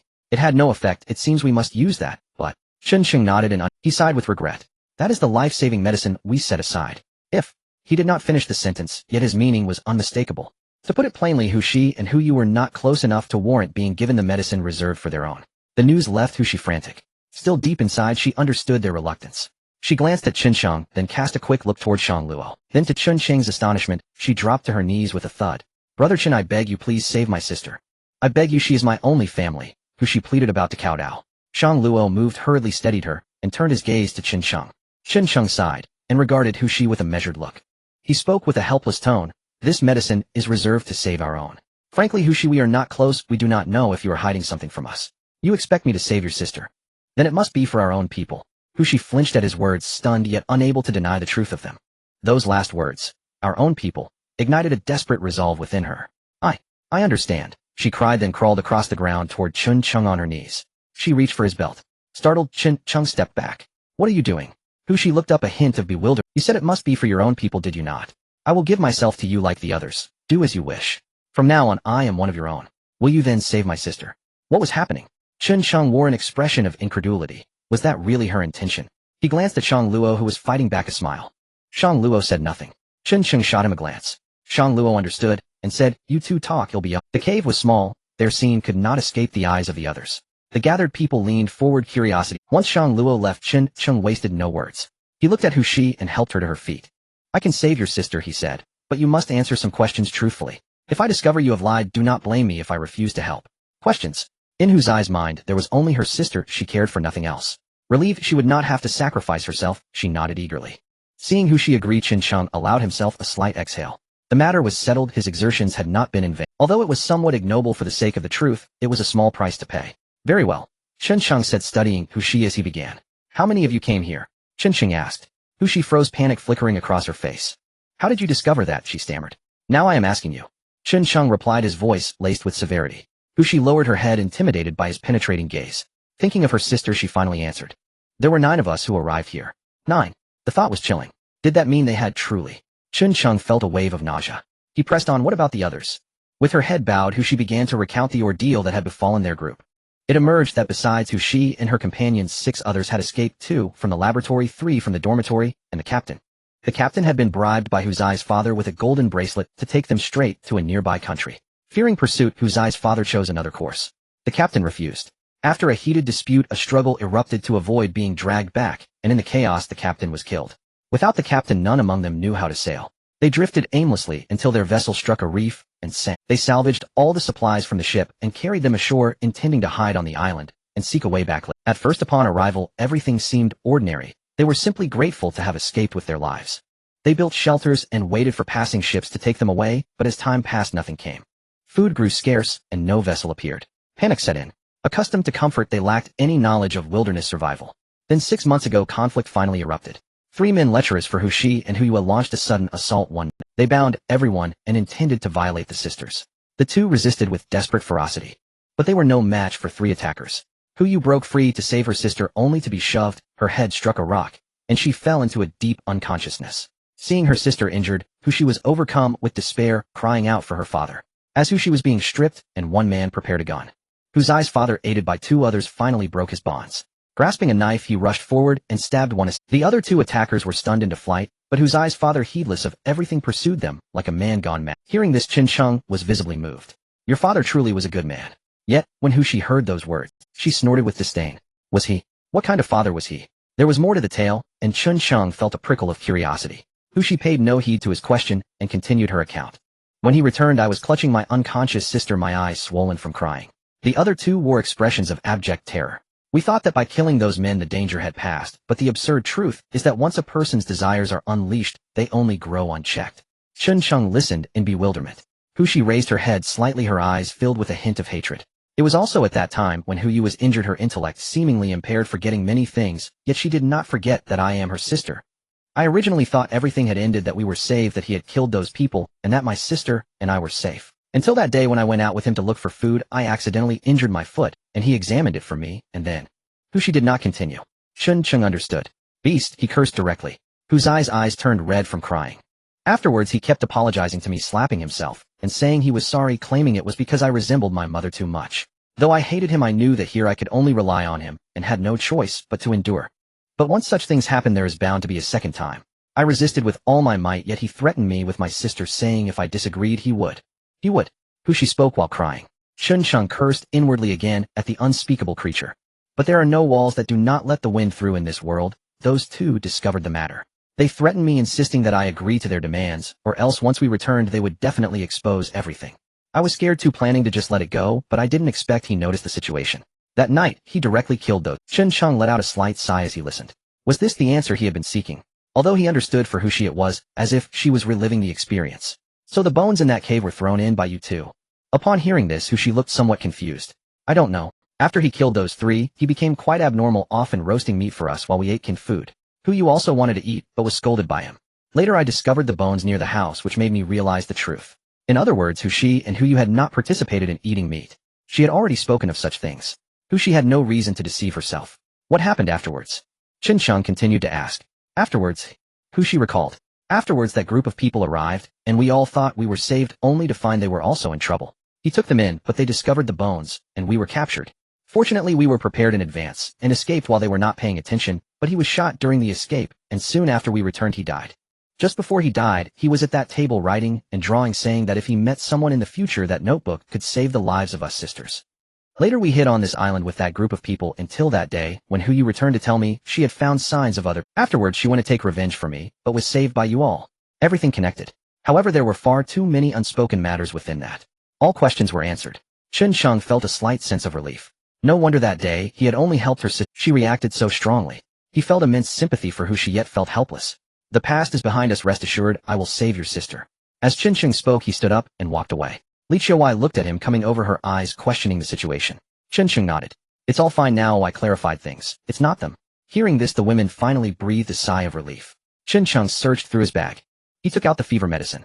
In fact, they had quite a lot, but it was all for the plan to deceive Hushi. He retrieved it. Chen Chung walked back again, handing the medicine to Hushi. After she received it, Hushi felt a bit emotional, her eyes red as she looked at Chen Chung sincerely. Brother Chun, if you don't mind me, I can do anything for you. I just ask you, please don't hurt my sister. She knows nothing. Chen Chung shook his head. First, let's save your sister. After saying that, he turned and left. He needed to inform Li Qiuwei and the others to prevent further harm. Watching Chen Chung leave, Hushi hurriedly fed the medicine to Hu Yu. Meanwhile, Chen Chung briefly recounted the situation. Of course, he concealed that part of the matter. These people are truly beasts. Tian Yue cursed repeatedly, her eyes slightly red. I never expected they had gone through so much. Su Qiaoyan sighed slightly. To survive is already a great Li Qiuwei felt the same and did not express her opinion. After taking the medicine, Hu Yu quickly recovered from her fever. After eating, everyone gradually woke up. Seeing her sister awaken, Hushi was overjoyed and couldn't help but embrace her tightly, unwilling to let go. Hu Yu also looked confused. She wondered why everyone's attitude towards her seemed different after just a nap, leaving her quite puzzled. The next morning, it was still drizzling. Chen Chung stood in the rain, observing the state of the sweet potatoes. They looked quite good, still bursting with vitality and thriving. The rain had little impact on them. He turned to look at the potatoes and was instantly stunned. What is this? He excitedly walked over. It had only been one night, yet they had sprouted green shoots. He thought these potatoes had no hope. Not bad, not bad. Now both the sweet potatoes and potatoes had sprouted. In the future, they would no longer have to worry about food. Chen Chung gently touched the tender shoots. He looked forward to them growing quickly. Potatoes were not sweet potatoes and could not be transplanted, thus they could only wait for them to mature before using them as seeds. Though the process was somewhat tedious, these things multiplied the more they were planted. Just imagine in the future potato pancakes, for breakfast sweet potatoes with sago, for lunch, and for dinner cassava pancakes with fish soup. Oh, and there were rabbits over there. Perhaps they could also make roasted meat. Just thinking about it made his mouth water. Brother Chun. Seeing Chen Chung return, Hu Yu greeted him happily. She had learned about yesterday's situation from her sister. Feeling immensely grateful that Chen Chung could save her, Hu Yu looked at him with a slight smile. One cannot deny Hu Yu. Even here she was always protecting her. How are you? Is your head still dizzy? Chen Chung asked, somewhat embarrassed. He truly had not expected that thing to be so effective. Hu Yu shook her head. It's all fine now, thank you, Brother Chun. Chen Chung nodded slightly. Hushi walked over. Upon seeing Chen Chung, the cold expression on her face vanished. In its place was a seemingly renewed smile. Just as Chen Chung had said, everything had passed. Now they had food. They had fresh water and salt. Living was more important than anything else. Perhaps it was the rain. The pottery placed nearby remained unchanged. It would still take time before it dried completely. Chen Chung was in no hurry, yet the rain confined everyone indoors. With nothing else to do, he went outside and fetched several bamboo stalks and wooden rods. He intended to weave 2 dustpans. As for their purpose, time would tell. Li Qiuwei and Zoe Elisa, he casually taught the 2 women basic Mandarin. After all, they would be living together long term. Someone had to translate for them. No one else seemed inclined. This arrangement, too, was Chen Cheng's doing. Lin Zhaozhao assisted nearby. Though assisting was generous, she mostly snuck bites. As long as she didn't cause chaos, Li Qiuwei considered herself blessed. After several days' storage, some fruit had begun to spoil. They decided to sort it, eating the sound fruit first. During initial collection, they hadn't paid such close attention. For now, this was all they could do. Shang Luo Tian Yue and Su Qiaoyan ground cassava into flour, taking advantage of the lull to stockpile more. Su Qiaoyan had kept watch overnight and was still resting. Hu Yu and Hu Shi too were now fully accepted by Chen Chung, following yesterday's events. He roasted a wooden rod over the fire, then bent split bamboo strips into a semi-elliptical shape. Next he began weaving, starting from the rear strand by careful strand. Naturally the result wasn't elegant, but functional. To Chen Chung that sufficed. By noon the prolonged rain clouds parted. Sunlight filtered through the canopy, casting dappled light upon the forest floor. Seeds nourished by the rain cracked open their shells. Welcoming new life, Chen Chung continued weaving. The women, now idle, hurried outside, stepping into they breathed in the rain-freshened air, though the surroundings remained sodden. Today no other tasks would be possible. By afternoon Chen Chung had completed both dustpans, ugly admittedly. He deliberately twisted 3 bamboo strips together to form crude ropes, binding them at both corners and the rear. He fetched a wooden pole and tested the balance. Satisfied with its center of gravity, he finally relaxed. With this tool now ready, heavy loads could henceforth be carried on the shoulder, like the clay no longer requiring repeated trips in bamboo baskets. Hu Yu joined them, though little was needed of her. Still contributing what she could brought quiet satisfaction. Harmony reigned among them. Qiuwei and Su Qiaoyan prepared meal. Hu Yu joined them, though little was needed of her. Still contributing what she could brought quiet satisfaction. Harmony. For Chen Chung this eased his burden considerably. Time slipped by, 2 days passed. At dawn he rose as he inspected the sweet potatoes. After 3 days tender sprouts had lengthened significantly. The potatoes too thrived. He'd nourished them again yesterday with homemade fertilizer. At this pace transplanting wouldn't be far off. You check them 3 times a day, They're rooted here, they won't run away. Oh, are they more alluring than we are? Su Qiaoyun emerged from the latrine and strolled over smiling. Naturally they pale beside you. But some people talk endlessly and act not at all. Chen Cheng replied amused. That was Su Qiaoyun always. She stirred his pulse. Yet at the crucial moment someone else always claimed the fruit. Just last time for instance. Hee. Su Qiaoyun laughed lightly. What's on today's agenda? Work? Chen Cheng answered without hesitation. Su Qiaoyun covered her mouth giggling. Do you even have the stamina? Are you sure you're up to it? Chen Cheng thumped his chest. Call me unskilled, but never say I'm incapable. Care to test that claim? She whispered, mischief dancing in her eyes. Li Qiuwei approached, rolling her eyes. Must you carry on like this at dawn? What if the children learn from you? Su Qiaoyun instantly hooked Li Qiuwei's arm, feigning wounded innocence. Exactly, elder sister Qiuwei. You really must rein him in. There are children present after all. Li Qiuwei shot her a sharp glance. You're no saint yourself. With that she disentangled her arm and strode toward. Yet before departing she paused to remind Chen Cheng the salt issue must be resolved soon. Hearing her words, Chen Cheng chuckled softly at Su Qiaoyun and returned to the cave. Indeed, salt was vital, not just for flavor, but for survival. Previously lacking a proper pot, the matter had been deferred. Now the time had come. Back at the cave he surveyed the pottery, fully air-dried. He resolved to fire it today. At the kiln he kindled the flame. The bellows used for days worked flawlessly. He added charcoal, then cranked the bellows steadily until the fire stabilized and the kiln glowed with heat. Only then did he place the pottery inside. The kiln was small, firing everything at once impossible. So he prioritized the jars. They'd prepared ample charcoal beforehand, more than enough for 2 jars. While Chen Cheng tended the kiln, the women resumed their daily tasks. Yesterday Chen Cheng had felled another sago palm, Oshang Luo, and the others now extracted starch following his earlier method. Their fruit stores had run low. Hu Yue, Hu Shi, and Tian Yue set off to gather more. Each had her role. Firing pottery was tedious, but by afternoon Tian Yue joined him. Near dusk, he gradually banked the flames. After dinner the kiln cooled entirely. With quiet anticipation, Chen Cheng carefully withdrew the jars. To his surprise both emerged flawless, no cracks, no flaws. Indeed, thorough air drying had secured success. With these 2 jars salt production could begin tomorrow. The women watched elated. These jars bore their shared labor. Their participation, their triumph, filled them with. After entrusting the jars to Li Qiuwei and the others, Chen Cheng reignited the kiln and loaded the remaining bowls. Night watchmen would tend the fire. No difficulty there. Numbers made all the difference, with Chen Cheng guiding. Minor grievances among the women held no weight. They were harmless, mere ripples on a calm surface. Early the next morning Chen Cheng came to inspect the fired bowls. The result was excellent. Of the 20 bowls produced, only 3 had shattered. The rest were sound and functional. With these bowls the women would no longer need to eat from that battered tin can. Chopsticks were also available. Gradually life began to improve. After confirming the sweet potatoes and potatoes were undamaged, he picked up his axe, gathered the women, and fastened on his leg guards, preparing to depart. Indeed, given current conditions, transplanting the sweet potatoes would soon be feasible, perhaps within half a month. It was time to begin planning the construction of a dwelling there. Though residing in this cave posed no immediate hardship, Chen Cheng still longed to return home, a desire shared by all the women who accompanied him. Life here was blissfully carefree. Yet upon returning they might drift apart. Chance encounters would likely be met with feigned indifference. Yet returning was not merely their shared hope, it was also Chen Cheng's quiet yearning. No matter how idyllic this place became, it could never replace the unshakable comfort of home. Li Qiuwei remained behind to guard the cave. Su Qiaoyun assisted in salt boiling, while Chen Cheng led the remaining women directly toward the previously cultivated field. Upon arrival, Chen Cheng surveyed the freshly tilled land. After recent rain followed by scorching sun, the soil would require replowing before planting. There was no rush. First the house must be built. This time Chen Cheng opted for a wooden structure, its roof thatched with wild grass.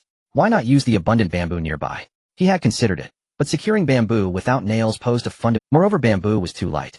Even a modest gale would lift the entire roof skyward. Thus a thatched cottage remained the most practical choice. This time, however, they would build on level ground, requiring substantial timber. Fortunately, the forest lay directly behind them, greatly easing transport. Chen Cheng felled trees, Tian Yue trimmed branches with her small axe, the others painstakingly hauled each log downward. They stacked the timber aside for later use. After hours of labor, the midday sun blazed fiercely, and they paused for rest. Chen Cheng assessed the pile. More wood was needed, but time was ample. Working under such searing heat was sheer exhaustion. After brief deliberation, he led everyone back to shelter, intending to resume work once the sun softened. As they descended the mountain, Chen Cheng's gaze casually swept across the sea and froze. There, beside him, Tian Yue and the others turned curiously. They stared at the distant vessel and gasped in disbelief. A ship! A ship! We're saved! Shang Luo cried out elated. He lunged forward, only to be yanked back by Chen Cheng. Hold still. How do you know they've come to rescue us? Have you forgotten who use or deal? Chen Cheng's voice rang sharp and commanding. Tian Yue's jubilant expression instantly collapsed into but how can we be certain? She stammered, bewildered. Zoe and Lisa, already poised to wave, frantically halted mid-motion, eyes fixed on Chen Cheng. Silently, they awaited his judgment. Gazing at the dark speck on the horizon, even Chen Cheng hesitated. This was a rare chance, perhaps their only chance, to escape. If it were a rescue team in action, would mean forfeiting salvation. But if it were something else, then danger loomed imminent. He pondered deeply, then spoke decisively. If it is a rescue team, they won't abandon searching this island. He turned to Shang Luo and Tian Yue. Yue, take the others back. Bring the rifle and ammunition. I'll stay here to observe. Wait for you. Tian Yue studied the distant ship, then nodded. Understood, stay safe. Shang Luo longed to remain, but knew his limitations. He looked at Chen Cheng, voice trembling, and, if they're not rescuers, run back immediately. We'll hide until they leave. Hu Yu's fate had taught them caution. Now reckless action was unthinkable. Chen Cheng gave a solemn nod, drew his crossbow, and slotted a bolt. He gestured for them to go. Without hesitation, the women departed. Once alone, Chen Cheng glanced at the freshly felled timber and the newly tilled field. A faint sigh escaped him. If strangers landed, they'd inevitably discover signs of habitation. Hiding seemed futile, yet he silently prayed, let them be rescuers. Returning to the hillside, he resumed watching the dark speck. Perhaps it was merely passing, vanishing as quickly as it appeared. Yet reality defied his expectation. The speck edged steadily closer, drawing nearer with each pass. Soon the vessel's silhouette sharpened into clarity, a cruise liner unmistakable even from afar. And four men stood rigidly at attention. On the lounge sofa sat a woman, sharply composed, clad in an unusual. She wore a pale mocha short-sleeved kimono, its hem grazing just above her knees. Minimal fabric revealing slim white socks encased her feet, which rested in traditional wooden geta. A wide black obi cinched her waist, holding two blades, one long, one short, whose hilts blended seamlessly into the obi's dark fabric, nearly invisible unless scrutinized closely. Her raven black hair was drawn high into a ponytail, her face petite and exquisitely refined bore icy, impassive features. Though her eyes remained closed, an aura of frost clung to her presence. At that moment, a man entered the cabin respectfully. Lady Chia, we have reached the approximate coordinates where Lu Sang transmitted his final signal. Conditions here are anomalous. Drones are inoperable. 3 islands lie ahead, 1 large, 2 smaller. Shall we dispatch a landing party? At the report, the woman opened her eyes, cold, piercing like twin blades unsheathed. Her voice glacial and precise cut through the air. Why are drones unusable? The man flinched, bowing low. Apologies, Lady Chia. I neglected to bring fiber optic drones. Magnetic interference renders standard units useless. Her gaze swept over him, dispassionate and unyielding. Then lead a team ashore. Report any findings Yes, ma'am. He bowed again. Naturally, any search would begin with the largest island. No surprise there. Chen Cheng had anticipated exactly that. As the cruise liner drew nearer, his pulse quickened. His worst fear had been. The vessel was steering toward their former camp, the very spot concealing their inflatable boat. Discovery now. Worry etched deep lines across Chen Cheng's brow. At that moment, he heard a noise coming from behind him. He quickly turned around and saw that Tian Yue had returned, and surprisingly Li Qiuwei was with her. What's going on? I heard from Shang Luo that a ship was approaching. Li Qiuwei inquired as soon as she arrived. Chen Cheng took the gun from Tian Yue's hands. After checking the ammunition, he handed the crossbow to Li Qiuwei. She shook her head and waved the dagger in her hand. I can manage with this. Reluctantly, Chen Cheng handed the crossbow to Tian Yue and pointed towards the approaching cruise ship in the distance. The situation is still uncertain. It could be a rescue team or someone else. The other party seems to be heading in our direction and will likely be discovered, so let's observe the situation. Li Qiuwei looked at the slowly approaching cruise ship and nodded in understanding. What about them? She glanced at the ship, which still had a little time before it arrived. Chen Cheng continued to ask. Li Qiuwei responded while watching in the distance. I have Shang Luo keeping an eye on Lin Zhaozhao. They are currently safe, but I'm a bit worried about you. Chen Cheng did not respond, but he felt a bit worried. It would be fine if the newcomers were from the rescue team, but if not, that would be. His greatest concern was still what Zhou Hai had mentioned before. On their side, they only had a gun and a crossbow to deal with that group of people, which was truly akin to striking a rock with an egg. The 3 of them quietly waited on this side of the slope. This was not the same slope where they had previously felled trees, as someone had just done so there. If they came over, they would immediately notice. Therefore, Chen Cheng chose this location where he and Li Qiuwei had previously hidden. His gaze was fixed on the slowly approaching cruise ship. Finally, when the cruise ship was still a little distance away, it stopped. Just as Chen Cheng was puzzled, a speedboat emerged from behind the cruise ship. The speedboat carried 3 people slowly heading towards them. In no time, it reached the beach and 2 men jumped down from. Chen Cheng looked at the attire of the 2 men and felt a sudden heaviness in his heart. They were definitely not from the rescue team. After all, who would bring guns if they were? People from the endgame group. Chen Cheng was still doubting the identities of these people, but Li Qiuwei suddenly spoke up. Endgame group. Chen Cheng was taken aback, his gaze sweeping over the 2 men. It quickly landed on the shoulder insignia on their sleeves, which displayed a striking lightning symbol. Tian Yue was also momentarily stunned curious about how Li Qiuwei knew about the endgame group. After all, she had only heard some elders in the group mention the name. It was a killer organization from Neon Country involved in various illegal activities. Do you know them? Chuncheng whispered. Li Qiuwei hesitated for a moment. Realizing there was no need to hide it from Chuncheng, she said, I once crossed paths with a woman from their group, named Qian Yiling. She has a strong competitive spirit, and after that encounter she caused me a lot of trouble. Hearing Li Kaiwei's words, Tian Yue looked astonished, very curious about the identity of the other party. Qian Yiling. Chuncheng was taken aback. It seemed he had seen this name in the database before. That's right, she was the contemporary heir of Qian Yilu. It was said that she looked quite good, but unfortunately there was no photo of her in the materials. Speaking of this, his thoughts also drifted back to when he worked as an internal staff member. That girl treated him like a servant and even fed him grass. It was truly infuriating. But now that he had lost contact, he didn't know if that girl would feel out of place. After all, he had been one of her most capable assistants. At this moment, the two who had disembarked from the speedboat were looking around cautiously at the unfamiliar surroundings with their hands resting on their waists. They were ready to draw their guns at any moment. The two scanned the surroundings, but suddenly seemed to have noticed something. One of them nodded to the other. One person quietly moved towards a nearby bush, while the other remained on guard. That person pushed aside a hovercraft suddenly appeared before him, startling him. He quickly scanned the surroundings, and then noticed the rope tied to a tree nearby. Following the rope to the sea, the person hurried over. After checking it thoroughly, he felt a surge of joy, and quickly go, return, and tell Lord Qian Yi that there are traces of activity here. The two did not take any risks. After discovering the situation, they chose to report back immediately.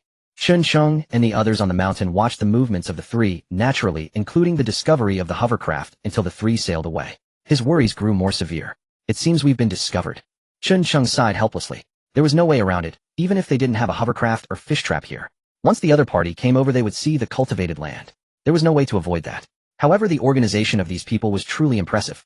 Once they discovered something, they immediately reported back, leaving them no opportunity. Yet he couldn't quite understand what the endgame group was here for. What were they looking for? In an instant he thought of Lu Qingzi. No way. They really followed him here. What should we do? Tian Yue looked at the three, leaving, and quietly asked. Chuncheng glanced at Li Qiuwei, and sighed heavily. There was no way to act now. The newcomers were from the endgame group, and were this cautious. Even if he wanted to launch a sneak attack, there would be no opportunity. He hesitated for a moment before speaking. Yue, go back with Shang Luo, and let her lead the way. Hide at the mountain top, where I took her before.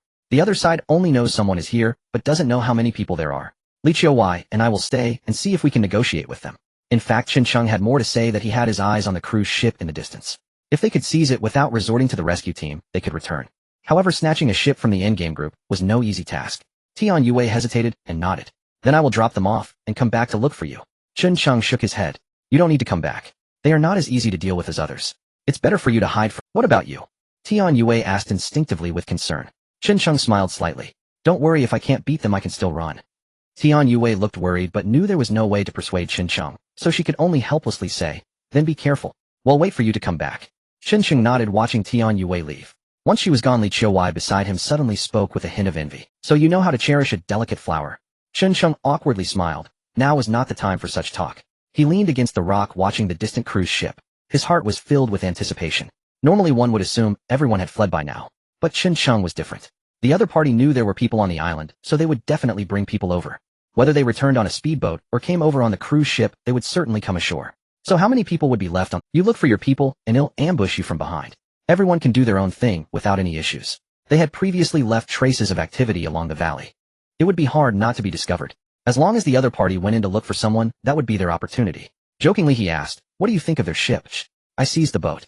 Later I will take the women back home, directly letting them search for people on the island. I will have a... This was the first thought that sprang to Chuncheng's mind upon seeing the cruise ship. This is why he made these arrangements. Li Qiuwei noticed Chuncheng's gaze. She also reacted in her heart. Unable to believe her judgment, she asked in astonishment, so you have your eyes on their... Chuncheng smiled, and nodded, explaining the current situation to her. With just the gun in your hand, I think. Li Qiuwei still felt it was too dangerous. You must know that this group of people is not easy to deal with. Not to mention anything else, their organizational ability is strong, and their skills could definitely overpower Chuncheng. Even if they were fewer in number, snatching the boat from the other side would not guarantee them much chance of winning. As the saying goes, wealth and power are sought in danger. Do we have any other options now? Chuncheng was well aware of Li Kaiwei's concerns. But now did he have a choice? Since the other party knows there are people on this island, they will find them no matter what. There is no escaping this. Rather than waiting to be caught, it is better to take a gamble. Winning would bring joy to all. Losing. Chuncheng did not consider the possibility of losing. Reality does not allow him to lose. You are right. Li Kaiwei's gaze was firm as she looked at the distant cruise ship. You have a gun and I am with you. We can sneak over without anyone noticing, which is not without a chance. If you are unwilling to take this little risk, what hope is there of going back? Better to wait for death here. Compared to going, the women like Chun Sheng were filled with anticipation. Now that hope was right before their eyes, how could they let it slip away? Yes, Chun Sheng nodded. If Yue goes back, she will take them away. The other side won't be able to find them right away, which gives us time. He looked at the cruise ship, seemingly noticing a new situation. The motorboat that had just returned quickly came out from that side again. Moreover, this time the number of people had clearly increased significantly. Excluding the person steering the boat, there were actually 5 more people, all armed. Seeing this scene, Chun Sheng felt a wave of fear. Thankfully, he had not acted impulsively. The motorboat returned to the beach again. This time, all 6 people got off the boat. One of them led the way directly to where they had previously found the airboat. Pointing and chattering, the leading man looked at the airboat, nodding slightly. Then the group headed towards the fish pen on the beach. They directly lifted the fish pen and tossed it aside. With an airboat and fishing tools, it was already quite obvious. There are people here. The leader among the 6 scanned the area above. Without hesitation, he led them up the slope. Upon reaching the plateau, they immediately saw the cultivated land and the traces of the previous campsite. The 6 were extremely cautious. It was a killer organization from Neon Country involved in various illegal activities. Do you know them? Chun Sheng whispered. Li Qiuwei hesitated. Looking around, he suddenly discovered the tree trunks that Chun Sheng and the others had cut down and piled together. He led everyone over, ready for action. The fresh tree trunks were quite obvious. Yo, someone was just here? The leader immediately reacted. As soon as he said this, the others looked around. But they did not see a single person.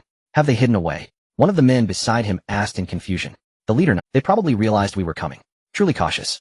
You go back and inform Lord Xianye to confirm that there are people here and ask how to proceed next.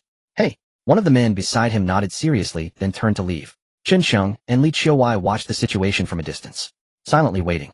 The other side should have already confirmed quite a bit. Next, it depends on how they will act. What's the situation with that person going back to the boat alone? Li Qiuwei asked in confusion, watching the other party's movement. Chun Sheng also noticed. He must be reporting the situation to their leader. Let's continue to wait. Only when they disembark do we have a chance. Li Qiuwei nodded. Sure enough, the person who returned quickly came out, conveying the orders from above. Lord Xianye says that since we know there are people here, we should find them, but remember to leave some alive. The leader nodded in understanding, and then sent his men to spread out and start searching. It seems the leader hasn't come out, Li Qiuwei said helplessly. Chun Sheng smiled, watching the people spread out in the distance, and said that's fine. If the other side is here, we can directly capture the leader first. Indeed, not long after, those people made a new discovery. There were traces of someone passing by, still fresh, leading up the stream and into the valley. The 6 quickly regrouped. After a brief pause, they chose to head directly up the valley. Watching the 6 disappear, Li Qiuwei couldn't help but worry about Tian Yue and the others. Chun Sheng noticed this and understood clearly. He reached out and tightly grasped Li Qiuwei's hand. No need to worry, the camp over there is already empty. Even if they go, they won't be able to catch them. Li Qiuwei took a deep breath. Now that the other party has left, it's our turn to act. Chun Sheng slightly stood up. He looked towards the distant cruise ship. At this moment, there was still one person on the ship, keeping watch and patrolling the area. Approaching like this would undoubtedly be courting death. Therefore, it was necessary to think of a way to divert the other side's attention. Even if they could not divert it, they had to shift the other party's focus to another side. Chun Sheng thought for a moment, and then whispered to Li Qiuwei. Upon hearing this, Li Qiuwei nodded in understanding.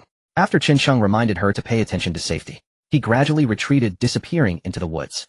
Not long after, smoke suddenly rose from the area where Chun Sheng had previously chopped down trees.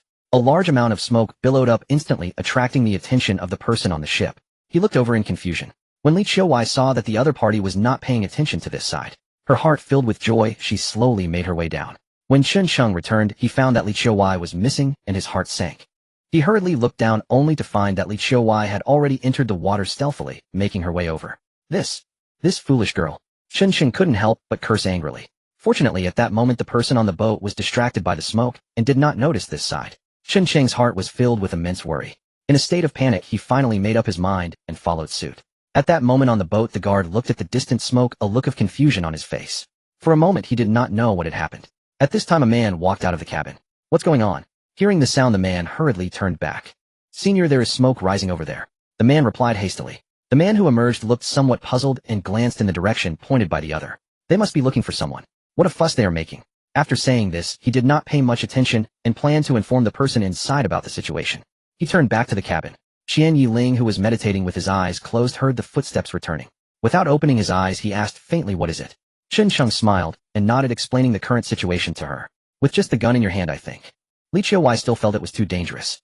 Upon hearing this, Qian Yiling slightly opened his eyes, a hint of a meaningful smile appearing at the corner of his mouth. "All right, I understand." The man nodded and stood respectfully to the side. At this moment Chen Sheng had already caught up with Li Qiuwei, who had set out first, and the two of them silently crept to the side of the cruise ship. He looked at the people on the ship who were still paying attention to the situation over there. A surge of joy ran through him as he shot an angry glare at Li Qiuwei, then led her slowly towards the rear of the ship. They planned to sneak up from that side. Li Qiuwei noticed the change in Chen Sheng's emotions, and for some reason felt a bit. She had not felt this sense of being cared for in a long time. Silently she followed him. The two reached the rear of the ship, and Chen Sheng poked half of his head out of the water. He glanced around, and after confirming that no one was present, carefully held onto the railing and stealthily climbed up, looking left and right once more to ensure safety. This time he pulled Li Qiuwei up with him. Once Li Qiuwei was up, Chen Sheng took the shotgun he had strapped to his back into it. Although it could only fire one bullet at close range, who would dare to challenge him? Chen Sheng was about to remind Li Qiuwei to be cautious of the noise. However, Li Qiuwei was unexpectedly more skilled than him. With a nimble movement, she flipped up, hiding behind the stairs, and peered towards the deck. Chen Sheng was taken aback. Of course, she was the professional. He was truly worrying for nothing. He quickly followed after her. The person on the deck had lost interest in the smoke. He resumed patrolling around. Li Qiuwei gestured to Chen Sheng. Chen Sheng looked somewhat bewildered, not yet understanding what it meant. Then he saw that Li Qiuwei had already taken action. The person on the deck was slowly patrolling closer to their position. In an instant, Li Qiuwei struck. With a graceful kick, she leaped up using the railing below them. She grabbed the person and swiftly turned, covering his mouth with one hand. A flash of red appeared. The man's body gradually slumped in Chen Sheng's shocked gaze. That was impressive. Had it not been for the need for silence, Chen Sheng would have wanted to applaud. Such skill he figured he would never achieve in this lifetime. Could he be a master? The man fell silently. Only then did Chen Sheng raise his gun and slowly approach. However, as he cautiously poked his head around the stairs, he froze. A handgun was already aimed at him. The person holding the gun was a man, but beside him stood a very beautiful woman, as well as another man who was warily watching him. The woman wore a faint smile, looking at him with a playful expression. Chen Sheng slightly stood up and lowered his gun. So close. He lacked the skill to compete with the other's shooting speed. Letting his hand drop in the shadows, he signaled Li Qiuwei to flee quickly. Li Qiuwei watched Chen Sheng remain motionless, feeling quite puzzled. Although she noticed Chen Sheng's hand gesture, she did not understand its meaning. Confused, she stepped out. But the moment she emerged, she noticed the situation ahead. However, it was too late to retreat. Moreover, she actually spotted an acquaintance. The woman over there brightened up upon seeing Li Qiuwei, both of them almost simultaneously expressing their astonishment. It's you. Do you know each other? Chen Sheng and the other two were also taken aback, their gazes falling on the two women. Chen Sheng in shock felt curious about why the woman spoke Mandarin. Qian Yiling. Li Qiuwei. What a coincidence, it's been so long. Qian Yiling looked at the excited smile on Li Qiuwei's face, unable to contain herself. You know each other. Acquaintances, are we all friends now? Chen Sheng greeted with a smile. He naturally knew the relationship between Li Qiuwei and Qian Yiling. This statement was merely to ease the tension. Qian Yiling shot him a cold glance, as if saying, who are you? The two men glanced at Li Qiuwei, then at Qian Yiling, seemingly seeking her opinion. Qian Yiling slightly nodded. Put down your gun. The man froze for a moment, but complied readily. Seeing the other really lower his weapon, Chen Sheng felt a surge of joy. He was somewhat eager to try. After all, the damage of a shotgun at close range was no exaggeration. But Li Qiuwei's voice rang out beside him. You should also put your gun away. At such close range, her knife is faster than your gun. Hearing this, Chen Sheng, who originally intended to take action silently, put his hand back down. He still trusted Li Qiuwei's words. The contemporary successor of Qian Yilu. He did not dare to take a gamble. Why are you here? Li Qiuwei asked in confusion. Qian Yiling replied lightly, I came to find someone. And something. Chen Sheng instantly thought of that person, Lu Qingzi. He was very curious about how the other had managed to find them, or how Lu Qingzi had spread the news. What about you? Qian Yiling asked casually. The two indeed seemed like friends. The plane had an accident, you were on the plane too. Qian Yiling was taken aback, somewhat surprised, then cast a glance at Chen Sheng beside her. Is this your man? As she said this, Chen Sheng straightened up a bit. Li Qiuwei did not refute, her gaze fixed intently. Qian Yiling seemed to show some interest in Chen Sheng, then shifted her gaze back to Li Qiuwei. That's good, we didn't have a clear winner that day today, it's just right. Li Qiuwei listened to this and felt speechless internally. What a competitive woman. She anxiously glanced at Chen Sheng. It wasn't that she was worried about the issue of losing. Rather, this way Chen Sheng's safety could not be guaranteed. It seems you care about him a lot. Qian Yiling instantly noticed Li Qiuwei's gaze and grew curious about Chen Sheng once more. Don't worry, regardless of the outcome, I'm not very interested in him. You and I can fight, and if you win I'll let you both go, how about that? Li Qiuwei felt a surge of joy at this proposal. However, Chen Sheng wore a look of helplessness. Damn it. Why did I become the supporting role in this episode? Did you ever care about my feelings? He protested internally, but also understood that given the current situation it seemed they had no opportunity to refuse. On the deck, two women stood facing each other. The sea breeze seemed to have picked up a bit, making Chen Sheng feel slightly flustered. What was he here for? To seize the ship. That was the main business at hand. He cast a glance at the two men over there. However, it seemed hopeless. Against two opponents, he was most likely not their match. Now the key was to find a way to escape. As for winning or losing, he didn't care too much about that. The other side said they would let him go, but that was based on the premise that they were unaware of the situation. If they knew that Lu Qingzi was dead at his hands. Moreover, if that thing was still in his hands, how could they let him go? Right, that thing wasn't even in his hands now. Oh, it was a fake that had been broken earlier. Saying this to the other party seemed useless. Indeed, it was like a piece of yellow mud falling into one's pants. It was old Fu. You were the one responsible for this. Chen Sheng sighed. You don't have a weapon, so don't blame me for bullying you. Qian Yaling said as she directly threw the broken blade at Li Qiuwei. It seems you're using a dagger. This will suit you. She continued with the broken blade. Li Qiuwei glanced at it. It was indeed much better than the small knife she held. She then drew it out. At that moment, Qian Yaling slowly unsheathed the long sword at her waist. Her hands gripped it tightly in front of her chest. The atmosphere instantly changed, like a sharp blade ready to strike. In an instant it could injure someone. Chen Sheng wanted to say that this was unfair, but before he could speak, Qian Yaling moved in an instant, rushing directly towards Li Qiuwei. At this moment Li Qiuwei was also somewhat different. Holding the broken blade, she charged straight ahead. With a clang, the metal collided. Both of them stepped back simultaneously. Is this how experts spar? Chen Sheng looked on with a worried expression, but before he could express concern, the two engaged in battle once more. Clangs of metal rang out incessantly. In a very short time, they surprisingly tested each other with several moves. At this moment Qian Yaling was crouched on the deck, one hand on the deck, one hand holding the long sword, her gaze coldly fixed on Li Qiuwei. At this moment, Li Qiuwei did not look optimistic. Her hand holding the broken blade was slightly trembling. The warm-up is over. Are you ready? Faced with Qian Yaling's ease, Chen Sheng was also anxious in his heart. He glanced at the man beside him. Then he looked at Li Qiuwei's condition, instantly making a decision. Look, aren't Lu Qingzi and the others back over there? Chen Sheng instantly pointed towards the distant beach and shouted loudly. As soon as he said this, the two men immediately looked over there. Even Qian Yaling was intrigued. After all, Lu Qingzi was her mission. If he could return, it would be good news for her. Just as she looked that way, she suddenly realized. In her shocked gaze, Chen Sheng charged towards Li Qiuwei, then taking her along. They leaped off the deck. With two splashes they fell into the water, and the two disappeared. At this moment the two men also reacted. They rushed over quickly, drawing their guns to shoot at the spot where they fell, but they were stopped by Qian Yaling beside them. Stop! Upon hearing this, the two men silently retracted their guns. Watching the ripples spreading on the sea surface, Qian Yaling however did not get angry, but instead wore a faint smile. Escape? Here, where can you escape to? Moreover, since Chen Sheng mentioned Lu Qingzi's name, it meant that the other party knew him. The mission seemed not. Lord Qianya, the man beside respectfully called out. Qian Yaling slightly raised her head. Give the order to capture them alive. Hey! The two men hurriedly nodded. On a beach, Chen Sheng wrung out his wet clothes. He poured out the water from his shoes. Beside him, Li Qiuwei also took off her coat. What now? With Qian Yaling here we can't steal the ship. Chen Sheng also looked helpless. At least they had safely escaped back. He put his clothes back on, glancing around. Given the current situation it's indeed difficult, but it's not without a way. After all, they had been here for quite a while, knew the situation around, and the island was large. Even if they wanted to catch them it would take time, the old method of sneak attack. This is our last resort. It's the only option left for us. We can't fight Hedon. We can't get the ship. A sneak attack is all we can do. Let's head back and meet up with Tian Yue and the others. Well, decide what to do then. Chen Sheng said helplessly. Tian Yue could also be considered a fighting force. Now they couldn't think too much. With the crossbow in hand, it could also help. Li Qiuwei nodded, just as she wanted to say, but she started coughing. What's wrong? Are you hurt? Hearing the cough, Chen Sheng hurried over asking. Li Qiuwei shook her head. It's nothing, that was just a sudden incident. I inhaled some seawater. Hearing this, Chen Sheng felt much more at ease. To escape with their lives was already a blessing in disguise. He took Li Qiuwei's hand, gently leading her towards the woods. They were quite a distance from the mountaintop. Moreover, on the way back, they had to be cautious of the 6 people who had searched for them in the forest. Those 6 were all armed. If they encountered them, they could only hide. The two entered the woods. Chen Sheng quickly found a direction. Using the cover of the trees, they slowly made their way towards the center of the island. When they were Chen Sheng had no intention of going over there. Given the current situation, he didn't know where those 6 had searched. Going there might lead to a confrontation. So Chen Sheng chose to take a detour. From the other hillside along the ridge, they continued to delve deeper. Eventually the two reached the mountaintop that Chen Sheng had visited with Shang Luo. They circled around the ridge, quickly discovering the group of women hiding at the edge of the platform on the mountaintop. Seeing Chen Sheng return, Shang Luo immediately ran over excitedly. Brother Chen, are you all right? Tian Yue also approached with, did they chase Yue? Chen Sheng shook his head, looking at the group of women. They had brought quite a lot of supplies. There was cassava flour, sago flour, and even the previously roasted fish in a bamboo basket, with bowls and chopsticks, and even the pot and new clay jars.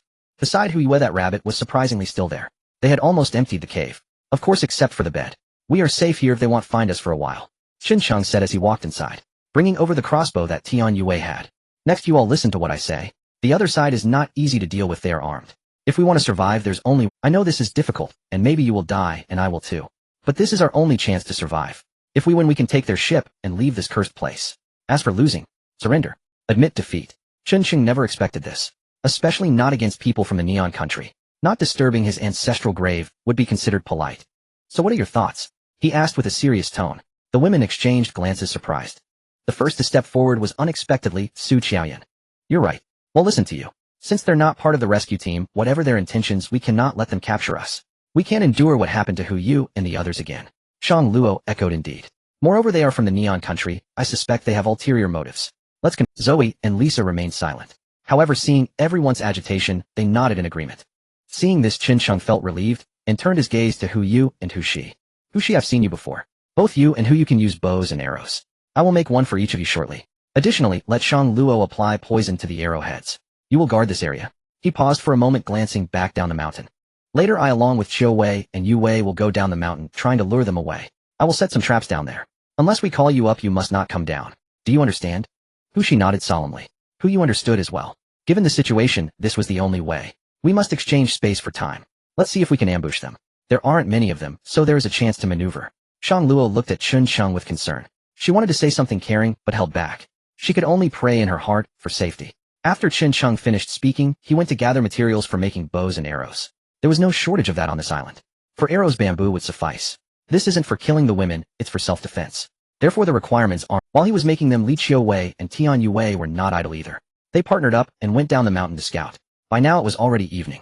The other side shouldn't come searching at night, so there was still time. Once the bows and arrows were ready, Chun Sheng distributed them to everyone. He had Hu Shi take them to familiarize themselves with the bows. Then he turned and went down the slope. Soon Qin Sheng found Li Qiu Wei and Tian Yu Wei. The two were at a naturally formed narrow pass among the rocks. The elevated terrain allowed for a good view. How's it going? Qin Sheng asked as he approached. Li Qiu Wei shook her head. It seems they haven't searched this way yet. It's also possible that since it's getting late, they have returned. Qin Sheng nodded. While they can rest, we don't have that luxury. He looked at Tian Yu Wei. Keep an eye on things here. Qiu Wei and I will set up traps over there. If anything happens, notify us immediately. Tian Yu Wei understood and nodded. All right, you two be careful. With that, she took her crossbow and continued to lie. Qin Sheng felt somewhat reassured with Tian Yu Wei. Although her skills weren't as strong as Li Qiu Wei's, Qin Sheng took an axe and set off with Li Qiu Wei heading up the path to begin setting traps. Spike traps were— Of course, Qin Sheng set up some other traps as well. He felt it was a pity to dismantle the traps from earlier. If he could lure them over, even if he didn't kill anyone, injuring a couple would be a win. It was completely dark by now. He finally had Li Qiu Wei stop and took a look at the positions of the traps. It should be able to hinder the enemy for a bit. He quietly picked up his axe, took Li Qiu Wei, and called Tian Yu Wei back. The three of them returned to the top of the mountain. Seeing them return, the women's spirits were not very high. After all, encountering such situations left little room. They did not stay on the platform, it was too open and easy to spot. Instead, they chose a relatively flatter area just below the giant volcanic crater. In this forested area, Li Qiu Wei set up a pot and started cooking. It was not far from the other side. Moreover, surrounded by mountains, it was harder to be discovered. Since they were going out tomorrow, and the return date was uncertain. That night, Li Qiu Wei made a lot of cassava cakes and sago cakes. Without salt, this would have to do for now. After Qin Sheng told everyone to rest while he and Li Qiu Wei returned to the top of the mountain. The two found a wind. They began their night watch. At this point, Qin Sheng was unwilling to entrust his life to others. It was safer to keep watch. Li Qiu Wei seemed to share the same thought. You take the first half of the night, and he'll take the second. Qin Sheng leaned against a nearby rock. Cradling a shotgun that could fire only one bullet, he said softly. Li Qiu Wei understood that Qin Sheng was looking out for her, feeling a bit touched. All right, you rest first. They'll call you when it's your turn. Qin Sheng nodded and leaned against the wall, closing his eyes to rest. Li Qiu Wei was his only reliable fighting force, and he didn't want anything to go wrong. And then there was Qian Yiling. He was not her match unless he could catch her off guard and shoot her down. Otherwise, he could only rely on Li Qiu Wei. At this moment on a cruise ship at sea, members of the End Group, who had been searching all afternoon, were reporting to Lord Qian Yui have found the enemy's previous campsite, but it seems they have prepared in advance and cleared it out. However, from the traces we gathered, their numbers should be no fewer than 5. 5, huh? Qian Yiling closed her eyes, pondering. These matters are trivial. What she cared about most were still Li Qiu Wei and Lu Qingzi. Moreover, since that person mentioned Lu Qingzi's name, it meant the enemy must be familiar with her. Capturing and interrogating them would naturally reveal the answers. As for other issues, Qian Yiling had her confidence. Could they not capture the enemy? Bring me live ones, she said coldly. Hey, everyone nodded in agreement. Lord Qian Yi only wanted them alive and did not say they couldn't injure them. In such situations they were already quite familiar. They aimed to capture alive. If that failed, they would injure them, and now that it was late, they planned to spend the night on the ship. First thing tomorrow, they would enter the island to search for people. Although the island was large, the enemies were somewhere within. Finding the enemy was merely a matter of time. Of course, they had learned from the two men about the situation where someone had attacked the ship. The enemy had a shabby shotgun. For them, it wasn't a major issue. The morning mist had yet to dissipate. Li Qiuwei had already awoken, leaning against Chen Cheng's embrace, feeling a warmth in her heart. Stretching lazily, she gently wrapped her arms around Chen Cheng's neck, adopting a somewhat languid posture. "Why don't you sleep a little longer? He'll wake you up." Such beauty was before him. To be honest, if it weren't for the special circumstances at hand, Chen Cheng might not have been able to restrain himself. He held Li Qiuwei's waist. Shaking his head, he said, "Time is tight, and the task is heavy. Once we deal with that group, we will have plenty of opportunities in the future." Suddenly, Li Qiuwei sensed something. Her face flushed slightly. "Well, if we manage to survive, how about that thing you mentioned before? He'll follow." Chen Cheng's heart raced at her words. "You said that. I didn't force you." Li Qiuwei's cheeks turned a shade redder. Nodding silently, it served as a little prelude to the upcoming battle and also a small reward for Chen Cheng. Chen Chengwei. At that moment, Tian Yue walked over from a distance. Upon seeing the two's posture, she immediately swallowed her words and quickly turned away. "I didn't see anything. You all continue." Li Qiuwei's face turned red. She hurriedly got up from Chen Cheng's embrace, feeling a bit embarrassed as she walked aside. Chen Cheng stood up. He patted the dry leaves off his backside. "Continue what? There's nothing going on here." "Why are you here?" he asked. Watching Li Qiuwei walk to the side, Tian Yue finally turned back. "Oh, I came to ask when we are departing." Chen Cheng glanced at the sky. It was just beginning to brighten. He picked up a shotgun nearby. "Go back and grab some food. We are leaving now." With that, he was the first to depart. Once the two women saw him leave, they exchanged glances. Li Qiuwei's expression was still a bit unnatural. Tian Yue awkwardly followed after him. After the three returned, Chen Cheng once again reminded Su Qiaoyan and the others. Then amidst Zhang Luo's reluctant gaze, he turned to leave with Li Qiuwei and Tian Yue. Su Qiaoyan watched Chen Cheng's departing figure, her hands unconsciously tightening. Upon reaching the previous lookout point, Chen Cheng surveyed the locations of the traps. As long as they could deal with the ascent, it should be sufficient. They needed to divert the enemy from this side, ensuring that the women ascending the mountain would be much safer. The three continued onward, proceeding with great caution. Soon they reached the opposite side of the previous camp. Chen Cheng held the shotgun, scanning the surroundings, but found no signs of anyone. There were also no guards. It seemed the enemy hadn't arrived yet. Thus he instructed Tian Yue to keep an eye on the surroundings with her crossbow. He and Li Qiuwei then slowly made their way towards the cave. Upon arriving, Chen Cheng observed the signs of disturbance and felt a wave of emotion. It was indeed a close call for the women to retreat. The enemy had discovered this place yesterday. He walked over to the side where the potatoes and sweet potatoes were. The enemy hadn't destroyed this. Chen Cheng didn't pay much attention to it after all. If they could take down the enemy, they would be able to return. Still farming here. Confirming that no one was around, Chen Cheng then called for Tian Yue to come out. "The situation seems good. They should have only searched this area yesterday. We still have a chance." He then looked towards the stream. "While the enemy hasn't arrived yet today, let's hurry and set traps in the valley ahead. Today they are likely to continue searching along the area they didn't finish yesterday." The two women were well aware of the current. Without further ado, just as they were about to leave, Li Qiuwei suddenly noticed something. She looked at the ground and saw the doll left behind in the rush to escape yesterday. She hurriedly picked it up, wiped off the mud on it, and then hung it at her waist. She caught up with Chen Cheng as the three followed the stream downstream. Upon reaching the confluence of the streams, Chen Cheng assessed the surroundings and made immediate arrangements. "This spot is good. Oh, over there on the heights we can ambush. Let's set traps here." This was also a necessary path they had to traverse. Li Qiuwei scanned the surroundings and agreed wholeheartedly. Chen Cheng turned to Tian Yue. "Yue, be careful and watch the valley's entrance. If you see them coming, notify us immediately." "All right," Tian Yue replied, raising her crossbow. She turned to leave, but Chen Cheng added one more thing. "Stay safe." Tian Yue nodded understandingly. Once she left, the two quickly got busy. Their cooperation was quite harmonious as they knew each other well. So in no time at all, they had dug several pit traps. Chen Cheng glanced down the valley, but Tian Yue hadn't returned. Thus he moved slightly upstream along the stream. Along the way, they utilized the natural terrain to create some repulsive. However, just as they were halfway through, Tian Yui's figure appeared from the direction of the stream. Upon seeing Chen Cheng and the others upstream, she hurried over. "Chen Cheng, they are coming, 5 of them." Upon hearing this news, Chen Cheng took a deep breath, looking at the two women. "Are you ready?" The two women didn't respond, but their determined gazes spoke volumes. Chen Cheng made a quick decision and led the two towards the heights. They chose a high vantage point to arrange their tasks. The enemy consisted of 5 people. It was evident that Qian Yiling was also concerned about the boat situation. They wouldn't give him another chance to ambush. For now, they could only deal with these 5, then search for Qian Yiling. After waiting for a while, someone finally appeared from the valley. 5 people, 2 in front and 3 behind. Even though they walked the same path as yesterday, they were still extremely cautious, constantly observing their surroundings. Their roles were clear, and they were well-trained, which made Chun-Chung feel a bit worried. The place they were hiding was about 100 meters away from the traps. This was something Chun-Chung had calculated. Based on the enemy's firepower from yesterday, they were all armed with handguns. 50 meters. They had decent accuracy. However, if they crossed 50 meters it would depend on the enemy's skills. Watching as the two in front slowly approached the traps, Chun-Chung quietly took the bow and arrow from Tian Yue, loaded a poisoned bolt, and silently aimed at one of them. Just as the two in front were about to step into the trap zone, the foremost person suddenly raised a hand to signal. The team came to a complete halt. That person scanned the surroundings with a keen eye, then crouched down silently. So cautious. Chun-Chung was also taken aback by the situation. Indeed, professionals are different. But do you think only traps await you? Chun-Chung silently aimed at the person who was crouching, still seemingly digging into the ground. He pulled the trigger.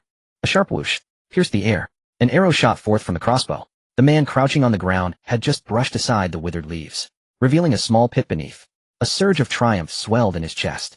But before even half a second passed, a faint tearing sound sliced through the silence. Instantly, searing pain flared in his arm. A crossbow bolt had struck his left forearm. Ambush! Ambush! In an instant, all five sprang into action, drawing their sidearms and scanning the surroundings with tense vigilance.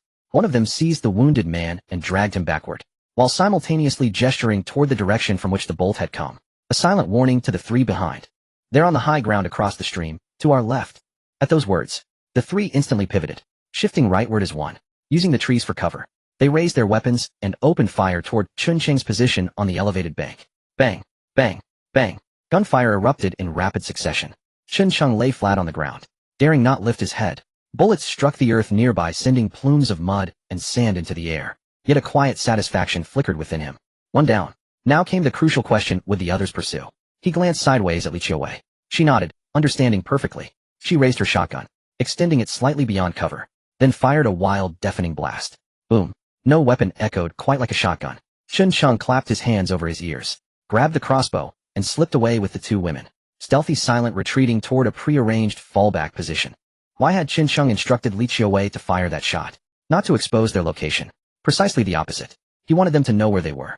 How else would the hunters take the bait? Otherwise, what purpose would those carefully laid traps serve? Moreover, that reckless shot was meant to sow deception. A calculated illusion. It implied they were disorganized, untrained, mere amateurs. And indeed, immediately after the gunshot, the enemy's advance halted. One of them cautiously peered out from behind a tree, scanning the terrain, then issued crisp orders. You, keep suppressing fire. You and you, flank around. The four acknowledged with sharp nods. Yet the wounded man who'd assumed the bolt had merely grazed his arm. No serious harm. Began preparing to move forward. But as he shifted his weight, the ground beneath his feet gave way. He tumbled headlong down the slope. What's happening? He's been hit. The squad leader frowned, baffled. The other three froze. None had seen another bolt fly. Silence stretched. One of them sprinted forward to drag the fallen man back, only to find him unconscious, foaming at the mouth. Recognition dawned instantly. Coward. Poisonous scum. Fury blazed in the leader's eyes. Charge forward, now. At his command, the remaining three surged into motion. Armed and emboldened, they vaulted across the stream, heading straight for Chun-Chung's former vantage point. But the moment one crossed the stream, his footing vanished, and he crashed downward with a cry of agony. Ah! At the scream, the other two froze, whirled around, and saw him clutching his foot, several bamboo spikes protruding through his boot sole. Blood welled freely. A trap, they understood at once, and cursed the fallen comrade who'd spotted it, but failed to warn them in time. Chun-Chung, Li Qiuwei, and the third woman lay low on another ridge, watching the unfolding chaos below in grim silence. Excellent. Two neutralized, effortlessly. No, three. Chun-Chung silently raised his crossbow once. He aimed across the open stretch near the stream, at the man who'd stepped forward to retrieve the trapped comrade. Whoosh. Another bolt cut the air, nearly inaudible. Ah! The man lunged forward, then staggered, clutching his chest in sudden excruciating. He looked down, an arrow embedded deep in his sternum. Disbelief flooded his face. What sorcery was this? He hadn't even glimpsed his attacker, yet he'd already fallen, defiance still burning in his eyes. He collapsed lifelessly to the ground, now watching two men fall in quick succession. The leader sensed something deeply wrong. He urgently signaled the remaining pair to take cover. This silent, invisible slaughter was pure terror. Chun-Chung watched the last three vanish into concealment, then lowered his crossbow with quiet resignation. Next he wondered, would they dare pursue again? Time flowed still and heavy. The man caught in the trap felt profound relief. The archer hadn't delivered a finishing blow. He crawled desperately away, heedless of pain. Only when he reached shelter behind a boulder did he exhale, then stared enraged at his wounded foot. Yet, moments later, unease crept in. His leg had gone numb. No, his entire lower body had gone utterly insensitive. His head, too, seemed distant, fading, slumped against the rock face. He slumped sideways, and crumpled to the ground. Shino Dason. One of the survivors rushed to support him, only to realize with dawning horror that he'd succumbed to the same toxin as the first victim. The squad leader stared at the carnage, fear tightening his throat. He'd underestimated them. 3 dead in minutes. How would he ever explain this failure to Lord Shiba? He scanned the ridge. No further shots came. Gazing at his last 2 men, he hardened his resolve. Take them, retreat. Without hesitation, he hoisted one corpse onto his back. The other man bore the second, dragging the third. They withdrew from the valley. Meanwhile, Chen Cheng's group heard no further movement. Curiosity stirred. He handed the crossbow to Li Qiuwei, instructing her firmly. If they emerge, shoot without hesitation. I'll scout ahead. Li Qiuwei accepted the weapon with a firm nod. Then added, voice edged with concern, stay safe. Chen Cheng waved dismissively. 3 eliminated, silent, unseen, flawless. A quiet pride warmed his chest. Of course, half the credit belonged to the bearded man and his team. Without this crossbow, such precision would have been impossible. He circled wide through the rear woods, then approached the valley's far side, pressing himself behind dense foliage to peer across. They fled. Chen Cheng blinked in surprise. He waited a while longer, then advanced cautiously inch by inch, until certainty settled. Yes, they were truly gone. He crept forward to the opposite bank of the stream. Still no sign of movement. Finally, he descended openly. Blood stained the ground, trailing downward along. Chen Cheng gazed downstream. A subtle, satisfied smile touched his lips. 3 dead. Their force now numbered 6. And at least one would need to remain behind to guard the boat. He wondered, genuinely intrigued. Would they dare return to the island to hunt them again? Seeing Chen Cheng unharmed, the 2 women hurried down elated, their hearts swelling with admiration. If this strategy held, their victory, eliminating the enemy, no longer felt like an impossibility. What a pity. These people are extremely cautious. They took the bodies away, not even giving him a chance to loot their gear. Being able to kill 3 people, Chen Cheng felt he had already profited. Of course, he was well aware that a large part of this situation was due to the other party's arrogance. They thought that having guns meant they could act with impunity here. But they didn't consider that Chen Cheng and his group weren't just idling away their time these past few days. Now it was up to them to see what the other party planned.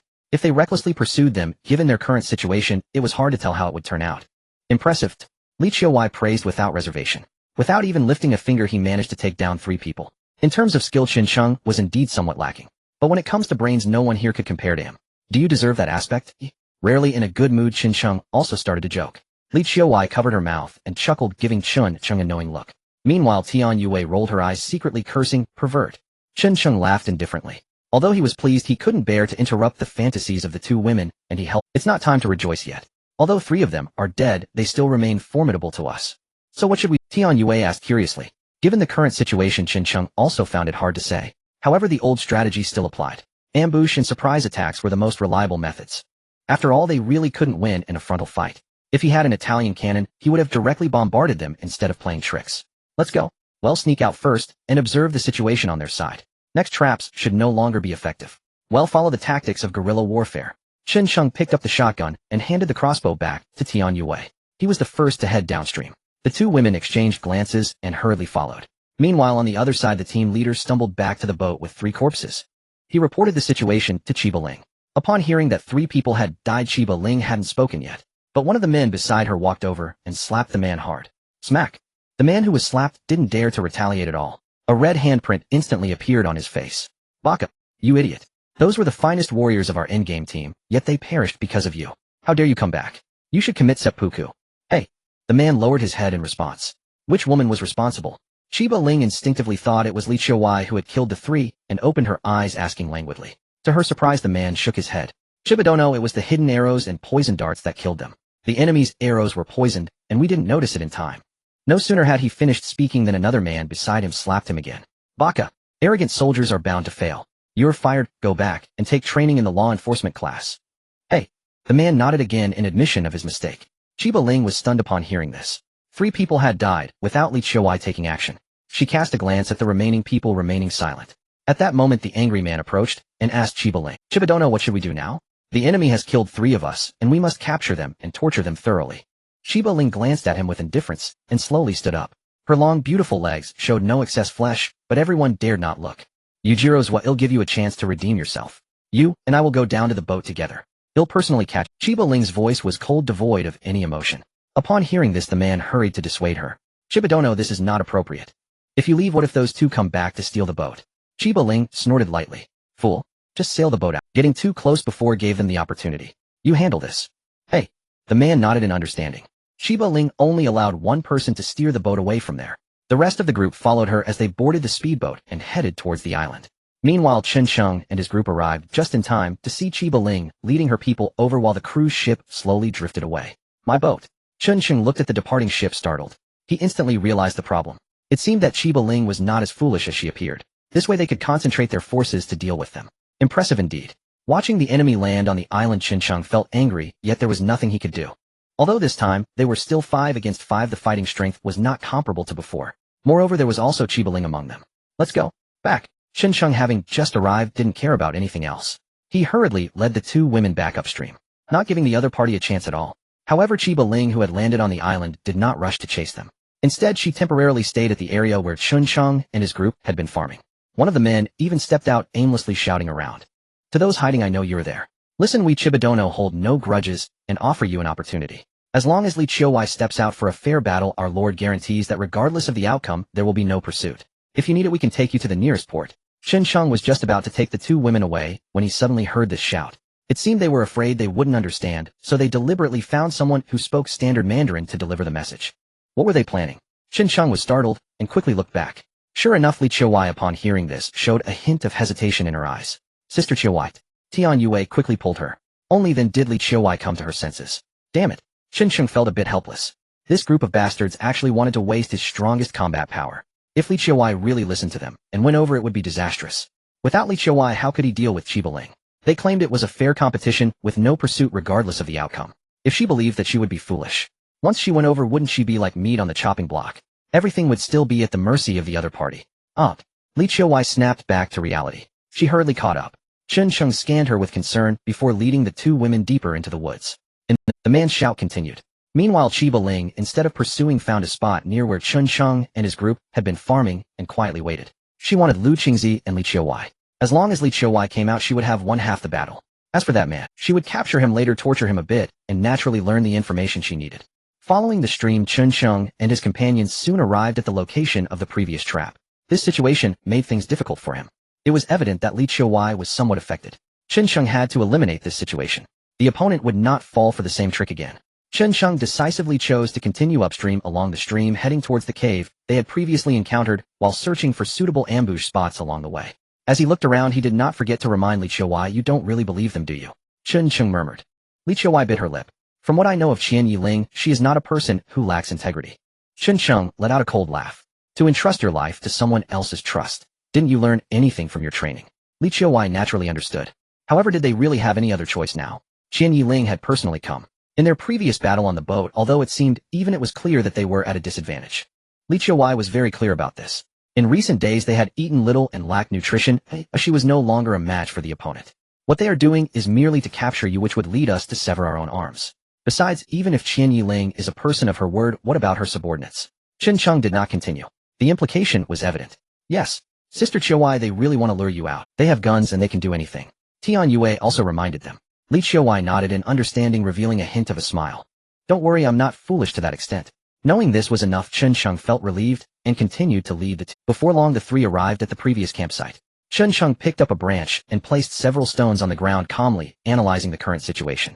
The opponent must be very cautious this time, so we must be careful as well. I noticed several suitable ambush spots along the way. I'll assign tasks, and you can see if they work. He gestured with the stick in his hand, pointing at a stone as he looked at the 2 women. They both instinctively gathered around. Over here where the stream converges, there's a pile of rocks suitable for ambush. Once we succeed, we must immediately withdraw to the next location, which is right here. Chen Sheng pointed at another stone. This area is densely wooded, and it's the only valley pass coming from this side. If they pursue, they must come through here, and there's no way to ascend on either side. They can only circumvent through the valley. Let's split into 2 groups. I'll ambush at the first location. Once successful, I'll return immediately. You go left, and you go right. As soon as they come over, I will strike. Once I make a move, they will definitely shift towards you to avoid the attack, giving you the opportunity. You are on the mountain, or just use rolling stones to strike. On such a steep slope, even if the stones don't kill, they will at least injure the opponent. Chen Sheng calmly analyzed. The 2 women beside him were starry-eyed. In this way, it truly seemed possible. Chen Sheng continued his analysis. After dropping the stones, do not linger in battle, withdraw immediately. They have guns, and this isn't a game. At the 3rd location, which is upstream of this stream.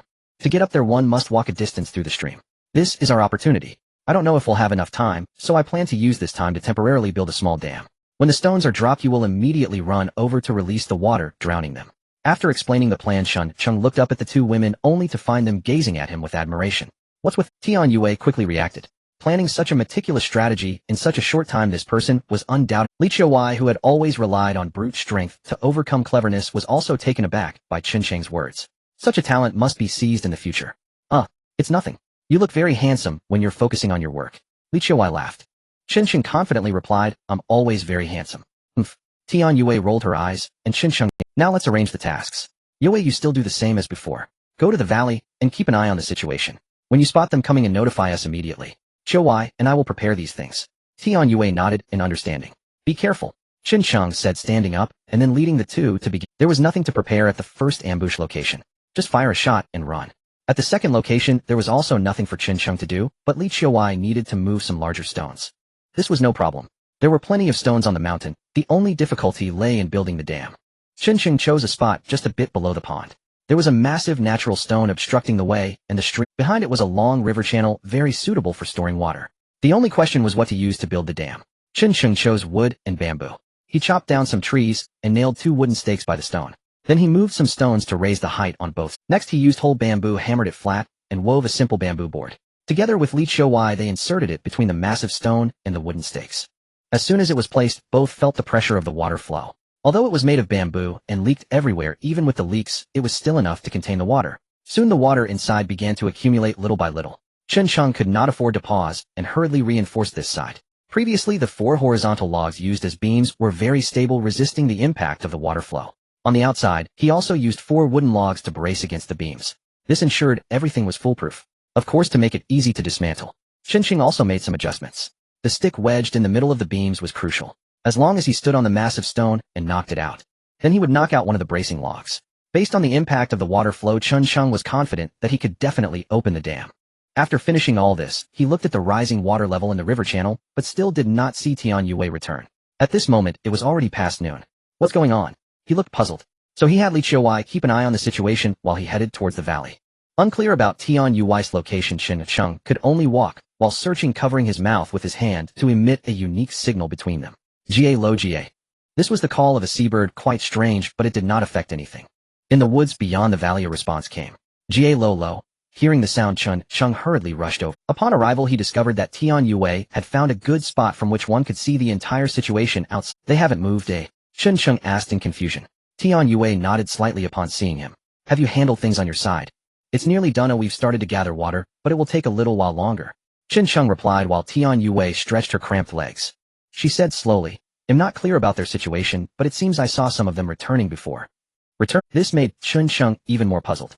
Were they planning to give up? That didn't seem likely. Did they really think they could lure Li Qiuwei out? Chen Sheng looked over in that direction.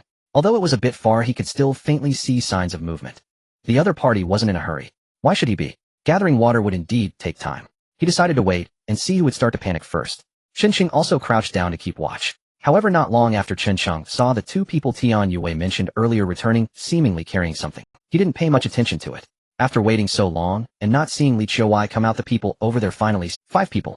2 in front, 2 in the back, with Qian Yiling in the middle, slowly making their way towards the valley. Chen Sheng assessed the situation. He hastily called out to Tian Yue beside him. You hurry back and tell Qiuwei to meet up with her. Tian Yue nodded solemnly. Understanding the importance of the plan, she still reminded Chen Sheng, be sure to stay safe. Chen Sheng nodded slightly. You too.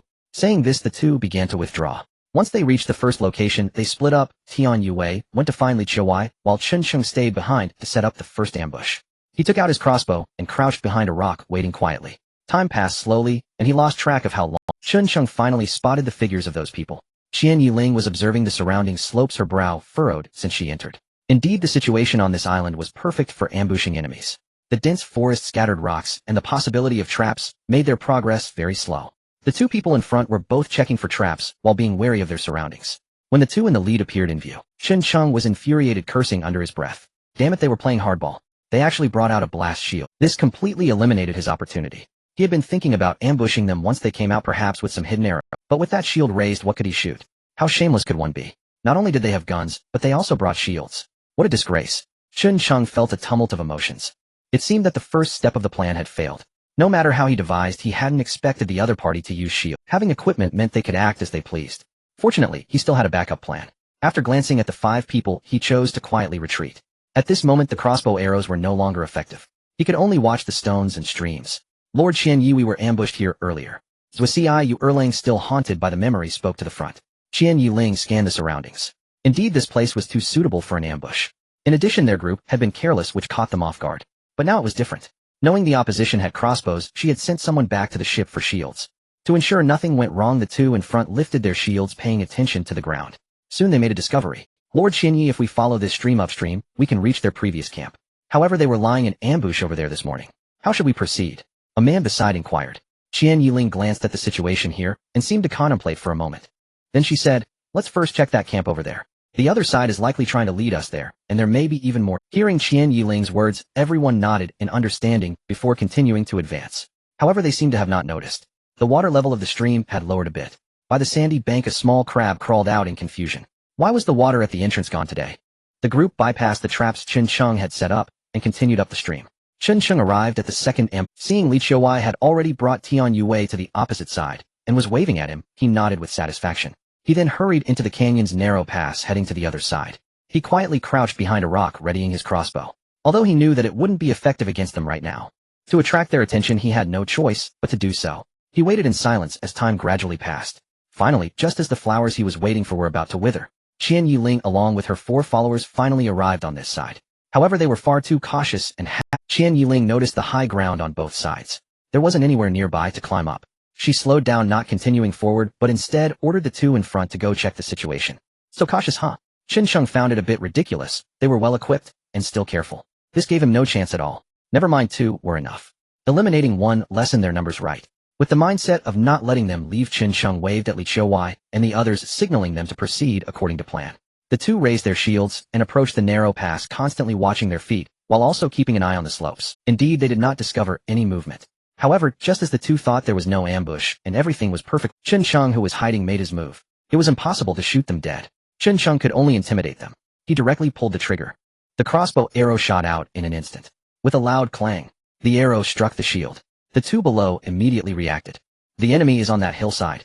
The two shouted, instantly curling up completely behind their shields and retreating. Outside, Qian Yiling and her group also noticed the situation. Among them, 2 directly pulled out their handguns and unleashed a barrage towards Chen Cheng's hillside. Bang, bang, bang. Damn it, you guys are impressive. I can't afford to mess with you. Chen Cheng hid behind the rock, feeling. However, at that moment, several large stones suddenly rolled down from the hillside on the other side. Qian Yiling noticed that. She hurriedly shouted, quick retreat. At this moment, the two also realized the problem, panicking and hurriedly. But no matter how fast they ran, they could not outrun the speed of the falling stones. Up! A shrill scream immediately rang out. One of them failed to step aside in time. A tumbling stone struck his calf. Even from afar, Chen Cheng seemed to hear something crack. Fortunately, the other managed to escape. The rock attack had wounded only one person. Something about it felt amiss. Chen Cheng was at a loss, but time afforded him no respite. Li Qiuwei and Tian Yue, having dislodged the stones, did not linger. They fled upstream as planned to await Chen Cheng's news. The man had not died. Chen Cheng felt helpless. He cast a furtive glance at the group, then let it be and hurried to stake out the next position. At that moment, Qian Yiling watched the injured man limp back and exhaled in relief. He lived, and that was a miracle. She glanced toward the nearby high ground, brow furrowed. It was fortunate they had not gone up together, otherwise this assault would have been unbearable for them. After a long while, with no sign of movement there, Qian Yiling began to form a suspicion. To verify it, she ordered 2 to watch that side, while one armed with a spear and shield went to scout. As expected, the man sauntered up the slope, and seeing no one, reported back to Qian Yiling that the place was empty. They ran off so easily. Qian Yiling clenched her fists as her patience wore thin. Carry on. She still refused to believe those people could not be caught. They passed through the pass, and the view opened considerably. Although there were no obvious signs of an ambush, they relieved the limping man, and set off again, 2 in front, her in the middle, 2 at the rear, proceeding along the stream. Before long, they reached a stretch where they had to wade through the stream.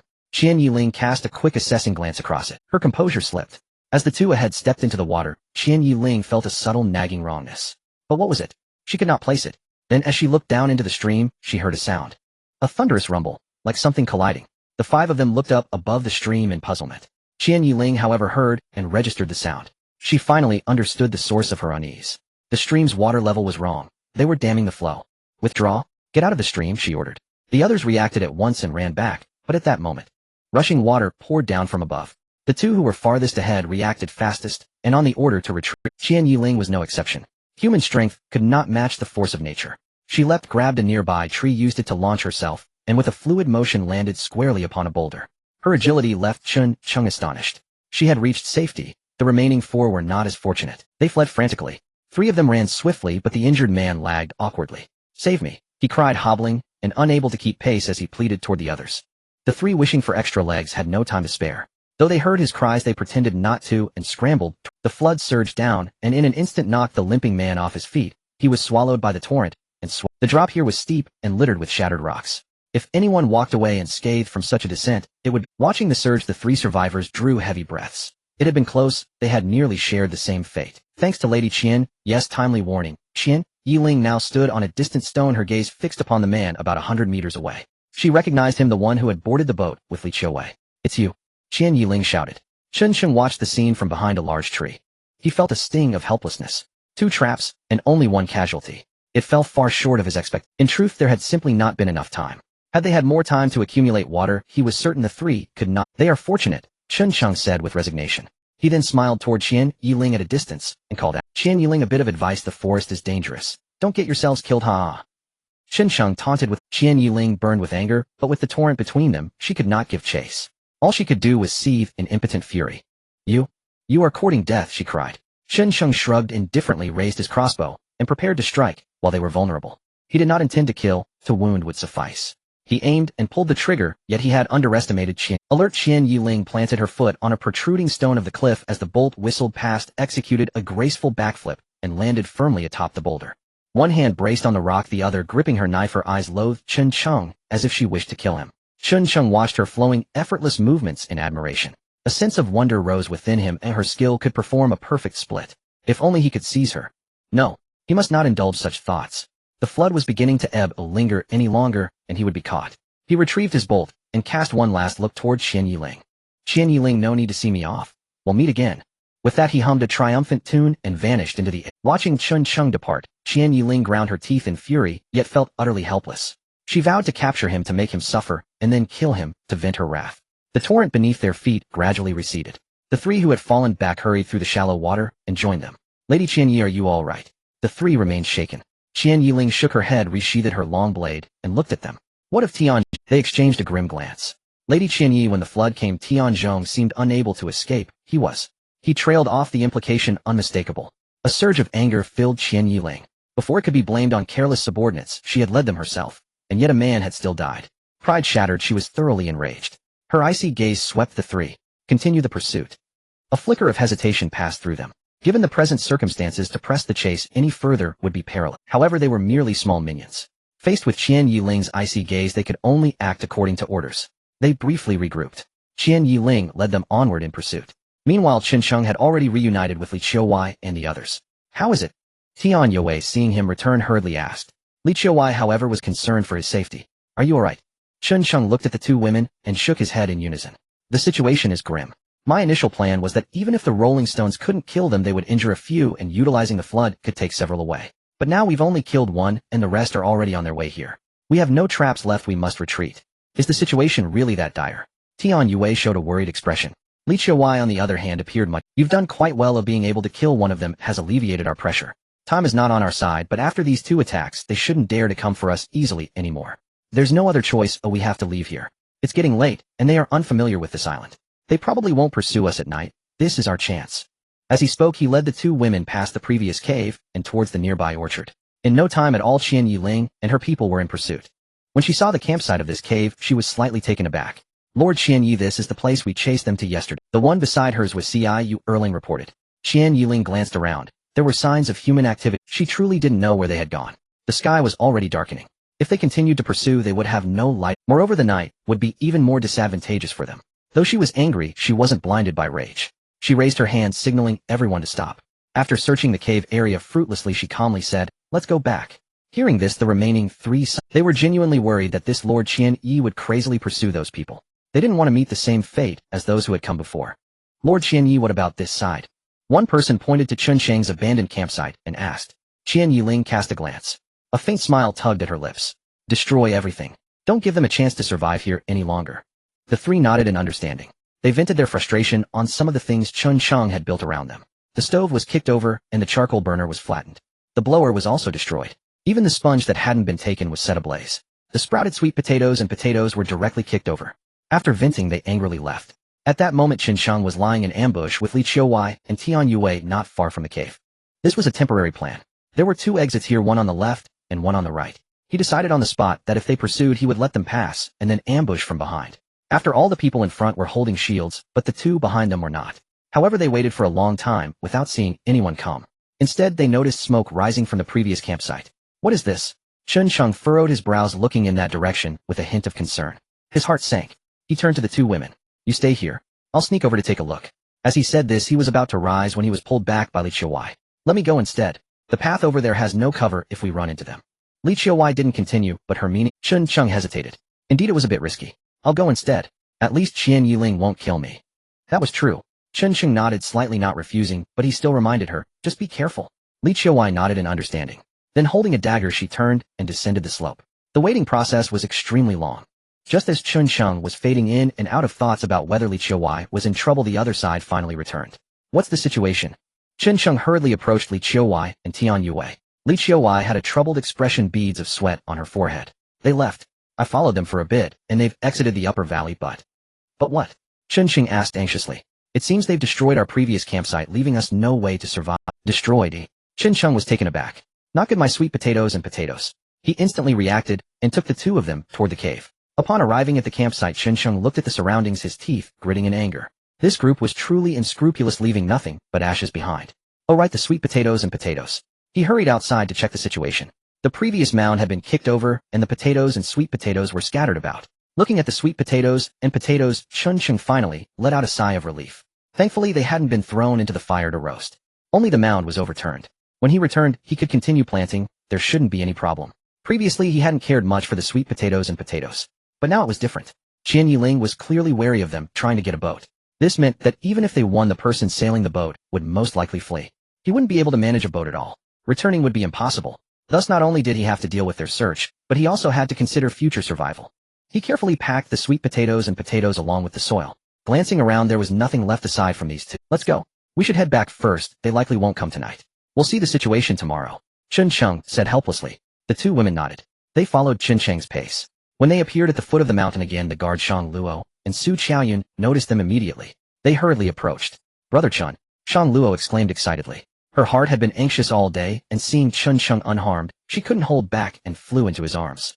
Ignoring the gazes of others, she cried with red eyes, "It's so great that you're all right." She didn't care about anything else. As long as Qin Sheng was safe, that was the best news.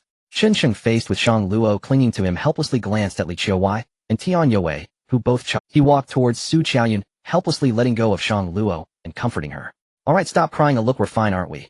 The little girl puffed out her chest, pressing on his nerves, making him feel a bit distracted. At that moment, Tian Yue was already explaining to Su Qiaoyun about the dangerous situation of the day. As Tian Yue spoke, Su Qiaoyun's heart tightened with apprehension. Only upon learning that the adversaries had temporarily withdrawn did she breathe a slight sigh of relief. The 4 of them followed the mountain path back to their temporary camp. Seeing Qin Sheng and the others return, who you rushed over elated. Brother Qin, have you dealt with them? Qin Sheng shook his head helplessly. Not yet, but it won't be long now. He said this solely to bolster the women's morale. Hearing these words, everyone's spirits lifted considerably. The oppressive gloom that had weighed upon them all day began to ease ever so slightly. He retrieved sweet potatoes and potatoes, planted them carefully in a sheltered spot, and entrusted Shang Luo with their care. Only then did he feel somewhat reassured. Dinner had already been prepared by Hushi. Qin Sheng and the others still carried rations. For now, food remained no cause for concern. Yet Qin Sheng worried if the attackers resorted to a protracted siege after today's assault, matters would grow dire. They need only hold their position, applying relentless pressure. In time, our provisions would dwindle, and before they lifted a finger, we would collapse from within. After dinner, Qin Sheng intended to take Li Qiuwei on night watch, until Su Qiaoyun volunteered to join him. Concerned for Li Qiuwei's condition, he agreed without hesitation, then led Su Qiaoyun back to the ridge. They began their nocturnal vigil. No sooner had they arrived than Qin Sheng, anxious about potential trouble, turned his thoughts toward tomorrow's strategy and issued instructions at once. You'll take the first half of the night, I'll take the second. I'll rest for a while first. Su Qiaoyun nodded faintly, yet her expression held a subtle, anticipatory gleam. So we're just going to sit here and guard. What else did you have in mind? Qin Sheng sighed wryly. Shall I carve you a set of mahjong tiles? Shall we play? Su Qiaoyun giggled softly. That wouldn't be half bad. I could gather them all and play with you. Are you truly speaking only of mahjong? Qin Sheng rolled his eyes inwardly. Once this crisis passes, I might craft you a wooden set. Rainy days call for idle pastimes after all. Ha ha. Su Qiaoyun let out a light silvery laugh, leaning subtly closer. Her warm breath nearly brushed. How shall we play? And what shall the stakes be? Loser removes one article of clothing. Is that truly permissible? At the thought, even Chun Chung felt a flicker of anticipation. His imagination soared. Then he swallowed hard. Well, it is not entirely out of the question. TCH. Su Qiaoyun rolled her eyes playfully. Oh, don't flatter yourself. I've no objection, but you'll need to persuade Yue and Shang Luo first. Persuade? That would prove difficult. Convince. Perhaps another method might succeed. Chun Chung smiled faintly, then stifled a yawn. Having stayed awake since last night's early hours, fatigue now tugged insistently at his limbs. Fine plan. Temporarily shelved, he said with a chuckle, then lay down beside her preparing to rest. Su Qiaoyun, ever thoughtful, handed him a canteen of fresh water. Your eyes are bloodshot. Drink up, then sleep. I'll wake you later. Without hesitation, Chun Chung accepted the water and drank deeply. Leaning against the rocky wall, he settled into rest, and indeed exhaustion claimed him swiftly. Within moments, he slipped into deep slumber. Gazing upon his sleeping form, Su Qiaoyun watched in silence, then murmured softly to herself, Chun Chung, if only they had never come. I wish I could stay with you here forever, never leave this place. But duty demands otherwise. That artifact must not fall into their hands, not even mine. Let it remain buried here forever. I hope you won't blame me when you wake. 2 bamboo. Pung. Behold my divine hand. Self-draw. 1 bamboo. 1 bamboo. 1 bamboo. Must be 1 bamboo. Huh. Self-draw 1 bamboo, pure suit. You've lost. Come now, strip. Chun Chung grinned triumphantly at the 3 women beside him, waiting expectant. Shang Luo stood in her undergarments, crestfallen and flustered, utterly at a loss. Tian Yue wrapped herself in a blanket, glaring indignantly at Chun Chung. She'd already lost several rounds, and now he'd won again. What was she to do? Su Qiaoyun, however, wore a knowing, anticipatory smile as she met Chun Cheng's gaze. Oh dear, I'm down to my very last piece. You truly won't spare me. With that, she seized Hu Yu and Hu Shi, who'd merely been spectating, and dragged them forward. I'm out, but they're not. Come on, ladies, play with him. Chun Chung glanced back. Zoe and Lisa had also arrived, though both appeared long since bankrupted. His gaze swept across the circle of women before him, a garden in full breathtaking bloom. The sight stirred an involuntary smile, yet just as he reached out to embrace one, the world around him dissolved. Chun Chung, return my life to me. Zhou Hai loomed shrouded in utter blackness, clawing at him with withered branch-like arms. Behind him stood others: Lu Qingzi, Zhou Wei, Zhang Tao, Wang Song, Qi, Chan Xin Wenhua. Their arms hung limp, they swayed forward step by slow, eerie step, chanting in unison, return my life to me. Return my life to me. It was all you. It was all you. Chun Chung recoiled, chilled to the bone. He stumbled backward, yet they surged forward, accelerating. He fled desperately, only to find figures blocking his path ahead. Qin Yaling stood alone, a long blade gleaming in her grasp. Beside her, Li Qiuwei stood, bound wrists tight. Li Qiuwei cried out in panic, Chun Chung, run. Run now. But Qin Yaling pressed the blade to her throat, smiling cruelly as she locked eyes with him. Chun Chung, run again if you dare. I'll kill her instantly. Hand over the artifact, now. The sight struck Chun Chung like a physical blow. Trapped between pursuers behind and a foe ahead, he stood cornered. Mocking voices erupted from every direction. Chun Chung, aren't you supposed to be invincible? Then why cower like a coward? You are nothing. You are nothing. Qin Yaling watched him impassively, then slowly raised her sword. Beside her, Lin Zhao clutched his small plush toy, sobbing uncontrollably. Mama! Big brother, save my mama. The blade descended, swift, merciless, when suddenly a blinding white. Chun Chung jolted awake, gasping, only to realize it had been a dream. Cold sweat glistened on his brow, though his heart hammered wildly. Thank the heavens, it was only a dream. He muttered quietly to himself, then abruptly sensed something deeply amiss. Where am I? Chun Chung gazed blankly around him. He appeared to be inside a small cave, compact, no larger than a few square meters. The cave entrance was veiled by thick vines. Faint scattered light filtered in from outside. Deep within the cavern, several objects lay scattered. They looked like supplies. What on earth was happening? Hadn't he been on night watch just moments ago? How had he ended up here? He tried to move. Only then did he realize his hands and feet were tightly bound. No wonder his dream had felt so constricted. This was the truth behind it. Chun Cheng's face clouded with bewilderment. Who had tied him up? Qin Yaling and the others had arrived, but Su Qiaoyun hadn't awakened him. It seemed dawn had already broken outside. Right. Where was Su Qiaoyun? He scanned the dim cavern anxiously, yet found no trace of her. Just as he struggled to sit up, he heard footsteps approaching beyond the cave mouth. His senses sharpened instantly. Then, the vines were swept aside from outside. Su Qiaoyun stepped in, holding several bottles of water. Seeing Chun Chung awake, she offered a faint, serene smile. Oh, you're awake. Chun Chung stared at her utterly. His expression tightened with suspicion as he demanded. Su Qiaoyun, what is going on? She merely smiled gently. Can't you tell? You've been kidnapped by me. Kidnapped? By her? What was Su Qiaoyun planning? Was this some elaborate game? His confusion deepened. Stop joking. Untie me now. There's urgent business waiting for me elsewhere, he urged. But Su Qiaoyun showed no intention of complying. Instead, she placed the water bottles beside the pile of supplies near the cave's interior, then knelt gracefully beside him, resting her chin upon her palm. She watched him in silence. I bound you only because I feared for your safety. Feared for him? Chen Cheng grew even more bewildered. If you fear for me, why bind me? Are you keeping me locked away? Su Qiaoyun, have you lost your mind? Those people kill without hesitation. Release me now. If they return today, Li Qiuwei and the others will be in grave peril. Chen Cheng cried out desperately. Who cares about them? Su Qiaoyun shook her head dismissively. As long as you remain here, their lives, or deaths, mean nothing. Chen Cheng studied her cool, unyielding expression, and something clicked. This wasn't roleplay. She meant every word. No wonder he'd fallen into such deep slumber after drinking that water last night. Of course, it had been laced. With what? That hardly needed asking. He himself had once used it against Hu Shi. Never imagined the day would come when it would be turned upon him. Truly, karma spares no one. What exactly do you intend to do? His voice trembled, betrayed by someone he trusted. The anguish in that instant, Zhou Hai's words echoed in his mind. Nightingale. Disbelief flickered across his face as he slowly, shakily, turned his gaze towards Su Qiaoyun. Are you the Nightingale? At that name, Su Qiaoyun paused, then smiled faintly. Oh dear, caught already. Should I silence you permanently? In an instant, her languid, mature allure vanished, replaced instead by a suffocating aura of lethal stillness. If you truly meant to kill me, you had countless chances after the plane crash. Why wait until now? Chen Cheng deliberately shifted his foot, bound limbs immovable. You're clever indeed. Now that you know, you must also understand what I want. Chen Cheng knew, yet remained baffled. Su Qiaoyun, or rather the Nightingale. Why wait until now to act? Opportunities had abounded before.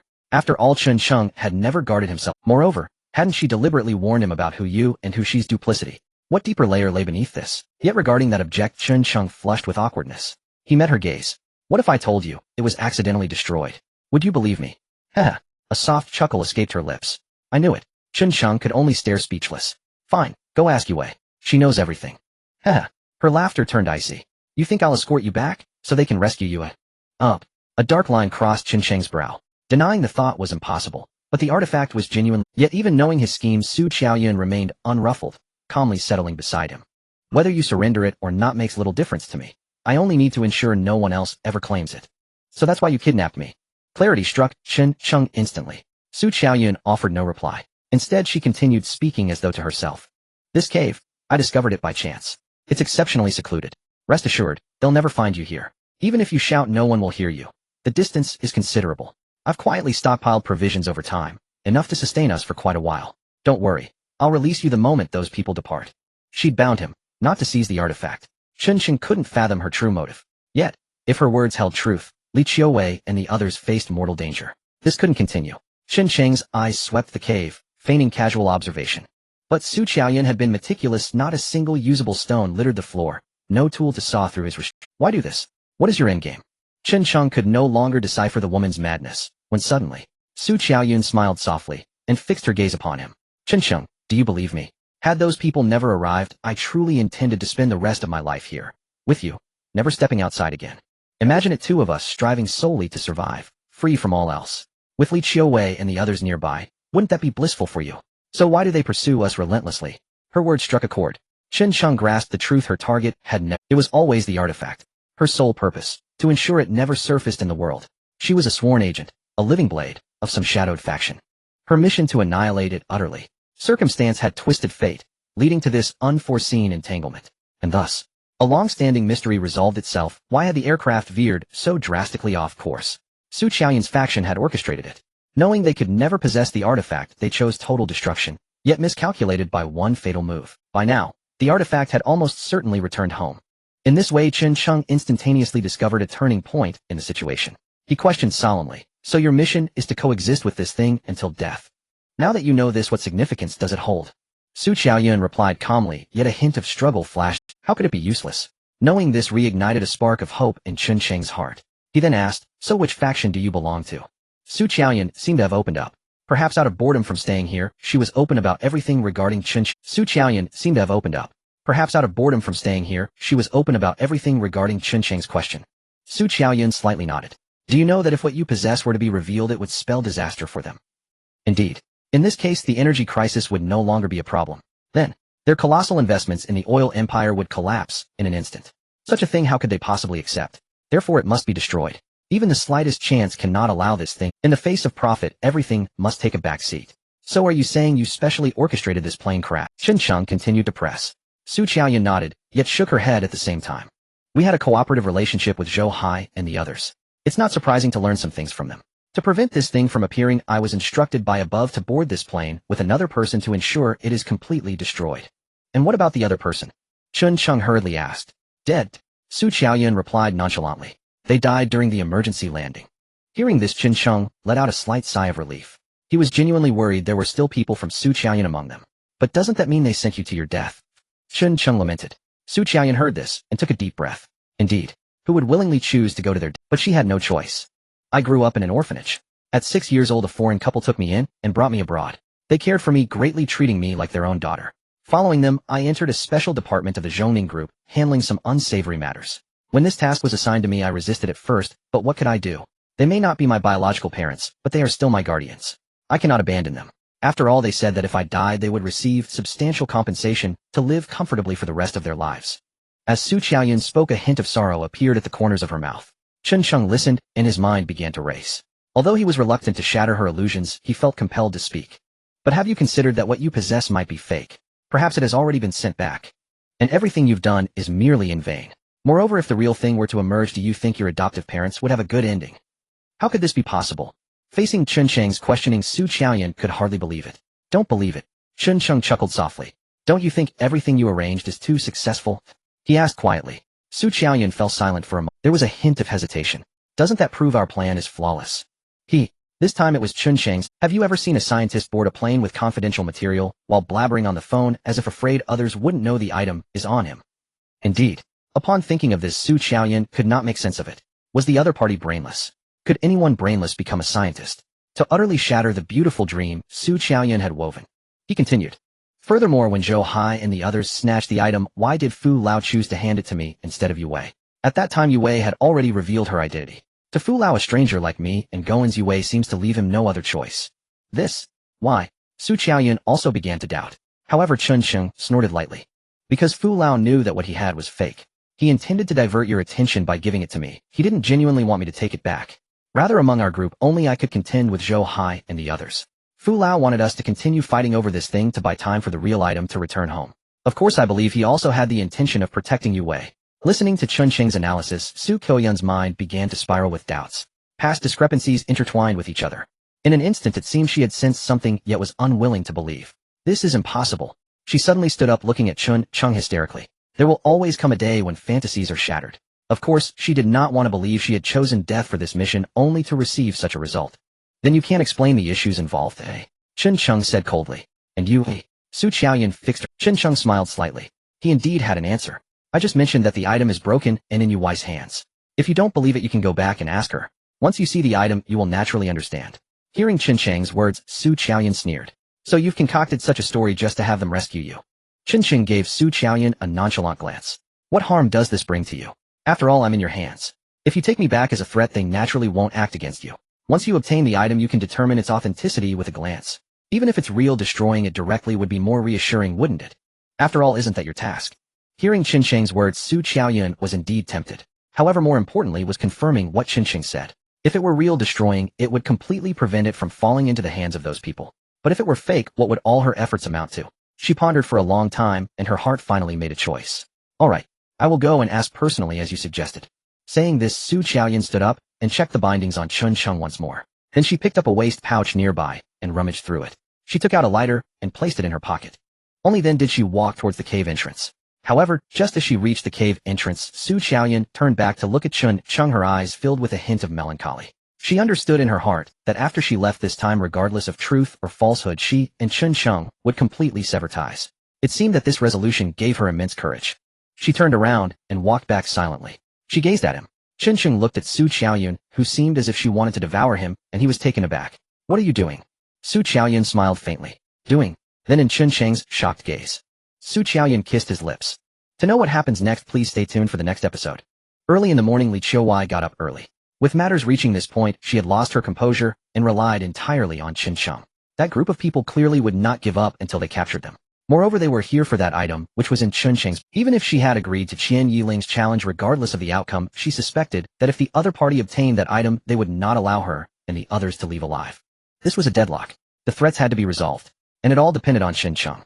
Although they had dealt with 4 of the enemies, but the threat still lingered. She was about to head to the mountaintop to inquire about Chun Cheng's plans for the day, but unexpectedly Tian Yue had arrived before her, already back from the mountaintop. Her face still showed some panic.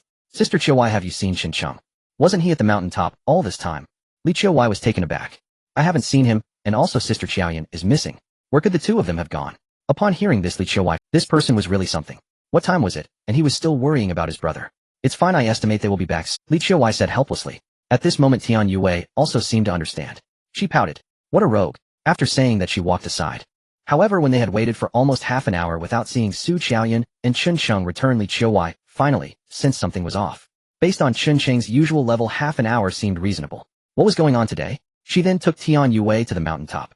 They headed towards the place where they had been on night watch yesterday. There were indeed signs that someone had been there. Li Qiuwei instinctively touched the withered leaves. But her heart sank instantly. Something was wrong. Although the withered leaves had been sat upon, how could there still be morning dew on them? The same was true over there. This meant that no one was here last night. In an instant, Li Qiuwei began to feel panicked, but she did not raise the alarm. After all, Qin Cheng's disappearance was not a trivial matter for them women. Without their spiritual support, something was bound to happen. She turned to Tian Yue. Did you come up early? Tian Yue nodded. However, she said it with a bit of pouting. They are really something. Even if it was that they should have informed us in advance. Li Qiuwei said nothing, but felt very confused. Where could Qin Cheng and Su Qiaoyan have gone? Not returning all night, did that group come last night and take them away? It didn't make sense. If that group had come up, it was impossible for them not to discover their camp. This explanation was illogical. Could it be that the 2 had escaped? Or perhaps Chun Cheng knew he was no match for that group and chose to escape, with Su Qiaoyan abandoning them. Upon thinking of this, Li Qiuwei shook her head vigorously. It was impossible. Chun Cheng was not like that. But a normal person, when faced with life and death, could do anything. Of course, except for math problems. But why would Chun Cheng escape with Su Qiaoyan? If it were to say if he brought Lin Zhaozhao, it would make sense that Chun Cheng was worried about being a burden. But Yue was different. She had a certain level of strength. Taking Yue with him would be much better than taking Su Qiaoyan. Or was it that Su Qiaoyan had fed him some kind of potion? Why say again? This was not surprising. After all, the matters of who she and who you were caused by Su Qiaoyan feeding Chun Cheng some kind of potion. Hey, isn't Brother Cheng here? At this moment, a puzzled voice sounded from the side. Shang Luo curiously walked over. Li Qiuwei glanced at Tian Yue, and then looked at Shang Luo. He should be scouting the situation. In this way, Shang Luo, keep an eye on Zhao Zhao and Yue, and I will go find them. Really? So early today? Shang Luo, although a bit disappointed, still nodded. Tian Yue beside her looked. Weren't they supposed to be out there? How could we go find them? Li Qiuwei led Tian Yue towards the area where they had been on watch during the day. On the way, Li Qiuwei thought for a moment, and still voiced her suspicions. What? This is impossible. Upon hearing Li Kaiwei's words, Tian Yue was immediately taken aback. Could you be mistaken? Li Qiuwei shook her head. No one was there last night. Oh, I wouldn't be mistaken. Then where could they have gone? Not returning all night. Could it be that they were caught when they went out? So, Tian Yue expressed her judgment. As for the matter of Chun Cheng escaping with Su Qiaoyan, she did not believe it. This person, though appearing frivolous, was quite reliable when it came to important matters. I am also worried about this issue, Li Qiuwei said with concern. So I plan to go out and take a look. If Qin Yiling really captured Chun Cheng, he would definitely use him to threaten me to come out. Saying this, she admonished, this matter should not be publicized for now to avoid worrying them. Tian Yue nodded. Then you pay attention to safety. If anything happens, come back first. We will discuss it, and must not act alone. The 2 women had fought alongside each other before. Caring for each other was normal. Li Qiuwei nodded, equipped herself, and disappeared at the edge of the forest. Tian Yue watched with worry, a troubled expression on her face. Helplessly, she patiently waited with Shang Luo, who had just come down from guard duty. Time slowly passed. Just as Tian Yue was worried that Li Qiuwei might encounter trouble, and planned to go out to check the situation, she saw a figure coming down the mountain. It's Sister Qiaoyan. Shang Luo was the first to spot her, and exclaimed. Hearing the sound, Tian Yue heard it was indeed Su Qiaoyan. She quickly rushed down. Sister Qiaoyan, where is Chun Cheng? Tian Yue glanced around, but did not see Chun Cheng, and hurriedly asked. Su Qiaoyan's gaze swept over Shang Luo, and then landed on Tian Yue, a faint smile curling her lips. You care about him so much, just in time. Seeing Su Qiaoyan's unusual behavior, Tian Yue instinctively felt that something was off. Sister Qiaoyan, what do you mean? She asked in confusion. Su Qiaoyan smiled slightly. Alright, I won't keep you guessing. I do know where Chun Cheng is, but if you want to see him, you must bring something to exchange. Sister Qiaoyan, what's wrong with you? Shang Luo, not understanding, curiously wanted to approach, but was pulled back by you. You kidnapped him. What? Shang Luo looked incredulous. How could this be possible? Su Qiaoyan smiled lightly. You're quite clever. Since you know, then you should also know what I want, right? Again, here for that item. At this moment Tian Yue was completely unnerved. It wasn't anything else but that this danger was actually among them, and it was her best friend. She hadn't realized it at all. So who are you again? Su Qiaoyun waved her hand. She did not want to repeat the same question. Silently she took out the lighter that Qin Sheng had always carried and displayed it before the two women. Give me the item, and I will tell you where Qin Sheng is. Upon seeing Qin Sheng's precious lighter, Tian Yue completely retracted her previously suspicious gaze. For well-known reasons. The spark here is indeed a rare commodity. Occasionally Qin Sheng would take it out to ignite a fire. However, once used it would immediately be put away. He never gave it to someone. Clearly Qin Sheng was under the control of Su Qiaoyun. Moreover, Su Qiaoyun was also holding Qin Sheng's gun. As for how she managed to control him, she herself did not know. You went through all this trouble just for that, she said, looking at Su. Tian Yue felt somewhat emotional. That thing was fake. She kept it merely as evidence for the future in case. Little did she expect that someone still wanted it. Alright, I can give you the item, but how can I be sure that the location you provide us? Tian Yue was quite cautious. Upon hearing this, Su Koyun's eyes flickered with a hint of hesitation. In truth, she wanted it very much. If this item was not with Tian Yue, then it proved that what Qin Sheng said was all false. Yet reality dealt her a hard. I don't care, you can give it to me, or not, but no one is watching over Qin Sheng. What if that group of people goes looking for him? I want to take responsibility. You? Tian Yue was infuriated upon hearing this. Reluctantly, she had to compromise. Fine, since you want it so badly, you'll give it to you. Tian Yue rummaged in her pocket, and then took out a broken plastic egg, tossing it directly to Su Qiaoyun. Su Qiaoyun hurriedly caught it. However, upon seeing what was in her hand, the excitement in Su Koyun's eyes dimmed instantly. This was really broken. What Qin Sheng said was true. She quickly opened it to find only a battery inside. There was nothing else. How is this possible? Tian Yue pouted. There's nothing impossible about it. Qin Sheng and I discovered it before, but we just didn't. The item has been given to you. Now it's your turn to tell me Qin Sheng's location. No. Impossible. Su Qiaoyun was unwilling to believe it. Waving her hand, she dismissed Tian Yue. It must be your conspiracy. You hid the item. Anger flickered in Tian Yue's eyes. We hid it. Take a look for yourself. Is there anywhere in this egg to hide something? Not even a memory card would fit. How could we hide it? How is this possible? Su Qiaoyun still did not believe it. Yet the facts were right before her eyes. Now everything had turned into a bubble. Everything she pursued had become an illusion. What persistence, what effort, it was all in vain. This psychology completely submerged her. There's nothing impossible. Suddenly Qin Sheng's voice rang out from a distance. He approached holding his half-butt in exasperation. Upon seeing Qin Sheng, Shang Luo instantly rejoiced and hurried over. Brother Qin, you're alright. That's great. Qin Sheng. Tian Yue also felt a sense of joy. Seeing that Qin Sheng was unscathed, she let out a slight sigh of relief. Su Qiaoyun, however, wore a look of confusion. How did you escape?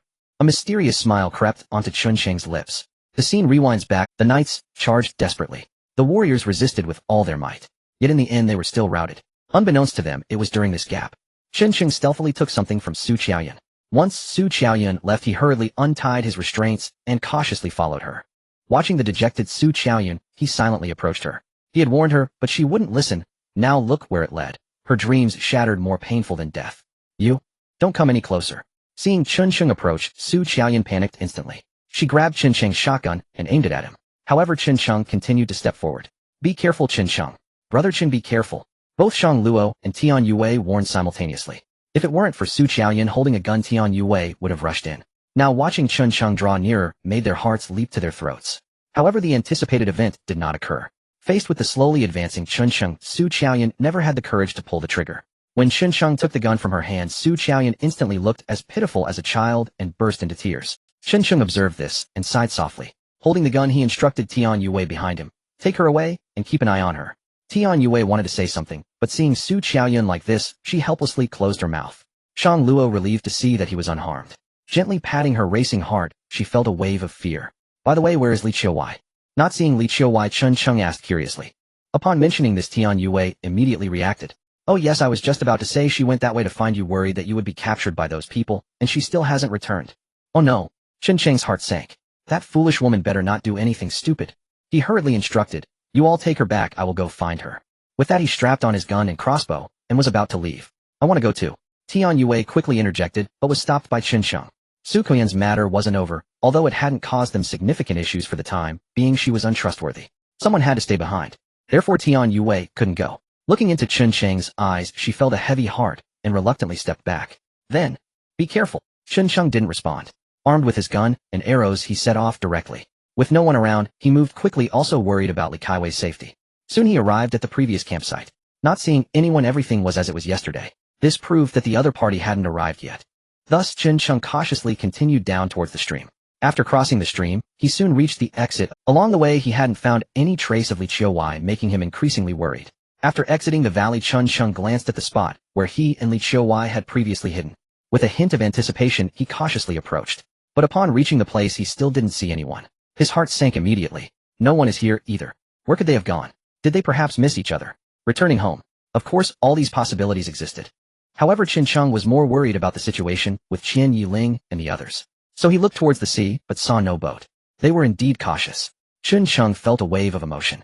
However, there was a speedboat on the beach. He looked towards the campsite from earlier. They were indeed cautious. Chen Sheng felt a wave of emotion. At the campsite, 3 figures surrounded the center, where 2 women stood facing off.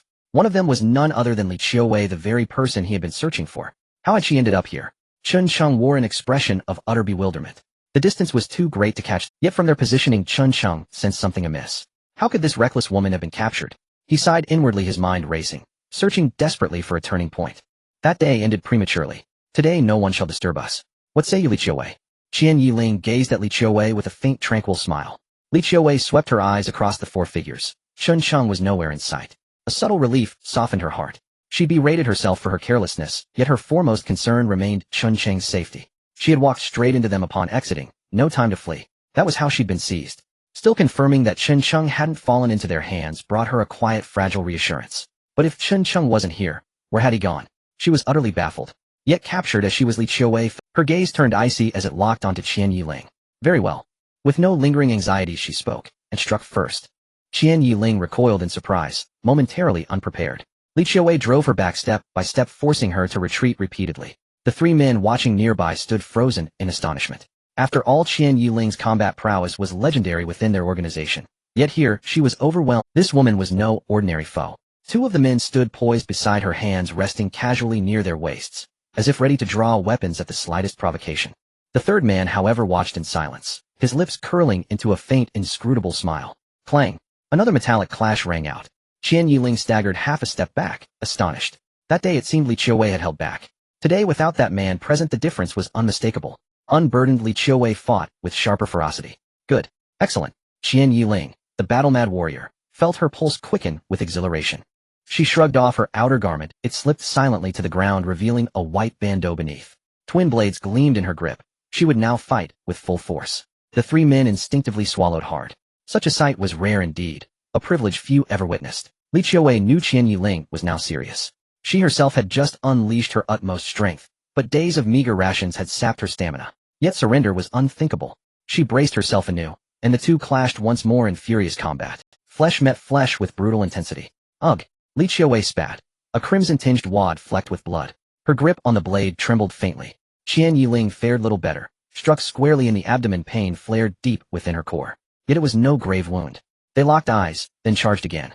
But moments later they broke apart once more. This time both bore wounds. Li Qiuwei's arm bled freely from a gash inflicted by Qian Yiling, while Qian Yiling's sword hand bore a deep puncture. Li Qiuwei understood clearly. Escape demanded only one path. Subdue. Qian Yiling then compelled the 3 men to release her. There was no alternative. Again, Qian Yiling, the berserker, ignored her injuries entirely and switched her blade to her left hand. In an instant she lunged forward. Li Qiuwei's gaze sharpened. This path led only to defeat. What could she do? Her resolve hardened. She chose her final recourse. Shink.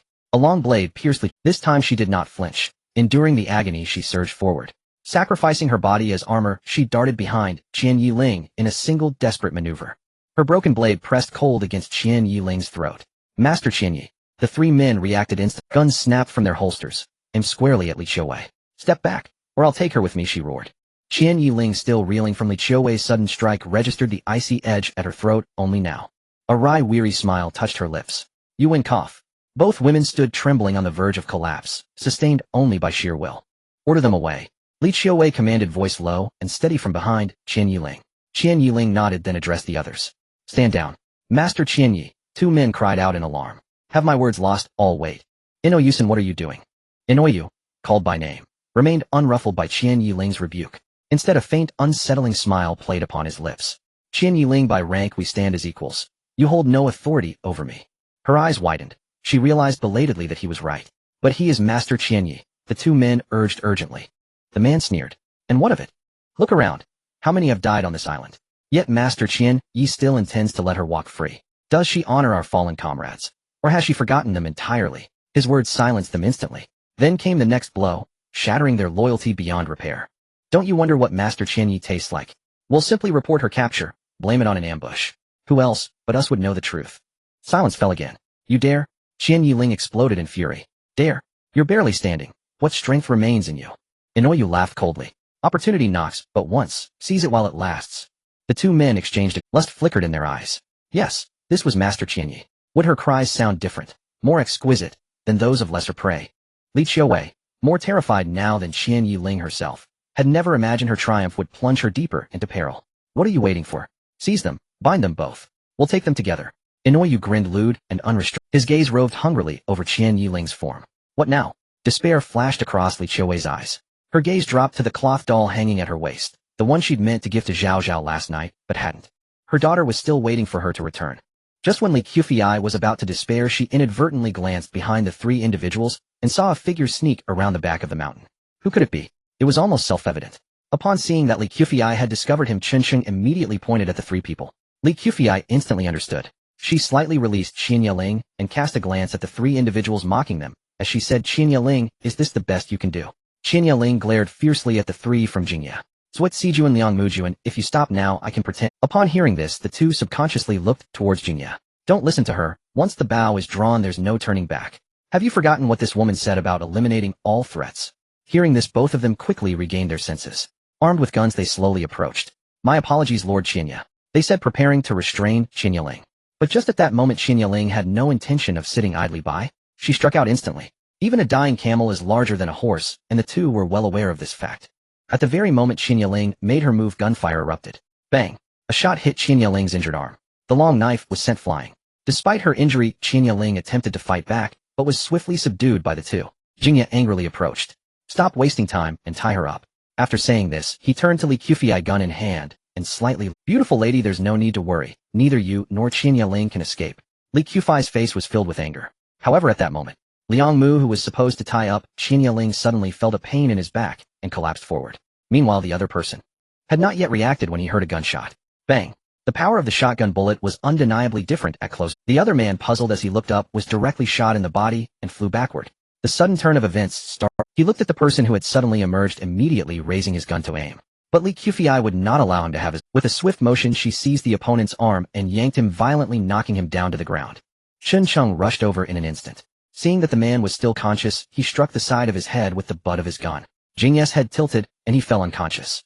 Seeing Chen Cheng, Li Qiufei's eyes unexpectedly reddened. She threw her arms around him and began to cry with a hint of grievance.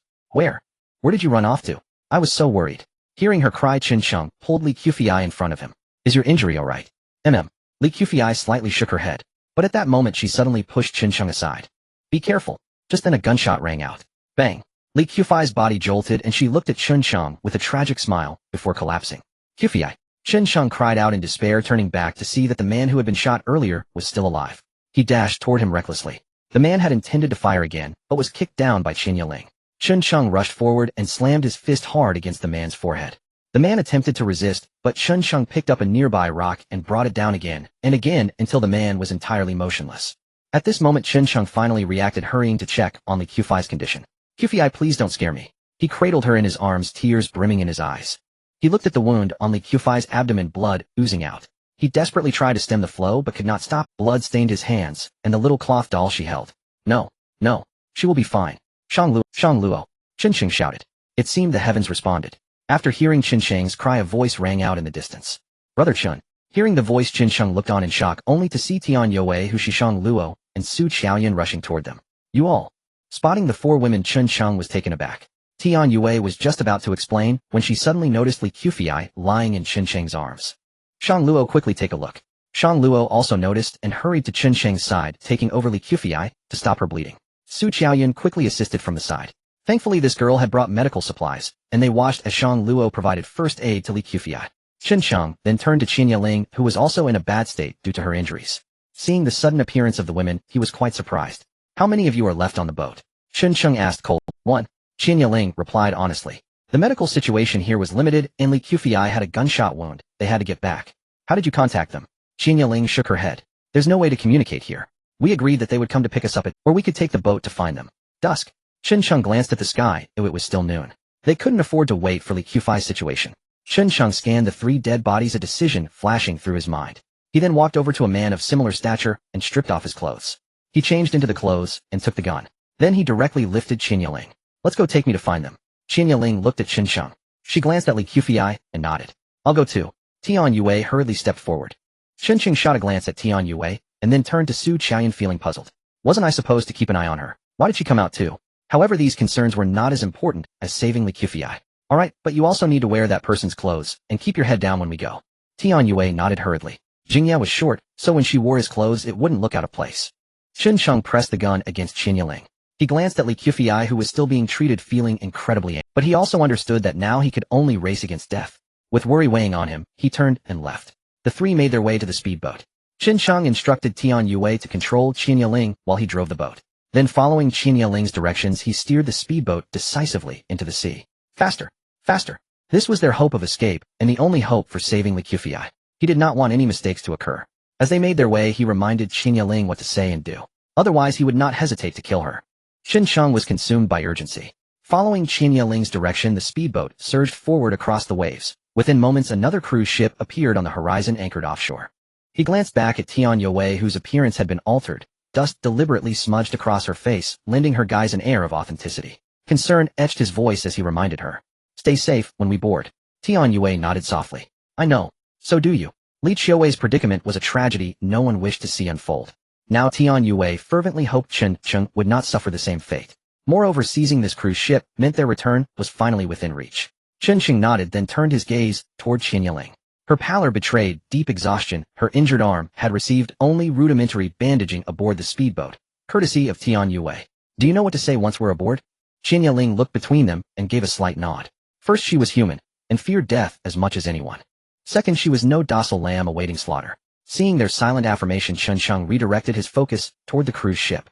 Only then did he realize. The vessel lay anchored remarkably close to the island they'd fled. He tucked his pistol into his coat and steered the speedboat forward. Guiding the vessel slowly toward the cruise ship, he watched distance shrink with each passing second. A lone guard stood watch atop the deck.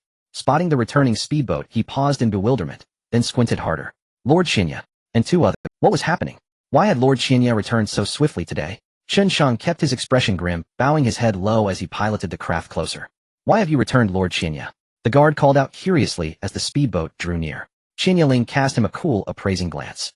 We fell into an ambush. Back to deal with it.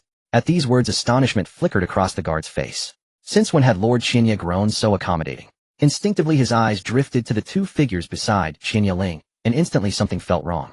They were not their people. Though clad in identical uniforms, their bearing clashed utterly with the crew's. His hand flew toward his sidearm, but Tian Yue, ever vigilant, seized her moment. The instant he drew his weapon, Tian Yue moved faster. Don't.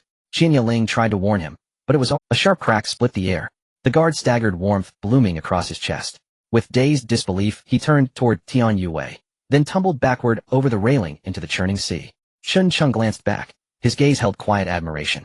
He hadn't expected her aim to be so precise. With the last sentry eliminated, Chen Sheng wasted no time. He docked the speedboat at the cruise ship's stern, and moments later Tian Yue ascended the ladder, Qian Ling under her firm escort. Chen Sheng exhaled inwardly. Time was critical. Pistol drawn, he methodically searched every corridor and cabin. Satisfied no further threats remained, he holstered his weapon and made for the bridge, relief softening his features when he found the ignition key still in place. Returning below, he secured the speedboat to the ship's stern, then sprinted back to the helm. Steering a cruise ship came naturally to him. He entrusted Tian Yue with guarding Qian Ling while he took the wheel, setting course for the main island. With this vessel, their return was no longer a hope. It was inevitable. Anxiety over Li Qiuwei tightened his jaw. En route, he remained silent, his face carved from stone. When the women ashore spotted the approaching ship, pent-up emotion shattered like glass. After so long, deliverance had arrived. Yet Chen Sheng dared not approach too closely, fearing hidden reefs. He halted the ship a safe distance from shore. To prevent Qian Ling from turning traitor, he bound her securely with rope. Still wary of any contingency, he left Tian Yue behind to maintain vigilance, then sped the speedboat toward land. Leaping ashore, Chen Sheng rushed straight to Shang Luo. How is Qiuwei? Shang Luo's hands, stained with blood moments before, had since been washed clean. Meeting Chen Sheng's desperate gaze, compassion warred with honesty, and he shook his head. Conditions are dire.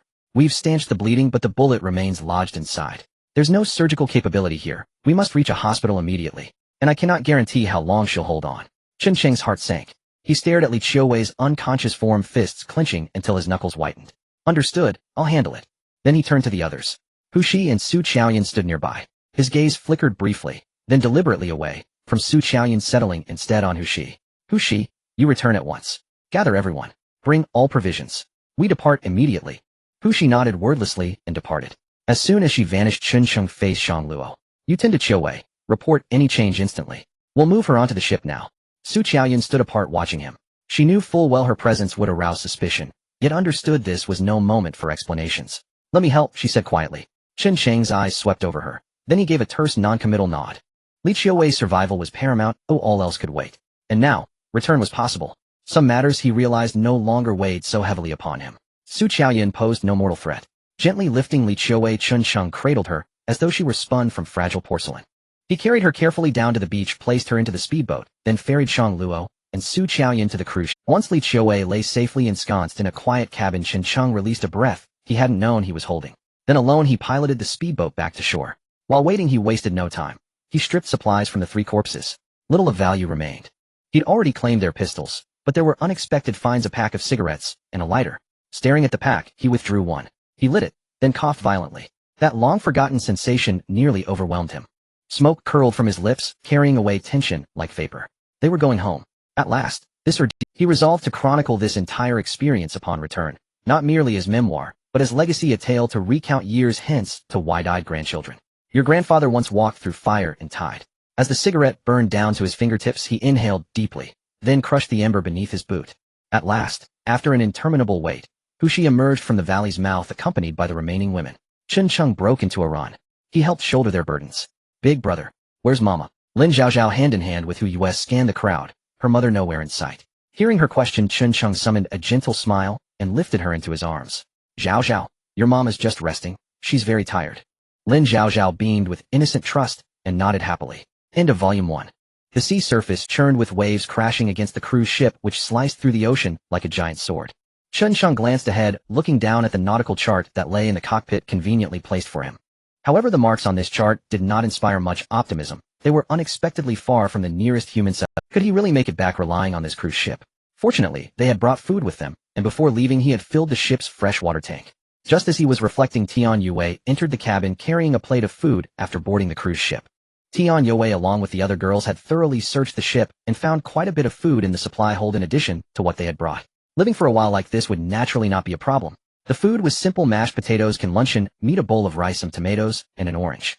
Chen Cheng accepted the food, realizing that after being stranded for so long, he finally had a hearty meal. Are you still worried about this? Looking at the nautical chart in front of Chen Cheng, Tian Yue hesitantly asked. Chen Cheng took a few bites of rice and nodded. Hui's condition is not optimistic. We must hurry back. I wonder if the ship has enough fuel, he added with concern. Tian Yue nodded. Shang Luo said there are medical supplies in the ship's first aid kit, and Hui's condition has stabilized somewhat for now, so don't be too anxious. It's better to head back quickly. When you return, I'll teach you how to operate this ship. Let's hurry, and we should set off tonight to get back as soon as possible. Tian Yue took the plate and nodded. All right, I'll take this back and come right back. She then ran out of the cockpit. In just a little while she returned with food and fresh water. Now these matters were no longer Chen Cheng's concern. He only needed to navigate the ship, which made things much easier. Come over here. Chen Cheng instructed, and Tian Yue hurried over. This is the throttle, this is the heading indicator, which is essentially a compass, this is the rudder, turn it 3 full circles to lock it, and this is the electronic anchor. Chen Cheng explained each component to Tian Yue. This cruise ship was highly automated, so it could essentially be operated by one person. Tian Yue listened patiently. She diligently learned like a studious pupil. The ship is not like a car. When turning there is a delay. You must count silently in your mind for a few seconds to make navigation easier. Chen Cheng continued his explanation. Tian Yue nodded in understanding, instinctively reaching for the rudder. However, she lost her balance and slid down. Chen Cheng reacted quickly, wrapping his arms around her. I forgot to tell you, the rudder is very sensitive. You need to be careful. As he held on to Tian Yue, he continued to explain, but he felt his hands growing soft. He instinctively looked. He saw that Tian Yue's cheeks were flushed, and she dared not look at him. Chen Cheng hesitated, slowly lifting her up before finally releasing her. To cover the awkwardness, he quickly changed the subject. By the way, how did you and Su Qiaoyan end up coming together? Tian Yue finally reacted. This? She hesitated. It was my decision. After you left, we were all worried about your situation. Moreover, Xiaoyan said that instead of waiting here doing nothing it would be better to come and see if we could help you. I thought the same, so I brought them along. I just didn't expect. Hearing this, Chun Cheng felt speechless. Weren't you afraid of encountering those people? And what about Su Qiaoyan saying that? Didn't she want to run away? Tian Yue met Chun Cheng's gaze. She did not continue speaking, but lowered her head slightly. She actually didn't have any bad intentions, that was all forced, so I. Chun Cheng rolled his eyes at her words. Fortunately, nothing serious happened in the end. They came just in time, otherwise he would have had a hard time dealing with Li Kuei. By chance they had done something good. Are you angry? Tian Yue mustered her courage to look at Chun Cheng, asking with a hint of fear. Chun Cheng snorted softly. You know you did something wrong. Tian Yue nodded. I admit my mistake, this time I actually did it on purpose. Punish me. Chun Cheng looked at Tian Yue this way, feeling very helpless, but internally, he felt a bit pleased. After all, they were about to leave, and they wouldn't have the chance to be together again. Alright. Chun Cheng grinned, and slowly raised his hand. Tian Yue looked on somewhat fearful, and closed her eyes. Smack, she exclaimed in surprise. Opening her eyes, she covered her backside with one hand, her face turning bright red. You. What about me? Admitting your mistake means you must face the consequences, it's common sense. Chun Cheng said with a satisfied smile. Pervert. Tian Yue blushed and pouted. Is that what makes me a pervert? Chun Cheng chuckled, leaning in a bit closer, which startled Tian Yue. What do you want to do? Chun Cheng glanced outside, confirming that no one was interrupting them. He squinted his eyes and nodded earnestly. They will. Come. Tian Yue appeared flustered, but Chun Cheng was unconcerned. Come. I'll continue teaching you how to operate the ship. Like this. Hold the rudder, that's right. Gently, don't apply too much force, keep your body relaxed, it's really simple. Teaching was Moreover, Tian Yue was quite the restless student, often glancing outside, not paying much attention. However, in the end the results were good. Chun Cheng's efforts were not in vain. Tian Yue was occasionally able to handle things herself, and left feeling satisfied with her newfound knowledge. Chun Cheng watched Tian Yue leave feeling quite pleased. His gaze fell on another exit nearby. Have you been watching for so long? Just as he finished speaking, the door on the other side was pushed open from the outside, revealing Su Qiaoyan, her face. She slowly walked in, stammering, I, not knowing how to begin. Chun Cheng's gaze swept over Su Qiaoyan. He did not continue to speak. However, Su Qiaoyan seemed to understand something, and slowly leaned closer. I have also made a grave mistake, punish me. Oh, what's going on today? Rushing to admit mistakes. Chun Cheng perked up again, teasingly saying, your mistake is not one that can be easily punished. Su Qiaoyan lowered her head, and nodded slightly. Summoning her courage, she looked at Chun Cheng, her demeanor becoming more enchanting. The stars shifted. The sun began to set in the west. Chun Cheng, holding his waist, walked out of the driver's cabin, cursing the fairy in his heart. The return was imminent. Su Qiaoyan also took the plunge, saying nothing, and keeping her lips sealed. The area around them was a vast ocean, with no abnormalities found on the nautical chart. Thus Chun Cheng rarely came out to get some fresh air, temporarily handing the task of steering the boat over to Tian Yue. Once outside, he saw the sisters Hu Shi and Hu Yu, whose eyes face was slightly red. Looking at Chun Cheng, she seemed a bit fearful. But Hu Yu wore a bewildered expression, ready to ask something. However, she was shot down by Hu's eyes glare. Then Hu Shi pulled her away from there. Chun Cheng was somewhat puzzled, and turned his head to glance towards the driver's cabin. Understanding the general situation, he returned to the cabin. Looking at Li Qiuwei, who was lying on the bed, he began. By the bedside, the little girl Lin Zhao Zhao was lying there holding the bloody doll. Though small, she understood that something had. Since coming aboard, this girl had been guarding this spot, not going anywhere. What happened? Chun Cheng asked anxiously, while looking at Shang Luo. Shang Luo glanced at Li Qiuwei, and shook his head. The emergency medical supplies on this ship are limited. I gave her a shot of that, but I can't be sure if she'll last until we get back. Chun Cheng nodded, then looked towards another room, where Qian Yiling was locked up. He walked over slowly. Chun Cheng had no good feelings about this woman, not to mention that Li Kaiwei's situation was indirectly because of her. He opened the door. Chun Cheng saw Qian Yiling bound. Shocked, he turned back to look at the women. Who tied her up like this? So professional. The marks of the ropes outlined Qian Yiling's voluptuous figure. Her injuries had also been treated, which he had arranged. After all, this woman could not die now. Chun Cheng approached Qian Yiling, slowly squatting down, and asked the question he had always wanted to ask, but hadn't had time to. I'm very curious, how did you find this place? Seeing Chun Cheng, Qian Yiling glanced at him. Why do you ask this? Of course I need to ask. Chun Cheng had never relaxed around Qian Yiling. This woman was formidable, and now that Li Kaiwei's life and death were uncertain, no one was her match. If you want to know, just ask. Why so many reasons? Chun Cheng said coldly. Qian Yiling looked at him. It was a faint radio signal sent out by Lu Qingzi, and we... Indeed. Upon hearing this answer, Chun Cheng felt a wave of speechlessness in his heart. That thing was broken, wasn't it? Lu Qingzi actually managed to get it running. What a talent. Did you come here with just this one ship? What else? With me here, do we need others? Qian Yiling replied calmly. Chun Cheng scrutinized her closely, trying to discern a hint from her face, but found that this woman really showed no reaction. Do you believe it? Chun Cheng remained skeptical. Not killing her was also out of concern for this. Helpless, he estimated that he wouldn't be able to get to the bottom of it. Of course, if he applied some techniques, it would still be possible. However, Chincheng slowly stood up, instructing Zoe and Lisa to keep a close watch on her. Having left the room, his priority now was to take Li Qiuwei to the hospital. Other matters would have to be set aside for the time being. Chincheng returned to the driver's cabin. But he did not take over the ship. Instead, he let Tian Yue steer according to the previous route. He then lay back on the... After all, the situation at night was far more dangerous than during the day. So he planned to take the wheel himself at night. He was indeed tired. Chincheng closed his eyes and soon fell sound asleep.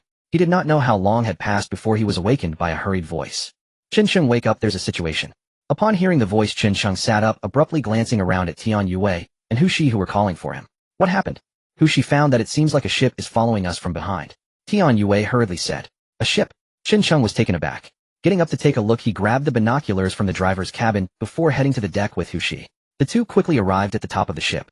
At that moment, Su Qiaoyun and the others were already observing from above. Seeing Chincheng arrive, they quickly made way for him. Where he? Chincheng asked in a deep voice. Over there. Su Qiaoyun hurriedly pointed in the direction far away. Following her gaze, Chincheng raised the binoculars. He began to observe. Indeed, there was a trace of a ship in the viewfinder. Chincheng looked at it, his expression darkening. To confirm, he lowered the binoculars, adjusting them to 4 times magnification. Observing again this ship. It seemed quite similar to his own. Could it be? His heart sank. He handed the binoculars to Su Qiaoyun beside him. You all keep an eye on it, and report immediately if anything happens. I'll go below deck. With that, he hurriedly left the deck and ran towards the room where Qian Yiling was held. Chincheng coldly asked, do you have another ship that looks exactly like this one? Upon hearing this, Qian Yiling suddenly burst into laughter. Oh, so they caught up. Hearing Qian Yiling's words, Chincheng was momentarily stunned. How could this be? After he left, he had already been running for quite a while. How did they find him in the boundless sea? Something felt off. Chincheng suddenly realized and quickly walked up to Qian Yiling. Ignoring her struggles, he began to search her rip. Qian Yiling's kimono was torn open, revealing the bustier beneath. Chincheng merely glanced at it and continued searching. Rip. Another sound of fabric tearing. You bastard. Qian Yiling began to panic in response to Chincheng's actions. Hurry and let me go? If this continues, you still have a chance to live. Chincheng, however, directly ignored her and flipped her over. After a careful search, he finally discovered a small electronic device hidden in the knot of Qian Yiling's kimono that was tied behind her. It was still beeping with a green light. Chincheng grabbed it, and upon looking at the device in his hand, his heart sank. This woman truly had a backup plan. Now that he had found the item, it was too late. He had already been discovered by her people. What can be done now? He should have sensed it earlier. Now they were no longer on the island, but adrift in a vast ocean, relying solely on the few women aboard their ship to confront the enemy. There was clearly no chance of victory. No time to hesitate. Chincheng swiftly ran to the helm and took hold of the rudder that Tian Yue was pointing to. He then pushed the throttle to its limit. Direct confrontation was impossible. The only way out was to flee. Of course, this was not cowardice on his part, but simply because there was no other choice. You go up and keep watch. If they come close, come down and tell me immediately. Chincheng instructed. Tian Yue felt the acceleration of the yacht and nodded in understanding. She then went up to the deck. Soon 2 yachts appeared on the sea, locked in pursuit. Chincheng fled ahead with the pursuers relentless behind. Both sides hammered their throttles to the maximum. The distance between them never widened. Yet the enemy could not close in, granting Chincheng a brief respite. At this moment, Chincheng no longer cared about their position on the nautical charts. If they did not escape, words would be futile. Yet he had no means to counter the enemy. Tian Yue reported the enemy's movements several times. This situation persisted until dusk. The heavens did not favor them. As night fell, the moon hid behind clouds. In the distant dark sky, lightning flashed intermittently. Chincheng hesitated for a moment. With resolve, he steered the ship directly into the storm. Before even nearing the core of the tempest, the sea grew. The yacht rocked violently, pitching upon the waves. At this moment, the pursuing ship could only see a single navigation light. After Chincheng's ship plunged into the storm, the enemy hesitated briefly but soon resumed the chase. Entering the storm, torrents of rain pelted the windows of the helm like hailstones. The sound cracked sharply. Chincheng's body swayed with the yacht's movement. He quickly ordered Tian Yue, tell the others to find a safe place to take shelter and stay steady. Also take care of Qiuwei. What about you? Tian Yue shouted amid the heavy rain, her voice barely audible. I'm fine. Take care of yourselves. This storm is no ordinary one. We have no choice but to fight through it. Chincheng roared. All right. You be careful. Tian Yue responded loudly, then steadied herself against the wall and moved toward the rear cabin. Once she left, Chincheng fixed his gaze on the distant sea. The storm whipped the waves, fiercely pounding the hull. The yacht bobbed up and down. Chincheng feared the vessel might be torn apart. At this moment, he paid no mind to the situation of the ship behind. His sole focus was to break free from the storm and shake off their pursuers. In the night sky, a sharp crack echoed. Lightning instantly illuminated the dark sea, followed by a thunderous roar. The thunder was deafening. Not long after, Tian Yue staggered back aboard, accompanied by Su Qiaoyan. Chen Sheng, the rear is secured. Focus on navigating. If you need anything, just command us. Tian Yue's voice rang out amidst the downpour. Chen Sheng glanced back and nodded. Not for now. Take care of yourselves, he shouted in reply. The two women nodded, and then steadied themselves on the sofa, crouching down. Amidst the stormy night, only the sounds of thunder and crashing waves filled the air. The yacht bobbed relentlessly. Soon Tian Yue and Su Qiaoyan felt their stomachs churn violently, mingled with the oppressive darkness. They nearly vomited. Chen Sheng fared no better. This violent rocking was unbearable for anyone. Yet for the hope of returning home, Chen Sheng gritted his teeth and endured. Another flash of lightning revealed the scene ahead, sinking his heart. The ocean currents churned into a vortex beneath the storm. In a brief moment, a waterspout had formed. Damn it, truly a calamity upon calamity. No time to hesitate, Chen Sheng immediately altered course, steering away from the storm's eye. Harnessing the yacht's power, he slowly pressed toward the storm's edge. Struggling to break through the tempest, the ship behind noticed Chen Sheng's change in direction.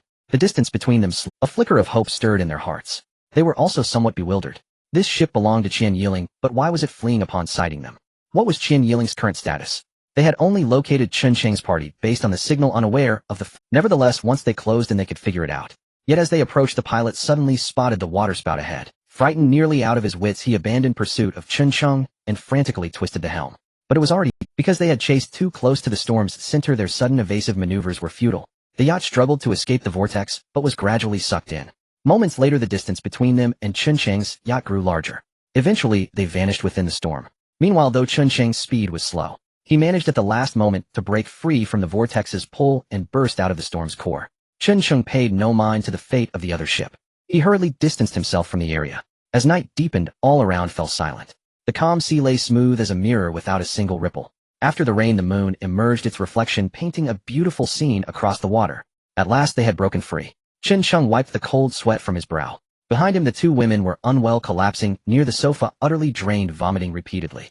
Though they had escaped, Chen Sheng did not slow down. After ensuring there was no immediate threat ahead, he hurried to the deck to assess the situation. Confirming that the enemy had not pursued, he finally exhaled in relief. Though terrifying, the storm had inadvertently aided their escape. Now that menace was left behind in the sea. The pursuers likely would not catch up. Yet to be safe, he remained vigilant. Returning to the helm, he assigned the still weak Tian Yue to watch over the yacht while he hurried to the cabin.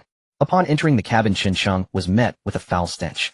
It was clear that nearly all the women inside had vomited. They lay sprawled across the sofa, too exhausted even to greet him. Seeing this, Chen Sheng felt helpless. Gradually, they should start to feel better. Fortunately, despite the violent rocking, the unconscious Li Qiuwei remained unscathed, which eased his worries. He then turned and pushed open the door to the room where Qian Yiling was detained. However, the moment the door swung open, a hand suddenly lunged toward him. Chen Sheng was stunned and instinctively raised his hand to block. With a loud bang, Chen Sheng staggered back several steps, staring in shock at what was inside. It was actually Qian Yiling, who had somehow broken free from her restraints. This storm not only provided him with an opportunity to escape, but also offered a chance for Qian Yiling.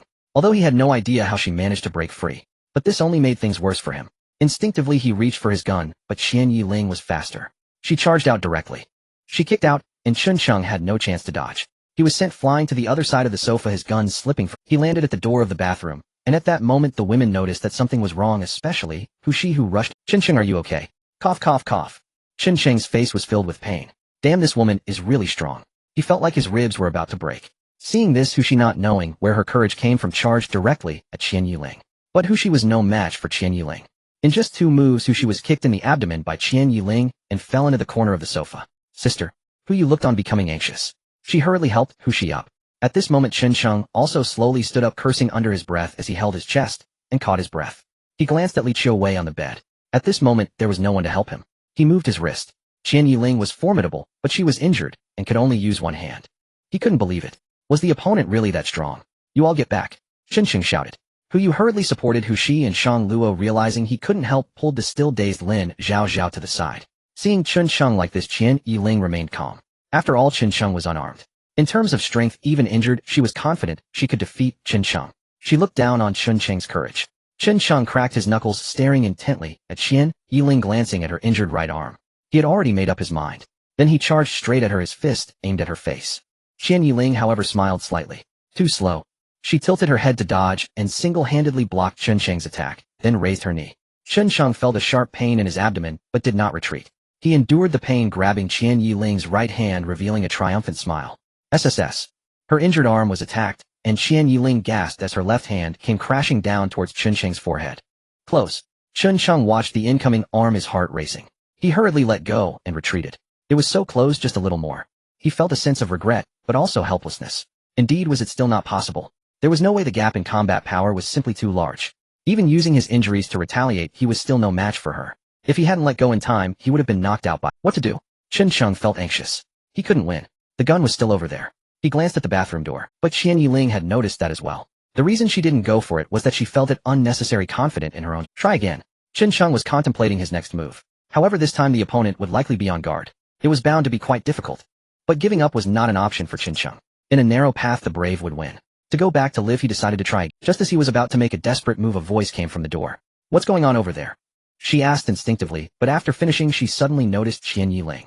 She escaped. She immediately rushed to Chunsheng's side. Worried, she asked, "Are you okay?" Chunsheng shook his head while holding his chest, but his heart was filled with joy. Tian Yue was no weaker than him. With her help, perhaps there was a chance. The opponent is not weak. Be careful. Not weak. Tian, as if I'm weak. She glared at Qian Yiling, clenching her fists. You Qian Yiling, right? I'll take you on. As soon as she finished speaking, Tian Yue charged forward. However, 3 seconds later she was pushed back. Chunsheng quickly supported her, looking at Tian Yue with a face that said, I told you she was strong. So strong. Tian Yue looked incredulous. Shaking off Chunsheng's support, she defiantly charged again. This time with preparation, Tian Yue wasn't knocked back in one hit, but managed to exchange 4 or 5 moves. Eventually she retreated again. Chunsheng supported Tian Yue again, and advised, this time let's go together. Tian Yue understood, and nodded. After a brief respite, Chunsheng and Tian Yue charged together. But that wasn't all. Who she also regained. They came at her like 3 heroes battling Lu Bu. Bang! Who she was the first to be forced back. Tian Yue took a few punches, while Chunsheng took the most hits, but showed no sign of giving in. As Tian Yue distracted, Qian Yiling, Chunsheng took the chance to strike from behind, grabbing her. Then, enduring the intense pain from her elbow strikes, he grabbed Qian Yiling's injured arm, now, with Tian Yue providing distraction. He finally succeeded. He pressed down on her wound. Up. Qian Yiling felt a surge of pain, and her strength diminished significantly. Tian Yue seized the opportunity to lock Qian Yiling's left arm from behind, and together with Chunsheng, they pressed her to the ground. Rope! Chunsheng shouted urgently. Shang Luo instantly understood, and rushed into the room, where Qian Yiling had been imprisoned. He retrieved the rope. Let me go. Oh. Qian Yiling struggled desperately, but Chunsheng pressed down. Blood began to ooze out. Chunsheng looped the rope around her neck, and then tied her hands, handing the rope to Tian Yue. Tian Yue took the rope, wrapping it around Qian Yiling's left hand, then handed the rope back to Chunsheng, who understood her intentions. Finally securing Qian Yiling's hands, Chunsheng sighed, as he sat down heavily on the ground. He was panting heavily, feeling as if he were about to die. This woman must be killed. No, she was the only leverage. Now while the others hadn't chased after them, what if they did? With a hostage in hand, there was still a chance. He glanced at Tian Yue, who was also sweating profusely. You let Shang Luo check on you first, I'll handle her. Chunsheng said, dragging Qian Yiling back into the previous room. Inside the room, Zoe and Lisa were sprawled on the bed. Their rising and falling chests indicated they were likely fine. He tossed Qian Yiling back. He pulled out a knife from his waist. Seeing Chunsheng draw a knife, Qian Yiling's eyes finally flickered with a trace of panic. Yet she confronted him with forced bravado. Do you dare kill me? Chunsheng rubbed his still-aching chest, and crouched down directly before Qian Yiling. The small blade traced lightly along her cheek. You think I don't dare? Kill me, and you won't live either. Qian Yiling threatened outright. Chunsheng of course knew this was not the time for rashness. He could not resist inflicting a little humiliation. Holding the knife, he drew it down along her neck. The edge sliced through her outer garment, revealing a white bandeau beneath. At the sight, a flash of bewilderment crossed Qian Yiling's eyes. She wanted to struggle, but truly feared the blade's fall. You. In an instant. Something welled up in her eyes. Can't you stand a little of this? Chunsheng sneered. At that moment, Shang Luo and Tian Yue entered the room. They saw Chunsheng interrogating her, and had taken the unconscious Yi and Li Shi out. Finally, thoughtfully, they closed the door behind them. With no one else present, Chunsheng's amusement deepened. The blade continued downward, following the valley of her form, and cutting through Qian Yiling's white bandeau. Up! Qian Yiling cried out, and instinctively averted her gaze. Chunsheng paid no heed. He forced her head back, so she could not look away. He wanted her to watch, to awaken her shame and crush that arrogant temper. Chunsheng! You bastard! Qian Yiling spat in fury. Still daring to curse me? Chunsheng's blade kept descending. The sound of fabric tearing rang out. At the same time, it shredded Qian Yiling's cheap pride. Chunsheng, spare me, she pleaded, unable to meet his eyes or gaze. At last the words escaped her. Chunsheng let out a cold laugh. Spare you? So I should let you recover, and do it all over again. He paid no heed, and the blade went on. In the end, Qian Yiling was left wearing nothing but the binding ropes. After confirming there was nothing else suspicious, Chen Sheng allowed himself a slight sigh of relief. His reasons were twofold: first, to shatter her pride; second, to ensure she carried no means of contacting her cohorts. After all, he had no desire to endure a second time. Qian Yiling's eyes brimmed with tears, but she was powerless to stop him. Pleading for mercy now looked absurd. Knowing when to stop, Chen Sheng judged the moment right and asked, "How many people were on the cruise you signaled?" Qian Yiling, eyes red, glared at Chen Sheng. "You want tell?" Chen Sheng smiled faintly and slowly lifted. He moved closer little by little. Terrified, Qian finally burst into sobs. "He'll tell? He'll tell. The leader is someone called Lingmu. He has 8 men. We were split into 2 groups searching for someone here. 9 in all." Chen Sheng was pleased to hear it. He withdrew his hand. "Don't lie to me. If I find you've lied, it won't end so simply," Chen Sheng warned. Qian nodded hastily. "I'm telling the truth." He cast a cool, appraising glance over. "How capable are they? What weapons do they have?" Since she had begun, Qian disclosed everything without hiding a detail, laying out their situation completely. Listening to her, Chen Sheng exhaled heavily. They had been fortunate. A thunderstorm had intervened otherwise. The men aboard their ship would have been no match for the others. Still, with Qian Yiling in their hands, they retained some leverage. There remained a sliver of hope. He rose slightly, paid Qian no mind, and left the room to summon Hu Shi. He wanted her to watch personally. Hu Shi surveyed Qian, clad only in ropes, and a flicker of hesitation passed her eyes, yet she obediently nodded. Having taken care of that, he stepped out. After a quick check from Shang Luo, he returned to the bridge. Now that they had shaken off pursuit, returning was urgent. He studied the charts, and relying on the heading instrument roughly fit, he then scanned for the nearest human settlement, altered course, and put the ship to full speed. The morning sea breeze had having just finished breakfast, Chen Sheng climbed to the deck and used his binoculars to survey the horizon, repeatedly confirming that no ship trailed them. His mood, however, was far from good. Shang Luo reported that Li Qiui's condition had stabilized for the moment, but surgery would still be needed as soon as possible. By the speed they had maintained last night, Chen Sheng calculated they would need roughly 7 days to reach the nearest. That assumed the ship sailed day and night without pause for 7 days. He hoped Li Qiui could hold out. There was nothing to do but wait. Before going to rest, Chen Sheng took one last sweep with his binoculars. When he looked, he suddenly sensed something amiss. Another ship. What was this? Had the likelihood of encountering vessels increased so much since leaving the island? And there were 2. Chen Sheng continued to observe through his glass. No, the 2 seemed to be fighting each other. He recognized one of the ships. A smile tugged at his lips. Wasn't that the vessel that chased them last night? Fortune had turned, and now it was their pursuers who fled. He turned his gaze to the other, a considerably larger cruise ship. When he saw a flag flying from its deck, he stood frozen. Overcome with excitement, Chen Sheng snatched his binoculars and ran down to the bridge. He shouted to Tian Yue inside, "Quick! Quick! Something's ahead. Catch up to that cruise." Tian Yue was momentarily stunned. Another ship? Why pursue this time? She did not fully understand, but followed orders, altering course and giving chase. At that moment, those aboard the lead cruise also noticed the activity astern. "Boss, a ship has come up behind us, the same as the one ahead. Are they trying to encircle us?" A man reported the situation hurriedly. In the bridge, Lu Wei leisurely drew on his cigar upon hearing the news. He could not contain his anger. He rose and went out, taking the binoculars from a subordinate to look. After a moment, "Damn it, these brats have nerve to chase us. Tell the men don't spare bullets. When they get close, finish them." A henchman nodded in understanding. Then there was a stir in the cabin as an exquisite young lady emerged, accompanied by a woman in uniform. Lu Wei hurried over. "Young miss, why are you out?" "It's too stuffy in the cabin, let's go out for some fresh air," the young girl said with a hint of worry. The calm wind and light clouds asked, "Have the matters outside been dealt with?" Lu Wei awkwardly scratched his head. "For the safety of a young lady, you should go back. One boat has escaped, but another has boldly pursued us."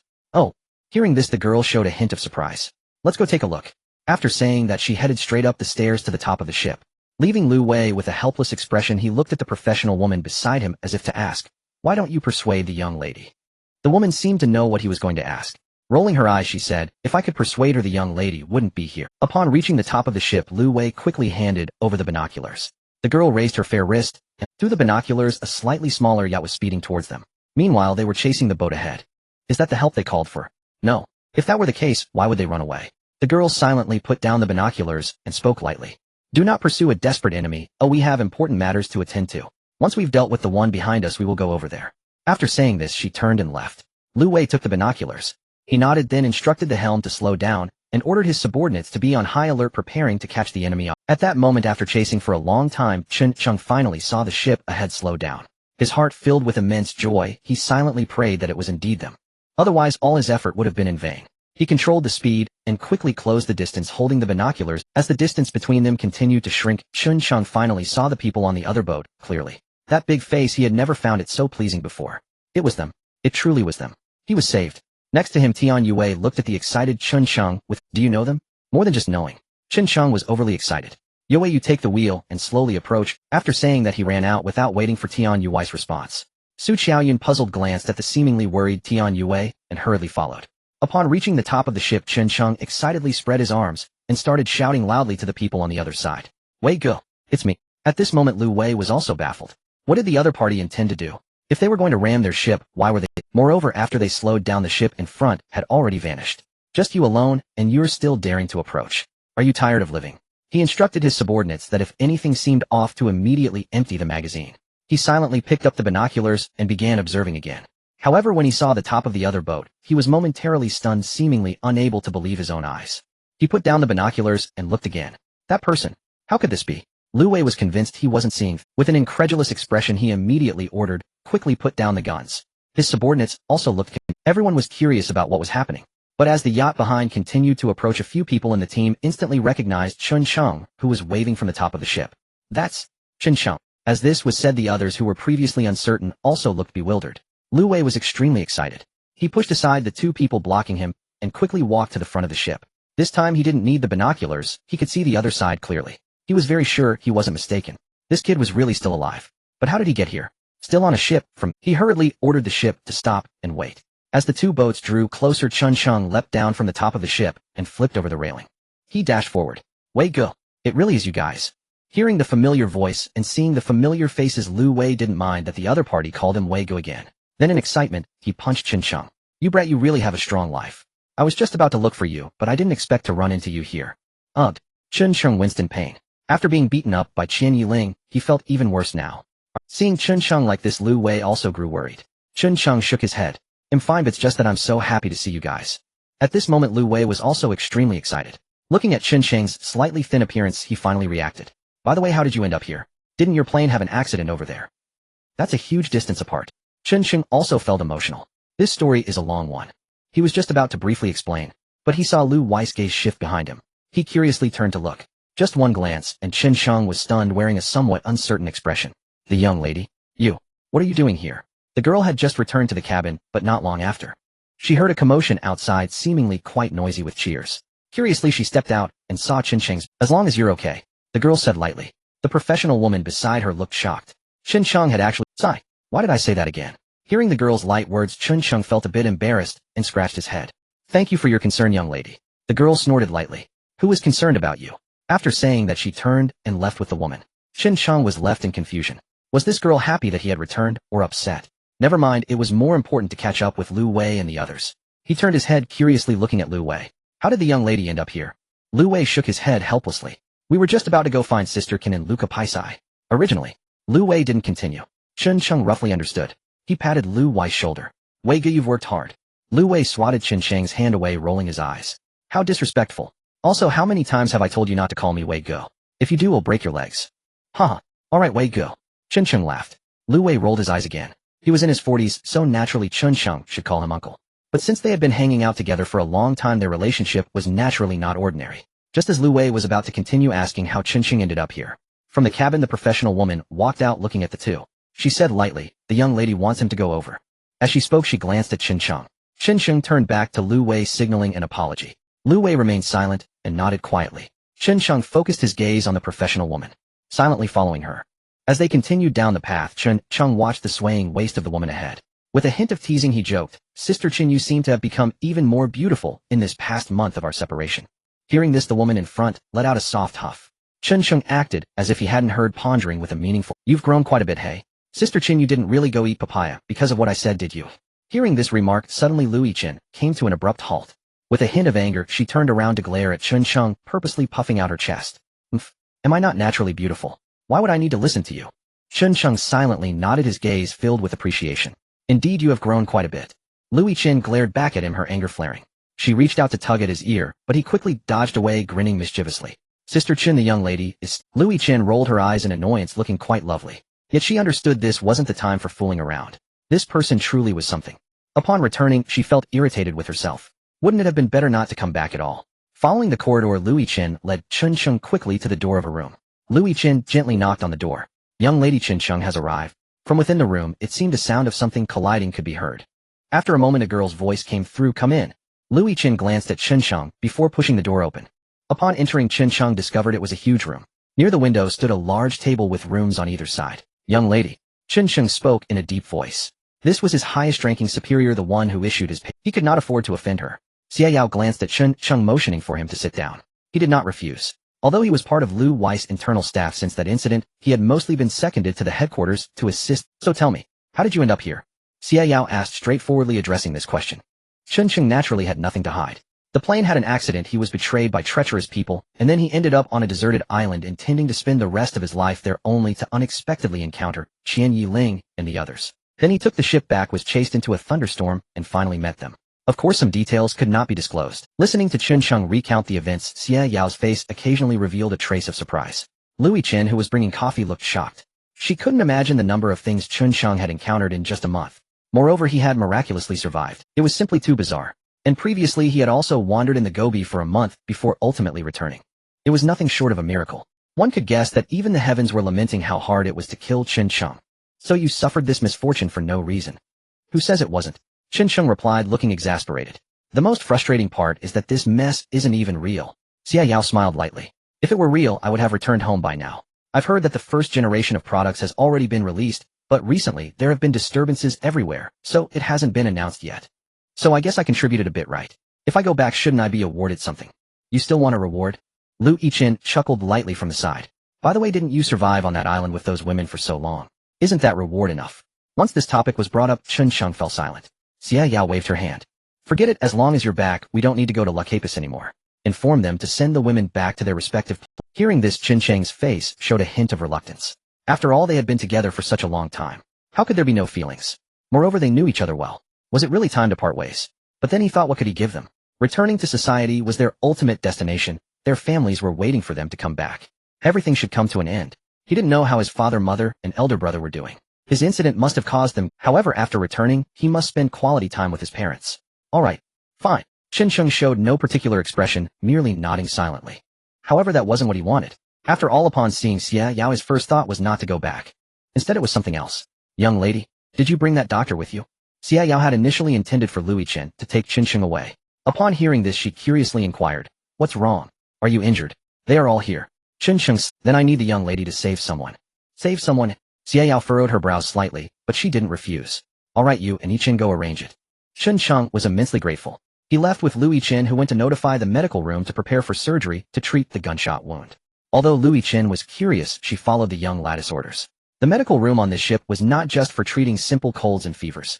Lu Wei and the others often lived on the edge of life and death, so the medical room here could also perform surgeries. This was what Chincheng was most concerned about. After coming out of the corridor, Lu Wei initially wanted to catch up with him, but upon hearing that someone on Chincheng's side had been shot and needed urgent care, without a second thought, he immediately helped out. However, when he brought his two subordinates to Chincheng's ship, he was also 1, 2, 3, 4, 5. "Oh my, why are they all women? Oh, and there's a child too."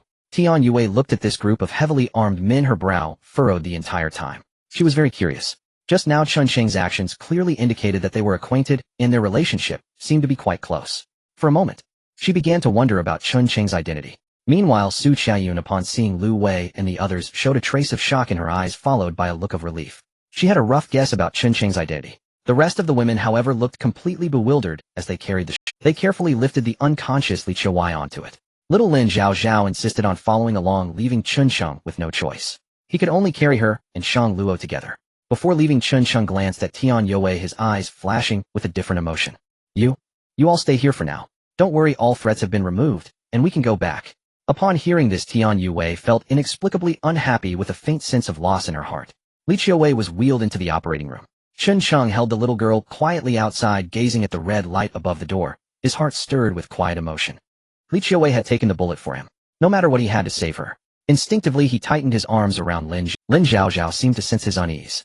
She nestled deeper into his chest and whispered, "Big brother, Mommy will be all right, won't she? Just like before, she'll get better soon, won't she?" Her voice, tender and unsteady, broke the silence. Chincheng nodded silently. "Don't worry, she'll recover. And when she wakes up, we'll go home together." Tears welled in Lin Zhao's eyes as she nodded bravely. Clutched tightly in her small hand was a blood-stained cloth doll, never once released. "Mommy promised she'd take me to see the giant pandas. And she always keeps her promises. Chen Cheng's own eyes burned with unexpected warmth. Then, the red light over the operating room finally flickered off. Chen Cheng shot to his feet and hurried forward. The door swung open. Doctors and nurses emerged, masks lowered. Dr. Luo, how is she? Chen Cheng asked urgently. Dr. Luo nodded gravely. She's fortunate. The bullet lodged between bones and has been safely removed. Intravenous therapy and rest are all she needs now. Hearing those words, the knot in Chen Cheng's chest unraveled at last. Thank you. Dr. Luo shook his head gently and departed with his team. Moments later, Li Qiuwei was wheeled out and transferred to a recovery ward. Chen Cheng followed closely, cradling her carefully. Meanwhile, the women were advised not to come over. Nurses would handle Li Qiuwei's care. No complications there. Only after learning her mother would be fine did the little girl finally relent. She drifted into sleep, laid gently on another bed. Stepping out of the cabin, Chen Cheng found Lu Wei striding. The ship departs shortly. What's your plan? Shall we bring them aboard? Or? He gestured vaguely toward the group. Lu Wei hesitated.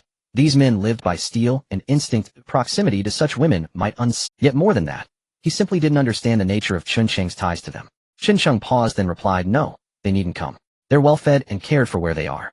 Let it be. We'll follow behind. Lu Wei nodded and immediately set about arranging logistics. Chen Cheng returned to the cruise ship. No sooner had he stepped aboard than Shang Luo and Tian Yue rushed to meet him. How is Qiuwei Jia? A faint relieved smile touched Chen Cheng's lips. She'll be fine, just needs rest. At those words, the women exhaled in unison. They'd overheard Chen Cheng's earlier assurances to Tian Yue to return home. This was beyond doubt the best possible outcome. Yet having weathered so much disillusionment, they met hope with quiet reserve. Chen Cheng led Tian Yue and Su Qiaoyan toward the bridge. There he delegated responsibilities. Yue, you'll navigate. This vessel is yours to command. Qiaoyan, you'll oversee provisions and meals aboard. And you, Tian Yue asked quickly. Chen Cheng shrugged. Qiuwei Jia and Lin Zhaozhao are still recovering. I'll stay with them. Fine then. That reason brooked no objection. Once duties were assigned, Chen Cheng turned and walked back. Two vessels glided side by side into the distance. On deck, Lu Wei and Chen Cheng stood shoulder to shoulder, grilling skewers over glowing coals. Each held a bottle of wheat juice. Nearby empty bottles littered the open space. Incredible. In just 1 month, you've lived through all this. No one would believe it. Lu Wei's face flushed with drink and wonder as he absorbed Chen Cheng's tale. Hell, I don't even believe it. Chen Cheng drained his bottle in one long swallow and tossed it aside. It was over. Chen Cheng is alive again. Li Qiuwei is safe. That's all that matters. Lu Wei raised his own bottle in silent toast, his gaze drifting toward the trailing cruise ship. He burst into laughter, slung an arm around Chen Cheng's shoulders, and grinned mischievously. You sly dog. Tell me, among those beauties, have you claimed one yet? One. Chen Cheng shot him a withering look. Is that really how little you think of me? What's that look for? Lu Wei scoffed. I'm worried about you. You're no spring chicken, yet unmarried. When I was your age, my kid was already stealing soy sauce. Enough. Chen Cheng groaned. His parents' marriage nagging was bad enough, now this. But Lu Wei, swaying slightly, pressed on. If you've got your eye on someone, go for it. First ride, then tickets. I married your sister-in-law exactly that way. Haha. Up. Chen Cheng's brow darkened, then froze. Off in the distance, Xie Yao approached, accompanied by Louis Chen. Lu Wei remained blissfully unaware. I saw them all, everyone stunning. Even Louis Chen can't hold a candle to them. So, did you settle for her instead? That'd be quite the challenge. She's picky, proud, and stubborn. Marry her, and your life becomes a saga of penance. Chen Cheng frantically signaled Lu Wei. Shut up, the real authority has arrived. Why were you staring at me? Lu Wei blinked, baffled. Weren't you two awfully close before? She even asked Xiaocan about you, twice. All intel from Xiaocan, strictly confidential. Don't breathe. Chen Cheng gave a dry chuckle. No need to keep it secret anymore. Louis Chen, drawing near, flushed with embarrassment, and glared at Lu Wei. Before she could speak, Xie Yao stepped forward, voice sharp and commanding. Senior Sergeant Lu, alcohol consumption is strictly prohibited during active duty. You're leading by bad example. At Xie Yao's voice, Lu Wei whirled around, startled, then leapt upright. As for the drink, he barely registered it. Chen Cheng's safe return had filled him with pure, unguarded joy. Ah, Miss Xie, you're here. Xie Yao leveled a flat, unimpressed stare at him. Report to confinement, now. Lu Wei grinned sheepishly and snapped to attention. Yes, Miss Xie. Then her gaze shifted to Chen Cheng. You never mind. You've just returned. Disciplinary action can wait. Come with me. Chen Cheng shot Lu Wei a helpless glance and followed. Watching them walk away, Lu Wei studied their retreating figures, puzzled. Why does Miss Xie seem furious? He shrugged it off. Too much to think about. Better report to confinement first. He trailed Xie Yao back to the same chamber before he could utter a word. Louis Chen entered, arms laden with files thick enough to bury her face. Miss Xie instructed, since you were absent this month, you're to review all major incidents across jurisdictions. So many. Chen Cheng stared at the documents, his head throbbing with mounting confusion. We've barely begun. Louis Chin offered a faint knowing smile. There's another stack I haven't even brought out yet, and these are only the ones I carefully selected. Chun Chung wore an expression of utter bewilderment. He picked up one file and skimmed its contents. A whole month, and all this happened. Louis Chin nodded playfully. I compiled everything while you were away. Now that you're back, it's perfect timing. They're yours now. Chun Chung clutched the files tightly, his brow furrowing deeply. Perhaps he should just leave again. This wretched job wasn't worth keeping. Though inwardly grumbling, his hands never ceased moving. Xiaoyao watched the two from nearby, a quiet smile on her lips. Ever since Chun Cheng's return, she'd noticed Louis Chin's laughter had grown more frequent, more radiant. Chun Chung flipped through the intelligence reports gathered from across the globe, his brow perpetually knotted in concern. Only 1 month had passed, yet chaos seemed to have erupted everywhere. What on earth was happening? Here, this is the latest. Xiaoyao added, handing him another dossier. Chun Chung accepted it, numbly glanced at the first page, and froze. This makes no sense. Why would they? Xiaoyao shook her head gently and returned to her desk. Just then Louis Chin reappeared, arms laden with another stack of files. Seeing Chun Chung absorbed in reading, she understood instantly. How else? Someone's backing them. At those words, Chun Cheng's eyes narrowed. Suddenly pieces began falling into place. Domestic support was out of the question. After all, the project had only just produced its first-generation prototype, and demanded stability above all. It would never risk such recklessness. Thus, only one entity remained capable and willing: the northern neighbor. After all, he'd long aided that very ally. And so, the situation had unraveled completely. Yet there was still cause for cautious optimism. China's strategy had never centered on any single nation. Rather, it embraced a broader calculus. If war must come, I'll fight all of you at once. That, he reasoned, posed no insurmountable problem. He set the thought aside and resumed poring over the files. By late afternoon, Chun Chung slipped away to visit Li Qiuwei. She remained unconscious, yet her vital signs, carefully monitored by nurses, had stabilized. The little girl sat quietly beside her, gentle, composed, endearing enough that even the nurse had slipped her a candy. After a moment's hesitation, Chun Chung decided to stay overnight, not only because Li Qiuwei might awaken at any moment, but also to keep Lin Zhaozhao company. He settled into the adjacent patient room. The ward stood empty, for now. According to Lu Wei, the team had departed for the nearest human settlement, a journey requiring no more than 7 or 8 days. Which meant, within that same span, they might soon part ways. A pang of reluctance tightened his chest. Yet he knew with quiet resignation that he held no power to change it. Their bond existed only within the island's confines. Beyond its shores, perhaps they'd never meet again. Night descended soft and heavy. Chun Chung dozed beside Li Qiuwei's bed, her hand cradled in his. When suddenly he felt the faintest tremor, he snapped awake. Just as Li Qiuwei slowly opened her eyes, gazing around with quiet curiosity at the unfamiliar surroundings. You're awake? Chun Chung asked urgently. At the sight of him, Li Qiuwei's lips curved into a tender, reassuring smile, her heart settling at last. Where are we? Have we returned home already? Chun Chung held her hand tighter, unwilling to let go. Not yet. We're aboard a ship. They rescued you. His voice roused the nurse resting outside. She rushed in, followed closely by Dr. Luo. After a thorough examination, Dr. Luo gave a calm, confident nod. Recovery is progressing well. Once the wounds heal fully, she'll be fine. Only then did Chun Chung exhale fully, tension melting from his shoulders. He looked at Li Qiuwei, his expression softening into profound relief. After the nurse changed her dressings and departed, the room fell silent, leaving only the two of them. I'm just glad you're safe. I can't tell you how terrified I was. As Chun Chung peeled an orange for her, emotions swelled deep within his chest. Li Qiuwei smiled faintly. Promise me, you'll never do something so reckless again. He held the segment to her lips, she met his gaze, and warmth bloomed silently in her heart. She nodded, smiling. Though if fate offered another chance, she knew she'd choose the same path without hesitation. The facilities here seem excellent. Who are they? Instinctively she sought context. Chun Chung knew her identity, and one other truth besides. So he deflected lightly. A long-range cruise vessel. As for their identities, I didn't ask. What matters is they saved you. Li Qiuwei accepted the answer without suspicion. Instead she resolved, once recovered, to express her deepest gratitude. And so they spoke softly, casually, threading conversation like fragile silk. Until drowsiness claimed Li Qiuwei, Chun Chung paused, staying vigil, as she drifted into rest. At dawn the next day, seeing her mother awake, the little girl burst into uncontainable joy. She clung to Li Qiuwei, refusing to let go, even if she couldn't grasp the gravity. She sensed with childlike clarity how close she'd come to losing her. Li Qiuwei stroked Lin Zhaozhao's hair. Her eyes brimmed, tears slipping down her cheeks in silent, tender surrender. Chun Chung had intended to return to Xiaoyao's side, to resume reviewing documents, but today felt different. The moment he stepped out, the sky unsettled him. Frowning, he walked toward the deck. What time is it? He asked the guard standing nearby. The man glanced at his wristwatch. Brother Chung, it's nearly 9 o'clock. 9. Chun Chung blinked, then lifted his gaze. Dark clouds blanketed the heavens, yet not a single drop threatened rain. The air hung thick and oppressive. Temperatures had dropped sharply. They'd been near the coast, Light clothing sufficed. Yet now even the sea breeze carried a chilling bite. It made no sense. Closer to the equator, such a plunge in temperature shouldn't occur. He scanned the bridge, then said firmly, "Go release Brother Wei. Tell him to monitor the bridge closely." It made no sense. Closer to the equator, such a plunge in temperature shouldn't occur. He scanned the bridge, then said firmly, "Go release Brother Wei. Tell them, it's the young madam's order." The guard grinned. "Got it." And off he went cheerful and eager. Once alone, Chen Cheng studied the sky again. Something was profoundly wrong. Yet he couldn't name it. A suffocating weight pressed upon his chest, as though some cataclysm loomed just beyond perception. A thunderstorm.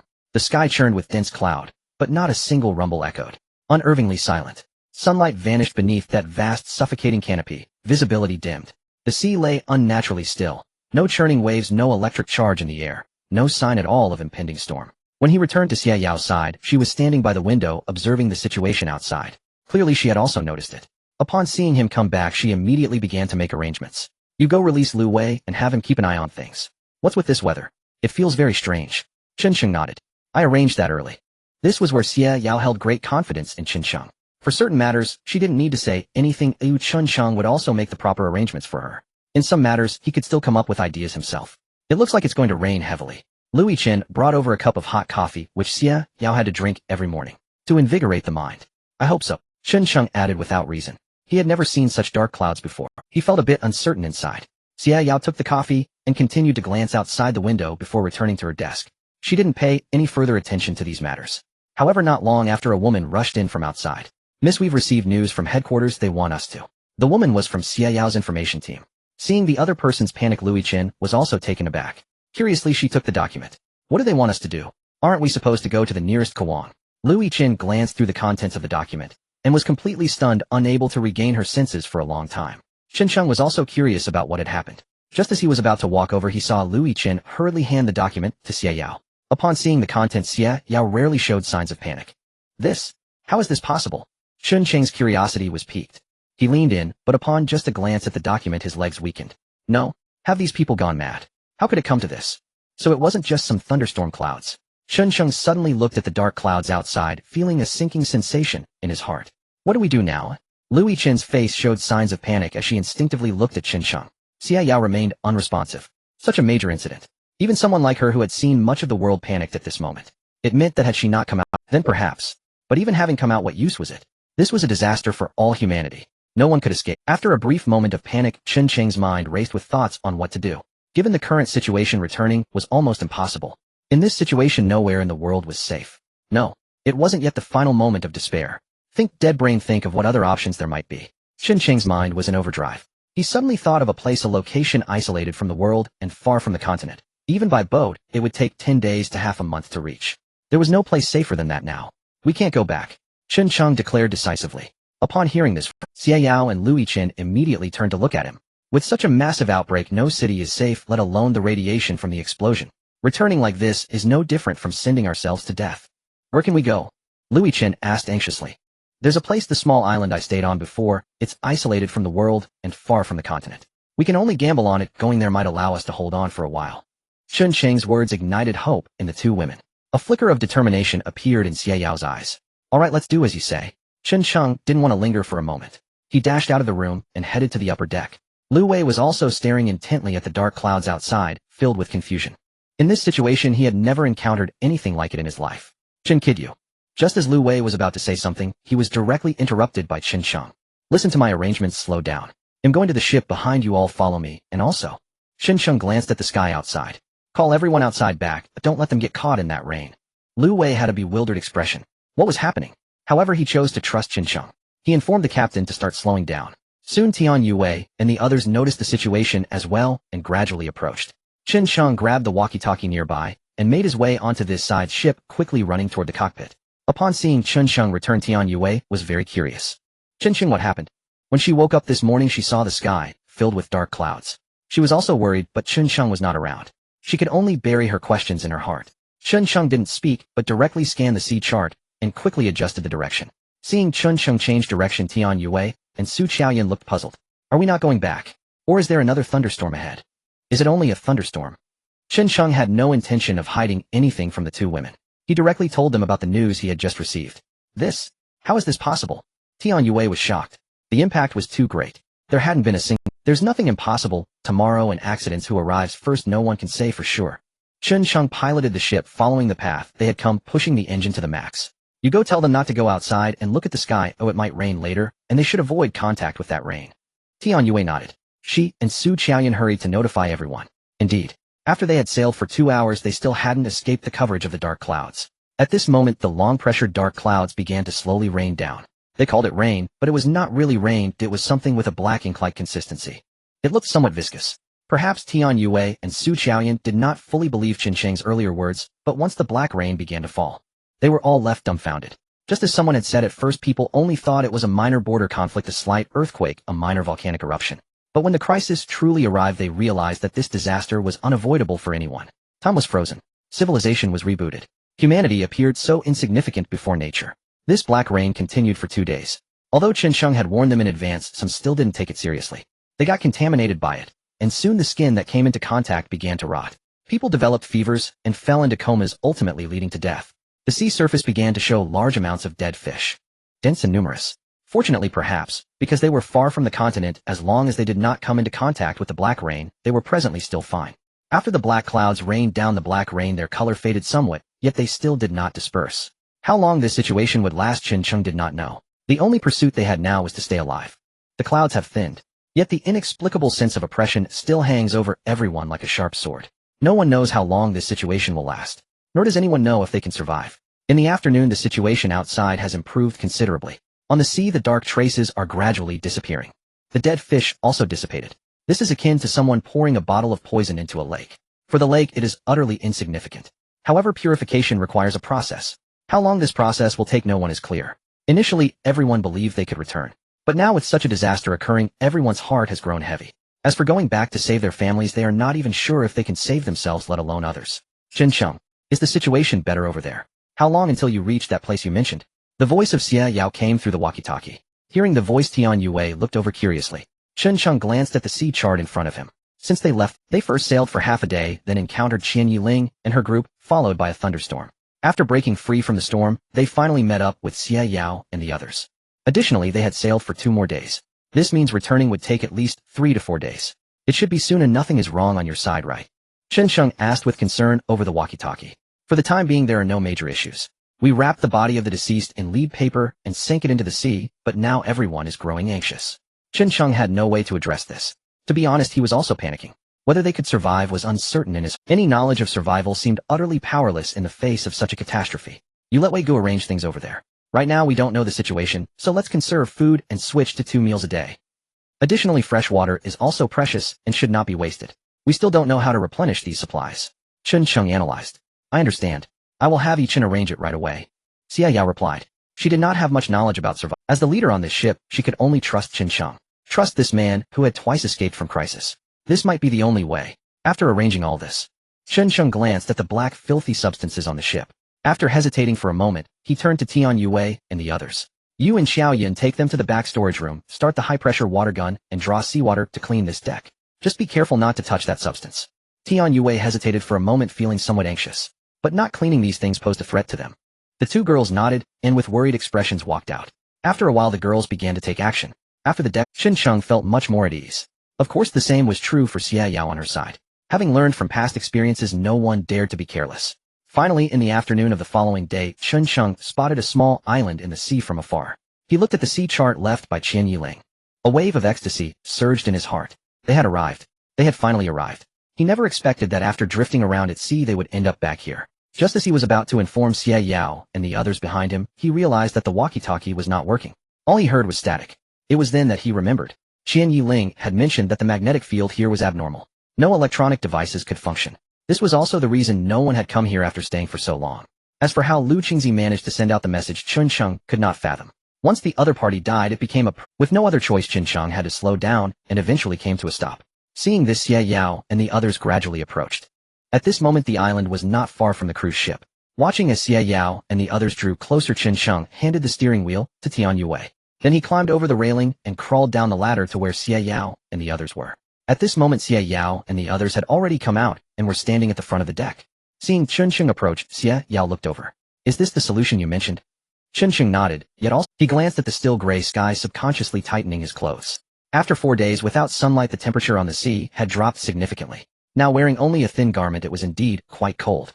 He did not answer the question, but instead looked at Lu Yichin beside him. Sister Yichin, please check how much food and fresh water are left on the ship, and how long we can last with 2 meals a day. Lu Yichin nodded in understanding. Xiaoyao looked at Chen Sheng with a puzzled expression, unsure of what he was planning. Are we not going on the island now that we have arrived? Chen Sheng walked over, gazing at the island, and shook his head. No rush. After that rain fell, we are still unclear about the situation here. Let's wait and see. Nature has its own purification system. First we need to observe the trees here. If there are no immediate signs of death or wilting, we can discuss it further. So we still have to stay on this ship? Lu Wei asked helplessly from the side. Chen Sheng nodded. The impact of this rain is limited, and this place is far from the mainland, so the effect shouldn't be that severe. Rashly going up is not a wise choice. Xiaoyao nodded, agreeing with Chen Sheng's judgment. Alright then, let's— At this moment Xiaoyao no longer had the previous air of a confident and extraordinary woman. Instead she seemed more down to earth. After they discussed the precautions for the next steps, Lu Yichin ran back with a notebook in hand.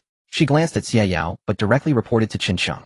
Chen Sheng, I just checked with the cooks, and if we stick to 2 meals a day, our food and fresh water can last a maximum of 12. Upon hearing 12 days, Chen Sheng sighed inwardly. So little. 12 days. They could do nothing in that time. He fell silent for a moment. Then he asked, what if it's 1 meal a day? 1 meal a day? Everyone looked over in unison. Lu Yichin with her notebook took a glance. I just calculated that with 1 meal a day it should last about a month. A month. That should be enough. A month would be sufficient to ascertain whether this island could be inhabited.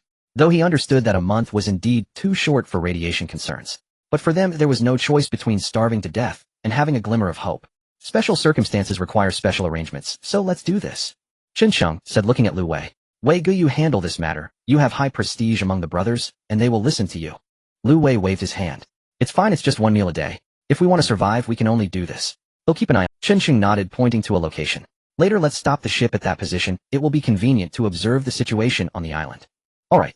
Xiaoyao glanced at the location and nodded silently. After making these arrangements, Chen Sheng did not interfere further, for Xiaoyao was the one in charge. He was worried about Li Kaiwei's condition and headed straight to the infirmary. Upon entering, he saw Lin Zhaozhao lying in Li Kaiwei's embrace. Li Qiuwei was telling a story to her. Lin Zhaozhao was sleeping soundly. Upon seeing Chen Sheng return, the look of disappointment in her eyes was instantly reignited. After all, it had been 4 days since she last saw Chen Sheng. She couldn't go anywhere here, and she had learned about the current situation from the nurse. She was also worried about Chen Sheng's safety. Now that she had seen him, how could she not be happy? You're here. Li Kaiwei's eyes inexplicably turned a bit red. Chen Sheng approached with a hint of a smile. Is Zhao Zhao asleep? Li Qiuwei nodded. Chen Sheng smiled and lifted Lin Zhaozhao from her embrace. He placed her on another bed and covered her with a blanket. How's your injury? After settling that, he slowly asked. Li Qiuwei, leaning against the bed, smiled and shook her head. The doctor said there's no issue now. I want to go out. This was intentionally arranged by Chen Sheng. After all, Li Qiuwei had a special identity, and he knew something else in his heart, which is why he arranged it this way. They are doing this for your own good. Chen Sheng offered a flimsy excuse. Li Qiuwei did not pursue the topic further, and instead asked worriedly. What's going on outside? I heard. Chen Sheng helplessly nodded. We can't go back now. Besides, I brought them back to the island where we used to live. The current situation is uncertain, so we have to stay on the boat for now. Li Qiuwei nodded. Indeed, radiation is no joking matter. That previous person. Li Qiuwei recalled the horrific aftermath of the previous encounter, a wave of fear washing over her. Don't worry, I know the situation. It's just. Chen Sheng did not continue, but Li Qiuwei seemed to understand what he. She slightly extended her hand and gently caressed Chen Sheng's face. This is not your fault. Being able to return would naturally be the happiest thing for everyone, but the situation is special now, and it's not something you and I can stop. Don't put pressure on yourself, you've done enough. Whether we can survive is in the hands of fate. Feeling Li Kaiwei's comforting words akin to an older sister, Chen Sheng felt immensely at ease. Indeed, given the current situation, there was little he could do. Everything depended on fate. If this place were also contaminated, they would have no way out. However, there was one thing Chen Sheng was still confident about. After that rain, as long as they did not come into contact with that thing, the harm to them would be limited. This place was far from the continent, so the danger should not be particularly great. There was still hope for survival. Chen Sheng gratefully held Li Kaiwei's hand, feeling a warm surge in his heart. A hint of discomfort flashed across Li Kaiwei's face. Chen Sheng keenly noticed. What's wrong? Are you not feeling well? Li Qiuwei's face showed a moment of panic. No. Not at all. Not at all. Chen Sheng was somewhat puzzled that her face was so red. Go. Why call the nurse for nothing? Chen Sheng was a bit confused, but worried about potential issues. He got up and walked out. However, upon stepping outside, the nurse was not there. Even the doctor seemed to have disappeared. What was going on? Chen Sheng couldn't understand, so he had to return and helplessly tell Li Qiuwei. I didn't see them. No one. Upon hearing this, Li Kaiwei's face turned even redder. What's wrong? Chen Cheng's face was filled with concern. Looking at Chen Cheng, Li Qiuwei hesitated for a moment, feeling quite helpless. She finally whispered, I want to go to the bathroom. I thought it was something serious. Chen Cheng felt speechless. Let me help you. He lifted the blanket covering Li Qiuwei. Then he picked her up. Li Qiuwei was a bit taken aback and quickly wrapped her arms around Chen Cheng's neck. Although they knew each other well, the situation was special now, and she felt a bit shy burying her head in his embrace. The bathroom was right. Chen Cheng carried Li Qiuwei directly inside and carefully placed her on the toilet. Watching Li Qiuwei's shy, he jokingly asked, do you need me to help you again? Li Qiuwei's face turned even redder, glaring at Chen Cheng. You. Get out. Chen Cheng chuckled. Since Li Qiuwei was still injured, even if he had thought he needed to he silently stepped out. After a while, sounds of water and Li Qiuwei's soft calls came from inside. Chen Cheng pushed the door open again, lifted Li Qiuwei, and returned to the bedside. However, when placing Li Qiuwei back on the bed, he did not pay attention to the distance and accidentally fell in with her. Li Qiuwei let out a delicate cry while Chen Cheng laughed. Fixating his gaze on Li Qiuwei, he noticed her eyes were a bit dazed, yet she glanced at the sleeping Lin Zhaozhao beside her. Blushing, she murmured, Zhao Zhao is still here. Chen Cheng glanced back at Lin Zhaozhao and silently reached out, tapping Li Qiuwei lightly on the nose. What are you? Li Qiuwei's face turned even redder. Out of anger, she pinched a bit of flesh at Chen Cheng's waist. Hey, are you trying to murder your husband? Chen Cheng pretended to cry out in pain. Li Qiuwei looked shy. Who is your wife? Chen Cheng smiled slightly. He leaned in a bit closer, teasingly smiling. What do you say? Li Qiuwei was startled and quickly pushed Chen Cheng away. You. Go to your thing, I want to rest. Chen Cheng chuckled. Caught off guard, he directly kissed her before walking away with a smile. Li Qiuwei was taken by surprise and didn't react right away. After Chen Cheng left, she gently touched her cheek. When Chen Cheng returned, he went straight to Tian Yuwei's side, slowly steering the boat closer. Naturally, he also settled the food situation like he did with Xie Yao. There were fewer people on their side. The food on the island was sufficient. A meal a day could last for a month. He also instructed them not to go ashore for the time being. They should observe the situation before making any decisions. Although they had lived here before, the situation was different now. The women could only stand at the bow of the boat, silently gazing at the island, lost in thought. The massive dark clouds enveloped the entire sky. No rays of sunlight broke through. It neither rained nor shined. Chen Cheng felt a slight chill and tugged at the thin blanket. Unexpectedly, a warm, delicate body rolled over beside him, curling up in his embrace. One hand caressed his chest while the other brushed against the stubble that had just begun to grow on his chin. Awake! Chen Cheng yawned, glancing outside before finally resting his gaze on the woman. Shang Luo cuddled in his arms. She was reluctant to get up, mumbling, recently the temperature has dropped drastically. How it feels like. Indeed. Chen Cheng had noticed this early on. He pulled Shang Luo a bit closer. If his guess was correct, this must be what they referred to as a nuclear winter. Even their island far from the mainland was affected. It was hard to imagine. At this moment in the interior, what kind of scene were the survivors facing? Black snow. Or perhaps. Now communication was basically cut off. On Xie Yao's side, they could previously contact some surviving areas outside. However, after these 10 days, gradually, there was no news.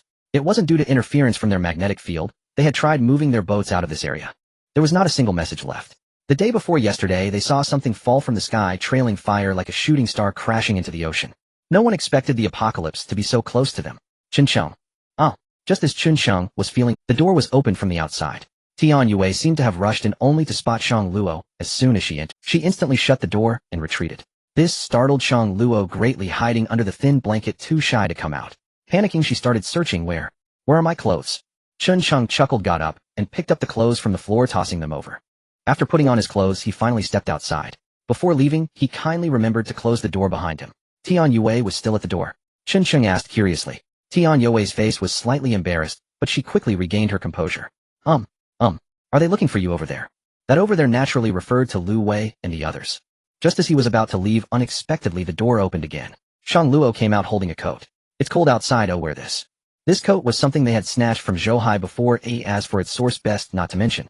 The coat wasn't thick, but did provide some warmth. Chen Cheng put on the coat and slowly left. However, once he stepped out, Shang Luo felt a bit shy to look at Tian Yue, quickly leaving as if to escape. When he arrived at Xie Yao's side, as soon as he entered, Lu Wei dragged him to Xie Yao's room. Upon entering, Chen Cheng saw a beautiful figure. One must say Xie Yao was someone who knew how to enjoy life. Even in such a dire situation, she still appeared yet there was always a trace of melancholy in her brows. What's wrong? Chen Cheng asked, puzzled. Xie Yao looked at him, yet there was always a trace of melancholy in her brows. What's wrong? Chen Cheng asked, puzzled. Xie Yao looked at him. However, there were some things that could be done in advance. After observing these days, I haven't found any issues. Here's the plan. Today I plan to let Lu Wei take people to the island to have a look. Didn't you say there are still living animals on this island? If we can find them, it would indirectly prove that there shouldn't be major issues. What do you think? Xia Yao slowly spoke. It seemed she was seeking his opinion, but the meaning behind her words was quite clear. Upon hearing this, Chen Sheng frowned. Weren't they supposed to wait a month? Why had it suddenly changed? He curiously glanced at Lu Yichen beside him. Lu Yichen kept her head down and said nothing. Had something happened? Chen Sheng had some doubts, but didn't ask further. Alright, I'll take them up to see the situation. The specifics will have to wait until we get there. He didn't refuse the suggestion. It wasn't that he wasn't afraid of death. It was just that after observing these days, he also noticed that the trees on the island hadn't died immediately. This meant that there was certainly radiation here, but it was limited. Moreover, they couldn't just wait around. Food would run out in a little over 10 days, and they had to find a way. Upon hearing Chen Sheng agree, Xia Yao looked at him gratefully. Then you all be careful. Chen Sheng nodded, and then led Lu Wei out. Lu Wei went to find people, while Chen Sheng returned to the other side. What? Are we going down now? As soon as Chen Sheng explained the situation over there, Li Qiuwei frowned, expressing her protests. Didn't we agree to wait a month? What is she trying to do? Send you to you? She really thinks of herself as a leader, huh? The situation outside is still unclear. Li Qiuwei had such strong feelings towards Xia Yao for good reason. Flashback a few days. After Li Qiuwei recovered from her injuries, she planned to return here. Unexpectedly, Chen Sheng was on high alert, and still let her accidentally encounter Lu Wei. Upon seeing Lu Wei, Li Qiuwei instantly recognized him. Is it you? Lu Wei, seeing Li Qiuwei, also, do we know each other? Li Qiuwei snorted lightly. Not just acquainted. She acted swiftly, catching Lu Wei off guard, and directly taking him hostage. The others nearby, seeing this situation, immediately drew their guns, and aimed at Li Qiuwei. Of course, Li Qiuwei was no pushover. She disarmed Lu Wei, and took him as a hostage. Everyone get back. A group of people, confused, created chaos, quickly reporting the situation here to Xia Yao. Meanwhile, Chen Sheng, who was with Xia Yao, upon hearing the situation, he promptly dropped his work and rushed over, feeling a sense of helplessness. It was truly hard to guard against. Lu Wei, you don't recognize me, but I recognize you. If it weren't for you, Lin, you wouldn't have died. Upon hearing the name Lin Yu, Lu Wei froze instantly. It seemed he realized something. Who are you? He hadn't managed to finish his question. Chen Sheng, who rushed over, immediately shouted, put down the gun. Then he saw Lu Wei, who was being held by Li Qiuwei, looking utterly helpless. Qiuwei, it's a misunderstanding. You let go of Wei Gu. Wei Gu. When Li Qiuwei heard Chen Sheng call Lu Wei Wei Gu, a hint of astonishment flashed in her eyes, filled with disbelief. You know each other. Not just acquainted, Chen Sheng felt very helpless. However, he still walked over slowly, taking the gun from Li Qiuwei's hands. He comforted her. I'll explain it to you later. Li Qiuwei looked confused, but seeing Chen Sheng's presence, she At this moment, Xia Yao and the others, having heard the news, also rushed over. Seeing Xia Yao, Li Qiuwei seemed to understand something. The look in her eyes when she glanced at Chen Sheng clearly held more. Chen Sheng hurriedly explained. Misunderstanding. You all carry on, we will head over first. He pulled Li Qiuwei away. Upon seeing Li Qiuwei, a hint of astonishment flashed in Xia Yao's eyes. She then turned her head towards Lu Yichen, asking, is it her? Lu Yichen nodded. With such skills to subdue Lu Wei, it must be her. Looking at Chen Sheng and Li Qiuwei leave a trace of confusion crossed Xia Yao's gaze. How could these two be together? Back here, Li Qiuwei had not shown Chen Sheng any good face. What happened? Tian Yue curiously ran over to ask. Get lost. Chen Sheng quickly shooed away the few girls who had come over to watch, leaving him to explain alone to Li Qiuwei, whose eyes held a hint of disappointment. Have you been deceiving me all along? No. Chen Sheng hurriedly explained. You and them are in cahoots, so you are also one of those who do anything for the company. Ugh. Chen Sheng nodded helplessly. Seeing him nod, Li Qiuwei felt like her heart was extinguished. You clearly know my identity. Why? Chen Sheng thought for a moment, realizing it was time to reveal everything. He had not said anything before, because he had, with no evidence, Li Qiuwei might not believe him. Moreover, if the other party discovered his identity, they would definitely not. Listening to Chen Sheng recount his past, Li Qiuwei looked utterly astonished. So you knew my identity all along. You just look at me like a clown in front of you. Is that amusing? Off. Chen Sheng was taken aback. Isn't that the Qiuwei? I didn't mean to hide it from you. You must understand that in that situation I had no choice, he explained helplessly. Your excuse for having no choice is treating me like a fool. Li Qiuwei's eyes reddened. And you knew Lin Yu? Chen Sheng sighed inwardly. I indeed knew, but I had my own difficulties. Li Qiuwei's eyes were red, staring fiercely at Chen Sheng, feeling an immense sense of loss.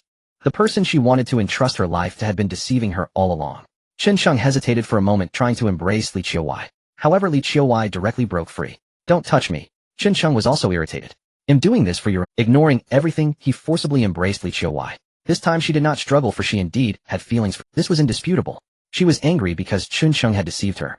Think about it, if I had told you what I knew back then, wouldn't it have given Zhou Hai and the others a chance?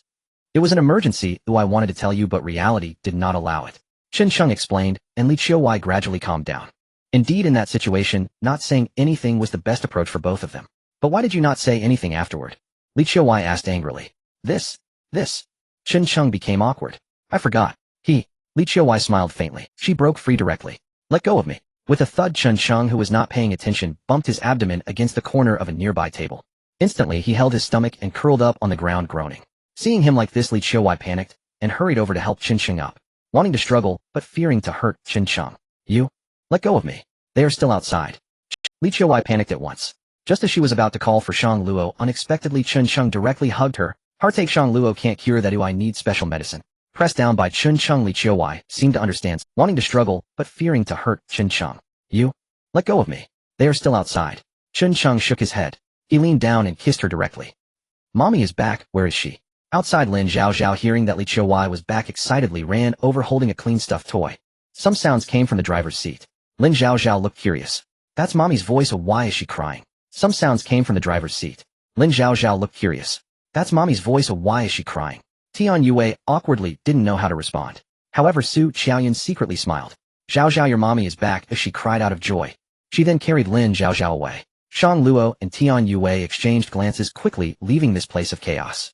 What to do when your girlfriend is angry? Many people seem to have no solution. Gifts. Comforting her. These seem to be of little use. Chun Sheng provided a textbook answer, of course, provided you had the strength to back it up. There is nothing that can't be solved with a single shot. If that doesn't work, just continue trying. Chun Sheng exerted all his strength and finally persuaded Li Qiuwei. Although Li Kaiwei's anger subsided, she still held no good impression of Xia Yao and Lu Wei. This doesn't count. After all, it was for all of us. While packing his things, Chun Sheng explained, she has been used to being high and mighty in this situation. Just wait and see. I shall have her share of difficulties. Li Qiuwei did not explain. She placed a bottle of water into Chun Sheng's bag. Chun Sheng didn't respond, instead asking, by the way, how has Qian Yiling been these days? After Li Qiuwei returned, Chun Sheng had not paid much attention to Qian Yiling. After all, in terms of strength, she was not a match for Li Qiuwei. What else could it be? The same as before. You really scared her into being much more obedient. Chun Sheng nodded. I want to understand her directly, but given the current situation, forget it. As long as she doesn't cause me trouble, that's fine. Li Qiuwei nodded, but then her tone changed as she looked at Chun Sheng mysteriously. I heard Yue say that last night Shang Luo sneaked over to your place. Really? Chun Sheng awkwardly smiled. Li Qiuwei rolled her eyes and poked him. Is there more to it? I can see it. You are a complete rogue. I have no way out. Given the current situation, you'd better not cause any fatality. Chun Sheng nodded. I have a handle on it. After saying that, he picked up the small bag Li Qiuwei had packed nearby and checked the ammunition of the pistol with one hand. He tucked it into his waistband and then got up to leave. Be safe. Li Kaiwei's concerned voice rang out behind him. Chun Sheng waved his hand. He walked towards the opposite side. Lu Wei and the others are already prepared. With the two of them along with Chun Sheng, 4 people set off. This island, although Chun Sheng and the others had been here before. However, after that strange rain, they are unclear about the situation above. Therefore, to be cautious aside from their own way, each also prepared their own food and water. After sorting all this out, the 4 of them finally descended from the ship under the expectant gazes of the crowd. They slowly got off the boat and set foot on the island. As soon as they arrived standing on the beach, the solid ground beneath their feet gave them an unintentional sense of security. Chun Sheng was the first to step down. He glanced around. Actually, this place has not changed much since they left. If there is one thing that is different, it should be the surrounding vegetation. Perhaps due to a lack of sunlight, the plants look wilted. A large patch of grass has, however, there are some that stand tall. As if sensing a crisis, they burst forth with yellow-green shoots, still striving to grow upwards. There was no scent of danger. Chun Sheng walked towards the spot where they had previously placed the fish trap. The fish trap had been fished up by Qian Yiling and the others, and was left discarded on the beach. Having not been used for so long, the bamboo fish trap had begun to dry out. Nevertheless, it should still be usable. However, if used. Chun Sheng was also worried if there were still fish in this vast sea. Even if there were, could they still be eaten? At this moment, what they were most concerned about was still the issue of food and fresh water. Additionally, the back and forth from here to where they are now is exhausting.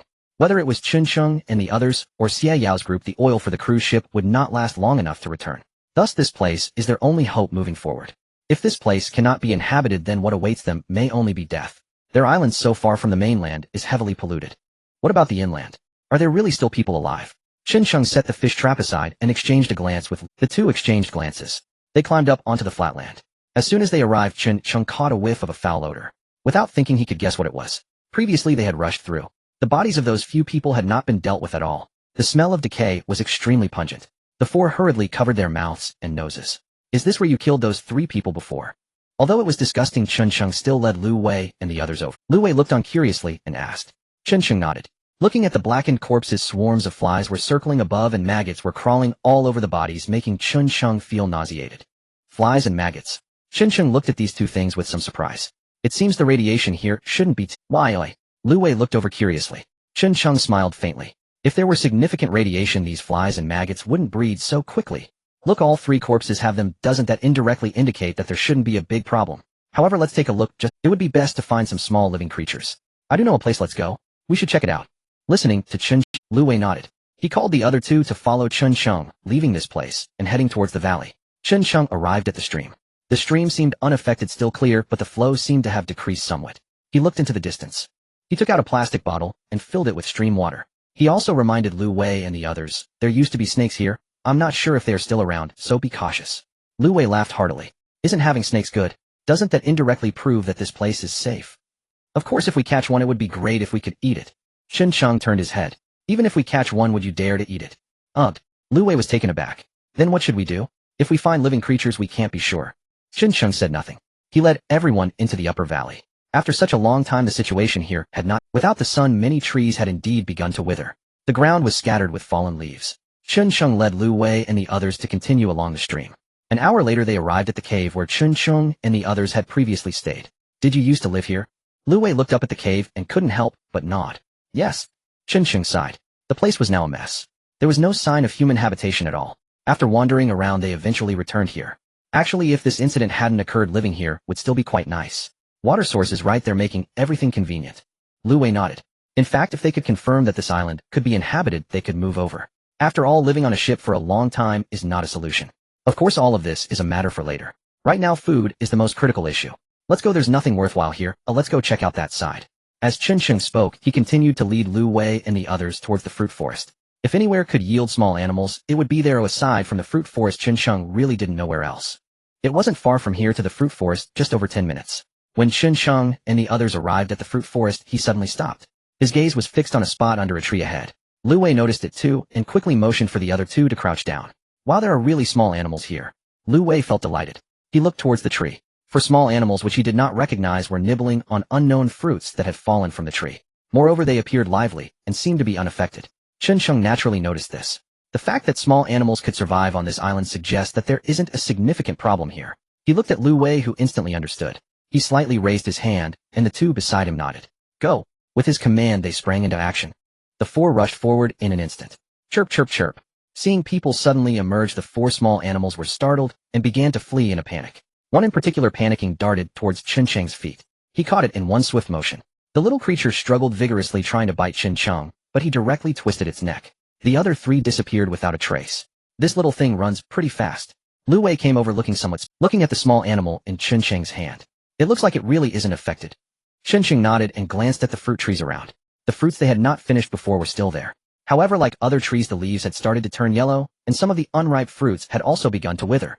We've largely confirmed it now. The radiation here poses minimal risk, though we'll remain cautious. Chun Sheng cast a glance at the fruits scattered across the ground. Let's gather some to take back for the little one. Let's see how he responds. Lu Wei nodded, then with the other 2 began collecting the fruit from the forest floor.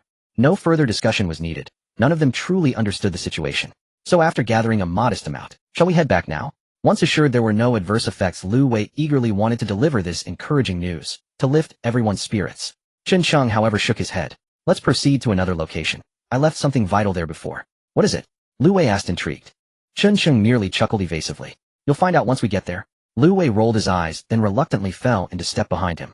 Chun Sheng led Lu Wei deeper into the woods, this time having confirmed that animals still inhabited the island. They moved with heightened vigilance. No one wished to be ambushed by some unseen predator. Yet when they reached the foot of the mountain where Chun Sheng and his group had previously taken shelter, not a single serpent was to be found. Chun Sheng, however, suspected the reason. With the sun gone, temperatures plummeted.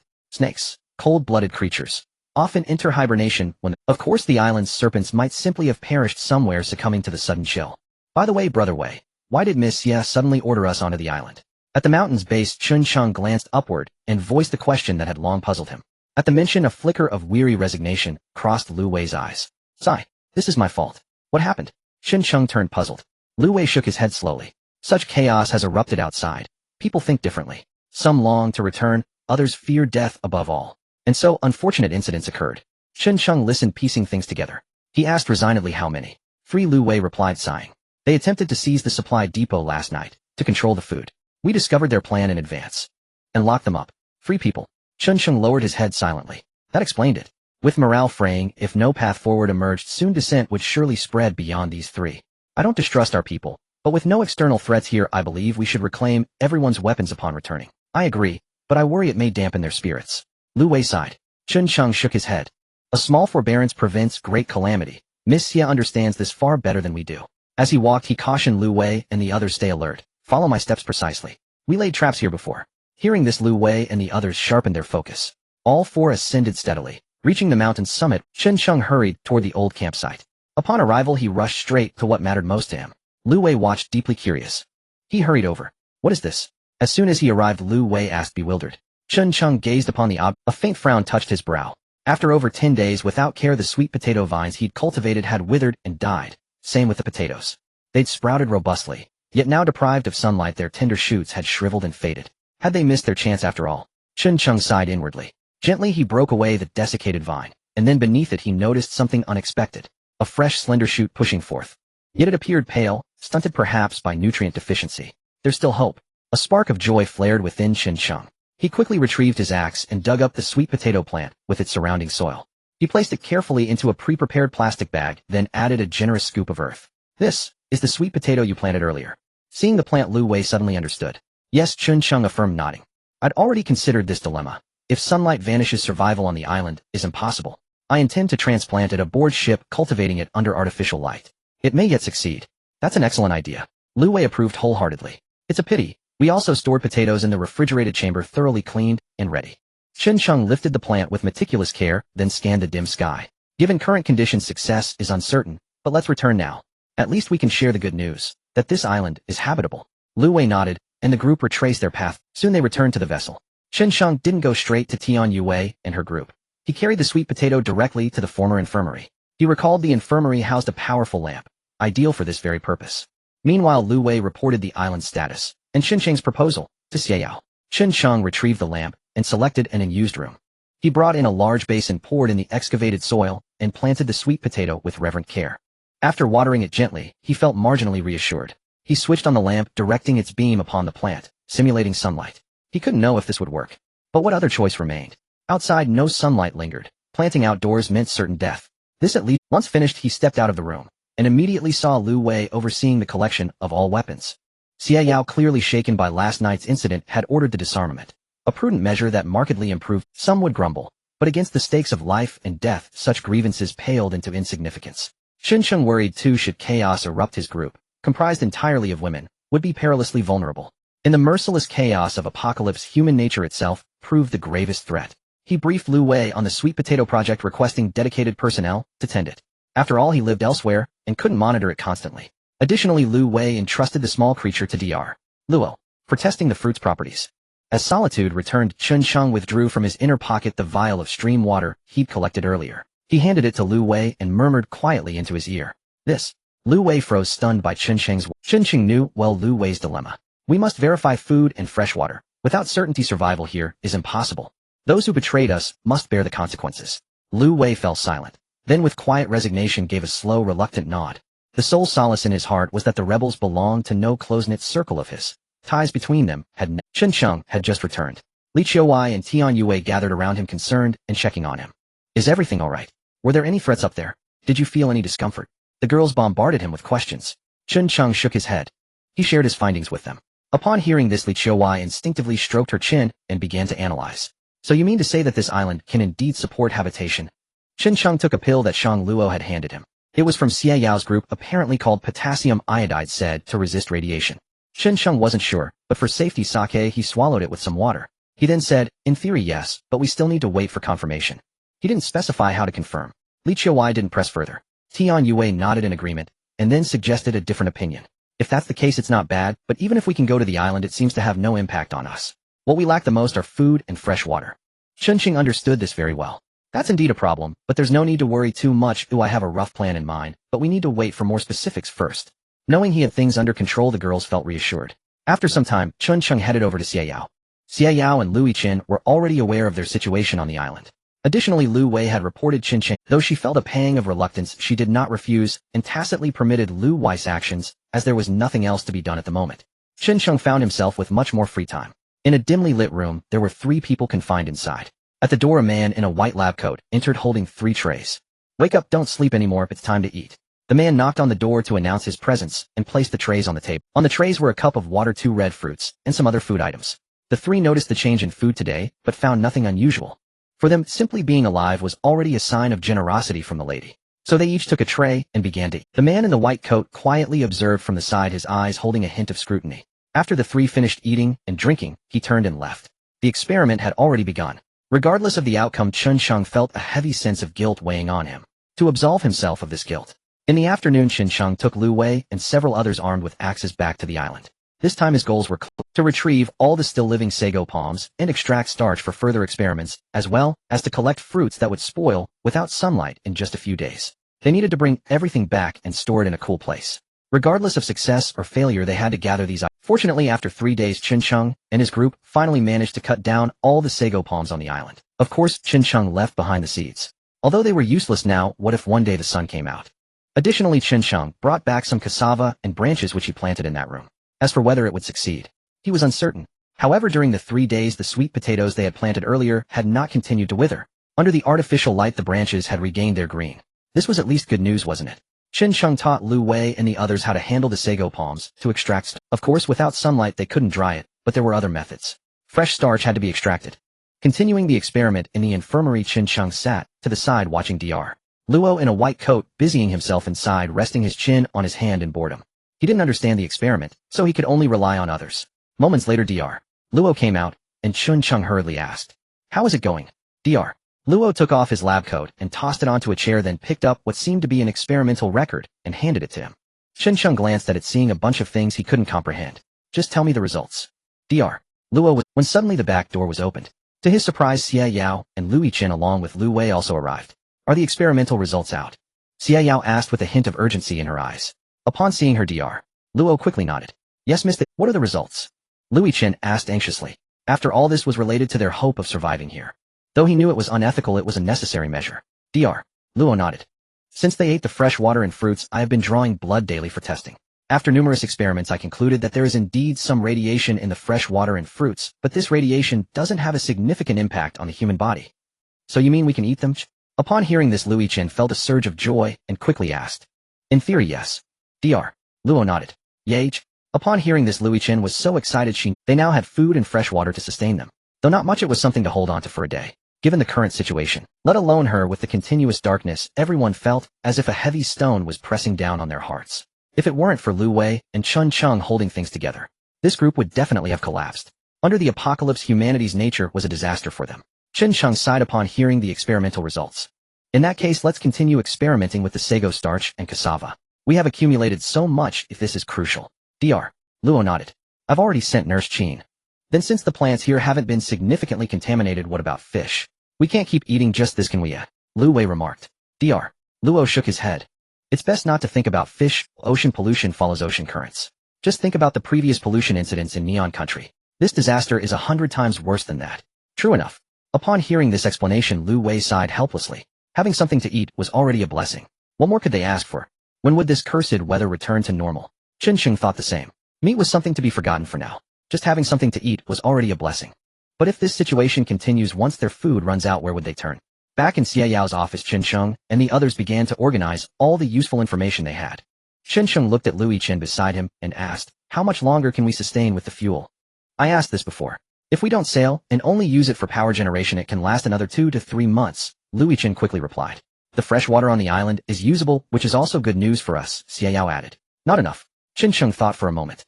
If they could manage to set up a greenhouse on the island, it would be a good idea. He then hurriedly turned to Lu Wei and asked. Organizing supplies was Lu Wei's responsibility, so he should know. "By the way, is there any film in the warehouse?" "Film? What are you planning to do?" Lu Wei was taken aback. However, Xie Yao reacted. "You don't mean?"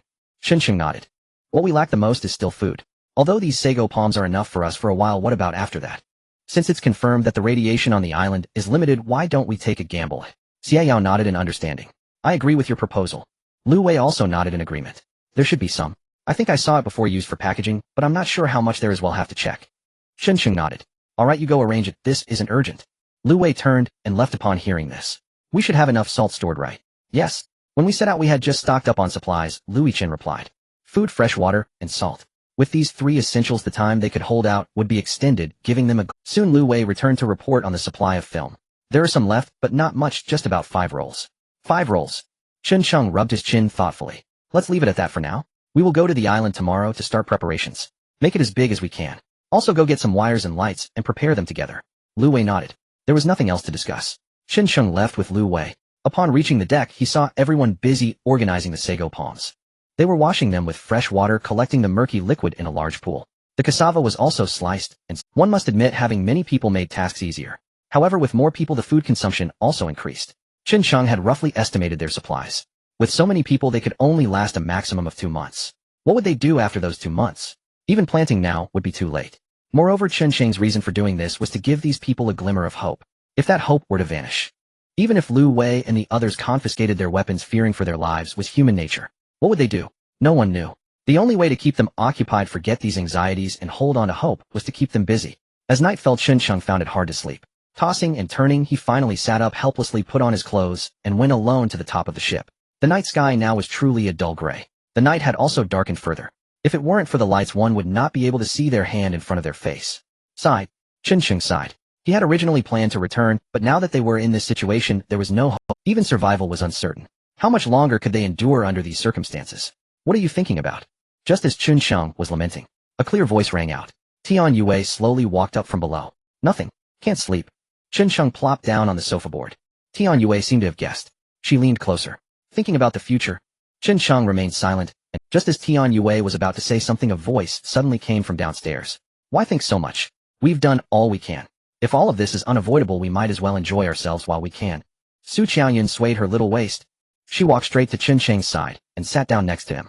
Don't you think so? Her captivating eyes were fixed. Tian Yue rolled her eyes, but couldn't find a reason to refute.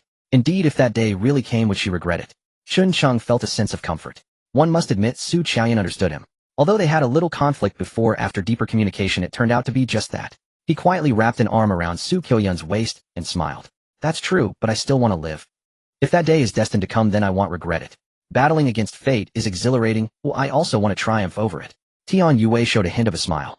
Su Qiaoyan sitting beside them shot a glance at Tian Yue, her eyes seemingly filled with a hint of amusement. During dinner that evening, Tian Yue noticed that Chen Sheng's expression was not quite right. She intended to ask directly, but was stopped by Su Qiaoyan. Su Qiaoyan seemed to have guessed something, so after they had eaten, the two discussed briefly. Coincidentally, after night fell, they found Chen Sheng coming out alone. Thus they approached him, one in front and the other behind. Seeing Chen Sheng coming over, she felt slightly relieved. Chen Sheng was their main support. She didn't want anything to happen. Since you've come to terms with it, then I'll head down. Tian Yue said as she prepared to leave, but Chen Sheng suddenly, indeed Su Qiaoyan was right. Enjoying the moment was not a bad idea. He instantly reached out and pulled Tian up.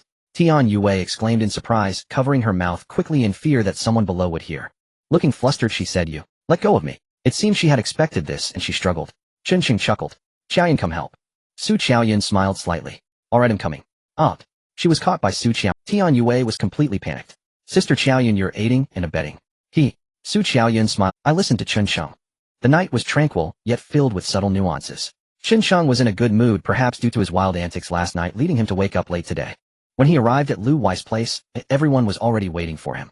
"Chen Sheng, everything is arranged. Oh, just tell us what to do next." Lu Wei asked him. Chen Sheng glanced around at everyone, nodded, and did not say any unnecessary words. He had everyone bring their supplies and follow him to the island. They began to chop trees, bamboo, and clear land. Perhaps that day would eventually come, but they were working hard to. Who can say that everything they did was meaningless? The greenhouse was set up quickly, yet it was also destroyed just as fast. Just yesterday, everyone was filled with joy at its completion. But that was not to be. This morning came. It was ruined. Not by human hands, but by the fierce winds that came with the drop in temperature at night. Chen Sheng looked at the chaos around him, feeling a mix of emotions. Indeed, he had not considered everything. Building a greenhouse by the sea without accounting for the sea winds was a miscalculation. When the wind picked up, it would scatter the structure. Not to mention the current situation. There was no sunlight. The nights had turned cold. The air was circulating. The winds at night were truly fierce. Perhaps success is a process of trial and error. But this process can indeed drive one to madness. "Chen Sheng, what should we do now?" Lu Wei, standing nearby, asked.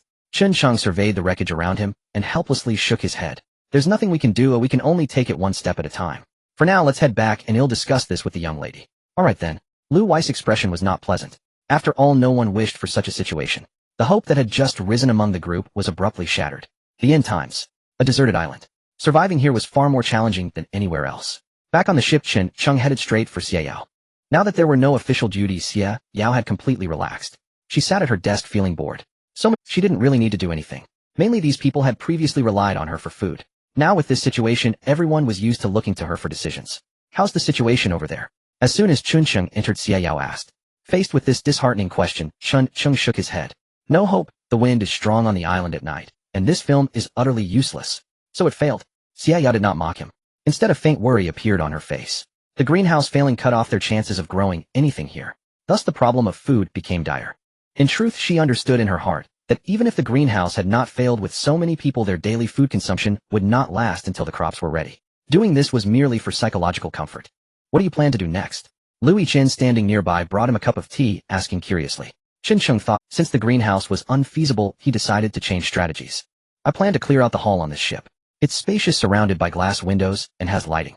If possible, it could also be turned into a greenhouse. The hall. Xia Yao pondered briefly, understanding Chun Cheng's intention.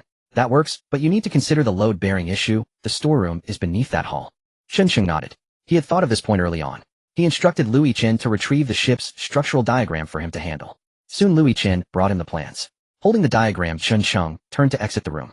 But just then, as he stepped out, a figure walked in from outside. Young lady, what is it? Xia Yao asked, puzzled upon seeing the newcomer. The newcomer approached a bit closer and lowered their voice.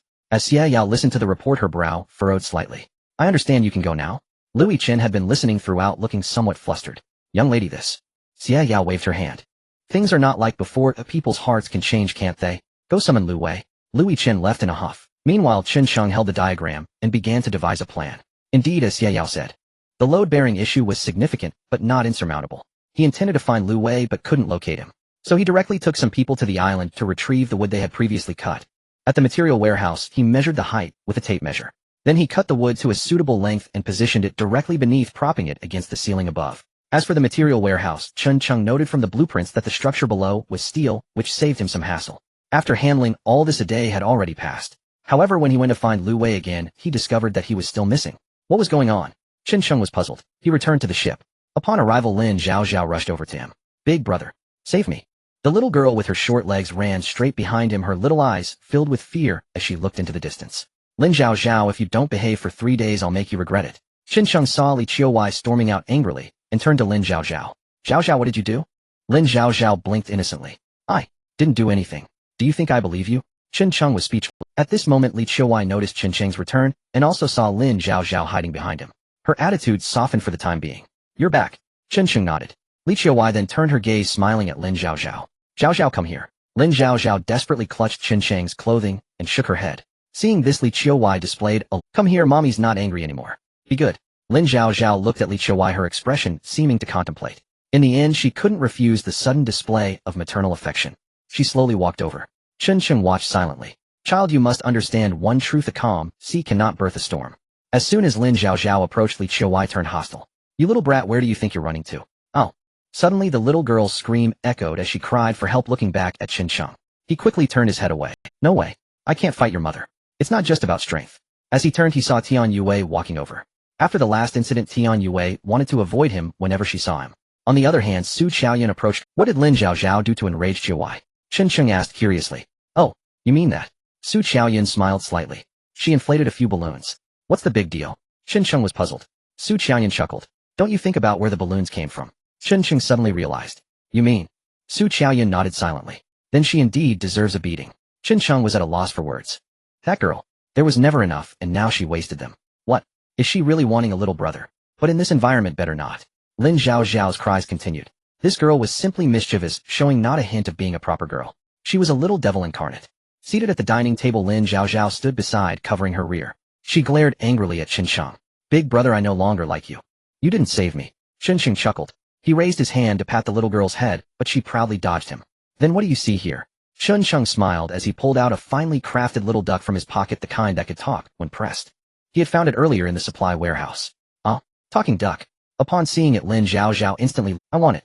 Didn't you say you no longer liked Big Brother? Shang Luo teased from the side. Did I? When did I like Big Brother the most? The little girl's expression changed instantly. She was simply denying her previous words. Everyone burst into laughter, while Li Qiuwu helplessly covered her forehead.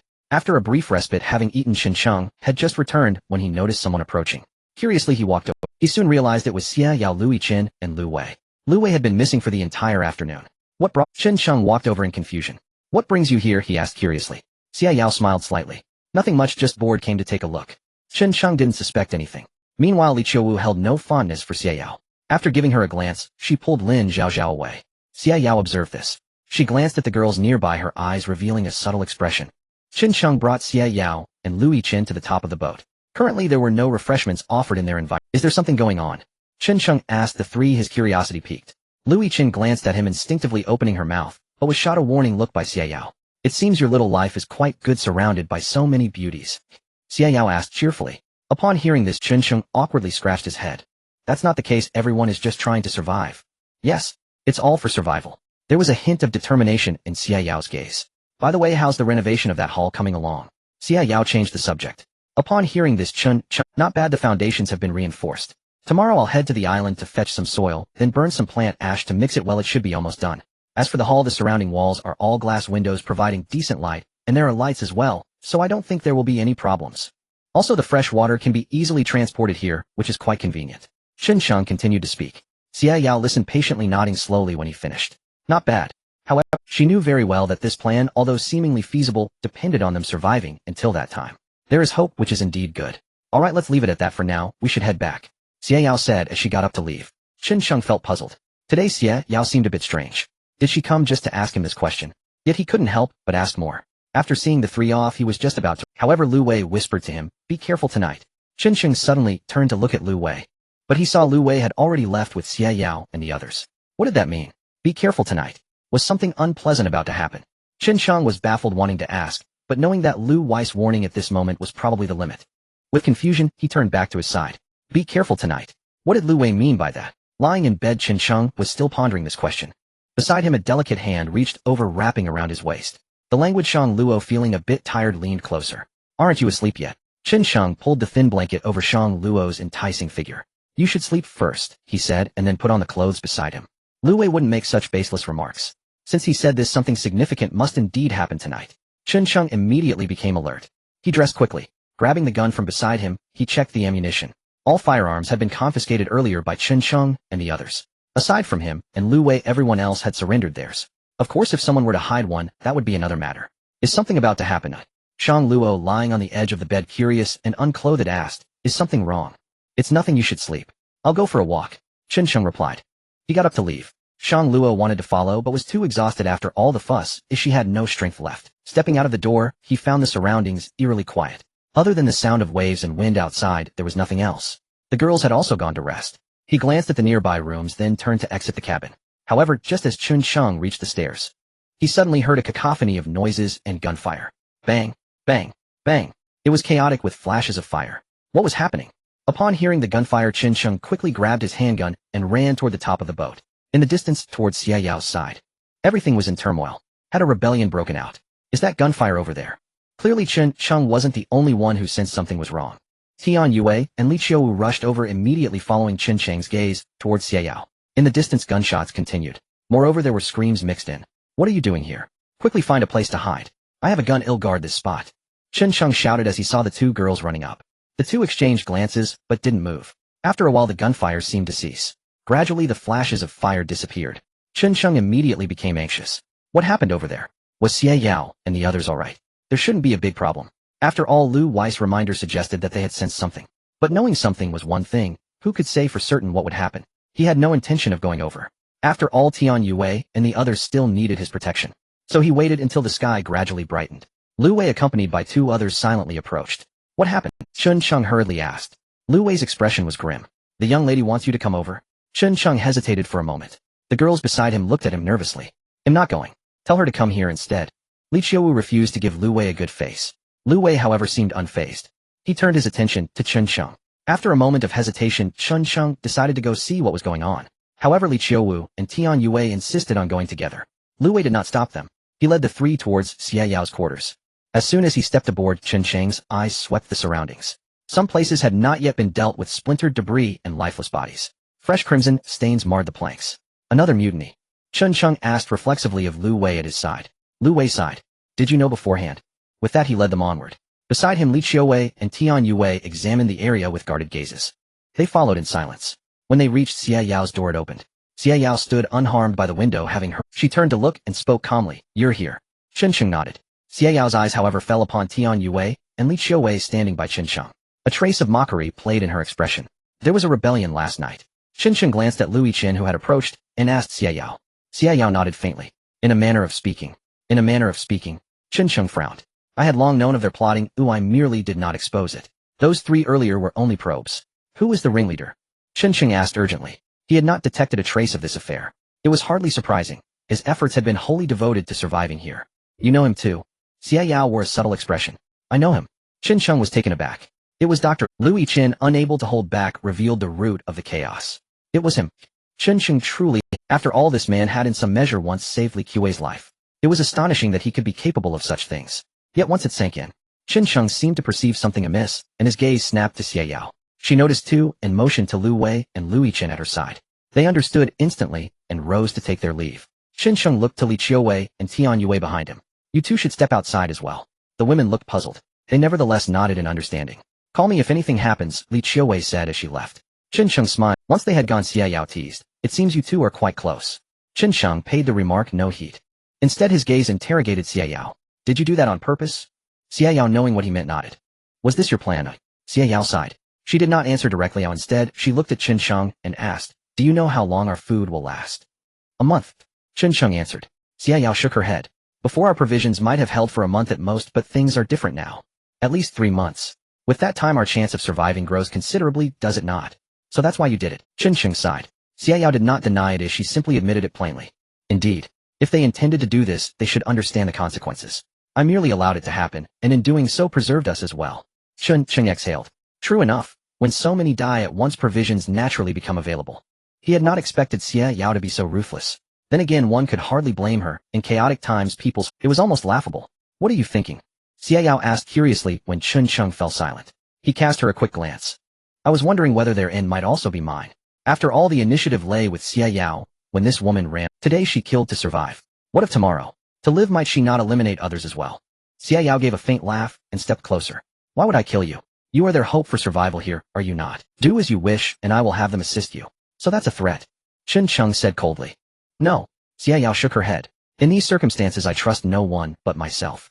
Chen Sheng, he removed the gun from his person and set it on the table, a small gesture meant to give Xie Yao some reassurance. Seeing him lay his weapon down, Xie Yao nodded with satisfaction. He could go nowhere now. To leave was to court death. For the moment, he had to yield to her domineering will. As for taking her down, who could say whether this madwoman had contingency plans? If provoked, she was by no means the hall over there was largely untouched. I imagine they know that even if they seized this place, the hall would remain a refuge. So focus on what you must do. Chen Sheng said nothing. He did not know what to say. Perhaps before he had worked for Xie Yao for the generous pay. Now it was only about surviving. He turned and walked away. Watching his retreating figure, a flicker of hesitation crossed Xie Yao's face. She stared out at the gray sky. Are you all right? Li Qiuwei rushed over the moment she saw Chen Sheng come out on. I'm fine, Chen Sheng said with a faint smile and a nod. He then fixed his gaze on Lu Wei. How many of you? Lu Wei sighed. On our team 4 have not been turned. The young mistress has 6 plus the cook. In other words, more than 20 had died in an instant. For a moment, he did not know what to say to Xie Yao. All right. Clear this area today, and we'll discuss the rest tomorrow.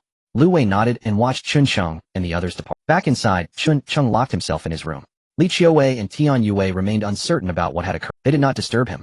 After about 2 hours, Chen Sheng emerged, but he did not go elsewhere. Instead, he walked straight to the room where Qian Yiling was confined. In those 2 hours, he had conceived no foolproof means of saving himself, yet he was not without contingency. On entering, he saw Qian Yiling seated cross-legged on the bed. Hearing the door, she opened her eyes and looked. With Li Qiuwei present, they had not kept strict guard over Qian Yiling. They only constrained her freedom. Naturally, Qian Yiling had learned of the events outside from Lisha and Zui Yi. Given the current situation, going out would be suicide, so she remained quiet. Do you need something? Qian Yiling had little goodwill toward Chen Sheng. She asked coldly. Chen Sheng regarded her and approached slowly. I wanted to discuss something with you. What do you say? Are you asking a favor of me? Qian Yiling sneered. Chen Sheng rolled his eyes. Huh. As Qian Yiling stepped out of the room, Shang Luo was startled and quickly hid behind Li Qiuwei, glaring seriously at the other party. Who she and who you wore vigilant expressions as if they were ready to charge forward at any moment. Tian Yuwei's gaze was filled with confusion and contemplation. Su Qiaoyan seemed unconcerned, wearing a faint smile. Li Qiuwei glanced at Qian Yiling without saying a word. As for Zoe and Lisa, they stood at a distance, not daring to approach. This woman was too dangerous. Back then they had fallen for her tricks. She. Shang Luo stammered as he looked at Chen Sheng. Chen Sheng waved his hand, still yet to speak. Meanwhile, Qian Yiling showed a hint of smugness. Can't you tell? I'm free now? Huh. Alright. Shang Luo turned his gaze to Qin Sheng. It's fine, I've already talked to her. In this situation, going back would be death. She is now considered half one of us. Li Qiuwei seemed to understand something. We'll listen to you. Qin Sheng nodded, and then suggested everyone disperse to tend to their own matters. In fact, regarding the situation, there wasn't much to do. They could only handle what was within their capabilities. Lu Wei came over. It's cleaned up. Shall we go take a look? Qin Sheng nodded and followed Lu Wei. The situation here was not too dire. After Lu Wei and the others cleaned up, aside from some broken windows and doors, everything else was manageable. Qin Sheng was most concerned about the hall's condition. Seeing that this area had not suffered damage, he breathed a sigh of relief. Alright then. You gather some people, and come with me to the island to transport soil back. Sure. The young lady said to follow your arrangements. Lu Wei replied with a smile. Regarding this matter, arguing over who was right or wrong became meaningless. Surviving was the most crucial. Qin Sheng did not respond. At present, he had no particular feelings towards Xie Yao. Anyway, given the current situation, he had no other options. Thus everyone took their belongings and went to the island. Lu Wei led two others to start digging, while the others filled buckets repeatedly to transport to the ship. Qin Sheng gathered all the dried grass and weeds nearby and piled them up, using the dried kindling from before he attempted to burn the plant ashes. Under the flames, even freshly cut wild grass ignited quickly. This was not an issue. They were busy, and only then did Qin Sheng and the others gather their things and return. Upon reaching the hall, he glanced at the day's achievements. The soil was piled into a small mound. A rough look revealed that the current amount was still insufficient. The hall's area was not small. To cover it completely and have some thickness would take more time. Having stayed up late the previous night and worked all day today, he felt drowsy. After returning here, he ate and directly laid down to sleep. The next day continued. However, Qin Sheng did not go to the island this time. Instead, he spread the transported soil evenly across the ground in the hall. He left about 20 centimeters of depth, not too much. He was also concerned about the deck's load-bearing capacity. Today the women began to help as well. They were responsible for transporting some fresh water back. The fresh water here had been tested previously. It was indeed drinkable, so it should also be fine for planting. Qin Sheng transplanted the sweet potatoes from that previous. Over the past few days, the sweet potatoes had started to grow vines. However, it was far from the time to cut the vines for planting. He planted the sweet potatoes in the area with the most abundant light. He sprinkled some plant ashes and a certain mixed liquid on the bottom. After doing all this, he just waited for the sweet potatoes to grow slowly for transplantation. As for whether they could last until maturity, who knew? The sky remained gloomy and the plants on the island were beginning to die little by little. How long this situation would last was unclear. It might be months or years. All they could do was to try their best to save themselves. After planting the sweet potatoes, the entire hall was basically covered with soil. Qin Sheng glanced around and instructed Lu Wei and the others to densely insert the previously collected cassava branches into the soil. He sprinkled plant ashes and watered them. As for the current situation, first, the food supply was still manageable, with Xie Yao handling things like this. For the time being, there was still enough food. Previously, they had cut down all the sago and fruit trees before they died. They could last for a while. However, over time, naturally, options would be exhausted. Secondly, the situation regarding fuel was not very optimistic. Although it was only used for electricity, it was uncertain whether it could last until the sweet potatoes matured or until the sun reappeared in the sky. The deserted island in the apocalypse had become significantly more challenging than before. All hope could only be pinned. After everything was settled, time quickly slipped into the night. The hall was lit, providing these plants with precious light. It had to be said, Xie Yao was a person of great determination. Under her operation, the others lost their previous small worries and focused solely on how to survive. Everyone was almost too busy to rest. Time flew by, and a week passed. Qin Sheng squatted in the hall watching the sweet potato vines slowly grow, feeling immensely pleased. Given the current situation, it at least proved that his direction was not wrong. Some cassava had died, but they were quickly replaced by new ones. Some were also slowly sprouting tender green branches. However, a week had passed, and the sky remained as gloomy as ever, showing no signs of weakening. This should be the first month since the disaster broke out. What was the situation outside now? Were there still people alive? Or was it that all of human society had already headed towards extinction? It was quite amusing. A plane crash had led to such a... Should one say they were lucky or unfortunate? Qin Sheng, come out and take a look. At the door, Shang Luo's voice rang out. What's wrong? Qin Sheng was somewhat puzzled as he got up and walked over. Upon reaching the door, he followed Shang Luo's pointed finger to the sky and was instantly taken aback. Amidst the thick clouds, a glimmer of light shone through a gap, but it did not reach their area. That light was vibrant, as if reborn, radiating a dazzling aura that looked incredibly pure. Was this gloomy sky about to end? At that moment, a thunderclap suddenly echoed in the sky. Boom! The long-lost roar stunned Qin Sheng. The dark clouds that had been brewing for a long time finally could not bear their weight and began to release rain. However, this rainwater carried a hint of black, eerily resembling the apocalypse. Quick! Get them to hide, and don't let them get soaked by this rain. Qin Sheng shouted urgently. In fact, there was no need for him to say anything. Everyone understood, as they had learned from past experiences. After the thunder, they quickly hid. Splash. The torrential rain poured down, washing over the entire world. The rain came quickly and left just as swiftly. After the rain, people stared at the boat, which was mixed with black rainwater, momentarily at a loss. However, what excited them even more was that this rain had given everyone a glimmer of hope. Is that sunlight? Li Qiuwei, standing beside Chunsheng, could hardly believe her eyes. It seemed as if the sky had been pierced by a hole. Sunlight broke through the clouds, creating a phenomenon similar to the Tyndall effect. After so long, they finally saw a ray of hope. Not only Chunsheng and his companions noticed this situation. Lu Wei and others on the nearby boat also discovered it, as Xie Yao led Lu Yichen out. Everyone looked up in that direction. That beam of light seemed to illuminate the darkness that had oppressed them for so long. They needed to clean the boat to prevent pollution from spreading. Once everything was cleaned up, the women gradually came out to stretch. Although the sky was not completely clear, wasn't that beam of light also a sign of hope? Suddenly, everyone's enthusiasm was stirred up. Chunsheng approached Xie Yao. This rain had come at just the right time, giving them the courage to continue fighting against the heavens. What do you think? As she entered the room, Xie Yao, standing by the window gazing at the distant light, asked without turning around. Lu Yichen stood quietly beside her, acting as a considerate little secretary. After this rain, there should be more to come. Since this light is shining through the clouds, it seems that nature is also self-purifying, though it will take time. Xie Yao nodded. Don't worry about anything else, just take care of the plantation. I heard from Lu Wei that the yields of sweet potatoes and cassava are quite large, so there shouldn't be any problems, right? Yes. Chunsheng didn't want to dampen the mood, but had to mention time. Although our food can last for 2 months, sweet potatoes cannot be harvested in 2 months, and cassava takes 7 to 8 months. We don't have enough time. Xie Yao frowned slightly upon hearing this. Did they have to continue killing more people? But they had already killed those who needed to be killed. Who else could they kill? I understand, you can leave now. Xie Yao dismissed him directly, and Chunsheng did not ask further. Qian Yiling was his backup plan, and he truly hoped he wouldn't have to use it. Xie Yao understood the current situation, and he understood it too. Lu Wei and their loyal followers could not be touched, especially since they were her only source of protection. The 5 members of the advisory department were the only connection to the outside, so they couldn't be touched either. Who else was left? It was just Chunsheng's group of women. Did he really want to risk a total breakdown? Chunsheng truly did not want that. Reluctantly, he had to focus all his thoughts on the plantation. Half a month passed in the blink of an eye. On this day, the plantation was bustling with activity, as it was time to plant the sweet potatoes. A single sweet potato had a limited number of vines that could be transplanted. But having some is better than having none. The cassava was slowly growing, giving them hope for survival. In this half-month, there were 2 more rains.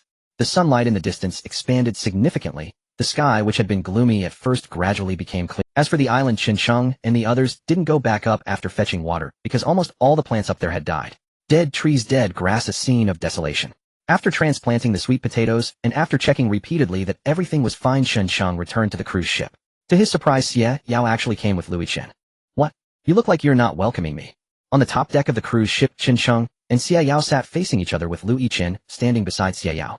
On Chunsheng's side, Li Qiuwei guarded him. He had never had a good impression of Xie Yao, especially since the way she looked at them was like a favorite toy being snatched away. She looked much more comfortable than Lu Yichen. Of course not. Chunsheng smiled and shook his head. Below, Zoe and Lisa brought over a pot of water and poured them each a cup. Is it that you won't or you don't dare? Xie Yao didn't drink, but instead stared at Chunsheng.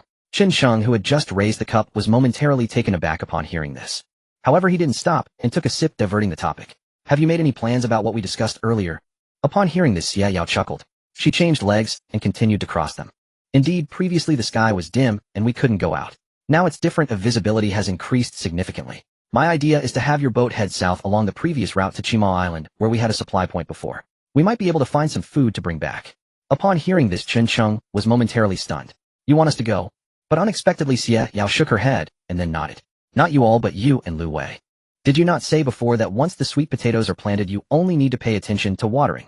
I think it shouldn't be a big problem. My boat shouldn't be moved since there is fresh water available here, while your boat can set off. Of course. Xie Yao paused as she spoke. I also came to ask for your opinion. If you don't agree, just pretend I never said anything.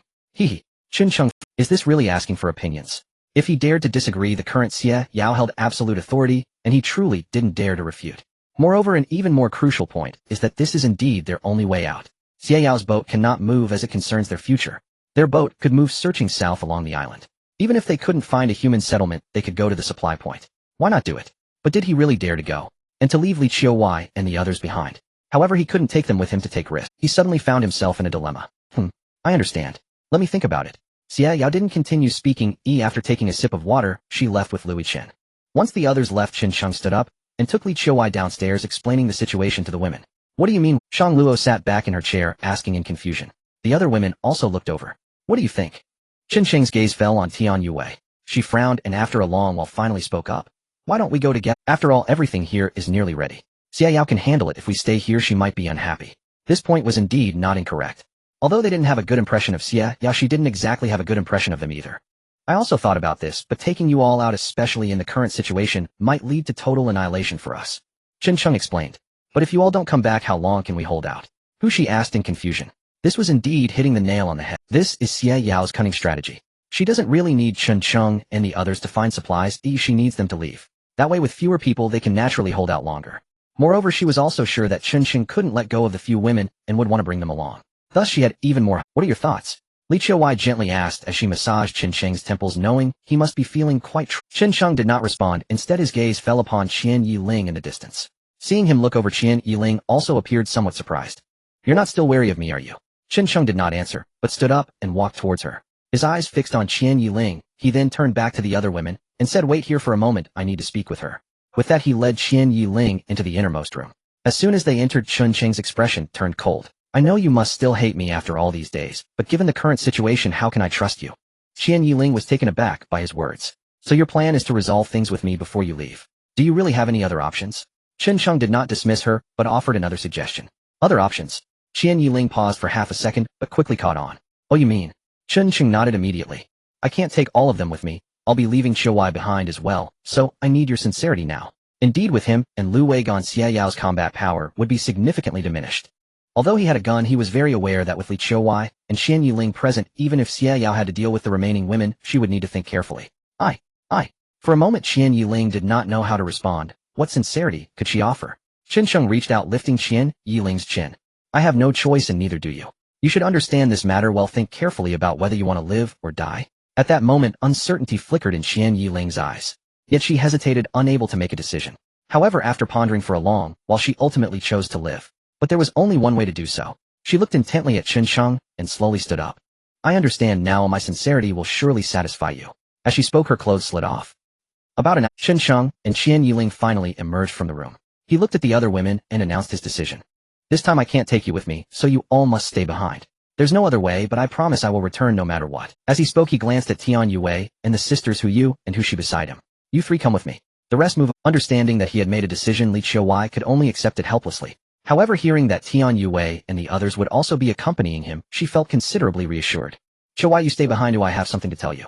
Seeing everyone leave to pack, Chen Cheng called out to Li Qiuwei. The two immediately went to the top of the cruise ship. Do you remember everything I said? Chen Cheng mentioned many precautions as if arranging matters for the end. Li Kaiwei's eyes were slightly red, yet she could only respond one by one. Indeed, this was Chen Cheng's optimal solution, and he himself could not leave. Moreover, his daughter was still here. I understand now. After arranging all this, Chen Cheng went to Xia Yao's side to present his thoughts. Upon hearing his words, Xia Yao was indeed somewhat surprised. She had not expected that Chen Cheng would leave the other women behind, and of course, she was pleased with this outcome. Alright, I have no objections. As she spoke, her gaze fell upon Lu Yiqin, standing nearby. By the way, for this mission, Lu Yiqin will accompany you.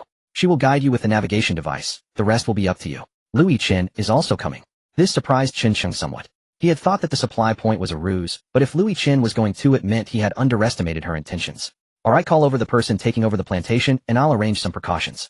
Also have Lu Wei and the others move the necessary supplies over. I've already instructed them to start moving. Xia Yao nodded. Chen Cheng then planned to leave. Just then, however, Xia Yao suddenly called out to him. Chen Cheng turned back in confusion to look at Xia Yao. Yet she averted her gaze slightly. Forget it, be safe. Chen Cheng felt somewhat baffled and left promptly. Soon the cruise ship belonging to Chen Cheng's side was all packed up and the other women had moved over except for Tian Yue and the Hu sisters who were to follow along. Lu Wei also brought over some food and fresh water. In the end, only 2 people were left behind. This meant that there were only 7 people going out this time. Lu Yiqin was an unexpected addition, but Xia Yao might not be without ulterior motives regarding Chen Cheng and Lu Wei. Under the night sky, Chen Cheng, drenched in sweat, looked helplessly at Li Qiuwei beside him. Do you have to work so hard? It's not like we won't be coming back. Li Qiuwei rested her head on Chen Cheng's chest, drawing circles with her hand. I just feel that Xia Yao has no good intentions, and you won't let me follow. Aren't you afraid of causing casualties? Chen Cheng felt somewhat speechless. Li Qiuwei smiled slightly, stroking her. If it comes to that, he might just be my hope. Chen Cheng, helpless, could only sigh. He picked up the clothes beside him and turned to leave the room. Tonight there were others who needed comfort, not just Lu Ruan. The next morning Chen Sheng stood on the cruise ship yawning, his eyes dark and legs trembling, yet he managed to perk himself up. Remember what I told you, wait for my return. The women led by Li Qiuwei stood at the ship's rail, their eyes reddened. As for Xia Yao, for some reason, she also seemed a bit moved. But upon seeing Chen Sheng leave, Li Qiuwei and Xian Yuling behind, a wry smile crept onto her lips. How did it come to this between them? The cruise ship slowly departed, heading off into the dim sky, eventually disappearing. Shang Luo's eyes were red from crying. Wu Chunqing's departure left her feeling lost without a pillar of support. Meanwhile, on the cruise ship, Chen Sheng yawned and called Lu Wei over. I'll keep an eye on the direction. If anything happens, call me. I'm going to catch up on some sleep. Lu Wei understood the hint. You brat, don't neglect your health. Remember, revolution requires resources. Chen Sheng waved his hand. Returning to the cabin below, he slept until the afternoon. Only then did he reluctantly crawl out of the tender embrace of the Hu sisters. Afterward, he arrived at the control room. How far are we now? How much distance left? Upon entering, he saw Lu Wei and Lui Chen, as well as Tian Yue, whom he had deliberately left behind. Oof. The busy man has finally decided to wake up. Lui Chen pouted and rolled her eyes. Chen Sheng simply smiled back. With a sound of slap, he gave Lui Chen a light smack on the rear. Though it wasn't hard, the sudden action startled Lui Chen, causing her to hurriedly dodge aside. I'm the commander for this operation. Oh, dare to mock me, and I'll make your rear bloom. Lu Wei chuckled lightly. We still have some distance to go. It won't be that quick, and the sea is relatively calm now, so there shouldn't be any major issues. Hearing this, Chen Sheng understood and nodded. Supervisor, does your young mistress have any further instructions? Chen Sheng smiled slightly and turned his head toward Lui Chen. He knew full well that Xia Yao had not dispatched him merely to guide them or scout supply depots. After all, the supply depots were already garrisoned by Xia family personnel. To request supplies at this critical, who could guarantee that amid this apocalyptic chaos anyone would still heed the Xia family's authority? Why should they endure hardship guarding these depots when they themselves could survive in relative comfort? What would they eat if they handed over food and water? You suggest bringing them back with us? He scoffed. That's wishful thinking. These people are unpredictable variables. No one dares bring them aboard. And they certainly won't consent. Why risk their lives for the Xia family when they could remain secure at their stronghold, well provisioned and untroubled? Had those two mutinies aboard ship truly been mere coincidences? So now you remember I'm the supervisor. Lui Chen pouted as though grievously wronged. Even Tian Yue beside her couldn't suppress a smile. Let's discuss the matter, or tonight I'll come find you myself. With Lui Chen, Chen Sheng knew while her tongue was unguarded, and this threat proved effective. The young mistress instructed, if securing supplies proves impossible, we may scout nearby cities instead, and gather intelligence on conditions beyond our island. Ah, that was the crux. No one wished to be entombed forever on that desolate isle. Chen Sheng fell silent, deep in thought, but offered no direct reply. Instead, he passed the group and ascended the spiral staircase to the cruise ship's upper deck. The sky had brightened considerably. Even without floodlights, visibility ahead was clear. Once clear of the island's magnetic interference, they regained bearings. Heading steadily southward, they confirmed the existence of two coastal city islands. But would landing there truly be wise? Strangely, the ocean surface appeared unnaturally calm in this apocalypse. Yet on the third day after departure, another violent tempest struck. This time, however, the rain had lightened considerably, nearly regaining its natural hue, though it still carried an indescribable acrid odor. Fortunately, the vessel weathered the storm intact, emerging battered but unbroken. Beyond the gale's fury, they found themselves before their first destination, the island city of Weifu Port. Chen Sheng ultimately chose to approach the island to assess conditions firsthand. He too needed answers. The cruise ship glided forward slowly, soon anchoring just offshore from the port. Standing at the bow, Chen Sheng raised his binoculars toward the harbor, yet distant haze obscured details. With a sigh, he signaled Lu Wei to inch closer. The dim harbor lay deserted, desolate, and silent. Few vessels remained docked, and those that did were shattered, oozing black viscous stains across their hulls. Move nearer, Chen Sheng called out again. Through the bridge window, Lu Wei nodded. As distance narrowed, the harbor's grim reality finally resolved before him. Shops lining the waterfront stood gutted, doors and windows, smashed facades crumbling. Most startling of all, figures peered cautiously from upper floors of several buildings, as if having just spotted the ship. Others sprinted from shadowed alleys, shouting frantically toward the cruise liner. Some even reached the wharf itself. These survivors seemed bizarrely clad, entire bodies swathed in plastic sheeting, some wearing motorcycle helmets. What are they saying? Chen Sheng turned to Lui Chen. Lui Chen listened intently, brow furrowing. They appear to mistake us for government rescue teams, begging us to take— Oh, Chen Sheng replied dismissively, then ordered Lu Wei not to draw closer, but instead retrieved a loudspeaker from behind the bridge. He'd spotted it earlier in Xia Yao's warehouse, used frequently to coordinate labor, and had brought it along. Take this and announce clearly, we are not government personnel, we've arrived from elsewhere. Tell them to send their leader here. I have questions for him. Lui Chen nodded, climbed onto the upper deck, and began broadcasting the message through the speaker. Moments later, a middle-aged man emerged from the crowd, flanked by supporters, eyes alight with desperate hope. Chen Sheng glanced sideways at the two men Lu Wei had brought along. Shan Mao Hosher, take the skiff and retrieve him. At once both men grasped rifles and acknowledged with firm. Chen Sheng had already returned their weapons upon disembarking. Swiftly the skiff approached the dock while Lu Yichen continued relaying updates from the deck. Upon hearing they weren't government rescuers, panic erupted, until the sight of two armed men in the skiff swiftly quelled the unrest. After all, if they weren't official, chaos would mean certain death by stray gunfire. The man boarded the skiff and departed immediately. Within minutes, he stood aboard the cruise ship.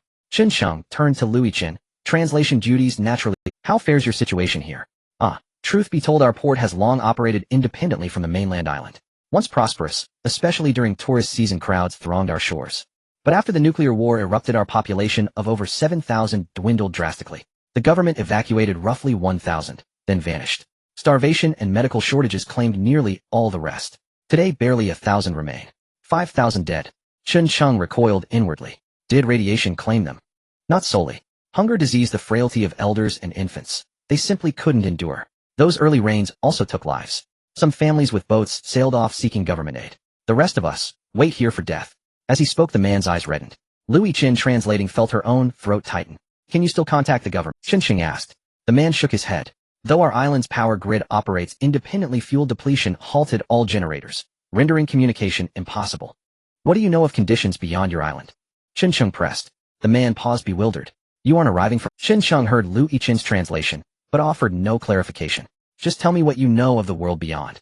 The man nodded slowly. After the war erupted, everything collapsed. Nowhere on Earth remained safe. Food and freshwater scarcity plague every corner. Yet once, when officials evacuated elite families, I overheard a fragment of conversation. What was it? Though hostilities have temporarily ceased, survival-driven riots erupt everywhere. Major urban centers lie in ruins, and under perpetual gloom, most factions fight alone. If you venture inland, proceed with utmost caution.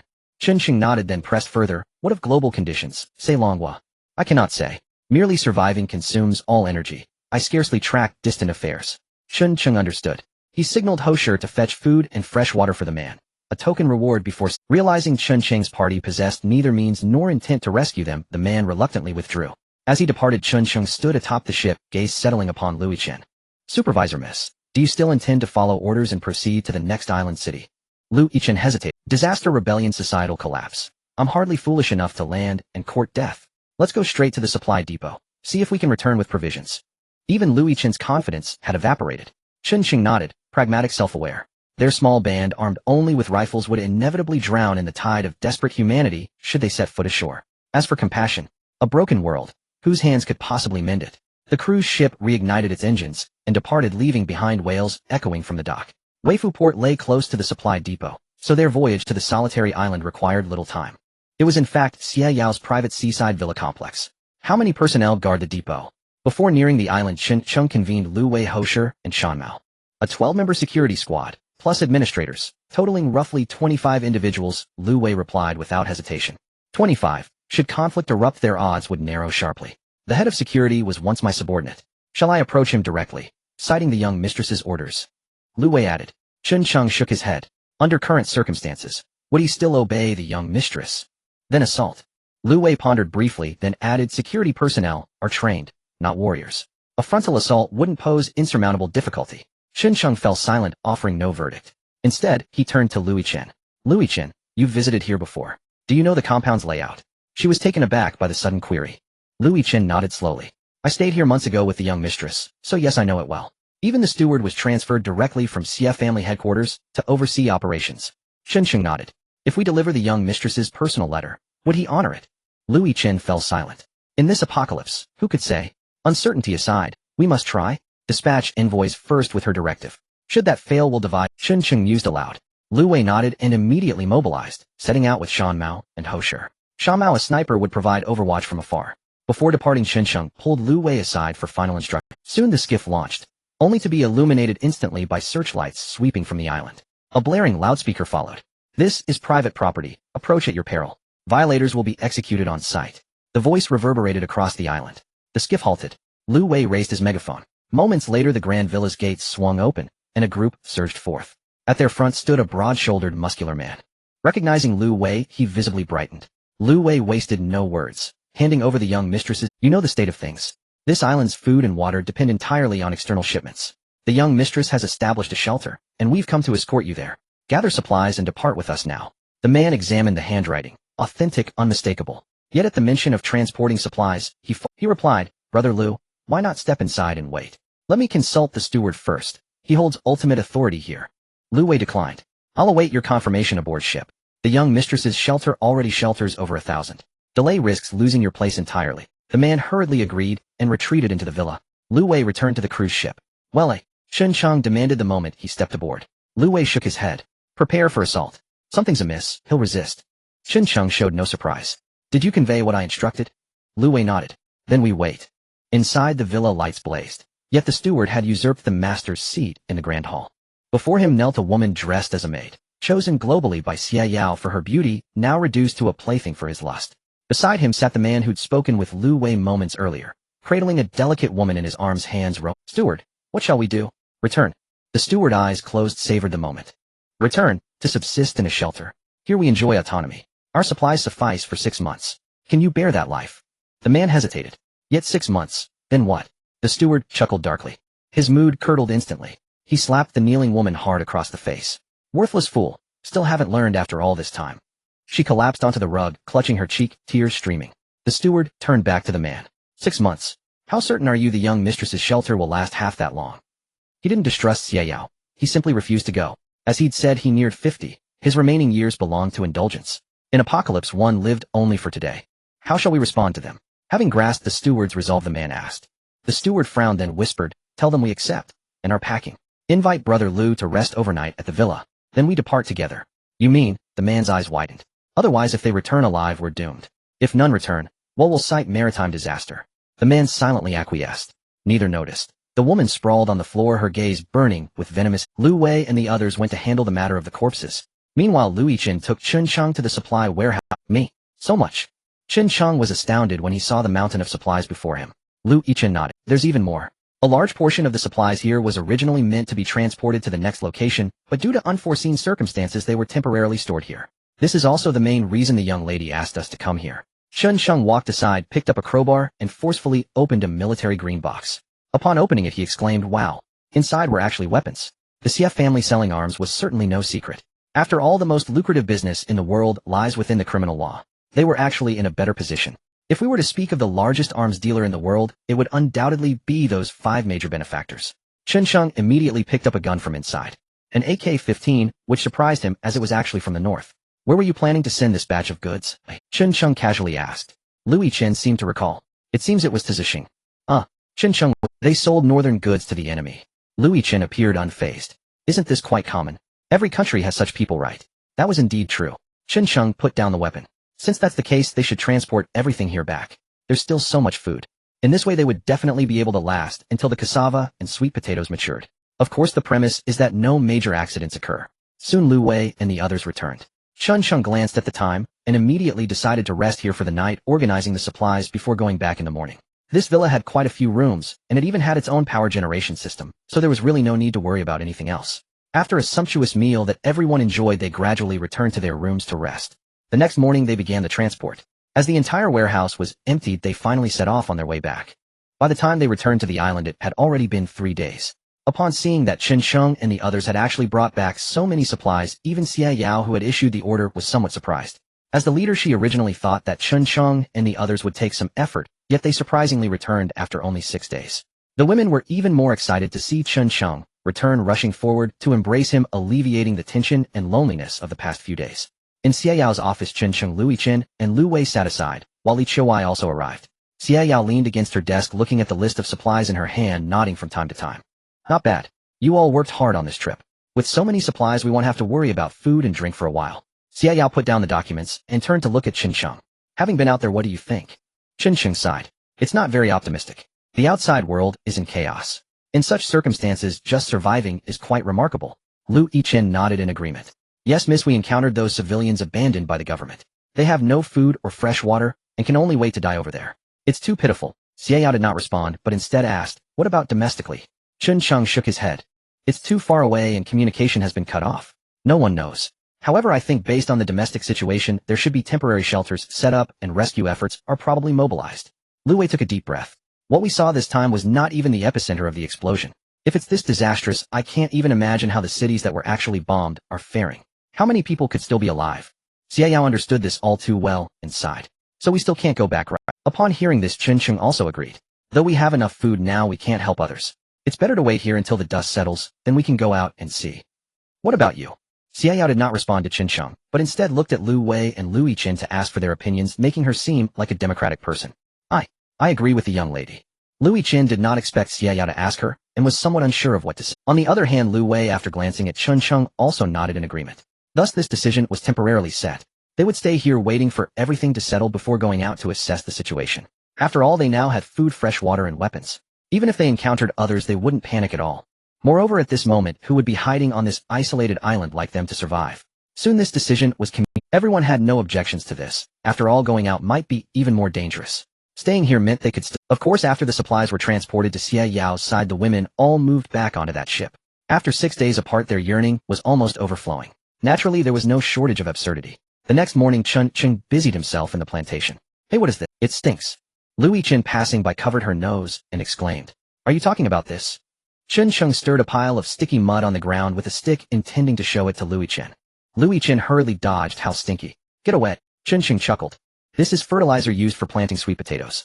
I went with Lu Wei this morning to gather the ash from the burned grass and trees on the island, and added a bit of artificial fertilizer. Artificial fertilizer. Lu Yichen instantly knew what it was, and felt a bit nauseous. You go on, I need to leave. After saying that, she quickly fled the scene. Chen Cheng was left helpless. There was no other choice, as they had no real fertilizer, and could only resort to this. Once done, it still needed to ferment. Chen Cheng took some previous film, and covered it. After some time, it could be used. The sweet potatoes sprinkled with fertilizer should yield a much larger harvest, right? After handling this, Chen Cheng checked the growth of the sweet potatoes and cassava in the area, and seeing no issues, finally let out a sigh of relief. Although they now had food, they couldn't stop there. After all, no one could guarantee how long they would stay here. A month, 10 months, anything was possible. Ensuring a steady supply of food was key to survival. They couldn't just sit and wait for their resources to dwindle. No matter what, they needed to leave themselves an escape route. Even if it was a difficult path, someone still had to walk it. On this day, the thunder in the sky roared once more, and heavy rain fell again. Chen Cheng hid in the driver's seat, gazing at the sky outside, his eyes filled with anticipation. The reason was simple. This was not the first rain of the month. They had returned for a month now, and it had rained 4 or 5. Moreover, with each downpour, the dark clouds in the sky faded a little. By now, they were almost completely dispersed. The earlier black rain had long since vanished, replaced by what appeared to be perfectly normal rainwater. However, no one dared to be certain, and no one attempted to find out. How is it? Chen Cheng called out to Tian Yue in the distance. Almost done. Tian Yue had a basin in front of her, collecting the rainwater flowing from the roof. In no time, the basin was filled with fresh water. Don't move, it's full now. Well, wait until the rain stops to discuss it further, Chen Cheng shouted. Tian Yue nodded in understanding. Soon after, the rain stopped. Then the long-absent sun surprisingly broke through the clouds with a faint light.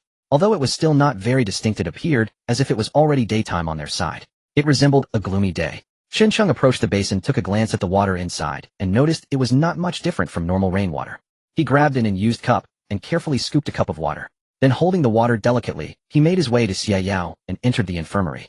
Since the doctor had died, the infirmary had almost come to a standstill, although occasionally Shang Luo would come to check on things. Shang Luo, the water is here, can you test it? Upon entering the infirmary, Chen Cheng called out to Shang Luo. Shang Luo looked at the water with a hint of resignation. Brother Chen, I told you, under the current conditions we can only check the water quality, we cannot measure radiation here. Chen Cheng naturally understood. I just want to compare the water quality with what we had before and with our regular water. If it's decreasing, wouldn't that indicate that nature is gradually purifying everything? Shang Luo nodded in understanding. Wearing gloves, she took the fresh water and began testing it. Before long, she came out holding 3 sheets of paper. Brother Chen, take a look. This one shows the values of our regular drinking water. This one is from a week ago, and this last one is from just now. Chen Cheng stared at the various symbols on the papers, feeling a bit bewildered. Can you explain? Shang Luo nodded. As for the radiation situation, it's unclear, but from the current data, the water quality is indeed slowly purifying. Perhaps in some time it will be fine again. Science must be rigorous. Hearing Shang Luo's words, Chen Cheng quickly stopped her from spiraling into wild ideas. Shang Luo, upon hearing this, lowered her head a bit shyly.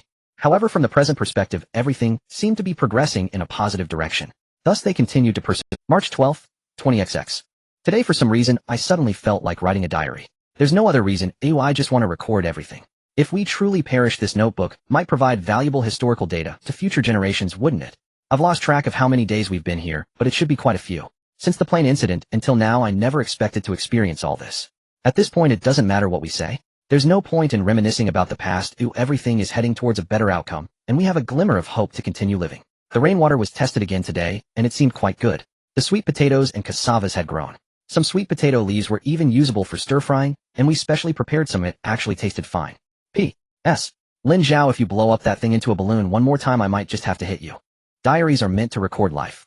I've been writing sporadically. After all, there's not much to do in a day. I can't just write about the things that happened last night with the sisters, right? If future generations see it, they might just envy me. Today I dug into a pile of sweet potatoes, and sure enough the ones we fertilized grew quite well. I saw that some sweet potatoes were already as big as my pinky finger. At this rate it shouldn't take more than 2 months to harvest. As for the cassava, I didn't check it. That thing has a long maturation period, and is clearly not suitable. By the way, it seems Xie Yao got her period today. I don't know if it's because we've been here too long, but I feel her resentment is. Do we need to ease that somehow? P.S. Lin Zhao, this is the last time. If you keep messing around I might just have to give you a little brother. April 11th, 20XX. Picking up the pen again, I find I don't know what to write. Today feels a bit different. Because we were so idle, I went to the island and brought back some wood. After 4 days of effort, I managed to make a set of mahjong. They went crazy. Those who knew how to play mahjong quickly gathered around a table and started playing. I became an outsider. As for the stakes, I was too embarrassed to mention that it was me. A non-player had somehow ended up at their gambling table. Today I don't know how Xie Yao found out we had mahjong, but however, it seems she didn't have any stakes, so the fun was lacking for the girls while playing with her. Later Li Qiwei joined in, and the atmosphere seemed to become more intense, nearly scaring Shang Luo into not playing her cards, but I eventually stepped in. P.S. After playing cards it seems Xie Yao is not so resentful anymore, but her luck at cards is indeed not great as she lost, and tried to blame Louis Chen. April 12th, 20XX. Playing cards. April 13th, 20XX. Playing cards. April 14th, 20XX. Playing cards. April 15th, 20XX. Playing cards. Qin, you can't keep being so downcast. What about survival? I vow again that Chun will have nothing to do with gambling and drugs. Even if the girls use their clothes as stakes, I will not participate again. Got it. Heaven above. April 16th, 20XX. Playing cards. April 27th, 20XX. Time has changed. It rained again today, and I tested it. It seemed fine. I also dug out a few wild plants in the sweet potato field today, and watered them with this water, wanting to see if they would die. I'm just bored and doing an experiment. As for the girls, they seem to have lost interest in playing cards, so I made a deck of cards and some chess for them to pass the time. P.S. Something amusing happened today. Board Tian Yue actually suggested that Lin Zhao, now that she's grown up, shouldn't keep playing around. She proposed that the girls combine their strengths to teach Lin Zhao. Li Qiwei readily agreed. It's not that the time hasn't come yet. The heavens spare no one. Lin Zhao, you have your day now. Oh, thanks to you, you might just have a little brother. May 17th, 20XX. Today is special. To keep it simple, I discovered that the plants on the island actually show signs of revival, and I took Lu Wei and the others to take a look. Indeed, some trees that had previously withered were sprouting tender shoots. Also, the plants I had watered before had not died. This is truly something to celebrate. Because here we have initially met the conditions for human survival. Great, let's wait a little longer. Once it's fully confirmed, we can move to the island. P.S. Lin Zhao really struggles with reading. Her brain at this rate will make it hard for her to even roast sweet potatoes, let alone talk about going to university. Also, Li Qiwei is experiencing severe morning sickness and has some strange cravings like wanting to drink gasoline. One cannot help but acknowledge the unparalleled purifying power of nature. The vitality of plants is indeed tenacious. Even with just a hint of hope, they strive relentlessly. In early June, the situation on the island underwent a complete transformation. The previously withered land erupted with vibrant life following a heavy rain. Tender buds emerged from the soil, greedily absorbing the sunlight that filtered through the clouds. At that moment, the sky was no different from before. The expected nuclear winter did not come. It could be said that it had arrived, but that winter lasted only a brief moment. Shen stood at the edge of the ruined walls gazing around. He felt a rush of serenity. What should we say now? Since this place has recovered, should we stay or leave? Li Qiwei gently touched her abdomen, her face filled with affection as she asked. Chen Sheng had yet to reply. At that moment, Lu Wei emerged from the valley with a few others. As soon as he arrived, he eagerly said, "We figured out the situation inside. The vegetation has nearly all regrown, and we even encountered some animals." Indeed. Upon hearing this, Chen Sheng finally let out a sigh of relief. At that moment, Xie Yao and Louis Chen also arrived on the island. I didn't come up before, and now I realize just how vast this place is. Upon her arrival, Xie Yao exclaimed after a quick glance. Louis Chen curiously surveyed the surroundings. Lu Wei quickly went to report to Xie Yao about the exploration of the island. After hearing his report, Xie Yao turned her gaze towards Chen Sheng. "Chen Sheng, you mentioned something on the boat. What do you think?" Chen Sheng shielded his brow with his hand, glancing at the not-so-large sun in the sky. "I still hold to my previous idea. We can send people out to scout, but we need to keep some here. We have no idea what the situation is outside, and what if." Xie Yao understood. After a moment of contemplation, she slowly spoke, let's proceed, as you suggest, let's focus on building this place first. That way even if we find ourselves in a predicament outside we can return, which serves as a contingency plan. Indeed, Xia Yao chose the safest approach. Chun Qing looked around. Now that the island was habitable, they could not remain on the boat indefinitely. Moreover, since the plants had begun to grow, they could also attempt to plant some sweet potatoes. I think that's a good idea. Li Qiuwei rarely agreed with Xia Yao's suggestion. The other women also expressed their approval, and naturally Lu Wei and the others had no objections either. Thus Qin Sheng made a quick decision. After playing for a few months, it was time to get moving. Many trees on the island were still. Additionally, among the supplies they brought back were tools and chainsaws. Building houses would be a piece of cake. Soon under Chun Cheng's leadership, everyone began to take action. The first task was logging, naturally assigned to the men. Soon under Chun Cheng's leadership, everyone began to take action. The first task, meanwhile under Xia Yao's guidance, the others began processing and renovating the remaining farmland on the plains, as well as collecting the wild vegetables that were knee-high to use for roofing. Since a considerable number of people would be living there, the wooden houses they were building were not small. Fortunately, there were many hands. In just 10 days they nearly cleared all the trees from the back mountain. They even brought back quite a few from the opposite side. After retrieving the logs, Chun Cheng divided the team into two. One group would start building the house's foundation, while the other, led by Lu Wei, would cut the planks using the chainsaw. For the foundation, Chun Cheng opted for the most basic method. They dug holes in the ground to bury the logs. To prevent decay, he specially burned the bottoms of the logs to carbonize them. As each log was erected higher in the center and lower on the sides, a concave shape quickly formed on the ground. After doing this, Chun Cheng sent someone to cut down a considerable amount of bamboo from the previous location. After teaching some of the others how to weave straw roofs, he entrusted them with this task. He then continued building the framework of the house. After erecting the columns, it was time for the beams. To facilitate the fitting, Chun Cheng measured the spots where the beams would connect with the columns and sawed out slots. This way, when the beams were transported to the top, they could be directly fitted in place. However, simply relying on this fitting wouldn't suffice. There were long nails among the supplies which he retrieved and hammered in. The remaining beams were installed in the same manner. The only challenge lay in the joints where the two side houses connected with the central house. However, with the nails, it was merely a matter of taking a bit of time. Soon after another 5 days of work, the wooden house framework was finally completed. Next came the task of laying templates for the walls and roofing. Qin Sheng had previously assigned the roof construction to Tian Yue and the others. The women were determined to move into their new home as soon as possible, and many semi-finished roofs were being crafted in the open area outside. They only needed to place the roofs and secure them. Meanwhile, Lu Wei and his team continued sawing planks. After all, the more materials the better. With the framework completed, everyone took a day off. It wasn't due to being unbusy, but rather because it rained that day, making it impossible to work. The next day, they resumed work, planning to finish the roof first, so that they could work indoors even if it rained. After a day of bustling activity, and with so many helping hands, the roof was completed by the afternoon. To prevent the roof from being blown away by the sea breeze, Chun Cheng secured it with nails. This made it more sturdy and durable. After finishing the roof, the remaining tasks were much simpler. They only needed to carefully nail the planks to the reserved walls. For the ceiling inside the house, Chun Cheng decided to cover it all with planks for aesthetic purposes. As for the door, they hadn't found hinges yet, so he chose to create a hole above and below the reserved door frame. He found a wooden stick nailed on a plank, and after polishing both ends of the stick, he installed the door. After spending several more days on this, along with compacting all the soil on the floor of the wooden house and digging drainage ditches along the eaves, a 3-room wooden house appeared before everyone. The entire wooden house courtyard comprised 5 rooms. Of course, it was significantly fewer than on the boat. However, who said they couldn't continue building? With the experience from this success, and still having materials, constructing more wooden houses was no longer a daunting task. Thus, on the second day after the wooden house was completed, Qin Sheng and her group began to move in. Since they would be going out in the future, they had hardly touched the items on their cruise ship. Instead, they brought over the spare furniture from Xia Yao's side. Beds, sofas, and various living essentials were all transported over. Of course, Xia Yao and her group did not move in, as all their supplies remained on the ship. This place could not accommodate so many people. They still needed to build another courtyard like this one. Under the moonlight in a new house, Qin Sheng had a special situation, so he had his own room and a custom-made super large. Are you really planning to go out? Li Qiuwei gazed at Qin Sheng, her enchanting features illuminated by the orange light. Indeed, Qin Sheng and the others had brought the backup power system from the ship, which was solar-powered. Previously, it couldn't be used due to lack of sunlight, but now it was a blessing for them. Qin Sheng carefully pressed against Li Kaiwei's abdomen as if to listen to the baby's status with a loving smile. Qin Sheng carefully pressed against Li Kaiwei's abdomen as if to listen to the baby's status with a loving smile on his face. Then this time you'll take Qian Yaling with you. Li Qiuwei knew that Chun Sheng definitely wouldn't take her out, so she planned to make Qian Yaling his bodyguard. This. Chun Sheng hesitated. If she follows me while you're pregnant, what if? But Li Qiuwei shook her head. Now that there's more food, Xia Yao surely isn't concerned anymore. Besides, there are so many weapons here. After some time I'll train all of them. Self-defense shouldn't be a problem. Chen Qing thought about it as well. With Qian Yeling's uncertainty, having her with him was still a good idea. The others could stay. Alright, I'll listen to you. Chen Sheng smiled warmly.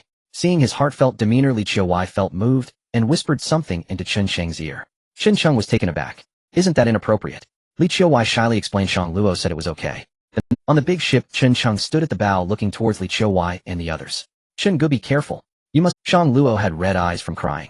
She had wanted to go too, but this time Chen Sheng was adamant about not taking anyone, only bringing Qian Yeling and Lu Wei in their group. In other words, once Chen Sheng left the island, would only have a group of women remaining. Understood. He nodded with, I and the baby will be waiting for your return. Li Kaiwei's eyes were red, determined not to let her tears fall. Chen Sheng turned sideways and waved. But his eyes also turned red. He was about to become a father. Before it was all for himself, but now that he knew he had a child, he suddenly understood that some things were truly hard to explain. The cruise ship slowly started and disappeared from the surface of the sea. The women only returned reluctantly once the ship had completely vanished. And now with Chen Sheng on, the two small courtyard wooden houses were completely empty. Additionally, before leaving, Chen Sheng had already transplanted the sweet potatoes and planted some cassava, informing them of the things to pay attention to. They just needed to keep an eye on them. On the ship, besides the previous plantation, everything else had been basically cleared out. Without Lu Wei and the others, Xie Yao and Lu Yichen were living in a small courtyard. As long as they didn't encounter a large troop, there shouldn't be any problems here. Why are you thinking about it so soon after leaving? At the bow of the ship, Chen Sheng gazed blankly at the vast sea ahead. Behind him, Qian Yeling approached with her. Chen Sheng didn't turn around, merely replied calmly, no, I was thinking about how the outside world will look after 6 months. It won't be too good. At this time, Lu Wei also walked over, handing him a cup of wheat juice. Yeah, the last time we came out it was like that. After 6 months, how many people can survive? Who knows? After taking a sip of wheat juice, Lu Wei asked, should we go back to that place first? Chen Sheng thought, sure, let's go take a look, then head north, cross the Luan Strait, and continue north. If possible, it would be best to check. Lu Wei nodded, and then shook his head. There's not enough fuel, we'd better find a place to refuel. Chen Sheng nodded. 3 days passed in a flash. This time the journey was smooth, with even the winds and waves being minimal. When they arrived at Weifu Port, the sight that greeted Chen Sheng was astonishing. Because there were no people visible on the island, he stood at the bow with binoculars looking at the port for a long time. Besides the desolation and the occasional stray wild dogs and cats on the streets, he saw no one. The original city had become overgrown with weeds due to the absence of human management. Broken glass, collapsed walls, and the warped rolling shutter doors were all around. What's going on? Lu Wei also looked through the binoculars and asked. Get closer and check it out. Chen Sheng commanded. Lu Wei nodded in understanding. Before long, besides the two left to guard the cruise ship, Chen Sheng and Lu Wei and the others boarded a small boat and directly sailed into the port. Once the small boat stopped, the wildcat and the rat were the first to raise their guns, scanning the surroundings. After confirming it was safe, Chen Sheng and Lu Wei got down. Qian Yeling, holding her knife, looked indifferent. Upon reaching the port, the group cautiously made their way forward. Along the way, they still did not see anyone. It was as if the people here had been taken away. However, as they delved deeper into the town, they began to realize that the situation here seemed different. Countless human bones were scattered along the streets, and occasionally they could see skulls. A wild dog, upon seeing them, fled while dragging a leg bone. Chen Sheng glanced at a small courtyard nearby and gently pushed the door open. The homeowner was long gone. However, he was astonished to find more bones outside the kitchen in this small courtyard. When Lu Wei pushed open the kitchen door, he instinctively covered his nose and quickly shut it. Chen Sheng also took a cap. What he saw was a terrifying scene. On the stove there was a pot with several small skulls inside. What a world! Chen Sheng sighed. Lu Wei remained silent. The group continued their search, but found nothing. This place seemed to have been looted. The entire town was eerily quiet, with only the occasional sound of wild dogs barking. Let's keep looking. As Chen Sheng spoke, he led the group deeper into the town. Just then he suddenly raised his head and noticed something unusual. What's that over there? The others followed his gaze and spotted a plume of smoke rising from the mountains behind the town, reaching into the clouds. Let's go check it out. Without pausing, he led Lu Wei and the others quickly towards the smoke. Indeed. After passing through the town near a rocky area at the foot of the mountain, they discovered the source of the smoke. At the foot of the mountain, several relatively protruding boulders stood out. A wisp of smoke was rising from that direction. Lu Wei, accompanied by Shan Mao and Hao Zi, held their weapons and cautiously surveyed the surroundings, resembling a group on high alert. Of course, this cannot be said to be mere caution. After all, they had been hiding for half a year. Who knew what was happening outside? One must still act with care. Just as they had climbed over the hill, observant Shan Mao immediately noticed something unusual with the smoke and quickly signaled everyone to stop. Lu Wei decisively instructed the two to investigate the situation while the others waited. However, shortly after, Shan Mao ran back in a panic. See, Chengge, the situation over there is a bit peculiar. Why don't you all go take a look? Lu Wei was left puzzled, wondering what was so special. Some people are just some people, and some are not. What does it mean to let us go look? Lu Wei raised his eyes to Chen Sheng. Actually, coming out this time, Lu Wei had somewhat figured it out. After following Xie Yao for so many years, how could he not see what she was plotting? His lack of rejection and opposition was already the greatest repayment to the Xie family. As for the future, he would have to rely on himself. Following Chen Sheng, he was confident it wouldn't be bad if this kid was sharp-witted. I'm curious too. Is there anything you Shan Mao can't handle? Chen Sheng joked with a smile. Qian Yiling beside him seemed to smirk a bit, stepping aside to let him pass. As they approached the boulders, Hao Zi hurried over upon seeing them. Chen Gu, come look. Chen Sheng walked over and saw a fresh pot among the boulders, but the contents being stewed made him feel a bit nauseous. The shape was too obvious, one didn't even need to guess. Where are the people? Chen Sheng looked up at Hao Zi. Hao Zi felt a bit awkward. When we came over we didn't pay attention and they escaped into the woods behind. Should we catch them? Hao Zi asked in confusion. They oi. Chen Sheng was stunned for a moment. Shan Mao quickly explained. There was a girl who looked to be about 10 years old leading 3 little kids. They ran away so fast, just a moment of distraction, and they slipped into the woods. A girl with 3 children. A subtle expression crossed Chen Sheng's face. He sighed, forget it, let's finish our own business first. He ignored the half a hand being stewed in the pot, and turned to the hill behind. He instructed Hao Zi and Shan Mao to lead the way as they headed up. Upon reaching the top of the mountain, Hao Zi and Shan Mao immediately kept a vigilant watch around them. Lu Wei quickly set down a tactical backpack he had been carrying, and skillfully pulled out the items from inside. After getting everything ready, both Chen Sheng and Lu Wei shared expressions of anticipation, mixed with some anxiety. After getting everything ready, both Chen Sheng and Lu Wei shared expressions of anticipation, mixed with some anxiety. Chen Sheng pulled the antenna out, and had Hao Zi stand at the highest point to hold it. He sighed, this is all old stuff from last century. Whether it works or not no one knows, but given the current situation, we can only hope for the best. Upon hearing this, everyone felt a hint of expectation. Chen Sheng didn't continue speaking, instead he began to carefully fine-tune the device, occasionally instructing Hao Zi to adjust the antenna's direction in search of any signals that might still exist in this apocalypse. Of course, he was also searching for any potential human gathering points.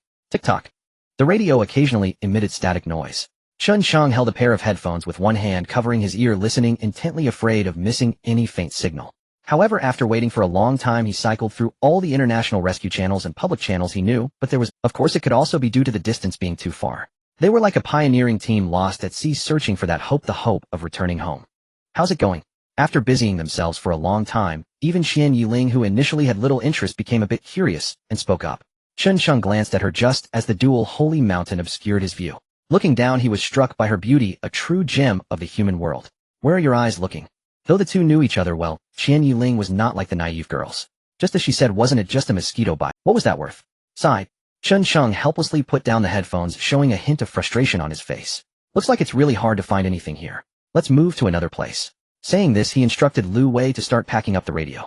The group felt a wave of disappointment and reluctantly descended the hill.